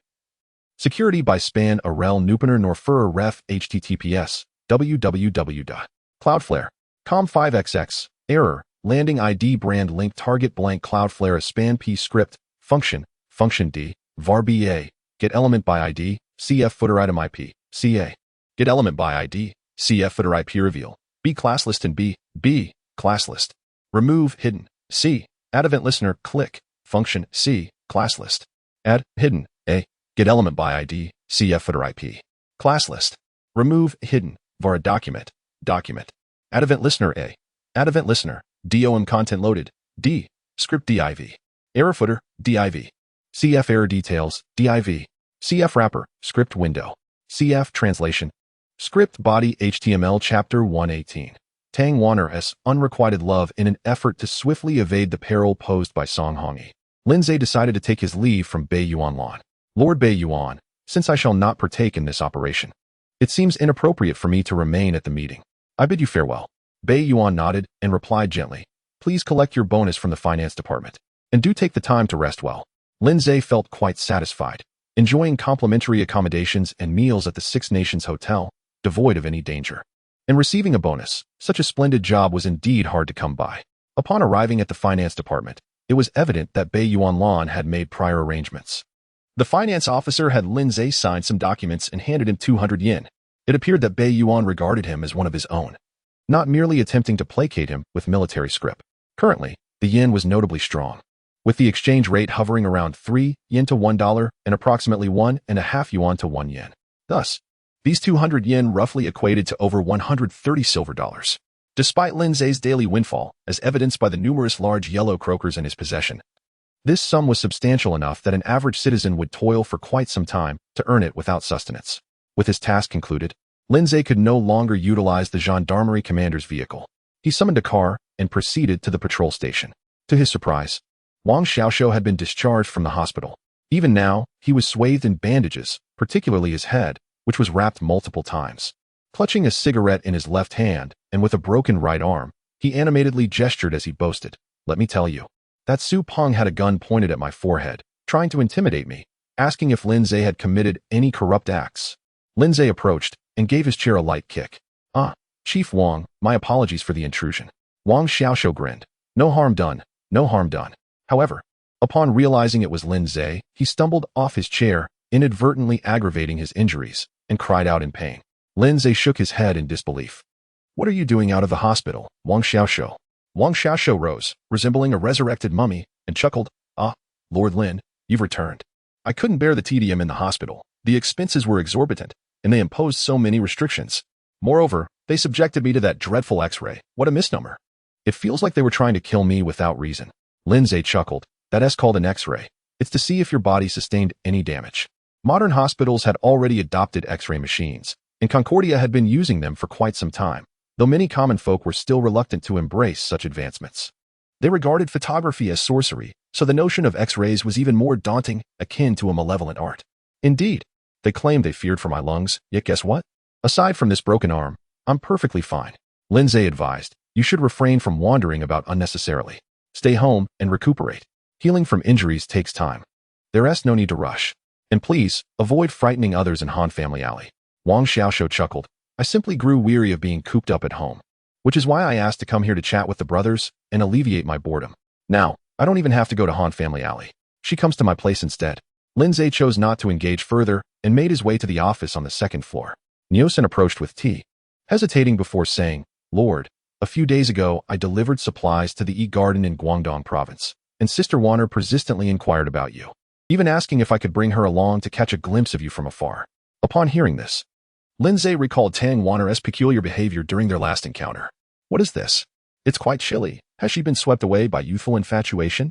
After some contemplation, he decided it would be inappropriate for him to visit. Have a few of the young brothers helping in the black market procure some warm clothing and shoes for her to prevent the children from suffering in the cold at night. After sipping his tea, Lin Zhe continued, as for Tang Warner, inform her that the outer district is conducting a sweep for beggars, and she should come to report to me. Since it concerns official business, I shall naturally receive her. In the dilapidated courtyard of the Yi Garden in Guangdong province, Tang Warner donned a threadbare jacket that, despite its worn state, could not conceal her beauty. Caring for these children was no easy task. She had lost a bit of weight. Her chin became more pronounced, accentuating her large eyes, and she bore a hint of exotic charm reminiscent of a future actress from the Northwest. The courtyard was cluttered with discarded doors, windows, and scattered firewood collected by the children. Tang Warner kindled a fire and prepared a pot of cornmeal porridge, aware that as noon approached, the children returning from begging would be in need of sustenance. The cold was intensifying, and the number of those unable to afford food was rising, making the act of begging even more arduous. Were it not for Nyosen bringing back supplies from time to time, many children might not survive the winter.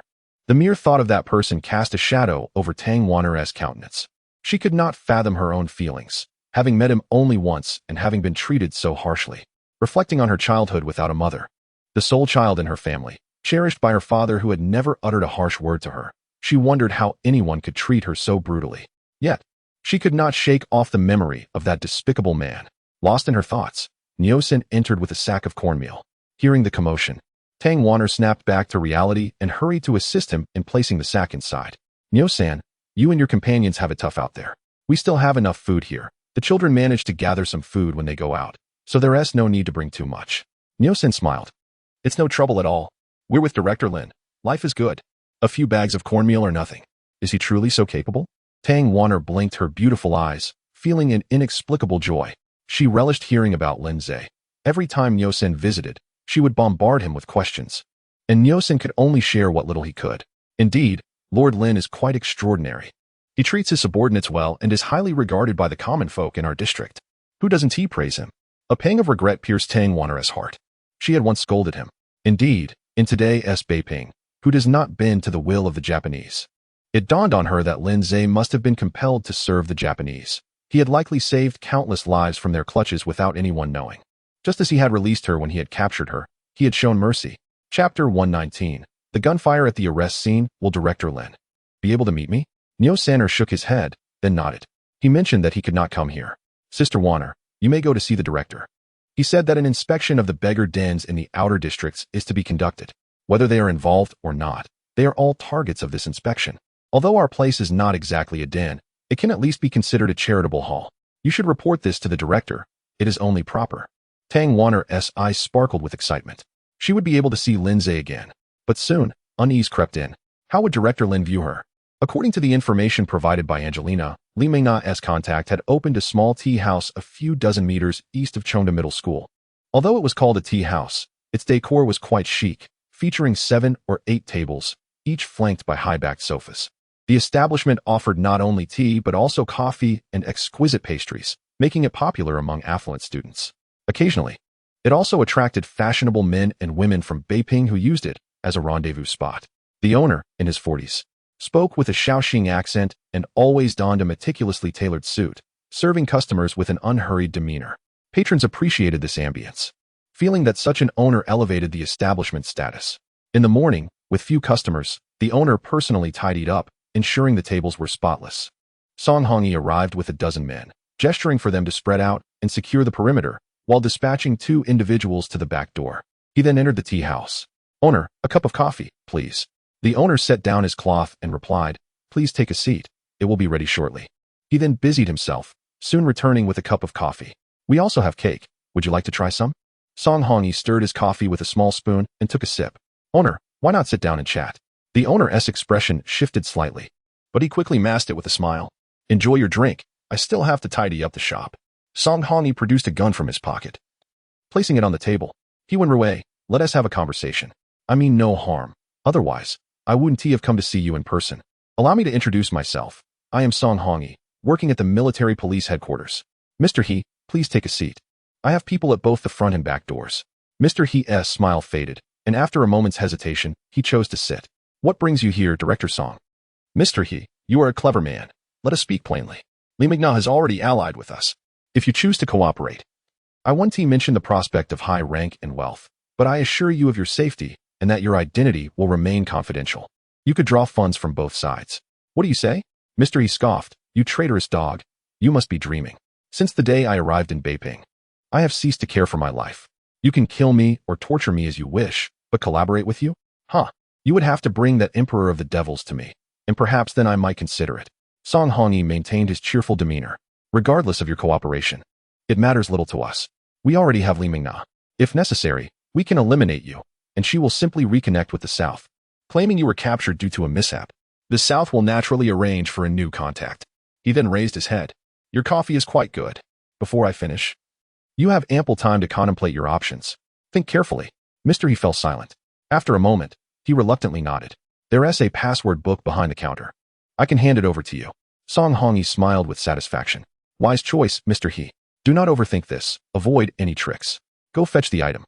He pointed his gun at Mr. He, indicating he should retrieve the password book. Mr. He stood in silence, moving to the counter, pulling open a small drawer, and indeed, there lay a small notebook. "Take it out and place it on the table." "Keep your hands steady," ordered Song Hongyi. Mr. He managed a self-deprecating smile. "Director Song, you need not worry. I have children back home in the South.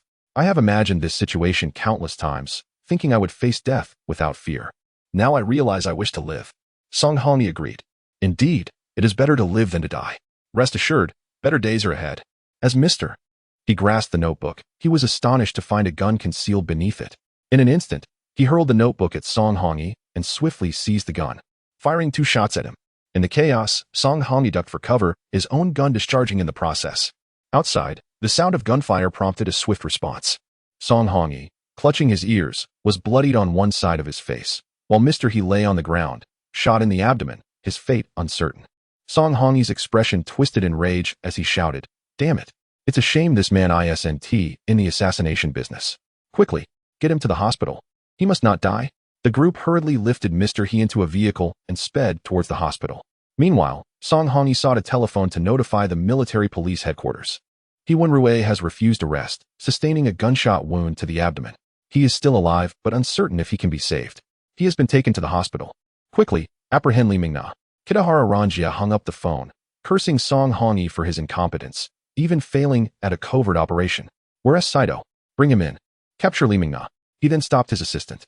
"Never mind, I'll go myself. Gather a dozen men from the first squad and send a truck to the Luwa restaurant." After speaking, Kidahara Ranjia hurried downstairs. As he prepared to leave, he suddenly pondered whether Song Hongyi might be the problem, possibly intending to eliminate He Wenrui to silence him. He thought about reporting this to Matsuzaki but soon dismissed the idea, finding his suspicion unfounded. If Song Hongyi were a spy sent by the South, He wouldn't he have exposed Li Mingna? Why risk killing this contact and jeopardizing the military police headquarters plans? Nevertheless, Kitahara Ranjia was resolute. Upon capturing Li Mingna, if she refused to cooperate, he would have Song Hongyi personally administer punishment. Arriving at the Lugua restaurant, they promptly sealed off the premises. To his astonishment, Li Mingna had just been out shopping with Song Hongyi in the morning and was now enjoying a Western meal with another man. She maintained her charming demeanor, occasionally covering her mouth with laughter. Kitahara Ranjia summoned Dale Mo, instructing him to discreetly bring Li Mingna out without causing a commotion. Dale Mo, unwilling to offend Kitahara Ranjia, hurried to the restaurant. Approaching Li Mingna, he waved her over. Seeing the manager beckon her, Li Mingna apologized and stood up to follow him. Mingna, there's a Japanese officer insisting on seeing you. He might be an admirer. Please send him away to avoid any disturbance. Li Mingna, accustomed to such encounters, followed Dale Mo without a second thought. She was soon apprehended by the military police and taken back to the headquarters. Chapter 120, Song Hongyi. You are a dog of the Japanese. Subsequently, Song Hongyi hastily returned to the military police headquarters. Wenrui was still undergoing emergency treatment, and regardless of whether he would survive, the likelihood of him cooperating with the Japanese was slim. It was possible that he might attempt to take his own life again.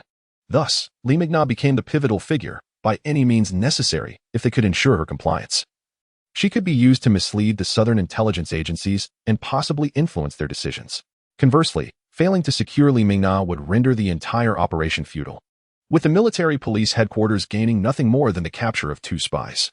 Eager to achieve merit, Song Hongyi hastily bandaged his wounded ear, presenting a rather comical sight as he rushed into the interrogation room. There, Kitahara Ranjia waited, a mocking smile gracing his lips. Mr. Song has arrived. What an interesting attire you have chosen today. Despite his adeptness in martial arts, Song Hongyi could muster no mirth, his expression cold as he retorted. I am here on duty for the military police headquarters, having been injured in the line of duty. Is it appropriate for Kitahara-kun to mock me in such a manner? Our collaboration is at the behest of Colonel Matsuzaki. Does Kitahara-kun harbor any dissent towards him? Kitahara Ranjia snorted derisively. Mr. Song possesses quite the silver tongue. It reminds me of a form of performance art practiced by your countrymen, known as xiaoxing. However, there is no need for you to incessantly mention Colonel Matsuzaki. I am an old subordinate of his and naturally follow his orders. You need not worry about that, Mr. Song, who has only just joined the military police headquarters. With that, he settled into a chair. Since you are so eager to achieve merit, I shall entrust this woman to you. I wish to learn from your methods. Kitahara's gaze shifted between the two. If Li Mingna were to comply without hesitation, it would raise suspicions. After all, she was not merely an ordinary spy like Angelina.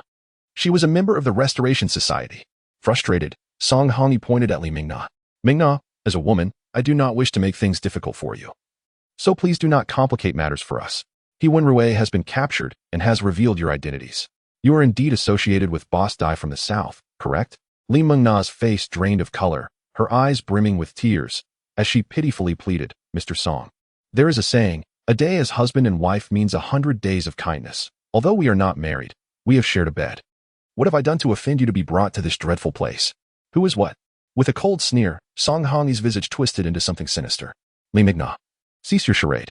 You sold intelligence to Angelina, did you not? Wenrui is your contact, correct? I advise you not to stubbornly resist. If you cooperate with us, you can continue to drink and dance, and we can offer you substantial rewards. Why continue to serve the South? Li Mingna fell silent. After a moment, she lifted her head, the tears gone, replaced by a resolute expression. Mr. Song, you are deluded. I sold information to Angelina due to communication issues with headquarters and the lack of profit from Hideja's tea house. We needed funding, but to collaborate with you? You, Song Hongyi, are merely a dog for the Japanese. One day, when you are of no use, they may very well dispose of you. What face do you have to persuade me? Song Hongyi felt a sharp pain radiating from his wound, his eyes reddening as he could no longer contain his fury. You foul woman. Out of past kindness, I spoke to you kindly. Since you refuse my hospitality, do not blame me for my lack of courtesy. Bring her in. 2 military policemen entered and dragged Li Mingna from the interrogation chair, binding her to the torture rack. Despite her hands and feet being restrained, Li Mingna continued to curse vehemently. Song Hongyi produced a rag and stuffed it into her mouth. A chilling smile crept across his face as he turned to Kitahara Ranjia. Kitahara-kun, I am merely proficient with firearms. I would be grateful for your guidance in interrogation techniques. What shall we begin with? Kitahara Ranjia picked up a prong from nearby and handed it to Song Hongyi. It is said that the fingers are connected to the heart. I wonder how this Miss Ming-na will hold her ground. Without a moment's hesitation, Song Hongyi accepted the prong, grinning menacingly as he approached Li Ming-na. At noon, Lin Zhe was dining at the local garrison. Niu Sanner had gone to deliver supplies, while Xia Quaner took on the role of a long attendant, fetching 4 dishes and a jug of wine from a restaurant. After several days without a proper meal, Lin Zhe relished the food and drink, thoroughly enjoying the moment. Having finished his meal, he indulged in a brief nap in the office. Just as he was rousing, a knock was heard at the door. "Come in." Niu Sanner entered quietly. "Sir, Sister Wanner is here." Lin Zhe nodded and gestured for her to enter. A moment later, Tang Wanner shyly stepped in. Lacking any semblance of the heroic demeanor she usually possessed, her head lowered and nervously fidgeting with her clothing, resembling a bashful young lady, Lin Zhe couldn't help but chuckle. "Oh, is this not the Tang heroine? What brings you here today? Have you taken a liking to something of mine?" Tang Wanner, caught off guard by his teasing, forgot the words she had prepared for the journey and was momentarily speechless. Noticing her silence, Lin Zhe playfully scolded, "Why are you staring blankly? What business do you have with me?" I came to report the matters concerning the benevolent hall." "Ah, what matters?" Tang Wanner was taken aback. "Yes, what matters?" Lin Zhe, intending to tease her further, remarked, "Tang Wanner, you used to sneak in and pick locks, even managing to infiltrate the garrison. Out of kindness, I let you go. Yet now you've brought so many little beggars into my jurisdiction. What are you up to?" Tang Wanner grew anxious upon hearing this, tears welling in her eyes. No, they are all fatherless and motherless children, pitiful souls who merely beg and do not cause trouble." Lin Zhe, reclining with his legs crossed, replied, "If you wish to run a benevolent hall, you must report to the police department. Otherwise, how can anyone verify if those children are truly orphaned or if you have stolen them? Then, I will report to you." "Very well. Then you shall bring me $50 and I will issue you a receipt." Tang Wanner gasped, $50? Having consumed alcohol at noon, Lin Zhe found the act of teasing the heroine rather amusing. "No money? Very well, come here and knead my legs." Tang Wanner felt humiliated. She had never engaged in such acts. Yet, the more Lin Zhe pressed, the hotter her cheeks became, her legs seemingly acting independently as she approached Lin Zhe. "How can you knead while standing?" Lin Zhe began to suggest she fetch a stool. To his surprise, Tang Wanner suddenly knelt down. "My goodness, a natural talent." Chapter 121. Li Mingna mentioned several place names, causing Tang Wanner to lower her head, a sense of shame incessantly tormenting her mind. It stirred within her a desire to flee, yet she found herself unable to break free. What was she lingering for? If she was unwilling, she could leave. No one was forcing her. Lin Zhe's demeanor suggested that Tang Wanner was merely a trivial object, a source of amusement to him, devoid of any genuine concern. Upon hearing his words, Tang Wanner bit her lip tightly, her gaze becoming somewhat unfocused. As if possessed, she reached out her hand, forming a fist, and gently tapped Lin Zhe's thigh. Lin Zhe observed with keen interest, surprised that this oblivious damsel had such audacity. Lighting a cigarette, he turned to his newspaper, oblivious to the passage of time. Soon, Tang Wanner felt her legs go numb, the tingling sensation creeping upwards. Fortunately, Lin Zhe finally lowered his leg and took out a piece of paper, swiftly jotting down a few lines, effectively documenting that the area where Tang Wanner had gathered numerous street urchins was a charitable establishment. "All right, you're free to go," he stated. Tang Wanner blinked in astonishment. Was that it? What about everything that followed? Trembling, she stood up slowly and began to exit, unable to resist glancing back at the door. "Can I come back?" Lin Zhe wore a somewhat playful smile, and upon seeing that it was not a pleasant one, Tang Wanner instinctively lowered her head again, her body quaking with unease. "Here's the deal. There are too many urchins in your area, which poses a security risk. Come back every 7 days to report to me." A surge of inexplicable joy welled up within her, and Tang Wanner nodded eagerly. However, she quickly chastised herself for her own degradation.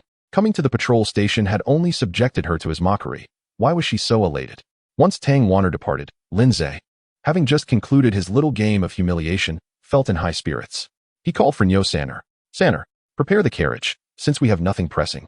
Let's go for a stroll."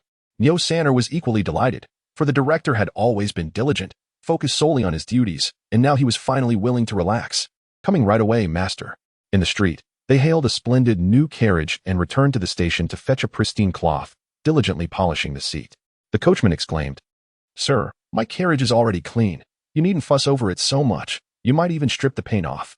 Niu Sanner continued to wipe the seat, insisting, "The director will be sitting in this carriage. It must be spotless." The coachman was taken aback. "Oh, you rest. I'll take care of it. Rest assured. If I don't make this carriage shine like a mirror today, feel free to smash my lantern. After a while, Lin Zhe changed into fresh attire and descended the stairs, where Niu San'er promptly draped a cloak over him, bestowing an air of authority. Where shall we venture today? Niu San'er bowed deeply, suggesting, Master, if you seek leisure, we might visit the bridge. When the lanterns light up, we can indulge in a performance at the theater, and later enjoy a hearty meal at the clay pot restaurant before returning to rest. Lin Zhe mused that having a secretary was indeed convenient. Nodding, he led the way as they walked. The coachman ran ahead energetically, and in just over half an hour, they arrived at the bridge. Though business had dwindled in Beiping since the arrival of the Japanese, the bridge remained lively compared to other areas. While the famed 8 unusuals could no longer be found in full, there were still plenty of street performers showcasing their talents. Lin Zhe alighted from the carriage, occasionally purchasing snacks as he leisurely savored them, finding the experience quite enjoyable. When the time was right, Niu San'er went to buy tickets at the theater, where a sign announced the performance of the 4 brothers reunited, starring Tan Fuiying as Lu Lang. Delighted, he purchased a ticket and returned, exclaiming, Master, we truly came at the right time. Today, Tan is performing. After an evening of merriment at the theater and indulging in numerous snacks, Lin Zhe, not feeling particularly hungry, opted to return home for rest. Having been away for 2 days, Shi Yu and Ruo Shui were eagerly awaiting his return, surrounding him with chatter. Lin Zhe playfully pinched Ruo Shui's cheek, inquiring if she had been obedient to her sister during his absence. Ruo Shui nuzzled against his hand, proclaiming, When have I ever misbehaved? I've been learning embroidery from my sister, and she says I catch on quickly.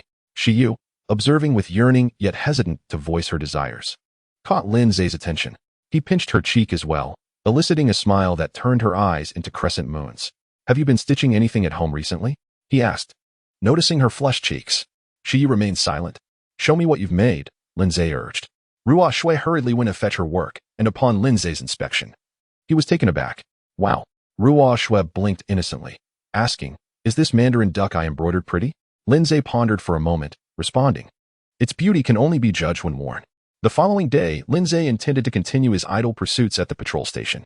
However, he received a call from Kitagawa Ranjia, summoning him to the military police headquarters to meet her in the interrogation room. Upon arrival, Lin Zhe was met with a harrowing sight. Li Mingna had been brutally beaten. While her face bore no visible wounds, her body was a different story. Her hands were suspended, bloodied and battered. She hung limply, the ropes holding her as she mumbled indistinctly. Song Hongi sat nearby, chain-smoking, resembling a chimney, consuming a third of his cigarette with each puff. At this rate, he was courting lung cancer. The two had likely endured a night of interrogation. Kitagawa Ranjia, her expression grave, addressed Lin Zhe. Lin San, we have interrogated her for an entire night and have also communicated with Angelina. Li Mingna has been transmitting intelligence to Angelina, but those were merely bait leaked by Song Hongi. As she spoke, Kitagawa Ranjia rose, fixating her gaze on the battered Li Mingna. However, an hour ago, we administered a hallucinogenic agent, and she revealed several key terms. Lin Zhe's heart sank. Could it be that Li Mingna had divulged sensitive information regarding his operations? Maintaining a composed demeanor, he inquired, was that information significant? Kitagawa Ranjia nodded solemnly. Indeed, she mentioned several place names, which we have confirmed with the North China Army Command. They correspond to the regional command centers for the Shaanxi security operation. We suspect that Li Mingna has uncovered details about the plans for this operation. Impressive. Yet uncertainty loomed over whether Li Mingna had managed to relay this information. If she had, it could lead to substantial repercussions. Lin San, I must now covertly apprehend any officers connected to Li Mingna within the North China Army, as allowing them to self-investigate would obscure the truth. And you, she continued, immediately head to Li Mingna's room at the Lugua Hotel and conduct a thorough search for any hidden items. Chapter 122. Qi Jingyong Ren's outburst in the Dai mansion of Mountain City. Mao Deshang entered Boss Dai's office. Director, there has been no response from the radio station at Chengda School. The plan must have commenced. Boss Dai, engrossed in his calligraphy, showed no reaction to the words and continued to write. Mao Deshang quickly fetched some Xian paper and stacked it neatly, with each character Boss Dai inscribed. He dabbed the paper with ink. When the calligraphy was complete, Mao Deshang was taken aback to find the phrase darkly maneuvering boldly written. Your brushwork has further improved, Director. Might I humbly request this piece? Mao Deshang habitually flattered. Boss Dai chuckled. What do you need this for? I will compose an inspirational piece for you later. Mao Deshang promptly saluted, expressing gratitude for the director's encouragement. After setting down the brush and wiping his hands with a white towel, Boss Dai began to pace the room. After a moment, he inquired, Is there any news about that person? Mao Deshang shook his head. Director, since he arrived in Beijing, no news has come back. Should we have GNFO? Boss Dai sighed. As of now, I am merely a pawn crossing a river. I must push forward regardless. Mao Deshang expressed concern. Director, I fear he may. Boss Dai waved his hand dismissively. Anyone can betray, but he will not. You do not comprehend him. He has acquired numerous skills and has finally found an opportunity to showcase them. Do you think he would relinquish that? The most formidable individuals are those driven by obsession. And he is certainly one of them. Look at the people he associates with. Are any of them not broken-hearted or bereft of kin? He paused to light a cigarette, then added, in half a month, regardless of success or failure, orders will be issued to GNFO and the Beiping Station to eliminate him. A storm of anxiety surged within Mao Deshang. Such was Boss Dai's method. Yes, Director.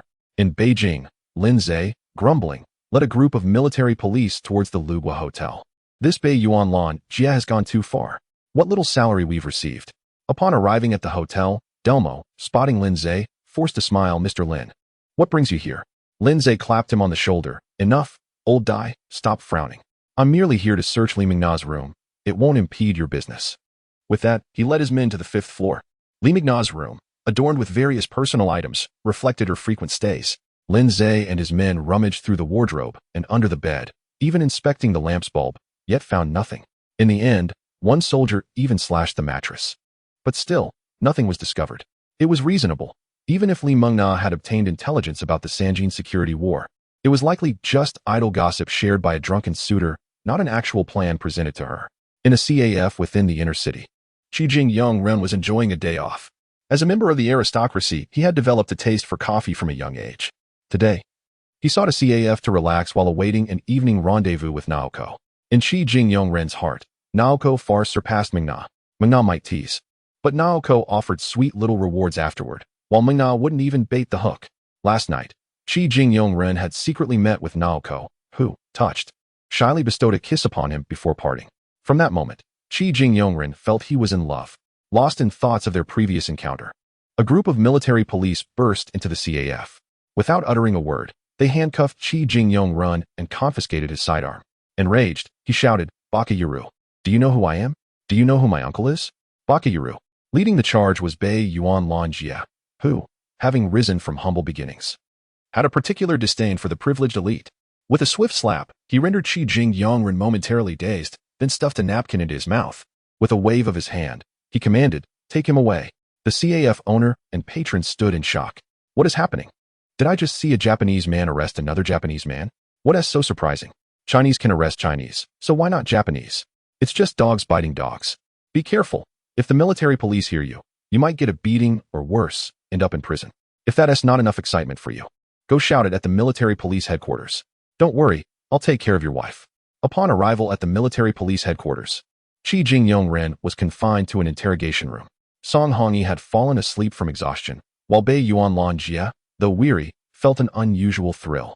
Observing the bound, Qi Jingyong-ren filled him with a sense of satisfaction.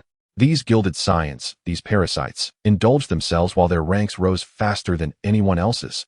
It was said that many newspapers in Japan reported on their exploits, a thought that infuriated Bei Yuanlan Jia. What do they think they're doing? Enjoying life in Beijing while claiming to serve the emperor? It's utterly disgraceful. He gestured, time is of the essence. If the North China Army discovers this fellow is missing and traces him here, we won't glean any valuable information. No need for inquiry. Let's resort to torture and see what intelligence he has leaked to Li Mingna. Upon hearing this, Qi Jingyong-ren panicked, struggling and whimpering. You dare remove the cloth from my mouth first. Being a Japanese officer, the military police refrained from inflicting severe harm, aside from Bei Yuanlan Jia delivering a few lashes. Despite this restraint, Qi Jingyong-ren felt overwhelmed. He had always been the little tyrant of his family, bullying classmates, and had received preferential treatment in the military. Young Master Qi had only ever tasted the bitterness of love, never such torment. As the time drew near, Bei Yuanlan Jia removed the cloth from his mouth. Qi, you bastard. Quickly confess what intelligence you leaked to Li Mingna. Qi Jingyong-ren, frenzied, yelled, Bakayuru. Bakayuru. You bastard. When have I ever leaked intelligence? Bei Yuanlan Jia scoffed. You discussed the Sanjin security war plans with Li Mingna, didn't you? You oversee the drawing room. You know the critical command locations for the Sanjin security war. You have leaked secrets. Qi Jingyong-ren was momentarily stunned. Bei Yuanlan Jia rejoiced. I knew it. This Qi Jingyong-ren has indeed leaked information. Unexpectedly, Qi Jingyong-ren remained silent for a while, his eyes reddening. Then unleashed a furious tirade with his newly learned curse words. Your mother. Chapter 123. The decline of Kitahara Ranjia. Following this, Kai Ikiro bellowed. It must be T.H.I.Kir. The relevant blueprints for the Sanjin operation were long since handed over to the frontline troops. And the drawing room holds no information regarding the Sanjin campaign.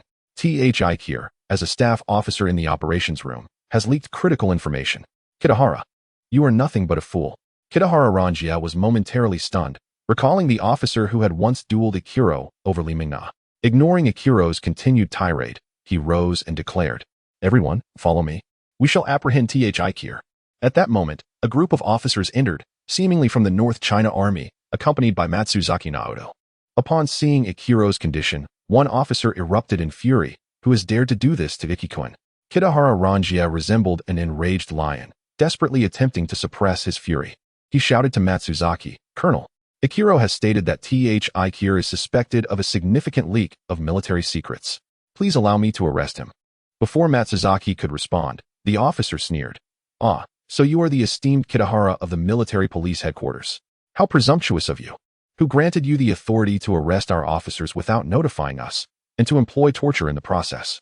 Kitahara stood speechless, realizing that according to their regulations, any case involving personnel from the North China Army indeed required prior notification to the Army headquarters, followed by cooperative investigation. Gritting his teeth, he recalled the ancient Chinese adage, "In urgent matters, one must act with flexibility." The officer showed no regard for him, mocking, "You seem quite versed in ancient Chinese proverbs. Yet you brazenly arrest our officers. I suspect you are the true spy, intent on sabotaging the Imperial Army." Kitahara's eyes blazed with rage. Enough, Kitahara," Matsuzaki interjected, cutting through their exchange with a furious shout.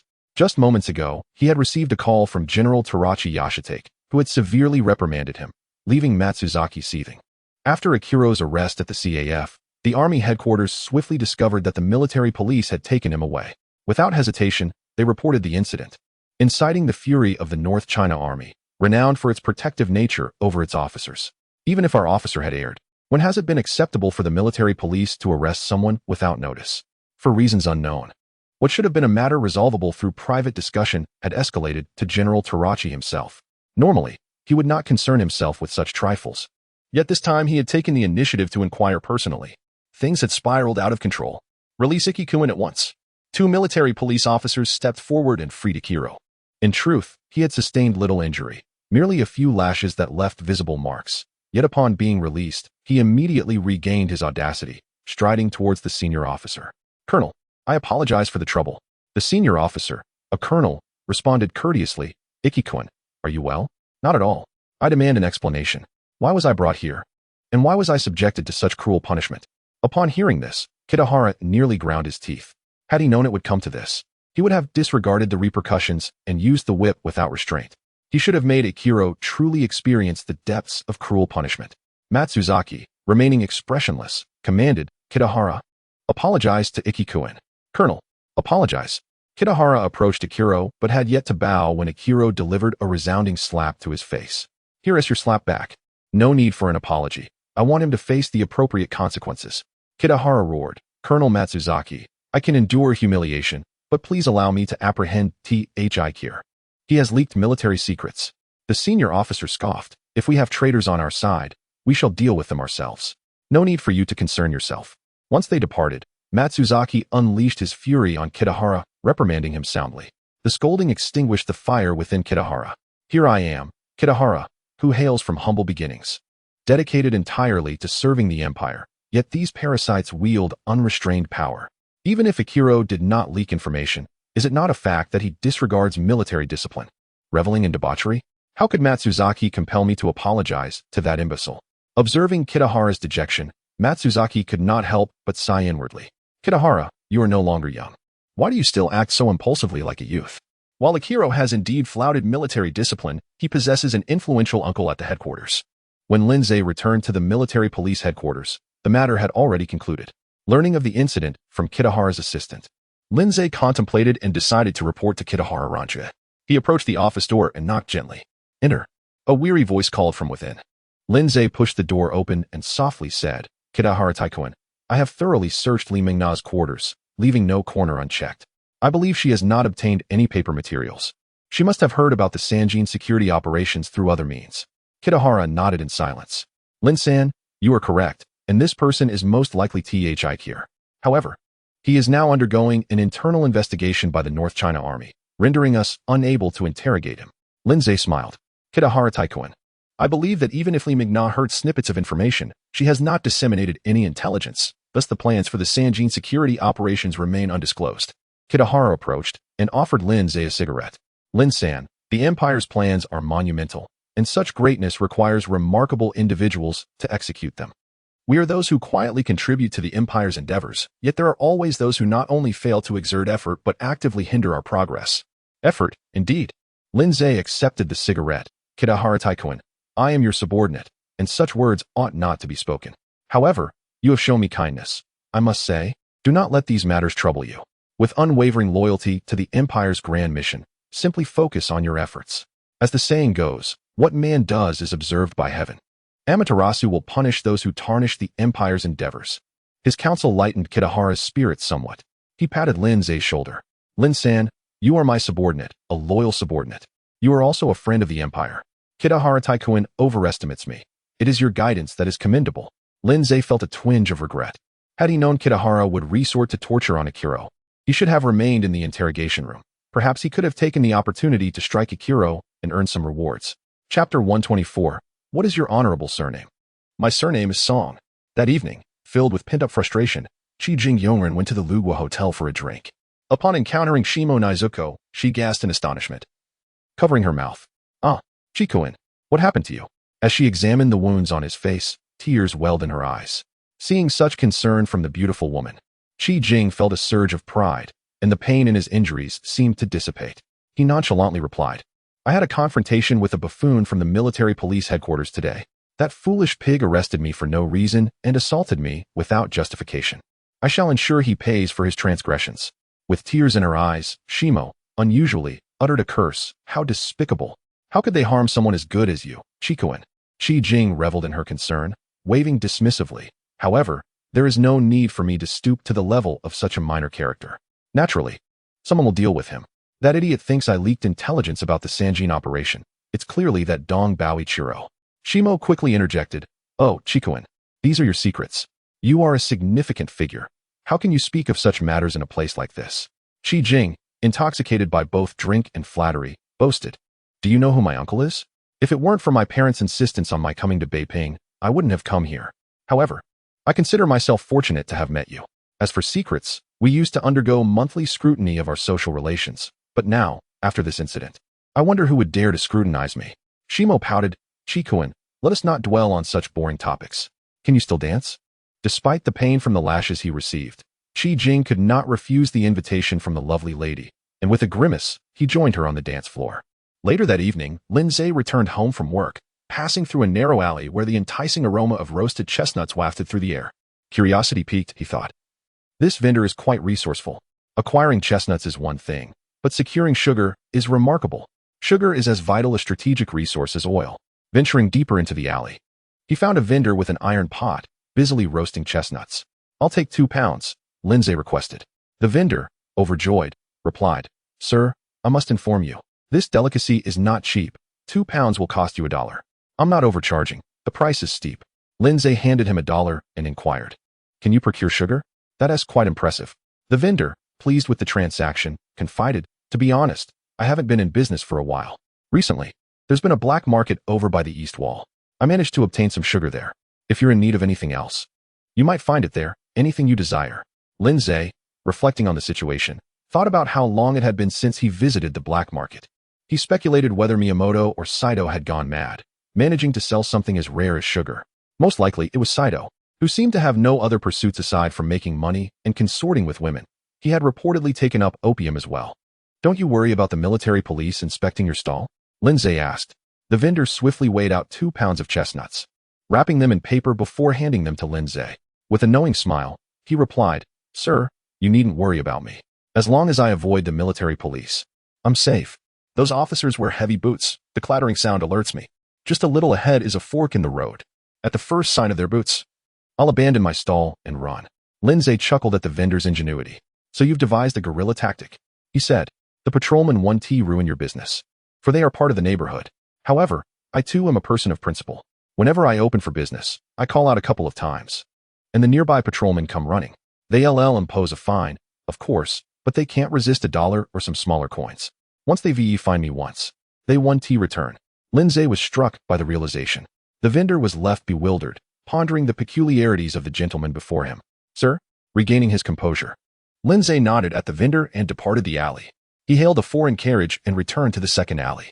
The cool breeze brushed against his face as the scenery whizzed by. A comprehensive plan began to form in his mind, targeting Qi Jingyongren and his military intelligence. The plan required someone within the army group or the military police headquarters to assist, hence the necessity of Song Hongyi's involvement. The army group and military police routinely conducted internal reviews of key military officials. Thus, the spy close to Qi Jing needed to evade scrutiny, leading to Li Mingna becoming the sacrificial pawn. Lindsay recalled Song Hongyi's meticulous compilation of the information on the dancers at the Lugua Hotel, particularly the dancer named Shimo, whom he had introduced to Qi Jing. All pieces fell into place. At the military police headquarters, Li Mingna remained resolute. Realizing that the intelligence regarding the Sanjin operation had not been transmitted, thus her value diminished. Matsuzaki Naoto ordered Song Hongyi to execute Li Mingna. Without hesitation, Song Hongyi accepted the command. Accompanied by several military police officers, they dragged Li Mingna out and tossed her onto a truck, driving towards a desolate graveyard. The vehicle jolted along the rough terrain, causing Song Hongyi, seated in the passenger seat, to sway. Lighting a cigarette, he took a deep drag, the smoke momentarily coalescing before being whisked away by the wind. What is your honorable surname? My surname is Song. Mr. Song, judging by your demeanor, you must be a person of significance. Oh, Miss Li is no insignificant figure either.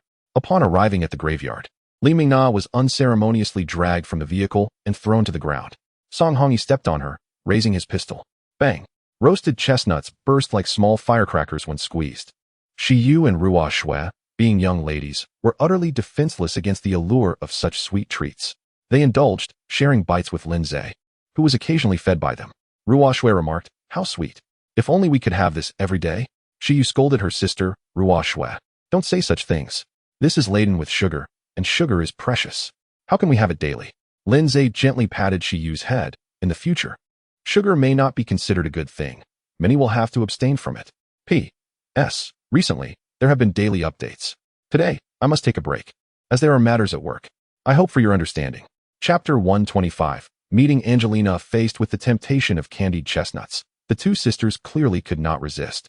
In the end, they even skipped dinner, having satisfied their hunger with chestnuts alone. Lindsay chuckled, remarking that the farmers from Shishan relied on chestnuts to survive during lean years, suggesting that if they were to eat them daily, they would likely manage just fine. Rushue pondered seriously, offering a thoughtful analysis. "These are sweetened, without sugar, simply boiled. I fear we would tire of them after just a few meals." However, CS shook her head, asserting that if one were truly famished, even boiled chestnuts would be a delicacy. Anything that could sustain life is exquisite. And who has ever complained about bland flour mixtures? Rushue wholeheartedly agreed, nestling into Lindsay's embrace. "If it weren't for your kindness, we might not know where our next meal would come from," she lamented, twisting playfully in his arms. Lindsay carried them to the bedroom and turned off the light. "Little Rushue, stop squirming. It won't help. I won't let you write." Last night, they had been so engrossed in their merriment that the stove in Lindsay's room had gone out, leaving them quite cold in the latter part of the night. Fortunately, the two sisters had not returned to their own room, but had huddled together for warmth. As the temperature dropped significantly in the early hours, Lindsay, akin to a small furnace, had kept them warm as they sprawled across him. As the saying goes, a young man sleeping on a cold Kong relies entirely on his warmth. The sisters were somewhat delicate. After a few bouts of joy, they would tire easily. To truly extinguish the fire, they would need to rely on Mei Hui. Lindsay emerged from the covers swiftly, donning his clothes. Thankfully, the living room stove was still lit, and he placed a coal ball on it, which ignited quickly. Using the fire tongs, he returned to the bedroom, cleared the ash from the stove, and added the coal ball. In Beiping City, most coal is transported from Shishan, with some arriving by train from Hebei province. During the cold season, one could witness robust men unloading coal at Xingyangmen Station, some even sweating profusely and working shirtless despite the frigid air. It is unclear who first thought to gather the leftover coal dust and ash, Mix it with yellow clay, and mold it into cakes, which became known as coal cakes. Taller shapes were referred to as coal balls. Later, people discovered that puncturing holes in these cakes allowed for better combustion, leading to the creation of honeycomb coal. Sia, hearing the commotion, opened her eyes to see Lindsay changing the coal balls and hurriedly got out of bed. "Sir, I overslept," she said, her voice tinged with a whimper. Lindsay quickly embraced her. Sia was the most understanding and obedient, always yielding to her sister, yet eager to help with chores. Her heart was entirely devoted to Lindsay, attending to him from the moment he returned home until he bathed and went to bed. "You two must have been exhausted yesterday. It's cold, so sleep a little longer. Hurry and get dressed. Don't catch a chill." Sia's cheeks flushed as she realized she had come down in her undergarments in her haste. Rushua soon followed, washing up alongside her sister before bringing warm water for Lindsay to wash his face and brush his teeth, while Sia went to prepare breakfast. Rushua glanced at Lindsay and whispered, "Sir, trust us. With more practice, we will surely bring you more joy." Alas, this little girl's growth trajectory had taken a turn as she now fixated on this matter. Bold and carefree, she was indeed a treasure for any man. Lindsay shot her a warning glance, and she merely smiled dreamily. After breakfast, Lindsay set off for work. Passing by the Miyamoto residence, he knocked on the door. "May we open it?" her face lighting up at the sight of him. "Lin Jun, it's been so long since you visited." Lindsay looked around. "Is Miyamoto not home?" "Lin Jun, he has gone to Tianjin again, possibly heading to the island city next." Lindsay nodded. "All right. I will come by in the evening to prepare some dishes." This news delighted Mei Hui immensely, earning her a cheerful response. As Zhang Laozhua had once said, "Women are like diligent servants. To keep them compliant, one must frequently engage them." Strolling to the patrol station, Nyo-san greeted him and helped him upstairs. Taking his coat and brewing a pot of tea, Lindsay inquired, "I haven't visited Dongxiang in some time. I heard they are even selling white sugar now?" Nyo-san lowered his voice. "Sir, it's Saito. He has been frequenting brothels and indulging in opium lately, even clamoring to buy land and build a house back home. He has been sending back quite a bit of money and has acquired numerous goods, not just white sugar but also cotton clothing. The quality is..." Lindsay interrupted. "It seems Saito has become quite the money-minded individual. I wonder if Kitahara Ranjia is aware of this. Engaging in black market dealings for a few coins is one thing, but reselling these goods, that could be perilous. Please advise our people to steer clear of Saito's affairs. Just keep an eye on the venue. Let him sell whatever he pleases." Nyo-san replied, "Understood, sir. I have already cautioned them and will reiterate during lunchtime." Nyo-san was indeed reliable, sparing Lindsay from much worry. After lunch, Kitahara Ranjia called again. "Lin sang. Angelina has intelligence. She wishes to trade with us. I cannot engage directly with her. Please investigate the nature and value of this intelligence." Lindsay agreed. "No problem, Kitahara-kun. I will head to the Lugua restaurant at once." Lindsay had been contemplating how to make use of Angelina. She seemed to possess considerable influence. Having navigated the intricacies of the Lugua restaurant for many years, with no one truly aware of the extent of her intelligence network. However, from their previous encounter, it was evident that her intelligence capabilities were quite remarkable. To put it bluntly, the intelligence department in Beiping might not rival her prowess. He summoned a vehicle to the Lugua restaurant, where Delmo was busy in the lobby. "Old Dai." Delmo felt a chill at Lindsay's approach. Since Lindsay had taken charge of the banquet security, every encounter with him had resulted in misfortune, either attacks on the banquet or spies discovered among the dancers. Delmo forced a smile. "Good day, dear Mr. Lin. How may I assist you?" "Old Dai, spare me the flattery. I need to see Angelina." "Can you relay that?" Angelina was not on the payroll of the Lugua restaurant. Rather, she provided many dancers and drew in numerous clients through her connections, earning their utmost respect. She not only had a permanent private room, but also an independent reception and entertainment area on the 6th floor and above. Upon hearing this, Delmo relaxed. "Mr. Lin, please follow me upstairs." Chapter 126. The futility of strategic intelligence. The Six Nations Hotel had installed Otis elevators, featuring pull doors and a semicircular mechanical floor indicator atop the door frame. This elevator required a dedicated machine room, and, due to its complex operation, a specially trained attendant was necessary to operate it. Accompanied by a low hum, the elevator ascended slowly to the 6th floor. The elevator attendant released the safety latch, allowing the doors to open. On the 6th floor, there were several meeting rooms and small banquet halls, each separated by partitions. Delmo guided Lindsay to a room on the eastern side, knocked on the door, and exchanged a few words before stepping out and nodding to Lindsay, saying, "Mr. Lin, you may enter. Madame Angelina is waiting for you inside." "Thank you, Delmo," Lindsay replied. Delmo smiled slightly and bowed before departing. Upon entering, Lindsay found himself in a modest hall of approximately 200 square meters, adorned in the opulent style reminiscent of Tsarist Russia. On a table against the wall lay a decorative egg, likely a replica rather than a genuine Freiburg. Various oil paintings graced the walls, depicting landscapes and portraits, none of which Lindsay recognized. To the south of the room was a row of sofas. Angelina reclined languidly on one, draped in an intricately patterned gown, exuding an air of aristocracy. Nearby, several young White Russian women, dressed as servants, attended to her every need, some massaging her legs, others offering fruit, and one holding a small copper basin. This woman certainly knew how to indulge herself. Lindsay nodded in her direction. "Madam, His Excellency Longia from the north sent me to meet you. I understand you possess something we desire." Angelina chuckled nervously. "Lindsay, you are quite amusing. Is this what you seek?" She gestured to a nearby maid, turning her face toward Lindsay. Indeed, the unmarried maid was strikingly beautiful, her porcelain skin and lovely eyes framed by long, light golden hair. It was evident she hailed from a distinguished background, and even in her discomfort, as Angelina grasped her face with force, she retained an alluring charm. Lindsay could not help but recall the renowned Swallow from later times. He wondered if the Northern Patriarch had begun training female operatives yet. Noticing Lindsay's composure, Angelina appeared slightly displeased. She looked at the girl whose face she held. "Elena, you have 1 cigarette's worth of time to win this gentleman's favor. Otherwise, guess which whip I shall use to train you?" What a twisted woman Angelina was. Upon hearing this, Elena trembled slightly, and Angelina released her grip.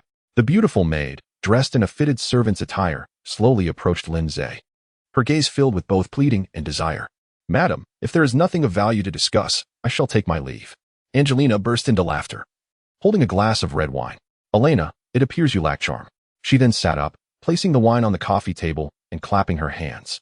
The trained maids exited gracefully, and Elena glanced back at Lindsay with a sorrowful expression. Lindsay settled onto the sofa, opening a cigar box on the table, meticulously trimming a cigar with a golden cutter before lighting it with a birchwood match. Angelina observed him with keen interest. "Lindsay, intriguing indeed. Your file is sparse. Over a year ago, you arrived in Beiping, and for a young man, you've advanced swiftly. Your connections with a merchant named Ichiro Miyamoto and the deputy chief of the Capitol Police are noteworthy." Angelina paused as Lindsay drew a gun, pointing it at her head. He then lowered the gun slowly, forcefully pressing it into her mouth. "Madam, the military police headquarters is interested in your intelligence, not you personally. If you continue to flaunt your inept investigative skills or toy with me, this gun may discharge, and while the military police headquarters may reprimand me, they will not kill me. Do you comprehend? Alert. Threat detected against the head of the Intelligence Consulting Agency. Reward, fragments of Todman's diary." Angelina laughed, even extending her tongue to circle twice. She tilted her head and retrieved a handkerchief to wipe the gun clean. "Fascinating, Lindsay. I am beginning to take an interest in you." She then rose, poured 2 glasses of whiskey from the cabinet, and charmingly returned to offer Lindsay one. "Since you are so eager, let us get straight to the point. I have acquired plans regarding the Red Russians' intention to provide low-interest loans and assist in establishing an aviation supply station in Jinling. And the source?" Angelina crossed her legs, placing a cigarette in a long ivory holder, lighting it, and taking an elegant puff. "Lindsay, while I find you quite captivating, that does not imply I will disclose the source of this intelligence." Lindsay cursed inwardly at this insufferable woman. "Without the source, how can I assess the authenticity of the information?" "Ha ha ha, Lindsay. I have been in the intelligence trade for many years and have never deceived anyone with false information." Lindsay speculated that Angelina was likely the nucleus of a loosely organized intelligence network in the Far East. She served as the hub, transforming gathered intelligence into currency, which in turn fueled the network's operations. The term loose reflected her operational style, as these individuals lacked any military or political objectives, engaging solely in information exchange for profit. It is noteworthy that both Tianjin and Shanghai once served as intelligence centers in the Far East, frequented by spies from various nations, exchanging an immeasurable volume of intelligence. Lindsay downed his whiskey. "Madam, what are your terms?" Angelina's demeanor shifted to seriousness. $10,000, or its equivalent in other currencies. "If you possess intelligence of equal weight, I may consider a trade." What an outrageous demand. $10,000 represented nearly 9 kilograms of gold. If Angelina were to provide the complete roster of personnel at the Beiping Station for that price, the military police headquarters would purchase it without hesitation. However, her intelligence was merely strategic in nature. What significance did it hold for the military police headquarters? Chapter 127, Todman's Diary. However, A swift solution must be found to rein in this Angelina. Her acquisition of such strategic intelligence indicates that the network supporting her remains operational, undeterred by the Japanese actions in East Asia. This is truly remarkable. Moreover, Angelina appears quite enthusiastic about gathering personal information on key figures within Peking. If Lin Zhe were to obtain this information, not only would promotion and wealth be assured, but it would also provide an unimaginable advantage for his espionage endeavors. Particularly since Lin Zhe does not intend to serve Boss Dai indefinitely. With his own system now in place, why not establish a network of intelligence that belongs to him?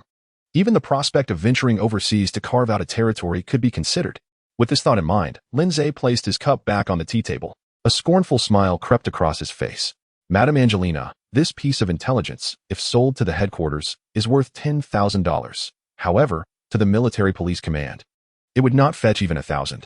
I would suggest that you send someone to Tokyo instead. After speaking, Lin Zhe stood to leave, adding, nevertheless, I shall report truthfully to His Excellency Kitahara Ranka, and I hope we can meet again soon, madam. Angelina clapped her hands, and a stream of maidens entered. She received a card from one of them. Mr. Lin, I have established a rather exclusive club, and I hold you in high regard, not only for your immense potential and promising trajectory, but also for your distinct character as a man, which sets you apart from others. You are most welcome to join me.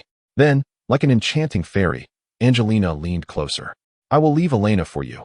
She is yet to be touched. Rest assured, I will ensure she is well prepared for your arrival.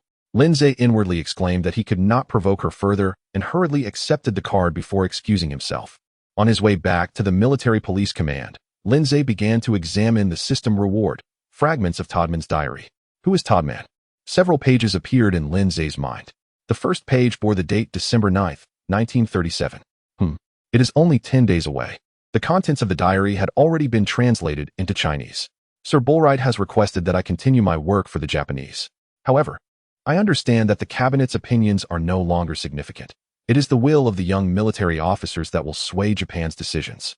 Originally, Hirota Keiki had accepted our advice to refrain from pressuring Jinling for recognition of the Manchu Kuo, instead focusing negotiations on autonomy in North China and the establishment of a demilitarized zone. I personally met with the bald head in Jinling, although the bald head appeared steadfast, insisting on restoring the situation to what it was before the incident. I can see he is wavering in the face of the Japanese conditions. Ding. The fragments of Todman's diary have been issued, presented in the form of handwritten letters exchanged with the embassy, now stored in the system repository. The system is becoming increasingly considerate, even providing tangible evidence. Otherwise, knowing this intelligence would be of little use. I recall the information regarding Guang Yemen. Had it not been that Boss Dai needed such a piece of information at that time, Lin Zhe's words alone would likely have gone unheeded. This diary contains a wealth of information.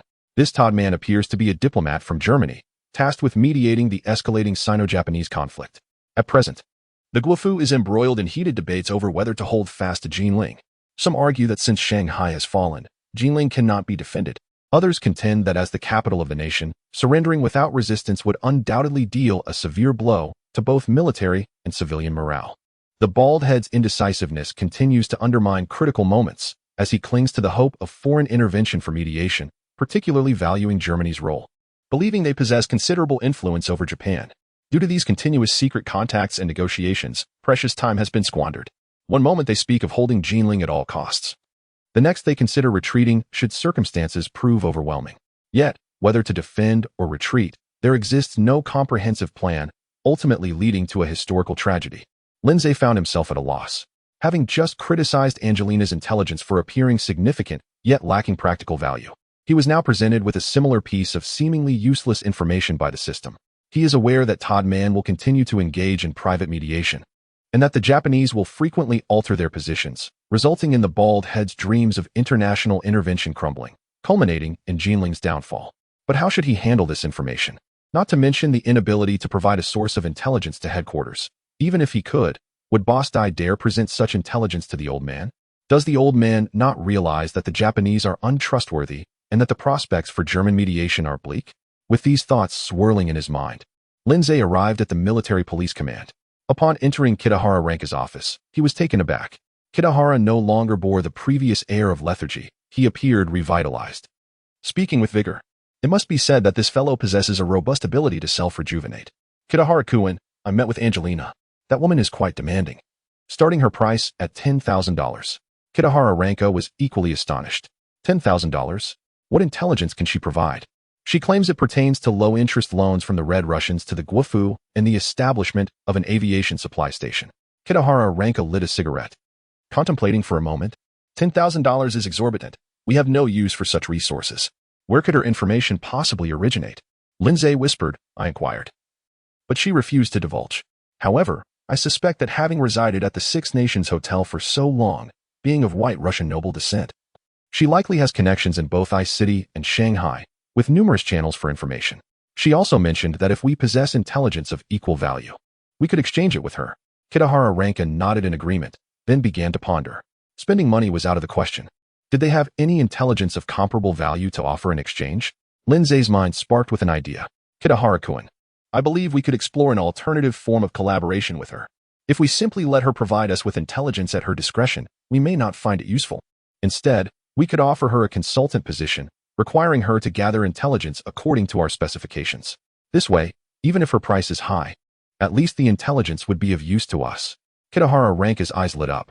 Lin-san, that is an excellent idea. I will promptly report this to Colonel Matsuzaki, including Angelina's $10,000 proposition. The headquarters may find such strategic intelligence necessary. The decision to purchase will ultimately rest with Colonel Matsuzaki. You have worked hard. Please return to rest, and I will notify you of any new arrangements. Lindsay stood at attention, saluting. Yes, sir. Kitahara Ranka nodded in satisfaction and allowed Lindsay to depart. Lindsay thought to himself that he needed to find an opportunity to earn more loyalty cards from his subordinates. Should his suggestion be adopted, it would likely fall to him to liaise with Angelina. Would this make him her superior? Regardless, it is always better to be prepared.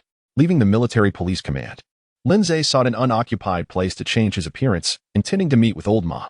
Chapter 128. We must strive hard. The dim sum shop continued to remain unusually quiet, yet daily sales still reached around 10 to 8 pounds of pastries. On the surface, the shop managed to barely sustain itself. Otherwise, the blatant losses would be too evident. In the city of Beiping, many businesses had shut down, except for a few well-established ones. Interestingly, old shops that closed were quickly taken over, and after the transition, business flourished once more. Some individuals even sought out masters to examine the feng shui, with one knowledgeable master bluntly stating, your shop lacks the element of authority.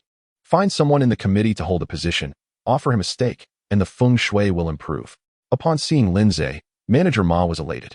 Having not seen his group leader for a while, the ever-loyal Old Ma was genuinely concerned. As soon as he spotted Lindsay, he inquired, my dear sir, it has been quite some time since your last visit. What would you like to eat? Lindsay glanced at the pastries displayed on the counter and replied, I have had some family matters to attend to and haven't been able to come by. Do you have anything fresh out of the oven? Sir, at this hour, we typically do not make new pastries, but since you are here, I shall ensure something is prepared for you. Please, have a seat in the back and enjoy some tea while I summon the master chef.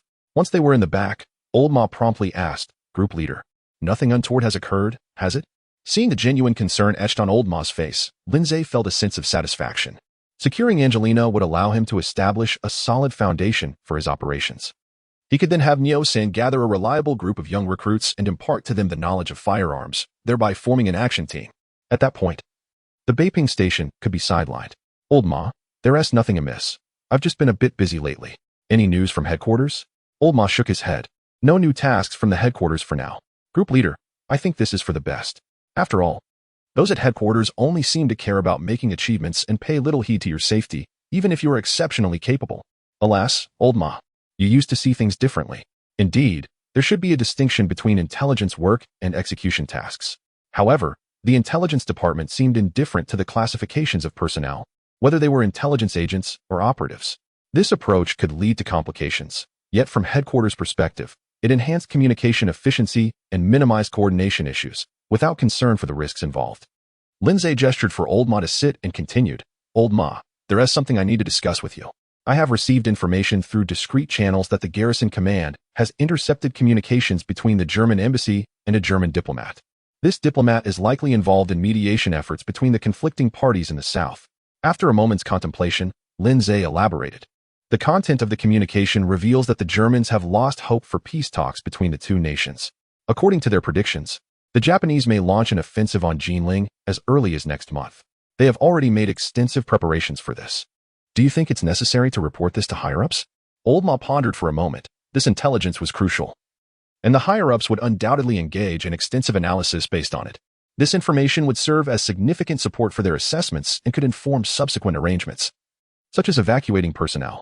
However, he cautioned, "Group leader, if you procure such intelligence, I fear Boss Dai and the others will only escalate matters and assign you even more perilous tasks." Sighing, Lindsay reflected on the age-old adage, the diligent are often burdened with more work, while the incompetent are spared. Old Ma suggested, "Perhaps we can find a way to leak this information through other channels to the Beiping Station?" Lindsay shook his head. "No matter how we leak it to the Beiping Station, it would inevitably establish a connection that could jeopardize our safety." After much deliberation, it seems the responsibility must fall to Angelina. She is, after all, an information broker. I trust she has her own channels in the South and can relay this intelligence effectively. Securing Angelina is indeed a matter of urgency. With such evidence, the government could expedite the evacuation of personnel from Jinling, thus saving more lives from impending disaster. Old Ma, it's all right now. I will ponder this further. Please take care of your safety as well. Old Ma smiled, touched. Group leader, rest assured, our communication is secure and our operator is well disguised. There will be no issues. After exchanging a few more words of caution, Lindsay departed with the pastries, seeking a secluded spot. He reverted to his original appearance and stored the pastries in his space, intending to share them with the two sisters later that evening. It was only upon passing by Miyamoto's residence that he recalled his promise to Mei-hui to visit that evening. Knocking on the door, he heard the sound of wooden clogs approaching. The door swung open to reveal Mei-hui, her hair neatly arranged, her face adorned with a light application of makeup that subtly enhanced her features with a touch of rosy eyeshadow and vibrant red lipstick, making her lips appear fuller. "Lin Kuan, please come in." As Lindsay began to remove his boots, Mei-hui quickly interjected, "Lin Kuan, please don't take them off." "Pardon?" Mei-hui hesitated and said, It might hurt a bit to walk on the floor in boots." The table was set with 7 or 8 exquisite dishes, and a small white porcelain pot simmered with wine. After a while, perhaps due to inebriation, Lindsay accidentally knocked a small white bowl to the floor, shattering it. "My apologies," he said, feeling slightly embarrassed. "Oh, no. It was merely a cheap item. Please feel free to use it as you wish." Later that evening, upon returning home, he divided the pastries between the two sisters. Ruashua held a piece of crystal cake, nibbling at it like a little hamster. Sia inquired, "Have you eaten, sir?" Lindsay nodded. "Yes, I have, and I am quite full." Sia smiled brightly, her greatest wish being for Lindsay to eat well, drink well, and rest well, regardless of where he dined. After some vigorous activity, Lindsay, having worked up a sweat, asked Sia to boil some water while he took a shower. To prevent the sisters from catching a chill, he suggested they wash later, allowing the warmth to fill the small bathhouse. Sia set aside Lindsay's discarded clothes, planning to wash them clean the following day. Noticing something, she pulled Ruashue over and whispered softly. Ruashue's little eyes grew increasingly resolute, and finally, she nodded seriously, saying, "Yes, sister, we must strive even harder." Chapter 129, Sato's indulgence. In the subsequent days, Kitahara Ranka did not summon Lindsay again. Presumably, the matter concerning Angelina was rather sensitive. It was likely that even Matsuzaki Naoto could not make decisions independently and had to report upwards in layers.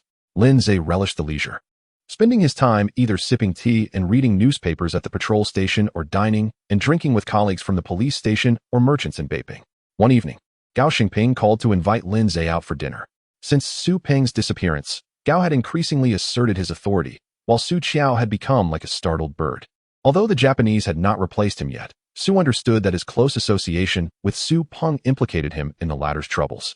Rather than plotting against Gao, Su was keen to curry favor with him, knowing well that Gao had good relations with the Japanese.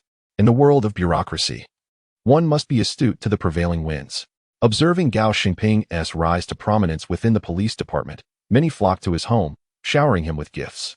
Yet Gao remained discerning, frequently inviting Lindsay for intimate meals rather than engaging in the superficial socializing of larger gatherings. When more than 5 people sat together, the meal often devolved into mere drinking and boasting, with no substantial discussions taking place. Hence, unless one had a close-knit group of friends, such gatherings were best avoided. The standards of Gao's dining experiences had risen considerably. What was once a simple hot pot had transformed into dining at the Imperial Cuisine Tea House in Beihai Park. Despite its name, the establishment was essentially a restaurant, specializing in imperial dishes. Over a decade ago, when the emperor was ousted by Feng Shangdi, many palace officials and chefs found themselves unemployed. Zhao Renjai, who had worked in the imperial kitchen, partnered with renowned chefs such as Sun Xiaoran and Wang Yushan to establish this tea house. The fare here was far superior to the imperial meals of yore, which had to be kept warm and served at a moment's notice. In contrast, the dishes at the tea house were freshly stir-fried, offering a distinctly different taste. However, dining at such a place was less about the flavors and more about experiencing the meals once enjoyed by the emperor. Upon entering, one encountered a table adorned with the 3 stars of prosperity, longevity, and happiness. Lanterns hung from every corner, creating an opulent atmosphere. Private rooms were scarce, necessitating reservations in advance. Yet with Gao's presence, a table was readily available, especially with Lieutenant Saito in attendance. Upon Lin Zhe's arrival, he greeted the 2 men.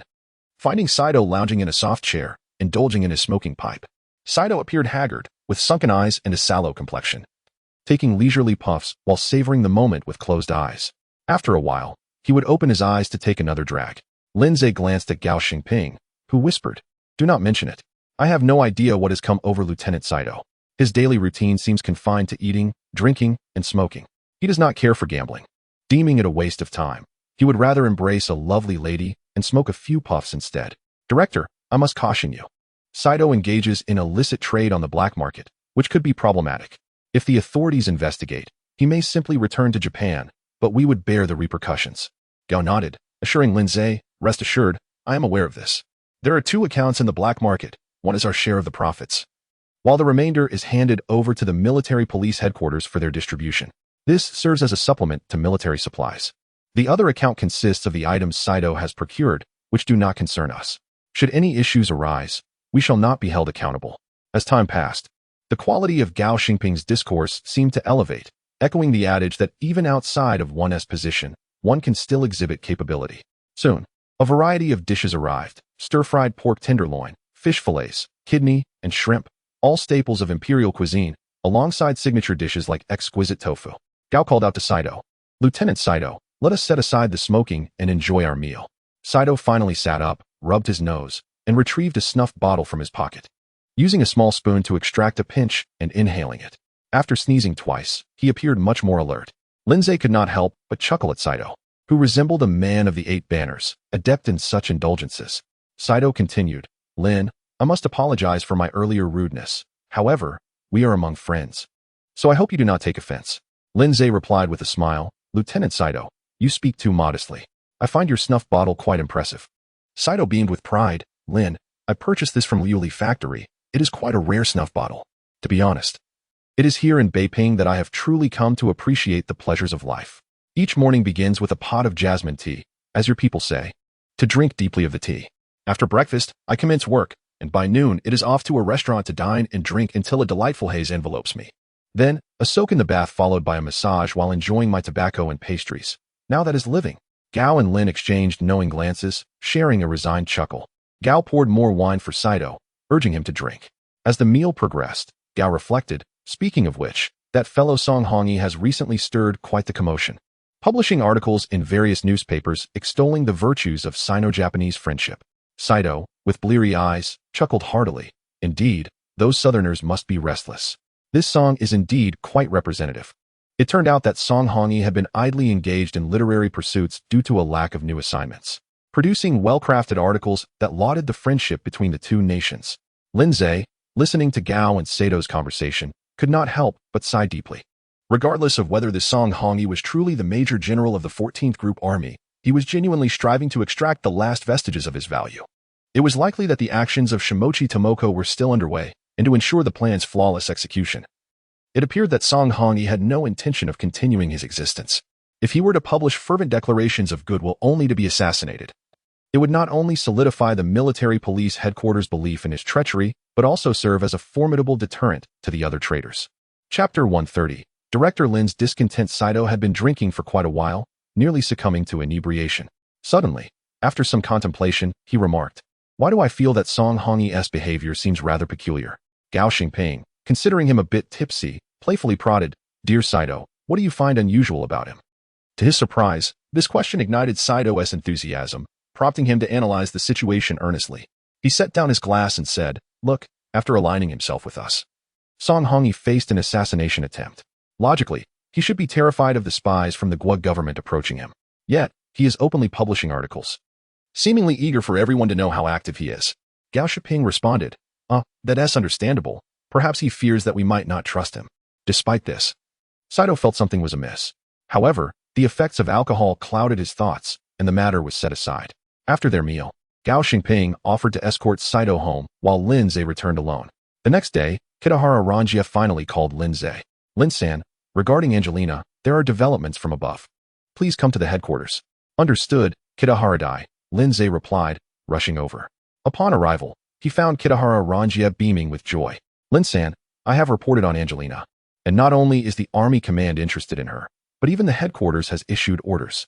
This is a significant opportunity for us. Lin Zhe smiled. Congratulations, Kitahara Dai, on uncovering such vital intelligence. Your capabilities will surely be recognized. Kitahara Ranjia modestly replied, it's not solely my merit. However, let us set that aside. Lin-san, I need you to meet Angelina. As per the directives, we must keep her under our control while avoiding overly forceful tactics. Let us see if we can invite her to be our special advisor. He continued. Furthermore, she likely has connections with intelligence personnel from multiple countries. So we must tread carefully. I propose you act as her liaison, responsible for communicating with her. As for the intelligence, the higher-ups have indicated we can purchase it.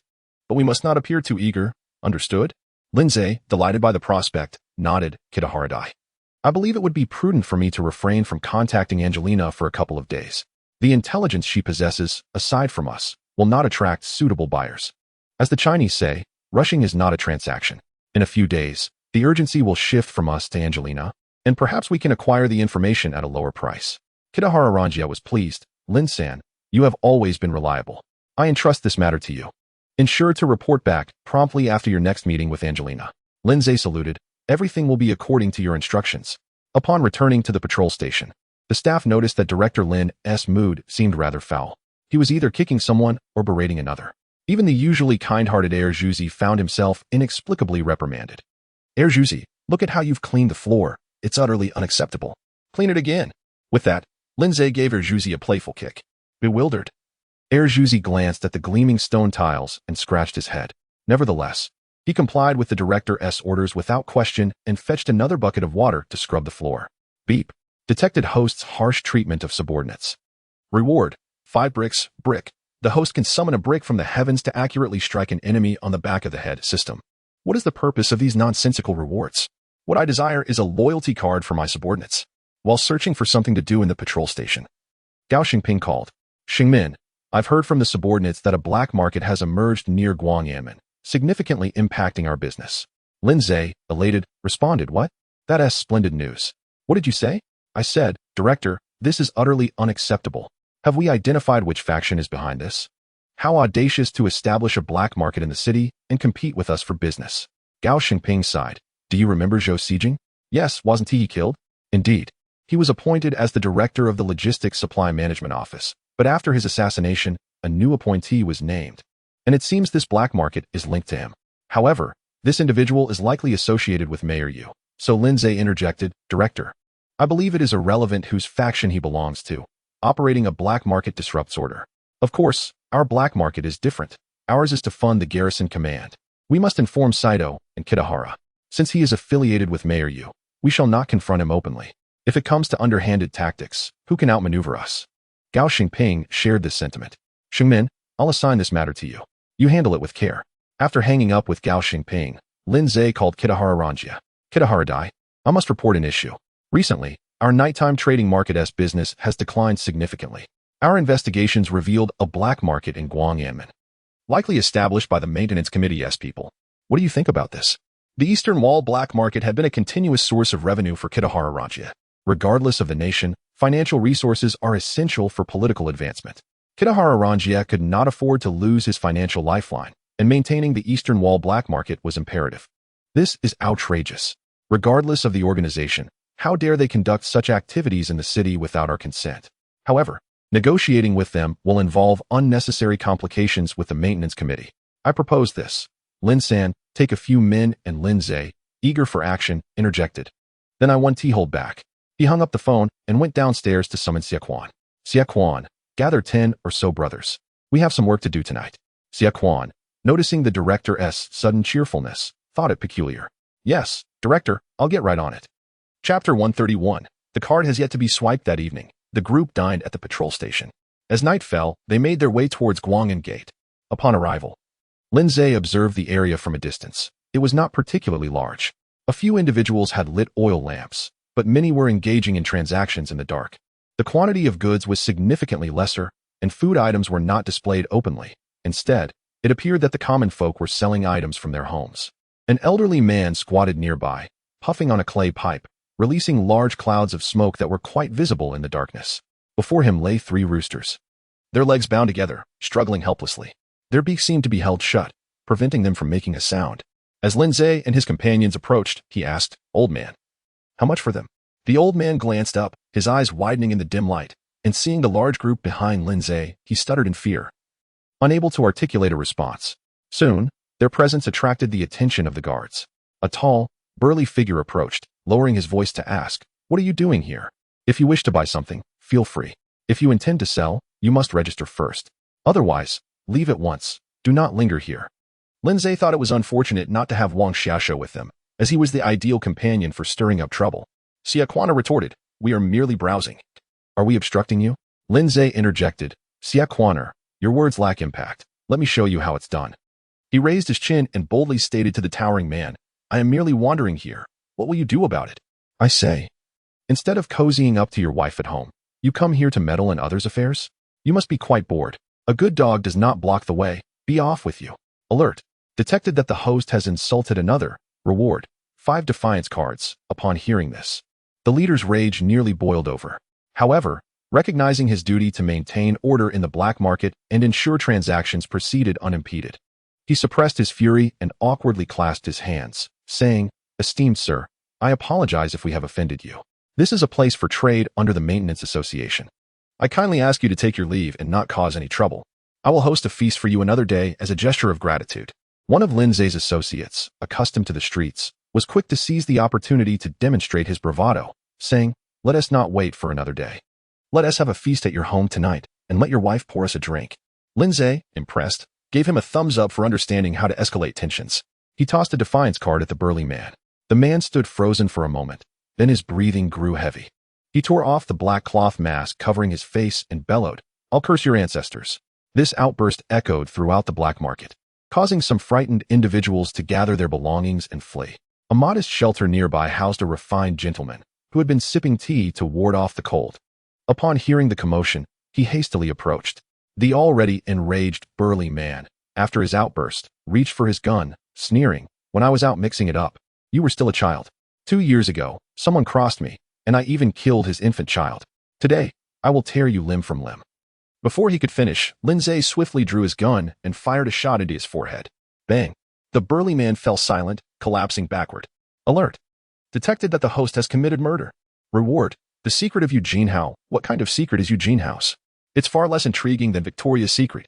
Lindsay, frustrated, kicked the corpse of the burly man, cursing, "So much blabbering, yet the rewards are so meager." At the sound of the gunshot, chaos erupted in the black market. Some fled with their belongings, while others ran off with stolen goods. The remaining guards, witnessing their leader's murder, hastily drew their weapons. Xiaquaner wasted no time, firing his gun, followed by the others in the patrol station. A flurry of gunfire ensued, and the guards fell to the ground. Alert. Detected that the host has incited others to commit crimes. Reward: 5 small yellow fish. Alert. Detected that the host has incited others to commit crimes. Reward: insights on organizational management. Alert. Detected that the host has incited others to commit crimes. Reward: basic battlefield first aid. Meanwhile, the refined gentleman had arrived at the scene. Displaying remarkable courage, he dared to approach amidst the gunfire. Upon getting closer, he called out, "Everyone, cease fire. I am with the Maintenance Association. Whatever you require, money or goods, just name it, and we can negotiate." Lindsay commanded, "Everyone, lower your weapons." Xia Quan and the others gradually lowered their guns, but remained vigilant, ready to act at Lindsay's command. Lindsay stepped forward, asking, "You are with the Maintenance Association? Whom do you serve?" The refined man, displaying a degree of bravery, managed to smile, "I work at the Military Supply Office. Am I not a good man?" Lindsay grinned, "Well said, I work at the Garrison Command." The man, hearing this, struggled to maintain composure. "Surely, you jest. The Garrison Command would not recklessly open fire here. How about this?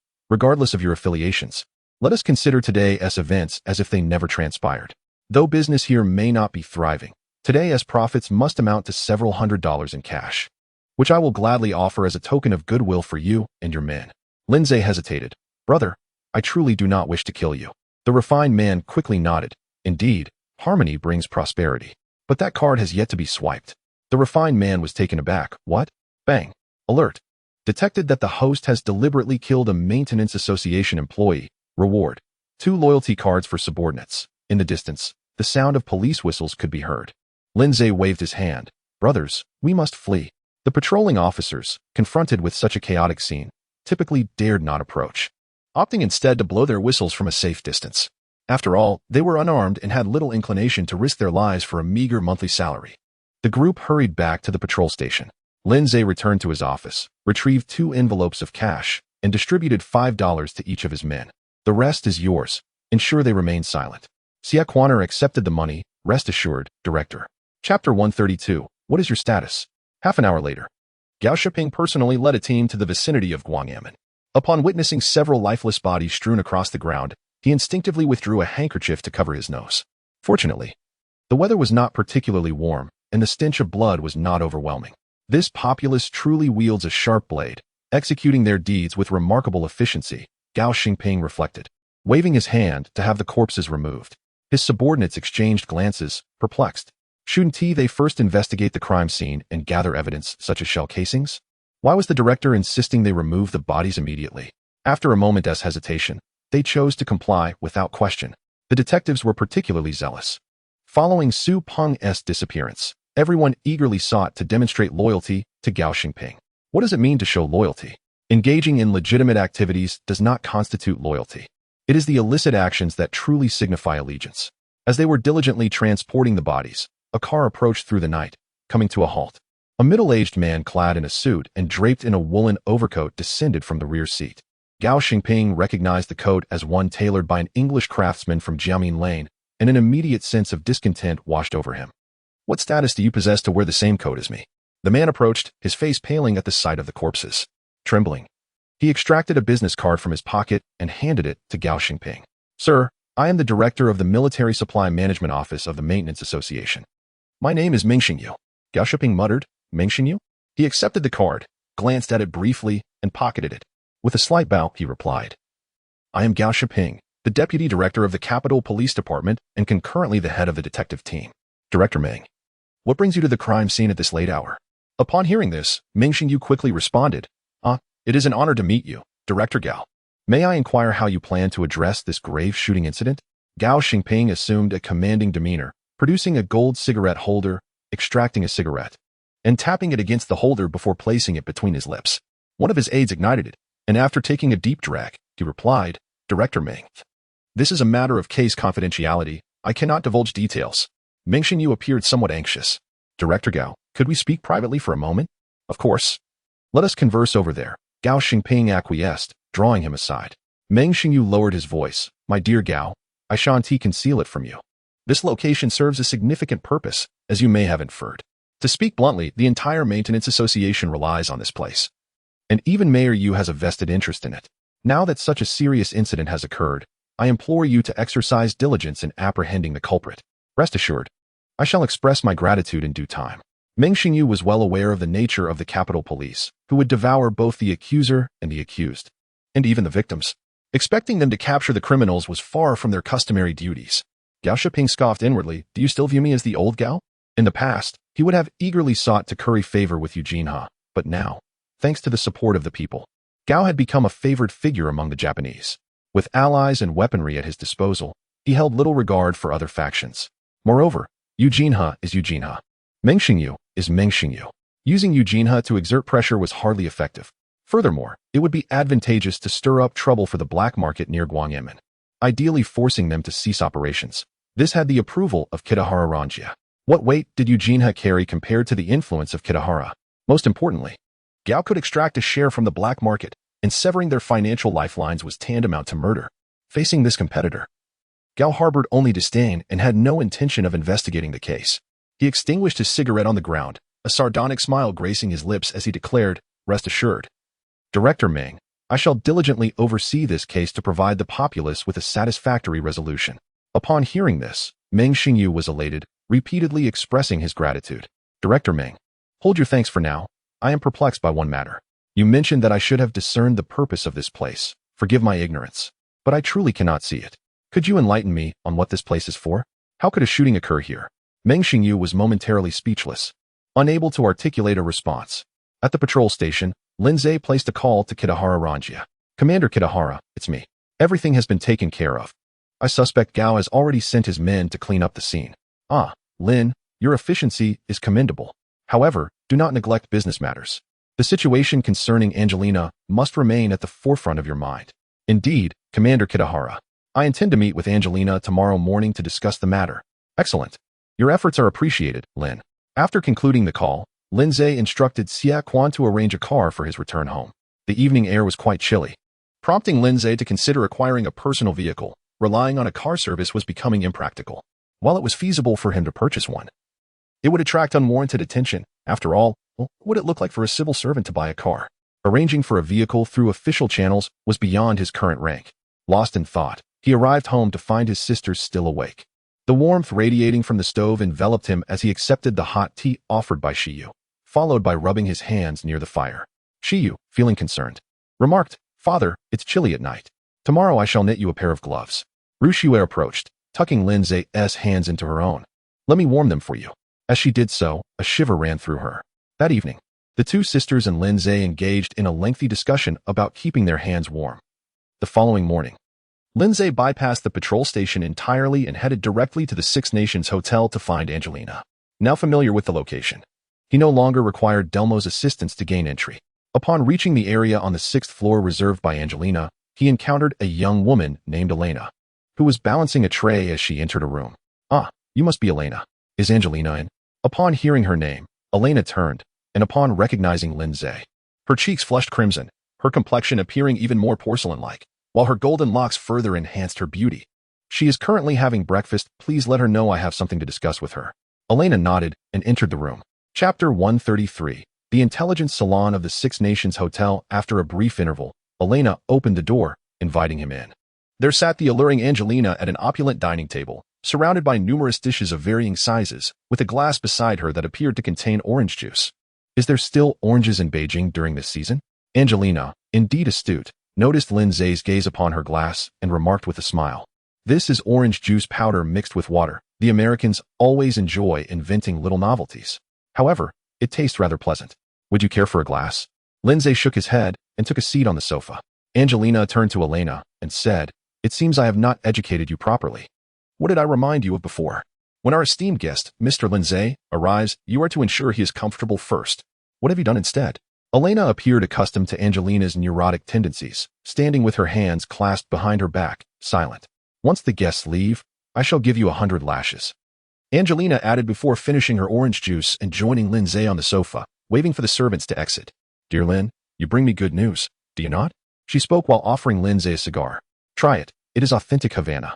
Lindsay accepted it, stating, "There is neither good nor bad news. The price you demand is exorbitant, and the Japanese still need to deliver it." Angelina crossed her legs, adopting a refined demeanor as she gazed at Lindsay, urging him to continue. "However, the gendarmerie headquarters has proposed a collaboration. We could employ you as a confidential advisor. This arrangement would remain undisclosed, allowing you to gather intelligence purposefully according to our needs, with the gendarmerie compensating you for the information." Angelina tilted her head in contemplation. "It sounds enticing, but I do not work for anyone. I am merely an intelligence dealer. I provide information to whoever pays me. The nature of the intelligence I can gather is beyond my control." "Lin, do you understand what I mean?" Lindsay nodded. "I do, but Angelina, I must inform you that circumstances are shifting, and you too must adapt. This territory is under Japanese rule now. If you wish to continue your so-called business, you must consider their opinions fully and maintain sufficient respect towards them. Otherwise, your operations will encounter significant obstacles. Should I regard this as a threat?" Lindsay reclined on the sofa. "You should consider it a piece of advice, or perhaps a gesture of gratitude for your cigar. With the occupation of Songhu, foreign operations within China will increasingly face restrictions. The gendarmerie headquarters and the Special High Command are wary not only of spies from the Gua government, but also of foreigners like yourself. The collaboration I just mentioned is undoubtedly the best option. It fosters mutual trust and enables both parties to meet their respective needs. This time, Angelina fell silent. After a long pause, she finally spoke. Lin, your eloquence is commendable.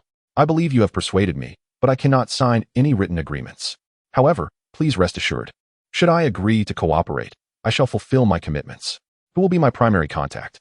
Lin, I hope that person will be you. Lindsay chuckled, took a puff of his cigar, allowing the smoke to swirl in his mouth before exhaling slowly. Angelina, barring unforeseen circumstances, that person will indeed be me. In a sense, I am your superior, and you are to heed my directives.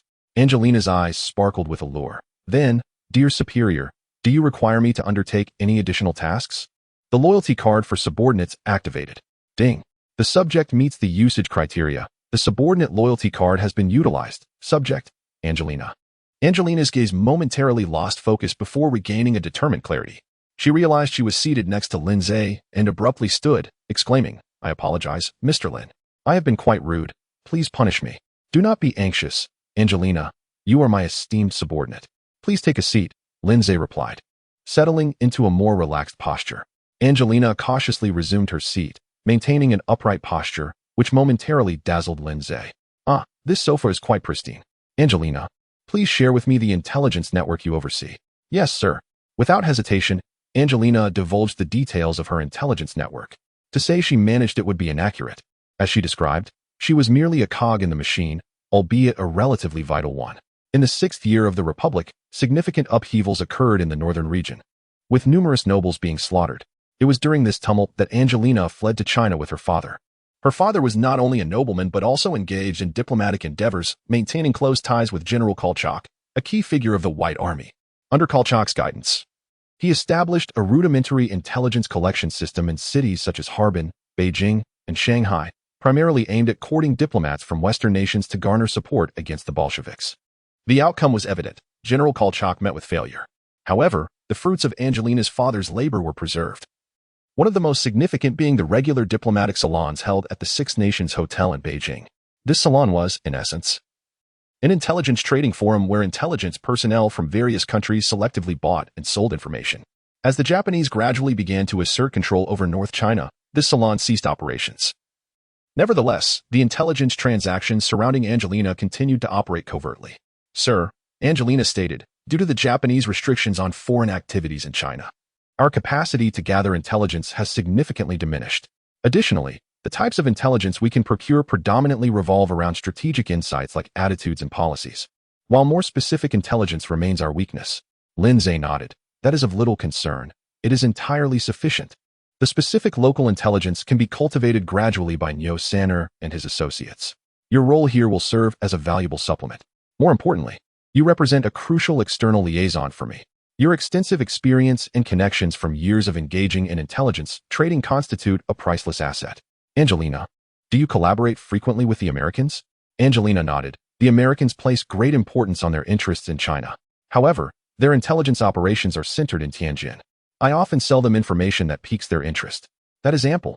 Angelina, I require you to utilize your channels, whether through the Americans or your contacts in Shanghai. In any case, you must ensure that the Guo government becomes aware of one crucial matter. The Japanese will soon tear apart the negotiations and proceed to attack Nanjing. Chapter 134. Angelina, the wealthy woman Lindsay retrieved a photocopy of the Toddman letter from the system's repository and handed it to Angelina. Upon receiving it, Angelina gasped, covering her mouth in astonishment. Goodness, not only can you procure intelligence, but you can also acquire tangible items? I believe you are the finest intelligence officer I have ever encountered. Lindsay placed his cigar in the ashtray and remarked, regarding the information you obtained about the Red Russians, I will endeavor to negotiate a high price with Kitahara Ranjia. Upon the mention of finances, Angelina straightened herself. Esteemed sir, you hold the reins. My wealth is at your disposal, to be utilized as you see fit. With that, she led Lindsay into an adjoining room, unveiling a grand oil painting that concealed a safe. Observing the intricate patterns, it appeared to be a dual Qilin model safe manufactured by Huaxing Company, renowned for their safes, which rivaled the Panasonic safes in popularity throughout Asia. Particularly, the dual Qilin model was frequently found in police departments' armories.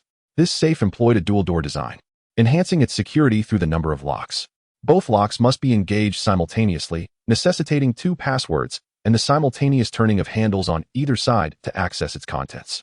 Hefty in weight, With its exterior crafted from thick cast iron and its interior from high-quality steel, Angelina demonstrated the combination to Lindsay and unlocked the safe.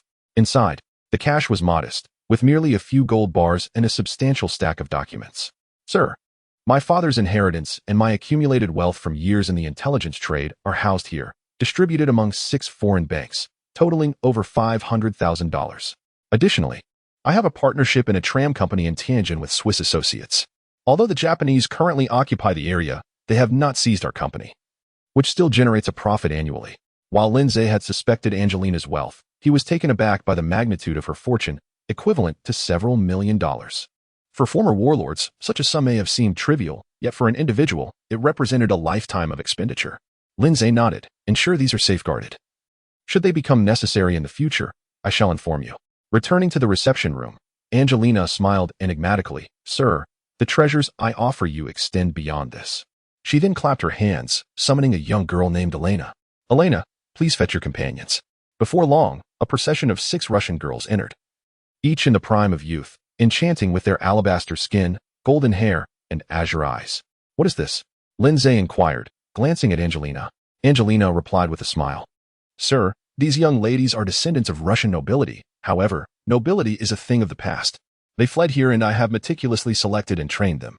Originally intended as gifts for influential diplomats, but now, their fate lies in your hands. By golly, Angelina truly understands my desires. Lindsay thought. Rest assured, these girls are pure and, under my guidance, each one is remarkably well-mannered. Angelina emphasized the latter.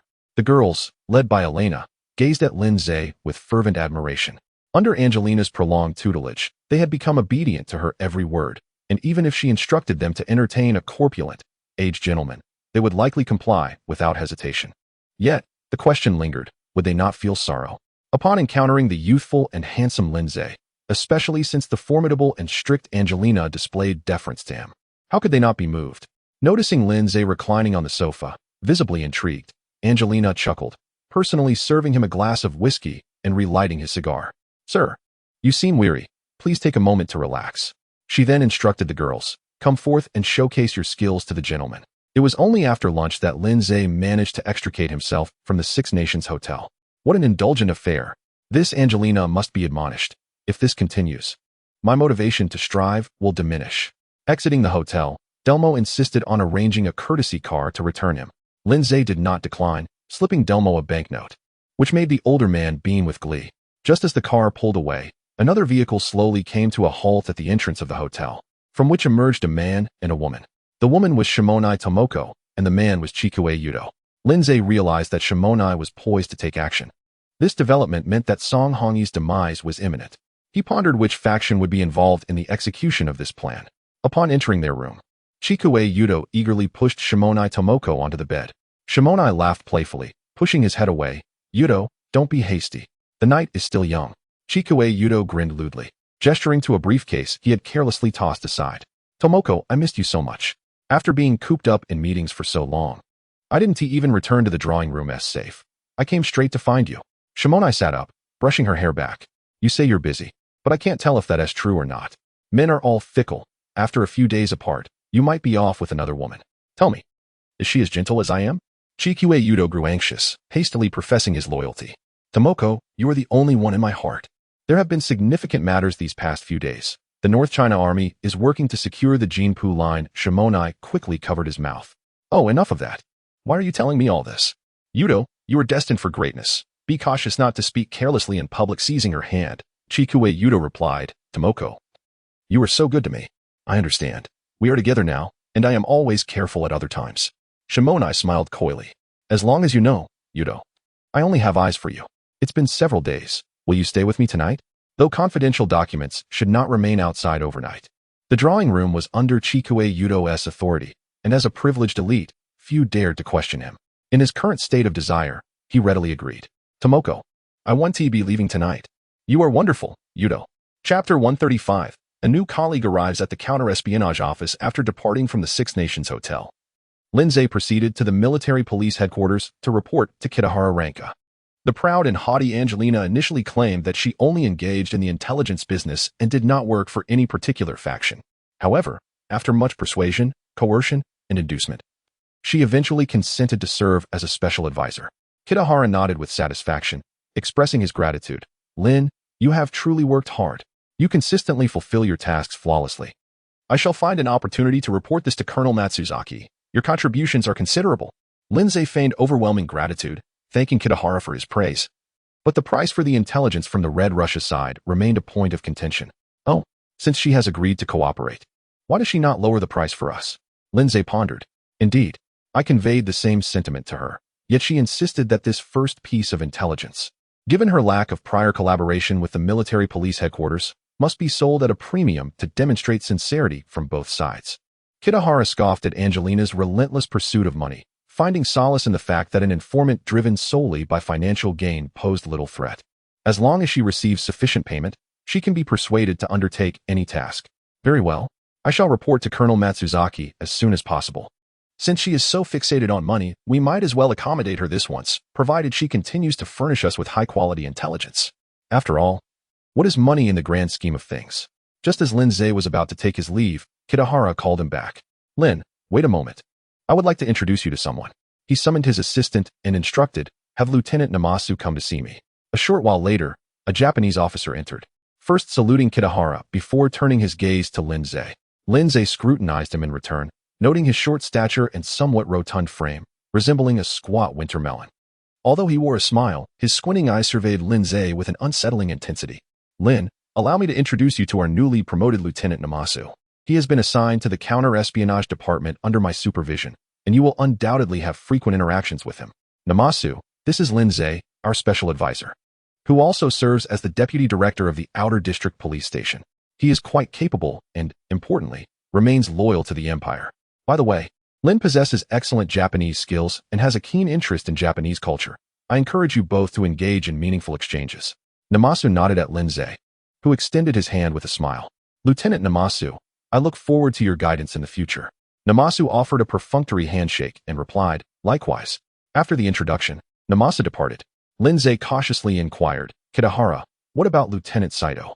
Having undergone scrutiny and accomplished various tasks for Kitahara, Lindsay sensed a degree of camaraderie developing, which was why Kitahara had chosen to introduce Namasu to him. Upon hearing Lindsay's inquiry, Kitahara expressed a sense of frustration. Do not even mention it. That Saito fellow has taken up opium. Colonel Matsuzaki found out about this, and he also discovered that Saito had sold some prohibited supplies.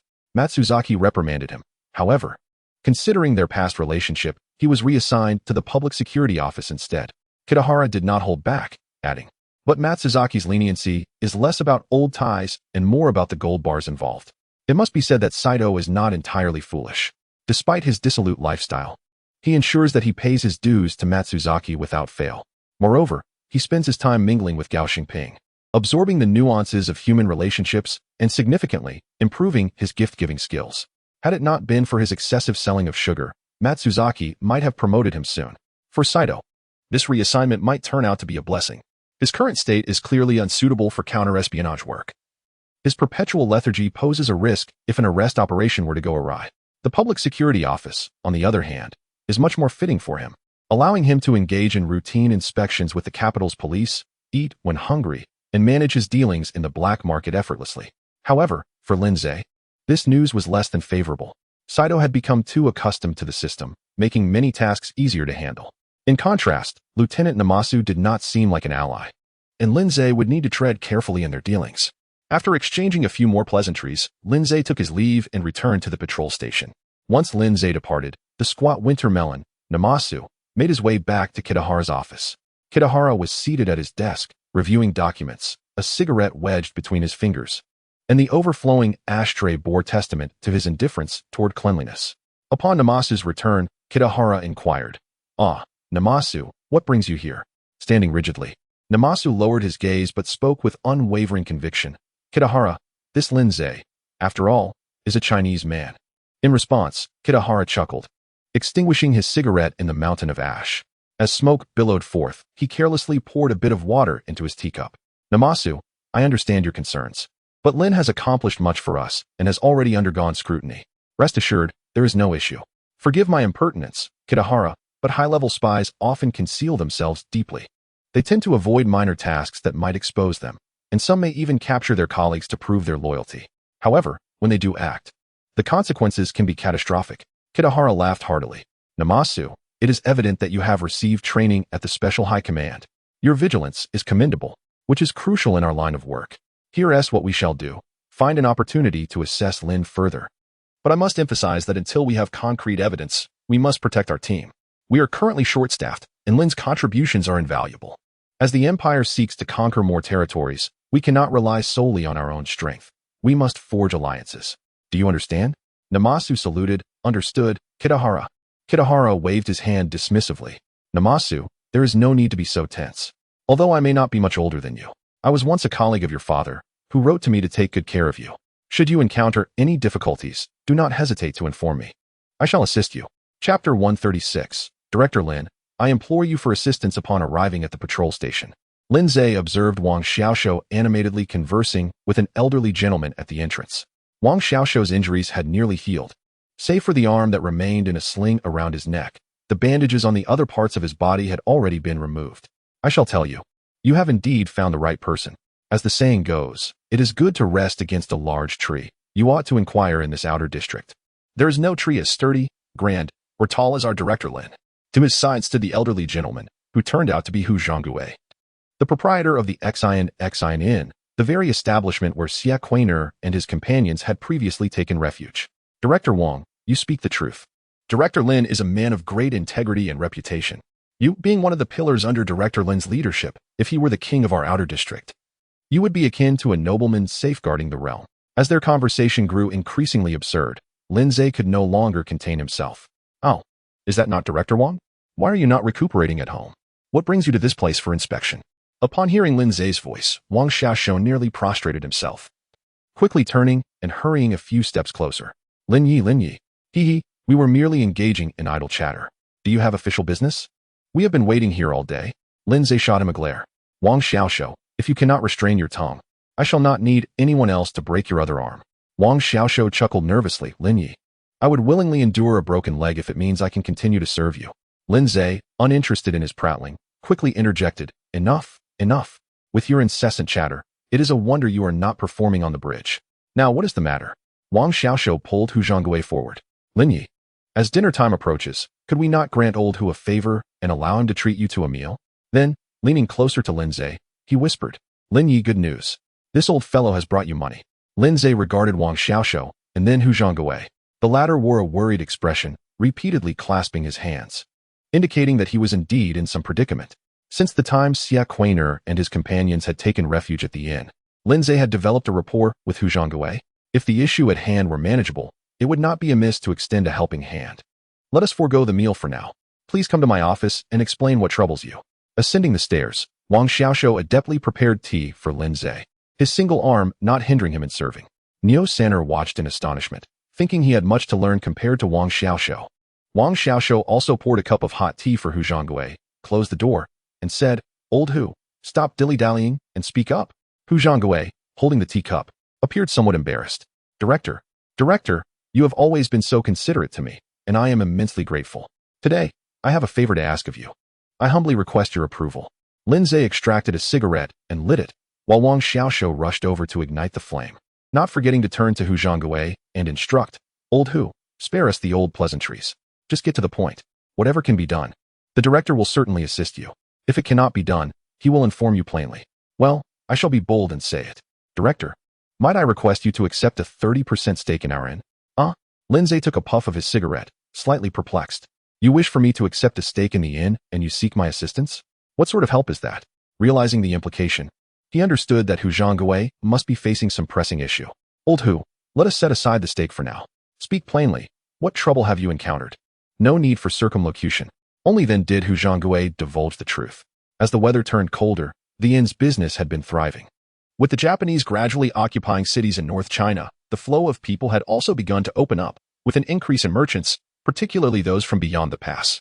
Although Hu Zhongguo's inn, situated near the East Beiping train station, was not particularly large, it boasted complete facilities and attentive service, earning a good reputation among merchants, thus ensuring a steady stream of guests.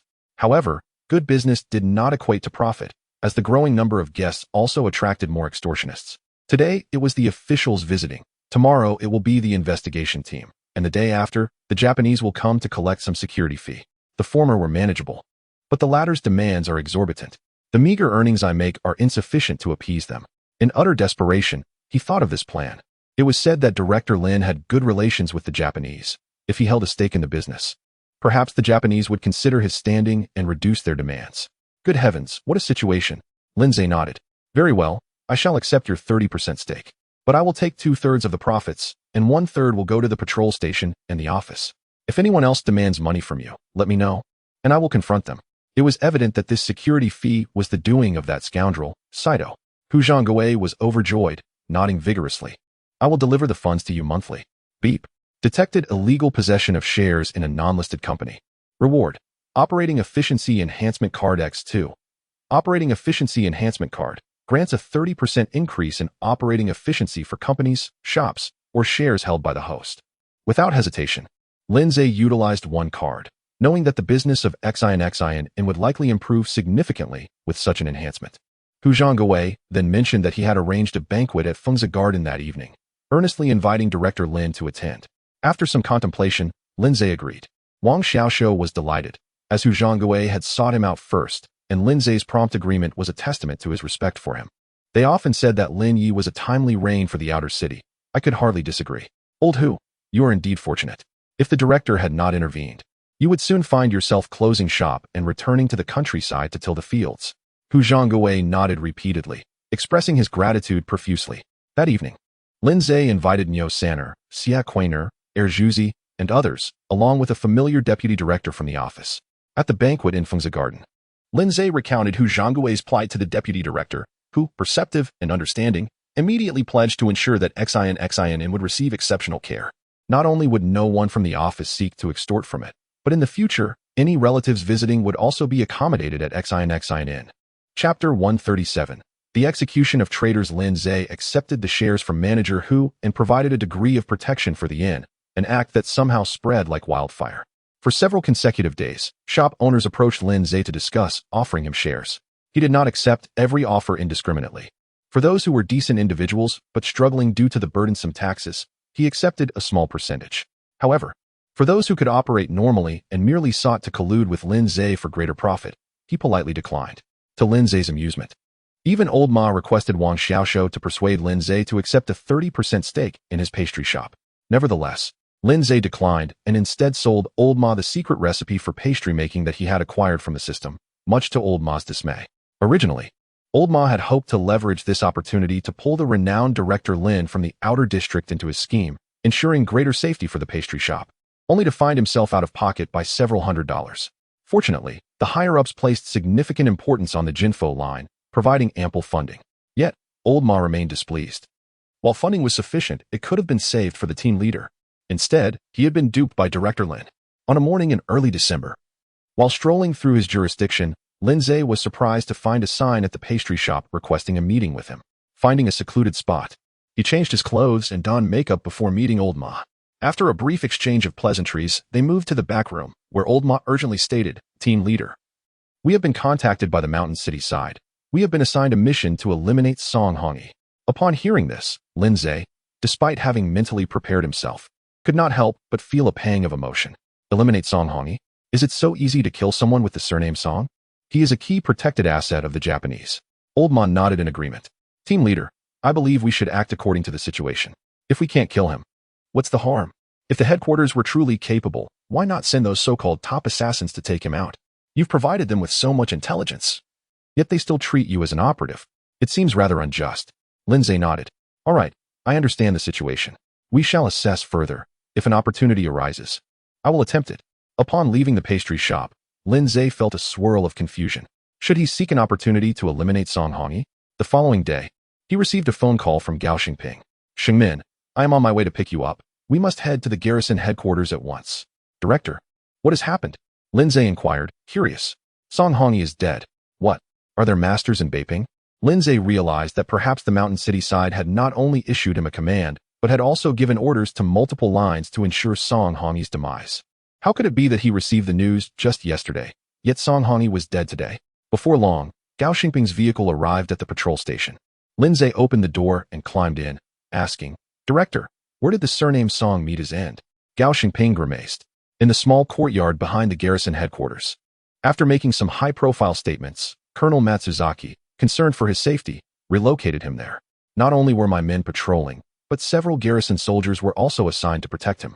Gao Xingping then exhaled deeply. However, this morning, Song Hongyi was found dead in his bedroom, poisoned. A note was left on the table. What did it say? To eliminate traitors, must kill. After saying this, Gao Xingping felt a chill and tightened his coat. If even the tightly guarded Song Hongyi could be slain, what did that make him? If he were deemed a traitor in the eyes of the Guofu, then eliminating him would be as simple as killing a chicken. When Lin Zhe and Gao Xingping arrived at the garrison headquarters, chaos reigned.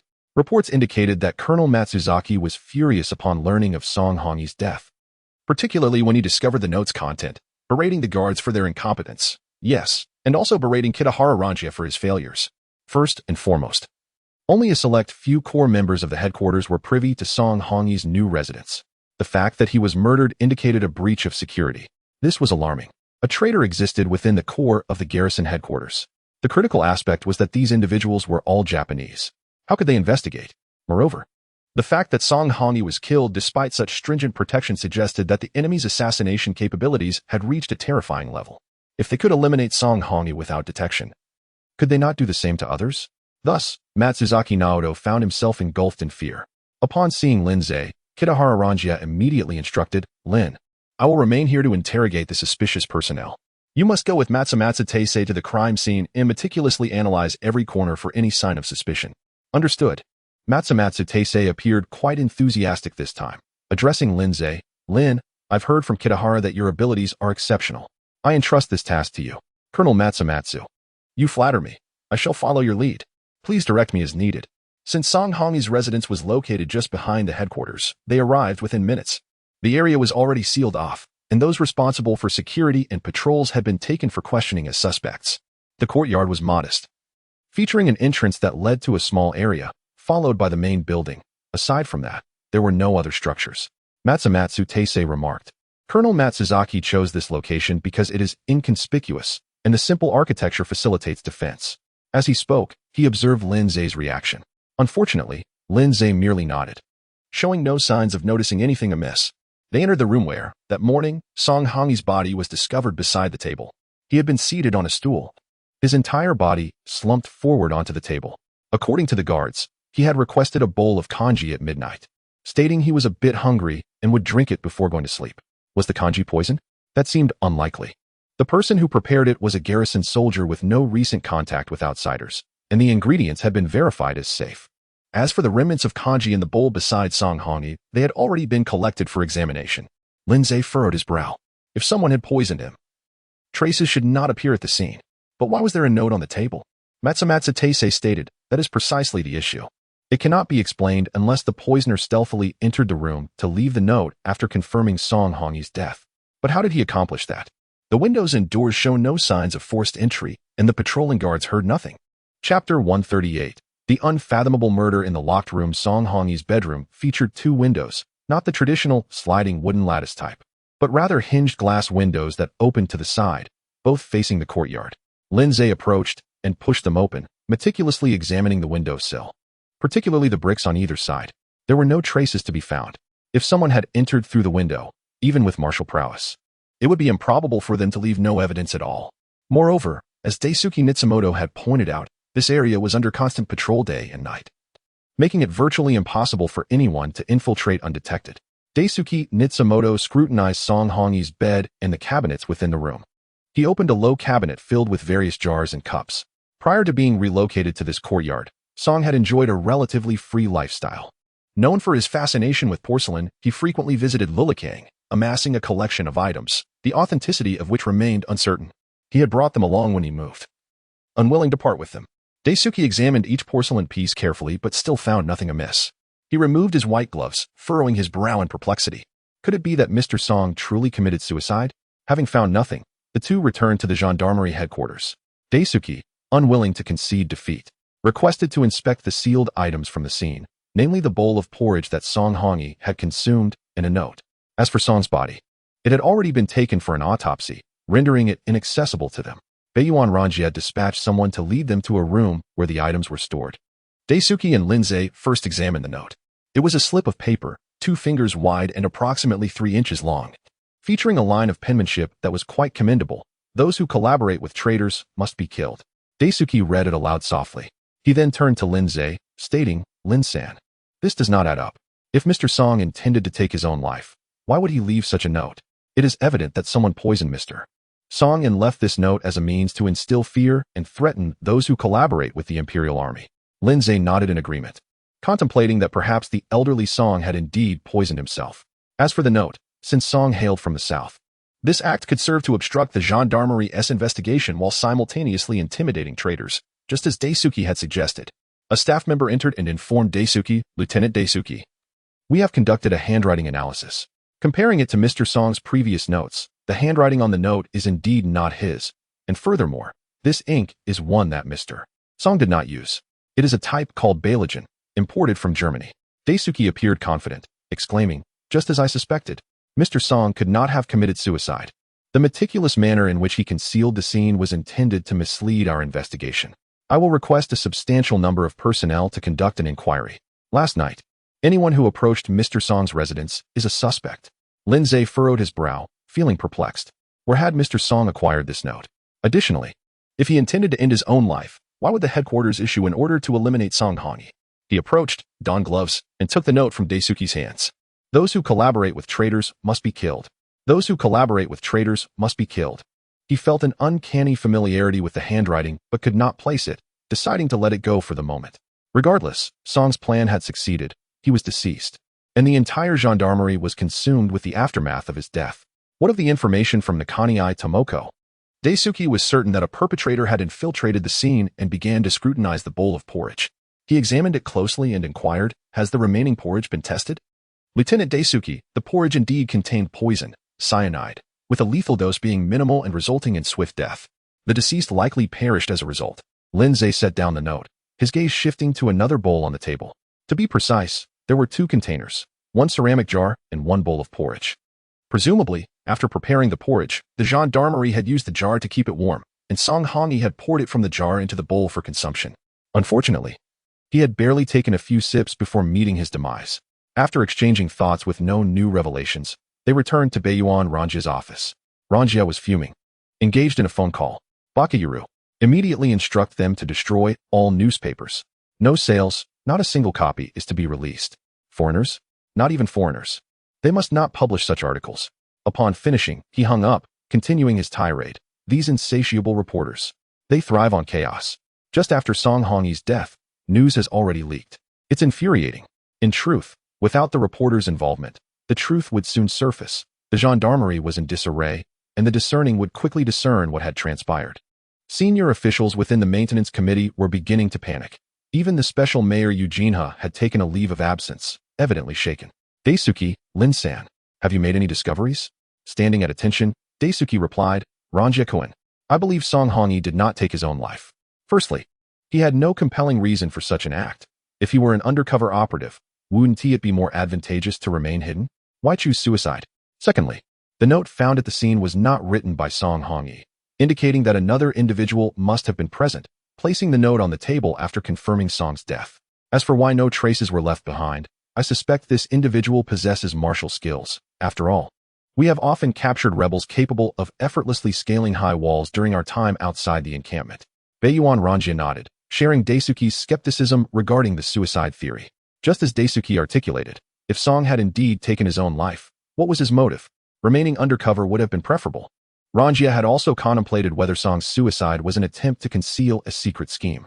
However, this reasoning seemed flawed. The only action Song had participated in was the apprehension and execution of Li Mingna. Apart from that, he had merely been engaged in writing articles to sway public opinion. What kind of plan could that constitute? Observing the baffled expression on Beiyuan Ranjia's face, Lin-Zai suddenly recalled a critical point. The gendarmerie headquarters remained unaware of Song Hongi introducing Nakaniai Tomoko to Kaya Kudo, a fact that Lin had personally witnessed. This led to a pressing question. Why was Song so confident that he would not disclose the matter regarding Nakaniai Tomoko to Beiyuan Ranjia? Chapter 139. The arrest of the son of shopkeeper Duan after a lengthy period of fruitless endeavor. Dechung Dui Song, filled with enthusiasm, set out with a considerable entourage to interrogate suspicious individuals.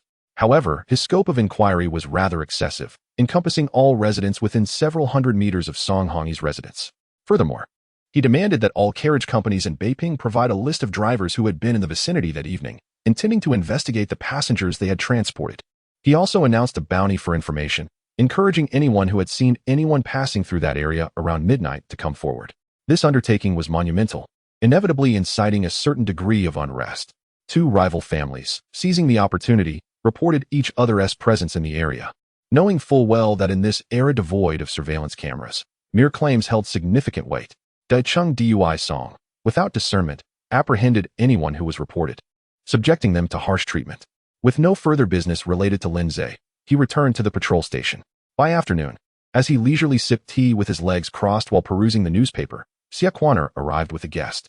Upon closer inspection, Lindsay recognized the visitor as shopkeeper Duan from the Xian Huixing silk store, who had previously treated him to a meal.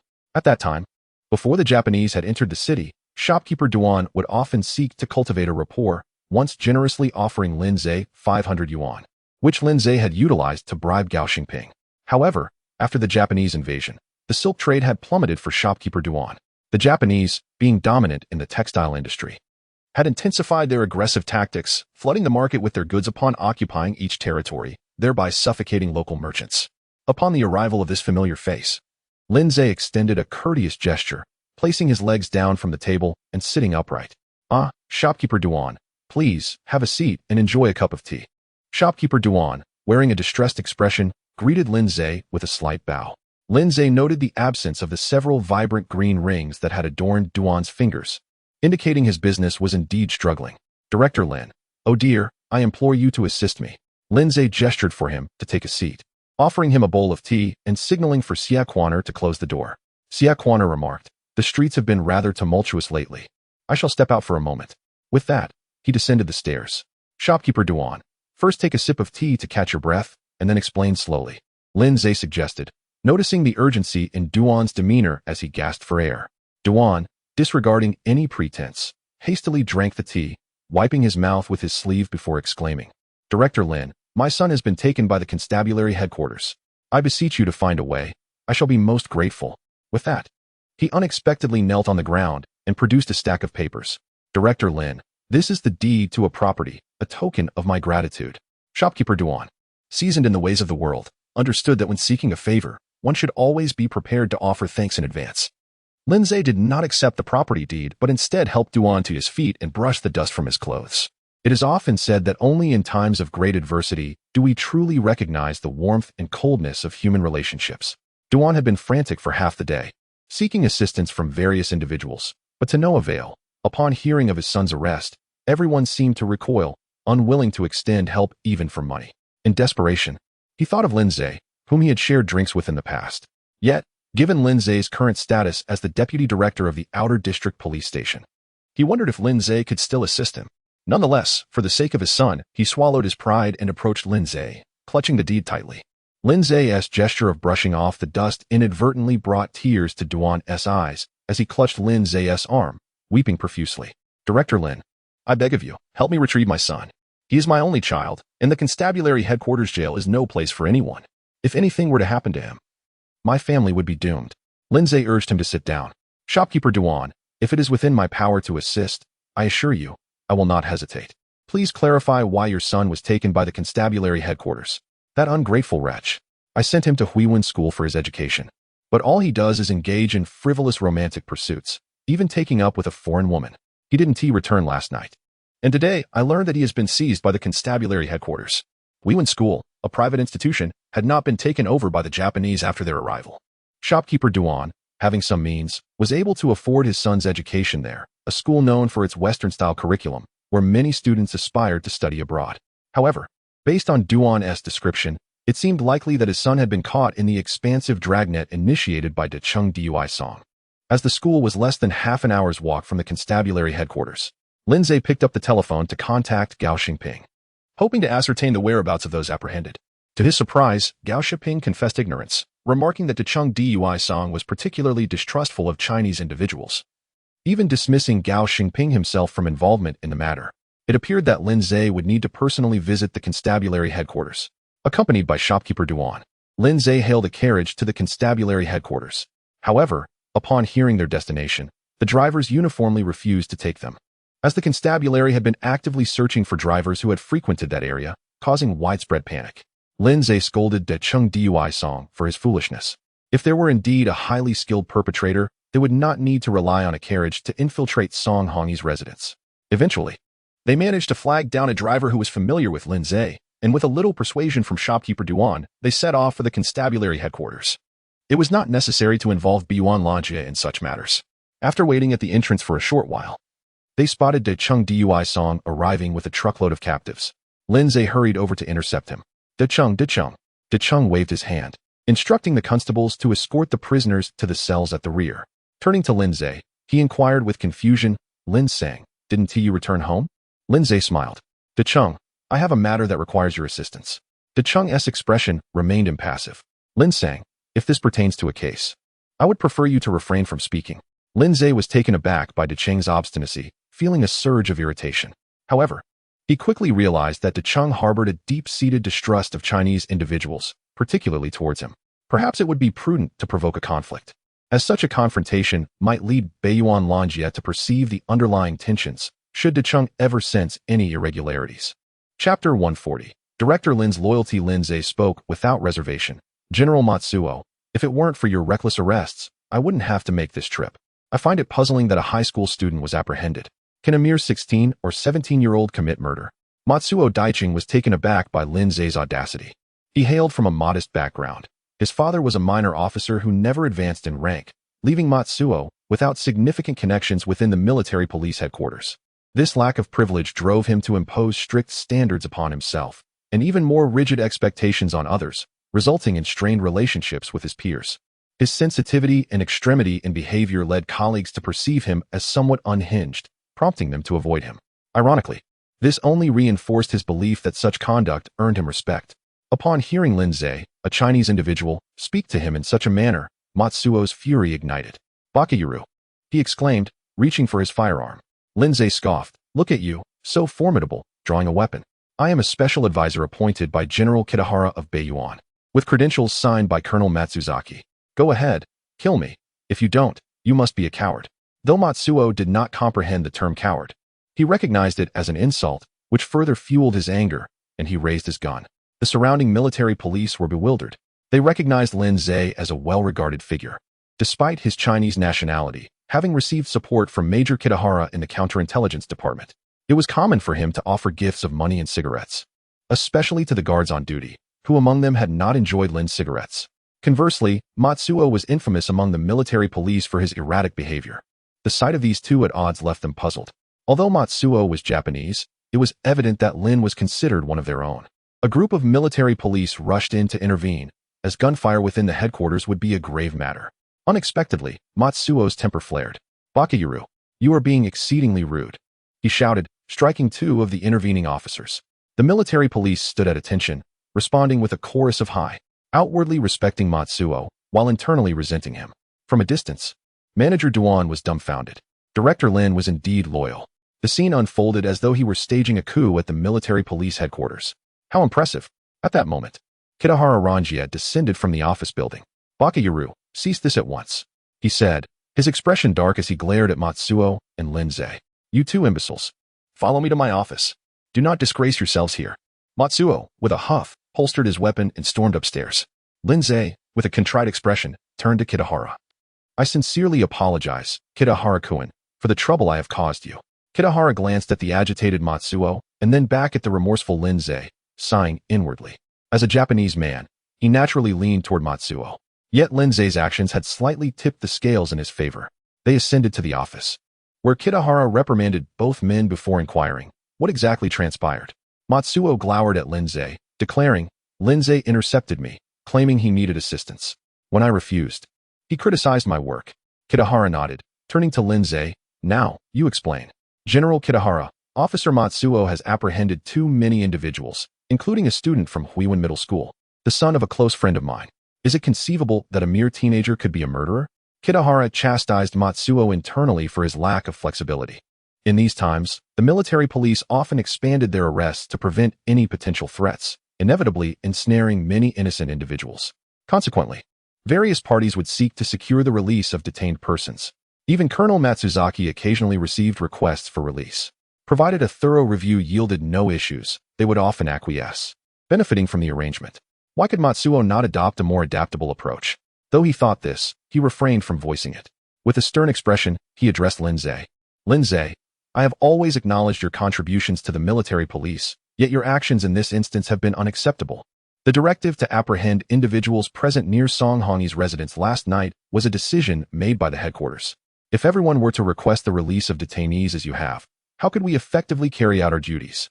Lindsay understood Kitahara's implications, repeatedly affirming, You are correct. General Kitahara, I acted impulsively, and I apologize to Officer Matsuo. Kitahara felt satisfied, as this provided an opportunity for a graceful exit.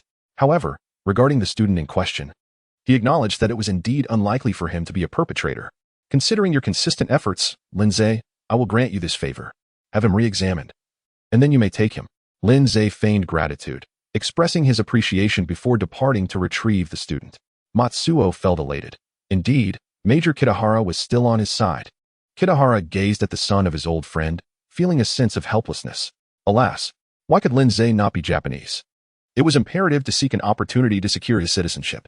Matsuo, with a glint of suspicion, turned to Kitahara. Kitahara-kun, I still believe that Lindsay may pose a problem. I have thoroughly reviewed his background. And do you not find his sudden emergence and rapid rise to prominence rather suspicious? Moreover, many peculiar cases we've encountered over the past 6 months have involved Lindsay. Kitahara thought to himself, if only Matsuo possessed half of Lindsay's social acumen, perhaps he too would have advanced so swiftly. Matsuo, what course of action do you propose? Kitahara-kun, I request permission to conduct another evaluation of Lindsay in light of this investigation into Song Hongyi's death. As internal reviews are part of our routine, Kitahara lit a cigarette, perusing various documents, and casually responded, then proceed, but Matsuo, I must caution you, while internal reviews are customary, we must exercise discretion with those who significantly contribute to our efforts. Do you comprehend my words? Matsuo was elated by Kitahara's acquiescence. Hi, he exclaimed, leaving with renewed enthusiasm, firmly believing in his instincts regarding Lindsay. Chapter 141. The life of Song Hongyi. Lindsay proceeded to the rear cell and shortly returned with the young lad. The son of the shopkeeper, named Duan Wenchuan, clearly bore the weight of his father's earnest expectations for his education. At that moment, the boy appeared utterly terrified, likely having endured some beating during his capture. With his right eye swollen a deep shade of purple, Lindsay gently squeezed his arms and legs, inquiring if he had sustained any other injuries. Duan Wenchuan shook his head, asking, Where's Wendy? Lindsay was taken aback. Wendy? Who is she? Duan Wenchuan, his face flushed, replied, Wendy is the daughter of my teacher. She was with me yesterday. Goodness, this lad certainly has audacity. He dares to pursue his teacher's daughter. Looking at Duan Wenchuan's slight frame, Lindsay marveled that he could manage to capture the heart of a foreign girl. Being thorough in his assistance, Lindsay sought the military police to inquire further, discovering that the girl had not been captured at all. She was an American, and the Japanese had not yet descended into madness to target foreigners. In fact, they remained quite courteous towards them. Upon learning that Wendy was safe, Duan Wenchuan finally breathed a sigh of relief. Lindsay couldn't help but chuckle inwardly. Outside, his father was likely frantic, while he was preoccupied with his girlfriend. Lindsay guided him to sign the release forms at the entrance while he engaged in casual conversation with the military police. Initially, one discreetly slipped a few silver dollars into his hand and then suggested meeting for drinks. The 8 Great Alleys have opened several new Japanese taverns that are said to be quite authentic. And there are women from your hometown too. The officer's eyes sparkled with excitement, eagerly stating that they would invite Lindsay to join them on their day off. After Duan Wenchuan finished signing, Lindsay glanced at the document and noted that the boy had quite a good hand. He handed it over to the guard, asking, Is this acceptable? Yes, Lin. It's all set. You may take him now. As Lindsay looked at the registration form, a flash of recognition struck him. He had seen that handwriting before. He shook his head and chuckled, realizing this was quite the spectacle. If made into a television drama, it would warrant no less than 30 to 50 episodes to do justice to the plot. During his investigation with Song Hongyi at the Six Nations Hotel regarding the dancers, Lindsay had encountered Li Mingna's file. Although referred to as a file, it was essentially a work certificate detailing the dancer's name, origin, age, and background. One section was labeled voluntary participation, which required her to fill in. Li Mingna had written the words I volunteer, and the handwriting bore a striking resemblance to that of the note found at Song Hongyi's residence. As Lin Zhe escorted Duan Wenxuan outside, the shopkeeper had been anxiously waiting. Upon seeing his son, with his right eye resembling that of a panda, his heart ached, and tears threatened to spill. However, he quickly composed himself and scolded. "You ungrateful child! I send you to school, and you squander your opportunity, only seeking pleasure. Now look where it has led you. You should spend more time in jail to learn your lesson." Duan Wenxuan hung his head, knowing he was in the wrong, and dared not retort. The shopkeeper kicked him and barked, "And you didn't even bow to Lord Lin.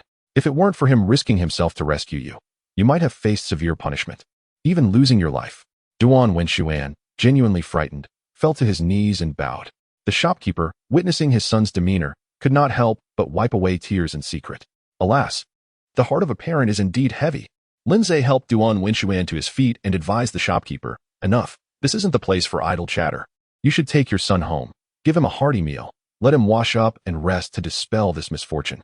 However, the shopkeeper insisted on treating Lin Zhe to a meal. After much persuasion, and noticing that dusk was approaching, they finally settled on a restaurant. In a private room, the shopkeeper was in high spirits. He bore no significant grudge against his son. It was a natural inclination for youth to seek love. Who could have anticipated that a simple romantic pursuit would lead to such trouble? If there were any blame, it would be directed at the cruel world they lived in. Fortunately, he was acquainted with Director Lin, who could extricate his son from this predicament, fulfilling both his duty as a father and demonstrating his prowess. Thus, the shopkeeper ordered a lavish spread, first scolding his son for not eating. "You wretch, why aren't you eating?" Then he raised his glass, frequently toasting Lin Zhe. Once they had imbibed sufficiently, the shopkeeper produced the deed to his property, insisting that Lin Zhe accept it. Lin Zhe, having helped rescue his son, felt no guilt in accepting a token of appreciation, so he modestly accepted the deed. Beep detected that the host has received valuables from others, interfering with normal law enforcement actions. Reward: the life of Song Hongyi. The life of Song Hongyi? What sort of reward is this? After dining with the shopkeeper, Lin Zhe returned home. The two sisters attended to him, assisting with his evening routine. Lin Zhe, feeling somewhat fatigued, sent them back to their quarters to rest, then lay back on his bed and activated the reward. Beep. The life of Song Hongyi begins to play. The life of Song Hongyi unfolded in Lin Zhe's mind as if a film was playing. Originally from Dingxiang, his father was a minor official in Beijing, and he spent his childhood living there with his father. Hongyi strive to achieve greatness. Though our nation has faced relentless turmoil, its spirit shall not fade. If everyone serves diligently, a new dawn shall arise. Song Hongyi always held his father's words close to his heart. During the Boxer Rebellion, his father perished due to the chaos, leading Song Hongyi and his mother to seek refuge with an uncle in the south, where he was supported in his growth. He eventually crossed to Japan for his studies and, upon returning, enlisted in the Southern Army. During the Guangxi period, he encountered a man named Dai Chunfeng. Later, the Revival Society was founded, and he became one of its earliest members, undergoing secret training. Following the elders' guidance, he continued to serve in the military. Hongyi, our mission in establishing this Revival Society is to expel the Japanese invaders and restore China. Years of warfare ensued, and ultimately, during a battle in Shaanxi, they were defeated and surrounded. Subsequently, his military radio received a telegram. Soon after, Song Hongyi betrayed his comrades and surrendered. At the Six Nations Hotel, Li Mingna inscribed in the hotel's guestbook with a pin, "Those who collaborate with the enemy shall be executed." Song Hongyi concealed this note on his person. Afterward, when Li Mingna was captured, he executed her. In the final act of the plan, Song Hongyi resolved to use his own death to divert the investigative forces of the military police, ensuring that Neji would remain undiscovered for a time, thus allowing the intelligence to be successfully transmitted. Dai, concerned that Song Hongyi might attempt to survive, issued orders for his elimination. Yet, Song Hongyi was resolute in his decision. He prepared cyanide, applying it to a porcelain bowl he had purchased from Lulikang, and took it to his new quarters prepared by the military police. He carefully placed the note, then drank the last bowl of porridge. Beep. The life of Song Hongyi has concluded. Reward: military command knowledge. A torrent of information flooded Lin Zhe's mind. He sighed deeply, turned over, and fell into a deep slumber. Chapter 142. I believe your deceit. The following day, Lin Zhe had breakfast at home before heading to the patrol station for work. No sooner had he settled in than he received a call from Kitahara Ranjia, requesting his presence. Upon arriving at the military police headquarters, Lin Zhe encountered Nishimatsu Taisei in the corridor before meeting Kitahara. To Lin Zhe's surprise, Nishimatsu had shed his previous clumsy demeanor. Upon seeing Lin Zhe, he bowed deeply and said, "Lin-san, I sincerely apologize for yesterday's incident. My impatience in apprehending the suspect led to my unguarded words. Please forgive me. Lindsay narrowed his eyes, suspecting that Nishimatsu was up to no good. Nonchalantly, he replied, Nishimatsu Taikuin, you are mistaken. It is all for the sake of work. I too was flustered with concern and inadvertently disrupted your normal duties. I owe you an apology. After brushing him off, Lindsay attempted to leave, mentioning that Kitahara had summoned him for something important. However, Nishimatsu held him back, saying, No need to hurry, Lin-san. Kitahara-kun has been called away by Colonel Matsuzuki regarding urgent matters and may not return to the office anytime soon. Why don't you accompany me to my office? I have good news to share. Lindsay cursed inwardly at this fool, wondering who would want to hear his so-called good news. Yet, with Nishimatsu refusing to relent, Lindsay had no choice but to follow him to the office. Nishimatsu Taikuin, you seem quite pleased. What is this good news? Nishimatsu, brimming with excitement, replied, Lin-san. Kitahara-kun taught me a saying. Hard work pays off. I must confess, last night our investigation made a significant breakthrough. We have identified a suspect who is a member of the Beiping Station of the Intelligence Bureau. If his confession holds true, he is undoubtedly connected to Song Hongyi's death. We plan to delve deeper and aim to dismantle the entire Beiping Station based on this lead. Lindsay nearly burst into laughter. I believe your deceit. Had I not seen the video played by the system yesterday, I might have been persuaded. And now you claim to have found the murderer? I trust you as much as I would trust a shadow. Once inside the office, Nishimatsu invited Lindsay to sit down and gestured to a stack of papers on his desk, exclaiming, This is a remarkable breakthrough. I interrogated him for half the night, and he revealed his methods of operation as well as his superior's contact methods. With a conspiratorial tone, Nishimatsu asked, Lin-san, do you know how this person committed the crime? Feigning interest, Lindsay responded, Oh, how did he kill? Nishimatsu whispered, This individual possesses exceptional agility. He claims to have learned from a hero of your country, known as Swallow Lee-san. He can adhere to walls like a gecko, climb to rooftops, and, while Mr. Song was distracted, drop poison into his bowl. This explains why we detected poison in the bowl, but found nothing wrong with the porridge in the earthen jar. What a talent. Lindsay realized Nishimatsu's intentions. It seemed this fool had set his sights on him. Conducting an internal investigation. Adopting a shocked expression, he exclaimed, Is that so? Nishimatsu Taikuin. Then how do you explain the note? Nishimatsu, with a triumphant smile, replied, Of course, it was done in the same manner. He used a thin thread dipped in water, placed it on the paper, and when he lowered it, the note would land on the desk. A quick pull of the thread would leave no trace behind. Lindsay nodded, genuinely impressed. That is truly astonishing. Nishimatsu Taikuin, thank goodness you did not give up. If it were someone else, they might not have been able to uncover the true culprit. Hearing Lindsay's words, Nishimatsu felt a complex mix of emotions. If only it were true.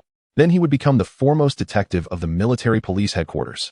At that moment, a military policeman entered, whispering something to Nishimatsu. He turned to Lindsay and said, Lin-san, I have to step out for a moment. Since Kitahara-kun is not in the office, please wait here for a while. Lindsay nodded, replying, Thank you, Nishimatsu Taikuin. Otherwise, I wouldn't know where to go. With that, Nishimatsu hurriedly exited. Once he was gone, Lindsay scoffed to himself. How dare you try to deceive me? With the system on my side, you won't ensnare me. He then settled into a chair and dozed off. When Nishimatsu returned, Lindsay had already taken a nap. The sound of the door opening roused him, and upon seeing Nishimatsu, he inquired, Nishimatsu Taikuin, has Kitahara Taikuin returned? Noticing Lindsay sleeping, Nishimatsu's smile faltered. What nonsense. Does this guy not care about such crucial information? Even if Lindsay isn't a spy, shouldn't he at least be curious? Regardless of his status. If he were to touch the documents out of curiosity, I would have grounds to detain him. At that point, I could deal with him however I wished. With a forced smile, Nishimatsu replied, Not yet. Perhaps he is dealing with a challenging matter. Otherwise, I could inform Kitahara-kun later. Lin-san, why don't you attend to other matters? Lindsay rose. That sounds good. The police station has a plethora of tasks. I shall return to find Kitahara-kun later. With that, he bid farewell and exited. Once Lindsay left, Nishimatsu hurried to his desk, cautiously examining the documents. Seeing that the hair left behind remained untouched, he felt a wave of disappointment.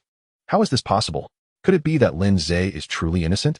After a while, Nishimatsu went to Kitahara Ranja's office. Noticing his dejected demeanor, Kitahara immediately surmised that the investigation had yielded little result.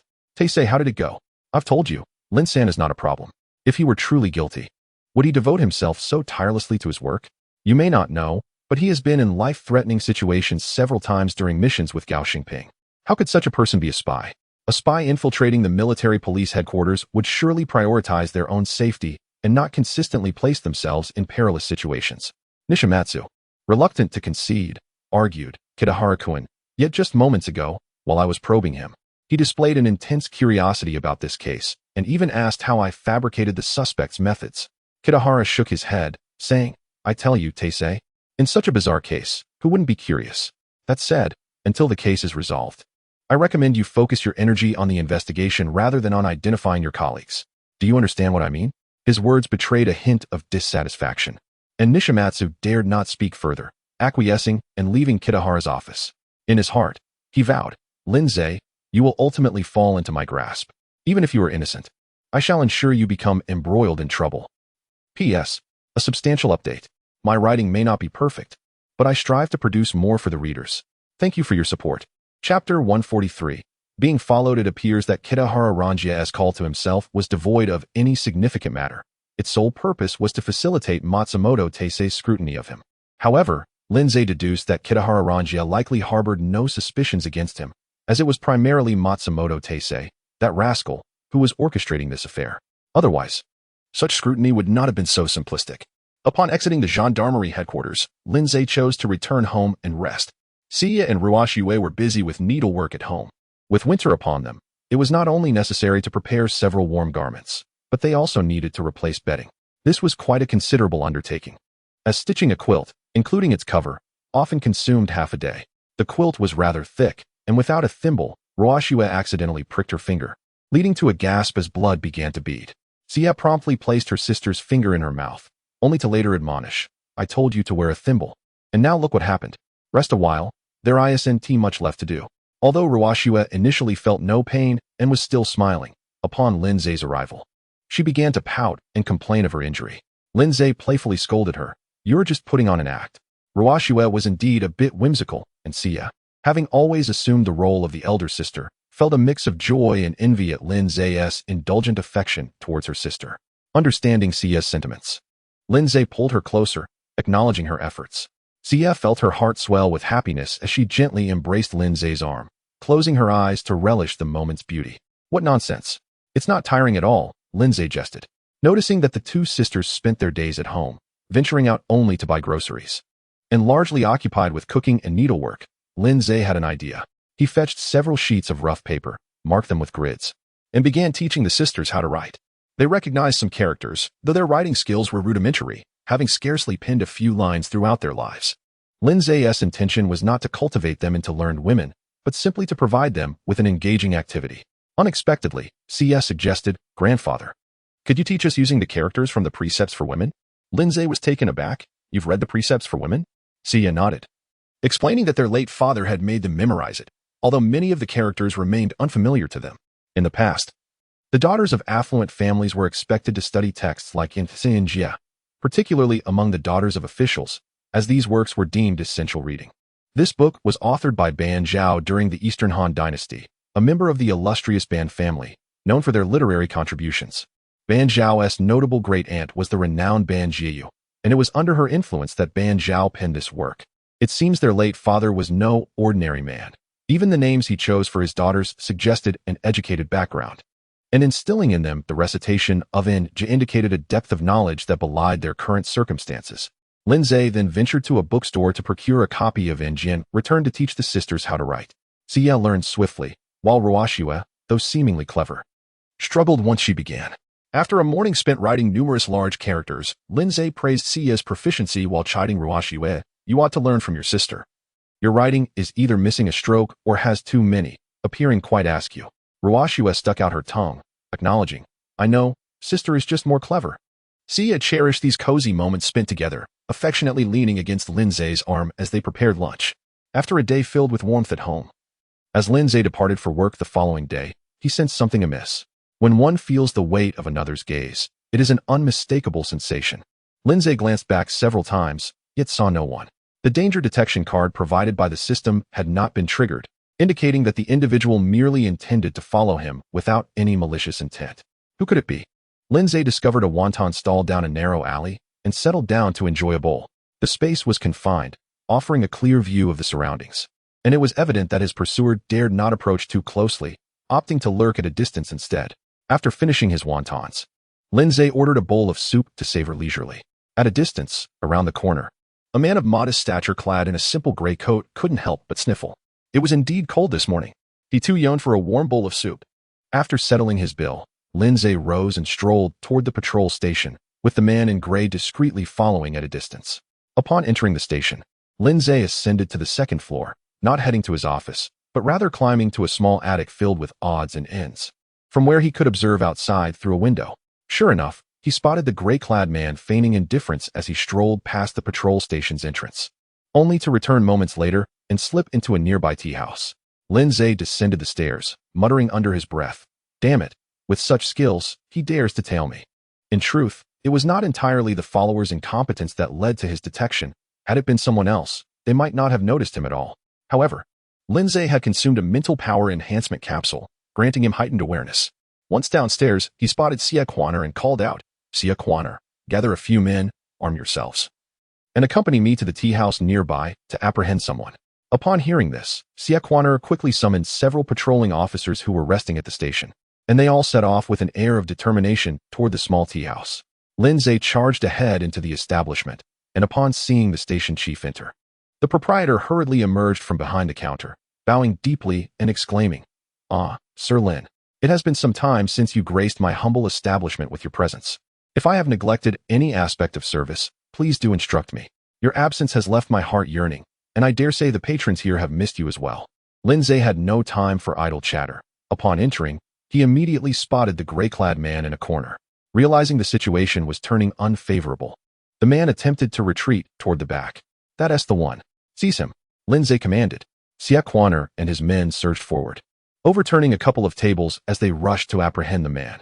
The patrons of the tea house panicked and fled, prompting Lindsay to call out, "Hey, pay your bills before you leave." The patrons hesitated, returned to settle their accounts, and then hastily exited. The proprietor watched the chaotic scene with a mix of bewilderment and amusement. After Sia Quanner had taken down the man, he pressed his knee against the man's neck while the other officers restrained his arms behind him with rope. It was only after the man had turned pale that Sia Quanner released his knee, searching him and discovering a pistol tucked away. Upon seeing the firearm, Lindsay immediately understood who was behind this. That damned Matsumoto Taisei had the audacity to send someone to follow him. This was a serious violation. Chapter 144. What a wonderful Lin saying there are numerous methods for internal investigations, which can be primarily categorized into three types. The first is telecommunications interception, a conventional means. The second involves critical information testing, exemplified by Matsumoto's fabrication of a rumor regarding someone's arrest, deliberately leaving documents in the office to gauge Lindsay's reactions. The third method is surveillance. Within the gendarmerie headquarters, there are stringent regulations governing telecommunications, interception, and surveillance. It is only logical to understand that without such restrictions, one could eavesdrop or track at will, potentially leading subordinates to exploit their positions to monitor superiors. Would the intelligence department misuse its advantages to surveil the military or even the headquarters? To prevent such occurrences, any action requiring specialized equipment and personnel must receive approval from a superior officer. In other words, if Matsumoto wishes to employ interception or surveillance against Lindsay, he must obtain consent from Kitahara Ranjia. Given Kitahara's stance, it is implausible that he would ever agree to Matsumoto's actions. This is not only due to Kitahara's trust in Lindsay, but also because, at this juncture, the identity of Song Hongyi's murderer remains unclear. How could they possibly divert personnel to spy on Lindsay? Thus, it is evident that Matsumoto acted independently. What a deep-seated grudge. Lindsay retrieved his sidearm, cursing under his breath, "How dare you follow me? You must be an agent from the south." The bound man in gray, terrified, exclaimed, "What the hell?" Lindsay smirked. Indeed, he was one of the gendarmerie. Approaching him, Lindsay struck the man with the butt of his gun, causing him to groan and lose consciousness. Ding. Detected malicious harm to a gendarmerie officer. Reward. Tracking card X2. Upon returning to the patrol station, Lindsay seized the phone and called Kitahara Ranjia. "Kitahara, I suspect there is a mole within the gendarmerie headquarters." When Kitahara received Lindsay's call, he anticipated a routine matter, but was taken aback by Lindsay's abrupt assertion. His eyes widened in disbelief. "What? Kitahara, this morning when I arrived at the patrol station, I discovered someone was following me. I apprehended this individual, only to find he could speak Japanese and carried a handgun. I wonder if there is indeed a mole within the gendarmerie headquarters?" Kitahara's mind raced. Beginning to comprehend the situation, Lin sang, "Calm down. Bring this person to the gendarmerie headquarters. I will handle it. After hanging up, Kitahara bellowed, "Summon Matsumoto." Seeing Kitahara's fury, his assistant hurried to fetch Matsumoto. The moment Matsumoto entered, Kitahara greeted him with a smile. "Matsumoto, how is the investigation into Mr. Song's assassination progressing?" Noticing Kitahara's amiable demeanor, Matsumoto eagerly reported his findings. "Kitahara, I have made significant progress. 3 individuals are under strong suspicion, and I am conducting further interrogations." Matsumoto indiscriminately apprehended many, subjecting anyone he deemed suspicious to harsh interrogations. Many could not withstand the pressure and confessed, seeking a swift resolution. However, these so-called confessions were often disjointed and lacked coherence. Yet Matsumoto remained unfazed, convinced that the more he exerted force, the more solid the evidence chain would become. Kitahara nodded with a smile, standing up to approach Matsumoto. With a swift motion, he slapped him twice, instantly swelling Matsumoto's face. Stunned, Matsumoto gaped at Kitahara, bewildered. Had he lost his mind? Just a moment ago, he had been smiling. How could he suddenly resort to violence? "Kitahara, you idiot! You fool! Do you not respect me as your superior? Have you no sense of discipline? Who authorized you to surveil Lindsay? Did you report this to me? Did you obtain my approval?" Kitahara was genuinely furious, spitting out his words. Already burdened with numerous troubles, he had hoped to bring Matsumoto on board. After all, he was the son of an old colleague and could be an asset. Yet he found this fool, trained yet utterly misguided, seeing spies everywhere and creating chaos instead of contributing to the greater good. How could he build a greater East Asia co-prosperity sphere with such a fool at his side? Kitahara felt a deep sense of frustration. Who could fathom his plans? Why did he seek to ally with capable individuals like Lindsay? On one hand, Lin Sang was undeniably competent, diligent, and loyal. On the other hand, Kitahara despised the entitled individuals within the gendarmerie who, relying on their connections, merely occupied positions without contributing. Kitahara aimed to cultivate more individuals like Lindsay to strengthen his influence and realize his ambitions. We, the gendarmerie, are the guardians of discipline. Yet you, driven by personal vendettas, recklessly deployed our investigative resources. Matsumoto, I warn you, your actions alone warrant dismissal and reassignment to the front lines. Leave. You have 1 week to uncover the assassin of Song Hongi. Should you fail, I shall personally ensure your punishment. Now go. Matsumoto fled Kitahara's office, seething with anger at the ineptitude of the individual he had sent to follow Lindsay, lamenting how quickly they had been discovered. He also cursed Lindsay for his good fortune in evading capture. Whether he silently cursed Kitahara remained known only to Matsumoto himself.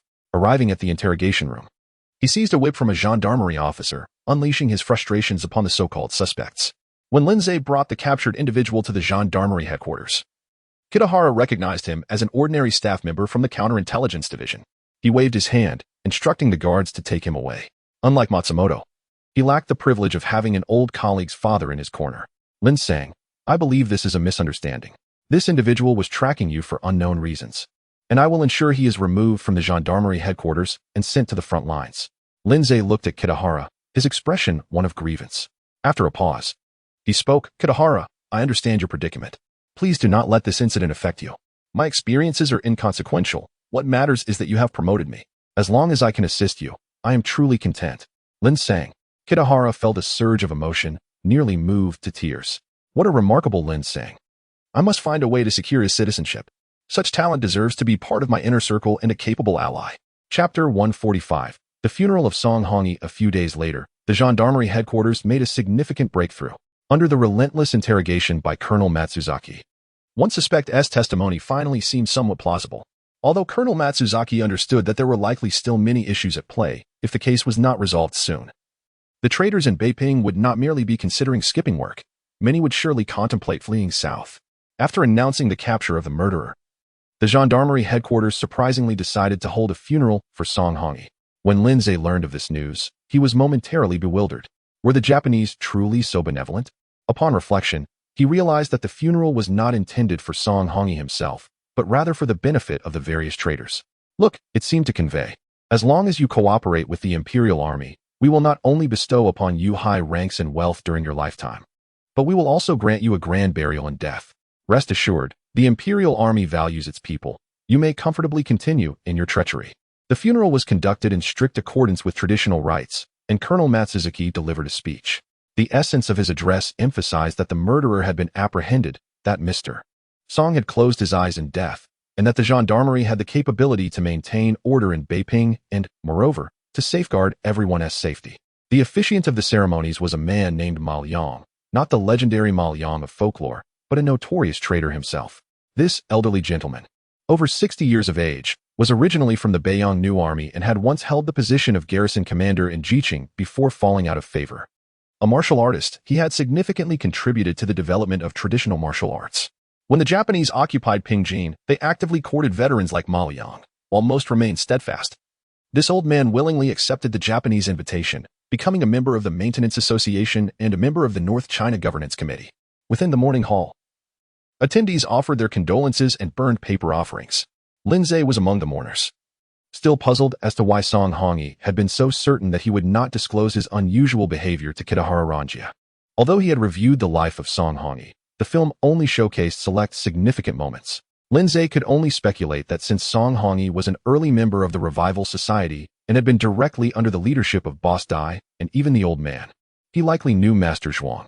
Perhaps during Lindsay's training in Jinling, Song Hongyi had attended the same training program. Or maybe he was aware that Master Zhuang had a prized disciple like Lindsay. However, Lindsay had no recollection of them ever meeting. How could Song recognize him? With Song Hongyi's death, this question might forever remain unanswered.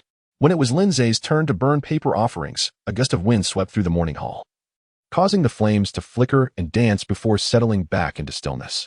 Following the ceremony, a procession was held outside, and the coffin was carried out of the city for burial.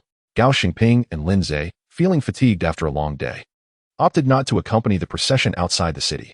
They summoned Saito and found a restaurant to indulge in food and drink. Saito appeared to be living quite comfortably at the Public Security Bureau, with a rosy complexion that suggested he had been profiting handsomely. However, a closer inspection revealed that his eyes bore the telltale signs of opium use, shaded with a hint of gray. Saito ordered the dishes with remarkable proficiency, requesting 4 plates and 8 bowls, which amused Lindsay. With Sato's demeanor, one might believe he was a native of Old Beiping, were it not for his accent. Gao Xingping, filled with pride, exchanged glances with Lindsay, a silent communication conveying his sense of accomplishment.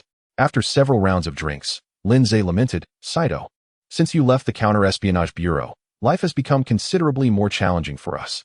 That scoundrel Matsuzaki is truly insufferable. Just a few days ago, he even sent someone to follow me." Gao Xingping was taken aback, dropping the shrimp ball he had just picked up. "Matsuzaki sent someone to follow you? What could be the reason?" Lindsay took a sip of his drink. "That bastard suspects me. I have no idea what has gotten into him. But recently he has been arresting people left and right. He even took the son of the silk shop owner in my jurisdiction, insisting he would not release him. Can you believe it? A middle school student, a murderer? That led to a confrontation, and ever since, he has held a grudge against me." Saito banged the table. "Matsuzaki is indeed a rogue. After he joined the Counter-Espionage Bureau, many of my former colleagues came to me complaining about him, saying he is ruthless in his dealings. Even when brothers go out for a drink, if he spots them, he'll reprimand them without hesitation. When I was in the Counter-Espionage Bureau, I used to share some benefits with my colleagues, but since he arrived, all that has ceased." Gao Xingping chimed in, fueled by liquor. "This Matsuzaki has an air of superiority. Once, I greeted him, and he merely huffed and walked past. Damn it. I offered my warm regards only for him to turn his back on me." Engaged in mutual grievances, the trio exchanged insults about Matsuzaki's lack of decorum and his obstinate nature, with some lamenting how he had obstructed their opportunities for profit. As the conversation progressed, Sato's brow furrowed. "Lin, Gao, we cannot allow Matsuzaki to continue unchecked. He may use his connection with Kitahara to rise above us. I fear not much, but I dread the day he discovers our dealings in the black market. If he were to turn against us, it would spell trouble." Lindsay was intrigued. Having been unaware of Matsuzaki's connection with Kitahara, Saito took another sip of liquor, noting that scoundrel has changed his taste. He no longer drinks his native sake, but instead opts for erguotu or fingio. It's pure and authentic. I've heard that Matsuzaki's father was acquainted with Kitahara, which is likely why Kitahara requested his transfer to the Counter-Espionage Bureau. Understanding dawned upon Gao Xingping. This matter requires careful consideration. He has just had a confrontation with Xingmin. Even if we plan to handle him, we cannot act hastily. We must wait for a more opportune moment and devise a thorough strategy to ensure he cannot retaliate. Lindsay raised his glass. "My brothers, I appreciate your concern. I shall refrain from further words. Cheers." The three of them downed their drinks and began discussing which courtesans of the 8 great alleys were the most charming. As the evening wore on, Saito's craving for opium flared, and he dragged Gao to the 8 great alleys in search of a smoking den. Lindsay bid them farewell, excusing himself with the pretext of having matters to attend to at home, and returned to rest. Chapter 146. A big fish hidden in the city of Beiping Donglu, Daxian. The mountain city had somehow obtained the operational deployment of the Japanese 10th Division against Daxian, including the relevant firepower configurations and directions of attack. At this time, various regions along the Jinpu Railway had been assigned to the 6th War Zone, commanded by General Feng. He stationed the 81st Division in Daxian, insisting on a resolute defense to thwart the Japanese plans of advancing southward to breach the Jinpu line. Subsequently, the old man personally dispatched a telegram to Han Xiangfang, promising to send him a heavy artillery brigade and commanding him to mobilize 3 divisions of the 3rd Army northward to support Daxian. Soon, the battle for Daxian commenced. The Japanese first bombarded the small west gate, followed by a large contingent advancing towards the city walls. Commander Zhang of the 81st Division personally oversaw the defense, repelling multiple Japanese assaults. Meanwhile, Han, who later performed poorly, managed to rally 3 divisions west of Daxian to intercept the Japanese reinforcements. In Jiqing, at Han Xiangfang's residence, he paced restlessly in military attire within the signing room. Moments later, an aide burst in waving a telegram. Commander, the frontline forces have suffered over half their casualties. The Japanese artillery is fierce, and our men cannot advance. If this continues, our troops will be annihilated. Han seized the translated telegram, scanning it with growing frustration. Where is the heavy artillery brigade promised by the old man? Where is it? The aide hesitantly replied. Some say the heavy artillery brigade has been dispatched to. To where? To Commander Tang. Han was furious, feeling as though he might bleed from rage. He realized the old man did not trust him. But he never expected such treachery. If you show no mercy, do not blame me for my ruthlessness. He ordered the frontline forces to retreat immediately. The old man wants us to be cannon fodder for his dreams. Later, Han's retreat in the face of the encroaching Japanese forces would render him a historical pariah. Yet, the old man was not blameless in this affair. Last year, during the military mutiny led by Eru, Han had telegraphed his support and even contemplated cutting off He Jingji's troops. Although the situation was eventually resolved, the rift between Han and the old man deepened. This time, the old man had transferred Han's artillery units under the command of the 6th War Zone, promising him an elite heavy artillery brigade, which ultimately never materialized. Ostensibly for unified command and the greater good, the old man's true intentions remained known only to himself. In Daxian, Commander Zhang was already struggling, and by afternoon, the Japanese offensive not only persisted but intensified. He quickly realized that Han's forces, responsible for distracting the enemy on the Western Front, had retreated. Daxian had become an isolated fortress. Damn you, Han Xiangfang. You will not die well. Zhang roared at the officers and soldiers still defending the city. Brothers, we may perish here. For those unafraid of death, follow me. No need to conserve ammunition. Unleash every bullet. Throw every grenade, even if it means biting. We must take a piece of the enemy with us. If anyone fears death, I will not stop you. Retreat to Jiqing, to Jinling, to the mountain city. But remember, one day we will have nowhere left to retreat. Report, Commander. I fear no death. Report, Commander. None of us fear death. Good. 8. Organize a suicide squad to hold off the Japanese for a while. The rest of you, prepare in the city. Once they enter, we will engage in urban combat. The bombardment intensified. Soon, a gaping hole was blown in the city wall near the small west gate. The Japanese surged in like a tide. The suicide squad atop the walls quickly exhausted their ammunition and, under the command of Zhang, engaged the invading Japanese in close-quarters combat. Thus began the grueling urban warfare. With each step the Japanese advanced, they paid a heavy price. The battle continued until dawn the next day, with the 81st Division nearly annihilated, and the 485th Regiment, engaged in street fighting, suffered complete casualties. Commander Zhang, injured and unconscious, was escorted southward by a few guards. In the mountain city, Boss Dai surprisingly indulged in alcohol at his office. He never expected such an outcome. Despite uncovering the Japanese operational plans, Daxian had only held for a day. He cursed Han Xiangfang in his mind. Incompetent, fool, worthless.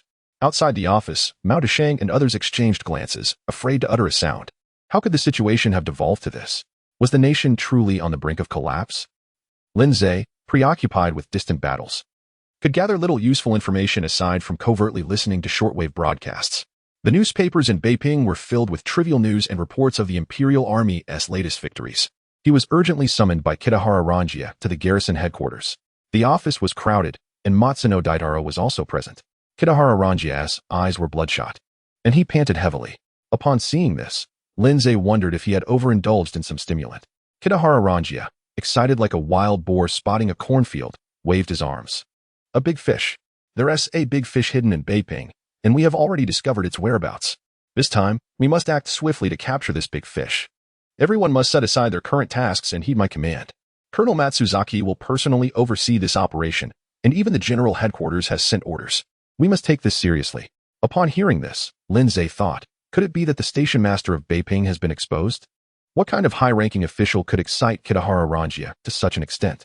However, if even the general headquarters is involved, capturing a station master from the intelligence department surely wouldn't warrant such alarm. Chapter 147. How to discuss serious matters following this. Kitahara Rangia brought over a large wooden board and pinned several photographs onto it. Among them was a notable figure, Nakahira Akira, a highly regarded professor of international relations who had relocated from Japan to China a few years ago to work at Fu-Rin University.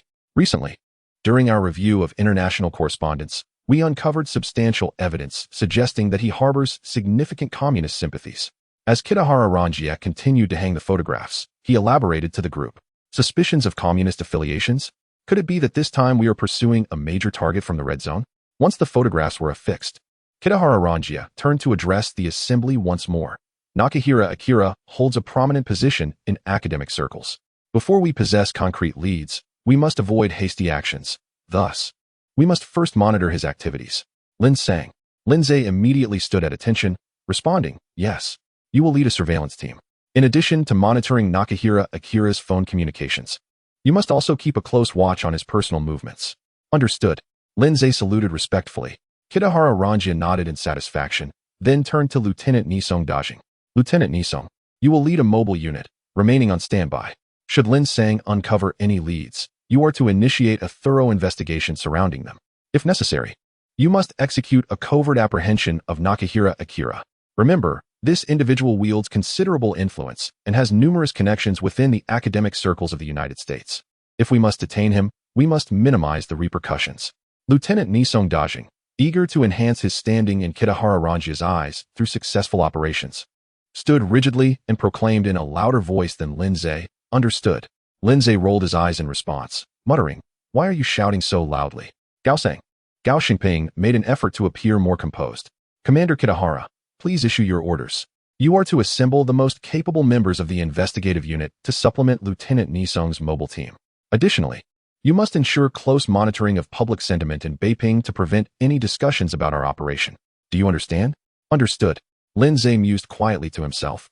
Reflecting on the gravity of the operation, the military police headquarters placed immense importance on this so-called big fish. Kitahara Rangia had not only dispatched all available personnel but had also engaged the investigative team's resources. Each step of the process was meticulously arranged, with strict requirements for the execution of the operation. Could this target truly be affiliated with the Red Zone? Lindsay remained skeptical. Despite Kitahara Rangia's assertions regarding Nakahira Akira's suspected communist ties, even if this target were indeed connected to the Red Zone, it should not warrant alarming the headquarters. Once Kitahara Rangia delegated tasks and instructed everyone to disperse, Lindsay approached him once more. Commander Kitahara, I have another matter to report. Kitahara Rangia nodded and addressed the others. You may leave for now. Lin Sang will stay. Lieutenant Nisong Dajing shot Lin Zay a resentful glance. Only you can remain. Huh? Once they had exited, Lin Zay lowered his voice. Commander Kitahara, might we consider enlisting Angelina's assistance in this matter? After all, her intelligence network is quite extensive, and this big fish may have interacted with some of her informants. Kitahara Rangia was elated at this suggestion. Excellent, Lin Sang. Your insight is commendable. After a moment of thought, he added, by the way, we have received approval to purchase intelligence from Angelina. However, she demands $10,000, which we cannot provide in foreign currency. We can, instead, offer her an equivalent amount in gold. You should take it to her. She is likely to agree. Based on the current exchange rates, $10,000 could be converted into over 8 kilograms of gold. However, the Japanese were known for their shrewdness, often converting dollars to yen at the official rate before translating that into gold. Even so, it would amount to just over 7 kilograms. We're in for a windfall. Kitahara Rangia led Lindsay to the finance office, where, after presenting the necessary documentation, the staff retrieved a small safe.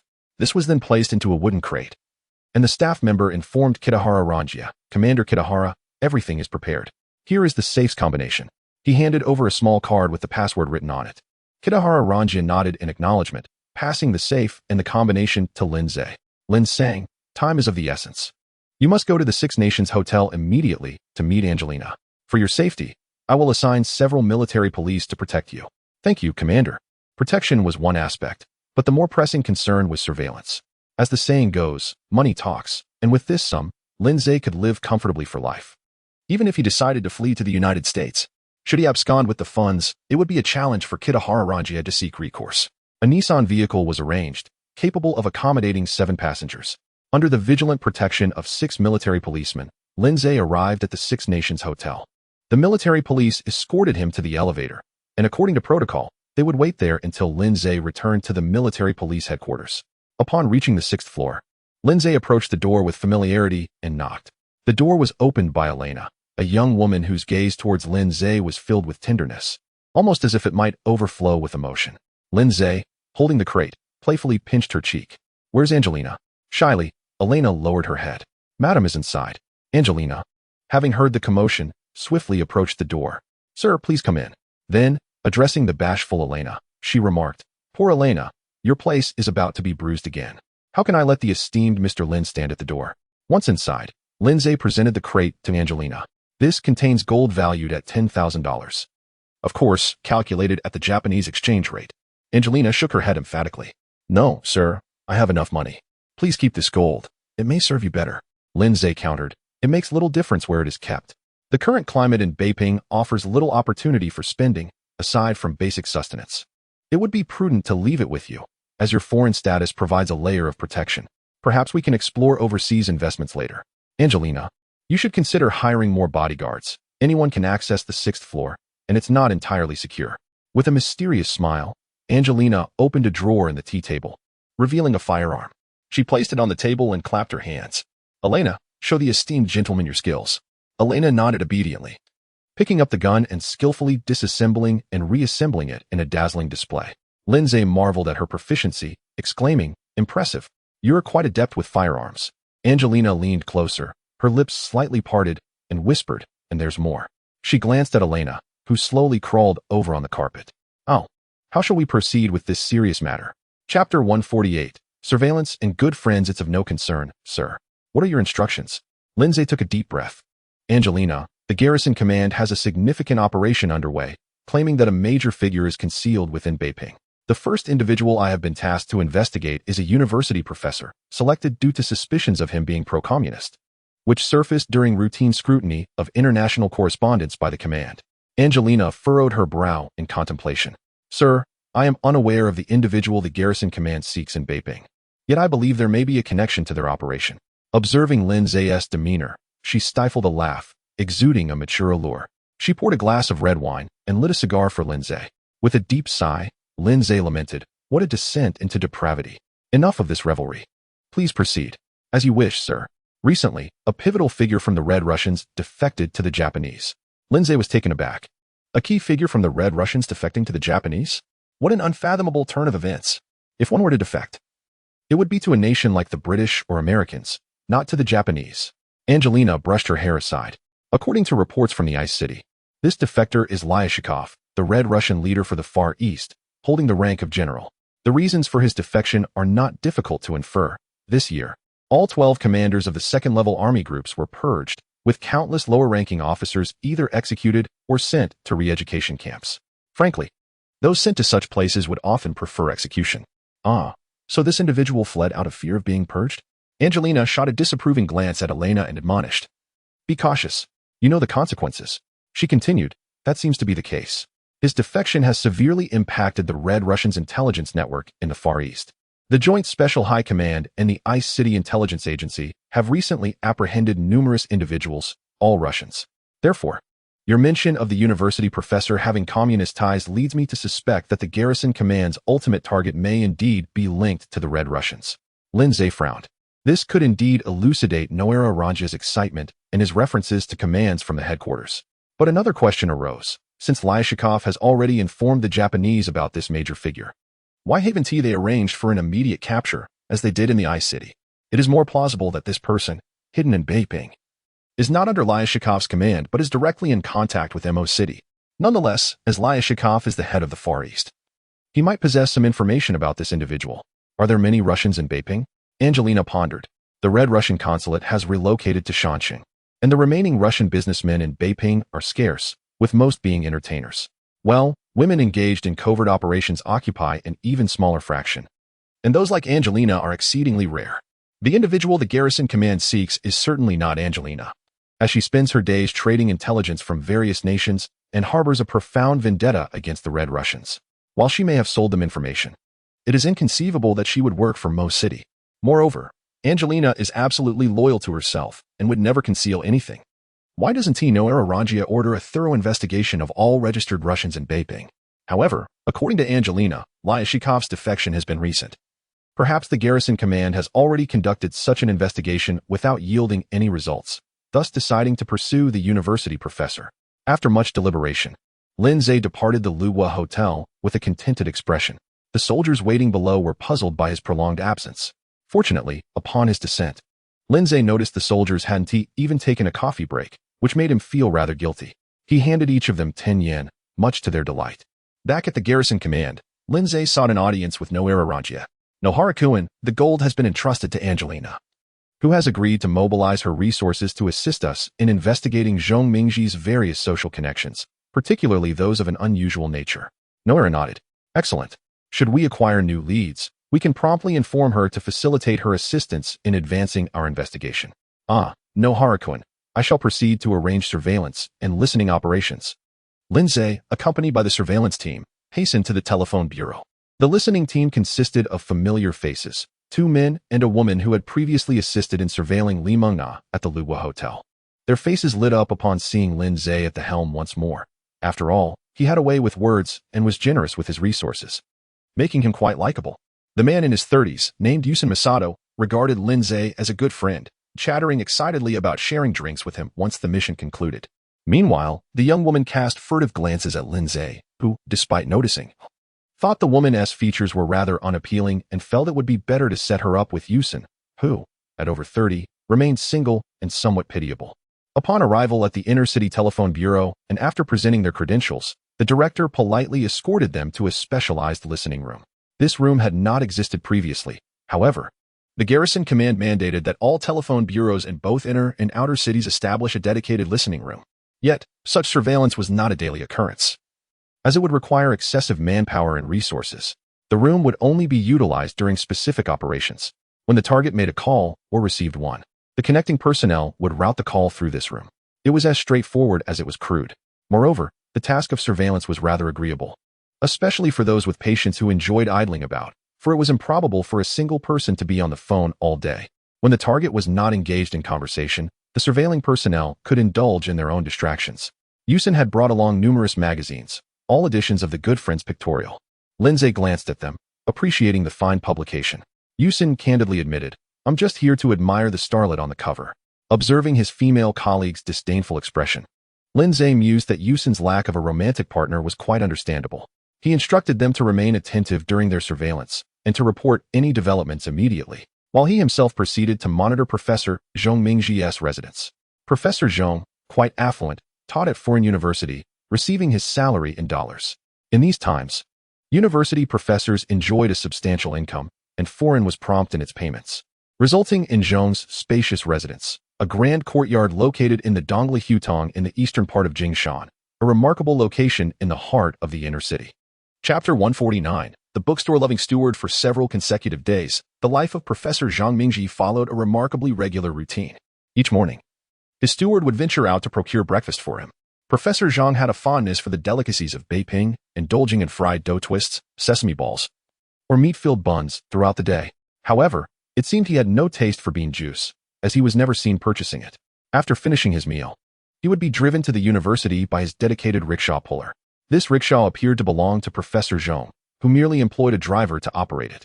It was evidently from the Zhong Hexing Rickshaw Company, its paint gleaming and adorned with 2 carbide lamps, while the brass horn emitted a crisp, resonant sound. The rickshaw puller would convey him to Foreign University, where Professor Zhong would commence his work, leaving the driver to wait for him at the entrance.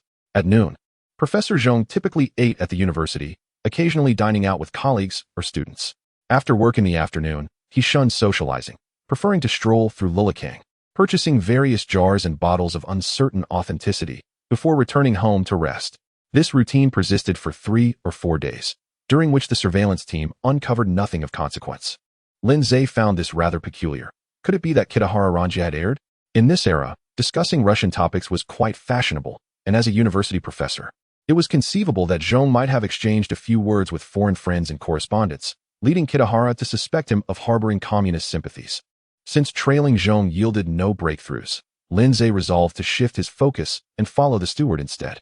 This steward, also of Japanese descent, had been brought over by Zhong Mingji from Japan, a fact verifiable through the records of the military police headquarters. This elderly steward had accompanied Zhong for many years and had lived in China for several, possessing a thorough understanding of daily life. His activities were entirely consistent with those of a steward, oscillating between buying breakfast and visiting markets. However, on the third day, Lindsay detected something amiss. That morning, the steward dutifully went to buy breakfast, subsequently escorting Professor Zhong to work. Shortly thereafter, the rickshaw puller returned empty, to Lindsay's astonishment. The steward boarded the rickshaw and headed towards a bookstore near the Women's High School in the 5th Outer District. He lingered in the store for approximately half an hour before emerging with 2 books, after which he returned home. This was indeed troubling. It is well known that one does not typically delegate a bookstore visit. The joy lies in the leisurely perusal of each volume until the perfect book is discovered. If Professor Zhong were genuinely pressed for time and had instructed his steward to procure books, he would have provided a list, and the steward would have swiftly made the purchase. What could he possibly be doing inside the store? Was it conceivable that this steward, ordinarily idle, harbored a passion for reading? Lindsay deemed this scenario unlikely. Upon returning, he promptly reported his discovery to Kitahara Ranjia, who immediately dispatched personnel to monitor the area. With surveillance in place, Lindsay took the opportunity to relax. He spent his days either visiting the telegraph office to check on their monitoring progress or enjoying tea at the patrol station. On one such day, he purchased 2 copies of the Lianyu pictorial, perusing them while sipping tea at the patrol station when Nyo Center knocked and announced, "Sir, Miss Tang is here." Previously, Lindsay had agreed with Tang Wan-er to meet every 7 days for updates. 7 days had already passed since her last visit, during which she could not find Lindsay and had to return disheartened. Fortunately, this time, Lindsay was at the patrol station. He set aside the pictorial and invited her in. Nyo Center exited to bring Tang Wan-er in, closing the door behind him and standing guard at the staircase. It was crucial that no one disturb Director Lin while he listened to her report. Lighting a cigarette, Lindsay lifted the Lianyu pictorial, observing the timid and silent Tang Wan-er. "What's wrong? Have you forgotten how to behave after a few days apart?" Tang Wan-er's gaze appeared somewhat distant. That accursed feeling of humiliation. She slowly approached Lindsay, biting her lip and beginning to rub her legs. "How is the benevolent hall? With the cold weather setting in, do you need cotton clothes?" Tang Wan-er felt warmth in her heart. Nyo Center had delivered some clothing several times, ensuring the children would not suffer from the cold this winter. Lindsay nodded. "If food supplies run low, inform Nyo Center, and I shall arrange for him to deliver more." Tang Wan-er replied with gratitude. "Please accept my thanks on behalf of the children." "Is that all the thanks?" Tang Wan-er, blushing with embarrassment, lowered her head. "What more do you wish for?" She mused, convinced her actions were solely for the children. After Tang Wan-er completed her report, Lindsay instructed Nyo Center to find a rickshaw to escort her home. Before she departed, Lindsay remarked, "Aren't you proficient in martial arts? You must continue practicing." Tang Wan-er's expression became oddly unfocused, and she instinctively nodded vigorously in response. Meanwhile, the surveillance team dispatched by Kitahara Ranjia soon uncovered a troubling pattern. The elderly steward made frequent visits to the bookstore, and shortly after his departure, a man wearing round black spectacles, clad in a suit and overcoat, would emerge. After photographing this individual, the military police headquarters initiated an investigation. The findings were startling. This man was an employee of Japan's largest newspaper, the Daily News. Kitahara felt a mix of excitement and concern. Excited that a clandestine organization hidden beneath the surface was beginning to surface, yet worried that both a university professor and a prominent newspaper journalist were implicated, both of whom were Japanese. If these individuals engaged in activities detrimental to the empire, the consequences could be catastrophic. After reporting to Colonel Matsuzuki, he promptly ordered the covert capture of the journalist. At last, it was the turn of Nishimatsu Daisuke to take action, and he was positively exhilarated. Engaging in work meant the opportunity to achieve merit, and with merit comes promotion. The journalist in question, named Oshima Hideo, was a genuine graduate of the University of Tokyo. After joining the Daily News, he was dispatched to China over a year ago, serving as a senior correspondent at the Beiping Bureau. He resided in a property acquired by the Daily News in Beiping, which had been converted into employee quarters, with 3 individuals sharing each unit. Oshima resided in the front courtyard's wing. To avoid drawing attention during an arrest at his residence, Nishimatsu decided to act while Oshima was on his way home from work. That evening, after staying late to write a report, Oshima exited the newspaper office and was ambushed in an alley by Nishimatsu, who rendered him unconscious with a swift blow, subsequently binding him and taking him away in a vehicle to the military police headquarters. Kitahara Ranjia instructed everyone to spring into action, employing psychological tactics, brutal instruments, or even injections of special substances. Everyone was to utilize their unique skills to secure results before dawn. Otherwise, the newspaper would surely send personnel to search for Oshima Hideo.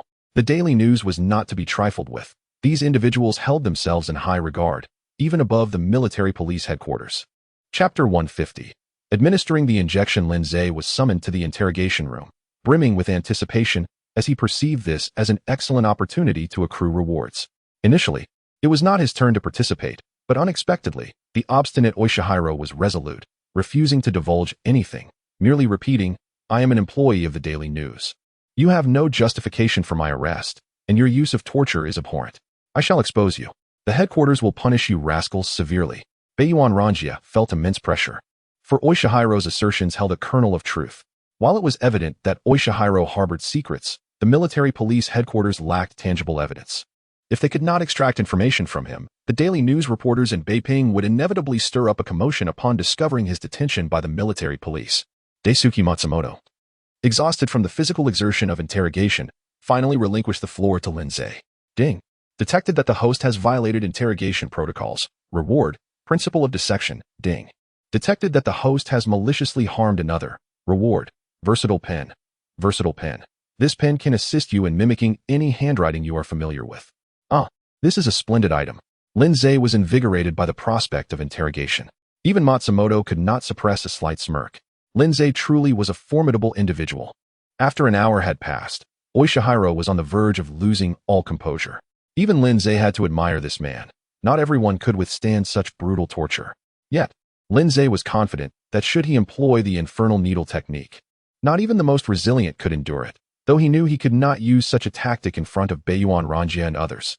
Realizing that the rewards were dwindling, the system began to offer paltry amounts, prompting Lindsay to set aside his interrogation tools. Beiyuan Taijun, might I suggest a covert search of this fellow's residence? Perhaps we might uncover something of significance? Beiyuan Ranjia, in a state of desperation, could only nod in agreement, cautioning, there are others residing in his quarters. Exercise utmost discretion to avoid alarming them. Lindsay acknowledged the directive, procuring some equipment from the military police headquarters, accompanied by a driver, and hurriedly departed. At that moment, Gao Xingping also arrived at the headquarters, and Lindsay exchanged brief pleasantries with him before heading to Oishihiro's residence. From a distance, he instructed the driver to halt. Requesting to wait for him, Lindsay proceeded until he was out of the driver's sight, then climbed over the wall, deftly maneuvering into the apartment. Fortunately, the window of the side room was unlocked. Lindsay cautiously opened it and slipped inside. The room was illuminated. Yet Lindsay knew he could not afford to turn on the lights. Wearing white gloves, he retrieved a compact flashlight from the military police headquarters. This device was palm-sized, contained batteries, and illuminated with the press of a button, extinguishing upon withdrawal. Activating the flashlight and shielding the beam, Lindsay began his search. The room was modest but appeared tidy, furnished with a rectangular wooden table and a solitary chair, indicating that few visitors frequented Oishihiro's abode. Against the wall stood a wooden rack adorned with a basin and soap. The bedding was neatly arranged, and Lindsay meticulously inspected beneath the covers, under the pillow, the mattress, and even beneath the bed, finding nothing of consequence. Puzzled, Lindsay wondered if this individual was truly so adept as to leave no trace behind. Along the east wall stood a bookshelf, albeit sparsely filled. Among the disorganized manuscripts, Lindsay discerned discarded drafts of news commentary.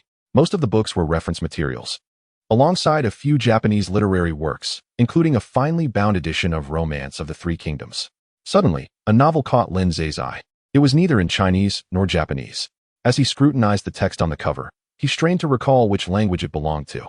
During his training in Jinling, language courses were offered, primarily in Japanese and English. While they had dabbled in other languages, mastery was not enforced. After much contemplation, Lindsay finally recognized it as German. He recalled having read the Chinese translation of this novel, Intrigue and Love.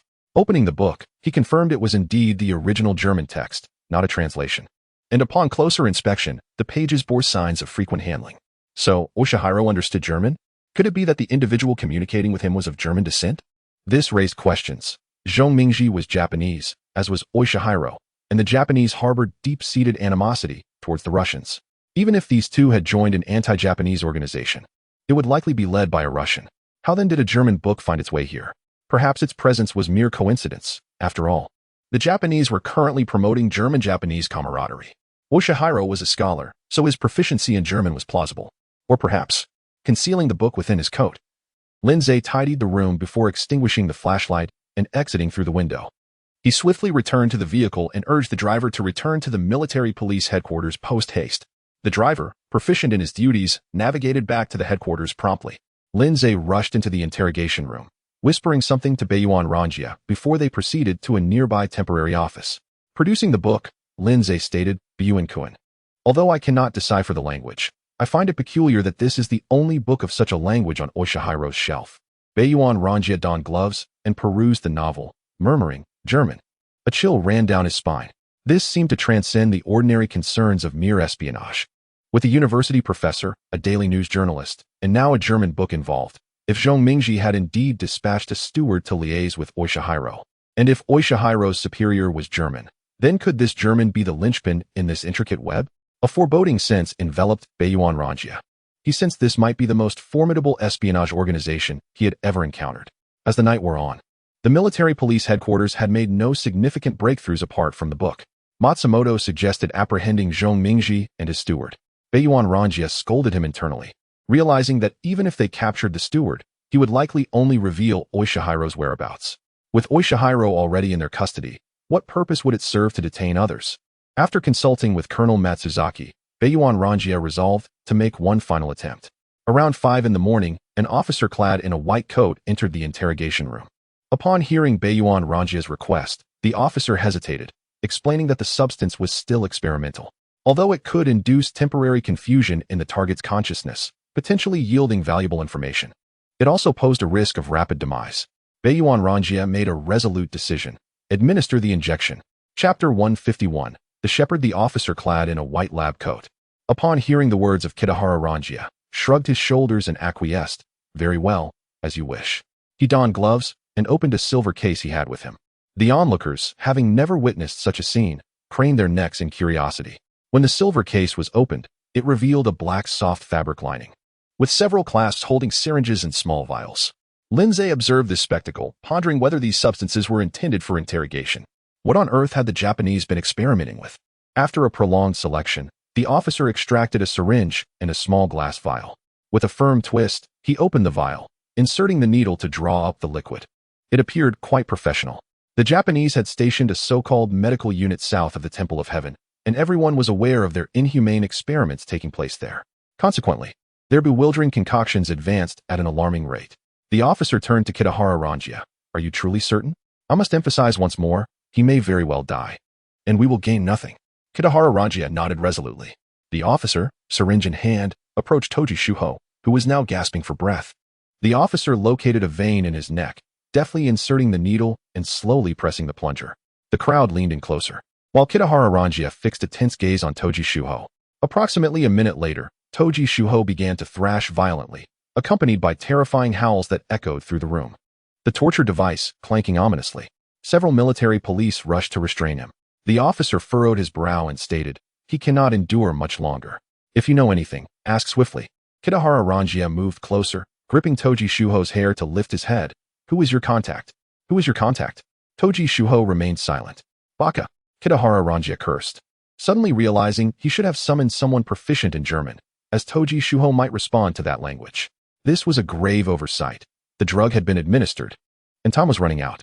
Kitahara Ranjia shouted, who speaks German? To his surprise, the officer in the white coat clicked his tongue. To be honest, I trained in Germany and can speak some German. Kitahara Ranjia was overjoyed. You come? You ask him who his contact is. However, the officer shook his head. I am a doctor, and I do not participate in interrogations. Frustrated, Kitahara Ranjia exclaimed, then why the hell did you mention you could speak German? Despite his entreaties, The officer remained resolute, mumbling about being a doctor and that administering the drug was for experimentation, not for interrogation. Ultimately, Kitahara Rangia had no choice but to dash off to find Colonel Matsuzaki. It was late at night, yet Matsuzaki was still awake, evidently invested in the interrogation. After all, everyone has superiors. Kitahara Rangia aspired for promotion, and Matsuzaki Naoto did too.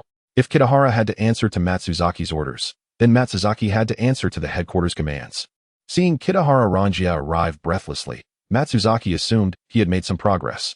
"Rangia, have you obtained any information?" Kitahara Rangia, anxious, responded, "Not yet. But we have made a significant breakthrough. We discovered a German book at Toji Shuho's residence, only this one book, which is peculiar. The military doctor you brought is currently administering a special drug to Toji Shuho. It is the optimal time for questioning. I believe if we can ask him questions in German, we may achieve good results. However, our German translator has gone to rest in the dormitory, and I fear that by the time we fetch him, Toji Shuho may succumb to the drug. This doctor speaks German, but he insists he is merely a physician and will not cooperate." Matsuzaki understood. He removed his glasses and stood up. "Then I shall accompany you." Kitahara Rangia quickly led the way back to the interrogation room.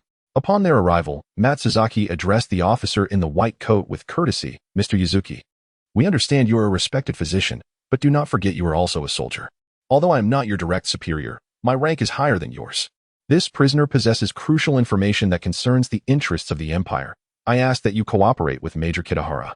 The military doctor was revealed to be Yuzuki Junpei. Unwillingly, he nodded in agreement. "Very well, Kitahara-kun, what do you need me to ask?" Kitahara Rangia urged. "Quickly ask him who his contact is."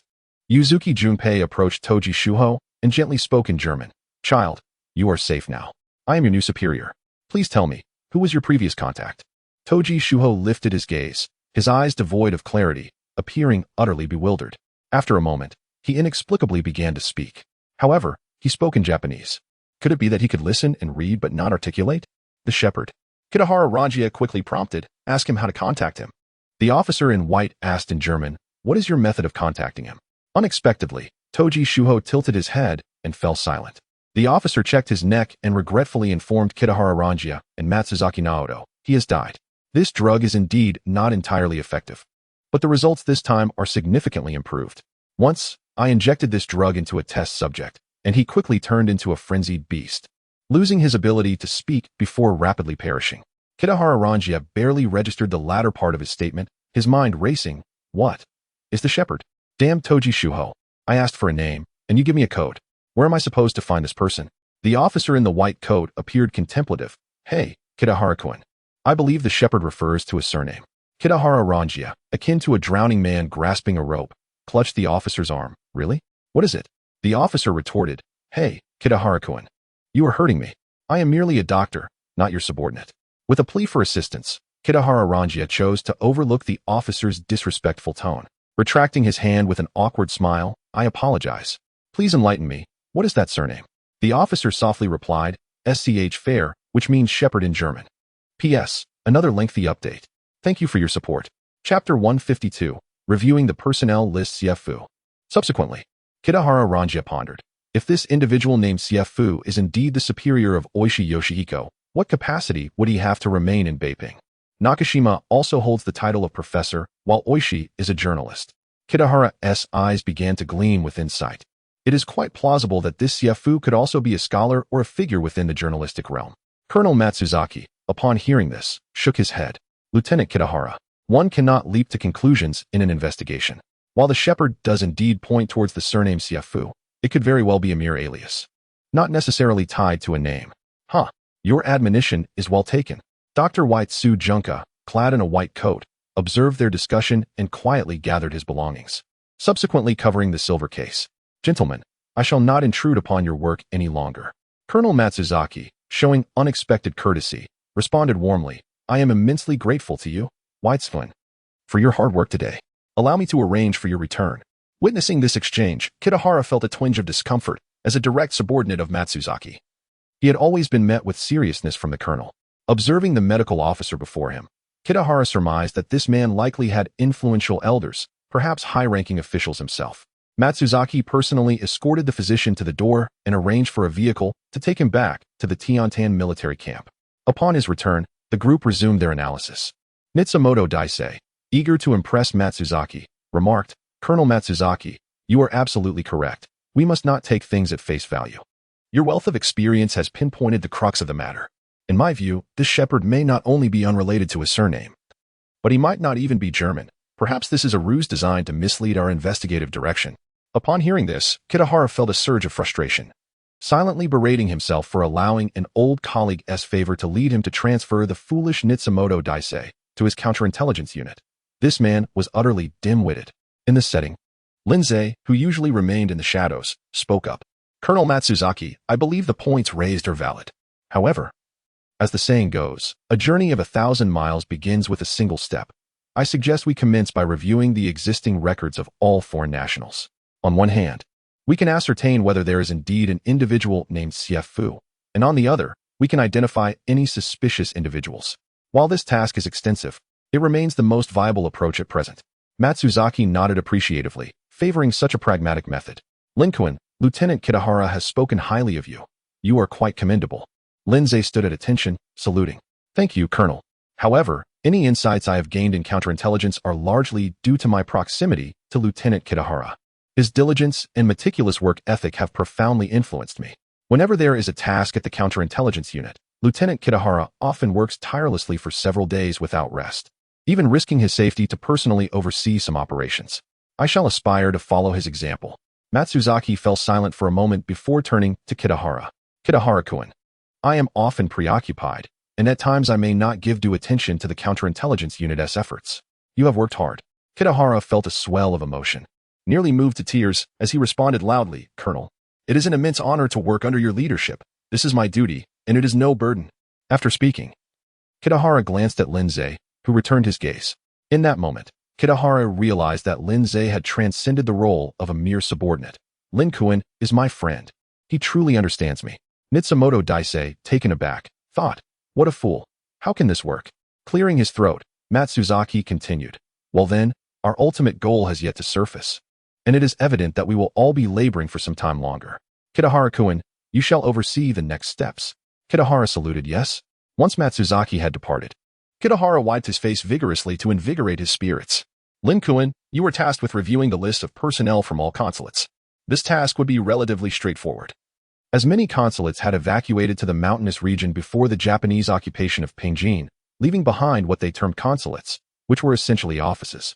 Their continued presence indicated a favorable relationship with the Japanese, as they had presumably reported their personnel lists.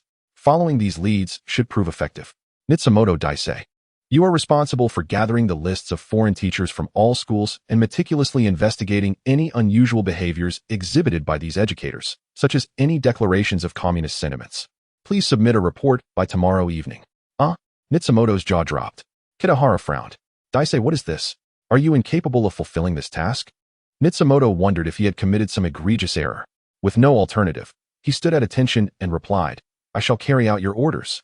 Lindsay observed him, thinking, "Ignorant child, there are two things one must not bypass in any bureaucratic system. First, one must not report out of turn. Second, flattery must also not exceed one's rank. Gaosang, you are to investigate all foreign journalists and compile their names." As dawn broke, the group sprang into action. Gao, having been drained by indulgence, appeared weary, with dark circles under his eyes reminiscent of a famous host from a later era. Lindsay, upon seeing him, thought, "Spring has arrived. Director, why not return home for a bit of rest?" Gao Xingping lit a cigarette and fought to keep his eyes open. "No, I must execute Lieutenant Kitahara's orders." Lindsay smirked, "Just don't collapse on us." After a moment's reflection, he recognized that Gao had always treated him well, despite being a bureaucrat eager for recognition. He was not about to let him suffer from sleep deprivation. Thus, he pulled Gao aside and whispered, "Director, this task can be handled quite easily. There is no need for you to take it upon yourself. Simply enlist a couple of reliable individuals to visit the various newspapers in Beiping, especially the foreign language ones, as they have archives of nearly a year's worth of newspapers. Have them directly review the signatures of articles. Any foreign names can be noted down, eliminating duplicates, thus creating a list. Though this may seem complex, it would be far more efficient than Gao personally visiting each newspaper, agency, or press office to request the lists. Journalists are the unrecognized rulers, and foreign journalists are the kings among them. Even if Gao were to go himself, they might not deign to acknowledge him. However, Asking to inspect archived newspapers is quite normal, and those offices would generally comply. Upon hearing this, Gao exclaimed, "Brother, you truly have a knack for this. I shall find someone to handle it. That said, I must catch up on some sleep. I'm no longer as young as you." Lin Zhe mused. "It all depends on how you endure. When you're cozying up to Saito and playing mahjong with beauties all night long, you never claim to be tired." Chapter 153. The investigation stalls. Lin Zhe, holding the certificate issued by Kitahara Ranjia, proceeded directly to the Foreign Affairs Office of the Maintenance Association. As the so-called administrative body for the autonomy of North China, the Maintenance Association is responsible for external communication and management. However, this place merely serves as a facade. Genuine negotiations with foreigners are handled directly by the army. Nonetheless, some documentation is indeed housed here. The director of the Foreign Affairs Office appeared quite westernized. Clad in a tailored suit and sporting a pair of pince-nez glasses, his hair slicked back meticulously, exuding a shiny demeanor. Yet, upon speaking, he revealed a somewhat jarring personality. With a broad smile plastered on his face, he bent over backward to please, saying, "Sir, if you require any documents, just give me a call, and I will deliver them to you. Why trouble yourself to come all this way?" Lin Zhe tucked away the certificate from Kitahara Ranjia and replied, "Ahem, I am Chinese." The director showed no signs of embarrassment, enthusiastically grasping Lin Zhe's hand, exclaiming, "Ah, brother, a fellow comrade. I imagine your position at the military police headquarters has endowed you with valuable insights. Once you finish your business, I shall arrange a banquet at a nearby restaurant so we may get acquainted. Haha, acquainted indeed. Let us not get carried away. I haven't even seen what your wife looks like. How could we be comrades?" Lin Zhe calmly withdrew his hand. "Director, I appreciate your hospitality, but matters are urgent. And Colonel Matsuzaki is awaiting news. Could we perhaps review the documents first?" Upon hearing this, the director became animated, realizing that even Colonel Matsuzaki was interested in the matter. "Of course. Please, right this way." He led Lin Zhe with a flourish, turning his body at a sharp angle, extending his arm to guide him to the second floor. There, he personally retrieved a stack of documents from the archives. "Here, this is a list from 2 months ago, detailing all personnel at the offices still located in Jiaomin Lane, from consuls and charge d'affaires to cooks and guards. Everyone's names are included." Lin Zhe began to peruse the files while the director chattered away. "Brother, you seem quite young. I am a few years your senior, yet upon meeting you, I felt as though we were old friends. Haha, as the saying goes, meeting an old friend." Putting down the documents, Lin Zhe raised his gaze to the man. "My friend, Colonel Matsuzaki, is still waiting. Shall we continue this conversation later?" The director nodded vigorously. Of course, of course." He then fetched a cup of tea, closed the door, and left Lin Zhe to his solitude. By midday, Lin Zhe had meticulously reviewed the entire list twice. Yet not a single name matching Xiefu appeared. Could it be that the shepherd was not, as the military doctor suggested, a surname, but merely a code? This posed a considerable dilemma. Without more substantial information, identifying the individual would prove impossible. Lin Zhe was not particularly fixated on apprehending this big fish for glory. Rather, the atmosphere at the military police headquarters was tense and restless. As long as the shepherd remained unfound, no one could find peace. He had no desire to languish there indefinitely. Once noon arrived, Lin Zhe gathered his belongings to leave, but the director insisted on treating him to lunch. Reluctantly, he left his business card, suggesting they meet again in the future. Upon returning to the military police headquarters, he sought out Kitahara Ranjia to report his findings. "Kitahara-san, I thoroughly examined the personnel lists from all consulates and offices in Beiping, but I found no one by the name of Xiefu. According to the staff there, this list is indeed the most current." Kitahara's heart sank, though he found solace in the fact that Gao Xingping and Nitsumatsu Daichung had yet to return, leaving a glimmer of hope. "Lin-san, do you think this shepherd might have already discovered the disappearance of Watanabe Yoshio and gone into hiding, or perhaps fled?" Lin Zhe contemplated this, responding, "Even if he were aware of Watanabe's disappearance, I believe he would not choose to escape. For a foreigner to leave Beiping at this juncture would be too conspicuous. Whether by train or through the city gates, he would inevitably be noticed. This is one of the greatest disadvantages for Western spies gathering intelligence in the Far East. They simply do not blend in." Kitahara nodded in agreement, stating, "Colonel Matsuzaki has ordered heightened surveillance at train stations and key checkpoints for foreign travelers. What shall we do with Watanabe Yoshio's body?" Kitahara scratched his head in frustration. "A reporter from the Daily News has stationed himself at the headquarters, claiming he must oversee our investigation and insists we locate Watanabe. We cannot even transport the body out. Fortunately, the weather is mild. We might as well leave it in the back of the jail for now." Kitahara then declared fiercely, "Once we capture this shepherd, I will personally raid the Daily News office. These ruffians have spies among their staff, and they act so brazenly. Lindsay chuckled, recognizing that Kitahara's ire was largely vented frustration. Even if spies were uncovered at the Daily News, they would still maintain their bravado. This news agency was backed by powerful interests, making them formidable indeed. The two engaged in casual conversation over tea until evening, when Gao Xingping and Nitsumatsu Daiching finally returned. Gao appeared much revitalized, likely having caught up on sleep. In contrast, Nitsumatsu looked disheartened. With numerous schools in Beiping, hundreds of foreigners teaching, it proved a daunting task. At institutions like Fujin, they disregarded the military police headquarters entirely. When Nitsumatsu sought access to the records, he was met with a firm refusal. Ultimately, he had to plead with them before they reluctantly allowed him to view the faculty list, though he could not take any documents with him.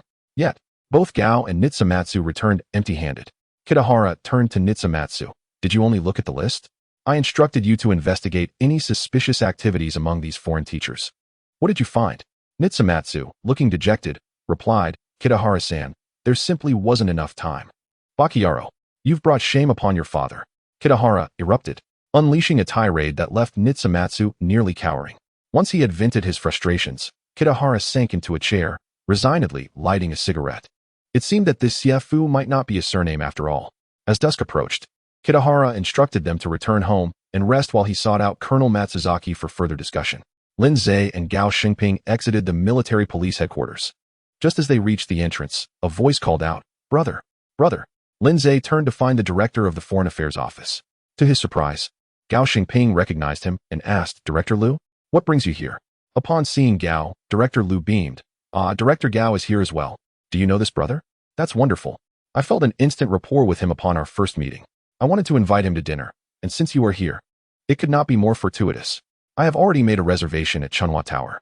Let us go together. Chapter 154. Director Liu provides a crucial clue. Lin Zhe exchanged a glance with Lao Gao. Given that the man had pursued them all the way here, it seemed only fitting to share a meal with him. Director Liu rode in a rickshaw ahead, while Gao Xingping and Lin Zhe sat together as the group made their way to Chunhua Tower. Who is this person? Lin Zhe inquired. I have no connection to him. Yet he insists on dining together. Gao Xingping chuckled. Liu Anbong from the Foreign Affairs Office is quite a notable figure. It is said that he returned from Europe and later joined the Maintenance Society, eventually rising to the position of director in the Foreign Affairs Office. He is a man who highly values connections. He will go to great lengths to associate with individuals he deems valuable. Upon hearing this, Lin Zhe realized that Liu was indeed cut out for a bureaucratic role. You need not worry, my friend, Gao continued. He simply wishes to get to know you. Given your prominence in the military police headquarters, despite his constant socializing, he rarely burdens others. In fact, he often lends a helping hand. Upon their arrival at Chunhua Tower, Liu Anbong ordered a lavish spread. Although it was their first meal together, the director was exceedingly warm, addressing Lin Zhe as a brother and personally pouring him wine, while Gao Xingping interjected with playful banter, making the meal quite harmonious. Midway through the meal, Liu Anbong remarked, Brother Xingmin, I do not possess your business card. May I kindly request one? Lin Zhe laughed. To be honest, Director Liu, I have yet to print any business cards. Liu Anbong raised his glass. Brother Xingmin, your noble character, devoid of the pretense of social networking, is truly admirable. His eloquence was remarkable. Lin Zhe had previously been a patrol officer, and he wondered who would desire his card. It was simply unnecessary. Business cards were typically favored by officials of the Maintenance Society, prominent merchants, and foreign dignitaries in Beiping. Gao Xingping chimed in. In Beiping, there is no one whom Director Liu does not know. He has boxes filled with cards from various luminaries. If you wish to meet anyone, simply approach Director Liu. Liu Anbong smiled modestly. I am flattered. Lin Zhe, intrigued, asked, Director Liu, overseeing the Foreign Affairs Office, I assume you frequently interact with foreigners? Indeed, Liu replied. Whether they are from consulates, offices, or foreign firms, anyone residing in Beiping must register with me. The information you reviewed today, Brother Xingmin, pertained to foreigners, did it not? Gao Xingping, sensing Lin Zhe's intent, set down his glass and turned to Liu Anbong. Are there any foreigners in Beiping who have not registered? Liu shook his head. That is impossible. The Imperial Army conducts strict inspections of foreigners. It is unthinkable that anyone would go unregistered. Lin Zhe and Gao Xingping exchanged disappointed glances. However, Liu Anbong pondered for a moment before adding, regarding this registration. Gao Xingping quickly interjected. What about the registration, Director Liu? Liu Anbong explained. When relatives of consulate personnel or relevant individuals visit, As long as they possess the appropriate letters or official documents, they need not re-register after passing through customs upon their arrival in Beiping. This, of course, only applies to short-term stays. If they remain for more than 30 days, they must register in the temporary residence register. This system was originally devised by the Japanese outside the borders. They established the so-called Manchu Kuo and initiated industrial plundering, resulting in a significant population increase in major cities and attracting many foreigners, primarily Russians. To enhance management of these individuals, the Japanese invented the temporary residence register, akin to a temporary residence permit. Lindsay realized that while he had examined the lists of consulate and office staff, schools, and newspapers, he had completely overlooked the temporary residence register. This oversight stemmed from a habitual way of thinking. In those times, foreigners in China were generally there for work or business, with tourism being exceedingly rare and familial ties being even less common. Previously, Beiping Station had limited the investigation scope to consulates, offices, schools, and newspapers, neglecting the temporary residents entirely. Director Liu, you mentioned that those staying over 30 days must register in the temporary residence register. After registration, how long can these individuals remain? With a smile, Liu responded, "To be candid, these regulations are far from perfect and are riddled with loopholes. According to current rules, those exceeding 30 days must register. Yet there is no stipulation regarding the duration of their stay thereafter. In other words, if this Schaefer entered under the pretext of visiting a consulate or for official business, he would not appear on the staff list. As long as he registers in the temporary residence register, he could remain in Beiping for as long as he desired." Lindsay stood up. "Director Liu, our drinking must wait. You must take us to the Foreign Affairs Office immediately to check the information in the temporary residence register." Liu Anbong hesitated. "No? Brother Shimin, I am not shirking my duties, but it is quite late, and the archive room is not always manned." Gao Xingping also urged, "Brother Xingmin, let us finish our meal and rest well. We can report this matter to Lord Kitahara tomorrow." Lindsay pulled Gao Xingping closer and whispered, "Director, while we can deduce this, it is plausible that Lord Kitahara and Colonel Matsuzaki have also considered it. If they discover that we have yet to investigate the temporary residence register and order us to do so, we would merely be fulfilling our duties. However, if we act before they realize it, what an achievement that would be." Gao Xingping's eyes widened in understanding. He promptly approached Liu Anbong, offering him a cigarette. "Brother Liu, please assist us. I owe you a favor." This was precisely the affirmation Liu Anbong sought. The archive staff may have finished for the night, but it is but a word to summon them back. Indeed, upon hearing this, Liu Anbong readily acquiesced. "What a thing to say, High Director. Since you and Brother Xingmin are so insistent, I cannot refuse. Let us return at once." With that, the three descended the stairs. Liu Anbong insisted on settling the bill, but Gao Xingping refused, adamant about paying. Fortunately, rickshaws awaited outside, and they secured three, heading straight for the Foreign Affairs Office. Upon arrival, Liu Anbong retrieved a spare key and opened the archive room. After a brief search, he produced a cardboard file box. "All registrations from August onward are in here. If the person you are seeking arrived before August, I cannot assist you. That information was shipped south long ago." Lindsay nodded. "Brother Liu, regardless of the outcome, we appreciate your assistance." Liu Anbong waved his hand dismissively. "No need for such formalities. You may peruse the records. I shall return to my office for a brief rest. P.S. Today was busy at work. I will provide 3 chapters for now. Thanks to the generous 10 urging tokens from the boss. Much appreciated. And gratitude to the readers for their support. Thank you." Chapter 155. Yielding credit to Gao Xingping. Lindsay and Gao Xingping immersed themselves in their search. Fortunately, the names in the registration ledger were not overly numerous, as most foreigners had registered through conventional means. Only a few remained in Beijing via this ledger. After a while, Lindsay stumbled upon a name, Reinhard von Sch Fair. He nudged Gao Xingping, who was engrossed in his work, and handed over the documents. "Director, I believe we have found something." Gao Xingping looked up abruptly, too excited to speak, as he took the documents. Although he could not comprehend German, the surname Sch Fair was unmistakably linked to the individual they had been desperately seeking. "What shall we do now?" he exclaimed. Lindsay pondered briefly, then suggested, "Director, I think we should take this information to the gendarmerie headquarters immediately." Gao Xingping, momentarily contemplative, lit a cigarette. After a moment, he exhaled 2 long plumes of smoke and, unable to contain his excitement, remarked, "Does this not include an address? Perhaps we could." Lindsay realized Gao Xingping, now in a position of considerable authority, was eager to take decisive action. If they were to locate Sch Fair's residence and apprehend him, the credit for the discovery and capture would solely belong to them. Reporting back to the gendarmerie headquarters, while still commendable, would likely lead to Gao Xingping being sidelined during the actual apprehension, as the significant figure would undoubtedly attract a large contingent of gendarmerie for his capture. Observing Gao Xingping, Lindsay offered a gentle counsel. Director, your reasoning is sound.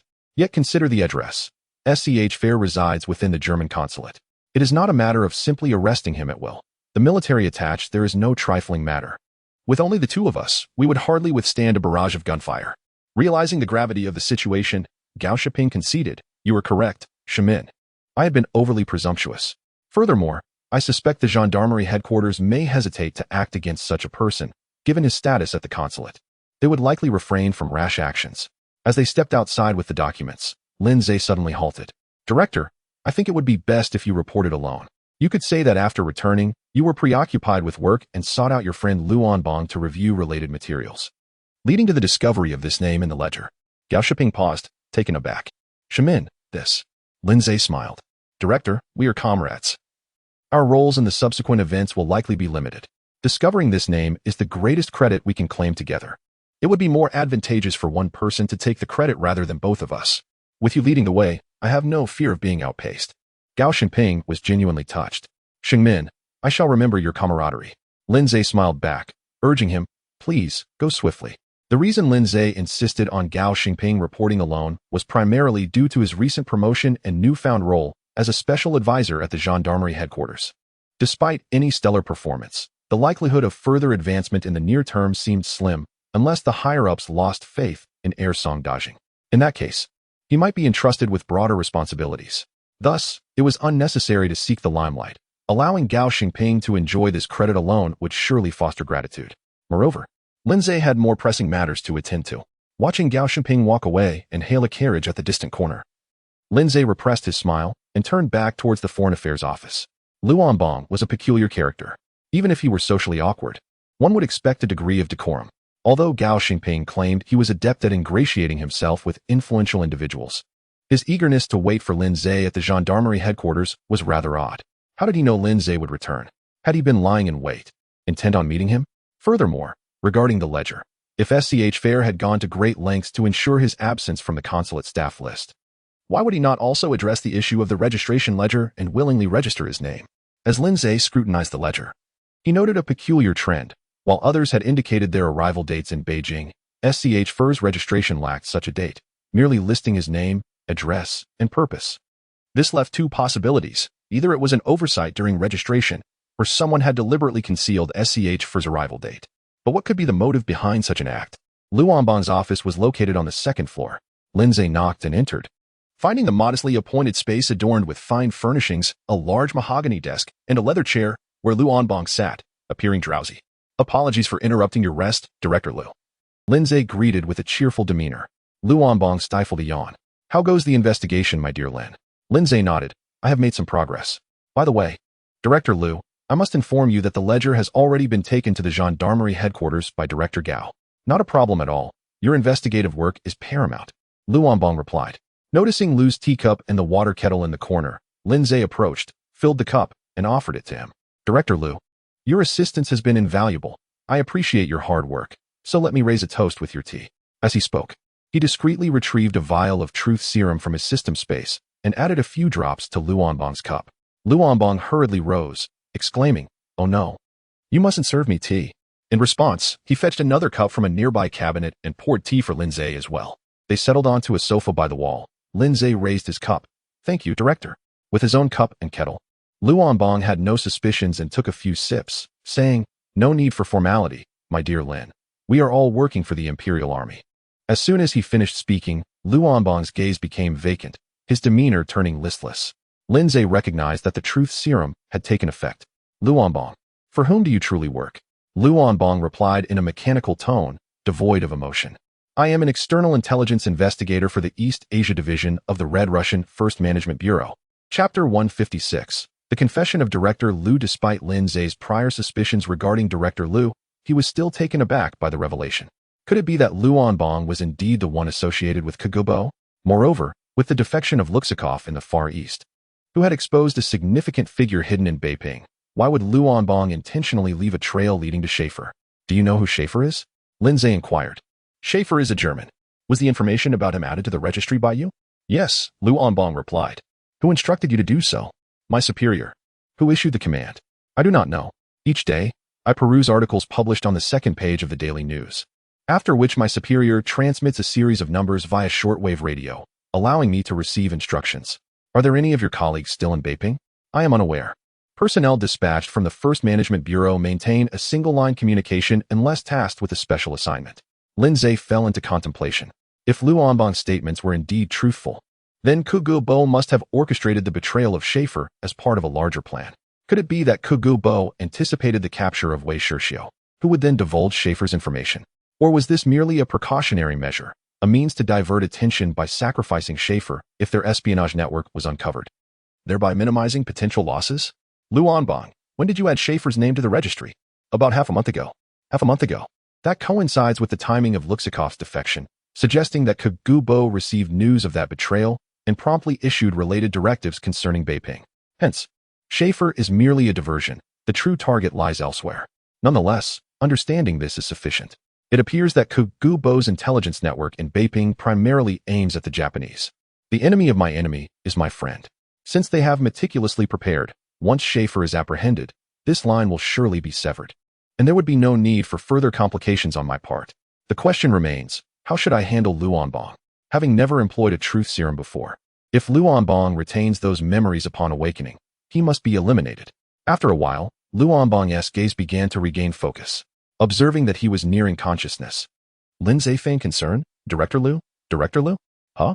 Lu Onbong responded, still somewhat dazed. Brother Lin, he began. Director Lu. You seem to doze off mid-conversation. Is everything all right?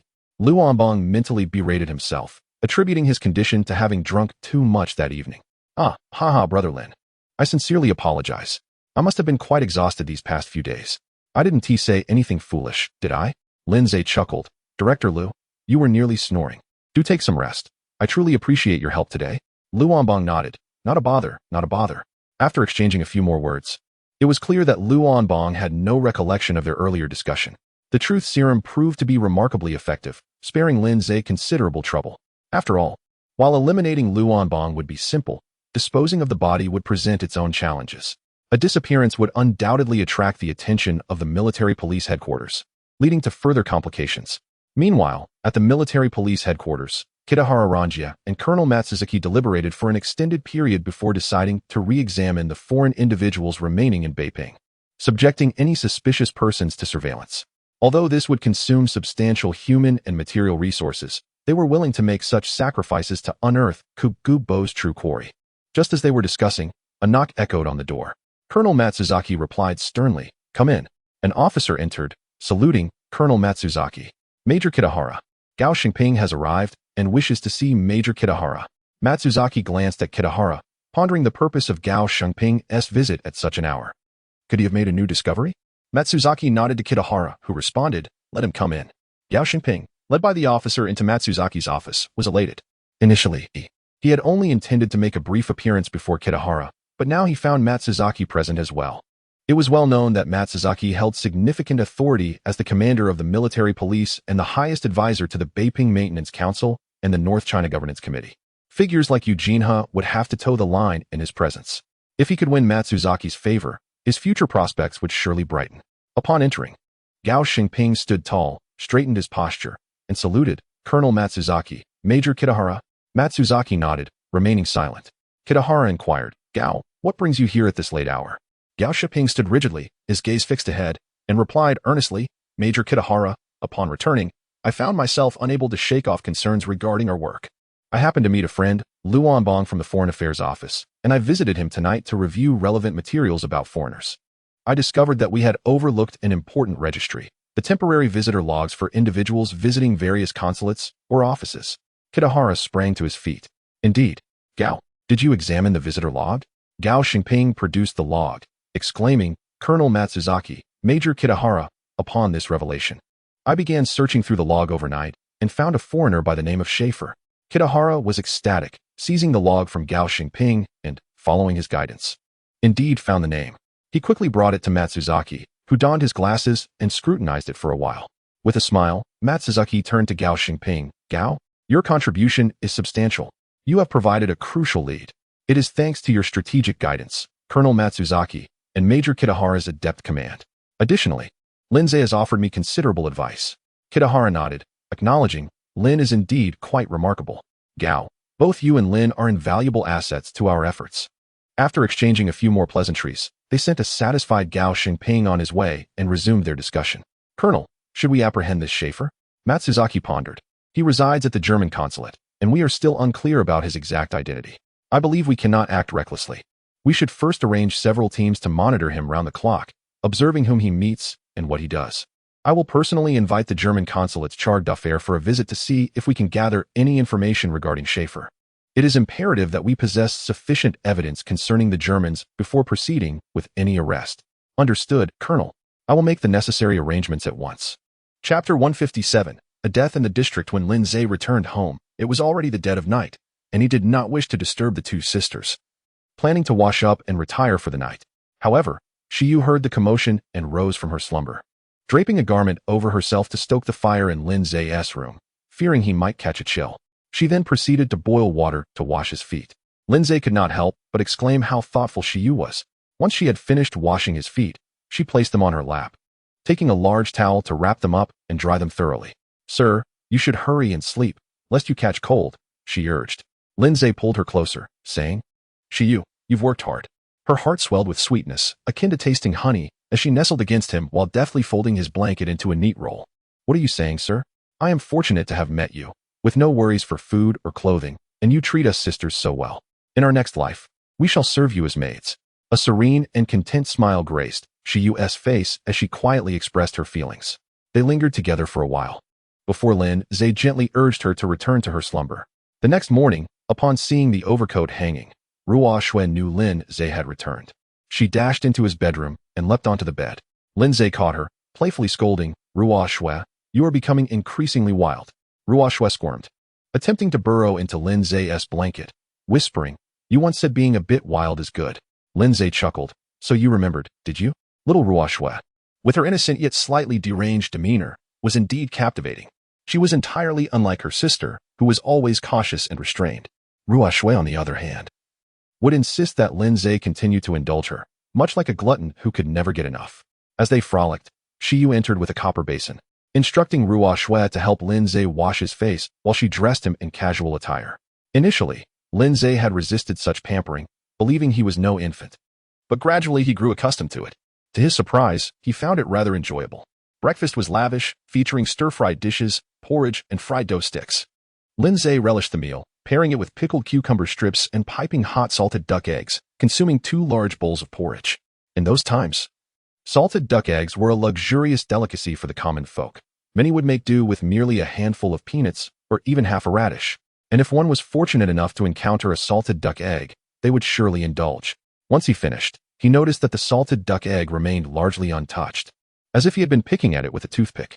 The cucumber strips, pickled by Shiyu herself and stored in a jar in the woodshed for the past couple of months, were now perfectly seasoned, not overly salty, crisp, and delightful with rice. Lin Zhe surmised that the garrison command had likely begun to take action, since he had not been summoned. It was probable they had deployed a portion of their elite troops along with the special high command. It was perhaps for the best that they hadn't called upon him, as he had been as busy as a spinning top lately, earning only a paltry wage. After breakfast, Lin Zhe summoned the 2 sisters to his study. Come here, let me see how your writing has progressed. Have you practiced these past few days? Shiyu, resembling a diligent student preparing for an examination, wore a serious expression as she meticulously ground the ink, picked up her brush, moistened it with ink, and began to write with utmost precision. Lin Zhe observed that of the many calligraphy styles he had purchased, Shiyu had chosen to practice the script of Yanjinxing, a challenging endeavor for a girl. Yet, her diligent practice, coupled with her physical strength from daily chores, had resulted in a remarkably neat and structured output. What she wrote were the words from the lessons for women. Rise early and retire early. Do not fear the night. Attend to both public and private matters. And do not shy away from hardship. Whatever you undertake will surely succeed. Keep your writing tidy. This is called diligence. Lin Zhe chuckled, thinking that she was too hard on herself, often too serious. He circled the term husband with his brush and asked, what does this mean, Shiyu? Flustered, she replied, Sir, I harbor no such extravagant hopes. Lin Zhe placed a comforting hand on her shoulder, saying, when times are peaceful, What would it matter if I were to take you as my wife? At this, Shiyu's eyes filled with tears. Such a thought was beyond her wildest dreams. I only wish to stay by your side for life, to wash your feet, change your clothes, and cook for you. Lindsay offered gentle words and playful teasing until Shiyu finally broke into a smile, her egg-shaped face radiant and delicate, like a pear blossom kissed by rain. Meanwhile, Ruo Shui was practicing a style of calligraphy more suited to girls, yet her execution was nowhere near her sister's level, indicating a lack of regular practice. Lindsay reprimanded her. Ruo Shui, you spend your days in frivolity. From now on, write out 10 characters daily. If you fail to complete it, beware of my family's discipline. Ruo Shui nodded fervently. Sir, although my writing may be lacking, I dedicate time each day to practice my skills. I have not neglected my drum playing, and have also been honing my posture. Though performers were generally considered of lower status, there were distinctions among them. At that time, Peking opera was immensely popular and lucrative, with esteemed actors receiving respect, while those who performed with lesser instruments, like the big drum, held a lower standing. Nevertheless, if one sang well enough, they could support themselves and their families. Thus, children of drum singers were often taught several operas from a young age to assess their potential for Peking opera, striving for a better future. Lindsay dragged a stool closer, and Shiyu kindly fetched a small cushion for him to support his back. Looking at Ruo Shui, Lindsay lit a cigarette and said, Come on, show us your talent. Ruo Shui smiled charmingly, parting her lips to sing. The little matchmaker invites you to his surprise. Ruo Shui seemed to possess genuine talent. Her rendition was vivid and lively. When she finished, Lindsay applauded. Not bad, not bad. You've passed this time. Make sure to practice diligently, and do not let your skills falter. Lindsay savored the rare moments of leisure at home until the afternoon, when the phone rang. Initially thinking it might be a matter from the garrison command, he was surprised to find it was Xie Quaner. Linyi, if you have time, you should come by. There has been a death in the district. During winter, deaths were not uncommon, and people had become desensitized to it. However, since Xie Quaner had called, it could not have been a case of freezing to death. Was it a fight? He inquired. It was a conflict involving a tobacco shop and a group of beggars. They clashed, and one beggar was struck on the head with a blunt object and did not survive. This tobacco shop was not an opium den, but rather a place selling dry tobacco leaves. It was indeed curious how a tobacco shop would come into conflict with beggars. Could it be that the beggars had ceased to ask for food and turned to seeking tobacco leaves instead? Chapter 158. No grudges of the past. No enmity of the present. Having changed his attire and donned a long cloak, Lindsay hailed a carriage at the alley's entrance. On this frigid day, the driver was clad in a tattered jacket, beneath which he wore thin trousers, and his feet were encased in patched shoes. Recognizing Lindsay, the driver quickly wiped the seat, exclaiming, Master Lin, please, after you. Lindsay nodded and boarded the carriage, directing the driver to the East Beiping patrol station. As the driver urged the horse forward, he reassured, Rest easy, Master Lin. I am the swiftest. Enjoy a smoke. We shall arrive shortly. Lindsay nodded again, then inquired, By the way, in this bitter cold, why haven't you procured your cotton trousers? Or have you mastered some technique to withstand the elements? With a forlorn expression, the driver lamented, If only I were impervious to the cold. We are all born of parents, and in this heat, we sweat, while in this cold, we freeze. I sold my cotton garments last summer, planning to reclaim them once winter set in. But look at this ragged jacket I wear. It is a Haokan, a mandated uniform for all drivers in Beiping. Without it, we are forbidden to drive. This shabby thing costs $1.5 silver a month, and they refuse military currency. We have already paid our driving fees, yet we must rent this jacket. Even our meager meals are insufficient. How can we discuss cotton clothing? Ah, yet another scheme devised by that sly fellow Ziding.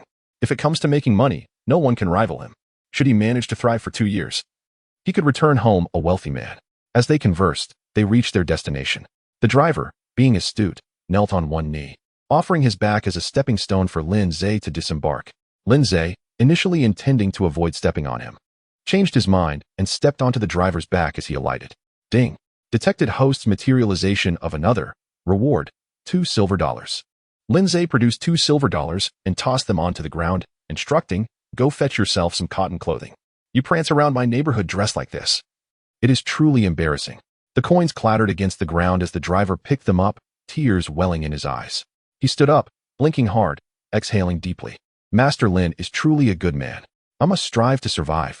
Bowing respectfully to Lindsay's retreating figure, the driver resumed his arduous quest for livelihood. Upon entering the patrol station, Xie Quan was already waiting, alongside a corpse resting in the center, with Wang Xiaoshou present. muttering to himself with his arms suspended. Lindsay approached to inspect the body. A man in his 40s, disheveled and clad in rags, his true appearance obscured, lacking even shoes, his feet frozen and bluish. A gaping head wound suggested a fatal injury. What transpired here? Lindsay queried before Xia Quan could respond, as Wang Xiaoshou could no longer contain himself. Master, do you recall the Yunwuju on the east side? The one selling tobacco? The shopkeeper was the son of a local landlord from Tong County. He had relatives in the northeast who seemed to be thriving. They urged him to abandon his land for a tobacco trade in the northeast, which he gradually succeeded in. But this fellow is truly despicable. The shopkeeper, Lu Jinsheng, is merely in his 30s. While he hasn't committed murder, he is an only child, spoiled from a young age, and developed a penchant for tormenting others. Simply put, he is contemptible. After his relatives began working for the Japanese outside the city, he grew increasingly arrogant. Xia Quan interjected, concerned that Lindsay might grow impatient with Wang Xiaoshou's ramblings. This Lu Jinsheng lives without worry, with the rising number of beggars in the city. He relishes standing at his doorway with a bowl of congee, mocking those in need. He demands they call him sir to receive a sip of his porridge. Lindsay cursed under his breath, recognizing the desperation that would compel someone to grovel for a morsel. Since he offered them congee, that should suffice. Yet, Xia Quan continued. Today, a situation escalated. After lunch, Lu Jinsheng squatted at his door with a bowl of congee. Soon, several beggars gathered. But today he refused to allow them to call him sir. Instead, he demanded they bark like dogs. Whoever barked best would receive the bowl of congee. After much ado, he claimed he could not determine who barked most convincingly, and then asked the beggars what dogs eat. Lindsay fell silent. This wretch, if he doesn't ruin his shop, then I am not Lin. Noting Lindsay's expression, Xia Quan continued. One individual saw a cart entering the city, loaded with dung. Subsequently, Lu Jinsheng claimed he was nauseated and refused to share a single drop of congee with them. One beggar, unable to contain his anger, approached Lu Jinsheng to strike him. In a panic, Lu Jinsheng grabbed a wooden mallet used for crushing tobacco leaves and struck the beggar on the head several times, leaving him lifeless on the ground. Bystanders, unable to bear witness, rushed to report the incident to the patrol station. Lindsay's voice turned grave. Where is this man? He's detained in the back, Xia Quan replied. Leading the way, the rear of the patrol station housed a temporary holding area, essentially a small room reinforced with extra locks and monitored by personnel. Lindsay lit a cigarette, glancing at the corpse on the floor. Xia Quan, what do you suppose will become of this man if we send him up? Xia Quan opened his mouth, yet no words emerged. Wang Xiaoshou, unable to restrain himself, added, Master Lin, if we send this fellow up, he will undoubtedly grease some palms and walk free, especially since the beggar initiated the confrontation and he acted in a moment of panic. As for his mistreatment of others, who cares if the deceased was a beggar? Lindsay nodded. Let us pay a visit to this Lu Jinsheng. The group moved towards the holding room. Upon opening the door, Lu Jinsheng quickly plastered a smile on his face upon seeing Lindsay. Ah, Director Lin, what an honor to have your esteemed presence. Today was merely an unfortunate mishap on my part, but that beggar attacked me in broad daylight. Surely he sought to rob me. I implore you, Master Lin, grant me your understanding, and I shall reward you handsomely upon my release. Lindsay, with a smile, inquired, Lu shopkeeper, are you hungry? Lu Jinsheng hesitated. I had lunch. Lindsay interrupted. Wang Xiaoshou, go fetch something for Lu shopkeeper to eat. Let him dine as the beggar did. Lu Jinsheng's expression shifted dramatically. But, Director Lin, we have no grievances from the past or enmity in the present. Chapter 159. The purpose of Dr. Schaefer. Wang Xiaoshou, filled with enthusiasm, set off and soon returned. His nose wrapped in cloth, bearing a considerable amount of farmyard manure. After a while, Lindsay announced the conclusion of the case. Lu Jinsheng and the beggar had engaged in mutual combat, resulting in their simultaneous demise. Notably, Lu Jinsheng was somewhat fortunate as he had died a glutton. Beep. Detected that the host has abused others. Reward. Keen sense of smell. Keen sense of smell. You will become highly sensitive to various scents. Beep. Detected that the host has committed intentional homicide. Reward. Dark gift. Dark gift. When you move stealthily at night, your figure will be exceedingly difficult to detect. Holding his nose, Lindsay returned to the office and instructed, seal off his shop first. Let his family come to collect the body, but they must pay adequately, otherwise, they shall not lay claim to the corpse. If they do not arrive, we shall burn it. As for that beggar, send him out of the city tomorrow and find a suitable place to bury him. This wretched world. Have Xia Quan compile this matter into a written report for submission. Lindsay suggested, reflecting that it had been some time since they had dined together. Let us hasten, and once we finish, we shall find a place to enjoy a few drinks. Xia Quaner was efficient in his tasks, and soon the report was ready. As the deputy director, Lin Zhe signed off on it and had it sent to the archives. He called upon Niu Sanner and Air Zhuzi, and the group proceeded to the second meat shop located behind the patrol station. The burly owner, upon seeing Lin Zhe, promptly welcomed him. Busily wiping tables and rearranging chairs for Lin Zhe and his companions to sit, Lin Zhe contemplated the frigid weather and ordered some braised pork knuckle, a stewed chicken, and some hot soup, instructing the owner to prepare additional side dishes as he saw fit. The owner hurried off to fulfill the order. Business had been tough lately. Although the larger restaurants were less affected, the clientele for these smaller meat shops had grown reluctant to dine out, with only a couple of tables occupied each day. Customers like Lin Yi, however, were a rare find. Niu Sanner filled 4 bowls from the wine jar at the counter, abstaining from drinking himself. The owner initially served peanuts and other snacks, and the group began to toast and drink. Air Zhuzi ate voraciously, nearly devouring the fried peanuts in a frenzy. For him, any morsel with oil was a treasure.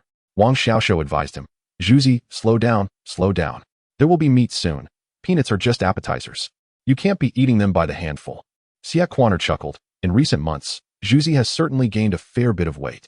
Proudly, Air Zhuzi replied, "Indeed. In this day and age, I've managed to gain weight. Had I not encountered the patrol chief, I might not even be alive to tell the tale." Wang Xiaoshou shot him a glare. "It's the director, not the patrol chief." Xia Quaner fell silent for a moment, quietly raising his glass to Lin Zhe. "Lin Yi, I toast to you." Lin Zhe clinked glasses with him, and Wang Xiaoshou promptly raised his bowl. "I'll join in." Lin Zhe clinked with him as well, and the 3 drank heartily, while Air Zhuzi continued to eat obliviously. After consuming a few bowls of wine, the meat dishes were served, and they dined with great zeal. Savoring the moment, at the gendarmerie headquarters, Matsuzaki Naoto invited the acting envoy from the German office to discuss matters concerning the safety of Germans in the Pingjin area. In the office, Matsuzaki Naoto wore a broad smile. "Acting envoy, the friendship between Germany and Japan has yielded numerous fruitful results. Since my tenure began in Beiping, I have yet to engage in a proper exchange with you, for which I sincerely apologize." The acting envoy from the German office reciprocated with a positive demeanor. After all, Germany required Japan to restrain the Red Giant in the Far East. As Japanese forces continued to expand their military achievements, Germany began reassessing Japan's strength and considered adopting a more conciliatory stance. "You need not be so polite, Matsuzaki. Your support for our endeavors has been invaluable, and we are profoundly grateful." "Not at all. It is our duty. The headquarters has repeatedly emphasized the necessity to protect our German friends. It is our responsibility." After some pleasantries, Matsuzaki Naoto suddenly broached the subject. "Acting envoy, recently, there have been indications of an increase in violent incidents targeting foreigners. I wonder if you could provide us with a list of key individuals requiring protection so that we may offer targeted assistance to our German friends. Of course, we will also enhance patrols and security forces near your office." The acting envoy pondered for a moment, recalling that he had previously submitted a list of office personnel to the Foreign Affairs Office. "However, Matsuzaki, you have reminded me of an important guest." Matsuzaki's interest piqued. "Oh? Please, do share, so we can be prepared to safeguard this significant guest." This guest arrived in Beiping over 3 months ago. He is a scholar researching the evolution of international public opinion under the current circumstances. Furthermore, he possesses a letter of introduction from His Excellency Heinrich Himmler, making his status exceedingly significant. What is this guest's name? He is called Leonhard von Schaefer. In an instant, Matsuzaki Naoto grasped the implications. This individual might very well be a double agent. However, he concealed any hint of this suspicion and promptly dismissed the acting envoy from the German office. He then summoned Kitahara Ranjia to issue further directives. As the investigation progressed, the gendarmerie headquarters acquired more information about Schaefer. He was a sociology Ph.D. from Humboldt University, well connected with numerous German officials and dedicated to research across various facets of international relations, earning significant trust and favor from German authorities. His ostensible purpose for visiting the Far East was to examine certain topics concerning the evolution of public opinion in the current geopolitical climate. Yet his true intent was likely to gather critical intelligence on Japanese operations. Moreover, Zhong Mingji and his associates, such as Oi Masahide, were members of the intelligence network he had established in Beiping. The gendarmerie headquarters and the special high police dispatched their most elite personnel to surveil and track Schaefer for many days, discovering that he led a rather refined lifestyle. He primarily resided and dined at the office, yet every few days, he would frequent a Western restaurant near Jiamin Lane. After dining, he would visit a nearby bakery to purchase bread to take back. He also frequently procured various wines and chocolates from foreign trading houses, indicating a degree of affluence. Kitahara Ranjia concluded that the Western restaurant served merely as a faade, with the bakery being his true contact point, likely facilitating communication with Mo City. To unearth more members of Schaefer's intelligence network, Matsuzaki Naoto instructed that they refrain from any arrests and continue monitoring Schaefer closely. Chapter 160. Limited supply of coal. By the end of December, after the winter solstice, the first snowfall graced the sky. The city of Beiping lay enveloped in a pristine white blanket, concealing countless shadows of darkness and malevolence, rendering both the city and its inhabitants seemingly immaculate. As Lindsay rose early in the morning and finished his breakfast, he prepared to depart for work when he noticed Wang Xiaoxiao standing at the doorway with his arm in a sling. Due to his injury, his cotton coat was only half fastened, leaving him shivering in the cold. Ah, Wang Xiaoxiao. On such a frigid day, why aren't you warming yourself at the patrol station? What brings you to my doorstep? Are you displeased with the warmth inside and prefer this chill? Wang Xiaoxiao wore a pained expression. Patrol chief, please do not jest at my expense. I feared I might intrude upon your privacy, so I waited here for your emergence. Lindsay understood. Wang Xiaoxiao was mindful of the recent presence of women in the residence, which rendered entry inappropriate. This prompted Lindsay to consider that it was indeed time for him to seek a larger abode, at least a compound with 2 courtyards, as receiving guests had become a cumbersome affair. In these times, it was customary for female members of a household to remain in the rear courtyard when guests visited, only emerging if there was a close familial bond. The alley where Lindsay resided featured houses of various sizes. For instance, the Gong family owned a compound with 2.5 courtyards, accompanied by a modest garden. In contrast, Lindsay's current residence, due to its proximity to the street, consisted of merely 1 courtyard. While it had been spacious enough for a single occupant, it now felt somewhat constricted with additional residents. Of course, this also aligned with his social standing and family background, as many households in the southern city were crammed, with several generations sharing a single room. Lindsay invited Wang Xiaoxiao inside. Oh, Linyi, may I enter then? Wang Xiaoxiao exclaimed. The 2 sisters inside, upon hearing the commotion, discreetly retreated to the side room. Once in the main room, Lindsay poured a cup of hot tea and handed it to Wang Xiaoxiao, who eagerly accepted. You see, I told you that this chilly breeze was not in vain.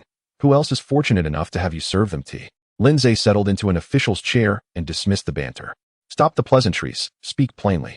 What brings you here? Linyi, I merely came to inquire if you have purchased coal yet. With the snow now falling, if you do not stockpile some coal soon, it will become increasingly difficult to procure. Lindsay had indeed overlooked this matter. Although Nyo Saner was astute, he lacked the experience of domestic life. Each winter, coal trucks would enter the city from the western mountains, and the various households would begin purchasing coal by the cartload, which was more economical and convenient for heating throughout the winter. If one missed this window, they would have to resort to the coal yards in the southern city, where prices were steeper and one had a higher transport. Wang Xiaoxiao took a sip of tea. Linyi, did you not see the Japanese have posted notices regarding limited coal supplies this year? They claim it is a strategic resource. Let us set aside the discussion of resources. Does the common folk not require coal for warmth? Are we to freeze to death in the depths of winter? The Japanese had been ruthless in their plundering of coal, seizing the coal fields in the western mountains after occupying Pingjin and consolidating several major mines in Hebei province. The extracted coal was transported via railway to Qinhuangdao, with a portion continuing north to the northeast for industrial use, while the remainder was shipped back to the homeland. Indeed, they had not spared the northeast either, extracting over 16 million tons of coal in just a few short years from Jishi through rampant exploitation. Limited supply? By headcount or household? If it were by household, 200 jin of coal per family, how would that suffice? The common people of Beiping utilized small clay stoves for heating, with better households employing small iron stoves that featured chimneys leading outdoors. These stoves were typically covered, only to be uncovered for cooking or boiling water. Such small stoves would consume no less than 500 to 600 jin of coal over the winter, and that was only for evening heating, with careful rationing. For wealthier families with more rooms, the consumption could easily reach several tons over the winter. Lindsay picked up the telephone to contact Gao Xingping, instructing him to arrange for 2 carts of coal. To his surprise, Gao Xingping chuckled. Lin Laudi, how long has it been since you last ventured into the black market? Just send someone. There is plenty to be had.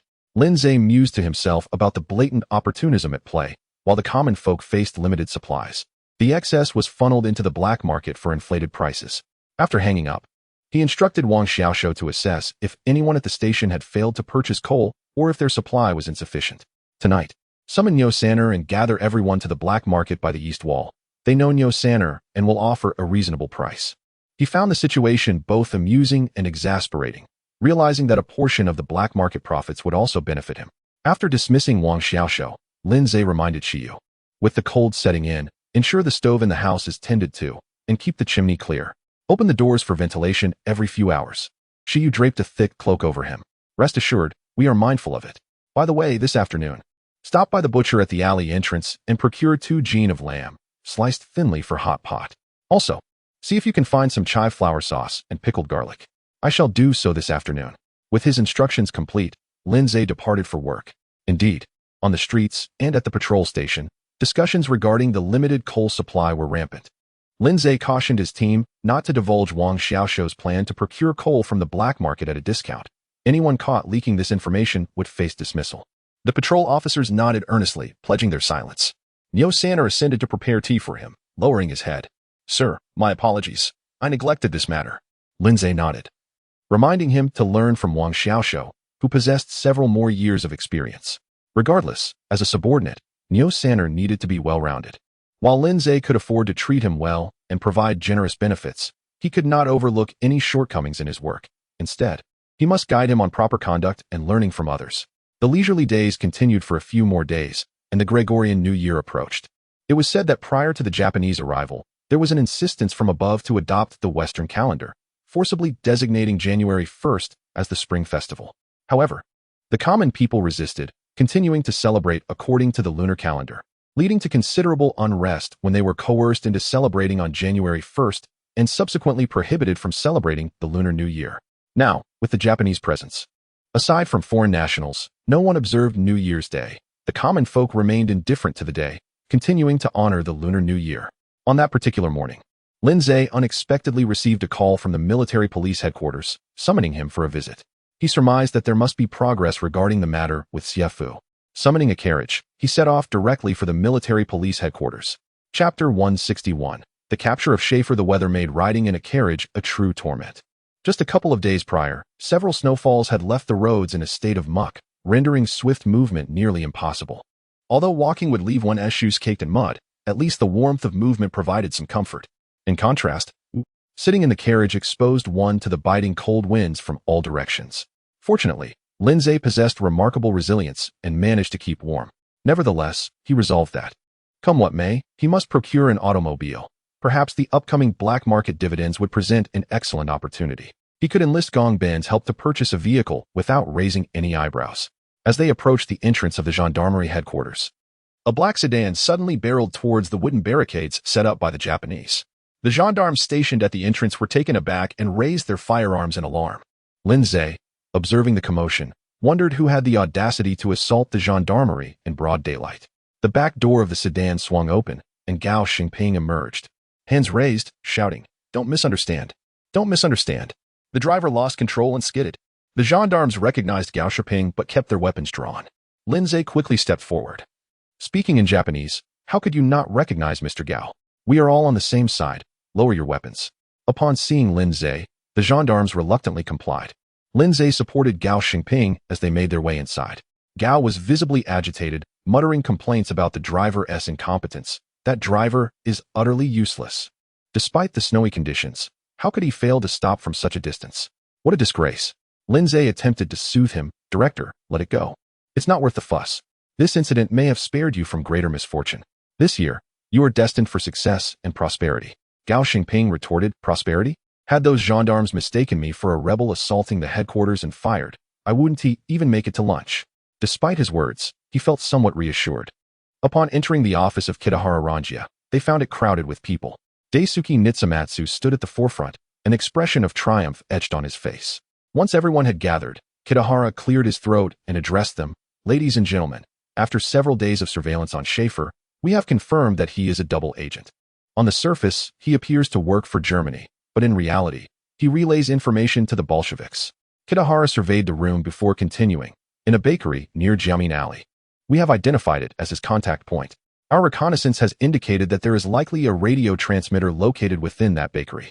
According to our observations, Schaefer is expected to dine at a Western restaurant today before heading to the bakery, so we have decided to execute the capture today."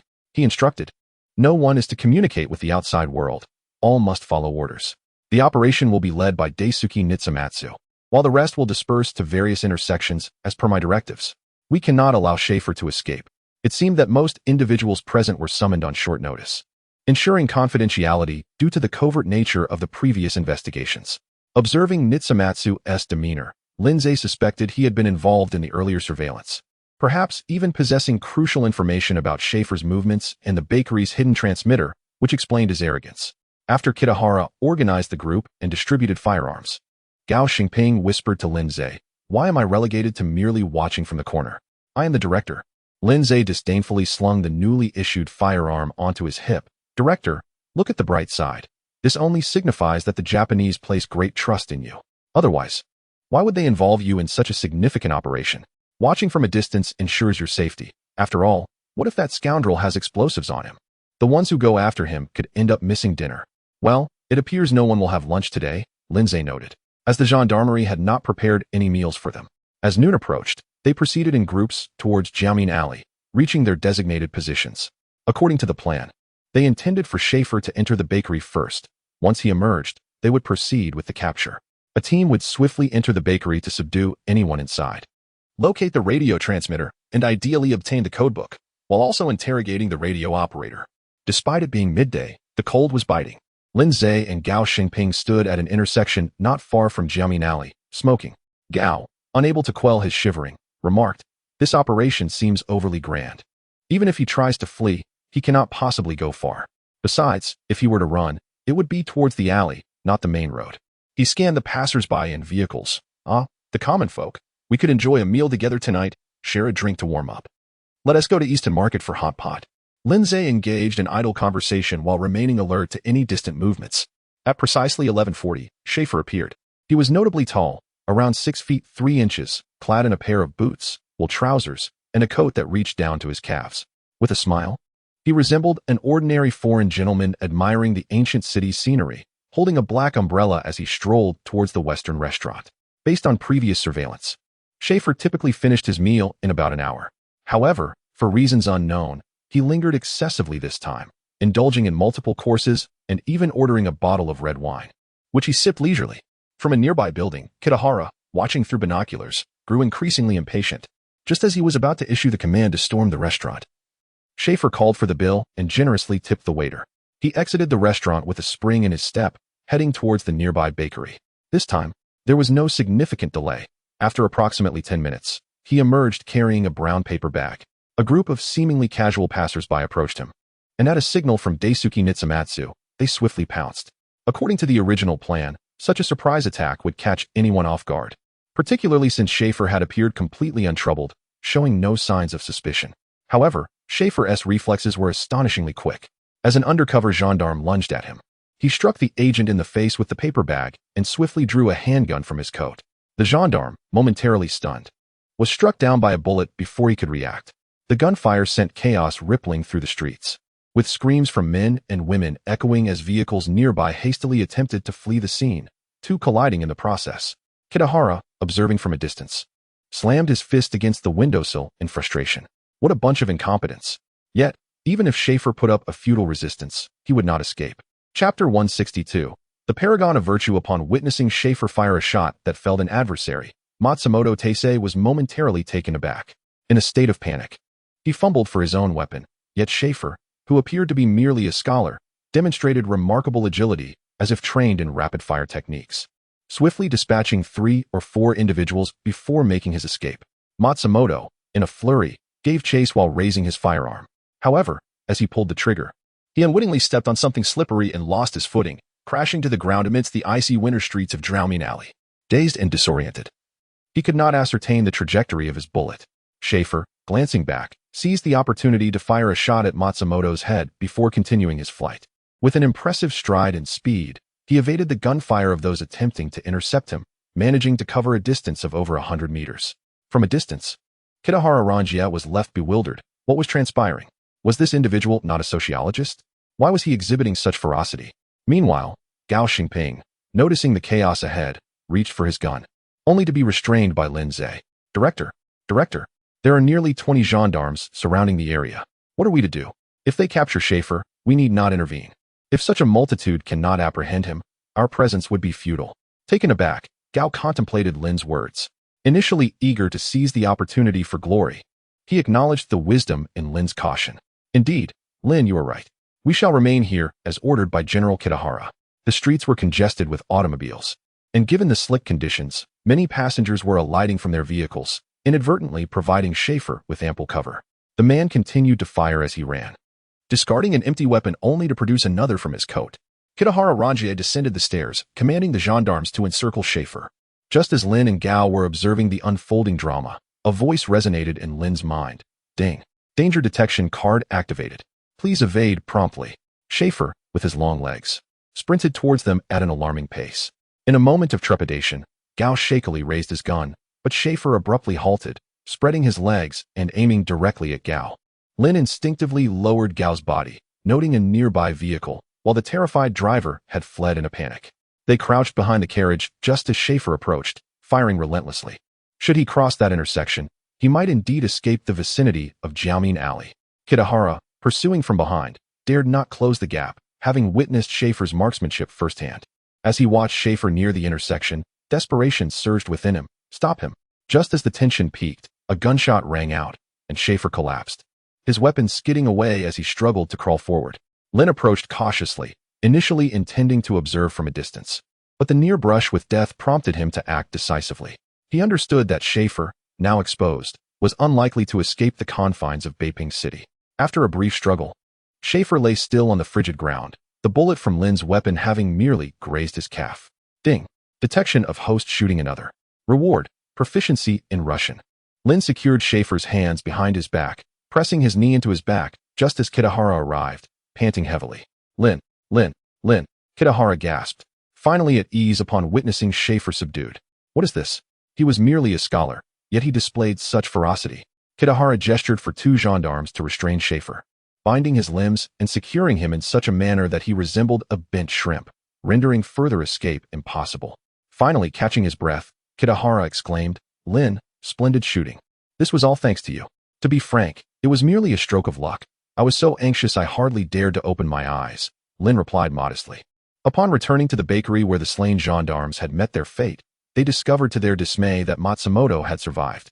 The bullet had grazed his cheek, leaving him dazed, with blood streaming from his nose. Kitahara, infuriated, delivered two resounding slaps to Matsumoto, who, already disoriented, swayed further. The surrounding gendarmes refrained from assisting, fearful of Kitahara's wrath. Matsumoto, wobbling, fell once more.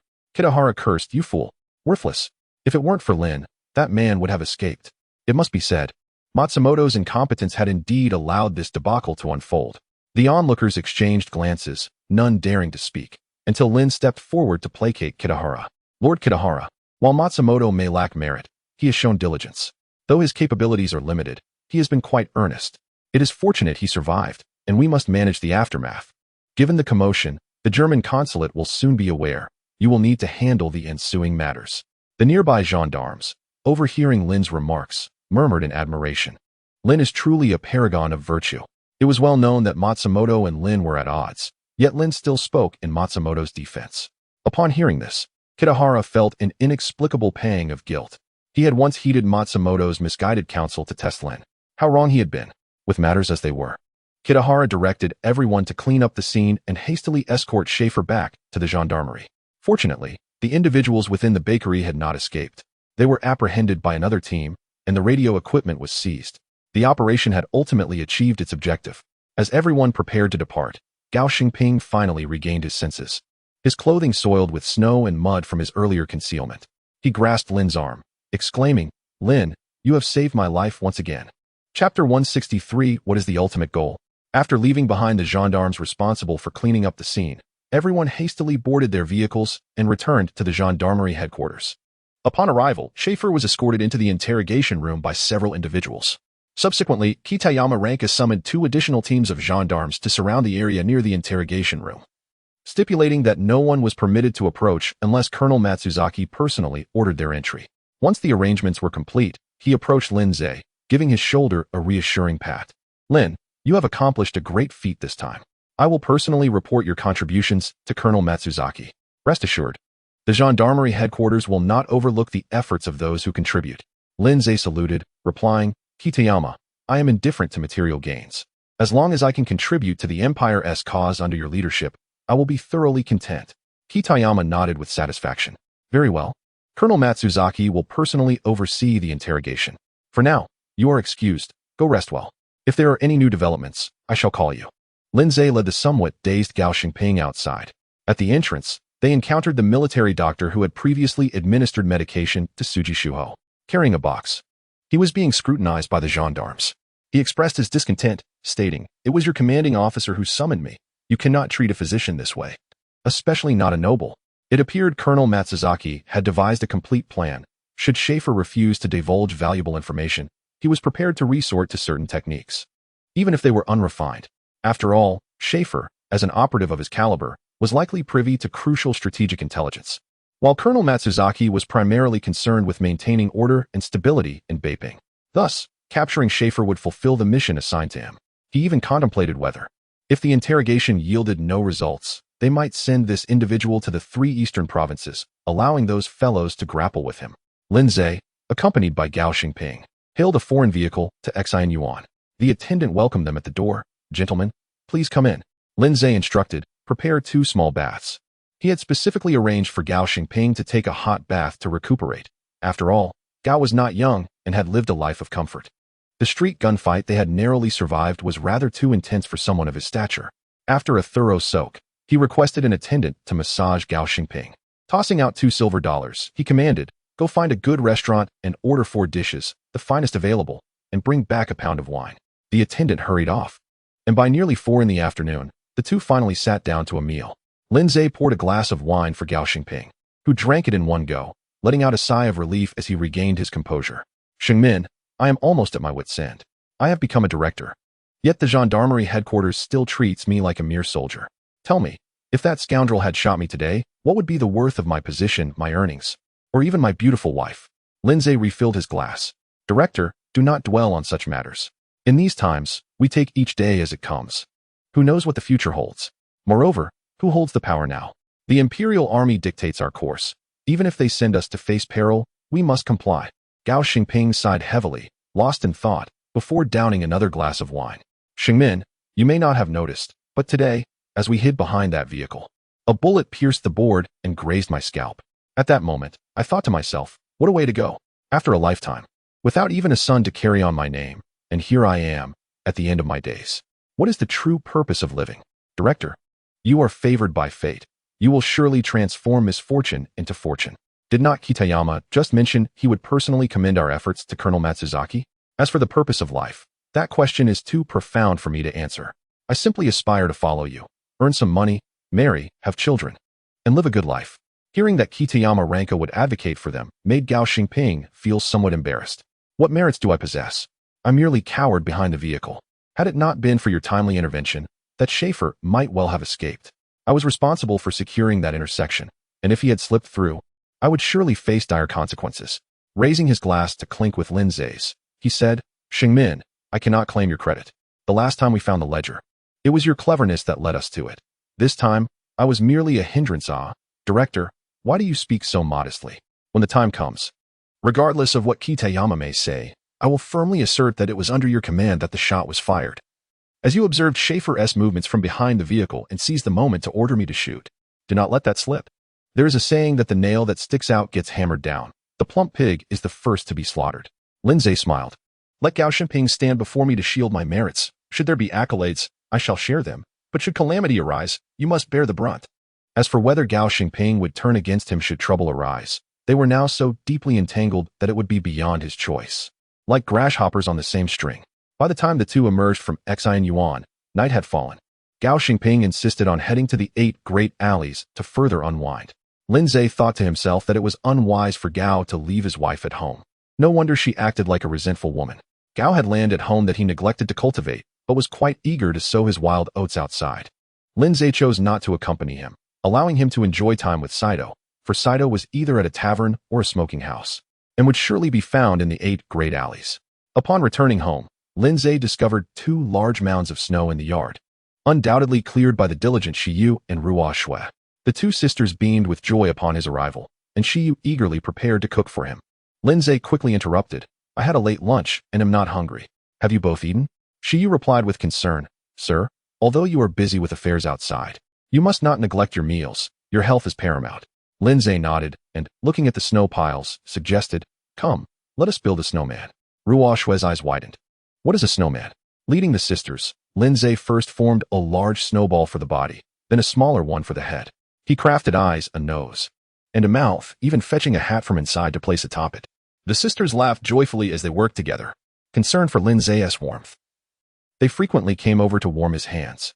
As they admired their completed snowman, Lindsay was suddenly reminded of Gao Xingping's earlier question, what is the ultimate goal of living?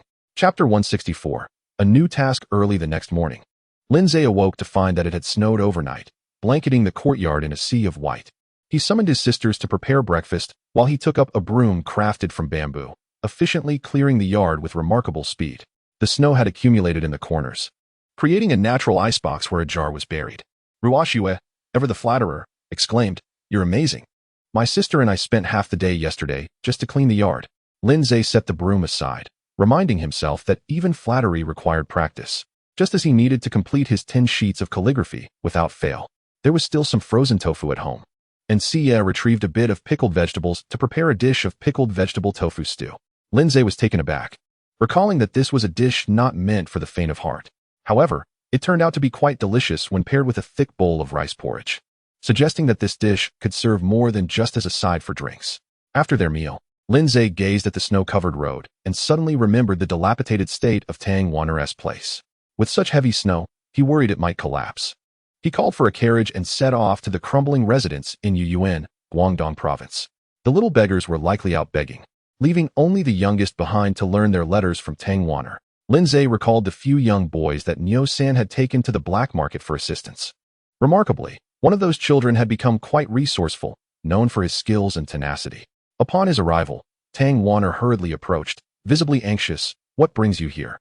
Inside, Lindsay noted that the large hole in the roof had been patched with straw and branches, hastily covered with a layer of yellow clay. A stove was lit inside, likely fueled by charcoal sent by Nyo-san and his group. However, the house was drafty with numerous leaks, rendering the stove somewhat ineffective. Nevertheless, for these little beggars, this winter had proven to be the warmest they had ever experienced.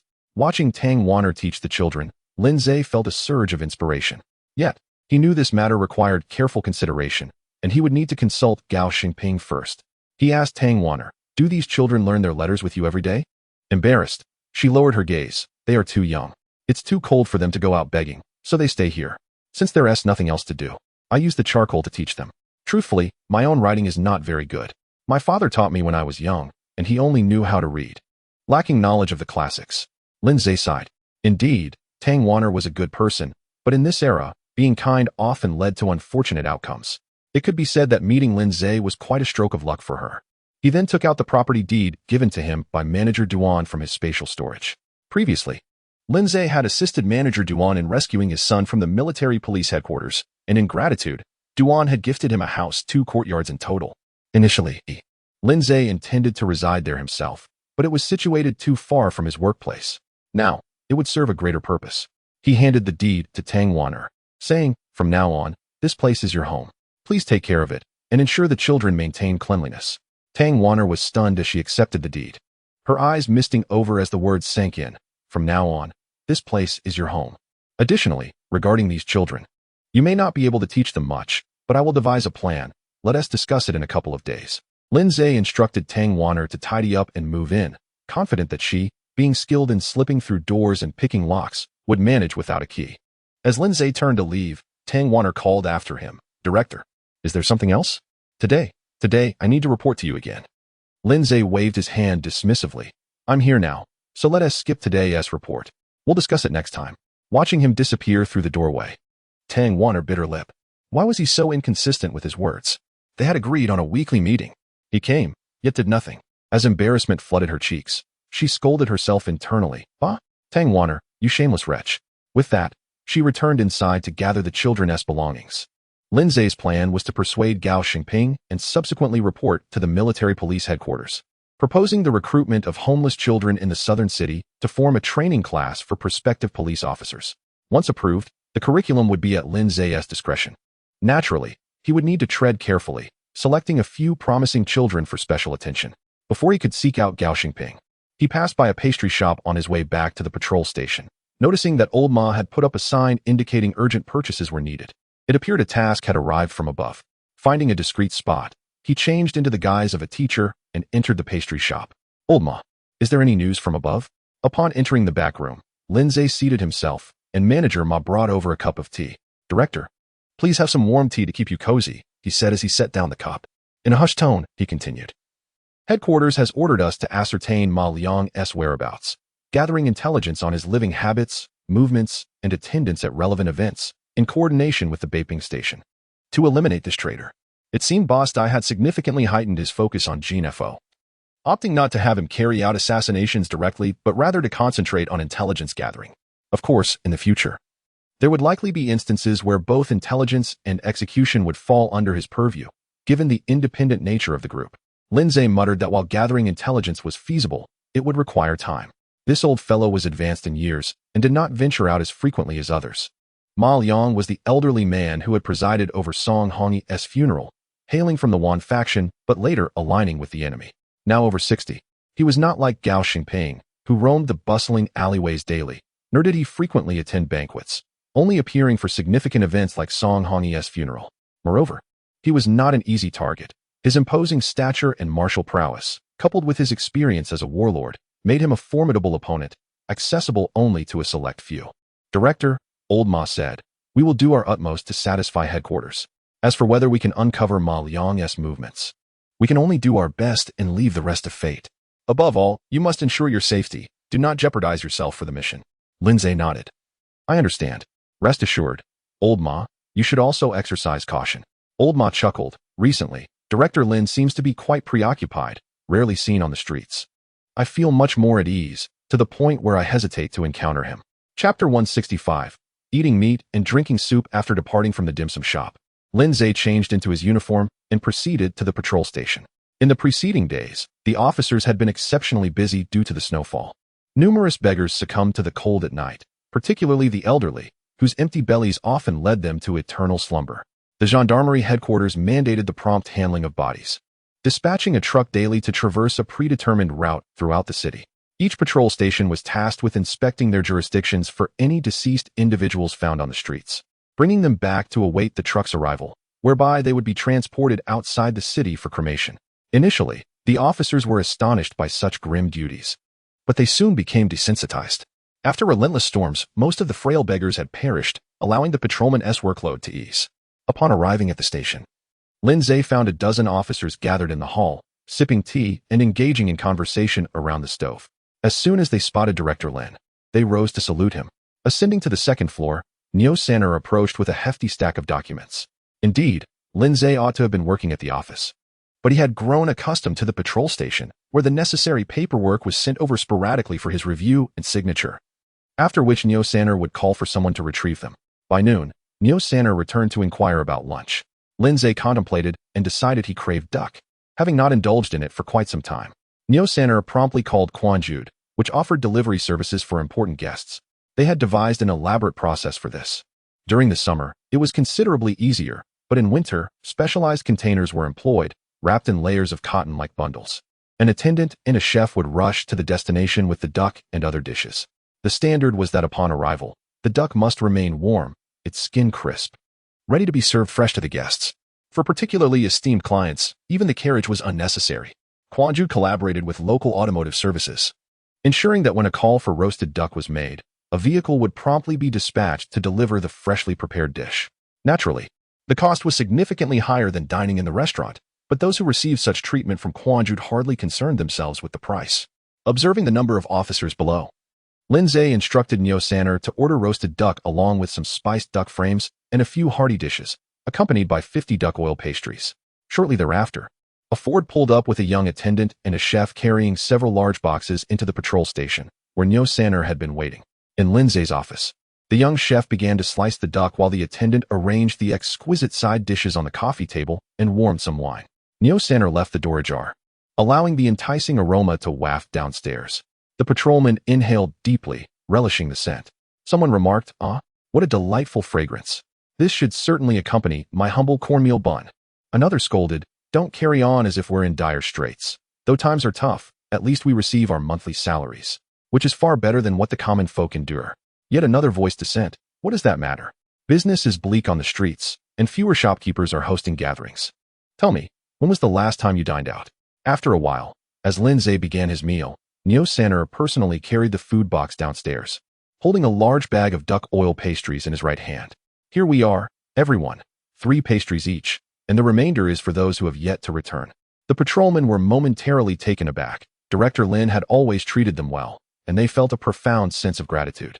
They had not anticipated partaking in Lindsay's bounty, for he had earned his privileges through merit. The fact that they could still provide for their families in such times was largely due to Lindsay's generosity. After a brief pause, an older officer picked up a pastry and glared at those beside him, urging, eat up. You needn't resort to your cornmeal bun this time. The group silently began to eat, while Neo Saner smiled and ascended the stairs. The director had imparted a lesson upon himself. While one may indulge in meat, it was essential to ensure that others were nourished with broth. Once he reached the upper floor, Lindsay called out, there is plenty of food. Let us sit and eat together. Neo Saner did not refuse, taking a small bowl of dishes and a pastry to a nearby room. As evening fell, the older officer returned home.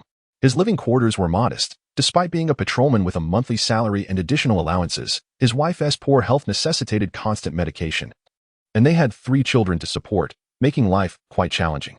That night, the family dined on cornmeal buns with pickles. The old officer produced 2 duck oil pastries, dividing them into quarters for his wife and children. His wife quickly protested, you eat them, dear. The officer chuckled, these are from Quanjude, quite savory. Director Lin distributed 3 to each of us, and I've already had 1 at noon. You all should enjoy them. His wife beamed. The director is truly a good man. Since his arrival, he has provided us with many good things. Our monthly allowances have increased, and this mid-autumn festival, you even brought home 3 pounds of oil, which has proven immensely useful. The children carefully held the duck oil pastries, savoring each bite with their eyes closed in delight. The old officer, hearing his wife's words, simply smiled and sighed inwardly, acknowledging that their fates were now intertwined with Director Lin's fortunes. Later that evening, Lindsay called Gao Xingping, expressing a desire to discuss a matter. Gao welcomed him to his home. Arriving empty-handed, Lindsay was met with Gao's warm enthusiasm. Although he was indeed greedy, he also valued showing that he could be loyal. This is splendid, and should you visit again, do not feel obliged to bring anything. Lindsay acknowledged, such gestures are appropriate once or twice, but in future visits, one must still bring gifts. One must exercise extra care with close acquaintances while not being overly solicitous to distant ones. Never should the roles be reversed. Director, I have come to discuss a matter with you, Lindsay said as Gao ushered him into the flower hall. I have asked your sister-in-law to prepare a few dishes. It is almost mealtime, and we can converse over dinner.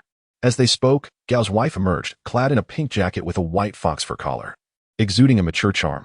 Ah, Shengmin, please sit with your brother Gao while I prepare a couple of dishes, she instructed cheerfully. Lindsay attempted to rise, but she insisted. You've eaten plenty at noon. There's no need to worry.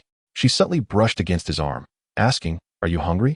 Regardless, we must eat when the time comes. Just sit here quietly. I've heard from Gao about your heroic deeds in saving his life. Today, let us drink a few glasses in celebration. Consider it my gratitude. Gao smiled broadly, pleased with his wife's deference to Lindsay, and remarked, indeed, Shemin, let us enjoy our tea while your sister-in-law prepares our meal. Chapter 166. The Art of Household Management. Upon hearing this, sister-in-law shot a glance at Gao Xingping. Recently, she had been perusing cookbooks and occasionally ventured into the kitchen to experiment with a couple of dishes, all in anticipation of showcasing her culinary skills when Lin Zella arrived. With Lin Zella comfortably seated, she swayed her way to the kitchen. Gao Xingping chuckled. Did you see that, Shengmin? This is the essence of managing a household. At home, one must be able to govern the daughter-in-law. If one cannot manage her, how can one expect to handle affairs outside? Oh, spare me the bravado, Lin Zella retorted. If Gao Xingping were truly as formidable as he claimed, he wouldn't be traipsing around the 8 great alleys, avoiding spending the night at home. Lin Zella discerned that this was a manifestation of Gao Xingping's waning confidence, though the specifics of this loss were open to interpretation. Director, not only have you organized the investigation team meticulously, but your authority at home is also commendable. I must express my admiration. Gao Xingping laughed heartily, pretending to sip tea to mask his amusement. Well, regardless of the actual circumstances, as long as the bravado is projected and others believe it, that suffices. The two engaged in casual banter until Lin Zella shifted the topic. By the way, I forgot to ask, Director. Do you recall the burly old gentleman who presided over Song Hongyi's funeral? He caught my attention. Who is he? Gao Xingping, who was constantly studying various personnel movements, was well acquainted with officials from all departments, regardless of whether he had met them. He set down his teacup and began to boast. Ah, Shengmin. That gentleman is a venerable elder, his seniority comparable to Jiang Shiyao. However, while Jiang has spent his entire life in Beijing, this man has held authority in the provinces. Lin Zella feigned surprise. Is he of such significant stature? Gao Xingping approached the cigar box and retrieved a pre-cut cigar for Lin Zella, then snipped one for himself. This box of cigars had been gifted by a merchant, reputedly favored by the elite. Although Gao Xingping had smoked cigarettes for years, now that he held a prominent position, he felt compelled to adapt, even if he found these cigars cumbersome. After struggling to light it, he took a few puffs before placing it on the ashtray's small holder, allowing it to smolder. He continued, Shengmin, you may not know, but this man is Ma Liang, who previously served as the governor of Jiqing. He was a significant regional official. Before the Japanese invasion, can you guess what title he held in the south? A lieutenant general. Indeed, a lieutenant general. However, the old man is now advanced in age and rarely engages in affairs unless absolutely necessary. Why would he exert himself to hold a lackluster position in Beijing at his age? Yao Shiping chuckled. You see, holding office can be quite addictive. I dare say it may even surpass the addiction of opium. Imagine, once surrounded by followers, having the power to decide lives and deaths with a mere jest. What joy! He could build a pavilion on a whim or demolish houses when displeased. As for riches and beauties, those are trivial matters. Had he aligned with the Japanese, he would not have garnered favor in the south. Could he willingly resign himself to being merely a resident in Tianjin? Gao Shiping then boasted. Regardless of his title as lieutenant general or committee member, he must still seek my assistance. You see, this old fellow is exceedingly afraid of death. It's understandable. Sacrificing his integrity to align with the Japanese, only to be killed shortly thereafter, would be a grievous loss. Thus, he remains ensconced in his grand residence, flanked by over 20 bodyguards. A few days ago, he even sought me out, requesting I allocate some capable patrolmen to safeguard his vicinity. Lin Zella encouraged him, indeed. Whether it's the remnants of the old guard or the warlords of the Beiyang faction, they're all figures of the past.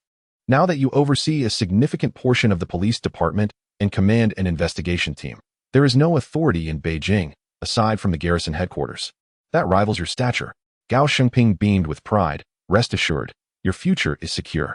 With an elder brother like me, you shall certainly enjoy the spoils. Director, I am ever grateful for your nurturing guidance, Lin Zella replied. However, given Ma Liang's trepidation towards death, I believe his residence must be quite fortified. While we may not share his cowardice, it is prudent to take a leaf out of his book. I have been contemplating changing residences lately, as the times are unsettled. It is paramount to seek peace. Gao Shiping wholeheartedly agreed, taking a few puffs from his cigar while exhaling wisps of light blue smoke. You are right, Shimin. I too am influenced by that old man, and am considering purchasing the houses on either side.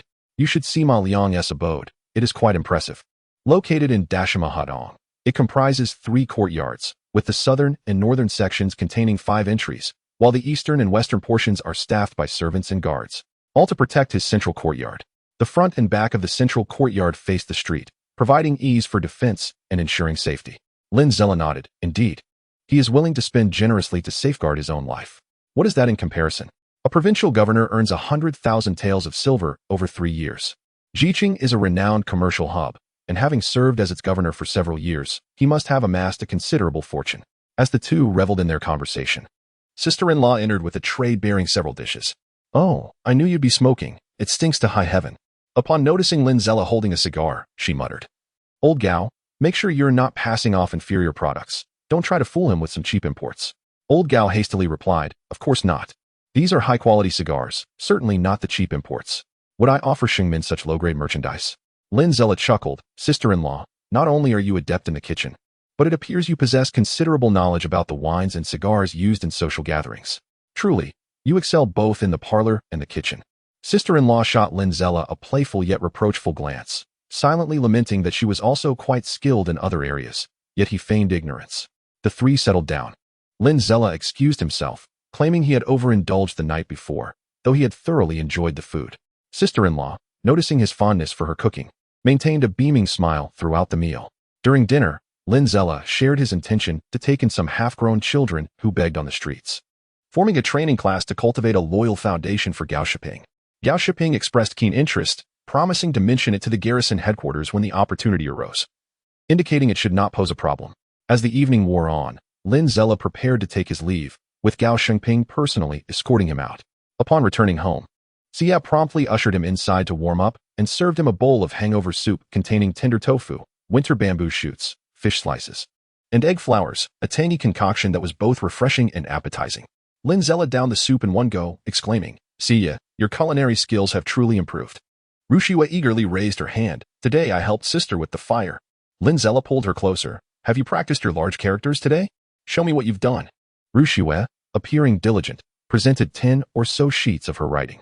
As Lin Zella perused them, he noticed that her handwriting had become increasingly sloppy, prompting him to give her a gentle reprimand. This quickly escalated into a playful scuffle, necessitating a more serious approach to discipline. Chapter 167. A breach of defense. As the moon reached its zenith, the trio took a respite. Lin Zhe feigned fatigue, suggesting that the two sisters retire to their chambers for rest. Upon returning to their room, Shiyu chided, "We ought not to have indulged so recklessly. Did you not hear the master declare himself weary?" Ruoxiwe, with her disheveled hair and flushed cheeks, felt both exhausted and drowsy, her eyes half closed. "You criticize me? You, who typically remain silent, are now spouting such alarming remarks. If I were the master, I doubt I would have the heart to let you depart." In the dead of night, Lin Zhe arose, donned a dark cloak, and scaled the wall to venture out. The chill of the night air hit him as he stepped outside. He began to jog, gradually warming up, and adeptly navigated the walls, evading the patrolling constables until he reached the Great Silk Hat Alley. Upon locating the residence described by Gao Shiping, he noticed the absence of any patrolling officers. After all, who would be on duty at such an hour? Even those on the night shift had likely found a warm refuge by now. Yet, some rooms within the two courtyards still glimmered with light, and he could hear the sounds of conversation and the clattering of Paijio, indicating that Ma Liang's guards were on duty. Lin Zhe slipped into the central courtyard, which comprised 5 sections: the front hall, followed by a flower hall, the main house, a 2-story residence for family members, and finally, a garden at the rear.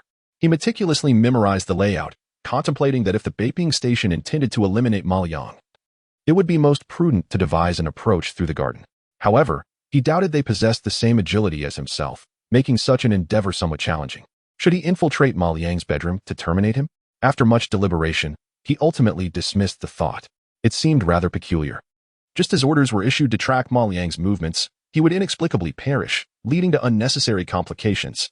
He resolved to refrain from direct assassination, otherwise Boss Dai would undoubtedly exploit the situation, insisting that if he could manage, he ought to undertake the task himself. Should the Beiping Station fail to eliminate this traitor, he would devise a plan later, perhaps even claim some rewards from Ma Liang's demise, but he must ensure Boss Dai could not link Ma Liang's death back to him. After surveying the surroundings, Lin Zhe, feeling increasingly cold, hurried home. The next day, he awoke somewhat lethargic, having endured a night of freezing temperatures, only to sleep for an hour or so before rising. No amount of health supplements could compensate for such deprivation. Based on his observations, Lin Zhe found that 3.5 to 4 hours of sleep sufficed for him to feel rejuvenated throughout the day. However, anything less left him somewhat listless, though never truly fatigued. In the morning, the attentive Shiyu noticed Lin Zhe's condition and firmly resolved he must be replenished. After breakfast, Lin Zhe hastily made his way to the patrol station. Hardly had he settled in with a couple of cups of tea brewed by Nyo-san Air when the phone rang. It was Kitayama Ranka. "Hello, Lin Zhe, it's me," he cheerfully announced. "Kitayama-kun, what can I do for you?" On the other end, Kitayama Ranka sounded jubilant. "Haha, Lin-san, splendid news. Come to the garrison headquarters.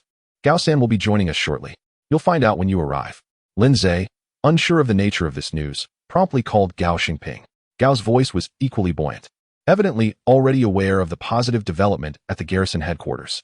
"Lin Zhe, the headquarters apprehended that Sheffer fellow, and he divulged quite a bit. I presume you are unaware.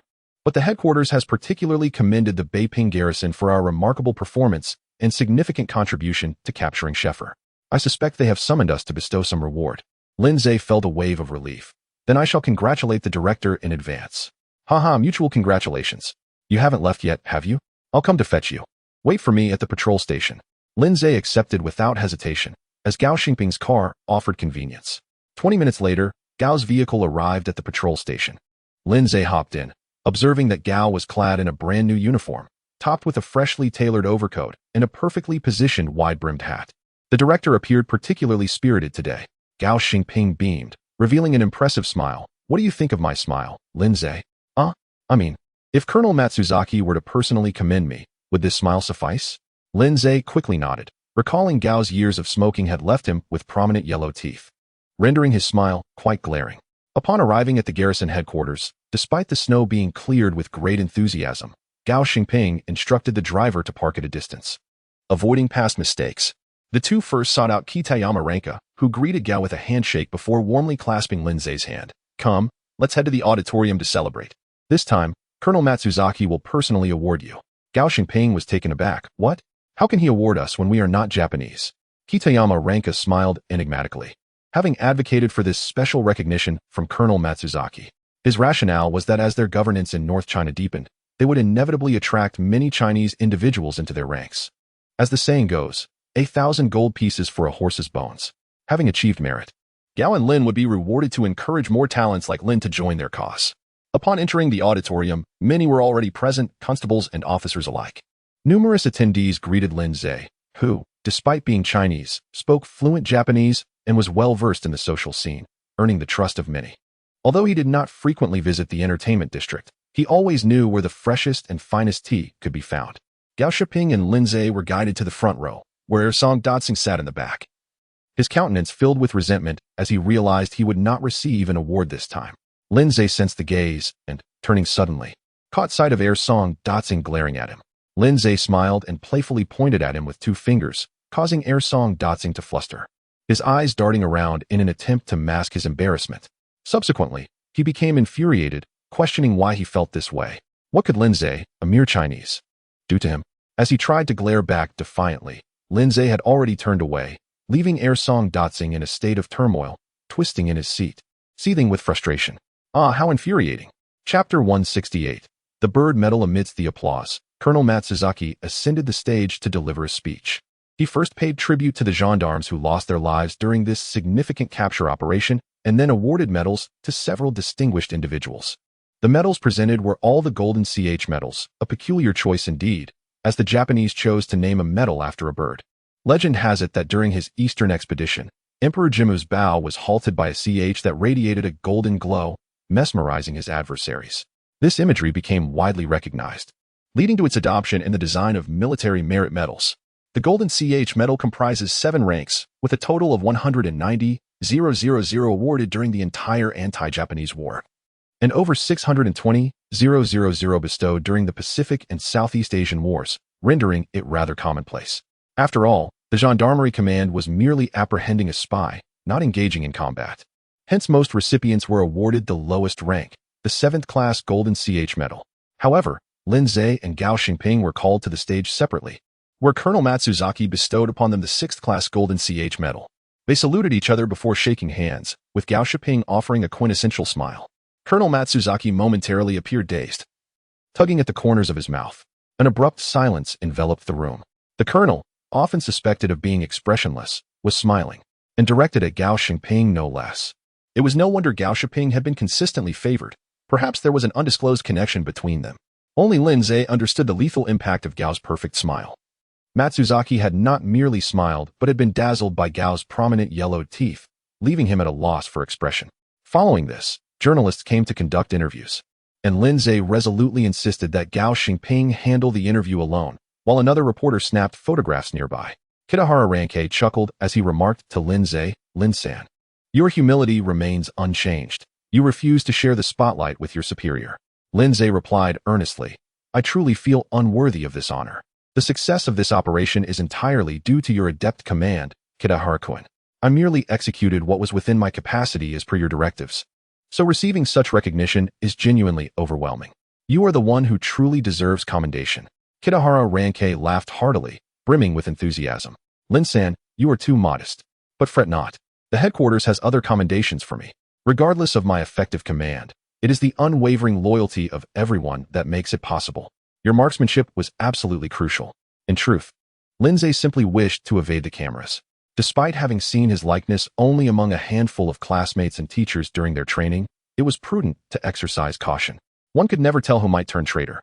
When Gao Xingping concluded his interview, Kitahara Ranke summoned the two of them. Gao-san, Lin-san, please come to my office. There is another matter to discuss. The pair followed him into the office. In the auditorium, Matsuda Daisei lingered, reluctant to depart.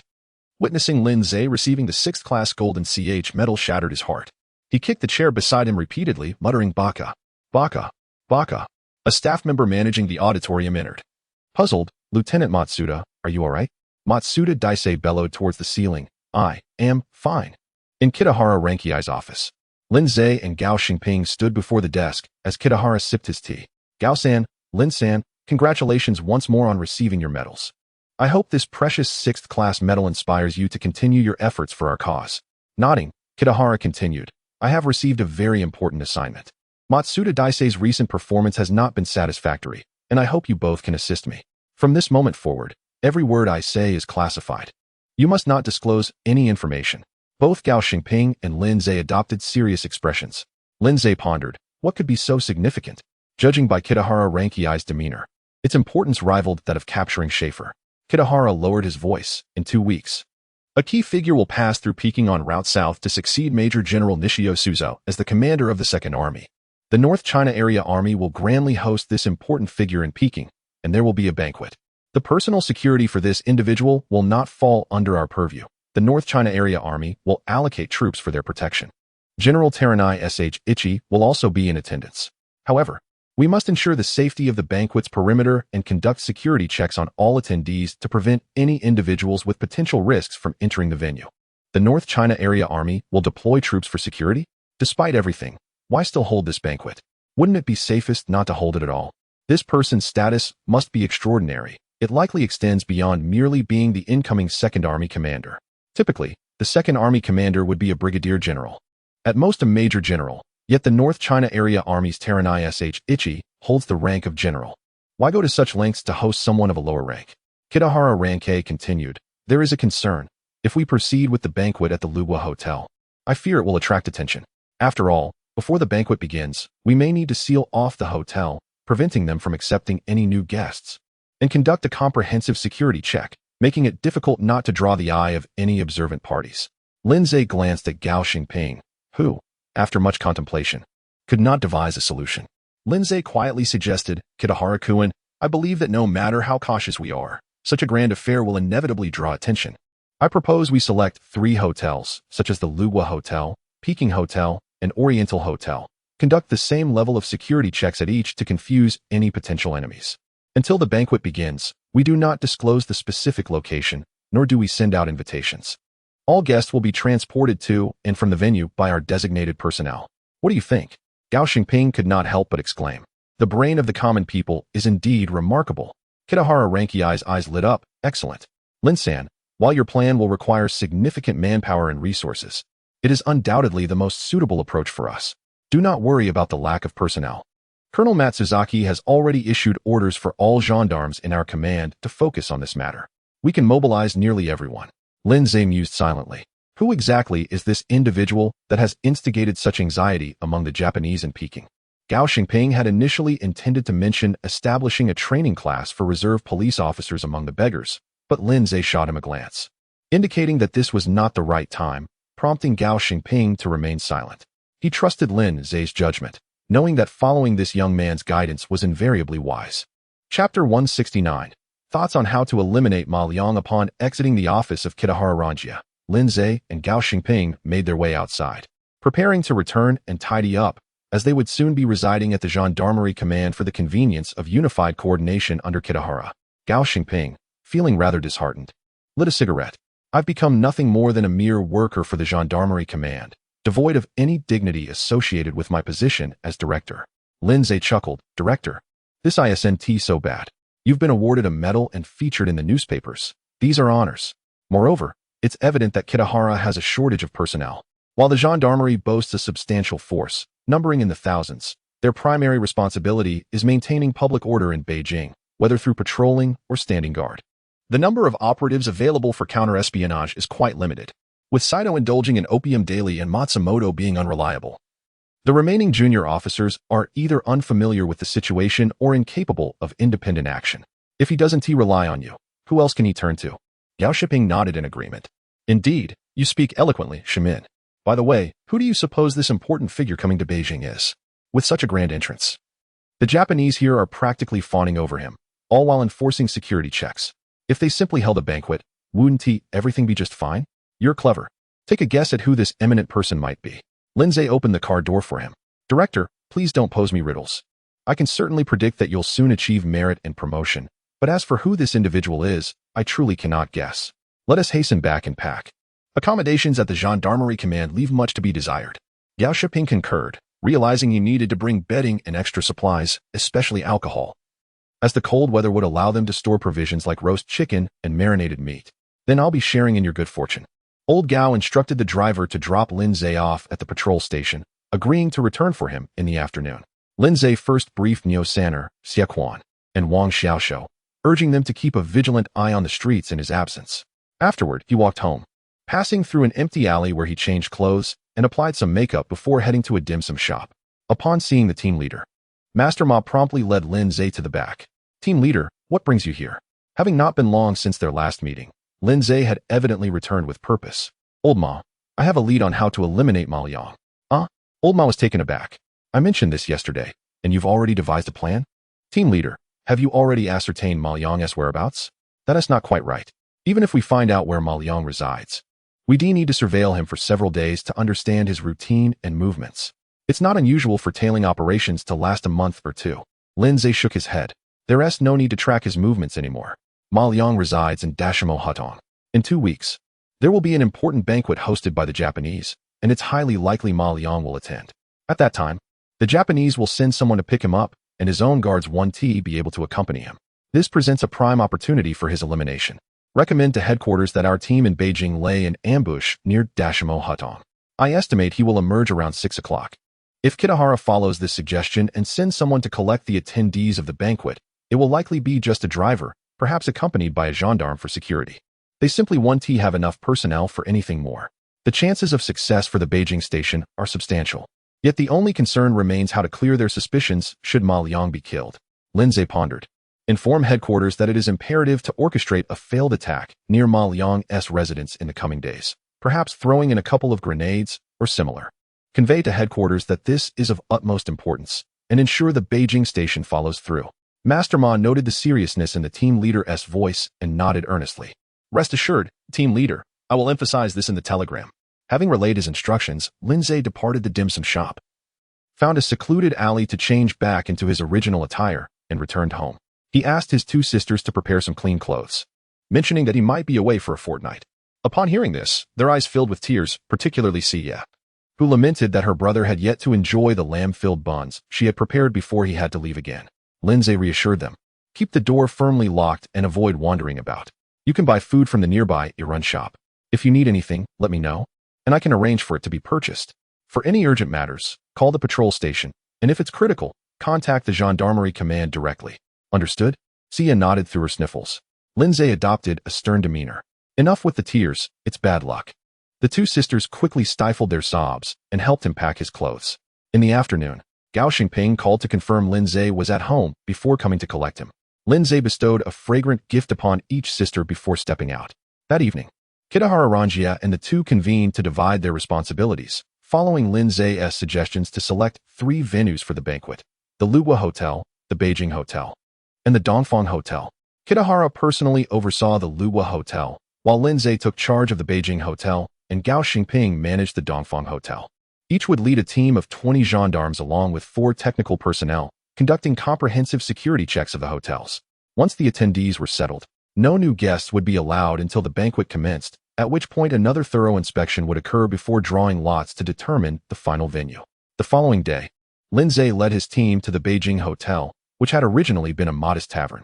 Following the Boxer Rebellion, many foreigners settled in Beijing, and 2 Frenchmen opened a small establishment near the barracks.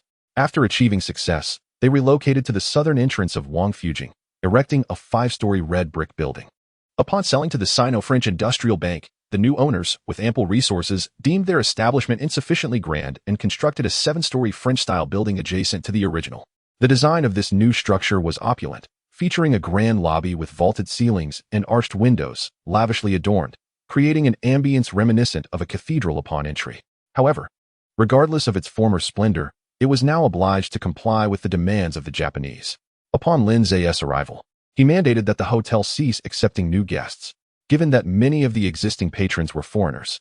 The Japanese were wary of potential backlash and refrained from forcibly evicting them. Nonetheless, they were subjected to security inspections of their rooms. Lin Zay meticulously scrutinized every nook and cranny of the Beijing hotel, employing detection devices with utmost seriousness. The gendarmes accompanying him couldn't help but marvel at Lin Zay's reliability and his considerate treatment of them. Despite their confinement within the hotel, he arranged for the manager to provide them with the finest meals and evening performances, leaving them all quite content.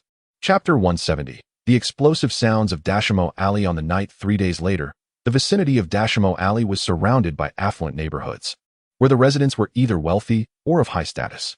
Despite the late hour, horse-drawn carriages and automobiles occasionally passed by.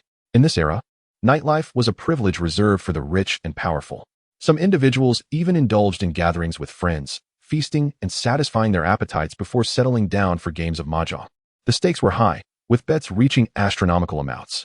If exhaustion set in, one could find respite with a fine cigar and a beautiful companion, inhaling the fragrant smoke to feel rejuvenated.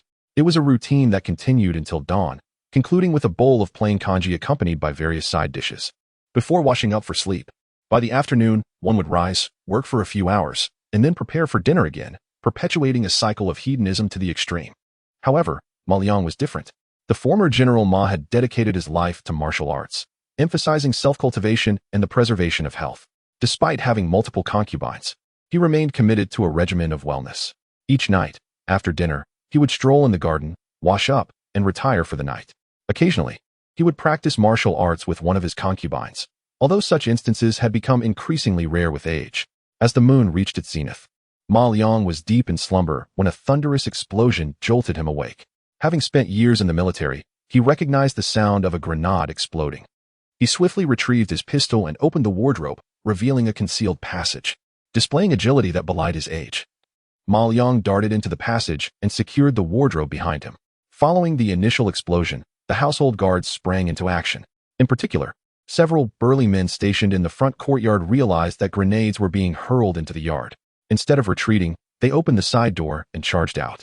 "The enemy is outside. Catch them," shouted the leader, brandishing his firearm as he rushed out. Unbeknownst to them, the assailants were already prepared, firing several shots that claimed the lives of 2 guards who had ventured out to investigate. The remaining guards retreated, exchanging glances before splitting into 2 groups, one rushing out the door to sprint across the street, while the other crept along the wall toward the attackers. When they emerged, they found that the 2 figures had already retreated a considerable distance. They could only fire back ineffectively until another grenade, the size of a small melon, was thrown toward them. Not good. Another grenade. The guards scrambled for cover as another deafening explosion reverberated through the night. By the time they regrouped to pursue, the attackers had vanished without a trace. Meanwhile, Ma Liang quietly concealed himself in an inconspicuous room within the east courtyard, firmly gripping his firearm and listening intently to the commotion outside, remaining silent. It was not until long after the explosions had ceased and the gunfire had faded that he slipped back through the secret passage into his bedroom. At that moment, his most trusted confidant was pacing anxiously in the room, and upon seeing Ma Liang emerge from the wardrobe, he finally felt relieved. Aside from this trusted aide, no one else was permitted near Ma Liang's private quarters, and none were aware of the secret passage, not even his concubines. The old man stroked his beard and spoke in a low voice. "What happened?" The aide quickly replied, "Someone attempted to invade, threw a grenade, and 3 of our brothers were killed while trying to apprehend them. The assailants managed to escape." Ma Liang was both alarmed and furious. "Call the investigation team and the military police headquarters." "No need for a call," the aide replied. "The commotion is too great. The investigation team has already received word and is on their way." Upon hearing the situation from Ma Liang's household, the investigation team realized that they were ill-equipped to handle the matter and could not locate Gao Xingping. They decided to report to the military police headquarters instead. The Public Security Bureau was overseen by Saito, who had no desire to involve himself in such troublesome affairs. Before arriving, he had been enjoying the company of a beautiful woman in the 8 great alleys. After feigning an inspection, he passed the responsibility to the counterintelligence department. His reasoning was solid. A forced entry into Ma Liang's residence was clearly an assassination attempt, most likely orchestrated by agents from the south. However, Kitahara Ranjia was not present at the military police headquarters, having stationed himself at the Lugua Hotel. Consequently, Matsumoto Tachi, who remained at the headquarters, called Kitahara to relay the incident. Kitahara, preoccupied with security duties, dismissed the failed assassination attempt and entrusted Matsumoto to handle the situation. Matsumoto saw this as a chance to redeem his reputation and, accompanied by available personnel, set off for Dashimo Alley that very night. Upon meeting Ma Liang, he inquired about the details before conducting a thorough investigation. To his astonishment, he discovered that the grenades used by the attackers were of the Type 97 variety, equipment belonging to the Japanese military. Realizing the gravity of the situation, Matsumoto understood that this could lead to significant revelations. He quickly organized a night investigation. The military police were incensed, grumbling about the inconvenience of conducting an investigation in the dead of night. Yet, Ma Liang felt a sense of gratitude, recognizing that the Imperial Army took his safety seriously. The swift response following the attack reassured him of his security. Meanwhile, at a pharmacy, despite the late hour, Mao Wanli remained awake. Following orders from headquarters, he had instructed his team to launch an assault on Ma Liang's residence.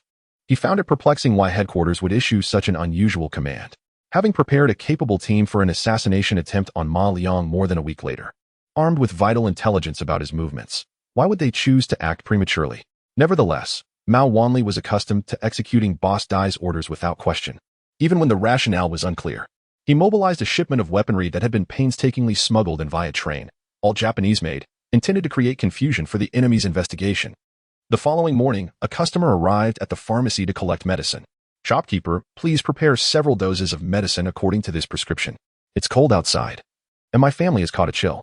Let me see the prescription." Mao Wanli quickly prepared the requested medicine and handed it to the customer. "Follow the instructions carefully, and take care not to venture out unnecessarily in this cold to avoid worsening your condition. If the medicine does not yield improvement or if other symptoms arise, return to me, and I will adjust the prescription."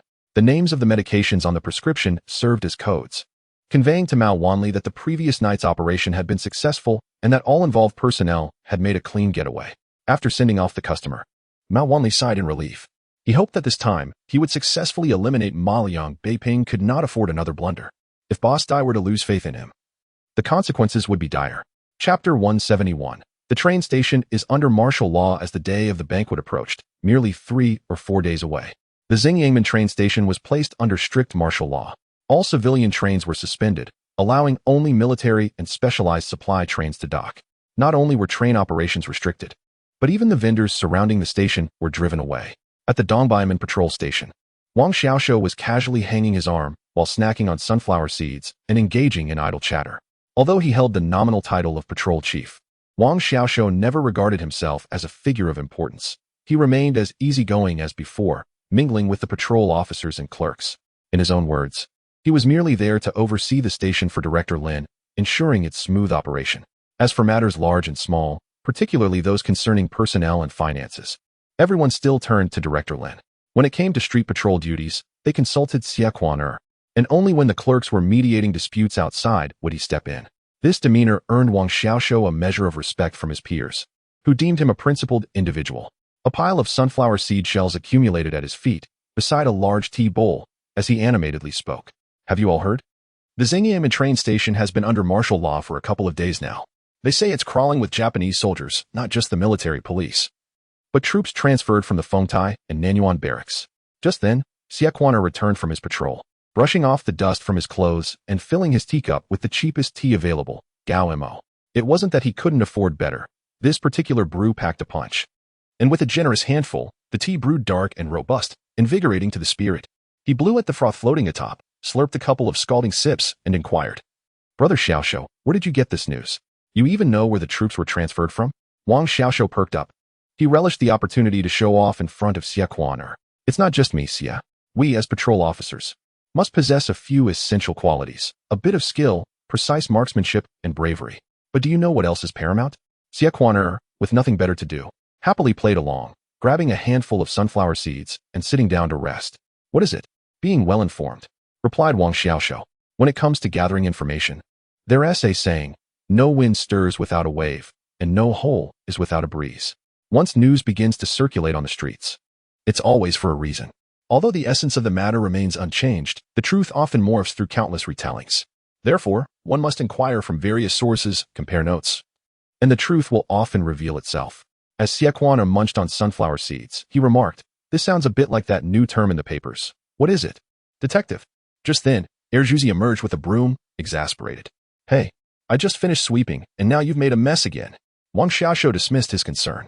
"Don't worry, Juzi, I'll treat you to pig head meat for lunch." Erjuzi beamed with joy.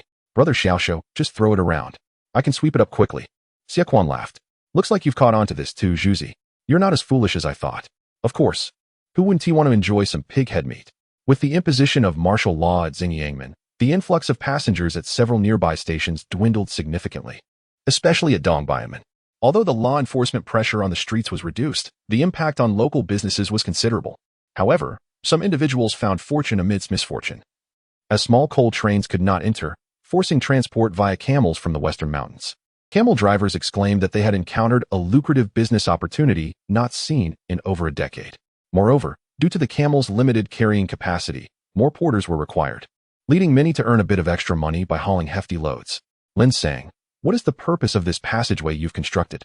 At the Beiping Hotel, Kitahara Ranjia arrived to inspect the security preparations. Lindsay had erected several long passageways with iron bars at the entrance, creating a winding route. Kitahara Ranjia appeared puzzled, struggling to comprehend Lindsay's methodology. Lindsay explained, "You see, in the past, when we set up checkpoints at important locations, we merely placed a barricade far off and surrounded it with cars, which was quite inconvenient. Each time a vehicle needed to pass, we had to move the cars. This passageway may seem cumbersome at first glance, but it effectively maintains order and facilitates our inspections. When the time comes, VIPs will use the designated passage, while guests will disembark at the barricade to undergo checks, proceeding to line up through this passage before facing another inspection at the main entrance. This system will greatly enhance our efficiency and effectiveness in inspections." Kitahara Ranjia pondered for a moment before praising. Lin sang, "Your idea is truly commendable. This passage not only preserves order, but, due to its winding nature, artificially extends the distance. Should anyone attempt to breach it, they would either struggle to climb over the barricades or be forced to run back and forth, making it easier for us to maintain control." "Excellent thinking. I had not considered this aspect. Your insight is truly sharp." While Kitahara Ranjia was typically a pragmatic and composed individual, he couldn't help but feel a sense of satisfaction at this moment. Smiling as he addressed Lindsay, "You will soon undertake more significant responsibilities. When you transition from executing specific tasks to overseeing the broader picture, you'll uncover issues previously overlooked. Please draw a diagram of this setup for me." All three hotels will need to implement similar passageways. Lindsay agreed, and Kitahara Ranjia proceeded to inspect the hotel's interior. The Beiping Hotel also had fire escape stairs, and Kitahara Ranjia insisted on deploying sufficient personnel to guard this area. During the previous banquet held in honor of Song Hongyi, there had been a near breach through these very stairs. "Rest assured, Kitahara-kun, this time we will focus solely on perimeter security. We have ample personnel, and I will have them erect wooden stakes and barbed wire around the fire escape entrance. Not only will outsiders be unable to enter, but even our own may find it challenging to get through." Satisfied, Kitahara Ranjia nodded before moving on to inspect the Dongfang Hotel. On the eve of the banquet, Kitahara Ranjia dispatched a considerable number of vehicles, even commandeering some from local car rental services, along with their drivers. He meticulously prepared a list of guests to be picked up, ensuring each was notified by phone to await collection. Neither the location of the banquet nor its theme was disclosed, leaving many in confusion. Subsequently, Kitahara Ranjia drew lots. The slip read Dongfang Hotel. Old Gao was quite pleased, feeling his efforts had not been in vain. After reporting to Major Matsuzaki and the North China Army, they approved the location, thus intensifying the preparations. Chapter 172, The Fragmentation Vest. How to prepare expensive ingredients and arrange reliable chefs are matters that do not concern the military police headquarters. The North China Army Command directly dispatched numerous personnel, from cooks to waitstaff, ensuring that all food and drink were specially delivered. Wooden crates were sent into the Oriental Hotel, where Gao Xingping and Lin Zhe watched the spectacle outside. Gao nudged Lin, remarking, "Look at this show, one might think the emperor is coming." Lin chuckled. "If the emperor truly were to come, we wouldn't be standing here. There would be sentinels every few steps, aircraft overhead, and even submarines in the moat." Gao laughed heartily. "You jest. How could a submarine navigate a moat?" Kitahara Ranjia confirmed the final arrangements for personnel. Since they were merely on the periphery, there was little to coordinate. He simply needed to keep an eye on the dispatch at the entrance. Noticing Gao Xingping and Lin Zhe smoking, He approached them and asked for a cigarette. Gao promptly retrieved his cigarette case and offered one, lighting it for him afterward. Kitahara took a deep drag, appearing somewhat weary. Once the banquet concludes tomorrow, I can finally rest. It's been a taxing few days. You two should take a few days off to unwind, he suggested. Gao chuckled. Serving you is no burden. Kitahara shook his head. This isn't merely about serving me. It's... He paused, taking another drag. Never mind. Although we are all staying here today and confidentiality isn't a concern, it's best not to elaborate. You will find out tomorrow. The following evening, Ma Liang sat in the flower hall, dressed in a traditional long coat, his expression fluctuating between somber and hopeful. He had received a call from the military police headquarters the previous day, instructing him to wait at home for someone to escort him to the banquet. However, he felt hesitant. His residence had recently been attacked, and despite the enthusiasm of Lieutenant Erzong, the assailant remained at large. He had become a recluse, confined to his home. Yet, considering the Japanese were placing great importance on this banquet and sending someone for him, it was likely that security measures would be robust. With a sigh, Ma Liang reflected on his age, regretting the fateful decision to ally with the Japanese.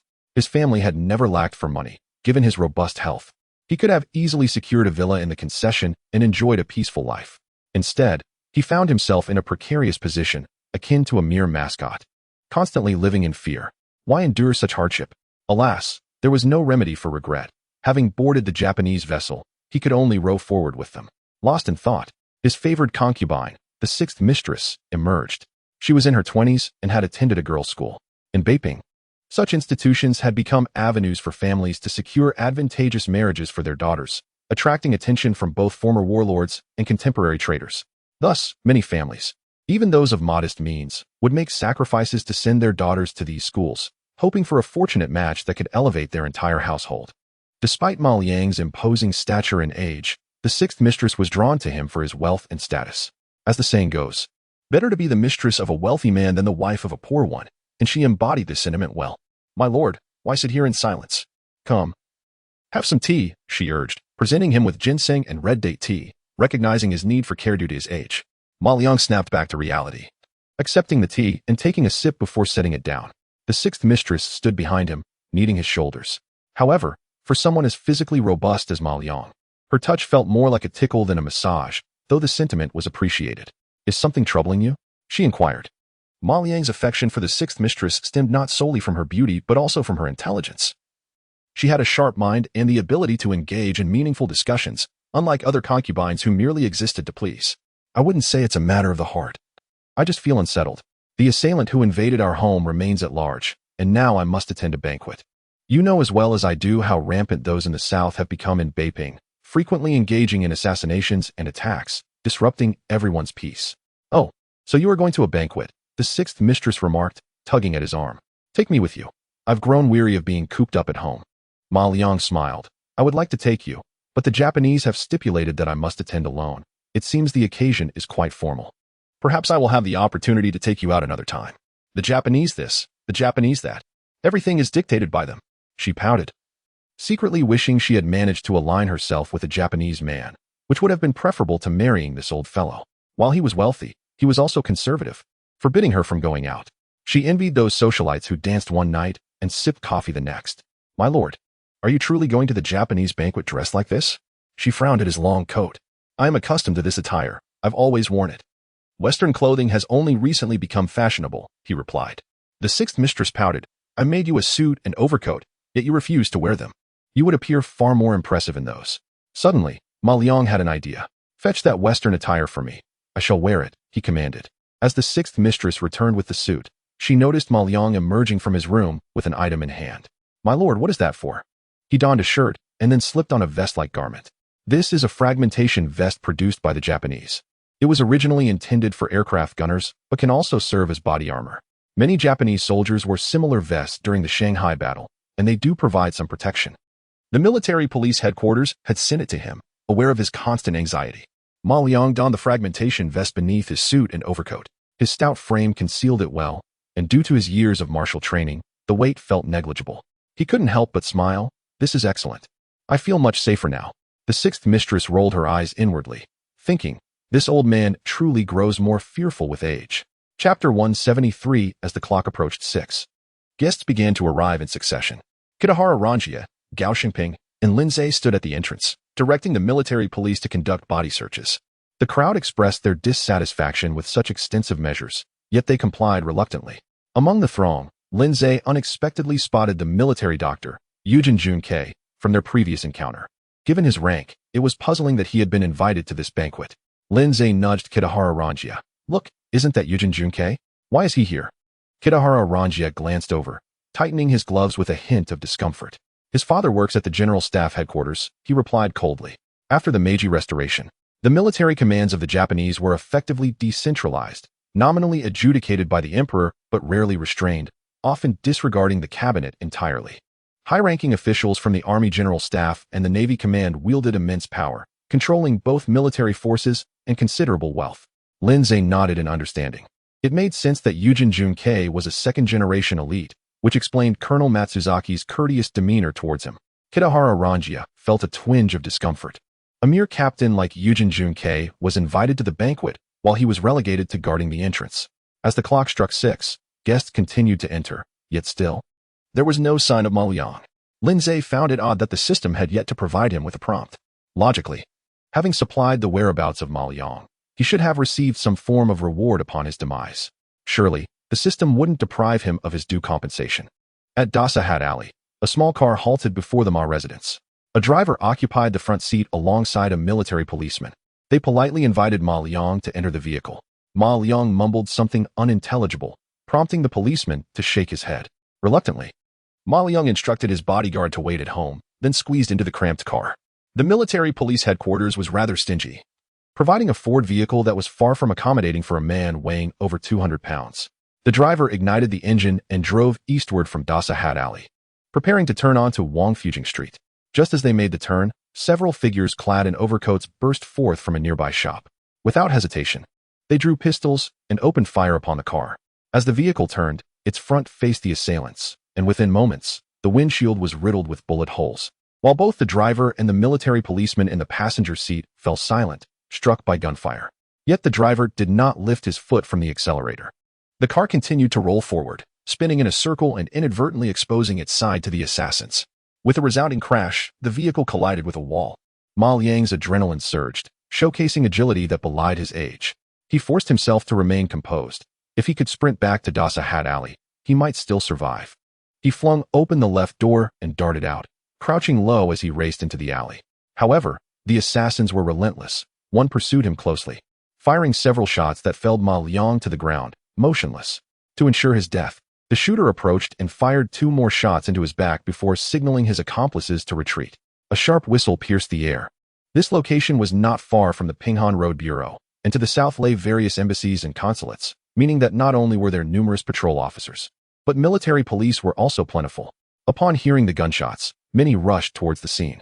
In the alley, Ma Liang's household guards, alerted by the commotion, sprinted towards the entrance. Upon discovering Ma Liang sprawled on the ground, a pool of blood beside him, and the car rendered a sieve, they were struck with horror. "Master! Master!" The leader hastened to check Ma Liang's pulse, shouting, "Quick, to the hospital." By unfortunate coincidence, about a kilometer south and east of Dasa Hat Alley lay the Kawada Hospital, operated by the Japanese. At the Oriental Hotel, after all guests had undergone inspections and entered the establishment, approximately 15 minutes later, a convoy of automobiles arrived at the hotel's entrance, flanked by military trucks bearing guards. A troop of Japanese soldiers marched in formation, then divided into 4 groups, encircling the Oriental Hotel under the leadership of their officers. A luxurious car came to a slow stop in the middle, prompting the military police to swiftly clear the way. A military attaché exited the vehicle and announced in Japanese, "His Excellency, the commander of the Second Army, Prince Higashiki Narihiko, has arrived." Following him, numerous officers disembarked, including General Terachi Shuchi, all surrounding the prince as they made their way into the hotel. Gao Xingping gaped in astonishment. "I thought it was a joke when they mentioned the emperor, but it turns out a prince has actually come." Many were unfamiliar with Prince Higashikuni Narihiko, but they were more aware of his half-brother, Prince Chaoshinkan Kihiko. At this juncture, Higashikuni Narihiko was more popular within the military than his brother, who was known for his reserved and grim demeanor. In contrast, Narihiko, despite his mischievous childhood, was more approachable and well-liked among lower-ranking officers. Prince Higashikuni Narihiko greeted the military police stationed at the entrance with salutes and handshakes, eliciting tears from some of the officers. Lindsay's first thought was whether to eliminate this individual. However, Higashikuni Narihiko was always flanked by 4 or 5 guards, making it exceedingly difficult to discreetly carry out such an act. Once Narihiko entered the banquet hall, the hotel doors were promptly locked, and Lindsay and his companions also made their way inside, positioning themselves at the entrance of the banquet hall. General Tarachi Shuchi delivered an opening address, followed by Prince Higashikuni Narihiko reciting a speech filled with encouragement and gratitude. Subsequently, the banquet commenced. Having lived in Gaul for an extended period, Higashikuni Narihiko had adopted a somewhat westernized lifestyle, thus the banquet was conducted in a buffet format. It was quite a challenge for the attendees given the winter chill. At Kawada Hospital, Nitsumatsu Daisei had arrived. The attempted assassination of a senior official from the Maintenance Association and the North China Committee was undoubtedly a significant event. Yet the military police headquarters was nearly deserted that day. Consequently, he could only bring along 2 or 3 military policemen. Despite his usual fervor, Nitsumatsu Daisei was not foolish. Observing the darkness descend, he refrained from visiting the crime scene directly, instead instructing the investigation team to secure the area while he proceeded to the hospital. Inside, Ma Liang was still undergoing emergency treatment. A doctor emerged to communicate with Nitsumatsu Daisei and his companions. This gentleman is fortunate. He was wearing a bulletproof vest. The bullets, having penetrated the armor, have significantly reduced their impact. However, this also bears bad news. The bullets cannot be easily extracted from his body without risking damage to vital organs. Chapter 174. The immature suggestion the banquet held at the Oriental Hotel was imbued with far greater symbolic significance than practical importance. The personal arrival of a royal family member in Beiping significantly bolstered the morale of the North China Army, while the establishment of the North China Administrative Committee was driven by a series of high-level endorsements. The visit of Higashikuji Narihiko served as a reassuring presence for both high and low collaborators. As the clock approached 9 in the evening, the banquet concluded, and the prince, under military escort, retired to the headquarters of the North China Army. Once the guests were seen off, Kitahara Ranjia let out a sigh of relief. It was finally over. Ever since learning of the prince's impending visit, he had been on edge, having not rested properly for 2 weeks. He smiled at Lindsay and remarked, "Lin, we can finally take a well-deserved break." Lindsay offered a half-hearted response, his spirits dampened by the knowledge that old rogue, Ma Liang, was still alive. Just as the prince made his appearance, a notification from the system had startled him. Ding! Detected that the host assisted in violent crime, resulting in serious injury. Reward, bulletproof soft armor. Bulletproof soft armor. It is as light and soft as it is impervious. On the side, Gao Xingping was in high spirits, as the Oriental Hotel, which he managed, had been chosen as the venue for the banquet. The event had proceeded without a hitch. Undoubtedly a positive point for his career advancement. At the garrison commander's dormitory, I even left a case of wine there, but I couldn't drink it. Shall we retrieve it and find a place to indulge? Coincidentally, Kitahara Ranjie called everyone back to the garrison commander's headquarters for a meeting to debrief on the operation. Lindsay boarded the vehicle dispatched by the garrison command and returned with the main group. In the office, Kitahara Ranjie generously praised everyone, from ordinary soldiers to junior officers. And even Gao Shiping and Lindsay received accolades. Lindsay exchanged a glance with Gao Shiping, who quickly realized it was the perfect moment to propose the establishment of a reserve police training program. Kitahara, I have a matter to discuss with you. Kitahara waved his hand with a smile. Gao, please, what is it? Recently, with the cold weather, the number of beggars in Beiping has surged, particularly among the younger ones aged 15 to 17. These individuals can easily become sources of instability. Most concerning is that if dissidents were to exploit these youths to commit nefarious acts, we would be caught unprepared. Upon hearing Gao Xingping's words, Kitahara's demeanor shifted to one of seriousness. Gao's reasoning was sound. If these young beggars were not managed properly, they could indeed be manipulated into dangerous actions, potentially lured by promises of money or food to carry out attacks. Gao, you make a valid point. Since you've raised this issue, I presume you have a solution in mind. Gao Xingping smiled slightly, bowing. Kitahara, I have an immature suggestion, but the decision ultimately lies with you. It seems that many police stations and patrol posts in the Capital Police Department are understaffed, while others have personnel who are merely collecting salaries without contributing. A significant number lack the courage to confront dissidents, often fleeing at the sound of gunfire. If we could select a group of these young beggars to form a reserve police training program, we would soon have a pool of capable individuals. Moreover, after training, they would not only acquire professional skills but also develop a steadfast resolve. Kitahara Ranjie was intrigued by the idea. However, it was not something he could personally oversee. After all, He was the head of the counterintelligence division at the garrison command, and if a group were to train under his auspices, Colonel Matsuzaki would surely be unsettled. Thinking it over, Kitahara said, "Gao, you shall take the lead on this matter, but the garrison command will provide support under the guise of a collaborative project, offering funding, training sites, and I can periodically conduct lectures. I will draft a document for you to follow based on your proposal and the additional details." Having just successfully completed security duties, Gao Xingping's proposal added to Kitahara's good mood. Just as he was about to engage in further conversation, the phone on the table rang. Kitahara, smiling, remarked, "See, it never allows me a moment's respite." He picked up the receiver, but within moments, his expression darkened. After hanging up, he hurriedly said, "Gao, Lin, you both look tired. Take a few days to rest." He then moved to the door, instructing his assistant, "Prepare the car swiftly. I must go to Kawada Hospital." Lindsay felt a stir of concern. "Kawada Hospital?" Gao Xingping called from behind. "Kitahara, if there is an emergency, we can accompany you." Kitahara waved his hand, signaling them to return.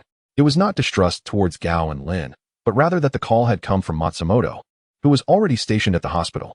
If Lin were to join, it could potentially lead to conflict. Lindsay grasped Gao Xingping's arm. "Director, don't urge him. If Kitahara insists we go, who could bear the extra work?" Gao Xingping smirked slyly. "If he wanted us to go, he would have told us immediately after hanging up. By my interjection, we appear quite eager, don't we?" The two then headed to their quarters, retrieving the case of wine Gao had prepared. Old Gao insisted on going out for another meal, but seeing it was nearly 11 o'clock, Lindsay declined. Upon returning home, he found both sisters already sound asleep, and he moved quietly, ensuring even Shiyu remained undisturbed. The next morning, Shiyu rose to sweep the courtyard, a customary practice during this season, even if the area was not particularly dirty. Turning around, she noticed smoke rising from Lindsay's chimney. Joy surged within her. He had finally returned. It had been nearly half a month. Just as she was about to enter the bedroom to find him, she paused in the living room. Having been away for so long, he must be exhausted. She resolved to let him rest. She then roused her sister. Upon hearing Lindsay had returned, Ruashiwa's eyes sparkled with excitement. Shiyu said, "Quickly, start a fire and prepare a few dishes. He has been working hard these past few days. We must ensure he has a good meal." Ruashiwa chuckled lightly. "Sister, you seem to have missed him quite a bit. What status does he hold? Would he not be adequately fed while away?" Shiyu playfully swatted her. "Hurry. No matter how fine the food outside is, it cannot compare to the comfort of home." Chapter 175. How could such a mistake be made? Sia stepped out, intending to purchase more meat from the butcher at the end of the alley to properly nourish Lindsay at noon. The butcher shop, originally a restaurant, often found its ingredients bought up by Sia. However, with business dwindling and few patrons dining in, the butcher was more than willing to sell her his produce, making a little money in the process. As Sia arrived at the courtyard, the robust butcher, with several rolls of fat around his waist, hurried out to greet her. The saying that a hungry chef cannot grow lean seemed quite true in these times. "Madam Xian, you are early today? I just returned from the black market. You won't believe it. A rural household slaughtered a pig and brought half of it to sell, knowing you require a lot of meat. I took a leap of faith and bought 20 pounds. The snow hasn't melted yet, so it can be preserved." Madam Xian was a formal title for a concubine, as directly addressing her as concubine seemed rather impolite. Thus, Madam Xian felt more dignified. Initially, Sia anxiously explained that she was no Madam Xian, merely a maid responsible for serving tea and cooking. Yet, the butcher continued to address her as such, showing her utmost respect, his gaze firmly fixed on the ground, never daring to meet her eyes. He had noticed a peculiar pattern. Whenever he referred to her as Madam Xian, she would invariably purchase more items. "Then cut me 10 pounds. The butcher was overjoyed. A generous customer indeed. Though a mere dime was added for the delivery fee, the volume of her purchases ensured a significant profit. "Rest assured, I will select the fattiest pieces for you." Recalling Lindsay's preferences, Sia hastily replied, "Not the fattiest. Just the moderately fatty will do, and some spare ribs as well." The butcher frowned, "But Madam Xian, I don't have any spare ribs." In these times, the primary focus when buying meat was the outer fat, followed by pork belly, with spare ribs being the cheapest option. As people struggled to afford sufficient fat in their diets, the flavor of oil was synonymous with happiness, even a lifesaver in times of scarcity. In rural areas, if someone fell ill, it was believed that simmering half a chicken to make soup could cure them, a reflection of long-term nutritional deficiency from lack of fats. The butcher, adept at his craft, swiftly cut, weighed, and wrapped the meat, tying it with straw before placing it into Sia's basket. After inquiring about the total, she paid him, and he presented her with a basket containing around 15 or 16 eggs, insisting they were a gift for Director Lin. How could I charge for these? It is our blessing to have someone like Director Lin among us. If I were to charge you for 2 eggs, would I still be human? Sia could only leave with the small basket in hand. Upon exiting, she noticed a newsboy running down the street shouting, "Committee member Ma Yang was attacked. Miraculously survived 8 gunshots." Upon arriving home, she found Lin Zhe already awake. Without pausing to exchange pleasantries, she hurried to knead dough and prepare several dishes, including meat, vegetarian options, and eggs. Once everything was ready, she set the table, saying, "Sir, please eat first. I will prepare a few more dishes for lunch. You should rest at home these days. This afternoon, I will heat the small boiler for you to enjoy a good bath." Lin Zhe smiled. "You are indeed the most considerate, Sia." He then appraised her figure, contemplating purchasing some clothing for her and her sister, including fur coats and otter fur scarves. At that moment, the sound of the newsboy echoed outside, prompting Lin Zhe to have Roashua fetch a newspaper. It was the Beiping Morning News, known for its bold style and hard-hitting background, often breaking news that infuriated the gendarmerie. However, due to public opinion, they could not simply suppress the publication. Sometimes, newspapers would even be sold out before being ordered back for destruction. Reading the article about Ma Liang surviving 8 gunshots, Lin Zhe mused on the man's remarkable luck. Indeed, he was cunning, attending a banquet hosted by the Japanese while wearing a bulletproof vest. In the apothecary, Mao Wanli's eyes were bloodshot with fury. Beside him, the operation captain, Jiao Zhenghua, kept his head bowed in silence. Mao Wanli paced, exclaiming, "Old Jiao, how could you make such a blunder? 8 shots. And that Ma Liang is still alive?" Jiao Zhenghua, seasoned in the field, had participated in the assassination of Zhang Jingyao. After receiving orders to eliminate Ma Liang, he had been preparing meticulously.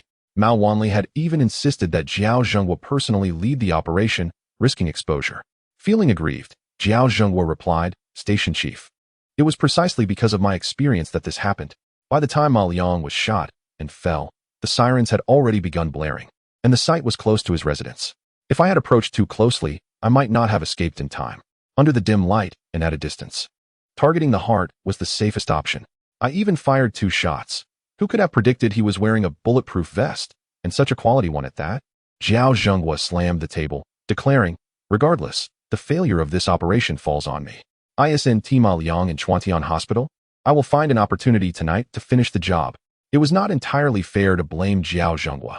Even if Ma Liang had been wearing a standard bulletproof vest, he should have been dead by now. Instead, he wore a fragment-proof vest, reinforced with steel plates front and back, designed to withstand high-caliber fire from aircraft machine guns.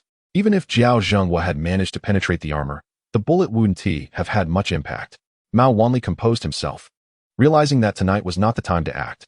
The Japanese were not fools. Ma Liang would either be relocated or heavily guarded at Chuantian Hospital, waiting for their operatives to fall into their trap. They needed to devise a long-term plan and delay reporting to headquarters for now. Jiao Zhenghua nodded in resignation, understanding the logic behind it, yet feeling frustrated. He had taken down no fewer than 18 traitors, even someone as formidable as Zhang Jingyao, with 3 shots to the chest. It was unexpected that he would falter against Ma Liang. Observing Jiao Zhenghua, Mao Wanli sighed inwardly. "Zhenghua, there is no need for you to bear such guilt. In our line of work, encountering setbacks like this is not unusual." Despite being a fellow townsman of the boss, Mao Wanli knew better than to dismiss Jiao Zhenghua lightly. He was the grandson-in-law of Chao Zhongshan and held a respected position within the organization. API call failed with status code 429. Doc type HTML. If LT IE7 HTML class Node.js IE6 oldie lang ENUS. And if IE7 HTML class Node.js IE7 oldie lang ENUS. And if IE8 HTML class Node.js IE8 oldie lang ENUS. And if GT IE8 HTML class Node.js lang ENUS. And if head title access denied generative language. Google APIs. Com use Cloudflare to restrict access title meta charset UTF. 8 meta HTTP equiv content type content text HTML. Charset UTF. 8 meta HTTP equiv XUA compatible content edge meta name robots content noindex. No follow meta name viewport content with device width. Initial scale 1 link rel style sheet ID CF style CSS ref CDN styles main. CSS script function if document. Add event listener window. XML HTTP request JSON. Stringify var e function a var c document. Get element by ID error feedback survey D document. Get element by ID error feedback success B. New XML HTTP request. A. Event. Feedback clicked. Properties. Error code. 1015. Helpful.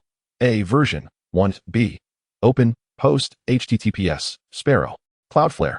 COM API v1 event. B. Set request header. Content type. Application JSON. B. Set request header. Sparrow source key. C771F54B54944B4 to 61444B7N1. B. Send JSON. Stringify. A. C. Class list. Add. Feedback hidden. D. Class list. Remove. Feedback hidden. Document.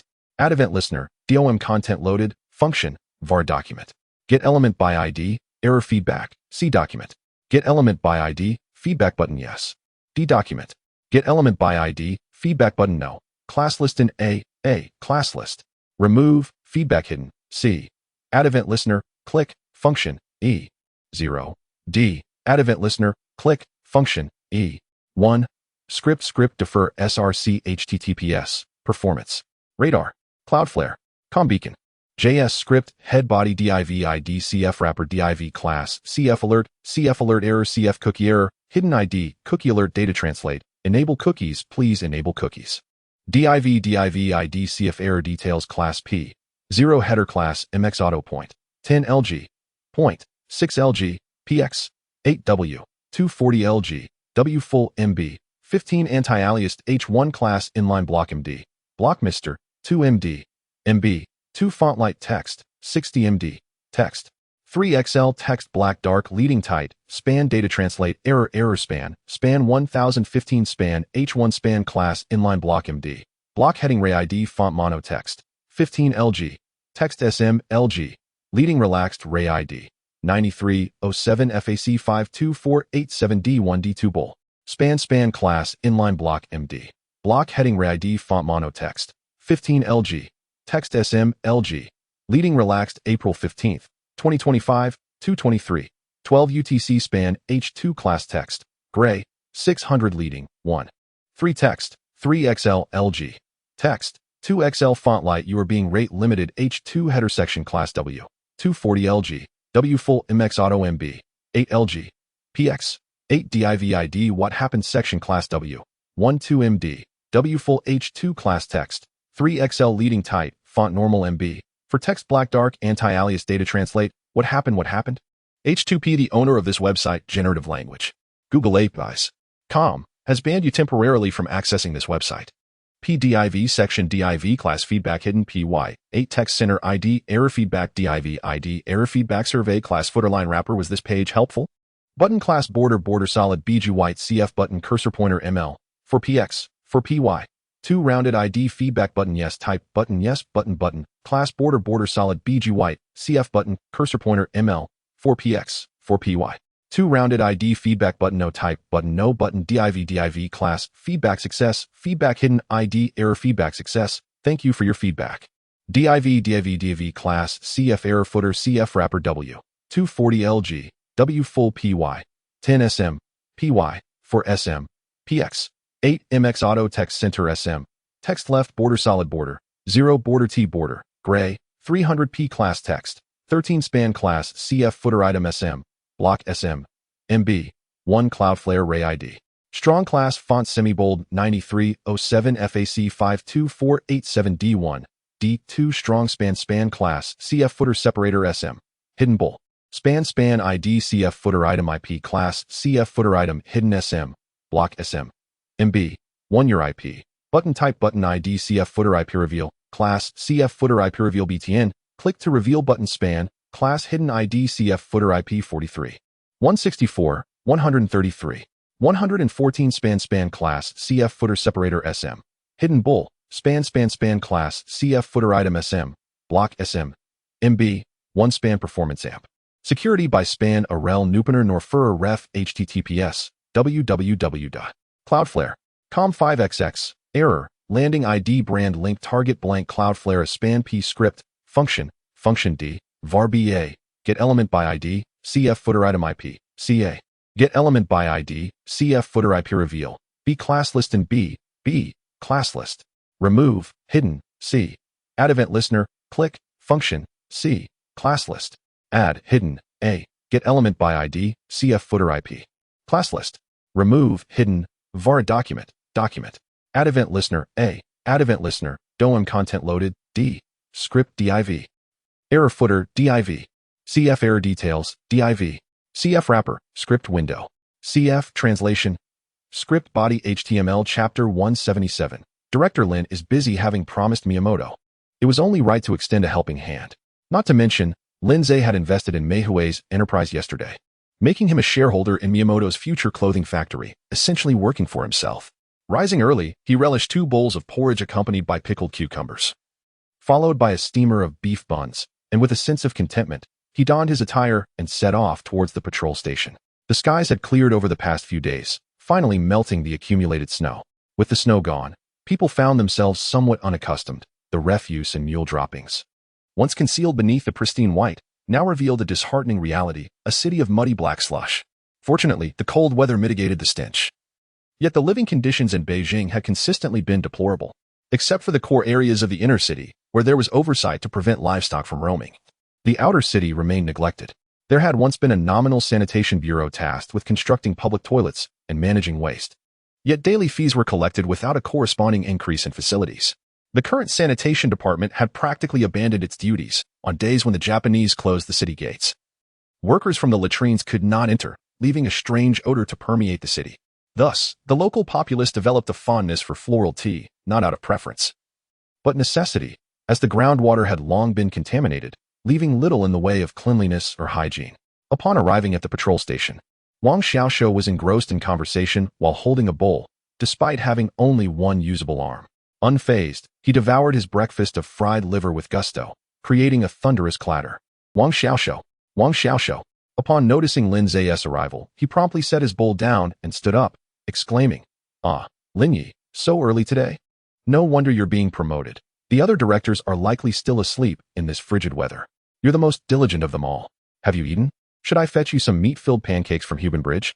Entering the room, Lin Zai stood by the small stove, tending to the charcoal to stoke the flames. The melting snow was more biting than the snowfall, and although the winds had calmed, the temperature had noticeably dipped. "Less chatter. Hurry up and eat. Once you've finished, gather a dozen or so attendants and follow me." Wang Xiaoxiu, upon hearing this, quickly finished his bowl, undeterred by the heat, wiped his mouth, and went to summon the attendants. By the time Lin Zai had finished a cigarette, Wang Xiaoxiu had assembled the men. "Lin Yi, what is your command? What shall we have the brothers do?" Lin Zai extinguished his cigarette, gesturing broadly, commenced the demolition. The group proceeded towards the reclining Buddha temple. East and south of the temple lay vast expanses of land, previously uninhabited. Some had cultivated vegetables, while others had dug ponds for fish.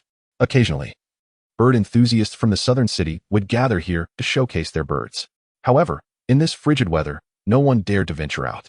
Since last year, chaos had engulfed the Pingjin area, prompting many citizens to seek refuge within the city, erecting makeshift shelters in this very spot.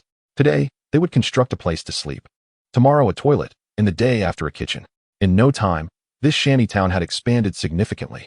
The area Lin Zai and Miyamoto had earmarked for the factory was now home to at least 17 or 18 families, with men laboring to carry heavy loads, women mending clothes or serving as caretakers, and children scavenging for coal dust. Each family unit striving to survive. Had those reactionary intellectuals experienced even a few days of such existence, they would certainly cease to romanticize this era as a golden age. The ground in the city was exceedingly muddy. Here, it was nearly impossible to find solid footing. Each step sank into the muck, leading Wang Xiaoxiu to internally lament his decision. Had he known, he would have arranged for a sedan chair to carry Lin Yi, which would have been far more dignified. With coal sales dwindling, many laborers at the train station found themselves idle at home. Upon seeing a dozen intimidating officials arrive, a sense of foreboding filled the air. Despite this apprehension, few dared to approach or inquire. Often, prolonged oppression breeds not rebellion, but apathy. Lin Zai surveyed the makeshift shelters before him and declared, "Listen carefully. This land is to be requisitioned, and your shelters are to be demolished." Fear flickered in the eyes of the residents. "Why must we be uprooted from our homes? It is freezing. Where will we go if you dismantle our only refuge?" Lin Zai continued, "Hurry up.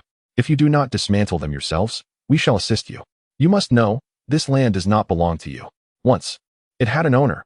Even if the previous owner is no longer present due to various circumstances, it rightfully returns to public use. You cannot simply erect structures at will." The crowd fell silent, heads bowed. His words rang true. They hailed from rural backgrounds where land and property were sacred. Disputes over boundaries could ignite violent clashes between villages. So they understood the principle of refraining from encroaching upon another's land.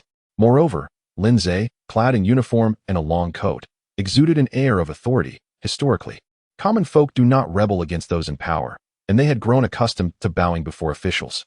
After a moment, a leader emerged from the crowd, appearing elderly with graying hair and a face lined with wrinkles, dressed in tattered garments. Lin Zhe estimated him to be around 40, a testament to the toll of hardship on the lower classes. He clasped his hands and addressed Lin Zhe. Sir, you speak rightly. This land is not ours. However, I implore you to show mercy. We are families with elderly and children. In this cold, the frail and young cannot endure much hardship. Please grant us a few days to find alternative shelter. Lin Zhe summoned Wang Xiaoxiu and whispered a few words. Wang Xiaoxiu's face brightened. Lin Yi was a man of principle. He approached the leader and conveyed a message, prompting the elder to share the news with his neighbors in hushed tones. Lin Zhe raised his hand, commanding, begin the demolition. Alert. Detected unauthorized demolition by the host. Reward.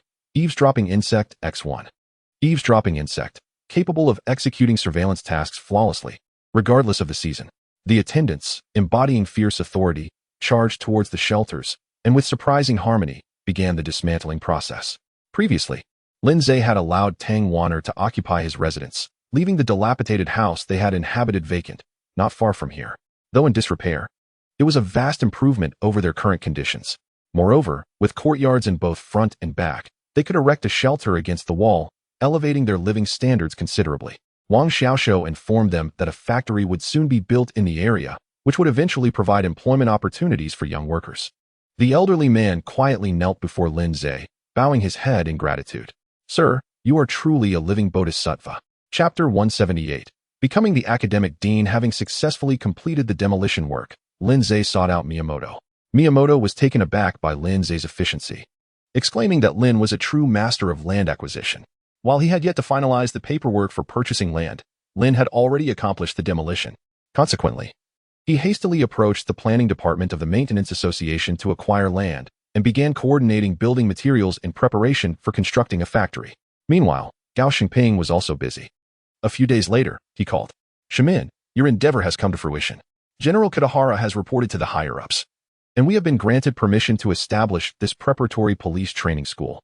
Not merely a training class, as Colonel Matsuzaki personally named it, the Preparatory Police Training School.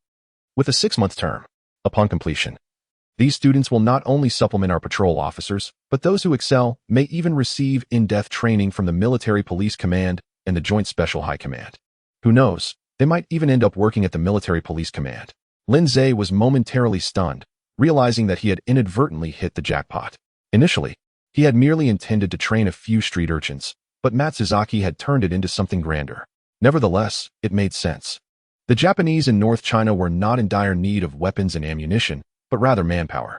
Many places relied solely on a few squads of puppet soldiers and the Maintenance Association security teams.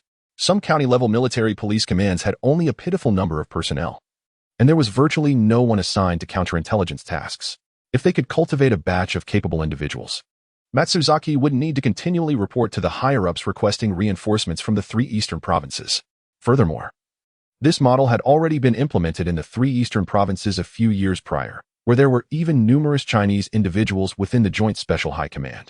After Kitahara reported to him, Colonel Matsuzaki took the matter seriously, commissioning a more comprehensive plan, even allocating the former offices and dormitories of the fire department to the preparatory school.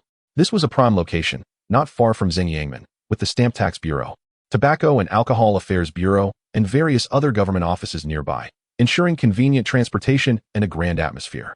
After the fire department expanded and relocated, many had their eyes on this place, never expecting it would end up being used for this school. Gao's enthusiasm for the project had noticeably changed. Initially, it was merely Lin Zhe's suggestion, and he hadn't taken it too seriously, helping out only out of trust in his younger brother. Now that Matsuzaki was invested, things were different. Gao Xingping's work principle was to manage both ends. If he couldn't balance them, he would prioritize what was visible and of interest to superiors, as that was worth the effort. Most importantly, Matsuzaki had agreed to serve as the honorary principal of the school, while Kitahara, busy with counterintelligence, was unable to take on the role. Thus, the execution of principal duties unexpectedly fell to Gao Xingping.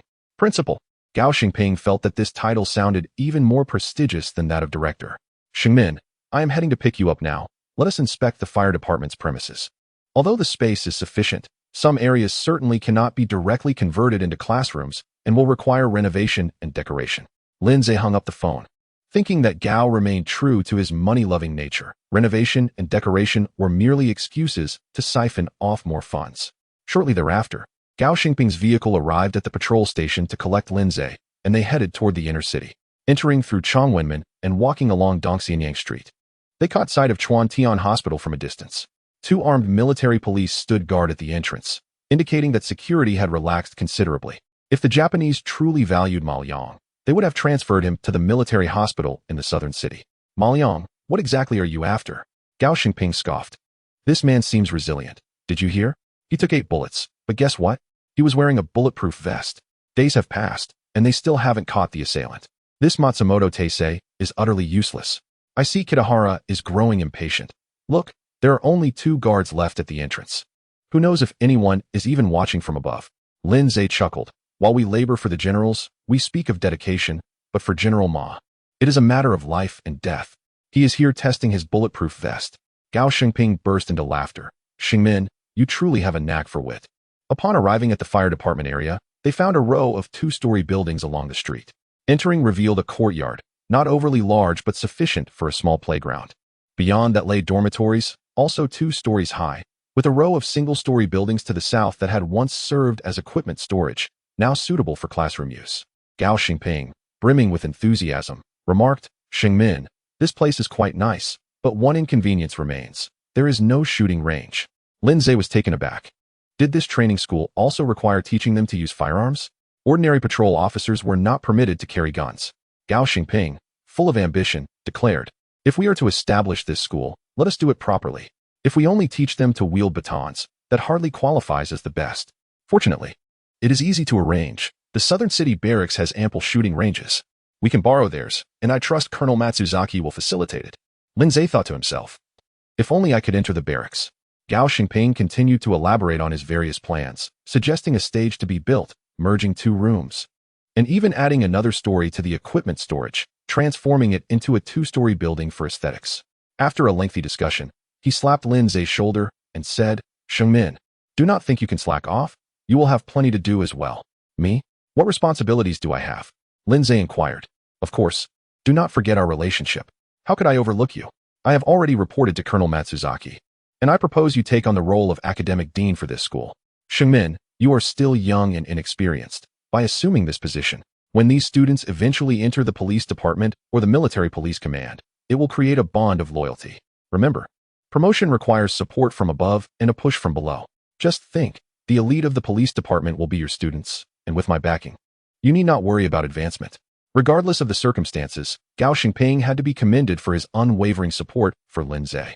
Lindsay offered a salute. Director, I owe everything to your guidance. No need for formalities. There are no outsiders here. Later, I shall arrange a vehicle for you.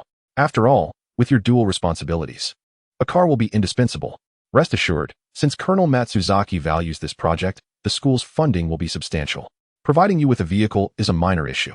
Gao Xingping was indeed a commendable individual, someone one could work with. Chapter 179.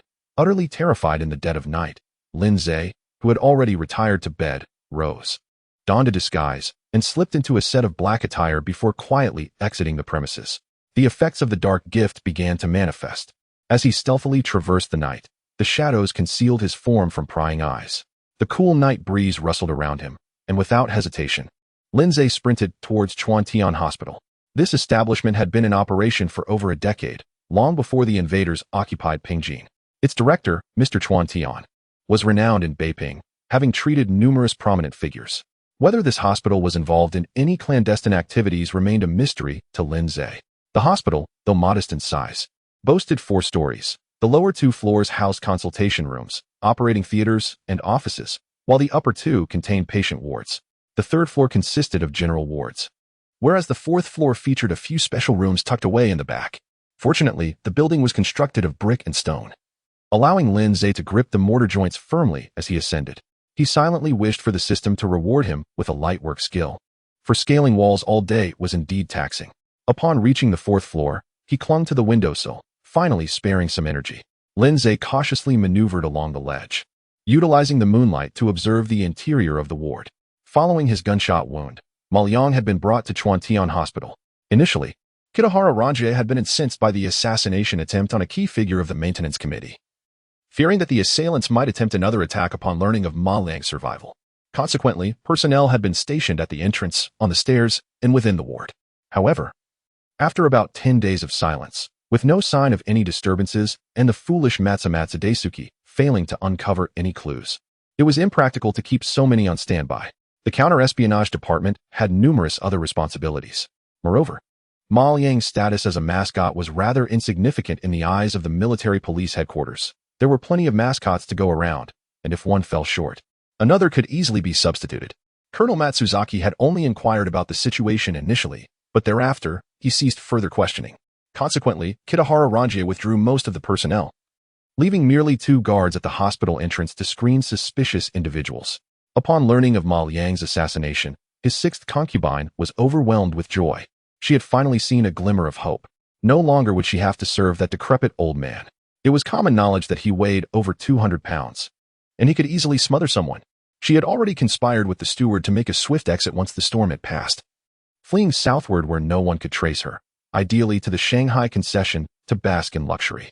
Yet, to her astonishment, this old fool proved remarkably resilient. The 6th concubine lamented internally, wishing she had urged him to reconsider wearing a bulletproof vest to that banquet with the Japanese. But since he had survived, she had no choice but to endure. In despair, she cursed the vile assailants, lamenting how such cruel individuals could target her benevolent lord. After her tirade, she insisted on visiting the hospital to keep the old man company. A couple of days later, with security measures relaxed and Ma Liang awake, the military police reluctantly permitted her entrance. It must be noted that the 6th concubine played her role exceedingly well, taking it upon herself to attend to every need of General Ma Liang. Her devoted care moved him deeply, leading him to contemplate formally recognizing her upon his recovery. That evening, she served Ma Liang half a bowl of millet porridge, wiped his face and feet, and tucked him in before settling down on a small bed nearby to rest. Exhausted from her efforts, she understood the principle that one must invest effort to reap rewards. And thus she persevered, quickly falling asleep after ensuring Ma Liang was comfortable. Outside, Lindsay confirmed that Ma Liang was indeed within. Retrieving a small iron bar with a hook from his space, he deftly inserted it, twisting it to dislodge the window latch. With one hand free, he cautiously opened the window. Ma Liang was in a deep slumber, but the 6th concubine appeared restless, on the verge of waking. Lindsay advanced a few steps and grasped her neck. She felt a sharp pain before losing consciousness. Approaching Ma Liang's bedside, Lindsay regarded the elderly man. Alas, had he not betrayed his country, he might have become a legendary martial artist. With a bushy beard that proved advantageous, Lindsay seized it, lifting his chin to expose the plump neck beneath. Just then, Ma Liang awoke, his eyes widening in terror as he opened his mouth to utter something. Lindsay leaned closer, whispering a warning against his treachery. Drawing a knife from his space, he sliced along the throat. Ma Liang emitted a strangled sound, his eyes growing larger in horror. The blade penetrated swiftly, lodging against bone. Lindsay maneuvered the knife, continuing its deadly path through the gap between the vertebrae. Ding. Detected intentional homicide. Reward. Gecko wall climbing skill. Gecko wall climbing skill. You shall traverse high walls with the ease of walking on level ground. This system is quite effective. Ding. Detected malicious dismemberment. Reward. Battlefield suturing technique. Arranging the head appropriately, Lindsay climbed out the window, meticulously erasing any traces left on the sill before closing it and securing the latch with the hooked iron bar. He then utilized his newly acquired gecko wall climbing skill to descend to the ground. The following day, just as dawn began to break, the 6th concubine yawned, preparing to rise. With the old man awake, she needed to present herself impeccably. Rising lazily from her bed, she stretched her neck, noting a slight discomfort. Was it a crick in her neck? All thanks to that old man. As she began to dress, her gaze fell upon the adjacent bed, and she froze in disbelief. Her entire body stiffened as her lips quivered. After a prolonged silence, she finally let out a blood-curdling scream. Medical staff rushed in, startled, and upon opening the door, 2 were taken aback. Someone was dispatched to alert the military police outside. 2 soldiers, having grown lazy from the cold night, were dozing in the duty room and were groggily roused at the news of an incident on the 4th floor. They hastily scrambled upstairs. Upon entering, the soldiers were equally shocked. The bedding on Ma Liang's bed was soaked in crimson, the blood having darkened with time. The ample body lay headless, while the enormous head eerily rested where Ma Liang's stomach should have been, facing the door, eyes wide in horror. Call for help. Secure the scene and don't touch anything. Quickly, contact the headquarters. One soldier bellowed as he rushed to make the call. The sixth concubine, in a daze, stood there, forgetting to put on her clothes, frozen in the very act of dressing. She was utterly stunned. Chapter 180. I overindulged yesterday. Lindsay awoke early in the morning, feeling remarkably refreshed. The events of the previous day had unfolded smoothly, allowing him a restful night's sleep, and now he felt invigorated. He stepped into the courtyard and practiced boxing for a while, perspiration beading on his forehead, steam rising from his body like a small locomotive. The two sisters watched him with admiration, their eyes sparkling. Shiyu handed Lindsay a handkerchief to wipe away his sweat, cautioning him, "Sir, it's chilly outside. Be careful not to catch a cold. Come inside, breakfast will be ready shortly." Lindsay accepted the handkerchief, feeling robust from the cold floor he slept on, attributing his stamina to his training, which required enduring the harshness of winter and the heat of summer. With diligent practice, one could remain impervious to both cold and heat. The sisters' faces flushed at his words, and Shiyu hurried to prepare breakfast, while Rushue stole glances at him. The two were engaged in quiet whispers when a newsboy's voice rang out from beyond the courtyard wall. Breaking news. Breaking news. Committee member Ma Liang has been stabbed. A headless corpse discovered at Chuantian Hospital. The tabloid newspapers of Beiping thrived on such sensational stories. Whether it involved scandalous affairs or melodramatic tales of young women eloping with actors, the articles often painted a vivid yet misleading picture that captivated readers. Alternatively, reports tinged with horror about supernatural occurrences or gruesome murders, sometimes accompanied by photographs to draw on the public, were equally popular. However, the speed of these newspapers was impressive. Even though Ma Liang's body was discovered at dawn, it took only a couple of hours for the news to be printed and distributed. Unbeknownst to Lindsay, this tabloid did not utilize traditional printing methods due to their limited resources. Instead, they employed wax plate printing, a method reminiscent of the oil-stamped papers used by teachers in the 1990s. They inscribed on wax boards, which were then inked with a roller powered by a diesel engine. The tabloids had informants everywhere, offering rewards for tips, and even significant news could earn a hefty sum, prompting a nurse at Chuantian Hospital to discreetly inform the tabloid of the incident. Without verification, the newspaper immediately created a wax plate to print and sell, prioritizing speed above all else. Lindsay opened the courtyard door, calling out, "Newspapers for sale. I'll take one." The newsboy, burdened with 4 or 5 canvas bags filled with dozens of newspapers each, shouted back. The most expensive was the Daigong Bao's Tianjin edition, which had been banned from sale in Beiping, leading to its clandestine distribution. This paper was renowned for its exquisite printing and quality content, including essays from renowned authors, particularly valued by intellectuals. However, the edition available for purchase now was an underground version. "Give me that one about the headless corpse," Lindsay said, handing over 3 copper coins. The currency situation was chaotic, with various forms of money in circulation: silver dollars, French currency, military notes, and foreign coins like the eagle dollar. Copper coins still had their place, albeit limited to minor purchases like newspapers. "Ah, sir, today this paper is a great bargain. Just listen to the headline. Headless corpse discovered at Chuantian Hospital. It's worth every bit of this price. Would you like a copy?" Lindsay exchanged a 10 copper coin for the paper and received it. The paper comprised only 4 pages, with very poor quality and unclear print. The headline detailing the stabbing incident involving Ma Liang.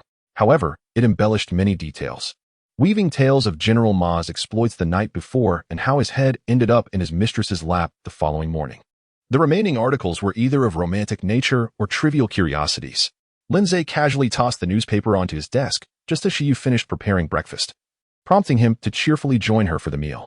He devoured 2 large bowls of wontons she had made before preparing to change his clothes for a visit to the police station when the home telephone rang. Lin sang, "I couldn't reach you at the police station. Please wait at home. I will send a car to pick you up. You need to come to Chuantian Hospital to assess the scene."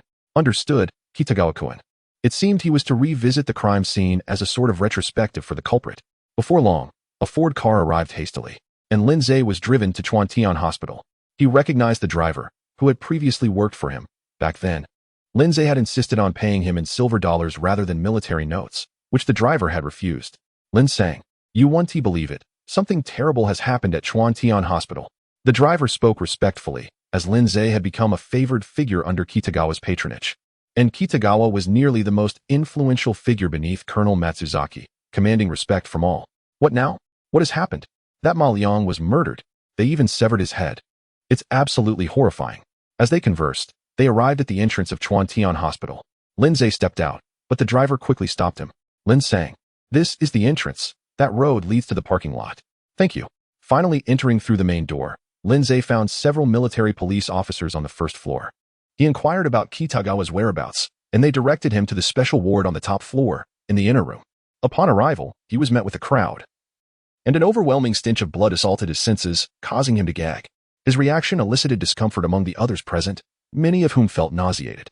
A young military officer could no longer contain himself. Ugh! Kitagawa, visibly displeased, kicked him out, exclaiming, "Baka, go outside and vomit." Turning to Lindsay with a hint of exasperation, he remarked, "Lin sang, you have seen your share of battles." In the room, Nishimatsu was also present, and he smirked at the scene, reveling in Lindsay's apparent weakness. It seemed that Lindsay was not as formidable as he appeared. Such a trivial scene made him queasy. Lindsay retrieved his handkerchief to cover his mouth, apologizing, "Forgive me, Kitagawa-kun, I indulged in too much drink last night, and my stomach is quite unsettled." Chapter 181. Lao Gao was terrified. Take care of your health. Although you are young, do not indulge excessively in alcohol, as it may harm your brain. Now, do take a look around. Are there any abnormalities on the scene? Upon hearing this from Kitahara Ranjia, Matsubara Taisei felt as if he had swallowed a fly. If he were to admit that he got drunk last night, Kitahara would likely scold him thoroughly, wouldn't he? Why does Kitahara show concern for Lindsay when he mentions drunkenness? The thought ignited jealousy within Matsubara Taisei, and he shot a glare at Lindsay. To his surprise, Lindsay merely glanced at him calmly, his eyes devoid of any emotion, then nodded to Kitahara Ranjia, affirming, "Understood, Kitahara. I will do my utmost." Matsubara Taisei felt increasingly infuriated by this blatant disregard. Everything in the hospital room remained undisturbed, except for the sixth concubine who had been forcibly taken away. Lindsay examined the severed body of Ma Liang on the hospital bed and then glanced at the small bed beside it. Frowning, he inquired, "Who else was present in the room at that time?" Kitahara Ranjia replied in a low voice, "It was Ma Liang's concubine, a woman in her 20s. However, we questioned her for a long while, and she could not provide any information. She merely trembled, seemingly in shock, and was somewhat deranged." "Does this imply that she might have witnessed the perpetrator in action?" Kitahara nodded. "That is my suspicion as well. I have already arranged for her to see a doctor, hoping to restore her to a state where she can answer our inquiries." Lindsay pondered for a moment and then asked, "Kitahara, I have another question. Were there any guards stationed at the door?" The mention of this made Kitahara visibly irritated. "No. It has been some time since Ma Liang was last attacked, and we cannot station numerous personnel here. However, we did leave 2 individuals at the hospital's main entrance. But unfortunately, those 2 slackers went asleep yesterday." Lindsay nodded, moving to the window to scrutinize the scene outside, leaning out to inspect the wall below. After closing the window, he turned to Kitahara and stated, "I believe that the murderer either entered through the door of the room or is the woman who was in the room." Matsubara Taisei could no longer contain himself and exclaimed, "That is utter nonsense. If the murderer walked in brazenly, why did the nurse stationed at the end of the corridor not hear anything or see anyone? If the killer was that woman, then where's the weapon? We have searched everywhere but found no murder weapon." Lindsay shrugged. "Then what does Matsubara think?" Matsubara Taisei declared firmly, "It must have been through the window. The murderer entered through the window, decapitated Ma Liang, and the woman witnessed this horrifying scene, leaving her in shock. Fearing she would scream, the murderer knocked her unconscious, and she only awakened at dawn to scream." Lindsay chuckled derisively. Kitahara Ranjia remained silent, moving once more to the window for a closer look. Lindsay then remarked, "Matsubara, this is the 4th floor. The windowsill bears no signs of entry. No one could climb up here. If a tool, like a hook, was used, there would be marks on the wall. Moreover, I just examined the window. The bolt is locked from the inside. How could the murderer have entered?" Kitahara shared his thoughts, acknowledging that while there might be some exceptional individuals with extraordinary climbing skills, the likelihood of such an occurrence is exceedingly slim. He clapped his hands, saying, "All right, Matsubara. Arrange for the body to be taken away for examination. We need to ascertain what object severed Ma Liang's head. I will interrogate that woman. Perhaps a shot will bring forth some revelations." Goodness, Kitahara Ranjia seems to have developed a dependency on injections. It appears he intends to summon the military doctor to the gendarmerie headquarters again. As they descended the stairs, Gao Xingping hurriedly approached. Having just taken the woman to another hospital, His expression was grave, and upon seeing Lindsay, he nodded before exchanging a few words with Kitahara Ranjia. Kitahara did not allow them to participate in the subsequent interrogation and departed in his vehicle. Gao Xingping lit a cigarette and asked, "Shaman, have you seen the scene?" Lindsay replied, "Yes, it was quite terrifying." Gao Xingping continued, "Do you remember that Wu Xishu? The one whose head was gruesomely severed by piano wire? Director, are you suggesting that there is a connection between these two incidents?" Gao Xingping suddenly grew animated. "Xingmin, this must be the work of those individuals from the south. It is utterly horrifying. They leave no whole corpses. I have pondered all morning and cannot fathom how they managed to do it without alerting anyone." Simply decapitating Ma Liang right in front of the door after rambling for a while, he suddenly asked Lindsay, "Shengmin, do you think I have done something terribly wrong?" Lindsay felt a shiver run down his spine. Could it be that Lao Gao has stumbled upon something? Before Lindsay could respond, Gao Xingping took a deep drag from his cigarette. "Brother, to be honest, I was genuinely startled when I arrived this morning. Those spies are nothing short of demons. They could kill Ma Liang today and me tomorrow." Lindsay felt relieved. It turned out Lao Gao was merely frightened. "Director, what could happen to us? We are not like the Ma family. He was a remnant of the Beiyang government, serving the Japanese, and naturally, the South would not spare him. We are just trying to make a living. Is it our fault that Pingjin fell? We used to be patrol officers, and we still are." "Director, let me say something that may be considered taboo. Please do not take offense. If the South were to invade again, would we not still be patrol officers?" Gao Xingping nodded vigorously. "Yes, yes, Shengmin, you are so clear-headed. However, I believe we must remain cautious in the future. Such heinous acts should not be tolerated. After all, we are still Chinese. Alas, what a wretched world. Have you heard? In some areas of Shaanxi, those in the red zone are keeping tabs. You may be forced to work for the Japanese, but if you harm your own people, they will hold you accountable. Eventually, someone will want your head. Do you think this time it could be the work of those from the red zone?" Lindsay chuckled. Lao Gao was clearly spooked. This is likely why Boss Dai is so keen on orchestrating assassinations in the occupied zones. Unable to confront them directly, he resorts to such measures to instill a sense of fear among the traitors. "Director, let us not linger here any longer. Please, get in the car." Gao Xingping flicked his cigarette, but away. "Let us sit together this evening and have a drink to ease our nerves. Now that Lao Gao and Saito have taken control of the 8 great alleys. Perhaps only by losing himself in the arms of a gentle embrace can he forget his fears." Lindsay nodded. "All right, I will contact you then." Chapter 182. As you suggested, the unease resulting from the murder of Ma Liang was not solely felt by Lao Gao. In the opulent residence of Eugene-hua, the chief puppet of the Japanese in Beiping, the atmosphere was notably tense. As the mayor, you had secured a lavish estate in the heart of the bustling inner city, demolishing existing structures to erect a grand villa comprising 3 stories and numerous rooms, with many materials imported from the United States. Surrounding the villa was an expansive lawn, a design choice made after consulting numerous experts, ensuring no barriers or obstructions could facilitate unwelcome approaches. Regardless of the time of day, over 40 armed guards patrolled the premises, equipped with everything from submachine guns to fierce guard dogs, seemingly transforming the villa into a fortress. In the spacious and well-lit study, Eugene-hua sat silently before a large mahogany desk, holding a piece of paper that detailed the circumstances of Ma Liang's assassination. This first-hand account was far more credible than the sensationalized reports circulating in the tabloids. The butler knocked and entered cautiously, his eyes cast downward. "Sir, the car is ready." Eugene-hua set the paper down, declaring he would not attend to business today. If anyone had pressing matters, they were to come to him at home. Trivialities could be postponed. The butler nodded and retreated carefully. You gazed out at the lawn, observing several burly bodyguards walking their large dogs. A sense of relief washed over him. He had been closely monitoring the assassination attempts on figures like Wu Xishu and Ma Liang, not out of personal affection, but as a means to learn and enhance his own security measures. After all, losing his life would render his role as a collaborator utterly futile. Rumor had it that in his ancestral home in Shaoxing, even his father's grave had been disturbed, and his lineage had been expunged from the family tree. There was no turning back for him. He could only forge ahead, resolutely committed to survival. Should he fall victim to an ambush, he feared he might never find peace, even in death, a most lamentable fate. Once more, Eugene-hua scrutinized the paper detailing the 2 assassination attempts on Ma Liang. The beheading was particularly bizarre, and he was at a loss as to how to guard against such a threat. Surely, he could not resort to wearing a metal neck brace. However, the previous gun assault on Ma Liang had served as a stark reminder. He needed to acquire a bulletproof vehicle. While such cars were not yet ubiquitous, many prominent figures utilized them. For instance, General Zhang had once possessed a custom-made Packard bulletproof car, costing over $30,000. Equipped with armored protection and capable of reaching speeds up to 80 kilometers per hour, adequate for both evading attacks and quick escapes. Eugene Hua picked up the phone on his desk and made a call.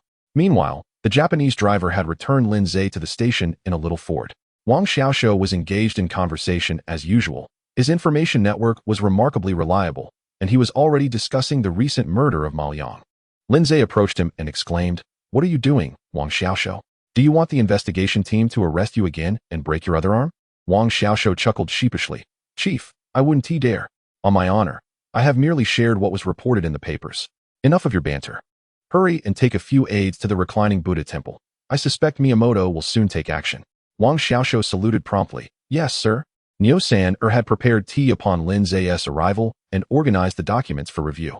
Neo-san their SA planned to establish a preparatory training class for police recruits. "Do you wish to go there or stay here?" Without hesitation, Neo-san replied, "Sir, I wish to stay with you."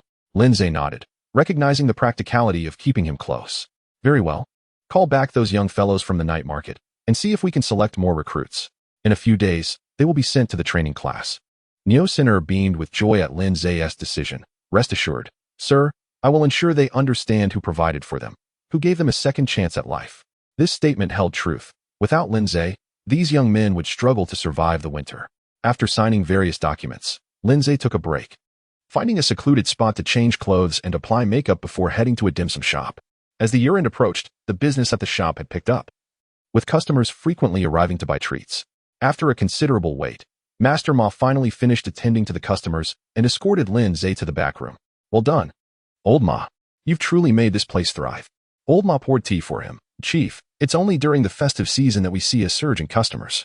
Typically, it's quite slow, and the profits are modest. You see that young lad? He doesn't require a salary, just 2 meals a day, with an extra $1 or 2 during the new year. Is he reliable? Rest assured, he's an orphan. I took him in to save his life. He's honest. Only knows how to work, and I haven't disclosed any details to him. He knows nothing." Lin Zhe sipped his tea, nodding. "Ma Liang is dead. I heard the newspaper vendors shouting about it on the street this morning. I was just about to ask you about it. You were involved, were you not? I came to discuss whether we should report this to the higher-ups and how we should frame the report." Master Ma slapped his thigh. "Chief, I believe we must report it. This is a significant achievement. If you don't mention it, those fools at Beiping Station will inevitably take credit for it and create a mess.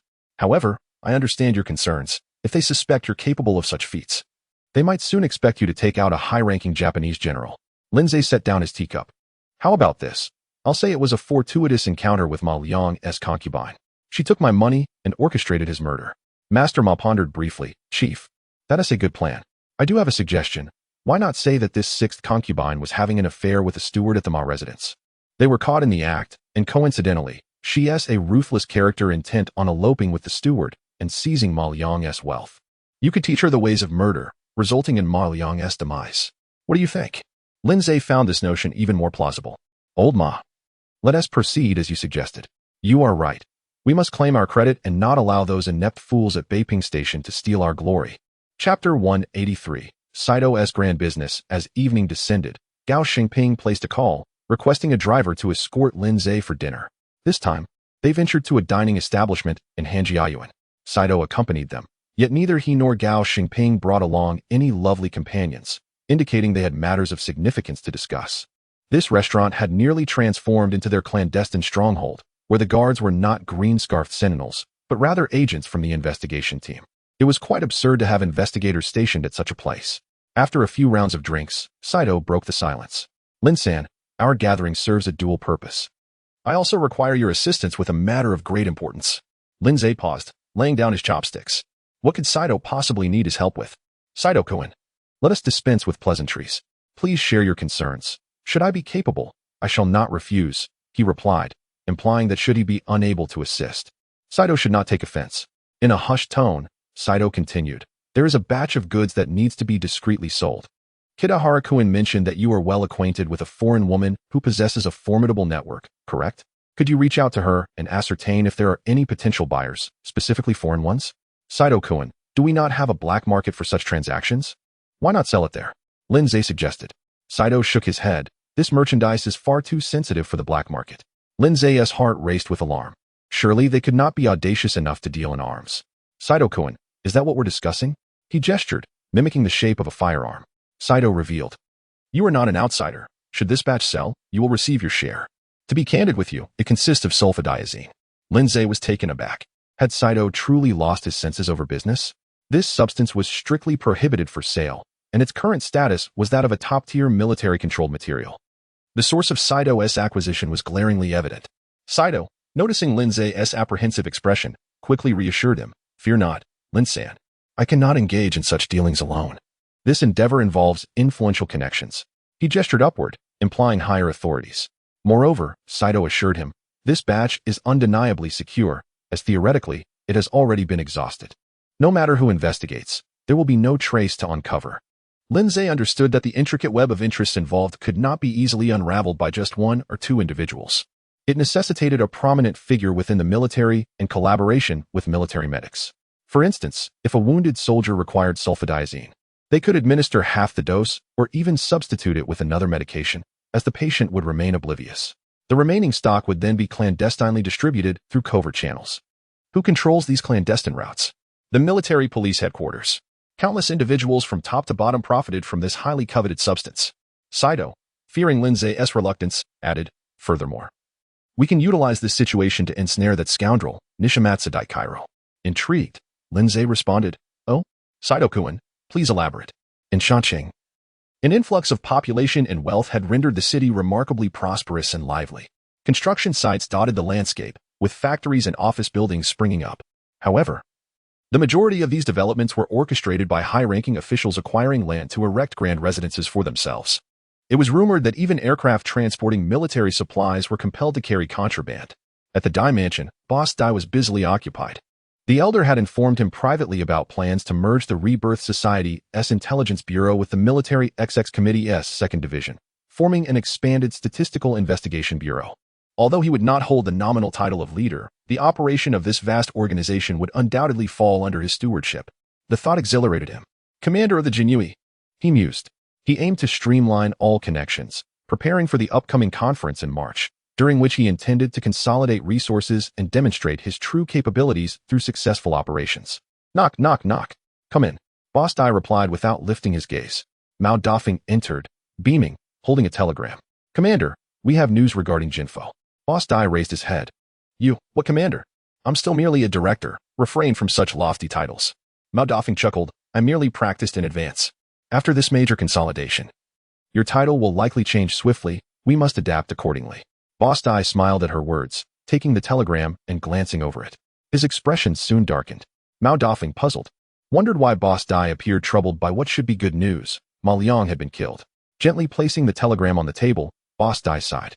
Unable to contain herself, Mao Dafeng asked, "Commander, what troubles you?" Boss Dai shook his head. "Ma Liang's death was premature. This reflects my miscalculation. I believed that eliminating such a vital figure would take at least 2 to 3 months, but Jinfo quickly located Ma Liang's whereabouts and, in a blunder at a station in Beiping, managed to eliminate him with the aid of a woman.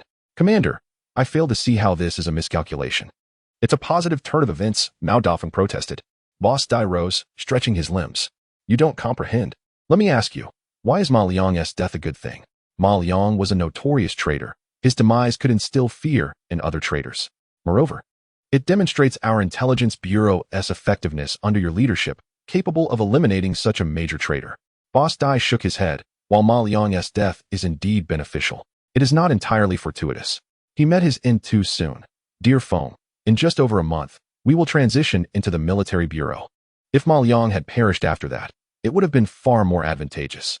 Mao Dafeng, quick-witted, grasped the implication. A new organization required a fresh image. Ma Liang's death could have heralded their arrival, yet now, it posed complications. Consider it. If we could eliminate someone like Ma Liang before the establishment of the military bureau, once it is operational, with resources, funds, and power at our disposal, we must orchestrate a more significant spectacle to showcase our capabilities to the elder. This predicament left him feeling constrained. Thus, we must suppress the news, particularly regarding the newspapers in Beiping. Should inquiries arise, we will assert that this was a ruse by the enemy to ensnare our vital undercover operatives. Regardless of the circumstances, Ma Liang must not die until over a month has passed. Mao Dafeng nodded. As for Jinfo, issue a coded commendation. Arrange for funds to be transferred through foreign banks, utilizing the channels of foreign trading houses with whom we collaborate in Shanghai. Understood. Chapter 184. Heavenly Declarations of Good Fortune. As the 23rd day of the 12th lunar month dawned, it signified that tomorrow the kitchen god would ascend to heaven to report his observations. Thus, it was imperative to prepare offerings today, even before the break of day. The streets echoed with the cries of vendors selling sugar gourds. These treats, crafted from hot maltose, were shaped into cylindrical forms and tied into spherical shapes with fine thread. Wealthy families would typically purchase a few, not only to honor the kitchen god, but also to delight their children with sweet indulgence.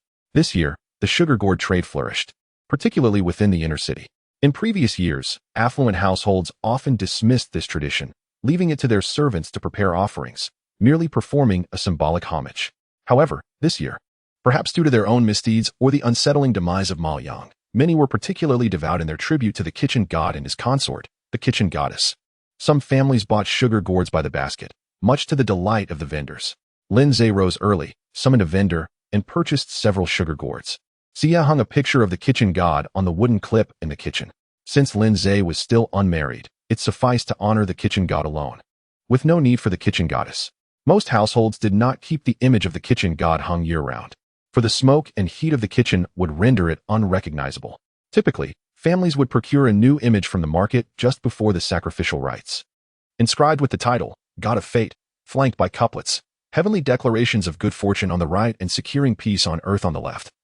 With a horizontal inscription proclaiming head of the household, Lin Zhe found the grand scale of reverence for the kitchen god fascinating, a unique cultural phenomenon.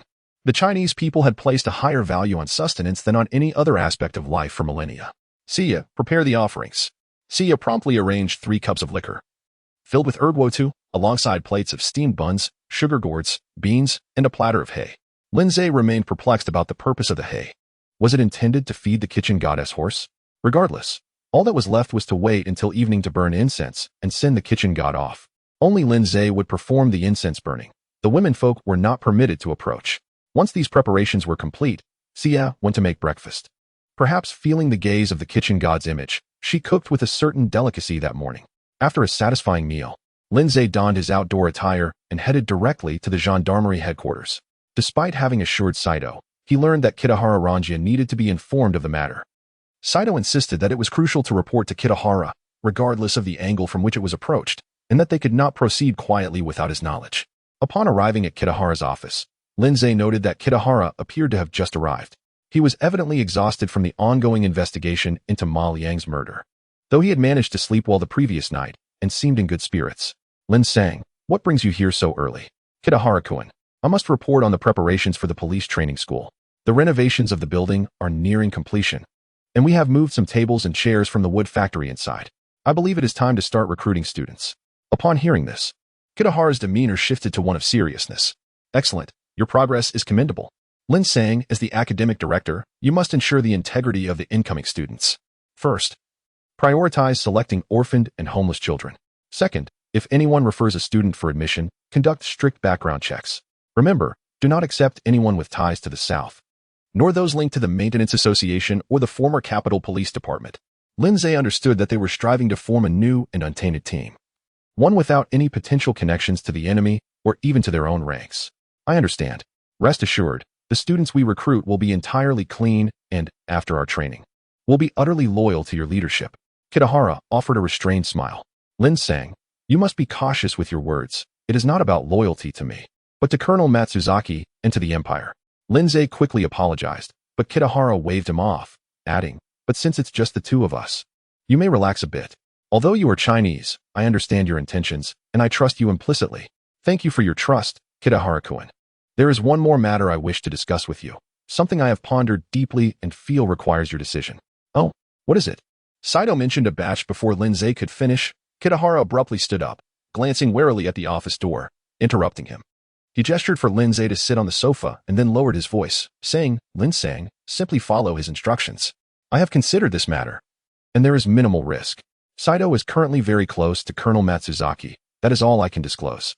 Lin Zhe nodded, realizing that Matsuzaki was deeply involved. He suddenly recalled a military doctor named Yujin Junosuk, who was not only a physician but also a second-generation military officer. Could he be part of this as well? "Kitahara-kun, I understand. I will keep you updated on any developments. Kitahara was very pleased, never expecting Lindsay to come specifically to discuss this matter. Regardless of the outcome, such loyalty was rare. Lin sang, "You truly are steadfast." After offering further encouragement, Kitahara allowed Lindsay to depart. Upon exiting Kitahara's office, Lindsay took a moment to stroll leisurely. From a distance, he observed Nitsumoto Teisei crossing the courtyard, preparing to ascend the stairs, prompting him to hurriedly descend. As he rounded a corner, Lindsay collided unexpectedly with Nitsumoto Teisei. "Baka." Nitsumoto Teisei rubbed his shoulder and was about to scold, but upon seeing Lindsay, he hesitated, feeling a twinge of apprehension. His anger surged, cursing himself for fearing a Chinese individual. He had assumed that Lindsay would be furious at being called Baka. However, Lindsay appeared somewhat flustered, and upon recognizing Nitsumoto Teisei, his expression revealed a hint of panic. "Oh, it's you, Nitsumoto-kun. I apologize for bumping into you." Nitsumoto Teisei's wariness heightened. Something seemed amiss with Lindsay's unusually courteous demeanor. He forced a smile. Lin sang, "It's nothing. You seem in quite a rush. Where are you headed?" It's nothing. Just wandering around." "Nitsumoto-kun, I shall take my leave now." Nitsumoto Teisei watched Lindsay hurriedly exit down the stairs, narrowing his eyes in suspicion. Returning to his office, he picked up the phone. "Have someone come to my office." Shortly thereafter, a gendarme arrived at his office. Nitsumoto Teisei issued a brief command, and the gendarme hurried off to change clothes before swiftly departing. Chapter 185. Lindsay's strange movements upon exiting the gendarmerie headquarters. Lindsay ventured a short distance away and hired a rickshaw.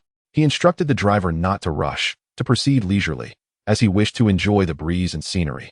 The driver thought to himself, "This man must have some eccentricities. On such a frigid day, what breeze is he hoping for?" Lindsay tossed a few silver coins and directed, "To the overpass, please." The driver's face lit up. The overpass was not far, and those coins were more than enough. "Just let me know, sir. If you wish to go quickly, we shall go quickly, and if slowly, we shall dawdle. If you want to see the sights, I could even take you to the West Mountain." One could only wish such a journey would grant him several days of respite. Enough of the chatter, let us proceed. The rickshaw ambled towards the overpass, while plainclothes gendarmes followed at a distance. Upon reaching the overpass, Lindsay wandered aimlessly, first settling at a tea stall to sip a large bowl of tea, then watching street performers, even rewarding them with some coins when amused.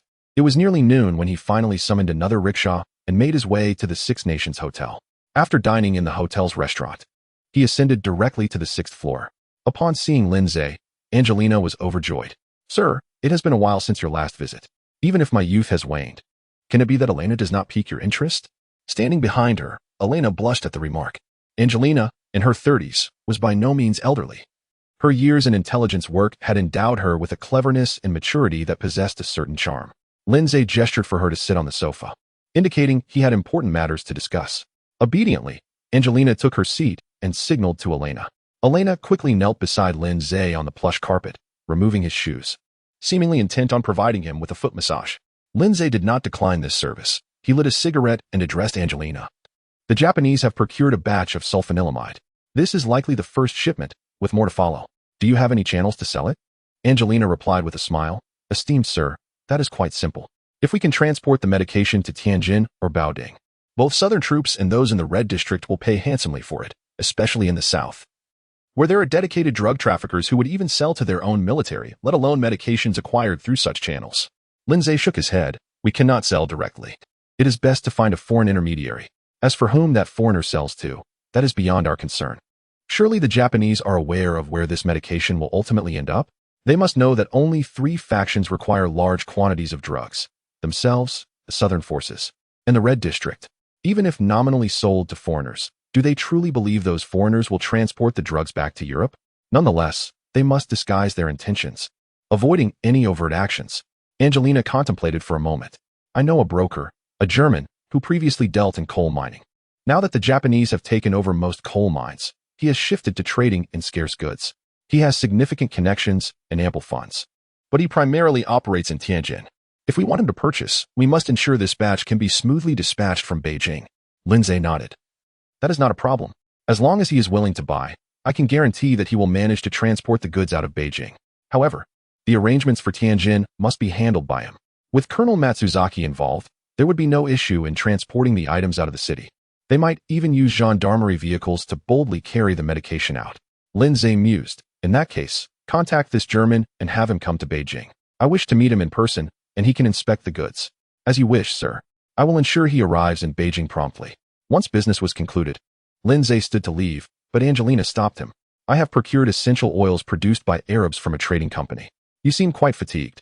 Since you have come all this way, you should indulge in some relaxation. Lindsay reluctantly agreed, primarily to buy time and divert other suspicions. Certainly not out of a desire for indulgence. It was unclear how much this woman had invested in the Six Nations Hotel. She had nearly transformed the entire 6th floor, which even included a sizable bathing pool and sauna. It was rumored that the wood used in the sauna had been imported from Northern Europe at great expense. After enjoying a refreshing bath and a session in the sauna, Lindsay proceeded to the lounge. The lounge was spacious, furnished with a genuine leather bed. Shortly thereafter, Angelina, Elena, and another young woman whose name Lindsay could not recall entered with various items. Indeed, the essential oils purchased by Angelina were fragrant and silky. By mid-afternoon, Lindsay finally exited the Six Nations Hotel. The gendarmes following him dared not enter, opting instead to loiter outside, too cautious to eat, enduring the cold and hunger. Upon seeing Lindsay emerge, they hastily trailed after him. What had he been doing for those hours? They felt compelled to report back to Matsuzaki. Lindsay had to be up to no good. They were on the verge of freezing. Lindsay continued to wander, eventually making his way to Kawada Hospital. This visit had been prearranged by Saito, and upon arrival, Lindsay engaged in private discussions with Director Kawada, who had somehow established a connection with Saito and was interested in acquiring a portion of the medication. The gendarmes, observing Lindsay entering the hospital, widened their eyes in surprise. Isn't this the very place where Ma Liang was murdered? Good heavens, could Lindsay truly be involved in something nefarious? One officer hastened to find a telephone, eager to report to Matsuzaki. Matsuzaki had spent the day idly contemplating in his office, repeatedly replaying the expression on Lindsay's face when they had crossed paths. The more he thought about it, the more troubled he became. Could this Lin be a spy? Here in the morning to gather intelligence? If not, why had he appeared so flustered upon encountering him?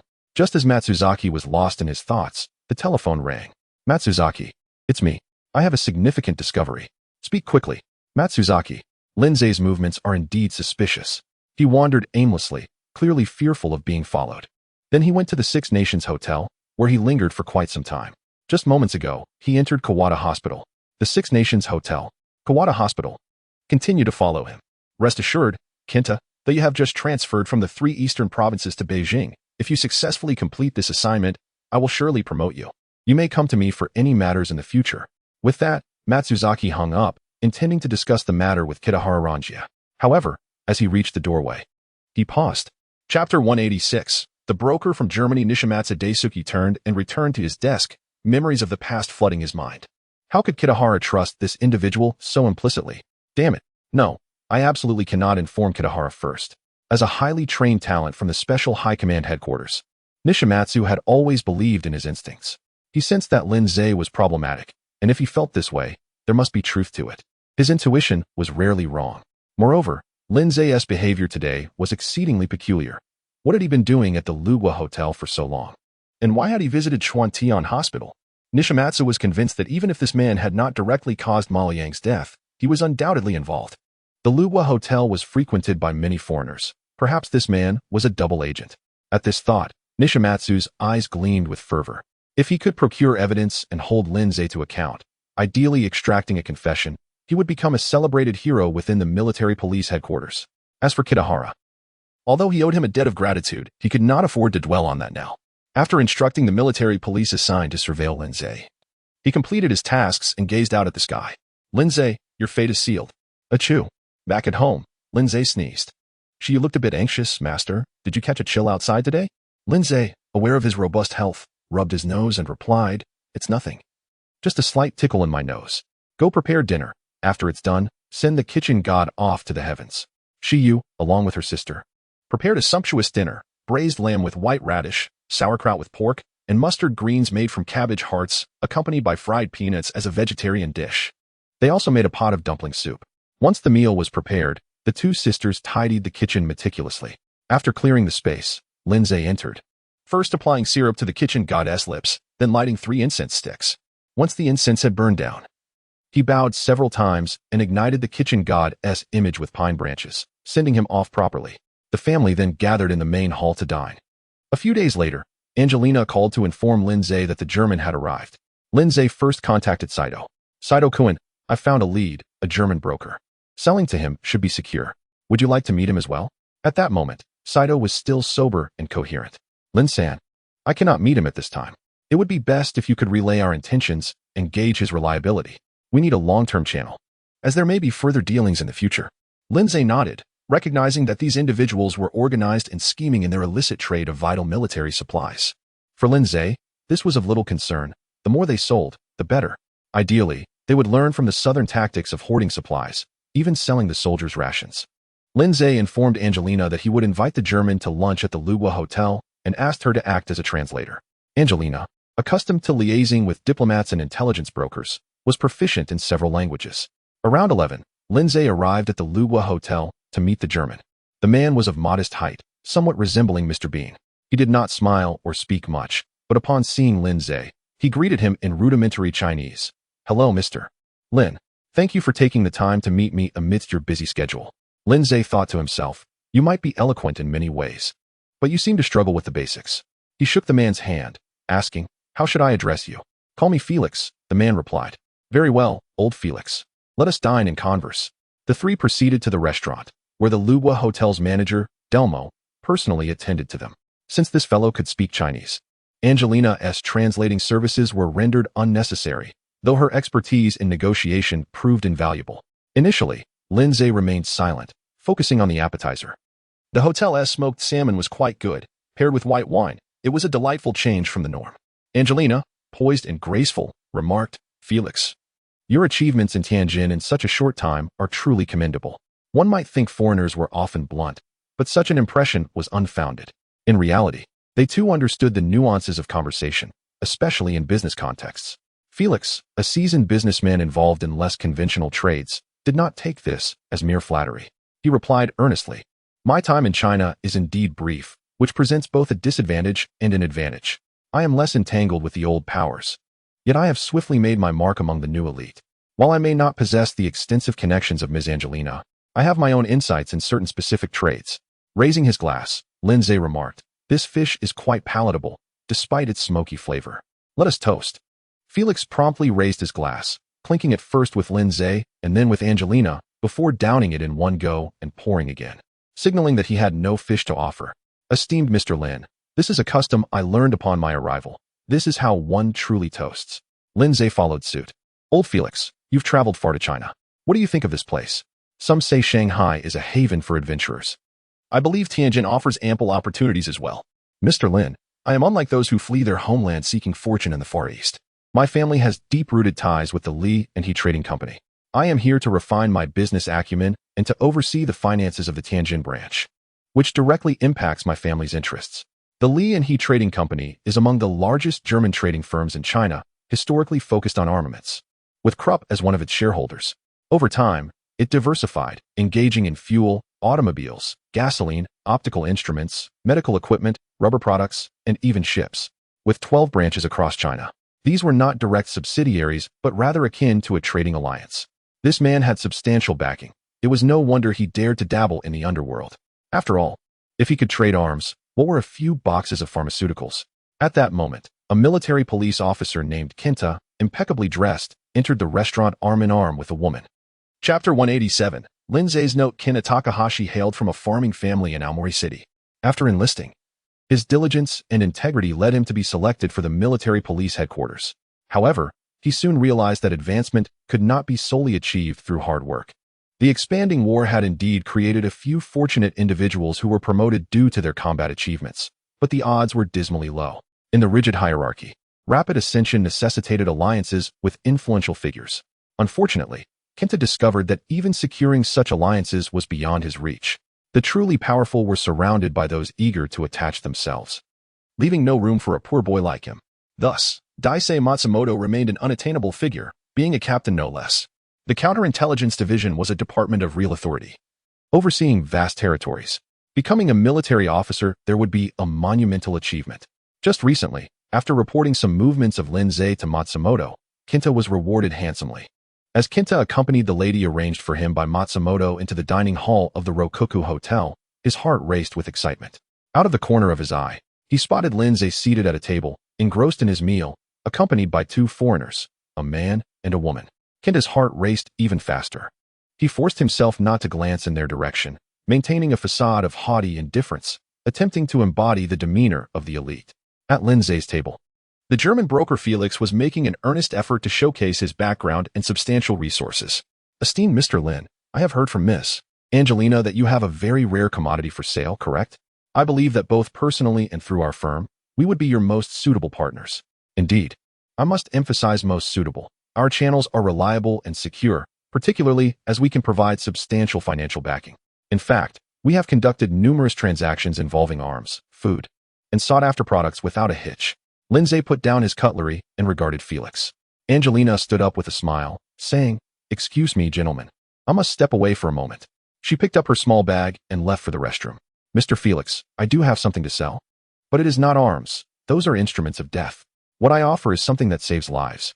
Felix's eyes lit up as he lowered his voice. "Is it morphine?" In this regard, he was not mistaken. Morphine was indeed indispensable on the battlefield, a veritable miracle drug. Yes, it is medication. Nearly a century ago, military doctors began using morphine to treat soldiers. They were astonished to find that even if a wounded soldier was barely clinging to life, a single injection of morphine could help them forget their pain and endure until they reached a field hospital. To this day, medical enterprises have conducted extensive research on convenient injections of morphine for battlefield applications. A product called Syret, a single-use syringe containing 32 milligrams of morphine, was developed with the intention of controlling dosage and preventing soldiers from becoming addicted during treatment. However, this also facilitated the illicit trade of military supplies, resulting in a vast quantity of morphine syringes being sold, making it easy for addicts to self-administer. Yet, while morphine was indeed expensive, it paled in comparison to the sulfanilamide that Lindsay intended to sell. Lindsay shook his head and gestured for the waiter to bring an ashtray. Once he lit a cigarette, he languidly remarked, "It is the most expensive medicine, the very most expensive. Do you understand, Mr. Felix?"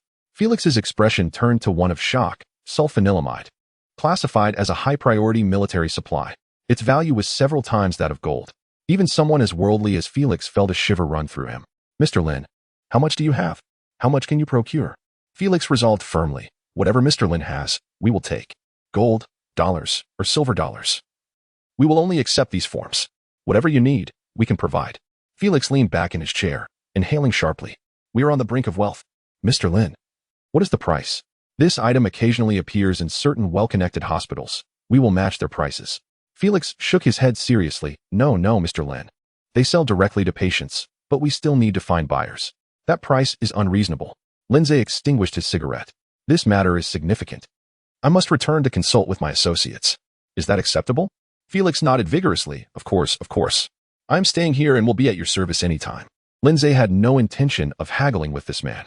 Regardless of the circumstances, he needed to compel Saito to meet with Felix. After all, if Saito claimed to have support from above, it was imperative that he represent Colonel Matsuzaki. Engaging in negotiations was the most fitting pretext. As the two stood to leave, Lindsay suddenly turned slightly, swiftly handing Felix a note. Leaning in, he whispered, "If you need to contact me urgently, use the number on this note." The number was, in fact, Angelina's. Felix was taken aback. What was happening? Although they were engaged in a transaction, did it really require such clandestine communication? After all, he was staying at the Rococo Hotel, and so was Angelina. What need was there for a phone call? Nevertheless, out of respect for the benefactor, Felix feigned gratitude and nodded earnestly. Lindsay then departed without looking back. "Damn it, Matsumoto looks down on me far too much," he thought angrily, finding it absurd that such a fool was sent to keep watch, dressed in a suit like a wooden doll, walking with a stiff gait. Moreover, who enters a restaurant with a neck as rigid as someone suffering from ankylosing spondylitis? Shouldn't one casually glance around to see where to sit? The more deliberate the act, the more suspicious it appeared. Matsumoto was hardly more competent than the old K. Meanwhile, Kenta Takahashi, seeing Lindsay leave, sprang up from his chair, only to realize his movements were too exaggerated, forcing himself to regain composure. He needed to report to Matsumoto at once. This Lindsay was undoubtedly a spy, a highly skilled one at that, meeting with foreigners. With thoughts of promotion and wealth dancing in his mind, Kenta hurriedly exited the dining hall, eager to return to the military police headquarters. Chapter 188. The time for year-end gifts. Lindsay returned to the patrol station and called Gao Xingping. "Director, it's me." "Lindsay." "Oh, Xingmin, what's the matter?" "During our last meal with Saito, I have made some progress regarding that matter we discussed. A guest has arrived from Tianjin, and he needs to meet him. Gao Xingping paused for a moment. Shengmin, Saito mentioned before that he is not keen on meeting. Director, we have reached the negotiation stage. If he is unwilling to meet, who will negotiate, you or I? We can manage as patrol officers, but we are novices in business. If we negotiate too high, it could be acceptable, but if too low, there might be dissatisfaction from above, turning a good situation into a bad one. Upon hearing this, Gao Xingping exclaimed, "You're absolutely right, Lin. I never expected Saito to be so absent-minded, spending his days in a haze, yet still possessing such cunning. Shengmin, you are correct. I will find Saito shortly. He must take the lead in this matter. We cannot be the ones to initiate. Director, when it comes to delivery, you could take a step forward, exert some effort. In this way, we can aid them in finding a buyer and ensure a smooth delivery, which would also reflect well on us. Saito won't raise any objections." Gao Xingping found this reasoning quite compelling. "Shengmin, you are truly a wise strategist, rest assured. I will comply with your suggestions." After hanging up, Gao Xingping hummed a cheerful tune. With Lin Shengmin around, he had to expend considerably less mental energy. At the patrol station, Niu San'er entered with tea and said to Lin Zhe, "Master, it's time to prepare the New Year's goods. I have compiled a list. Would you like to take a look?" With that, Niu San'er handed over a piece of red paper. Having learned from the previous oversight of forgetting to buy coal for winter, he now thought ahead in all matters, often consulting the almanac to avoid missing significant occasions. Just a few days ago, he had even sent the image of the kitchen god for the festival. Lin Zhe took the red paper and examined the items Niu San'er had listed, which included everything necessary for the celebrations. Lin Zhe smiled at the young Niu San'er, wishing to nurture him. "Niu San'er, let me ask you, during the festive seasons, what is of utmost importance?" Niu San'er pondered for a moment and replied, "Naturally, it is family reunion, bidding farewell to the old year while welcoming the new, along with paying homage to the heavens and ancestors, praying for favorable weather and luck in the coming year. Luck cannot be forced," Lin Zhe added. "And what else?" Niu San'er scratched his head, momentarily at a loss for words. During the festivities, aside from family reunions, the most essential aspect is social interaction. On ordinary days, one must find an excuse to visit. Now, with the new year upon us, how can we not take advantage of this opportunity? Reciprocity is key. And with 3 major festivals in a year, this is the most critical time. During the Mid-Autumn Festival, if you give someone mooncakes, even if they do not eat them, they will recognize your thoughtfulness. At New Year, if you present half a pig or a lamb, and they serve dumplings, they will surely remember your kindness. Niu San'er, remember this, being a steward is no easy task. A capable steward could even govern a prime minister as household. The term steward encompasses both internal and external matters. Internally, one must manage the servants and ensure proper provisions. Externally, it involves navigating social intricacies. After listening, Niu San'er promptly knelt and offered several bows. His eyes reddening as he said, "Master, your words are more precious than gold. I will remember them, and as long as you do not find me foolish, I will serve you faithfully, even if it costs me my life." Lin Zhe waved his hand dismissively. "Enough of such ominous talk on the eve of the new year. Rewrite the gift list and bring it back to me." After a while, Niu San'er returned with several gift lists. "Master, take a look. The first item is for Director Gao. All items pertaining to food and clothing. The amount of silver is for you to decide. The subsequent lists are for Director Su and the other department heads, and the last ones are for the deputy directors of the bureau. As for the military police command, I am not familiar, so I leave that to your judgment." Lin Zhe reviewed the lists and nodded in satisfaction. "Purchase the items at the black market tonight, and arrange for a carriage to deliver them tomorrow. Do not inquire about the military police command, just proceed." Once Niu San'er left to make arrangements, Lin Zhe, finding himself with little to do, decided to return home. However, upon arriving home, he was greeted by the sound of Ruoxue crying, calling out for her sister as if she were frightened. Lin Zhe hurried inside to find Siya, in a rare moment of anger, holding Ruoxue down on a bench in the courtyard, striking her with a broom. Siya, typically gentle and kind, appeared quite amusing with her furrowed brow and pursed lips as she smacked Ruoxue. "What is going on here? Why are you fighting?" Ruoxue, initially pretending to wail, fell silent upon seeing Lin Zhe, fearing he might believe that her sister was truly hitting her. After some questioning, he learned that Siya had been frying food at home, various delicacies like eggplant fritters, lotus root fritters, radish balls, and spring rolls, preparations for the new year. However, Ruoxue had been restless, chattering incessantly, and despite Siya's admonitions to remain quiet, she persisted, eventually exclaiming, "When will this be done?"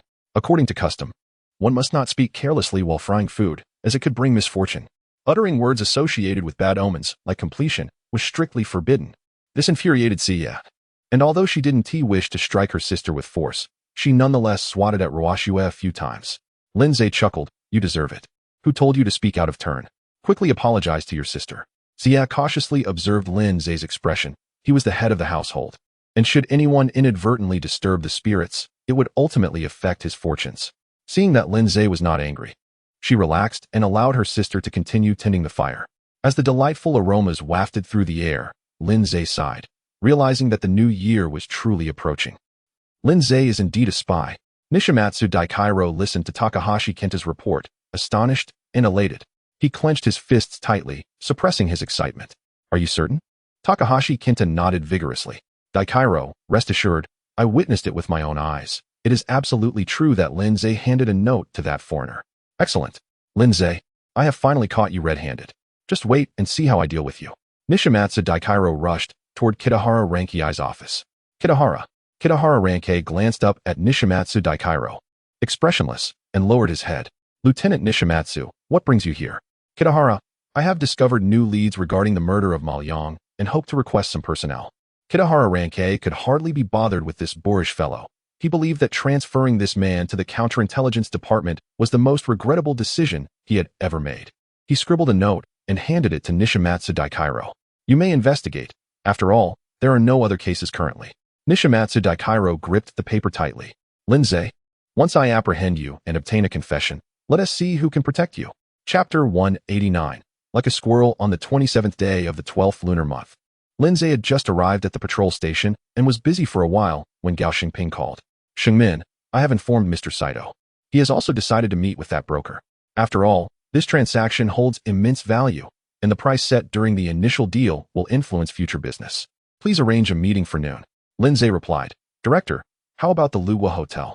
I'll have Dale arrange a suite and send some refreshments. Mr. Saito can dine while we converse outside, ensuring both convenience and safety."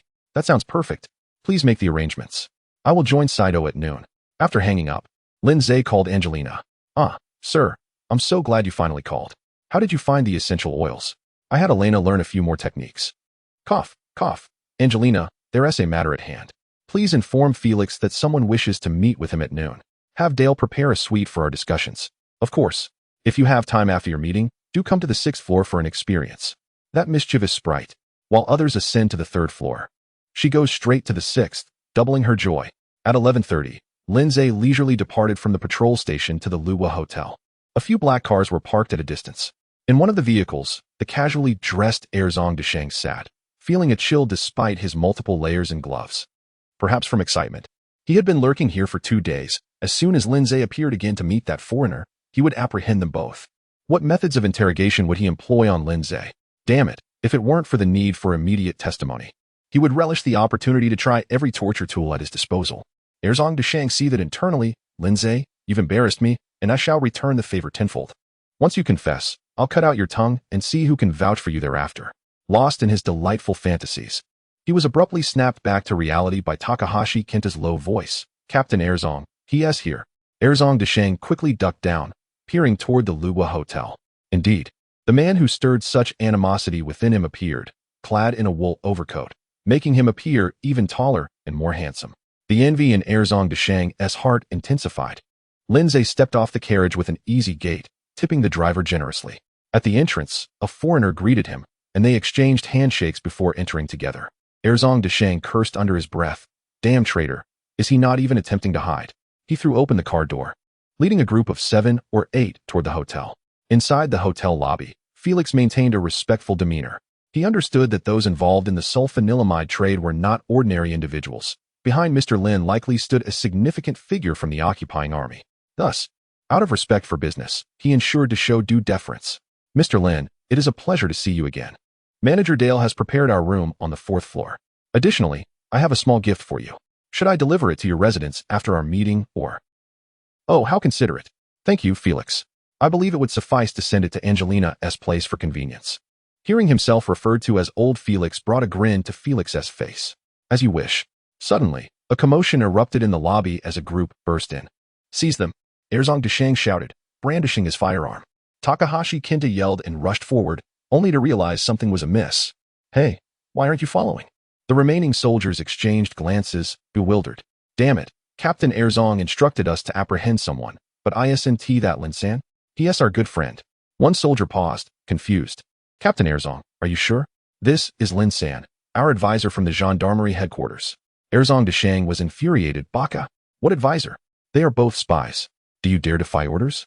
Caught between their friend Lin and their officer, the soldiers hesitated. Then one, quick-witted, exclaimed, but there's still one more, and charged toward Felix. The others quickly followed suit. Rushing at Felix. Felix widened his eyes in disbelief. What is happening? Did this person sell military supplies and get caught? But we haven't even transacted yet. What does this have to do with me? Before he could ponder further, a soldier kicked him down, and he crashed to the floor with a loud thud. Soon, hands were binding heads and feet. Felix shouted, "You cannot apprehend me. I am a German citizen. I will report your barbaric actions."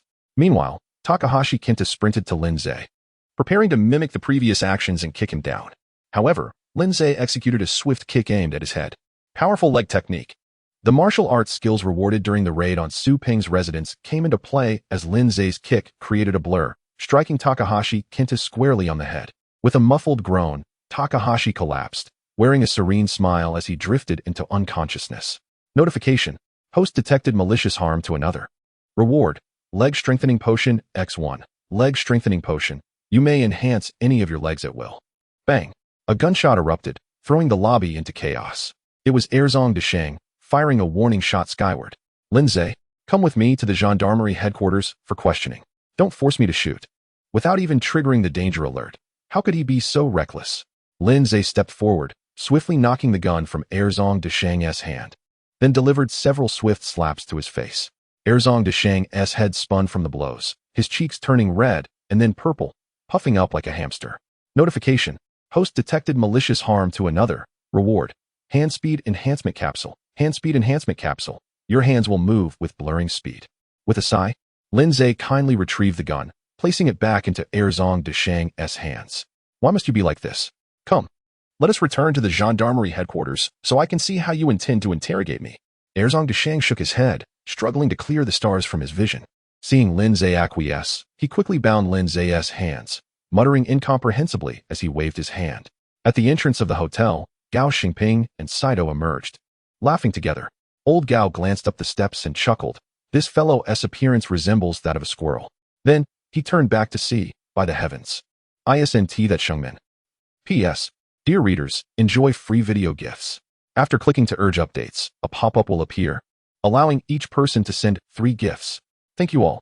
Expect a surge of updates during the Mid-Autumn Festival. Chapter 190. Quickly summoned Colonel Matsuzuki Saito was somewhat dazed from smoking opium, yet he retained his senses. At that moment, he glanced at the battered figure of Namasa Daisuke, then at the bound Linzei, and finally at the foreigner trailing behind. In an instant, he grasped the situation. This was troublesome. The foreigner was likely the contact Linzei had sought. Why was Namasa Daisuke causing chaos now? What did he intend to do with Linzei? Hastily, Saito took a couple of steps forward to intercept Namasa Daisuke. Lieutenant Namasu, what is the meaning of this? Lin-san is an advisor to the headquarters, and this appointment was issued by Colonel Matsuzaki. How can you simply arrest him? Namasa Daisuke, having adjusted to speaking despite his swollen face, squinted suspiciously at Saito, whose casual attire seemed out of place, and then cast a glance at Gao Xingping behind him. It's quite possible. This may very well be a spy ring. Saito-kun, before you ask me why I am detaining Linzei, perhaps you should first explain your presence here. Surely, this is not mere coincidence? Upon hearing this, Sato's mind buzzed with realization. He understood everything. Previously, he had conspired with Linzei and Old Gao to set a trap for Namasa Daisuke. Yet the plan had not unfolded as intended. The original strategy was to wait until the transaction was completed, then find an opportunity to have someone inform Namasa Daisuke that military supplies were being sold illicitly, prompting him to investigate. By then, the goods would have already been dispatched. What could he possibly uncover? Subsequently, they would report to Colonel Matsuzaki, who would naturally take action against this unsettling element. However, the situation now appeared dire. During their meeting with the broker, they had been discovered by Namasa Daisuke. Lin-san would certainly remain tight-lipped, but if that foreigner was inadvertently apprehended, and Namasu obtained a confession, it would spell disaster. Should this fool escalate the matter, it would take considerable effort to quell the ensuing turmoil. Even for Colonel Matsuzaki. Collecting his thoughts, Saito steadied himself and spoke gravely. Lieutenant Namasu, regardless of the circumstances, you cannot take Lin San and this foreigner back. Do you possess any operational orders from headquarters? To apprehend a headquarters advisor without authorization is simply unacceptable.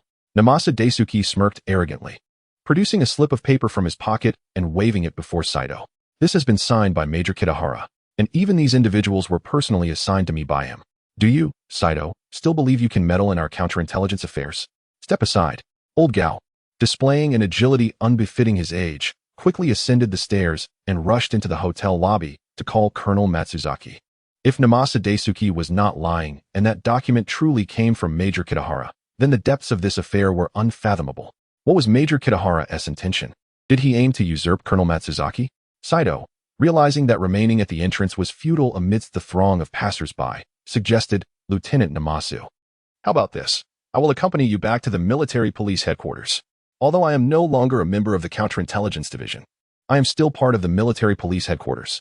More importantly, if Lin San is indeed implicated, my department has the authority to partake in the investigation, does it not? Namasa Daisuke was more anxious than anyone. He needed to act before Major Kitahara or even Colonel Matsuzaki could intervene, employing torture to extract information from Lin Zai and the foreigner. Once they confessed, there would be no chance of recanting. In truth, he was underestimating the situation. Who said that a confession could not later be retracted? Very well, Saito-kun, you may accompany me back to the military police headquarters, but I warn you, do not interfere with my interrogation. And so, the group returned to the military police headquarters. Chapter 191. The mental injection rod. At this moment, Erzong Deshang understood that he had to act swiftly. The car entered the gendarmerie headquarters, traversing the courtyard directly to the interrogation room beside the prison. Upon disembarking, Saito intended to head toward the office building to find Kitahara Ranka and Colonel Matsuzaki. However, Erzong Deshang, driven to madness, personally restrained Saito and bound him. Saito, my apologies, but Lin Zai is a significant prisoner. Since you wish to be involved, you cannot go anywhere. This is necessary to prevent any leaks. Saito felt an intense hatred welling up within him. Had he known, he would have refrained from indulging in opium and excessive drinking. Now he was merely a feeble shrimp, utterly no match for Erzong Deshang. Lin Zai and Felix were brought into the interrogation room. Old Fei had already discerned that two factions were vying for dominance, and he was uncertain who stood behind Erzong Deshang. Until the situation clarified, he felt it prudent to remain silent. Erzong Deshang decided to start with the foreigner. He lashed out with a few strokes. Despite the winter attire, Felix, clad in a suit, could not withstand such blows, his skin breaking and cries resounding. What did Lin Zai give you? Erzong Deshang bellowed. Felix, realizing the gravity of the situation, thought, he did not give me anything, but he was preparing to give me something, sulfanilamide. How could I possibly disclose that? He replied in German. Ich verstehe nicht. What? Erzong Deshang did not comprehend. But there was no time to find a translator. He gritted his teeth and approached Lin Zai. Before Lin Zai could speak, Saito, bound nearby, began to thrash about wildly, resembling a wriggling worm. Erzong Deshang, if you dare touch Lin San, I assure you, you will pay dearly. Understand? This is not a warning. It is a statement of fact. Erzong Deshang sneered. Lin Zai, were you not quite arrogant? Continue your arrogance. He raised the whip in his hand. Suddenly, the door to the interrogation room was kicked open, slamming against the wall with a resounding thud. Colonel Matsuzaki entered with a sullen expression, followed closely by Kitahara Ranka, whose rare display of panic was evident. Before Matsuzaki could speak, Kitahara Ranka shouted, Baka, Erzong, what are you doing? Gao Xingping had called Matsuzaki at the Lugua Hotel, only to find that Matsuzaki was not in the office. He informed his assistant that Lin Zai had been taken by Erzong Deshang regarding that matter and urged Matsuzaki to stop this madman at once. The assistant dared not delay and promptly sought out Colonel Matsuzaki. Subsequently, Gao Xingping called Kitahara Ranka. It was then that Ranka realized which scoundrel had captured Lin Zai, and he was immediately drenched in cold sweat.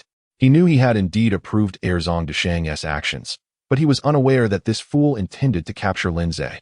He understood Matsuzaki's dealings, and if he were to be misconstrued as scheming, his future would be utterly ruined. At that moment, Kitahara Ranka was eager to prove his innocence. He stepped forward, raising his arms. Who authorized you to capture Lin San? Who approved your actions? Did you not claim to have found clues regarding the Maoyang murder case? Who permitted you to act this way? Baka. Erzong Deshang's already swollen face was now unrecognizable, turning a deep crimson, even displaying a hint of translucence. Just then, Gao Xingping rushed into the interrogation room, panting and flustered. Upon entering, he bypassed greetings to Matsuzaki and Ranka, his gaze landing on Lindsay, bound to the torture rack. And he nearly shed tears. "Oh, my brother." He hurriedly approached to untie him. Felix, witnessing this scene, was taken aback. "Are you blind? Can't you see the marks all over me from the beating?" Matsuzaki, seething with anger, shouted, "Enough." He stepped forward, glaring at the dazed Erzong de Shang, filled with resentment. Regardless of the circumstances, trafficking military supplies was a grave offense. Although high-ranking officers often engaged in such practices, it was an unspoken rule. Moreover, selling sulfanilamide, a life-threatening substance, was out of the question. If Erzong de Shang were to extract any information, even if it could be suppressed later, it would still pose a significant problem. "So, Erzong de Shang, you have deceived your superiors out of personal vendetta, unlawfully leading the gendarmerie to apprehend a consultant from our headquarters and a German associate. Very well. Bring forth the mental injection rod." This was not merely a whimsical decision by Colonel Matsuzaki. The rod, designed for punishment, was aptly named the mental injection rod. Originally invented by the Navy for its effective corporal punishment, it quickly gained popularity throughout the military, with a name that resonated with its intended purpose. Long had the gendarmes harbored disdain for Erzong de Shang, and upon hearing Colonel Matsuzaki's order, they swiftly fetched the mental injection rod. 20 lashes, let Lin San administer them. This was also Matsuzaki's subtle maneuver. Although Lindsay was Chinese, he had remained loyal and performed admirably, and since he was assisting him in business, it was only right to offer him some consolation. However, Erzong de Shang was still a mid-ranking officer. One could not simply kill him. Within the military, the use of the mental injection rod typically amounted to 3 or 5 lashes, but 20 lashes could easily take half of one's life. Even if one survived, they would be left incapacitated. Allowing Lindsay to administer the punishment was an excellent way to relieve his grievances. Lindsay rubbed his wrists and expressed heartfelt gratitude to Colonel Matsuzaki. "Your concern is deeply appreciated, but after all, Erzong is an officer. It would not be proper for me to strike him." Upon hearing this, Matsuzaki sighed. "If only everyone were like Lin San, how could we not succeed in our endeavors? Lin San, do not overthink. This is a matter of discipline.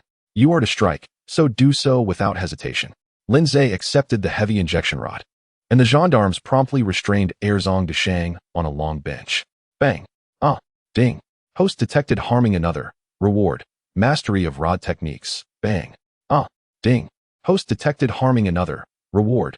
Business negotiation skills. After a flurry of lashes, Lindsay amassed numerous rewards. Initially, they were skill books and the like, but soon the system began rewarding him with cash. One could only speculate whether the system had a mechanism to prevent reward exploitation. Bang. Ah. Ding. Host detected continuing harm to another. Reward. Long-range striking technique. Ah, this is excellent. With a live subject before him, Lindsay held his breath and concentrated, channeling power into the rod, swinging it down with great force.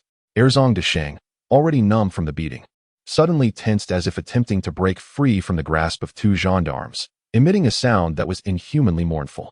Ding. Host caused another to lose their reproductive capability. Reward. Kidney tonics X5. Kidney tonics provide sustained energy, allowing you to withstand the toll of high-intensity labor. Chapter 192. Returning home for the new year after delivering 20 strikes, Colonel Matsuzaki disdainfully waved his hand, signaling for the groaning Daisuke Namasu to be taken away. He intended to send this man to the front lines in due time, to rid himself of this eyesore. Saito was also untied and whispered something to Colonel Matsuzaki. The colonel frowned, and given the circumstances, he turned to Felix and said, "Good day, sir. I apologize for the inconvenience you have suffered. Please join me in my office for some tea." Saito, fetch this gentleman a change of clothes. At that moment, Felix felt as though he were watching a play. Witnessing Linza inflict such punishment on Daisuke Namasu brought him immense satisfaction. He also realized that this colonel, with his rank, was likely the mastermind behind this transaction. Naturally, he was eager to cultivate a relationship with such a person. Ignoring the pain in his body, he grinned and followed Colonel Matsuzaki. Before departing, Colonel Matsuzaki instructed Ranka Kitahara, "I will reorganize personnel and reinforce the counterintelligence department. Daisuke Namasu should be sent to the front lines of the army. Ranka, I have always trusted you. Ensure that such incidents do not occur again. Also, remember to provide some compensation for Lin."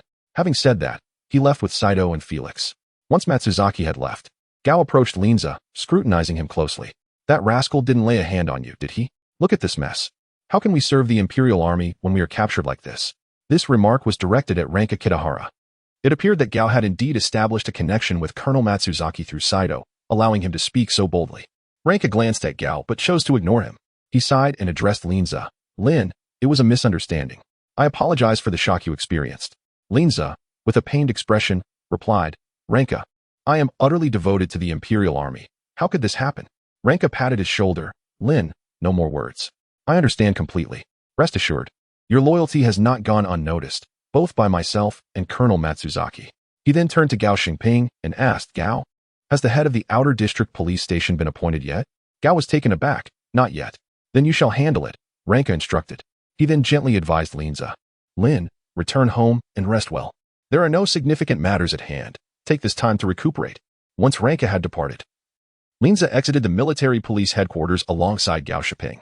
Gao grinned. Lin, consider this a blessing in disguise. Look at how young the head of the station is. Where else could you find such an opportunity? Director, this seems inappropriate. I've only been working for 2 years. Gao waved his hand dismissively. What is inappropriate about it? Did you not see that this is Colonel Matsuzaki's intention? I'll speak to that old rascal Su Qiao and ensure your appointment is finalized before the 30th. Huh, you'd better treat me to a meal then. Linza mused that he ought to send Gao a few more small fish. Gao had the driver take Linza home, while he himself vanished into the night, presumably to some establishment for entertainment. Before long, it was New Year's Eve. Gao Xingping had already arranged for the appointment papers to be delivered. Once the holiday was over and everyone returned to work, Linza would officially assume his position. Neo-san was overjoyed, feeling that with his master-esque capabilities, becoming a director was as easy as pie. He consulted Wang Xiaoxiu for advice, purchasing an array of snacks like sweet dumplings, jelly cakes, and bean cakes to present. The two sisters, especially Ruoxue, were thrilled. Girls adore snacks. In those times, few bothered to buy Spring Festival couplets, as most wrote them by hand. Neo-san provided plenty of red paper, which Xia cut into squares or strips. Linza's calligraphy was legible. He composed the couplets, a prosperous land where spring always prevails, paired with friendship between two nations brings boundless fortune. The horizontal inscription read, East Asia Co-Prosperity. Upon finishing, he couldn't help but smirk at his own audacity. Since he was to play the role of a traitor, he might as well commit fully. He also wrote various blessings for health and happiness. After affixing the couplets and blessings around the house, Linza and the two sisters began preparing for the evening's festivities. Per families typically had a more substantial reunion meal at midday, as they could not afford to light lamps at night. And only the wealthier households enjoyed white flour dumplings for dinner. However, some affluent families preferred to dine in the evening to coincide with ancestral worship. Due to the influence of the rampant mites, the Spring Festival ancestral rites in Beiping were rather elaborate, beginning with a plethora of offerings.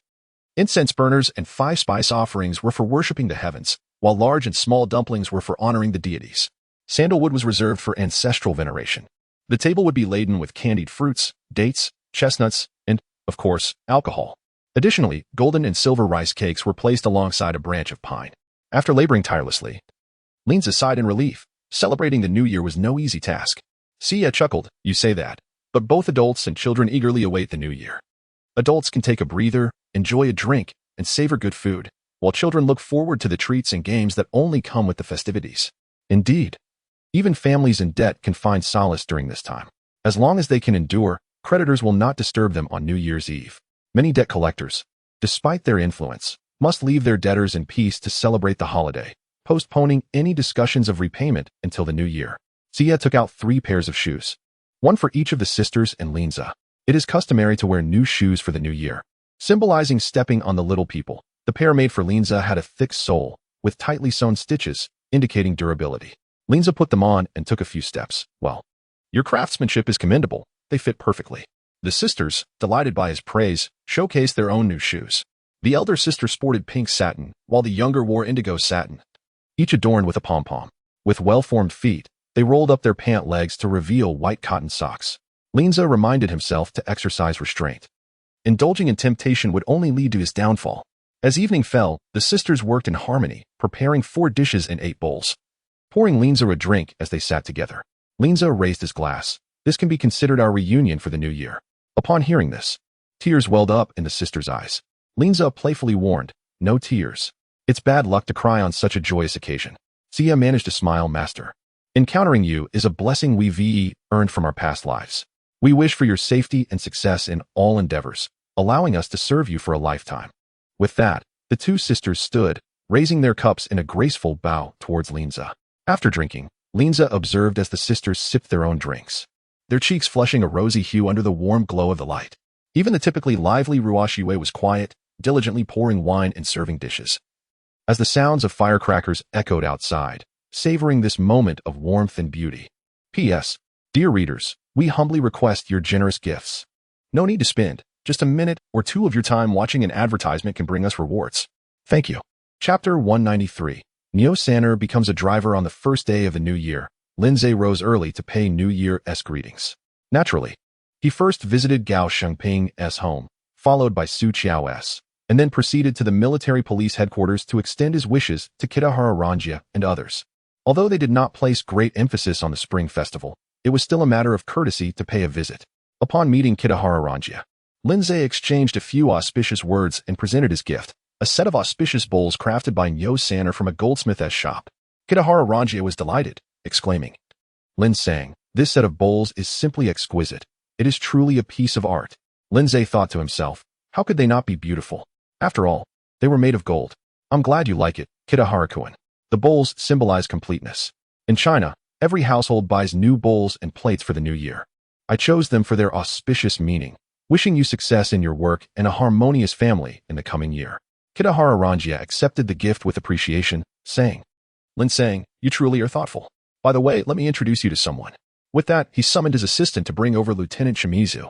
Before long, a military officer in his 30s, composed and proficient, wearing round-framed glasses, entered. He saluted Kitahara Ranjia and said, Kitahara-kun, standing up. Kitahara Ranjia walked over and smiled at Lindsay, saying, allow me to introduce you. This is Lieutenant Shimizu Takuya, who has just been assigned to our counter-espionage unit. He has extensive experience from his time in the United Nations Special High Command, and he is very capable. Lieutenant Shimizu, this is Lindsay, a special advisor at the headquarters and also the director of the Outer District Police Department. Lin Sang is quite familiar with the situation in Beiping, and you two will need to collaborate closely. The higher-ups have indicated that this year we will expand our counter-espionage unit to better safeguard the peace of Beiping. More personnel will be assigned to us in due course, so let us all work together. Haha. Lindsay and Shimizu Takuya responded in unison. Subsequently, Shimizu extended his hand to Lindsay for a handshake. Lin sang, I am Shimizu Takuya. I look forward to your guidance. Lieutenant Shimizu, guidance is not necessary.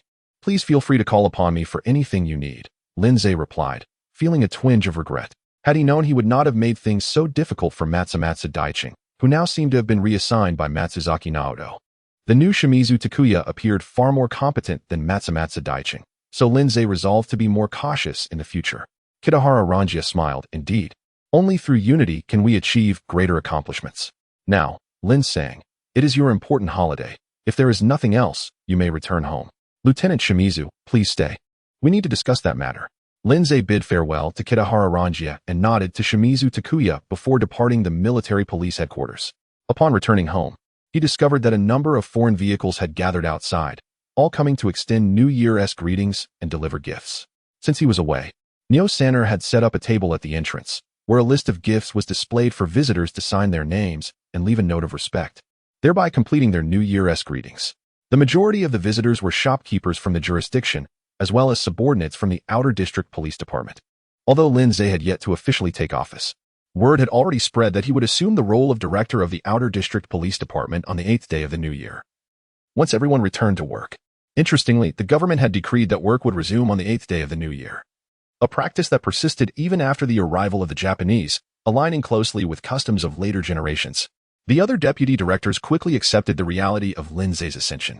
They had suspected something was amiss when the top position at the Outer District Police Department remained unfilled for so long.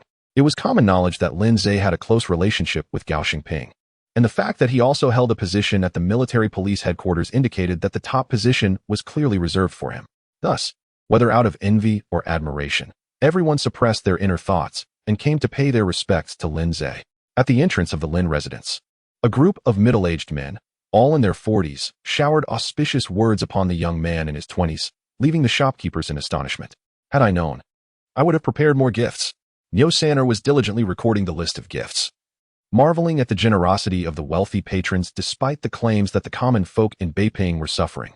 This year was indeed prosperous, with some bold individuals presenting cash gifts, while others, more discerning, offered various practical or rare items. For instance, someone had deposited money at Ruofuxiang and sent the deposit slip, which meant that when the family required clothing or fabric, they could simply withdraw it from the shop without needing to make a purchase. Others did the same at large restaurants, presenting their deposit slips, allowing them to settle their bills directly when dining. This somewhat resembled gift cards or recharge cards in later times. After sending off these visitors, Lindsay inquired of Nyo Sanner, how is your driving practice coming along? Nyo Sanner promptly stood, replying, I have been practicing at the headquarters every day for the past few days. I am now quite proficient, so you can rest assured. After the busy day is over, I will practice day and night until I am fully skilled. Due to the establishment of a preparatory police training school, the headquarters had allocated several vehicles, and Gao Shiping arranged for Lindsay to have a Ford car. While not particularly luxurious, it served as a means of transportation, eliminating the need to hire foreign carriages daily.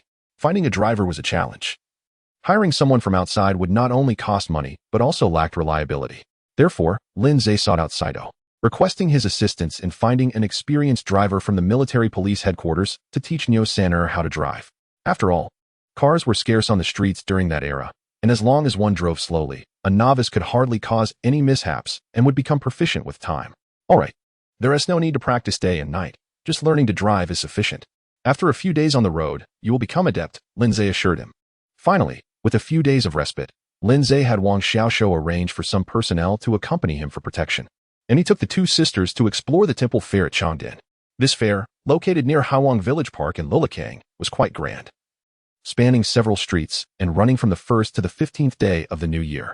The fair offered an array of entertainment, food, and activities, encompassing a wide variety of attractions. Street performers from all over came to showcase their talents, and numerous stalls offered an abundance of snacks. Had it not been for the Japanese food rationing, there would have been even more variety. For those seeking cultural experiences, there were vendors selling calligraphy supplies, artworks, and more. Even the Japanese-operated opium dens had set up stalls at the fair, and many visitors indulged in smoking as they strolled around.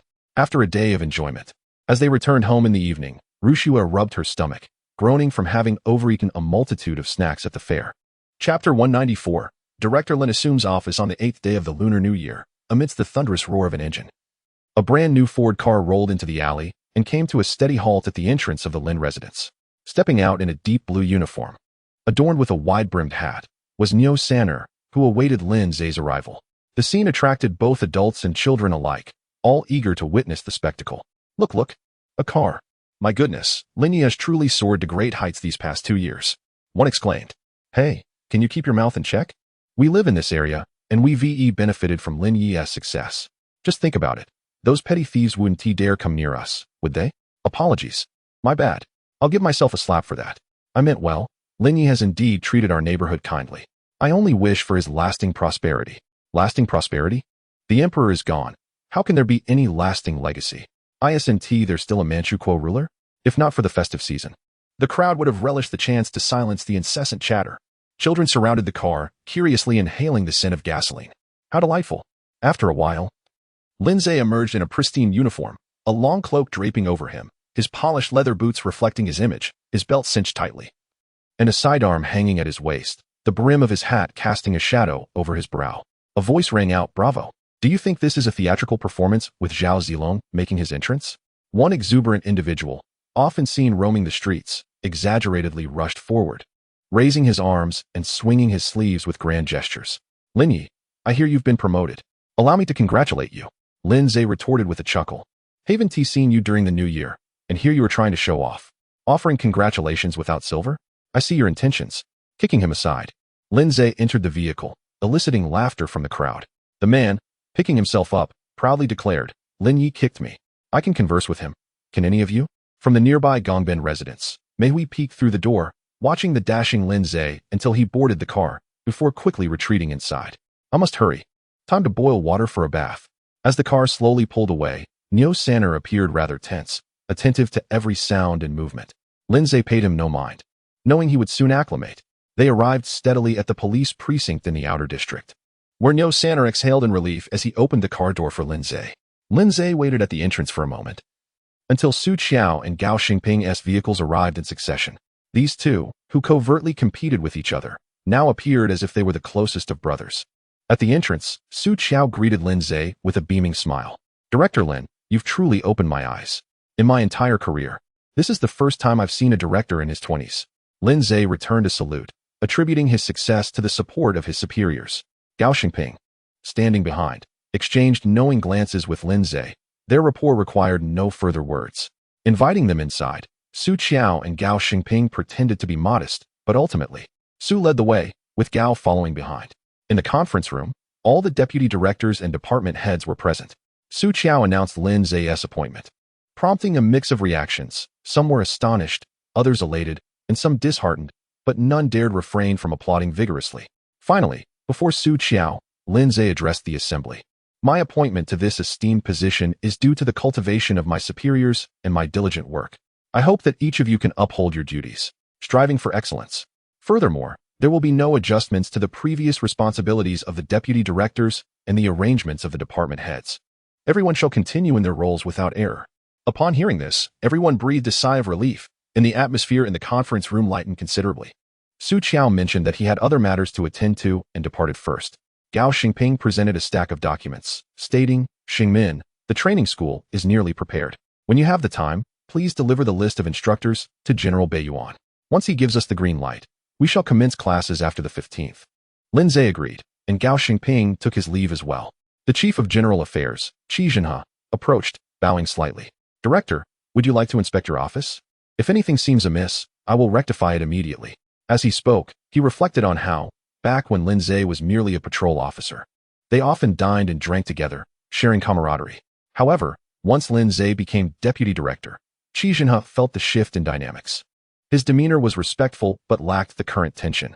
Now, as Lin Zhe became the head of the entire precinct, Qi Zhenhe knew he must tread carefully.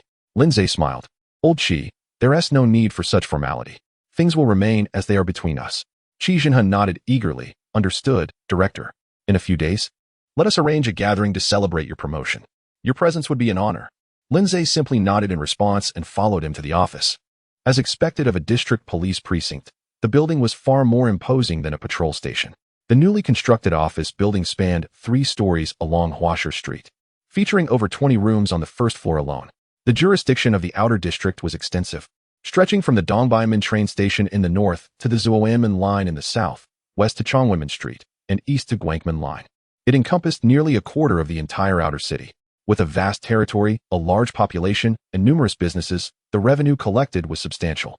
Surveying his luxurious office on the 3rd floor, Lin Zhe could not help but marvel at the wealth of the enforcement agency.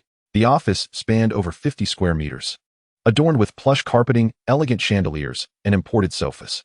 A cabinet for liquor stood against the wall, and beside the sofa was a soft couch, which Lin Zhe noted could easily serve as a smoking lounge should the director enjoy a puff. The desk was a grand redwood writing table, complemented by an expansive leather chair behind it. Qi Zhenhe elaborated, Director, over here is a private suite for your rest, and at the entrance is a small anteroom for your aides. Anyone wishing to see you must first pass through this. Corruption, Lin Zhe thought, pondering how high-ranking officials of the future would require such an office. By those standards, this 50-square-meter office could only be afforded by a ministerial-level official. Nodding in satisfaction, he remarked, Well done, old Qi, you've put thought into this. Despite the winter chill, Qi Zhenhe was already sweating, realizing that as the new director settled in, he was the first to be scrutinized. It seemed he had successfully navigated his initial hurdle and must now align himself closely with Director Lin, ensuring he was seen as an ally. Niu San'er at the entrance was already feeling buoyant. Though merely a small anteroom, it was still his own little space. Once Qi Zhenhe departed, Lin Zhe instructed Niu San'er, Please visit your sister Wan'er and inform her that she needn't come to the patrol station to find me anymore. She can come here instead. Yes, this place has a suite with a bed. Chapter 195. Takaya Shimizu has captured someone after spending some time at the police station. Lin Zhe decided to report to Ranja Kitahara. The first task upon assuming his new position was not to listen to others' reports, but to present his own to the individual who had promoted him. Coincidentally, Gao Xingping had asked him to bring the list of teachers for Kitahara's review, providing a perfect excuse for his visit, rendering it less conspicuous. Niu San'er drove slowly onto Chongwenmen Street, and before long, they arrived at the military police headquarters. The vehicle's registration allowed direct access, bypassing the usual security checks. Nevertheless, Lin Zhe alighted from the car, discreetly slipping a red envelope to the guard on duty, and then instructed Niu San'er to find a parking spot while he walked inside. He cheerfully inquired if the guard needed to conduct a search, To which the guard chuckled. Lin-san, enough of the jesting. Hurry along with your business. As Lin Zhe proceeded into the building, a truck pulled up outside, swiftly unloading a group of 4 individuals under the watchful eyes of several military police, with Takeya Shimizu emerging from the passenger seat. Ah, Lieutenant Shimizu has only just arrived. And he is already making waves? I wonder who the unfortunate souls are, Lin Zhe mused. Shimizu spotted Lin Zhe and greeted him amiably. Lin-san, here to see Kitahara-kun? Indeed. I have some documents for his review. Have you achieved another commendable feat, Lieutenant Shimizu? Shimizu smiled modestly. Not quite a feat, as it turns out. I was merely conducting a training drill when we fortuitously stumbled upon some insurgents plotting an assassination, targeting a professor, no less before he could finish. Lin Zhe interjected. Lieutenant, please refrain from elaborating. We must adhere to confidentiality protocols regarding operations I am not involved in. Do carry on with your duties. I shall not intrude further. With that, Lin Zhe made his way to the office building, pondering the implications. Was this an assassination operation arranged by headquarters? What was it about the professor that warranted such drastic measures? Shimizu's claim of a coincidental encounter during a training exercise seemed far-fetched. It was unlikely that military police under counterintelligence would require drills, let alone coincidentally catch insurgents in the act, akin to winning the lottery. Turning around, Lin Zhe noticed a couple of familiar faces among the military police, recognizing them as not from counterintelligence, but rather from the Public Security Bureau where Saito worked. This was not unusual, as the military police headquarters often borrowed personnel from different departments for major operations. Upon arriving at Kitahara Ranji's office, Lin Zhe knocked on the door. Come in, Kitahara-kun. I hope I'm not interrupting? Oh, Lin-san. Please, have a seat. Kitahara looked up, smiling, clearly in good spirits. Today, I officially took up my post at the precinct and wanted to report to you. From now on, any operations involving the outer district will have the full cooperation of the entire precinct and all subordinate stations under your command. Furthermore, I plan to implement an imperial education initiative within the police station to foster a deeper understanding of our friendship and the East Asian co-prosperity, Lin Zhe stated earnestly. Excellent. Lin-san, you are doing well. However, you need not update me on every matter at the precinct, as the police headquarters operates under the committee system. Kitahara chuckled. Without you, Kitahara-kun, I would not be where I am today. I will refrain from bothering you with minor issues, but for significant matters, I will still seek your assistance. To be candid, I often feel inadequate for the role of precinct chief and worry about fulfilling my responsibilities. Since you have elevated me, please do not abandon me. Kitahara erupted into hearty laughter. Very well. We shall discuss future matters at a later time. His demeanor signaled satisfaction with Lin Zhe's attitude, implying that he could continue to report on developments within the precinct and police headquarters, thereby becoming an invaluable informant within the system. By the way, Kitahara-kun, here's the list of teachers from the training school. Director Gao mentioned that all were selected from among the finest talents in the department. Additionally, for certain specialized courses, your assistance may be required. It would be ideal to select some instructors from either the headquarters or the Joint Special High Command to teach on a part-time basis. As Matsuzuki Naoto intended to transform the training school into an espionage academy, it was essential to impart knowledge pertinent to that field, a resource evidently lacking in Gao's department. Kitahara took the materials, nodding thoughtfully. I will review this promptly. Regarding part-time instructors, I will personally discuss this with Colonel Matsuzaki. It should not pose any issues. After exchanging a few more pleasantries, Lin Zhe rose to take his leave. As he descended the stairs, Lin Zhe contemplated stopping by Saito's office. Saito-kun, it's me. Lin Zhe, may I come in? Ah, Lin-san, please come in. Upon entering, Lin Zhe was greeted by an unusual aroma, a peculiar blend of pleasant and foul scents. He observed Saito burning a fruit over an oil lamp until it sizzled, before dropping it into a teacup and sipping it with a look of contentment. Lin-san, care to sample the tea I've brewed? Saito offered, raising his cup. What kind of tea is this? It's merely poppy husk steeped in water. Saito, unable to indulge in opium at the headquarters, resorts to this alternative for his pleasures. Thank you, Saito-kun. I just had tea with Kitahara-kun and came by to report a few matters, as well as to check in on you. Oh, Kitahara-kun must be quite pleased.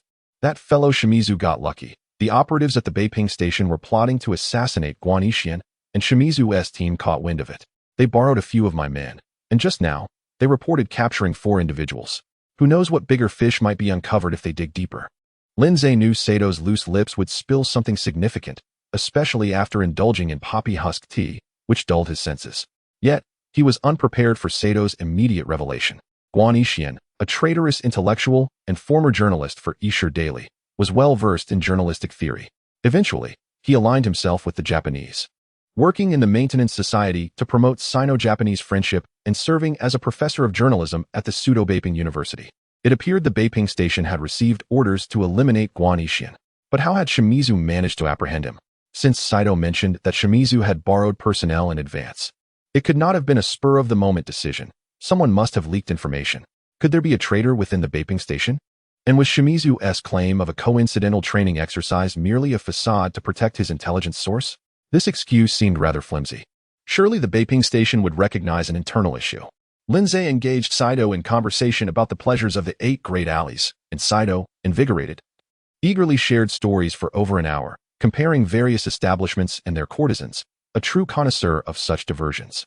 Chapter 196. The burden of the station master. After departing from the gendarmerie headquarters, Lindsay entered the car. "I'll head to the patrol station via the East Bienman," he said. "Understood." Nyo Sanner confidently started the vehicle, steering towards the east. As he gazed at the retreating scenery outside the window, Lindsay fell into contemplation. If those 4 individuals were apprehended due to an informant's betrayal, then this informant's rank must not be particularly high. Assuming the informant was someone close to Mao Wanli, there would be no need for the gendarmerie to capture a few operatives, as they hold little value.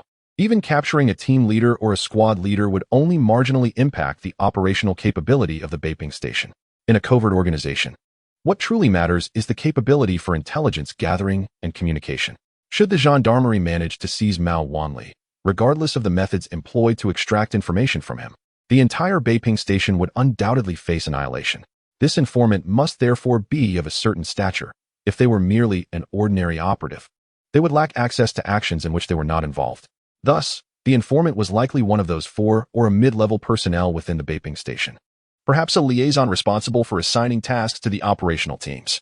This possibility is quite high, for if the informant were part of the operational team, Qing Shui Takuya would have no reason to apprehend the operatives, as it would certainly raise suspicions. Lost in thought, the vehicle had already exited the East Bienman and arrived at the main street in front of the train station. Lindsay glanced at the dim sum shop, noting the absence of any signals. After much contemplation, he decided that it was better to avoid unnecessary trouble. What if he reported to his superiors, who then alerted the Beiping Station, and the informant there happened to learn of this? It would be evident that there was a leak within the gendarmerie. Despite the low probability of such an occurrence, he deemed it prudent to avoid risks. Lindsay chose to trust Mao Wanli. He would surely uncover any issues within the Beiping Station. Upon reaching the patrol station, Wang Xiaoshou and his colleagues warmly welcomed Lindsay. "Director, look everyone. The director is here. I told you, even if the director has been promoted, he wouldn't forget us." Lindsay playfully kicked him, saying, "Get lost. What nonsense are you talking about? This place isn't far from the office.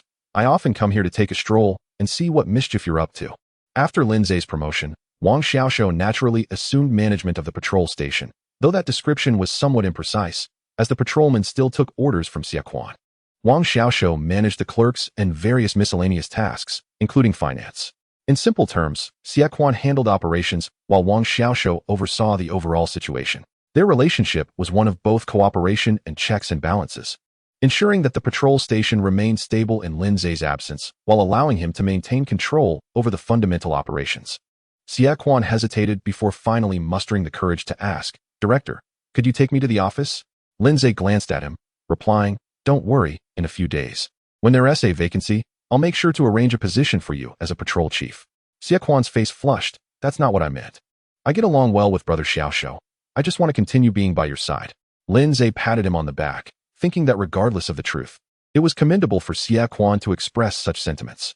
"It's not appropriate for me to act so soon after my promotion. Let's wait a bit longer, and I will make the necessary arrangements." Xia Quan nodded, engaging in a few casual conversations with the others before returning to the office. In the apothecary, Mao Wanli, dressed as the shopkeeper, gazed expressionlessly at the street outside. The operation had failed, resulting in the capture of 4 operatives, including 1 team leader.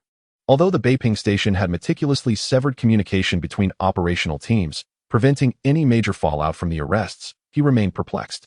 How did the information leak? The orders transmitted from above via shortwave radio were not susceptible to interception. The operatives had been selected randomly by him and Zhao Zhenghua, and the liaison communicated directly with them, without involving anyone else. Could it be that the liaison had compromised?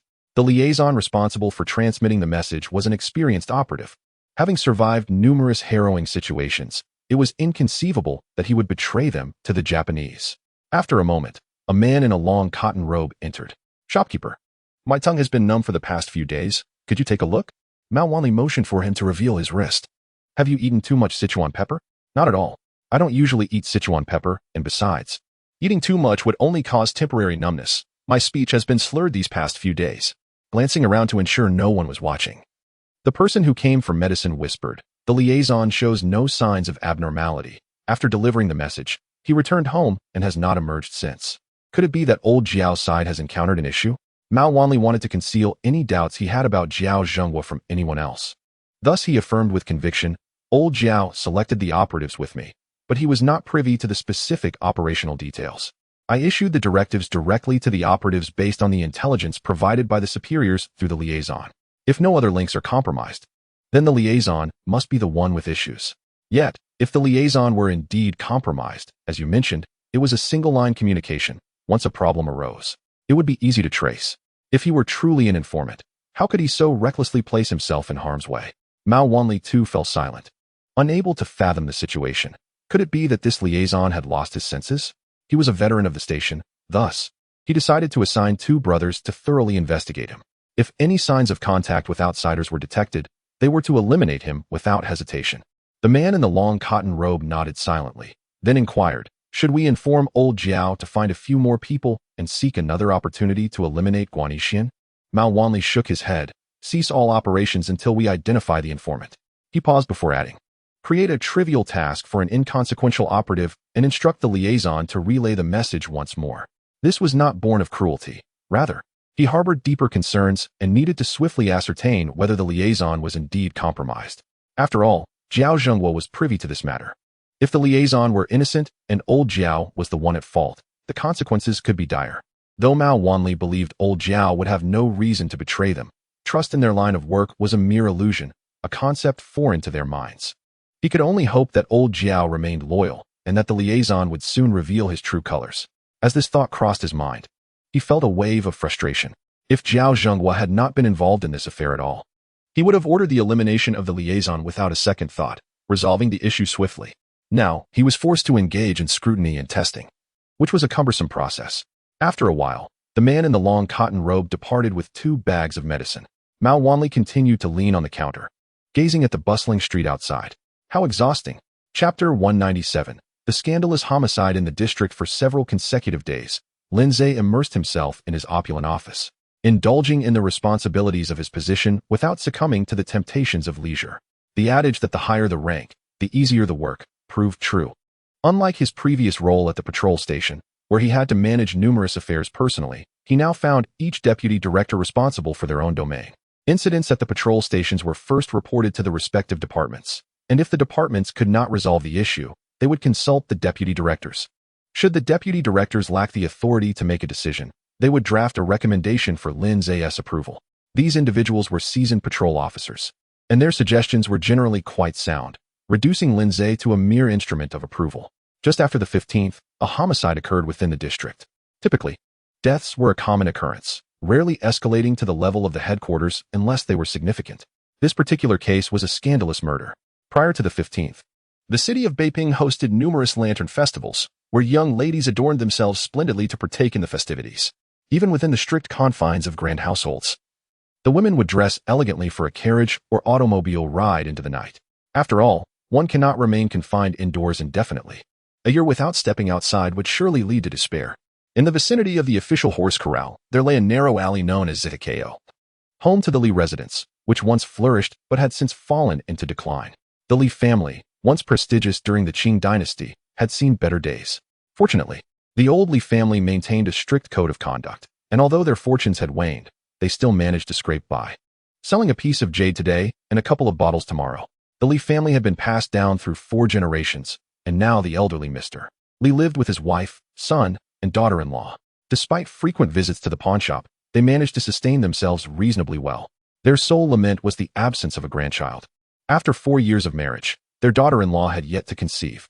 Mr. Li often urged his wife to arrange for a concubine for their son, but the daughter-in-law was resolute in her refusal. On this day, the young daughter-in-law ventured out to admire the lanterns. Though not exceptionally beautiful, Her fair complexion and good health lent her a certain allure. This caught the attention of some local rascals.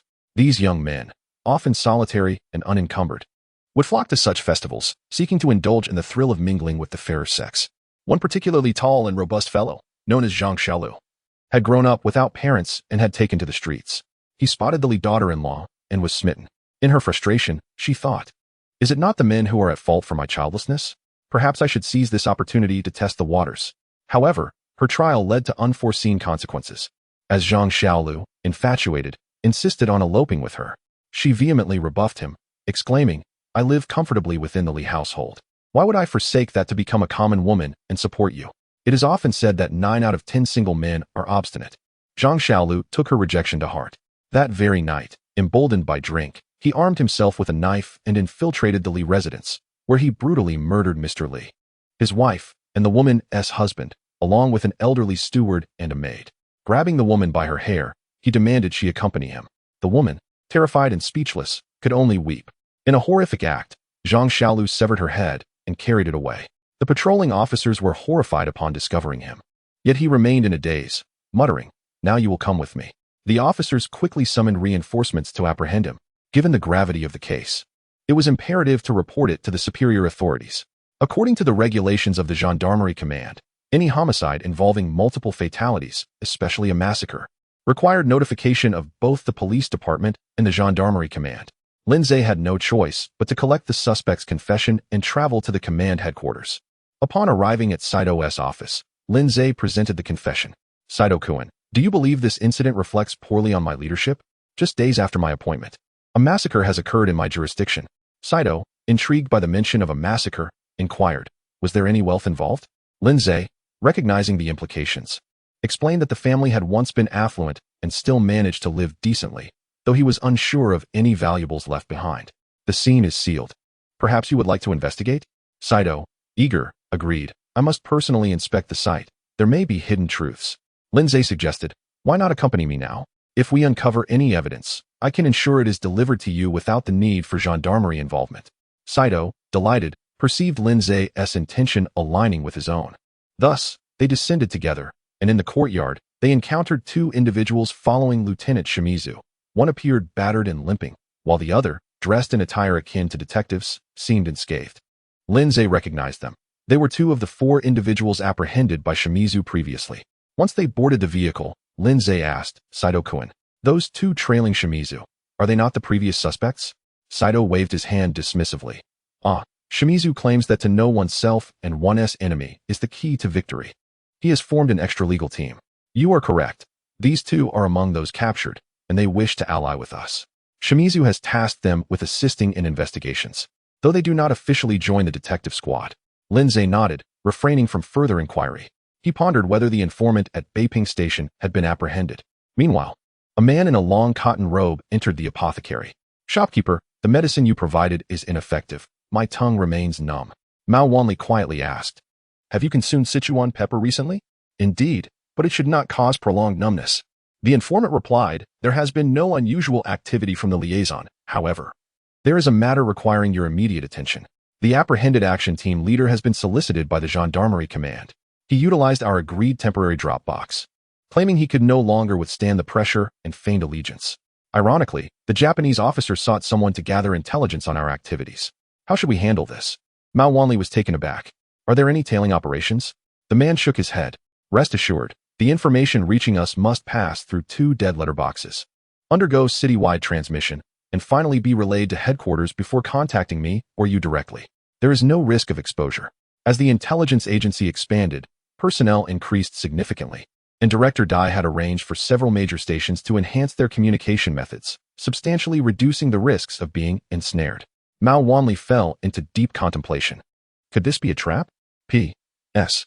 Here are 5 chapters. Many friends sent gifts yesterday. The author received nearly 40 pieces. Thank you immensely.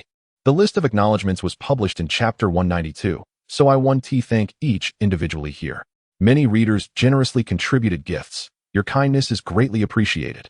Instead of gifts, feel free to support by engaging with advertisements. Thank you all for your support. Chapter 198. Cautious engagement. Mao Wanli, with an air of professionalism, addressed the gentleman.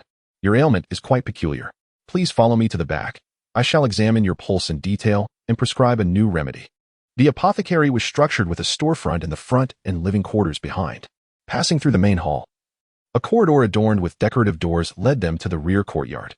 They entered a modestly furnished room, its floor of aged blue bricks uneven with time. Against the wall stood a row of cabinets, one of which concealed a passage leading to a residence at the alley's end. In the center of the room was a table, upon which rested a coarse ceramic teapot. Mao Wanli seated himself at the table and quietly inquired, Yushan, what are your thoughts? Xing Yushan, the deputy station master in Beiping and a veteran of the Revival Society, had risen to prominence, eventually holding the rank of general. He paced the room for a moment before thoughtfully responding, Station master, if we consider this matter rationally, it does seem plausible. Here, we are free from prying eyes. And I must say something I ought not. We have studied the tortures inflicted by the Japanese. Frankly, I am uncertain if I could withstand such horrors. Thus, the action group leader's feigned defection might indeed be sincere. Turning to Mao Wanli, he continued, however, his activation of the dead letter box raises questions. What does he mean by that? Is he suggesting we become his informants within the military police headquarters? This could be a trap, presenting us with a significant dilemma. Mao Wanli nodded, exhaling a sigh, and gestured for Xing Yushan to sit. He poured 2 bowls of tea, neglecting to drink, and remarked, indeed, we are like fish that have fasted for a time, confronted with bait. To bite or not to bite? Should we refrain? We risk losing an opportunity to infiltrate the military police. Yet, if we take the bait, we fear it may conceal a sharp hook, and we might find ourselves ensnared before we even take a bite. Xing Yushan fell silent. In matters of strategy, it was prudent to let Mao Wanli decide. After much contemplation, Mao Wanli resolved not to relinquish such a promising opportunity. Yushan, isolate that dead letter box. Only the action group leader should access it.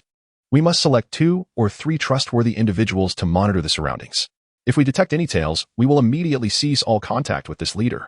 Furthermore, all communications must henceforth be conducted via shortwave radio.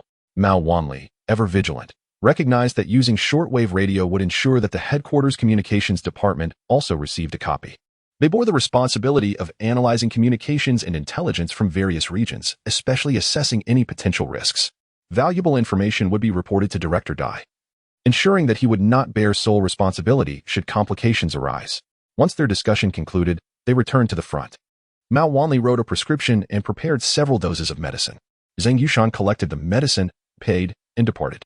Mao Wanli absently rearranged the abacus beads on the counter. Lost in thought, in the mountainous city, the new office building of the Special Services Bureau was under construction. The entire area had transformed into a bustling site, with various offices being constructed at a rapid pace. Director Dai, with his resources and connections, naturally prioritized the establishment of his office. The edifice was grand and opulent, featuring a large square, administrative buildings, alongside air raid shelters, and a prison. Its scale was considerable, with numerous rooms prepared for the eventual expansion of the Special Services Bureau into a military intelligence agency. Mao Desheng knocked on Director Dai's office door, holding a telegram. Director, there is a situation from Beiping that I believe warrants your attention. He then handed over the telegram. Director Dai appeared in good spirits today. Without a word, he accepted the telegram, glancing through it. After a moment, he scoffed. Can this be trusted? He pondered for a while before responding, instructing Mao Wanli to maintain cautious engagement and ensure he did not expose himself. If the purported defector, the action group leader, proved to be dubious, they should turn the tables and feed the enemy some misinformation, even considering the sacrifice of a few operatives to keep the enemy complacent. Mao Desheng nodded, acknowledging that this was their usual protocol. Director, should we involve Jean Fo in an investigation? Director Dai deliberated, recognizing Jean Fo's significance. We cannot employ him lightly. Have you noticed? Jean Fo possesses exceptional intelligence capabilities and remarkable accuracy. I suspect he has established a formidable network with the Japanese or the authorities. Yet, the more powerful the connections, the greater the risk of missteps. For now, remind me later. If the action group leader transmits any critical intelligence from Beiping, have Jean Fo verify its authenticity. He then inquired, what is the situation in Pengcheng? Mao Dafeng, as the principal secretary, was well versed in the various streams of information. Without hesitation, he replied, Director, south of Pengcheng, Huai Pass has fallen, and we have suffered losses. However, we are performing admirably, effectively confining the Japanese south of the Huai River. Currently, we are engaged in a standoff across the river. To the north of Pengcheng, Yishui and Juqing have consecutively succumbed, and the commander of the 122nd Division, Wang Mingzhang, has perished in battle. Tingxian has also fallen. Director Dai nodded, muttering, a fierce battle awaits near Taijiazwang. Instruct all districts and stations to act as circumstances demand and gather intelligence regarding the battles around Pengqing. This was a routine directive. In reality, gathering such intelligence was exceedingly difficult. The decisions made on the front lines and the conditions of the battles were far removed from the existing intelligence corps. Once were escalated, even acquiring comprehensive plans would hold little significance. It was akin to receiving intelligence about an impending attack on Taijiazwang. If forces were amassed in anticipation, the enemy could easily alter their strategy, potentially encircling our troops. Previously, Song Hongyi's intelligence had been of immense value. First, D County was the initial target for the Japanese advance. Holding it would equate to victory, with each day of defense representing a triumph.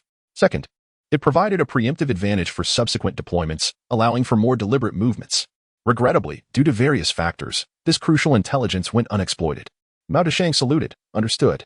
He then slowly exited, proceeding to the telecommunications office to relay orders to the various districts and stations. Chapter 199. The training school commences on the 19th day of the first lunar month. The training school officially opened its doors. Gao Xingping and Lin Zhe meticulously selected 100 boys and 20 girls from the destitute youth they had gathered from various places, forming 5 classes for the school. In addition to the 6 teachers responsible for imparting cultural knowledge, the Gendarmerie Command sent 4 part-time instructors from the Joint Special High Department to teach them specialized skills. As the educational process advanced, it was anticipated that the number of teachers would continue to grow. The opening ceremony was conducted in a rather understated manner, lacking even a floral wreath or the sound of firecrackers. However, it was of significant stature, as Colonel Matsuzaki himself attended to deliver a speech. In the school's small auditorium, the children, dressed in uniform attire, sat neatly in rows. Lindsay had already addressed them beforehand, at 15 or 16 years of age. Many in this era were already married.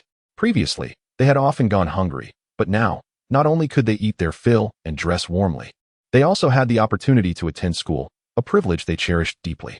Their eyes were fixed upon Lindsay, who had personally provided them with their uniforms and arranged their dormitories. Indeed, he was a good man. Colonel Matsuzaki took the stage and spoke about the school's mission to cultivate outstanding talents for the cause of friendship between the two nations. He emphasized the importance of diligent study as a means of repaying the emperor's grace and urged the faculty to fulfill their responsibilities in nurturing the students. Speaking in Japanese, the children, previously homeless, struggled to comprehend his words. Lindsay served as a translator, echoing each of Matsuzaki's statements. The children, some anxious and others curious, looked to Lindsay for guidance, particularly those few who had previously followed the notorious Nyo Sanner, their eyes brimming with admiration for Lindsay, their esteemed leader. These children would, under Lindsay's subtle mentorship, become the backbone of the inaugural training class, serving as a thread to connect all students. Once they had learned to read, Lindsay planned to provide them with additional, more intense instruction to broaden their perspectives. There was no doubt that they would heed Lindsay's directives. After bidding farewell to Colonel Matsuzaki, the children proceeded to their classes. Gao Xingping stood in the corridor, gazing down with a smile that bore a striking resemblance to a middle-aged principal wandering through his campus. Director, we are now considered figures in the field of education. How does that feel? Gao Xingping's demeanor grew serious. Common people, I feel the weight of great responsibility upon my shoulders. Just look at these children. They will become reflections of what we teach them. After glancing around to ensure no one was within earshot, he whispered, common people, as the director, you might consider being a bit more flexible. Observe, the Japanese language classes currently outnumber the Chinese literature classes. While it may not be wise to overtly encroach upon the Japanese language instruction, there are other ways to augment it. For instance, since Colonel Matsuzaki aims to cultivate specialized personnel, shouldn't we ensure they are well versed in our local customs and the various happenings on the streets? Having them read the news daily would be beneficial. Lindsay chuckled. Director, with the Imperial Army's current strength, it seems the Greater East Asia co-prosperity sphere is on the horizon. Wouldn't it be wise for them to learn more Japanese? Gao Shiping winked playfully. Let us be frank, regardless of the circumstances, we are still Chinese at heart. Lindsay nodded. Rest assured, I will make the necessary arrangements. This old Gao had quite the complex mindset. In an inconspicuous little tea house, Zhao Zhenghua, the action team leader of Beiping Station, donned a patched cotton coat, yet proudly raised his thumb, albeit without a thumb ring. He staggered into the tea house, rubbed his nose, and said to the attendant, bring me a pot of high-grade tea. After feasting on meat, I need to cleanse my palate. The attendant couldn't suppress a sneer. recognizing him as a former gentleman of the flag who had now fallen on hard times, still clinging to appearances. Whenever he dined out, it was always at some grand establishment, or he had feasted well at home. Clearly unable to afford fine tea leaves, he insisted on drinking low-grade tea, claiming it was what he was accustomed to. At least he refrained from smearing lard on his lips. While the attendant thought this, he nonetheless greeted him warmly. "Please, sir, make yourself at home." He turned and called out loudly, "Bring this esteemed guest a pot of high-grade tea." Zhao Zhenghua chose not to venture further inside, but settled into a seat by the window, carefully extracting a snuff bottle, sprinkling a bit of snuff onto his palm, inhaling deeply, and then blissfully sneezing twice. What a relief. He cautiously inhaled the remaining bits of snuff from his palm, not wishing to waste an ounce. When the tea arrived, Zhao Zhenghua leisurely spread his handkerchief beneath the cup and savored the tea slowly. The attendant, bending slightly, inquired, "Sir, would you like anything else?" "We have buns, peanuts, and sunflower seeds." "Not at all. After a hearty meal, who has an appetite for buns?" The attendant again internally scoffed, looking down upon such individuals. "Very well, take your time." Moments later, another patron entered, clad in a long cotton robe with his hands tucked within its sleeves, an obvious simpleton. The attendant rushed to greet him. "Ah, Master Sun, you've arrived." Master Sun nodded, appearing taciturn, and made his way toward the table by the window. However, upon lifting his gaze, he noticed that the table was already occupied.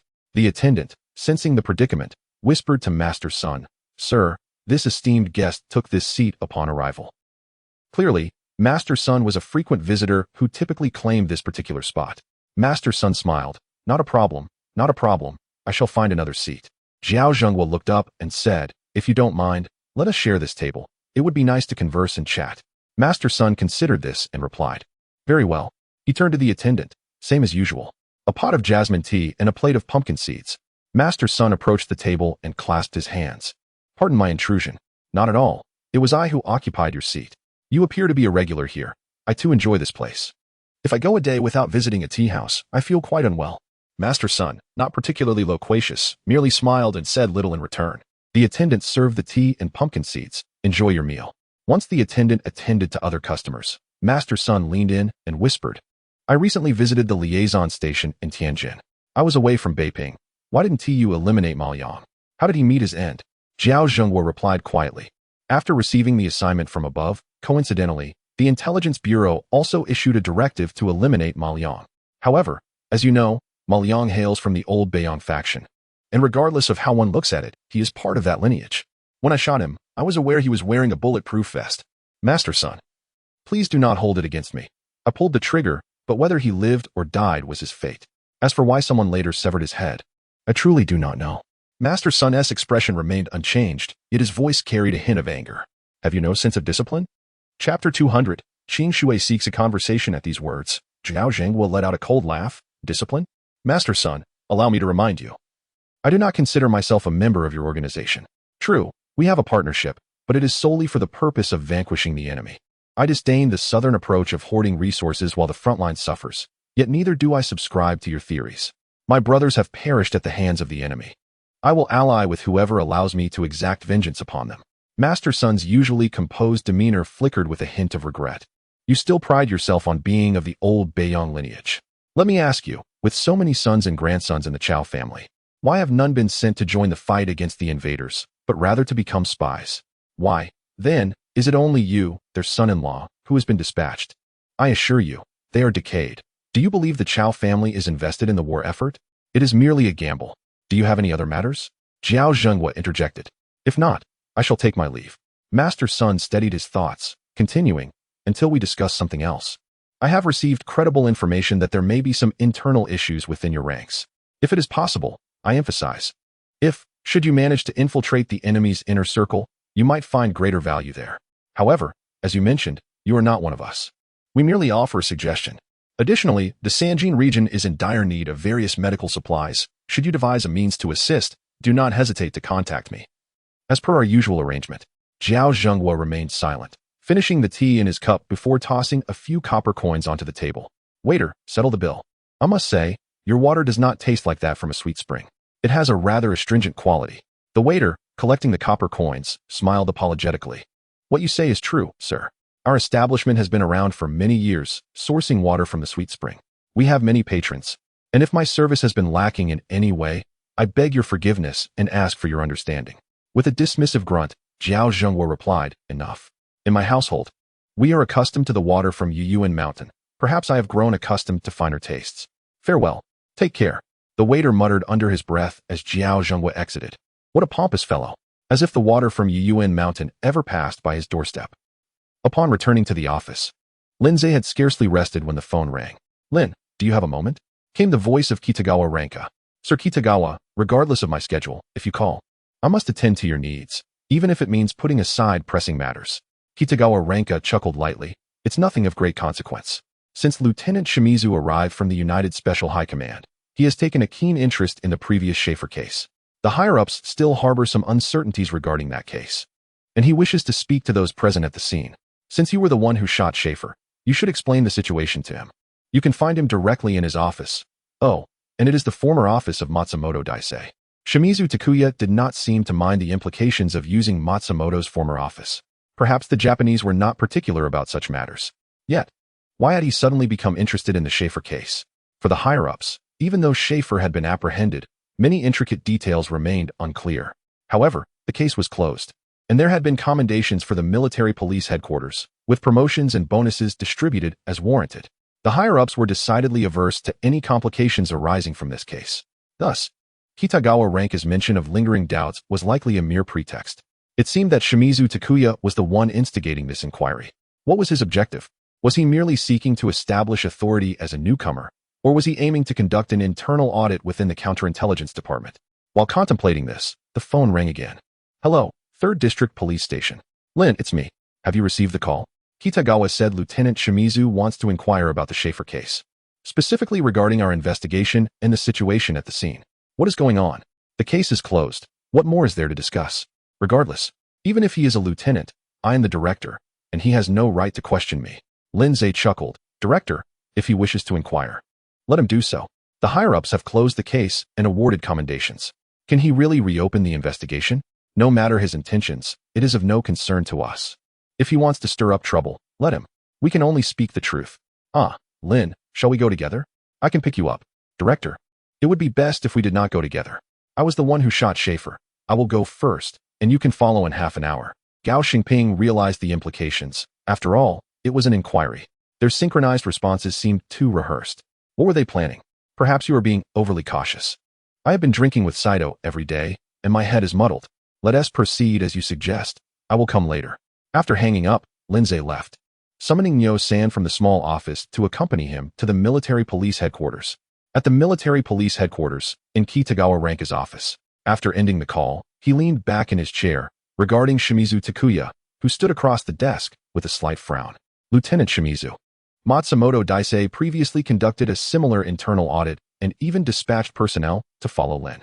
You are aware of how that ended, I trust. Am I to believe there are no issues with Lin? While routine internal audits are customary, I must advise you to exercise caution and know when to stop. Furthermore, the Schaefer case is resolved. Even if you uncover something, you cannot act unilaterally, as it would place your superiors in a precarious position. Do you understand? Shimizu Takuya smiled. Thank you for your guidance, Sir Kitagawa. Please rest assured, my inquiries are merely routine, as the Schaefer case harbors numerous ambiguities. I intend to ascertain if there are any issues among our ranks. Ultimately, my goal is to safeguard our plans. We cannot afford any internal discord, whether among our Chinese associates or our own personnel. Everyone will be spoken to. It is not targeted at anyone in particular. Kitagawa Ranka nodded. Speaking of that plan, Lieutenant Shimizu, you truly embody the courage and meticulousness developed over your years at the United Special High Command. If successful, it would indeed be a remarkable achievement. However, those spies lurking in Beiping are not fools. Proceed with caution. P.S. Tomorrow marks the Mid-Autumn Festival. Whether you are at home or away, I sincerely wish you health and happiness with your family. I also take this opportunity to express my gratitude to all readers for their continued companionship, support, guidance, and encouragement. Regardless of this book's performance, I feel immensely rewarded to have made such friends. Tomorrow, the author will provide a regular update, and we shall celebrate the festival together. Once again, wishing everyone a joyous Mid-Autumn Festival.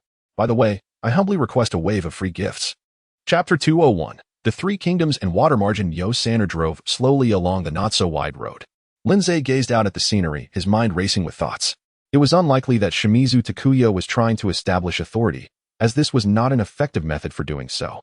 If one wished to solidify their reputation, they would first lead the gendarmes to raid the homes of wealthy merchants. Those who allied with them would be rewarded, while those who did not would face disciplinary action. As for advisors like himself, the approach should be to win them over first, then leverage future collaborations for influence. If it wasn't about establishing authority, could it be an internal audit? Yet, a conundrum arose. Nitsumatsu had already investigated him once, escalating the matter to Kitahara Ranjia. Judging by subsequent developments, Kitahara Ranjia seemed to have no doubts about Lin Zay's integrity. Why would he agree to another audit? Was there someone of a higher rank instigating this? As he pondered, the car arrived at the gendarmerie headquarters.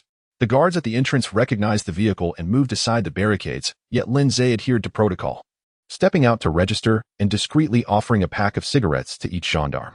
The atmosphere was warm as they greeted him. Lin sang, "You've been quite busy lately. We hardly see you." One of them said, "I suspect you're not just here to see us, but rather to visit the ladies." "I would love to join you for that," Lin Zay replied, smiling. "Those activities you mentioned last time, we have yet to try them out." Laughter filled the air as Lin Zay waved goodbye and proceeded to the office building. Upon entering, he made a beeline for Shimizu Takuya's office. "Knock, knock, knock. Come in." Upon entering, Lin Zay found Shimizu Takuya seated at his desk, engrossed in a book. When he noticed Lin Zay, he lifted his gaze, locking eyes intently.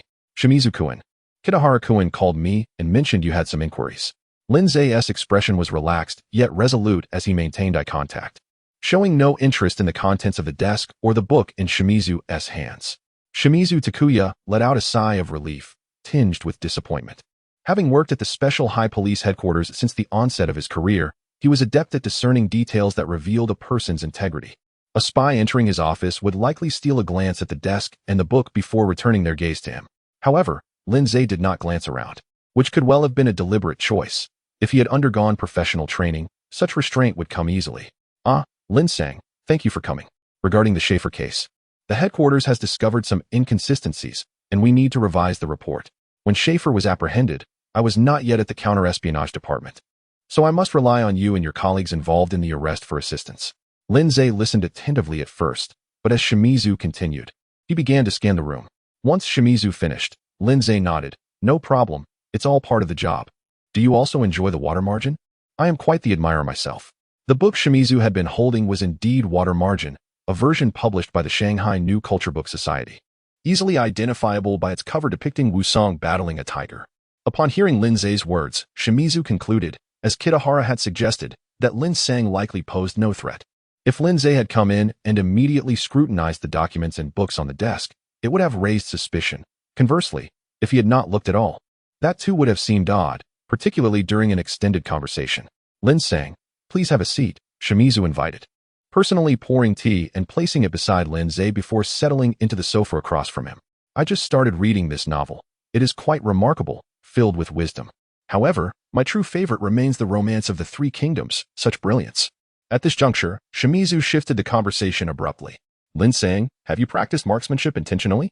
During that chaotic pursuit, Schaefer nearly escaped, yet you managed to hit his leg, capturing him without causing fatal harm." Caught off guard by the sudden turn, Lin Zay realized Shimizu's thought process was quite agile. "To be candid, I fired several shots that day, and I wasn't aiming for his leg.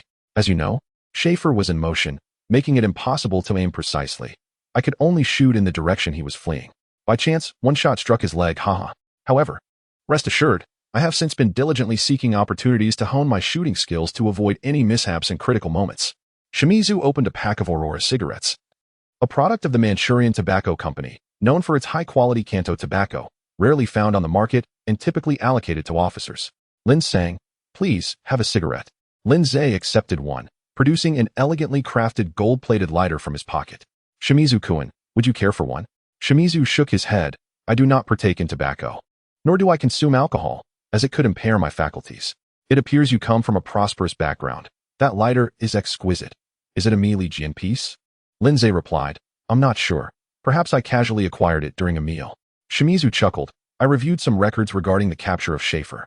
I understand that the guest register bearing Schaefer's name was discovered by Takasaka. Indeed, Luanbong from the Foreign Affairs Bureau is friends with Director Gao. Initially, we combed through numerous records without finding any trace of Schaefer until, by chance, Director Gao noted we had overlooked the guest register. ultimately revealing Schaefer's presence at the German office. After engaging in further casual conversation, Shimizu amiably escorted Lin Zhe out of his office. Once outside, Lin Zhe's demeanor shifted to one of seriousness. This Shimizu Takuya was no ordinary individual. But what was the purpose behind his seemingly trivial inquiries? Could such casual questioning truly reveal who harbored ulterior motives? Just as he was about to leave, he reconsidered and decided to pay a visit to Kitahara Ranjia. Knocking. He entered. Kitahara-kun, I've just finished conversing with Shimizu-kun. For reasons unknown, Kitahara Ranjia suddenly felt a pang of guilt. Casually setting aside the document he had been reviewing, he looked up with a gentle smile. Ah, Lin-sang, you arrived quite swiftly. It was merely a routine discussion. There was no need to rush. The matters entrusted to me by Kitahara-kun are being expedited here, Lin Zhe replied. Kitahara Ranjia opened his mouth, feeling a surge of guilt intensifying. Chapter 202. Gao Xingping's anger. As soon as he exited the gendarmerie headquarters, Gao Xingping spotted his car approaching. Old Gao rolled down the window and exclaimed, Shengmin, wait for me outside for a moment. It's almost mealtime. Let's dine with Saito. Alas, he had been caught. Lin Zhe could only respond, all right, you go ahead and talk. I shall wait in the car. Gao Xingping was pleased, waving him off as his vehicle drove into the compound. The gendarmes, though begrudging, afforded him some respect. Every time Lin came, he parked outside, registered, and entered without a word. Driving directly to the office building felt rather presumptuous. Understandably, old Gao, commanding both the investigation team and the reserve police training school, held a position of significant authority. Generally, reaching such a rank in the gendarmerie headquarters afforded one a degree of respect. Ordinary gendarmes were but small fry before him, at the very least. They would need to be lieutenants or captains to warrant his courtesy. While waiting outside, Lin Zhe pondered how long old Gao would be in discussion. The weather was chilly, and the car lacked air conditioning. He noticed Nyo-san shivering. Nyo-san, let's leave the car here. The gendarmes are watching. We can stroll about and find a tea house to experience the local ambience. Nyo-san felt touched, realizing his master was concerned about his comfort. The two exited the vehicle and wandered through several alleys, eventually arriving at a modest tea house. Though old and worn, it was bustling with patrons, indicating a thriving business. Lin Zhe stepped inside, and upon seeing their attire and the accompanying servant, the young attendant immediately recognized them as influential figures. He hastily abandoned the other guests, bowed deeply, almost to the ground, and said, Esteemed sir, you seem unfamiliar. Allow me to serve you. Please, follow me to a private room. Lin Zhe nodded and entered, glancing around. The room, once filled with the sounds of chatter, debates, and the clattering of chess pieces, fell silent upon his arrival, becoming markedly subdued. Well, who do we have here? Such a grand presence. Look at the attire. He must be a patrol officer. Patrol officer? Do you even see the insignia? That's a director. Do you realize how significant that position is? Your brother-in-law, the one older than you by over 20 years, is merely a patrol captain. Even he can leverage his position for some petty gains, but this man oversees a dozen patrol captains. Consider that. True enough, my brother-in-law may be older, but he is still vigorous. He's only in his 50s, the prime of life. Lin Zhe scanned the two individuals seated by the window. One donned a simple cotton long robe, while the other was somewhat more refined, sporting a slick-back hairstyle and a beard. The man in the cotton robe had his back to Lin, obscuring his features, but he raised a teacup with his left hand. His palm bore a calloused ring, a testament to years of handling a firearm. Lin Zhe's gaze remained steady as he followed the attendant further inside.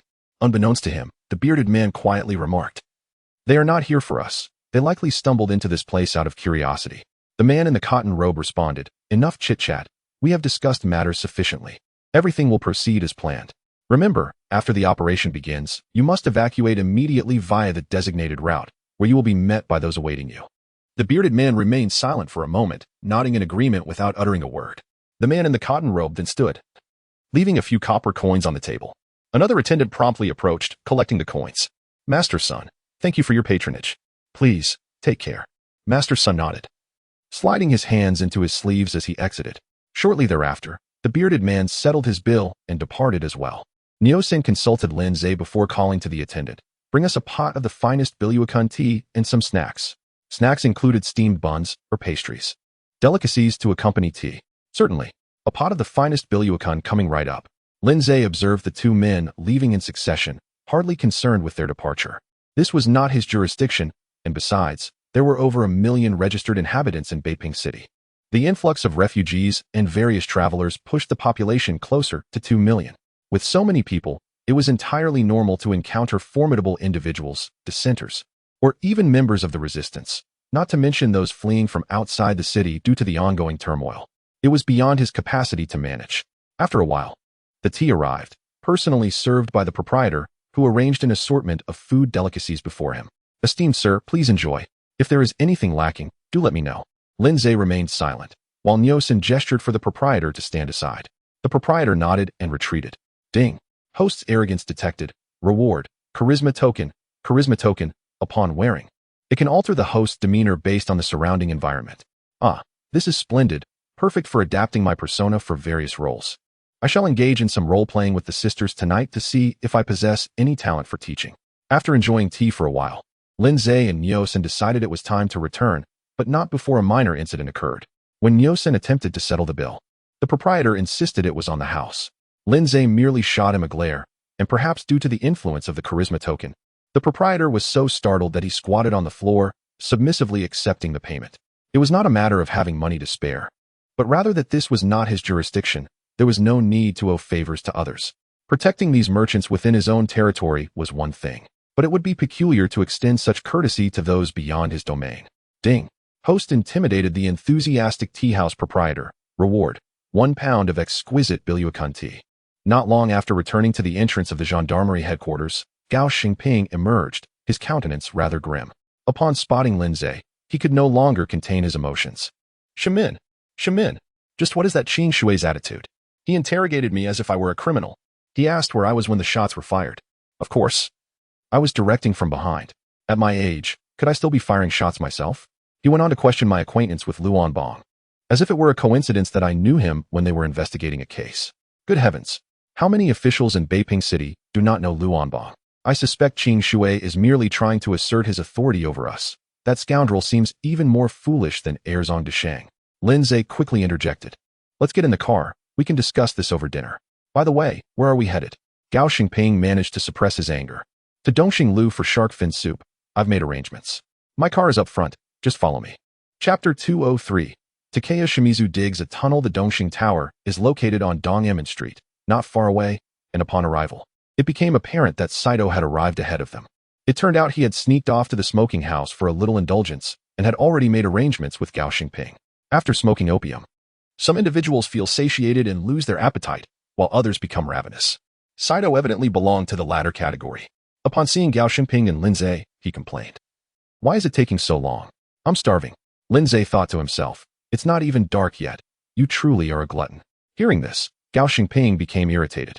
That rascal Shimizu kept questioning him. Never mind. Let us head upstairs and deal with it then. Lindsay instructed the shopkeeper to find a place for Nyosan and to serve some stewed dishes and steamed buns, which made Gao Xingping's driver look on with envy. Nyosan approached. Hey, brother, care to join me? Gao Xingping's driver hurriedly expressed his gratitude and went along with Nyosan. The three of them entered a private room, and the shopkeeper followed closely. Gao Xingping said, quickly bring out the dishes, 2 cold plates and 4 hot stir-fries. Don't you have jian and shao? Bring 3 pots. The shopkeeper smiled and replied, understood. I'll get that for you right away. After a while, the dishes arrived in a steady stream, as if they had been prepared long in advance. Lindsay poured drinks for the two, then for himself, saying, Director, Saito-kun, let us raise a glass to warm ourselves on this chilly day. After downing a drink, Gao Xingping opened up the conversation. Saito-kun, what exactly is this Shimizu all about? He seems to be a respectable figure, yet he is quite insidious. The questions he asked me were all laden with traps. Fortunately, I answered cautiously. Otherwise, I would have fallen into his scheme. Having indulged in ample opium, Sato's mind was remarkably clear, and he had not drunk excessively. He seriously analyzed. This fellow comes from the Joint Special High Command. You know how these people operate. They are always scheming, just as you said, quite treacherous. After he finished, he picked up a shrimp ball and ate it. However, he may not be targeting you specifically. You might not be aware, but he has not only spoken with you. I've heard that he has also conversed with various officers from the counterintelligence department. Apart from Kitahara-kun, he has spoken with them all, and several outstanding military police officers have not escaped his inquiries either. Gao Xingping inquired, why is that? An internal audit? Saito set down his chopsticks, raised his glass, and clinked it with Gao Xingping and Lindsay. Not quite. You see, internal audits are merely procedural. Unless someone makes a mistake, they would only investigate seriously. Or, like Nishimatsu Teisei, who has gone mad, they would lash out indiscriminately. This Shimizu does not strike me as that kind of person. I suspect he may be harboring some significant plot. The internal inquiries might be to prevent any unreliable individuals from leaking information. Just wait. It's likely there will be a major operation in a few days. After saying this, Saito finished his drink, savoring it and remarking, "This wine is quite good." Well, this fellow can even distinguish the quality of wine. Previously, he would find Erguo too strong and robust after drinking sack daily. Gao Shiping appeared thoughtful as he sipped from his glass, then resolutely declared, "Regardless of whether it's a major or minor operation, I refuse to collaborate with this treacherous individual. He might sell me out. If he approaches me for assistance, I will simply say the training school is too busy for me to attend to him. Shengmin, you must also be wary of this fellow." Lindsay nodded. "Director, rest assured, I will keep an eye on him." The three continued to eat and drink until around 9 o'clock. Saito, feeling the effects of the alcohol, insisted on heading to the entertainment district for some fun. Gao Xingping, whether due to a change of heart or a warning from his wife, declared he wanted to return home. Thus, the three parted ways. Upon arriving home, the two sisters were engaged in needlework under the lamp. Xia brought Lindsay a hangover soup, and Lindsay, sitting comfortably in a chair, asked, "Did you practice your calligraphy today? Bring me what you wrote." Xia, filled with joy, went to fetch her work. She possessed a refined nature and exceptional talent, improving day by day and receiving much praise. Ruashiwe's brow furrowed slightly, sensing trouble as she hesitated to present her work. Lindsay glanced at Xia's work and offered her some compliments, which left her beaming with happiness. Then he examined Ruashiwe's, remarking, "The first 2 pages are decent, but the rest has gone awry, and even includes some drawings of kittens and puppies." Lindsay's expression turned serious. "Ruashiwe, you are not focusing on your studies again." Ruashiwe replied, "Huh? Call me teacher." Ruashiwe spoke timidly, sweetly, "Teacher." Ding. Detected host intimidating a girl. Reward, JK uniform 2. Come here, kneel down, and if you don't study well, you shall be punished. Ruashiwe bit her lip and knelt obediently. Lifted up. To the south of Xuanwu Gate, in a nondescript 2-courtyard residence, a man in black with a beard sat quietly under the lamp, lost in thought. After a while, a noise emanated from the wardrobe. The bearded man's expression darkened as he opened the cabinet door. To his astonishment, a person emerged from within. If Lindsay were present, he would surely be taken aback. The person who emerged was none other than Takeda Shimizu. And this bearded man in black was, astonishingly, one of the 2 individuals from the tea house earlier today. Shimizu adjusted his attire and, with a warm smile, greeted, "Mr. Peng Jingyue, we meet again." Peng Jingyue snorted coldly. "Shimizu-kun, I have done as you requested. I trust you have captured those action team members. And the assassination plan targeting Guan Yixian has failed. Now, can you release my woman? I assure you, we will leave this place and never return to Beiping. I will also sever ties with the Revival Society and no longer oppose you." Shimizu maintained his smile. "Mr. Peng, won't you invite me to sit?" After saying this, he took the liberty of pulling out a chair and sitting down, gesturing for Peng Jingyue to join him. Peng Jingyue inhaled deeply and sat at the table. "Mr. Peng, I went to great lengths to see you. Look at this tunnel. It was dug through several courtyards to facilitate our meeting. Moreover, in case of an emergency, you can escape from here. I genuinely wish to cooperate with you. As for your woman and the child she carries, rest assured, they are both well cared for, living far better than before. Shimizu-kun, let us speak plainly. I concede to you. What will it take for you to let us go? Lay it out clearly." Shimizu's demeanor turned serious. "Mr. Peng, as the liaison conveying orders to the action team from the Beiping Station, you should have access to the team leader, Jiao Jinghua, correct?" Peng Jingyue's expression changed dramatically. "Shimizu-kun, even if I could relay messages to Jiao Jinghua, you won't be able to capture him. Even if you do, he would never cooperate with you. Moreover, the various departments within the station are completely isolated from one another. Messages can be conveyed, but face-to-face contact is impossible." Shimizu's smile became enigmatic as he laughed for a long while before saying, "Mr. Peng, do not be anxious. I only need you to relay one message. Happy Mid-Autumn Festival. Wishing you all the best and a harmonious family." Chapter 204. What does it mean to be forced onto the beam? After listening to what Takano Kayamizu intended to convey, Peng Jingyue's face turned pale. What a wicked scheme. Takano observed the dazed Peng Jingyue. "Mr. Peng, there's no need to rush. You have ample time to accomplish this task. How about a week?" "Haha. Fortunately, your woman isn't far along in her pregnancy. She can still wait for you." Peng Jingyue clenched his fists. Takano looked at him with mockery, akin to a hunter observing a prey that cannot escape his grasp. After a moment, Takano offered a cigarette. "All right, Mr. Peng, once you complete this task, you can flee with your beloved." How about we fund your escape abroad? Europe seems a bit tumultuous. Perhaps America would be a better option. In any case, you will live the peaceful life you desire, but of course, all of this hinges on your strict adherence to my orders. Do you understand? Peng Jinghua loosened his fists, despondently accepting the cigarette, lighting it, and inhaling deeply, allowing the smoke to obscure his expression before nodding. Takano was satisfied, patting Peng on the back. I shall take my leave now. Mr. Peng, do take care. He slipped into the entrance of a hidden passage in a wardrobe and returned to a small courtyard at the alley's end, before heading back to the command post under the protection of a few military officers. Despite the late hour, the lights in Kitahara Ranja's office were still on. Even Takano Kayamizu, usually so proud, felt a flicker of admiration. Kitahara was the most diligent person he had ever encountered. However, Takano quickly suppressed this sentiment, reminding himself that mere effort was insufficient for certain matters. Knocking on the door, a voice called out, "Enter." Takano pushed the door open. "Kitahara, still awake at this hour?" Kitahara glanced up, and upon seeing Takano, smiled. It's Lieutenant Takano. I thought it was someone else." "You're quite diligent, Lieutenant. How goes that matter?" Takano smiled in return. "That is all thanks to your inspiring leadership. It is late, and as the head of counterintelligence, you must remember to rest. If you were to tire yourself, our work would come to a standstill. As for that matter, it is progressing smoothly." Kitahara's interest was piqued. "Oh, so Peng Jinghua has completely succumbed?" Takano confidently nodded, a hint of pride in his tone, when he chose to make contact with us after his woman was captured. His fate was sealed. All his hesitation was merely the result of a hypocritical sense of pride. He might be able to forsake that woman, but he could never abandon the child she carries. Kitahara nodded. "If we can properly utilize Peng Jinghua and ultimately turn Zhao Jinghua to our side, it would be a significant achievement. We could surely take down the so-called Beiping Station and perhaps even capture a few big fish that would astonish the headquarters." Takano chuckled. "Turn? No, this is being forced onto the beam." A few days later, at the pharmacy, Mao Wanli looked over the troubling news that had arrived at his hands, feeling increasingly frustrated. Damn it, was this a conspiracy? Was someone deliberately trying to put him in a difficult position? The so-called traitorous action group leader sent word that Zhao Jinghua was an insider. Should he believe this information or not?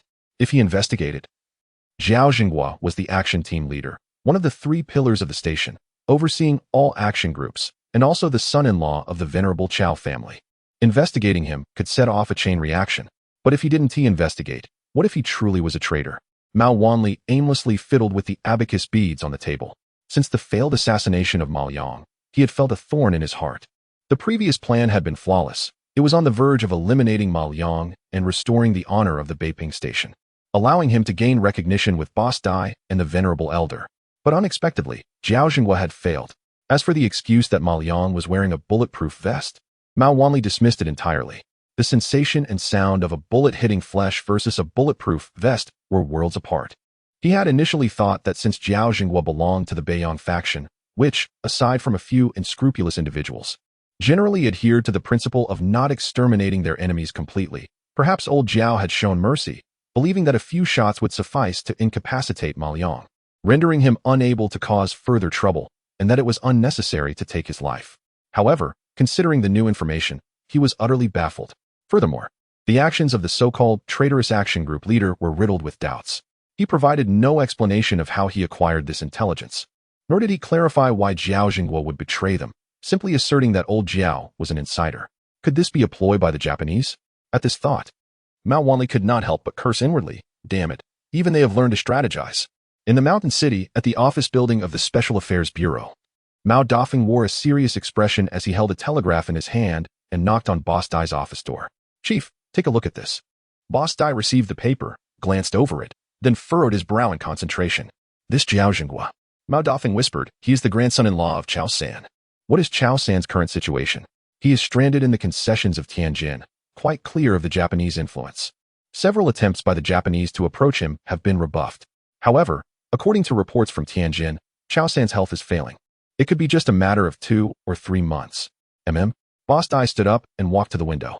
Chao San's health is failing, and now news emerges that Zhao Jinghua has become an insider? This led Boss Dai to recall an old story. While it was said that Zhao Jinghua was Chao San's grandson-in-law, this was not entirely accurate. In his earlier years, Chao San had no sons and thus adopted his nephew, who became known as Chao Xiaoshan. This young master was adept at managing finances and quickly gained control over the family's financial affairs. Eventually, old Chao had 3 sons. complicating matters. Xiao Xiaoshan had always claimed that he had called old Xiao father for many years and that managing the finances was old Xiao's arrangement, which meant that the family's savings, businesses, and properties were under his control. As old Xiao's health deteriorated, the struggle for power intensified, and Zhao Jingguo was the son-in-law of Xiao Xiaoshan. Boss Dai began to harbor doubts. Could it be that Xiao Xiaoshan, in a bid for inheritance, had entertained thoughts of siding with the Japanese, prompting his son-in-law to take a stand? Chapter 205. The beast truly deserves death in the Lin residence. Lin Zhe rose early in the morning, donning a long robe instead of his uniform. Xie, concerned for his comfort, draped a fox fur coat from the eastern three provinces over him, resulting in an appearance more akin to a merchant than a scholar. I must remind you, I am here to teach, not to engage in trade, he remarked. After many days of close companionship, Xie had become notably more vivacious. With a playful smile, she responded, when you enter the classroom, you can simply remove the coat. Recently, old Gao had suggested that they should teach the children more about classical literature, reading newspapers, and the like. Lin Zhe perceived this as an opportunity, deciding to take on the responsibility himself. He departed for the training school, and upon entering the classroom, he hung up his coat. The students, upon seeing Lin Zhe, promptly settled into their seats, their gazes filled with admiration. His youthfulness, not much older than theirs, coupled with the fact that he personally provided them with clothing and supplies, fostered a bond. Occasionally, he would visit their dormitory, engaging in casual conversations. However, he was not hesitant to discipline those who misbehaved. A few students had already experienced the formidable authority of Lin, the director of education. The sole female class held Lin in the highest regard. It was undeniable that he possessed an allure that could rival any literary figure. Let us commence the lesson. Today we will read the newspaper. Yu Xueqing, please lead us, Lin instructed. Yu Xueqing, a clever and astute younger brother of Niu San'er, quickly emerged as the leader among his peers. Influenced by Niu San'er, his reverence for Lin was profound. Upon hearing his name, he promptly stood, retrieved the newspaper, and began to read aloud. After a while, Lin wrote a few words on the blackboard and cleared his throat. You have all begun your studies and are learning new skills. Today, we shall discuss the significance of organization and obedience. First, let us consider this organization. You are all gathered here today as part of it. Yu Xueqing, why is organization necessary? Director, Yu Xueqing replied. The strength of an individual is ultimately limited. Just as we once begged on the streets, working alone is futile. Not only do we risk being bullied, but we also gather little food. However, when we united in our efforts, designating responsibilities for different areas and distributing our gains equally, everyone avoided hunger. Nods of agreement filled the room. As most of the children understood the harsh reality of their circumstances, Lin Zhe acknowledged, Yu Xueqing has made a valid point. What else can you add? Another child rose. Director, I believe that our ability to gain your favor, to be provided with shelter and skills, is aimed at achieving greater things. To accomplish significant tasks, each individual must assume responsibility. Without organization, if everyone acts on their whims, chaos ensues. And what about obedience? Lin inquired. Obedience means listening to the director. The child replied. Lin chuckled. No. Obedience means following the commands of the Imperial Army. Yu Xueqing stood again, asserting, listening to the Imperial Army means listening to the director. Lin, feigning annoyance, retorted. What do you mean by that, Yu Xueqing? I shall punish you with an extra bowl of meat at noon. The others listened intently, realizing the gravity of such statements. Do not utter such words again. You risk putting me in jeopardy. After diligently teaching for the morning, Lin Zhe concluded his class. He enlisted Niu San'er to drive him back to the office. As they passed through Chongwenmen Street, they stopped at a restaurant for lunch. Just as they were about to depart, they noticed a crowd gathered at the alleyway, drawn by the commotion. Come see. The little bear can speak human words. Come and hear the auspicious phrases from the little bear. Lin's brows furrowed, and his expression darkened as he approached the crowd. Upon squeezing through, his heart sank with anger. Before him stood a burly man holding a rope to which a small bear was tethered. It was indeed a bear cub, no more than a meter long. Yet its head bore the unmistakable features of a human face. This is within my jurisdiction, Lin growled, recognizing the area as belonging to the Western River Patrol, overseen by the corrupt officer Qiandana, whom Lin had previously extorted. He leaned toward Niu San'er, whispering, find a telephone and have the station dispatch a team here discreetly. If Qiandana is involved or complicit, I will make him pay dearly. Throughout history, such cruel practices had been met with severe condemnation by the authorities. Traffickers would abduct children, selling attractive girls to brothels and charming boys to theaters. To maximize profits, ordinary children would be fashioned into tools for begging, often maimed in grotesque manners. Some vile individuals would pierce the skin of these children with needles, applying secret concoctions and covering them with freshly stripped animal skins, ensuring that the skin fused with the child's own. Without proper care, these children would succumb to infections and rarely lived beyond a few years. The man leading the child appeared to be from out of town, his yellowed teeth revealing a long history of chewing leaves. With a whip in one hand, he would crack it to induce the child to tremble and bow, muttering garbled auspicious phrases. While some bystanders were aware of the grim reality, they chose to leave quietly, fearing the ruthless street performers. Others, oblivious to the truth, believed the bear cub had been enchanted, laughing and tossing coins for the child to perform. Lin pushed through the crowd, his voice booming. "You should be executed for such cruelty." The crowd fell silent. The man, taken aback by Lin's audacity, revealed a dagger from beneath his cloak. "Brother, having just arrived in this esteemed place, I have not paid my respects. If I have offended the distinguished, I ask for your forgiveness." The onlookers, sensing a potential altercation, began to scatter, though some remained, eager for the drama. A rogue, swinging 2 large iron balls, jeered. "What are you waiting for? Attack. Don't just brandish your weapon. Use that dagger." Lin snorted disdainfully and stepped forward, delivering a swift kick that struck the ruffian squarely in the head. Powerful leg technique. The scoundrel crumpled to the ground, convulsing as if electrified. The iron balls clattering away. Reward detected. Iron ball technique. Iron ball technique. Your iron balls will be strengthened, capable of bearing 1,000 pounds. Chapter 206. Who possesses the art of Lingxi? The man leading the beast child was taken aback. This individual was evidently a skilled practitioner. Having traversed the land and encountered numerous individuals, he understood that martial arts were merely a slight enhancement over ordinary strength. A knife wound would still draw blood, and a gunshot would spell doom. However, Lin Zhe's recent kick had instilled a profound fear within him. Was such power truly attainable by a mere human? Employing the wisdom of the 36 stratagems, he deemed retreat the best course of action, disregarding the beast child, releasing the rope, and fleeing. In a fit of anger, Lin Zhe fixated on a nearby iron ball and launched a powerful kick. The iron ball shot forth, striking the man squarely in the kneecap. The burly man let out a cry of agony, unable to halt his momentum, and tumbled forward. Notification. Excessive use of violence detected during the capture process. Reward. Acupoint fixation technique. Acupoint fixation technique. You can temporarily immobilize your opponent, rendering them unable to move. The onlookers had long dispersed, and Nyo Sanner, having found a place to finish his call, rushed back upon witnessing the commotion. He swiftly drew a firearm, positioning himself with legs apart and arms raised, aiming steadily at the burly man.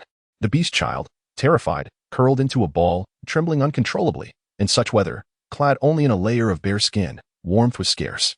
Lin Zhe approached slowly, stepping on the man's head, extracting a sharp dagger from his waist, pinning one hand to the ground, and plunging the blade downward.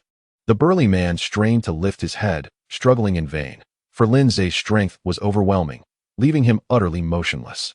Notification. Excessive use of violence detected during interrogation. Reward. Flying dagger technique. Flying dagger technique. Within 7 paces, your blade is swifter than a bullet. Your flying daggers are invincible. Where are your accomplices? Are there more children like this one? Speak. To Lin Zhe's surprise, the burly man remained obstinate, declaring that he would not divulge any information, even if it cost him his life. "If you kill me, my brothers will slaughter those children and vanish." Lin Zhe chuckled, seeing the man's bravado as an opportunity to earn rewards for himself. He reached into his pocket, retrieving a silver needle from his spatial storage. "Enough with your aiming practice. Nyo Sanner, come here, bind this scoundrel's hands and gag him." Although such actions seemed inappropriate in public, Nyo Sanner showed no hesitation. Retrieving a length of hemp rope from the car to securely bind the man's hands, then tearing a piece of fabric from his clothing to silence him. Just then, the head of the major case department arrived with a group of officers. Upon assessing the situation and spotting the beast child, he understood immediately, gritting his teeth in fury. "Director, take him back for interrogation. The act of dismemberment cannot be performed alone. He must have accomplices." Lin Zhe commanded.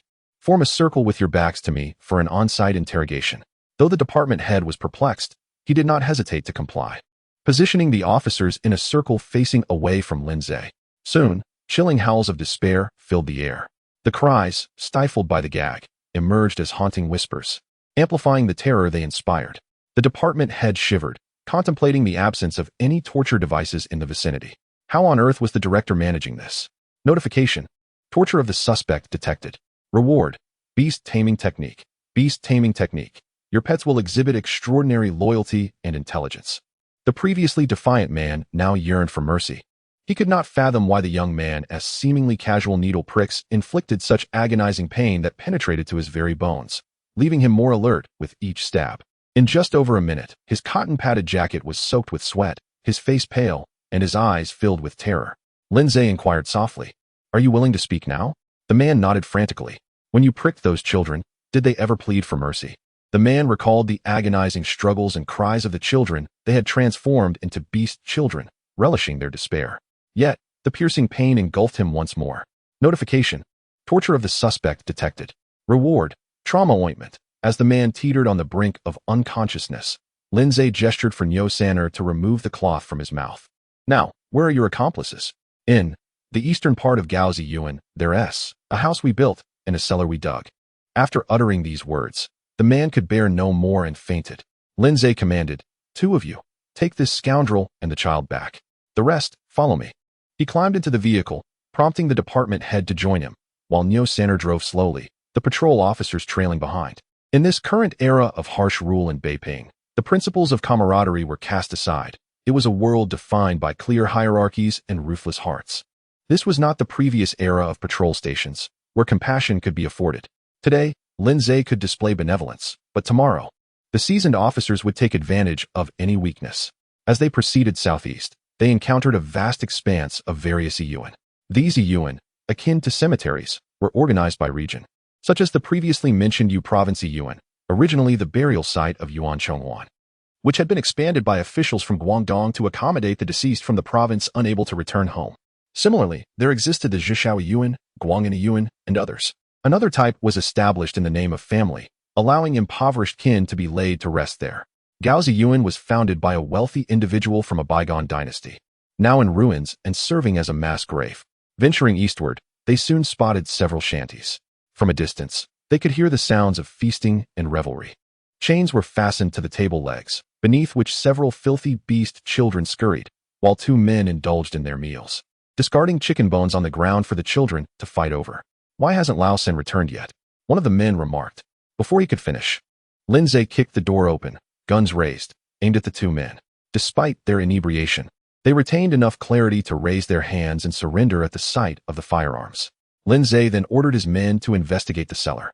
Indeed, they discovered a wooden board in the corner, revealing a space over 2 meters deep and 3 meters long, where several children huddled together.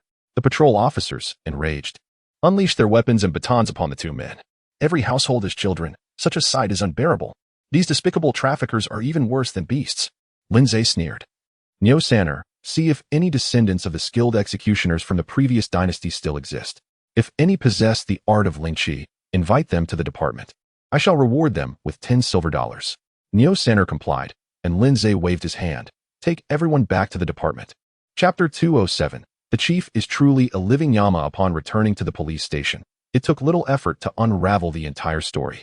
The three individuals in question were professional beggars, who not only solicited alms, but also engaged in child abduction.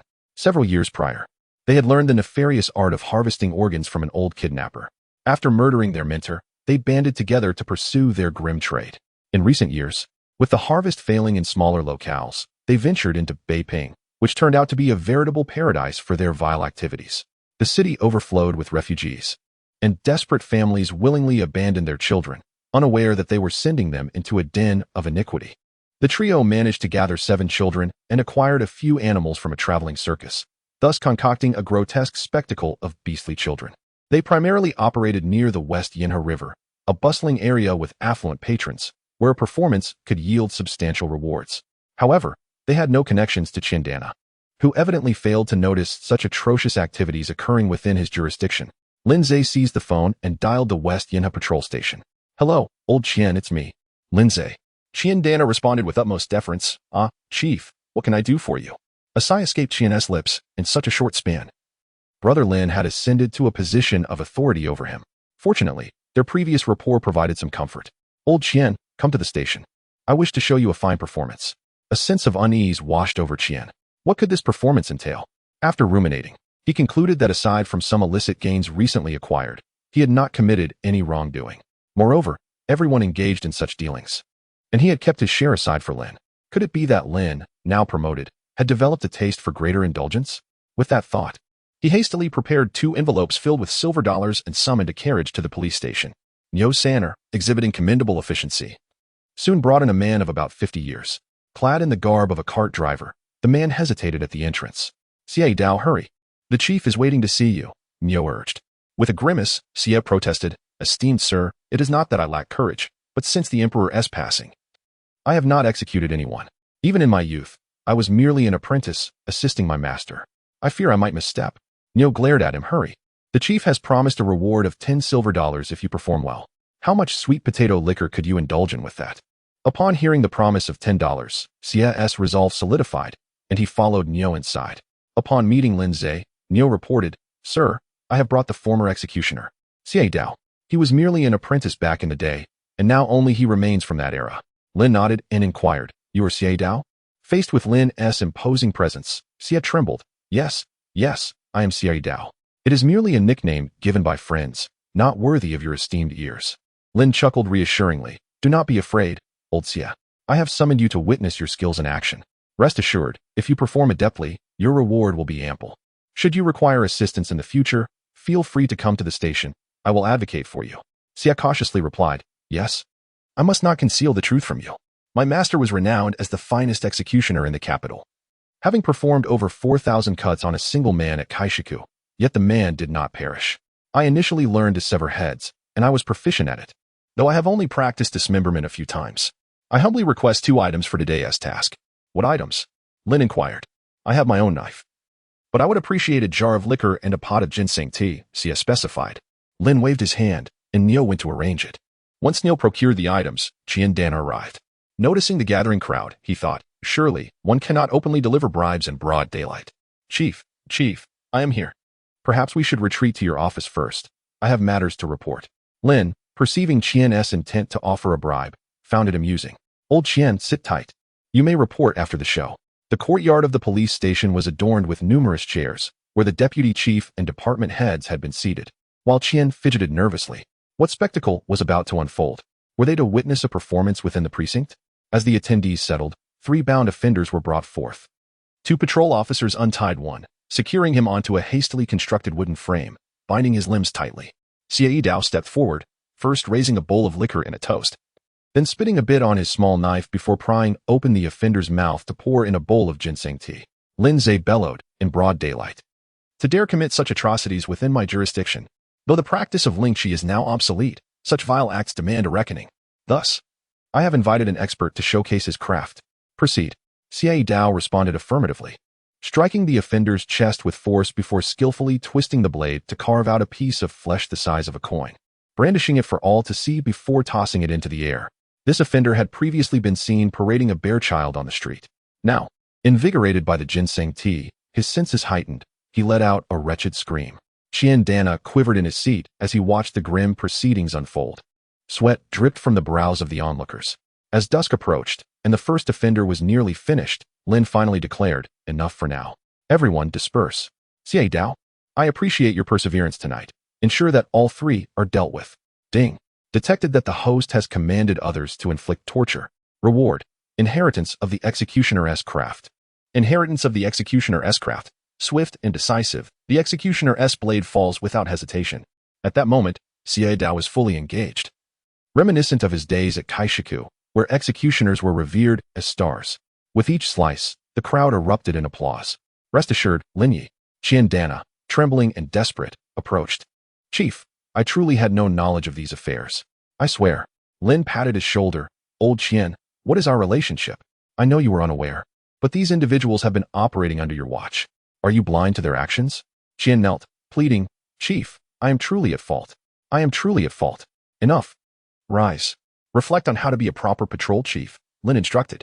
The onlookers silently vowed to themselves. Henceforth, they would closely follow Lin's lead. When Lin spoke, dissent would not be tolerated. Despite his amiable demeanor, he was a veritable deity of death, a living Yama. Chapter 208. A meeting with Master Sun. Having brutally dispatched those 3 wretches, Lin Zhe found himself confronted with a dilemma, where to place the 7 little beast children. After much contemplation, he recalled that Tang Wanner, with her considerable experience in caring for children, might be the ideal person to take them in. Niuer, come here quickly. Yes, sir, Niuer replied, hurrying over. Go to the wood factory and have them send a few large wooden barrels to Wanner's place. I'll take these children over shortly. We need to strip them of their hides, otherwise they won't survive for long. Niuer nodded and drove off. Lindsay then called Lao Gao to borrow a truck.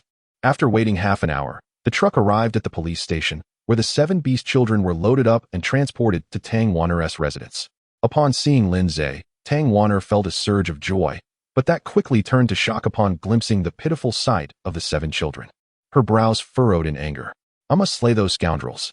Lindsay, taken aback by her fierce spirit, replied, Calm down, my valiant lady. First, let us get these children settled.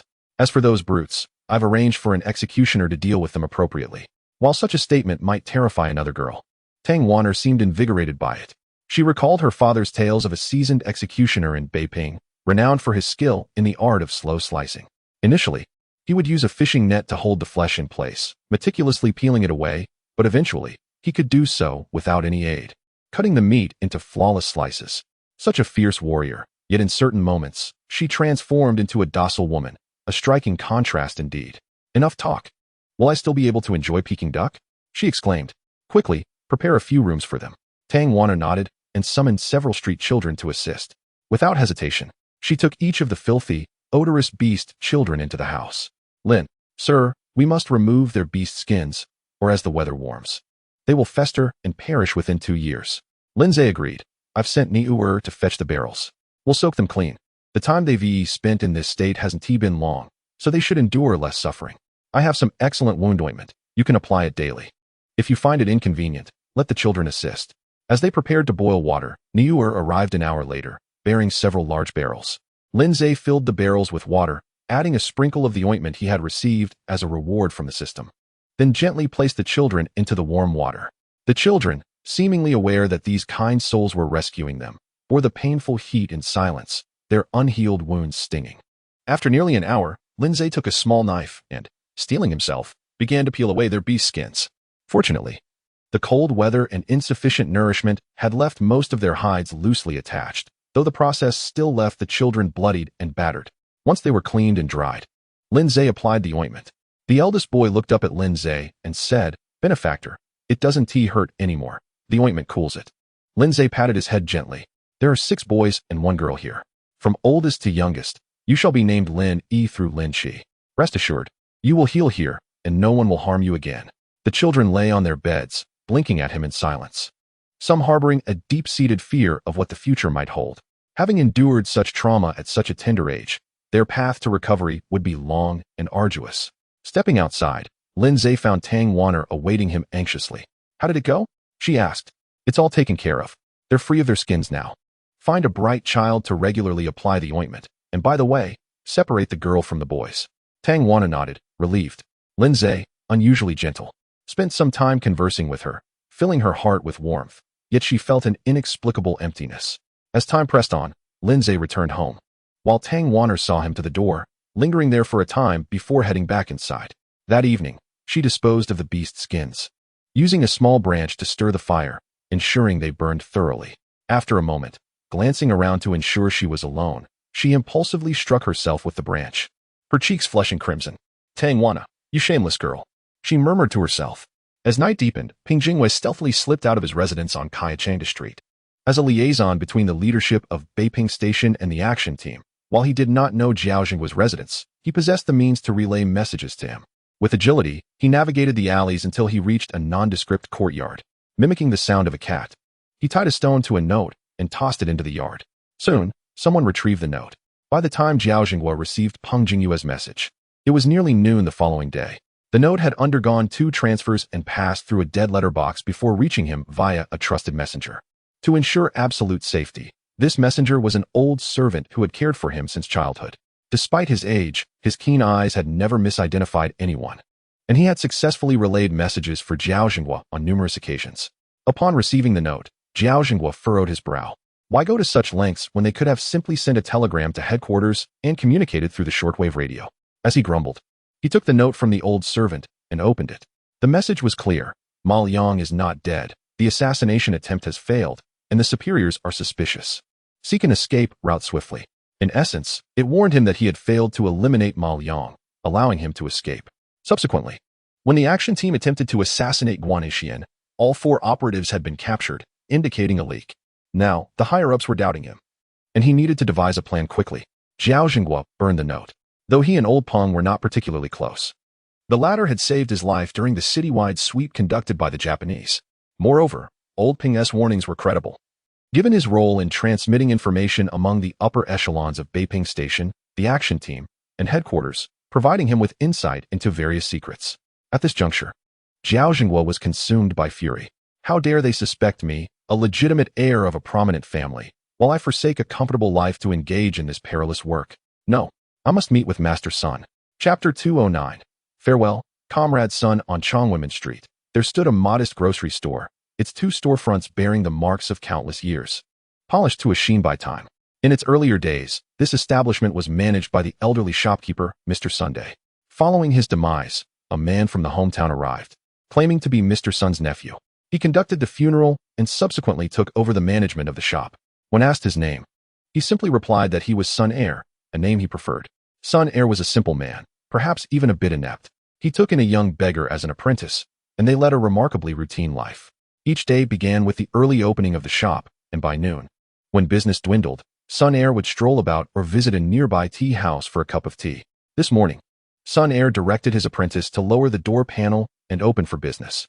The apprentice, with a frown, remarked, "Master, if we cannot restock our southern goods, we'll only be left with needles and threads." He then leaned in closer and whispered, "I've heard that the silk shop owner has connections. He can procure many fine items from the black market. Perhaps we should." Sun Air remained impassive, accepting the prospect of selling only needles and threads. "You must focus on your studies," he replied, invoking the words of Xing Guofan. "One should not pursue wealth through their trade. As long as I have this livelihood, I shall not starve in these times." The apprentice, unfamiliar with the historical figure, only knew that the shop had once thrived on various southern goods. With the current conflict, these goods were no longer accessible, and he feared that they might not even be able to afford meals. However, Sun Air was his savior, and he honored him as one would a father, choosing not to argue. He donned a worried expression as he finished closing the door and meticulously swept the entrance until it gleamed. Today, luck was on their side. As soon as they opened, a customer entered. A tall man asked, "Do you have any embroidery needles?" The apprentice was puzzled. The man's robust stature seemed incongruous with such a delicate purchase. Nonetheless, in the business of retail, one must provide for all requests. "Yes, indeed," he exclaimed, about to fetch them when the man interrupted with a delighted recognition. "Ah, is that not Mr. Sun? We shared tea the other day, did we not?" Sun Air forced a smile. "Indeed, it is you. Please, do not rush into purchases. Let us enjoy some tea first." The man obliged, seemingly unperturbed. The apprentice observed this transformation in Sun Air, who had once been a solitary figure, now beginning to forge friendships. He felt a sense of joy. After all, it was beneficial for his master to cultivate connections. He hastily prepared to brew some by Luo Chun tea, but upon discovering the jar was nearly empty, he hesitated and instead opted for the larger leaf tea, serving it promptly. Zhao Jinghua, upon seeing the tea leaves, smiled at Sun Air. "Old Sun, you have found yourself a good apprentice." Sun Air remained silent, simply savoring the tea. Zhao Jinghua then stated, "I promise you, I will align myself with the Japanese and serve as your informant." Sun Air raised an eyebrow, sensing trouble. "What has transpired?" Zhao Jinghua gazed intently at him, but after a prolonged silence, he seemed to deflate. "I have come under suspicion, with the methods employed by someone named Dai. I fear I may soon be reassigned to the mountain city, followed by years of scrutiny, ultimately leading to a life of idleness in some remote office." He knew he had no dealings with the Japanese, yet he was acutely aware of his connections to the Red District. That was his true fear, in Dai's eyes. Associations with the Red District were far more unforgivable than collaboration with the Japanese. If they suspected him of treason, and his ties to the Red District were unveiled, it would be far worse than mere interrogation. Sun Air, understanding the complexities of the situation, nodded and advised, "You must go directly to the military police headquarters. Raise your hands, declare your identity, and request to see the commander. They will likely welcome you with open arms, considering your significance. Once you establish yourself there, my people will find a way to contact you." Zhao Jinghua sighed deeply, nodding in agreement. He left the shop without further words. The apprentice, anxious, inquired, "Master, what about the embroidery needles he asked for?" Sun Air, still composed, replied, "Oh, perhaps he forgot. Leave them for now. He will return." Back at his residence, Zhao Jinghua pinned a telegram and handed it to his old servant. The servant, astonished, exclaimed, "What is this?" Zhao Jinghua smiled. "Once this telegram is sent, you must immediately leave the city for the concessions in Tianjin. My affairs must remain confidential. That is a den of peril." The servant protested. "Is the mountain city not also a den of peril?" Zhao Jinghua retorted, leaving the servant speechless. The telegram ominously declared, "Zhao Jinghua has defected. The action team is in jeopardy." That afternoon, unarmed and without any weaponry, Zhao Jinghua entered the military police headquarters. At an inconspicuous tea house, Peng Jinghua met with Sun Air. Sun Air spoke in hushed tones. "You must evacuate immediately. Zhao Jinghua has plans to approach the military police headquarters. Should the Japanese ensnare him, the first to perish will be you." It was a grim realization. The Japanese would likely exploit Zhao Jinghua's predicament, as he could prove invaluable to them. If Peng Jinghua remained alive and later discovered he had been set up, he would become unreliable. Thus, once Zhao Jinghua fell into their trap, the Japanese would certainly eliminate Peng Jinghua. Upon hearing this, Peng Jinghua smiled bitterly. "If I leave, won't they grow suspicious?" Sun Air shook his head. "Even if they harbor doubts, they still need Zhao Jinghua. His familiarity with Beiping is unmatched. The Japanese are astute. If they begin to suspect, they might simply confine him, preventing him from engaging with crucial matters at the military police headquarters. All our efforts would be for naught." At this point, Peng Jinghua's eyes shut in despair. "Moreover, my wife and children remain in their grasp. Old son, truth be told, are they even alive?" He lamented. "All of this is my fault. I broke the rules." Sun Air sighed deeply. Agents too were human, with emotions and desires. Yet their line of work rendered such feelings perilous. "Farewell, comrade Sun," Peng Jinghua uttered, uncertain of how the Japanese would dispose of him, buried or set ablaze. "On the day they are driven away, please raise a cup in my honor. Even in the afterlife, I wish to partake in merriment." Chapter 210. Bestow a touch of emotional value. As twilight descended, Lindsay completed the final documents, all pertaining to cases for the department. Before preparing to leave for the day, Neo-Sinner approached, draping a heavy cloak over his shoulders. Lindsay inquired, noting that it had been several days since they had indulged in a hearty meal. He suggested calling to see if Quan Jude had any reservations available for dinner. If not, they could invite Wang Xiaoshou and the others to join them. Before he could finish his thought, the phone rang. With a furrowed brow, Lindsay answered. Lin sang. "It's me, Qingshui Takea. I need you to handle something personally. I cannot trust anyone else to go to Beiyuan. Please come to the headquarters first. By the way, you might want to bring a change of clothes. It seems you'll be busy here for a few days and out of touch with the outside world. Qingshui, for heaven's sake, send me some money, will you? You have me working overtime every day? All right, Qingshui-kun, I'll grab some clothes and head over." Another few days cut off from the outside world. What significant developments could be occurring at headquarters? Lindsay recalled what Saito had mentioned during their drinking session, suggesting that Qingshui Takea might be orchestrating some grand scheme. It was evident that the focus was once again on the Beiping Station. He wondered if they had identified any moles there. He must ensure that Lao Ma did not inform the higher-ups about any actions directed at Beiping Station. Until the identity of the mole was ascertained, any leaks regarding headquarters operations could heighten his exposure to danger. Moreover, Qingshui Takea was exceedingly cunning, far beyond the capabilities of Erzong Deshang, who knew if he was still testing Lindsay, it appeared that the fate of Beiping Station would rest solely in their hands. After returning home to gather some clothes and bedding, Lindsay was met with reluctance from his two sisters. Reluctantly, he delayed a bit longer until they begged him to leave, and he hurriedly departed for the headquarters. Neo-Sinner assisted in bringing his belongings to his dormitory, made up his bed, and fetched hot water before hastily taking her leave. Typically, someone of Neo-Sinner's status would not be permitted here, yet, given her association with Lin Sang, the military police turned a blind eye. Once settled, Lindsay proceeded to the office building to find Kitayama Ranjia. Coincidentally, Qingshui Takea was also present in the office. It appeared that they had less trust in Lao Gao than in Lindsay. Kitayama Ranjia greeted Lindsay with vigor, while Qingshui Takea maintained his genteel demeanor, though a closer look revealed an excited glint in his eyes, his right hand alternating between forming a fist and relaxing. Lin sang, "You've arrived. Today, I need you to lead a team for an operation, specifically, to eliminate a target. Remember, there's no need for arrest or interrogation. Simply break in and kill him. Fire at will. And if the patrols are alerted, just claim it's a raid on grain traffickers," Kitayama Ranjia instructed, handing Lindsay a photograph. Lindsay accepted it, a jolt of surprise coursing through him, though his expression remained impassive. He recognized the man. With slicked back hair and a beard, He was one of the two individuals he had encountered at a tea house after being questioned by Qingshui Takaya. Since Lin Zhe was involved in the operation, it was only reasonable that he be privy to some information about the subsequent arrests and elimination plans. Otherwise, too great a disparity in information could lead to complications. Kitayama Ranjia glanced at Qingshui Takaya, who nodded in affirmation.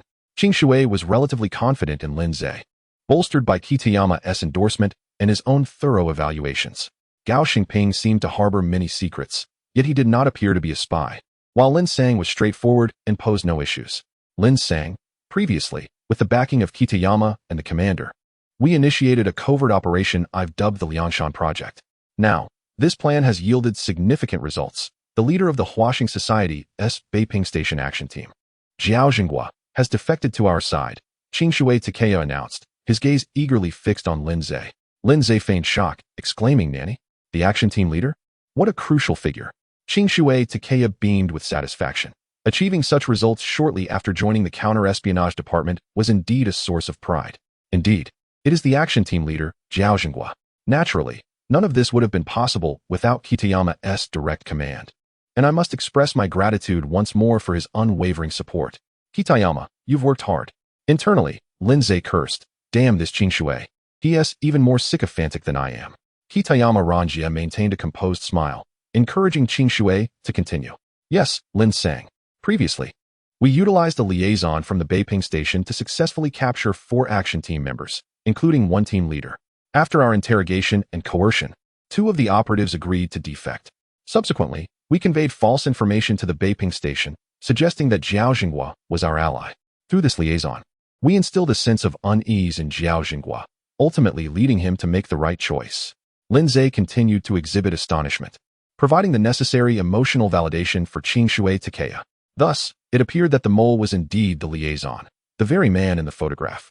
However, who was the man in the long cotton coat he had encountered that day? Feigning confusion, Lin Zhe asked, "So, who exactly is the person I am to kill?" At this moment, Qingshui Takaya reveled in his triumph. He relished the feeling of intellectual superiority over others. You see, Kitayama values Lin Sang so highly. Yet he is quite clueless after all this explanation. People tend to extend kindness to those they perceive as inferior. Qingshui Takaya, brimming with patience, spoke softly as if teaching a child. "Lin Sang, you've read Water Margin, Haven to you? You should understand what it means to be forced onto Liangshan. Consider this, though Jiao Jinghua has defected to us, it is because he feels the upper echelons of the Huaxing Society no longer trust him. If he discovers this is a ruse, might it not provoke a violent backlash?" Lin Zhe suddenly comprehended, casting an apologetic smile towards Kitayama Ranjia. "I truly have let down your mentorship all this time. Only now do I understand what Qingshui Dai is saying. The person I must eliminate is indeed the liaison." "Isn't it?" Kitayama Ranjia, observing Lin Zhe, was pleased to see that he was indeed a loyal subordinate. In such a moment, his first thought was to express remorse for having squandered the training he received. What a rare find such a dedicated subordinate was. "Indeed, Lin Sang, you are correct. The person you are to eliminate is that liaison. Qingshui was previously an elite member of the Joint Special High Command, so his capabilities are naturally formidable. However, you are no slouch either. You've learned swiftly and are now one of the backbone forces of the counter-espionage department." These words not only comforted Lin Zhe, but also served as a reminder to Qingshui Takaya. Don't let a little success go to your head. I have plenty of talented individuals at my disposal. Chapter 211. The blessing of Peng Jingyue. After darkness enveloped the surroundings, Lin Zhe, accompanied by 4 military policemen and a driver, headed towards the alley at the schoolyard. He parked the 7-seater Nissan at a distance and, in hushed tones, instructed in Japanese, "Gradually disperse. In a moment, we will form a human ladder over the back wall. One will keep watch outside, one will guard the main door. Another will cover the window at the back, and one will accompany me inside to eliminate the target." Crouching low, they cautiously approached Peng Jingyue's residence. One soldier squatted against the wall, supporting himself with his hands, while another stepped onto his back. With a swift pull, the first soldier hoisted the second up, who then grasped the edge of the wall. This process continued until all 3 had climbed over. After listening intently and hearing no movement from within, Lin Zhe stepped onto the lookout soldier's back and climbed inside. To his surprise, the main room was still lit. Lin Zhe gestured for the others to spread out, drew his pistol, and approached the door. With a swift kick, he forced it open, pausing momentarily before rolling into the room. With the safety already disengaged, he steadied himself. Half kneeling, with his gun raised, prepared to fire at the slightest sign of disturbance. To his astonishment, Peng Jingyue was sitting calmly in a grand chair, quietly observing him. "This is unexpected. You make me seem foolish."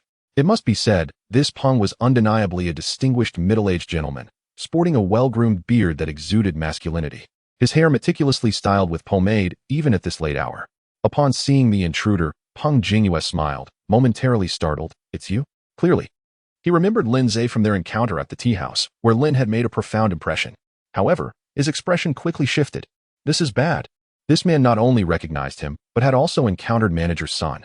The calmness vanished from his eyes, replaced by a glint of resignation as he reached for his waist. Lin Zhe swiftly moved forward, extending his right hand to deftly disable Peng's movements. This Peng Jingyue posed a significant threat. Upon his entrance, it was evident that he was there to kill him, yet he appeared unafraid, as if he had anticipated this very moment. This raised a troubling question. If he had foreseen this, why had he not fled beforehand? Was he indeed someone who would cling to life while awaiting death? Furthermore, upon recognizing Lin Zhe, his shock was evident. Clearly, there was no reason for him to panic merely because he had previously met Lin. His true concern was not for himself, but for the individual he had conversed with at the tea house. Given that Peng was a key figure in the Japanese-'s plot against Jiao Zhenghua, the man in the long cotton robe that day could not have been from the Beiping Station. As Lin Zhe disabled him, a flicker of fear crossed Peng Jingyue's face. He had resolved to face death, but he was unwilling to endure the brutal interrogation methods that might follow. Who could say what manipulative devices the Japanese might possess? If he inadvertently revealed manager's son's whereabouts, all his efforts would be in vain. Lin Zhe searched Peng's person, finding no weapon at his waist. Was your earlier movement merely a ploy to hasten your demise? Lin Zhe observed Peng, comprehending the situation entirely. The individual you met at the tea house was not from the Beiping Station, was he? Despair filled Peng's eyes. It's over. The special unit from the west? He struggled in vain, as if paralyzed, his body refusing to obey him. Lin Zhe sighed, realizing yet another layer of deception was at play. Jiao Zhenghua's identity might not be as straightforward as it seemed. If he had no connection to the special unit, how could he be involved in the plan? One thing was certain. After Peng's exposure, Qingshui Takeya intended to use him as bait to trap Jiao Zhenghua. Qingshui's ambitions were grand. He sought not merely to capture Jiao, but to turn him. Only then could he effectively dismantle the operational capabilities of the Beiping Station, rendering it nearly obsolete. However, Qingshui's plan was also entangled in the machinations of the special unit. Whether they had a hand in Jiao Zhenghua's potential betrayal remained unknown. It was evident, though, that they would welcome an important figure with connections joining the military police command, as their own infiltration abilities were weak compared to the Revival Society. Especially with the situation in the Shaanxi region becoming increasingly dire, the Japanese's security operations posed significant challenges for the Red Zone. This explained why Peng Jingyue did not escape. He could not afford to flee. He had invested too much and would not allow any factor to jeopardize this plan. This might be his most remarkable achievement in the clandestine struggle, and he would not permit it to falter, even at the cost of his own life. Lin Zhe spoke softly. I will send you on your way shortly. Is there anything you wish to say? If it's a minor request, I may be able to assist, though contacting your superiors is out of the question. With that, he released Peng's pressure point. Peng transitioned from shock to joy, then to relief, finally settling into calm. There's nothing you need to do for me. No, please grant me a swift end. By the way, which side do you belong to? Lin Zhe smiled gently. I am Chinese. He raised his gun, aiming at Peng Jingyue's temple. Bang. Detected. Host has killed another. Reward. Blessing of Peng Jingyue. Blessing of Peng Jingyue. A comrade on the secret front, wishing you good fortune. Lin Zhe fell silent. This was perhaps the most peculiar reward thus far, encapsulated in a single phrase. Thank you, old Peng. After delivering a few more shots into Peng, Lin Zhe exited, summoning the military policeman to remove the body. The gunfire indeed alerted nearby patrol officers. Lin Zhe produced his credentials, declaring, "We are from the military police command." This individual was trafficking grain and resisted arrest. It's none of your business. Step aside. The patrol officers, intimidated, did not dare to obstruct them. Upon returning to the military police command, Qingshui Takeya personally examined the body, expressing satisfaction and gesturing for its disposal. Ah, Lin, Beiyuan has always praised your reliability. Now, it's evident. Thank you for the compliment, Captain Qingshui. Do I have any further tasks? Colonel Matsuzaki is still in discussions with Jiao Zhenghua. We will likely sweep through all of the Beiping Station's operational bases in the early hours. I wonder if Jiao can provide information on the whereabouts of high-ranking officials. If we could pinpoint some key figures, we might need to prioritize their capture. For now, Lin, why don't you rest in the small meeting room on the third floor? Chapter 212. The Midnight Raid. Colonel Matsuzaki's office. After an exhaustive and meticulous search, Zhao Jinghua was granted a private audience with Matsuzaki Naoto. The colonel was elated by the significant accomplishment achieved by the military police headquarters. Rumors had been circulating that General Teranai Toshikazu might be promoted, potentially returning to the general staff as a military advisor. The veracity of these rumors was uncertain. Yet Colonel Matsuzaki understood that where there is smoke, there is fire. The persistence of such gossip among the upper echelons must have its roots in truth. He had always aligned himself closely with General Teranai, and if this opportunity could elevate his own standing, it would be most fortuitous. Thus, during this pivotal period, it was especially crucial for the military police headquarters to achieve remarkable results.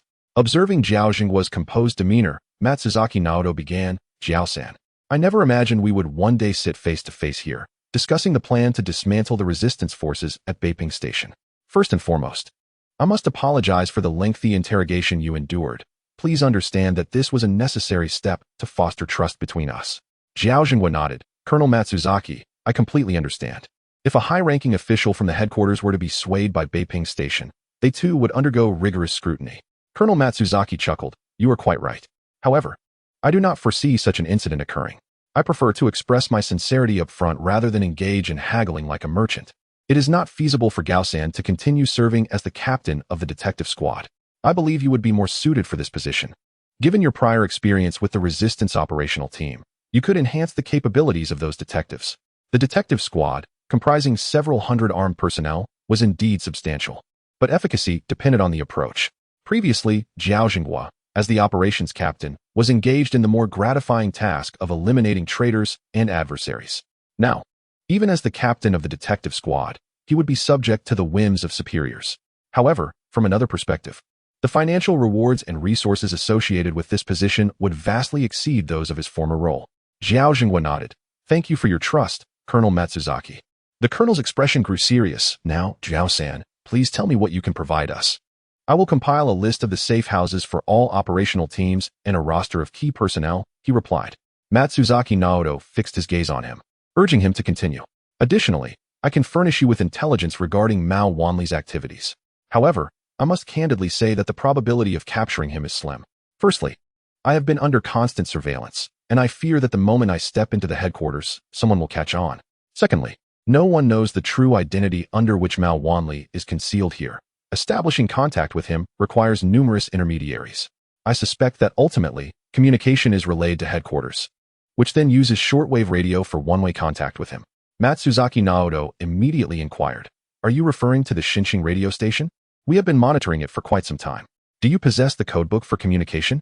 Zhao Jinghua shook his head. "My codebook is a publication from the Great Document Bureau titled Yulihan. However, it is evident that each high-ranking official possesses a different codebook. The Shinching radio station transmits directives daily, yet I can only decipher a few specific messages. This indicates that it serves not only as a liaison for Beiping Station, but also for other major stations. Even if we resort to cumbersome methods, cross-referencing various books and magazines, we would still be unable to ascertain what directives headquarters has transmitted to Mao Wanli. For instance, while I can translate the word table, I cannot discern what table signifies in this context." Colonel Matsuzaki nodded. "I understand. We do not have the luxury of time and resources. On one hand, we must utilize the clues you provide to apprehend the high-ranking officials of Beiping Station. On the other hand, if we dismantle the operational team, Beiping Station will lose most of its effectiveness. Zhao-san, I hope my words do not disregard your feelings." Zhao Jinghua smiled. "In this moment, there is joy. Thoughts of the past are far from my mind." Matsuzaki Naoto, well-versed in Chinese culture and having read the romance of the Three Kingdoms countless times, erupted in laughter. "Then let us act swiftly. As you mentioned, since the Shanxing faction has begun to harbor suspicions about you, they may already have sensed something amiss." Later that night, Lin Zhe was summoned to the office of Kitahara Ranjia. The room was filled with people.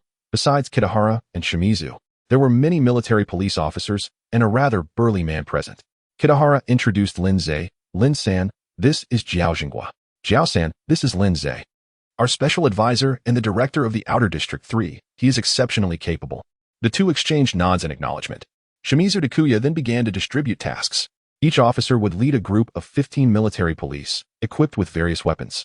and each group was assigned a truck to commence night raids on the operational bases identified by Jiaojinghua. Lindsay was assigned to a base in the inner city, and after receiving his weapons, they promptly set out. This base was a stationery shop on Gonyuan West Street, which also sold books and magazines. According to the information provided by Jiaojinghua, the shopkeeper and 3 assistants were all members of the operational team, with the shopkeeper serving as the leader of one group. All 4 were armed with sidearms, but lacked grenades or other throwable weapons. As their truck arrived at the entrance of West Street, Lindsay and his team disembarked and swiftly surrounded the front and back entrances of the shop. With a command from Lindsay, the military police burst through the doors. The apprehension proceeded with mixed results. 2 sleeping assistants were quickly captured, and from beneath their bedboards, handguns were recovered. Yet the shopkeeper and 1 assistant had vanished without a trace. Lindsay did not conduct an on-site interrogation, but instead brought them back to the military police headquarters to hand over to Shimizu Takuya. As dawn broke, the various teams returned from their operations, some having captured all their targets while others came up empty-handed, but more, like Lindsay, managed to apprehend a few while others escaped. Shimizu Takuya expressed some dissatisfaction, believing that the time spent on Jiaojinghua's interrogation had delayed their efforts, likely allowing Beiping Station to sense something amiss. He ordered everyone to relocate, noting that those apprehended were simply the unfortunate souls who had not yet managed to flee.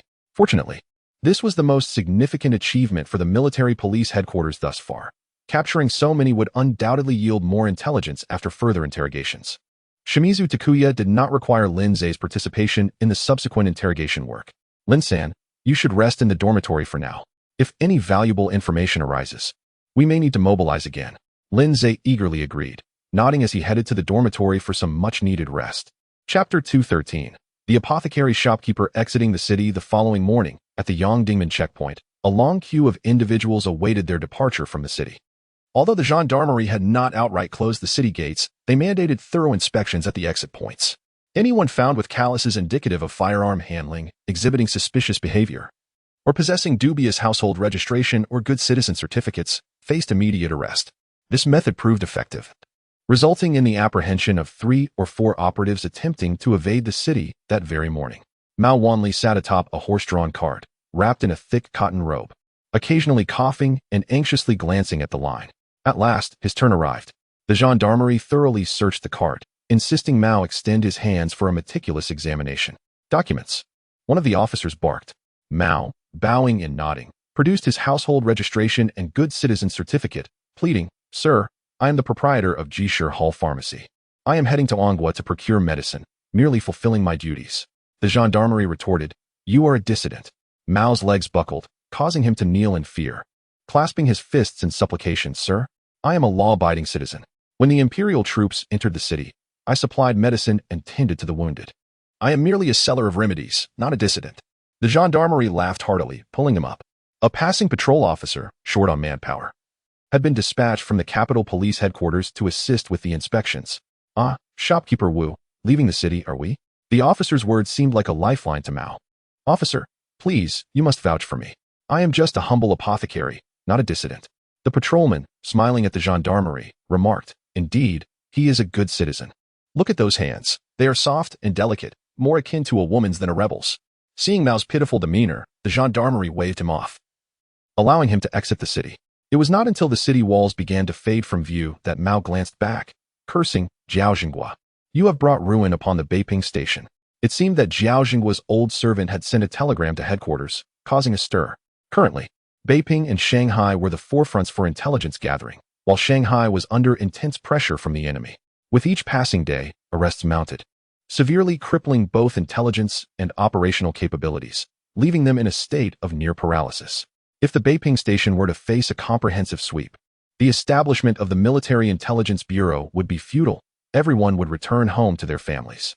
In response, Boss Dai issued an urgent order for the upper echelons of the Beiping Station to evacuate, some to Tianjin, others to Baocheng, waiting to return to the city after a period of observation. The telegraph office was silenced, ceasing all transmissions, while all radio stations were relocated. Members of the operational teams were instructed to leave their safe havens immediately, either exiting the city or seeking alternative refuge. After a flurry of actions, the framework of the Beiping Station remained intact, though due to inefficiencies in communication, several operatives were still apprehended. Fortunately, a degree of isolation between levels had been implemented, allowing Mao Wanli and others to escape. Nevertheless, the Beiping Station had sustained significant damage. Mao's heart brimmed with resentment. He had aspired to achieve success in Beiping, hoping to rise in rank. Had he known the outcome would be such, he should have arrested Zhao Jinghua for an internal inquiry earlier. The operation to apprehend individuals continued for several days, with Lin Zhe frequently leading teams in pursuit. The makeshift prison behind the command center was nearing capacity. However, the number of arrests far exceeded the count of operatives. It was evident that the enemy would not relent, capturing anyone connected to the matter, regardless of their value for extortion. Unsurprisingly, the businessmen of Beiping were bound to suffer financial losses. On March 3rd of the Gregorian calendar, corresponding to the second day of the second lunar month, a day when dragons are said to raise their heads, Lin Zhe finally concluded his official duties. He called for Niu Sanner to pick him up. Upon entering the vehicle, Niu Sanner exclaimed, "Sir, you have no idea? The office's phone has been ringing off the hook. All in search of you. What do they want with me?" Lin Zhe inquired. "They're looking to bail people out. The command center has arrested many, and everyone is scrambling to help each other. I told them you were away on official business, but they are relentless." Everyone knew that the command center's prison was a dreadful place, yet this was a significant matter. Regardless of whether the wrong individuals had been apprehended, I lacked the means to secure their release. If more calls come in, just deflect them, stating that I am on a mission and cannot be reached. The streets were filled with barbershops, as both adults and children were getting haircuts on this day. Niu Sanner remarked, "Sir, I found a skilled barber who often works in Jiaomin Lane. He is waiting for us at the office. Shall we go there first or head home?" "Let us go to the office first. It is indeed time for a haircut." After arriving at the office and getting his hair done by the master barber, Lin Zhe signed off on the documents that had accumulated over the past few days while enjoying the fried sugar beans that Niu Sanner had brought. At that moment, the phone rang. Lin Zhe glanced at Niu Sanner, who understood and approached to answer. "Hello?" Niu Sanner quickly handed the receiver to Lin Zhe, whispering, "It's not about bailing someone out. It's Director Gao." Lin Zhe took the call. "Director, what can I do for you?" "Lin Xingmin, I heard from Saito that you have wrapped up your duties. I called you right away. Today is the second day of the second month. Let us find a place to eat spring pancakes and enjoy a few drinks." It was customary in Beiping on this day to eat sugar beans and spring pancakes. Those with limited means rolled up bean sprouts, while those with more wealth rolled up sauced pork. "Director, I haven't returned home in quite some time. Allow me to go home first, and we can dine together this evening." "How does that sound?" Of course. Go home, rest well, take a bath. And tonight we'll have fine dishes. The young lady from Wu County will prepare spring pancakes for us." Haha. After hanging up, Lin Zhe chuckled to himself, finding Director Gao's demeanor amusing. His invitation for spring pancakes was merely a pretext to inquire about the recent large-scale operation. People are often prone to anxiety. Previously, the command center had frequently sought his assistance, which he found tiring and perilous. Now that they no longer sought him, he felt a twinge of loss and couldn't help but wonder if there were concerns about his performance. Having signed off on the remaining documents, Lin Zhe intended to take the leftover sugar beans home, only to discover that Niu Sanner had prepared 2 portions in advance. Upon arriving home, Qiyu and Ruo Shui rushed towards him with delight, embracing him joyfully before tears began to flow. On the day when the dragon raises its head, no tears should be shed. It is inauspicious. Qiyu laughed through her tears. "No matter when we cry, you always say it's inauspicious." Lin Zhe offered the fried sugar beans to them. "Are you hungry? It's already noon, and you haven't had a proper meal." When he was away, the sisters had been managing on scraps, but upon hearing that Lin Zhe was hungry, Qiyu hurriedly instructed her sister to start a fire while she dashed to the market at the alley's entrance to buy ingredients, determined to prepare a hearty meal for Lin Zhe. Chapter 214. The South Suburb Self-Defense Corps. The two sisters collaborated seamlessly in every aspect, including the kitchen.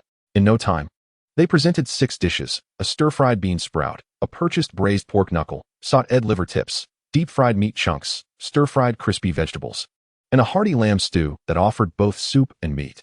Ruo Shui poured a drink for Lin Zhe, serving him with care. She then stood behind him, kneading his shoulders and massaging his back. "All right, enough with the flattery. Your massaging only makes me cough. How can I eat?" Xia interjected. "Ruo Shui, stop it. Let him eat in peace." Ruo Shui's eyes sparkled with mischief as she pondered something, wearing a mysterious smile before quietly sitting at a small table, obediently eating. Lin Zhe did not insist they all dine at the same table. One must not impose contemporary habits on people from the past, nor vice versa. The spring pancakes were freshly made, rolled with bean sprouts, offering a refreshing sweetness mingled with a hint of wheat aroma. If one were to roll in the pork knuckle, it would be utterly irresistible. He raised a cup of wine, first spilling a little on the ground, then pouring a glass for himself and downing it in one go. Feeling his body and mind relax. Ruoshua, have you been well behaved at home these past few days? Upon hearing this, Ruoshua pouted. Why do you ask about me first? What about my sister? Sia's eyes sparkled with laughter. Lindsay smirked. I asked you to write large characters, but you ended up doodling instead, didn't you? Ruoshua felt guilty. During Lindsay's absence, she had not practiced her writing diligently. Changing the subject, she said, but I can't be called unruly. You asked me to present myself a certain way, and I did that. You also asked me to practice my horsemanship, and I've been doing quite well. Haven Ti? Sia has worked hard at home. Eat more and don't tire yourself out. A mere hint of concern from Lin Zhe brought tears to Sia's eyes. Touched by his kindness, Ruoshua jested, Sister has worked hard too. She has practiced her horsemanship. She's far more capable than I. Her legs can not only form a straight line, but can bend upwards as well. What? Was Sia truly that gifted? She shyly replied. Don't listen to her nonsense. Our family intended to send us to learn Peking opera, but after a while of leg training, we never completed it. As the wine flowed, Lindsay suddenly felt a chill. Turning, he noticed, where did Ruoshua go? After a moment, Sia was also missing. Those two girls were simply playful. Later that evening, Lindsay had Niu Saner take him to the Han family alley for a meal. He feigned having drunk too much at lunch. Surprisingly, Lao Gao didn't call for Saito, it was just the two of them. After a bit of light-hearted banter with the two young cooks, Lao Gao leaned in, and the cooks tactfully withdrew. Lao Gao, now slightly inebriated, mused, Shengmin, do you think the headquarters is dissatisfied with me? This incident is quite significant, involving so many personnel. Even the Public Security Bureau had someone reassigned. Why wasn't Ti called? The implication was clear. If even you were summoned to assist, why was he, a higher-ranking officer also overseeing the investigation team, not called? Lindsay replied softly, Director, I think this is a good thing. How so? Consider your current position. If the headquarters still frequently sent you on frontline missions, it would signify they do not value you. I believe it is precisely because you are so important that the headquarters fears for your safety. Remember the last time we captured Xiefu? Had we not been fortunate, it could have ended poorly. To be blunt, if something were to happen to me, it would be unfortunate, but if something were to happen to you, what would become of the investigation team? Who could the Japanese find with your capabilities? Lao Gao was pleased and took a sip of wine. So, the headquarters still trusts me? That is your interpretation. When it comes to apprehending criminals, anyone can do it. However, dealing with the black market and trading with the Germans is not something just anyone can participate in. The headquarters has involved you in those matters. You certainly know more than I do about the intricacies of trading with the Germans. Lao Gao chuckled modestly, saying no more. Nevertheless, Lindsay felt the need to offer a word of caution. Now that Zhao Zhenghua is allied with the Japanese, where would be the most suitable arrangement? If Lindsay were to decide, the investigation team would be the first choice, as Colonel Matsuzaki and his men were not foolish and likely thought the same way. Director, there is something I am uncertain about mentioning. Shengmin, we have a good relationship, so feel free to speak. I believe holding both the position of director and investigation team leader simultaneously is not beneficial. I have been at the headquarters these past few days, and to be candid, it may not be long before they propose a new candidate for the investigation team leader. Though somewhat disappointed, Lao Gao accepted this reality. After all, it was unprecedented for someone to hold both titles of deputy director and investigation team leader. It was merely a temporary measure that everyone understood could not last. They conversed for a while longer, and as the clock approached 10, they parted ways. The following morning, upon arriving at the office, Lindsay was met with an unsettling piece of news. Deputy Director Su Honkai hurriedly entered Lindsay's office, inquiring of Niu Saner, does the director have time? There's a pressing matter that requires his direct attention. Niu Saner replied, please have a seat. I will inquire right away. The director has instructed me to report to him immediately if you need anything. Su Honkai felt a surge of satisfaction. The director indeed valued him. He was the youngest among the deputy directors, only 40 years old, currently overseeing several patrol stations in the southernmost region. Niu Saner entered Lindsay's inner office. Sir, Deputy Director Su is outside, looking quite anxious. Lindsay nodded for him to let Su in. Niu Saner came out, telling Su Honkai, the headquarters had something to discuss. But upon hearing you were here, the director postponed that matter. You may go in now. Oh, all right. Su Honkai entered the room, wiping non-existent sweat from his forehead. Standing upright, slightly leaning forward. Director, I have something to report. Old Su, sit down and take your time, Lindsay offered, tossing him a cigarette. Su Honkai did not sit, instead taking the cigarette and leaning over the desk to light it for Lindsay, while refraining from lighting one for himself. Stating in a serious tone, a group of South Suburb Self-Defense Corps members has been collecting fees from shops on Xuemin Street, and they even resorted to violence. Lindsay raised an eyebrow, and with the aura bestowed by his demeanor, his anger radiated a palpable pressure. This time, Su Hongkai was genuinely sweating, regretting not having devised a solution before coming to report to the director. P.S. This book has entered the top 10 of the espionage genre. Thank you, dear readers, for your unwavering support. We continue to seek free gifts. Chapter 215. The police station may exploit, but others cannot. The composition of these pseudo-military self-defense groups is rather intricate. The prominent traitors of the North China Political Committee, despite their loud titles, lack a reliable force and therefore harbor a degree of insecurity. They suggested to General Tarachi Shuchi, commander of the North China Front Army, to establish law enforcement units mirroring the practices in Manchuria, hence the inception of the self-defense groups. Their justification was compelling, with the war advancing. The Imperial Army had firmly established its foothold in North China, and the next crucial step was to maintain order.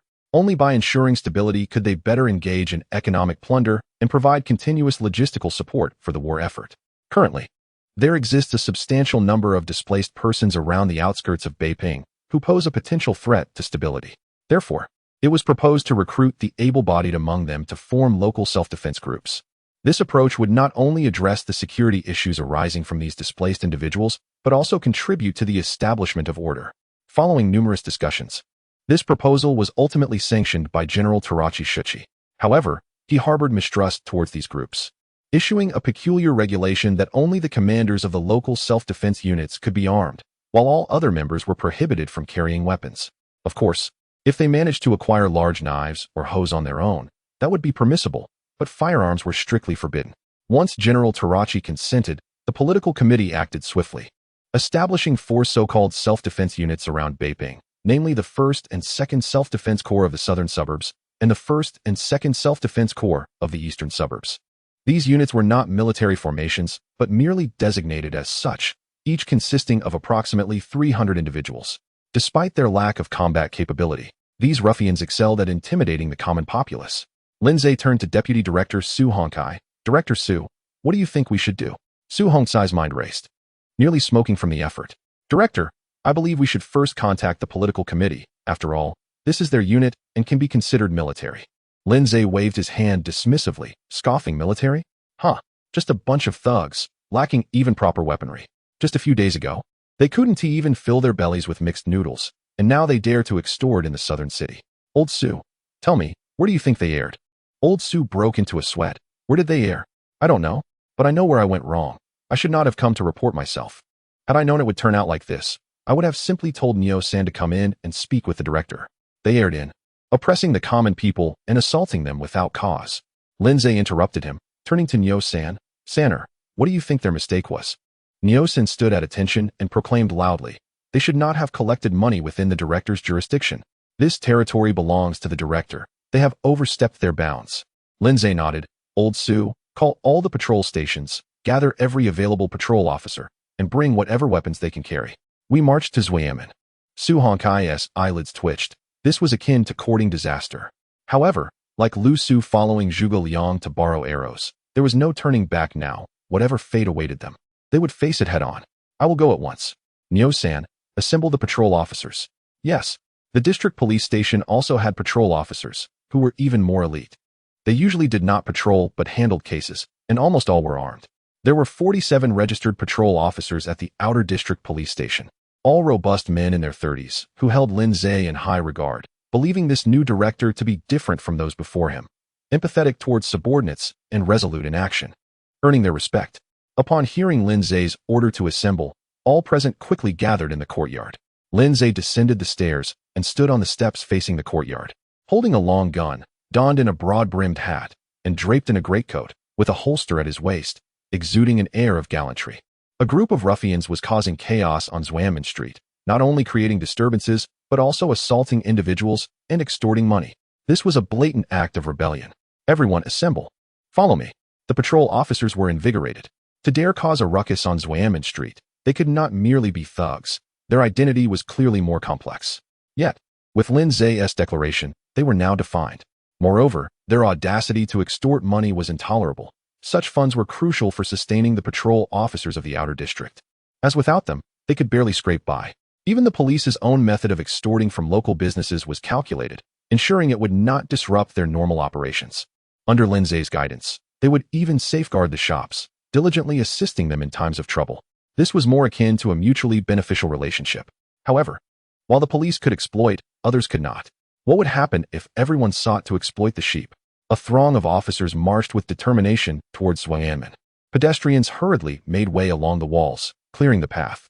Heavens, what monumental case could warrant such a deployment of patrol officers? Surely, there hadn't been another massacre. Hey, did you hear about the last family that was wiped out?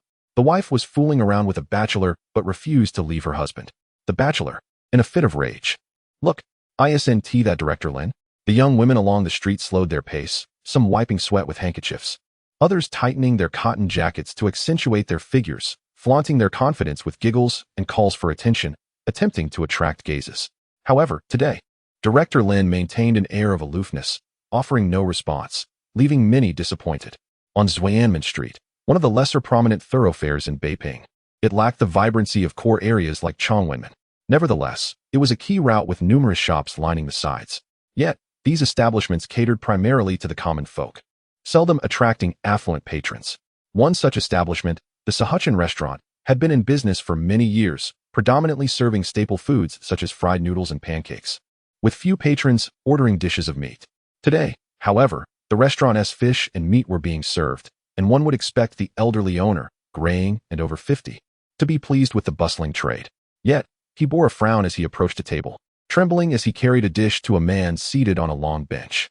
The man, dressed in a mismatched uniform, was gorging himself, his face glistening with grease. One leg propped up on the bench. Chapter 216. Do you think you are Hui Yuanjia? The greasy man, known as Shiguzi, had been a local thug in the southern city for a couple of years. He often dabbled in shady dealings at the livestock market, where he would incite chaos, act as a stooge, and pressure sellers to lower their prices. For instance, a cow that could be sold for $20 might only fetch $18 due to his meddling. In return, the buyers would often provide him and his accomplices with small change. This line of work was not lucrative. Merely surviving without starving was considered fortunate.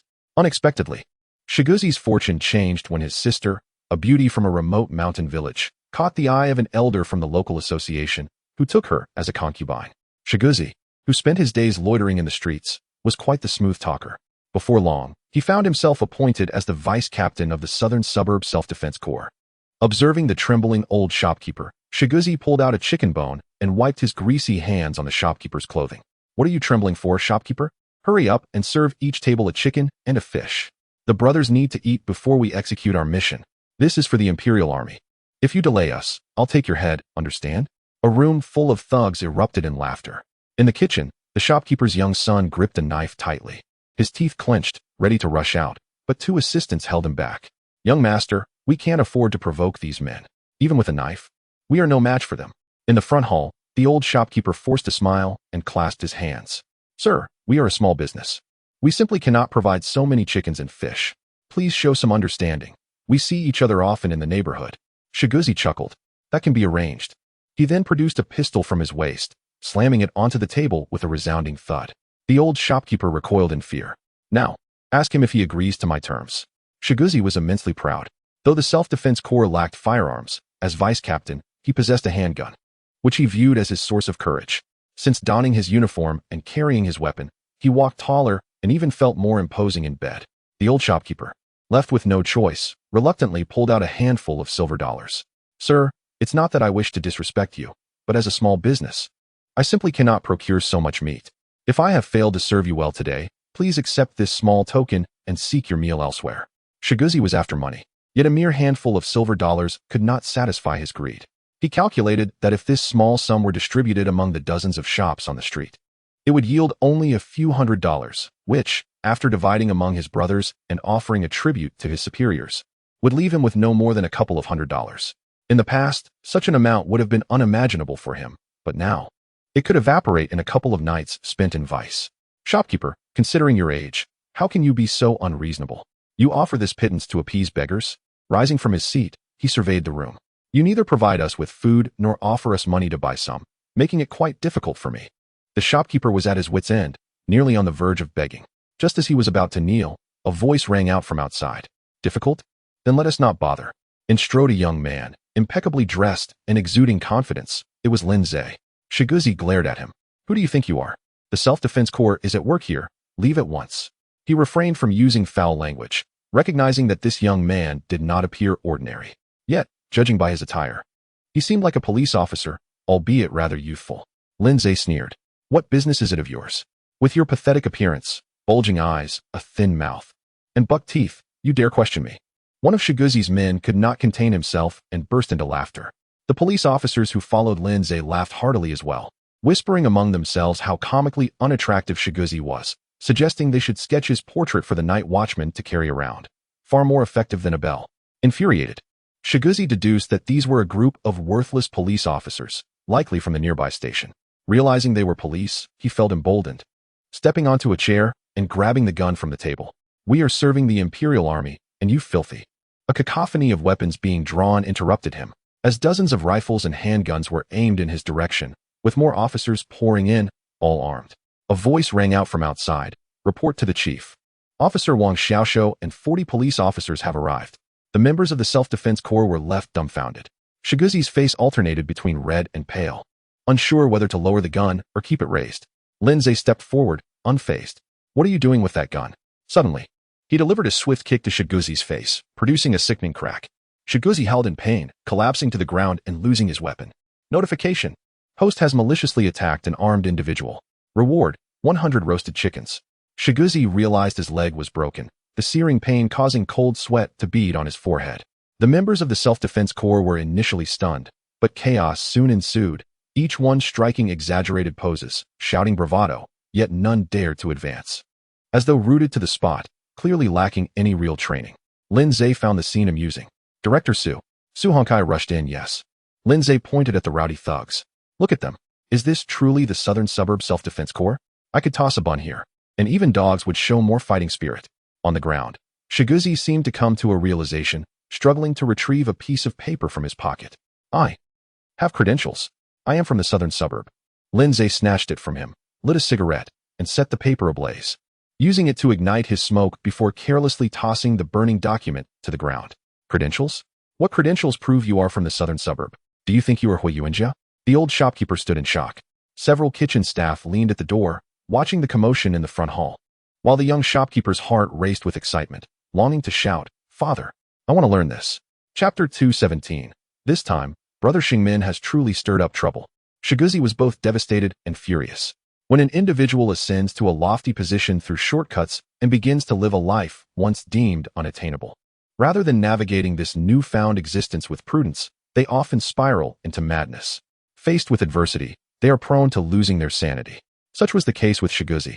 Lying on the ground, he looked up at the ostentatious Lindsay, his heart seething with hatred. I have sacrificed my own sister, forsaken my dignity, and eagerly catered to the whims of those in power. I have acted as a footrest when they entered their vehicles and barked like a dog to entertain them, all for the sake of securing the position of deputy commander. Was it not my desire to rise above my circumstances? To live a life superior to others? To indulge in the thrill of oppression? Why must this person stand tall while I am forced to lie prostrate? Most infuriating of all, how can he exude such authority? As these thoughts consumed him, Shiguzi's eyes blazed red with rage. With a howl, he lunged forward, crazed, to retrieve a weapon. No one intervened. Upon securing the gun, he struggled to rise on his short legs, wailing as he attempted to stand. He yearned to kill the man before him. His sister's husband held a significant position in the maintenance committee. He had to eliminate this dog of a patrolman. Bending low, just as he prepared to straighten up, he suddenly felt a cold object pressing against his forehead. Straining to lift his head, he gazed upward. Lindsay held a gun aimed directly at his head. You wish to act mad, do you? Let me teach you. If you cannot muster the courage to fire, do not lift the weapon. Bang! A hole appeared in Shiguzi's forehead.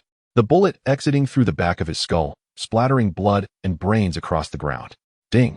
Detected that the host has shot a preparatory armed individual. Reward morale buff. Morale buff. Members of the host's team will gain a confidence boost, which can be toggled on or off in the system effects bar. Note, when the morale buff is activated, it will consume precious metals from the inventory based on team size. The buff will automatically disappear when the inventory is depleted. The dog system had surprisingly developed a new product. Previously, it had offered performance enhancement cards, but those were mere consumables. This morale buff seemed more akin to a status item. However, the extent of the enhancement and the amount of gold or silver required remained unknown. Upon the gunshot, everyone was momentarily stunned. They were aware of Director Lin's formidable reputation, but never anticipated he would act with such ferocity, especially against a deputy commander of the Self-Defense Corps, a prized armed force under the governance committee.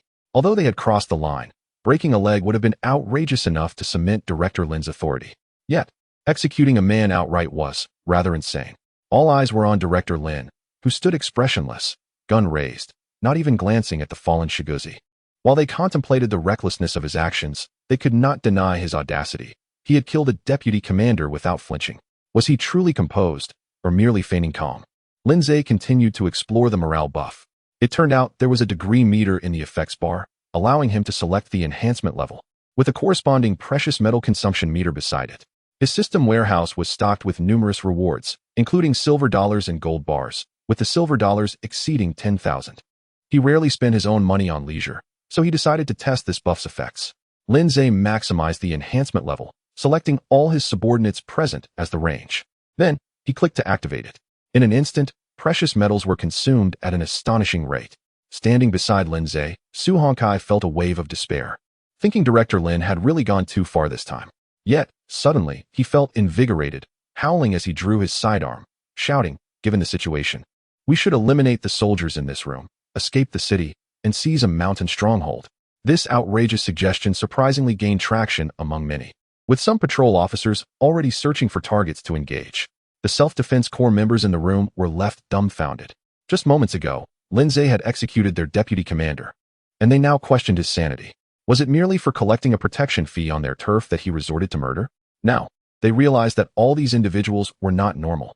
Lindsay observed the precious metal consumption meter and noted that in just a minute, with so few people, several $100s had been consumed. It appeared that widespread application of this buff would be challenging, even at lower enhancement levels. The required precious metal for a force of thousands would be astronomical. Nevertheless, in critical moments, this item proved invaluable. Given Su Hongcai's current state, it was likely that if Lindsay suggested they go after the old monk Shuyi in the temple, he would eagerly follow. Quickly, Lindsay clicked to deactivate the buff, shouting, "All right, take these ruffians masquerading as Self-Defense Corps soldiers away and hand them over to the hall." Su Hongkai shuddered, questioning his identity, location, and state of mind. Nevertheless, the thrill from earlier was exhilarating. A group of people subdued a bunch of scoundrels, returning with Shiguzi's corpse to the precinct. Merchants lining the streets of Xuanmen cheered them on. Director Lin truly took action. Upon returning to the police station, Lindsay called Gao Xingping. "Director, I have apprehended numerous elements disturbing the peace. These individuals are utterly vile, even daring to impersonate Self-Defense Corps members. One of their leaders had the audacity to attack me, forcing me to retaliate, and, regrettably, I ended up shooting him." Gao Xingping was indifferent. "Ah, Xingmin, what are you explaining for? Even if he merely glared at you. If you shot him, he deserved it. What? Should I ask you to write a report? Haha. However, I must advise you, as a director, do not involve yourself in every matter. A gentleman does not stand beneath a crumbling wall. Do you understand?" "Director, I understand. I will be more cautious in the future." Gao Xingping, like a caring elder brother, responded, "That's right. You must let those below you perform. If you handle everything yourself, what purpose do they serve?" "All right, enough said. Have those criminals sent here. The Imperial Army is opening a coal mine in Shishan and needs manpower. I'll send them over. As for the one who accidentally fell to his death, do not send him. Handle it yourselves and have a report sent later." "Thank you, Director." "Oh, no need for thanks between us." Gao Xingping hung up, feeling pleased, lighting a cigarette, muttering, "This Xingmin is good in every way, except he does not know how to enjoy life. Always personally apprehending criminals. Ah, my brother is just too earnest." As he contemplated this, the secretary rushed in, flustered. "Director, trouble." Gao Xingping frowned. In the face of significant matters, one must remain calm. "What is it?" Before the secretary could respond, the phone rang again. Gao Xingping gestured for him to wait, answering the call. "Hello? Mayor Yu. Greetings, Mayor Yu. How may I assist you?" "What?" After hanging up, Gao Xingping stood in shock. "What the hell? Brother Xingmin has truly stirred up trouble this time." After a moment, he remembered the secretary was still present. "If you have something to say, speak quickly. Why are you dawdling?" The secretary, with a pained expression, replied, "The governance committee called, stating that our people killed one of their deputy commanders and demanded we immediately report the situation." They likely have already gone to the military police headquarters to lodge a complaint. Chapter 218. Why are you so disturbed? After Lin Zhe hung up the phone with Gao Xingping, he summoned Su Hongkai. Old Su, escort those ruffians to the hall. We don't have the space for this. If one or two more die, it will be difficult to explain. Su Hongkai thought to himself, are you worried about explanations? You shot their deputy commander dead. A few more deaths won't matter much. Yet, he had learned how to address Director Lin. He saluted yes. Whatever Director Lin says, we shall comply. If the sky falls, he will bear it. Not long after Su Hongkai left, the office phone rang again. It was Kitahara Ranjia calling. Lin-san, did you kill someone? Lin Zhe replied with surprise. Kitahara-kun, how did you know I was attacked this morning? I suspect this matter is connected to the Beiping Station. After I took out so many of their strongholds and captured numerous individuals, this is retaliation. Undoubtedly. What? Kitahara-kun glanced at the people from the security committee in his office. Feeling somewhat baffled, he caught sight of an irate old man and quickly comprehended the situation. Lin-san, come to the headquarters. There might be some misunderstanding. After he hung up, the old man couldn't contain himself. Kitahara Major, this is hardly a misunderstanding.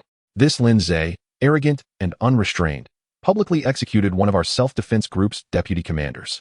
Our people have already been to the scene and witnessed it. He clearly acted with intent. The old man was Gazanshui, the brother-in-law of Shiguzi, and a deputy director of the security committee in North China. Once a wealthy local gentleman, he had ingratiated himself with the treacherous Wang Huichang and spent considerable money to obtain his position. With his rise, his associates also prospered, including Shiguzi, who found a job through his assistance. At this moment, his anger stemmed not only from the tears of his beautiful young concubine at home, but also from Lin Zhe's audacious affront. If a Japanese had killed Shiguzi, Gazanshui wouldn't have made a fuss, but since it was Lin Zhe, a fellow countryman, why should he be so arrogant? Kitahara Ranjia, upon hearing this, thought Lin Sin usually handled matters with care. How did he create such a mess this time? However, as Lin San was one of their own, he had little interest in the deputy commander's fate. People die every day, what does it matter? Clearing his throat, he remarked, what do you mean by your self-defense group? That is the Imperial Army's self-defense group. Gazanshui felt wronged. My brother-in-law is dead, and you dare lecture me. Yet, he still had to apologize. You are right. We all serve the Imperial Army. In light of this incident, the Imperial Army will handle it fairly. Kitahara Ranjia frowned, feeling displeased. Who are you directing your words at? Lin Zhe arrived at the headquarters in a leisurely manner. He hadn't even reached the stairs when he bumped into Shimizu Takuya. Clearly, Shimizu had heard about the incident and greeted him with a smile. Lin-san, I hear you made quite a splash today. Lin Zhe responded solemnly. I was terrified. They had a gun pointed at my head. I almost met my demise, and I haven't even married yet. Shimizu, instead of being worried, felt reassured by Lin Zhe's actions. In the gendarmerie headquarters, no one cared about the life or death of a mere self-defense group deputy commander. They were all traitors, to them. Lin San was one of their own. From Shimizu Takuya's perspective, this incident carried a deeper significance. It demonstrated that he could finally trust Lin Zhe. Expressions, actions, and words could be masked, but a spy would never create such a commotion, attracting so much attention. Lin San, you should head up. Kitahara-kun is likely waiting for you. Just a reminder, Kitahara-kun will definitely support you. You must remain resolute and not show weakness. Lin Zhe cursed inwardly. I made this uproar to guard against you. And you act as if you are a good person. Thank you, Shimizu-kun. I was indeed attacked and was merely defending myself. Not only will I not show weakness, but I must also investigate if someone orchestrated this behind the scenes. Shimizu burst into laughter, gesturing for Lin Zhe to hurry up. Upon entering the office, Kitahara-kun appeared grave. Lin-san, allow me to introduce this is Director Gazanshui from the Security Committee. Lin Zhe looked astonished, hurriedly stepping closer to Gazanshui and shaking his hand. I was merely attacked by ruffians and was uninjured. Is it worth alarming the Security Committee? I am truly grateful for your visit. Please don't leave at noon. Let me treat you to a feast at Dongxing Tower. Gazanshui was taken aback. How shameless can you be? Who came to visit you? He forcefully shook off Lin Zhe's hand. Director Lin, you publicly shot a deputy commander of the self-defense group. What is your intention? You should be held accountable. I am here representing the Security Committee. We demand an explanation. Lin Zhe's demeanor shifted as quickly as flipping a page. Just moments ago, he had been smiling. But upon hearing Gazanshui's words, his expression darkened. An explanation? I am the director of the 3rd District. While patrolling my jurisdiction, I was threatened by a gang of ruffians. The deceased had no identification and did not reveal his identity. Now you say he was a deputy commander of the self-defense group? Prove it to me. I could just as easily claim my grandson is your father. Lin Zhe then saluted Kitahara Ranjia. Kitahara-kun, I was attacked at gunpoint today and am still shaken. I am here to request a few days off to recuperate and to ask the headquarters to investigate this matter. If the assailants are not from the self-defense group, we must find out if there were instigators behind this, whether it was a retaliatory act against the headquarters. If they are from the self-defense group, why did they venture into the city when their jurisdiction lies in the southern suburbs? I also expect an explanation from the security committee. Kitahara Ranjia chuckled. This Lin San was indeed clever. He cleared his throat. Lin San, I approve your leave. As for the investigation, I will report it to Colonel Songqi. The gendarmerie headquarters had long intended to put pressure on the security committee. Initially, the security committee was merely a puppet organization with little real power. However, as North China fell into chaos, the Japanese sought to better extract economic benefits and began delegating some governance tasks to the security committee. This significantly impacted the interests of the gendarmerie headquarters. The gendarmerie headquarters, being the natural decision-maker for local governance, regarded those traitors as mere servants. Did they still want power? Even if this were reported to Colonel Songqi, he would only relish the security committee's misfortunes. Chapter 219. Eyewitness. The people are forced to act upon hearing this. Gazanshui was immediately displeased. Though he felt intimidated by Kitahara Ranjia, he was not only defending his brother-in-law, but also the dignity of the security committee. It was known that Chairman Wang of the security committee was a guest of General Taranai, and everyone in the committee was striving to create a new situation, aiming to minimize the gendarmerie's influence over various administrative affairs. If they were to retreat in this matter, it would be an utter disgrace. Thus, Gazanshui forced himself to suppress his fears and spoke with a serious tone. Director Lin, your eloquence is remarkable. You can turn black into white and vice versa. Since you refuse to acknowledge it, fine. You are from the Capital Police Department. We have already notified Mayor Yu. We will invite him to adjudicate this matter. Indeed, Eugene Wei was not only a favorite in front of the Japanese, but also a staunch ally of Chairman Wang from the Security Committee. Lin Zhe's act of murder as the director of the 3rd District Police Department would logically be subject to Eugene Hui's oversight. If Eugene insists on dealing with Lin Zhe, the Japanese will certainly not intervene. Kitahara Ranjia furrowed his brow. This Director Go is quite irritating. Just as the atmosphere became tense, Kitahara's assistant suddenly knocked and entered. Major, Koizumi from the Capital Police Department is here to see you. Kitahara's heart stirred. What could Koizumi possibly want at this moment? Let him in. Yes. Koizumi, a portly figure, squeezed through the door, waving a piece of paper in his hand, exclaiming, I've clarified the situation, I've clarified it. He spoke while surveying the room. Upon seeing Lin Zhe standing there unharmed, he let out a sigh of relief, thinking to himself, my good brother, you've saved me countless times. This time, I've truly exerted myself to assist you. Despite the winter chill, he was sweating profusely.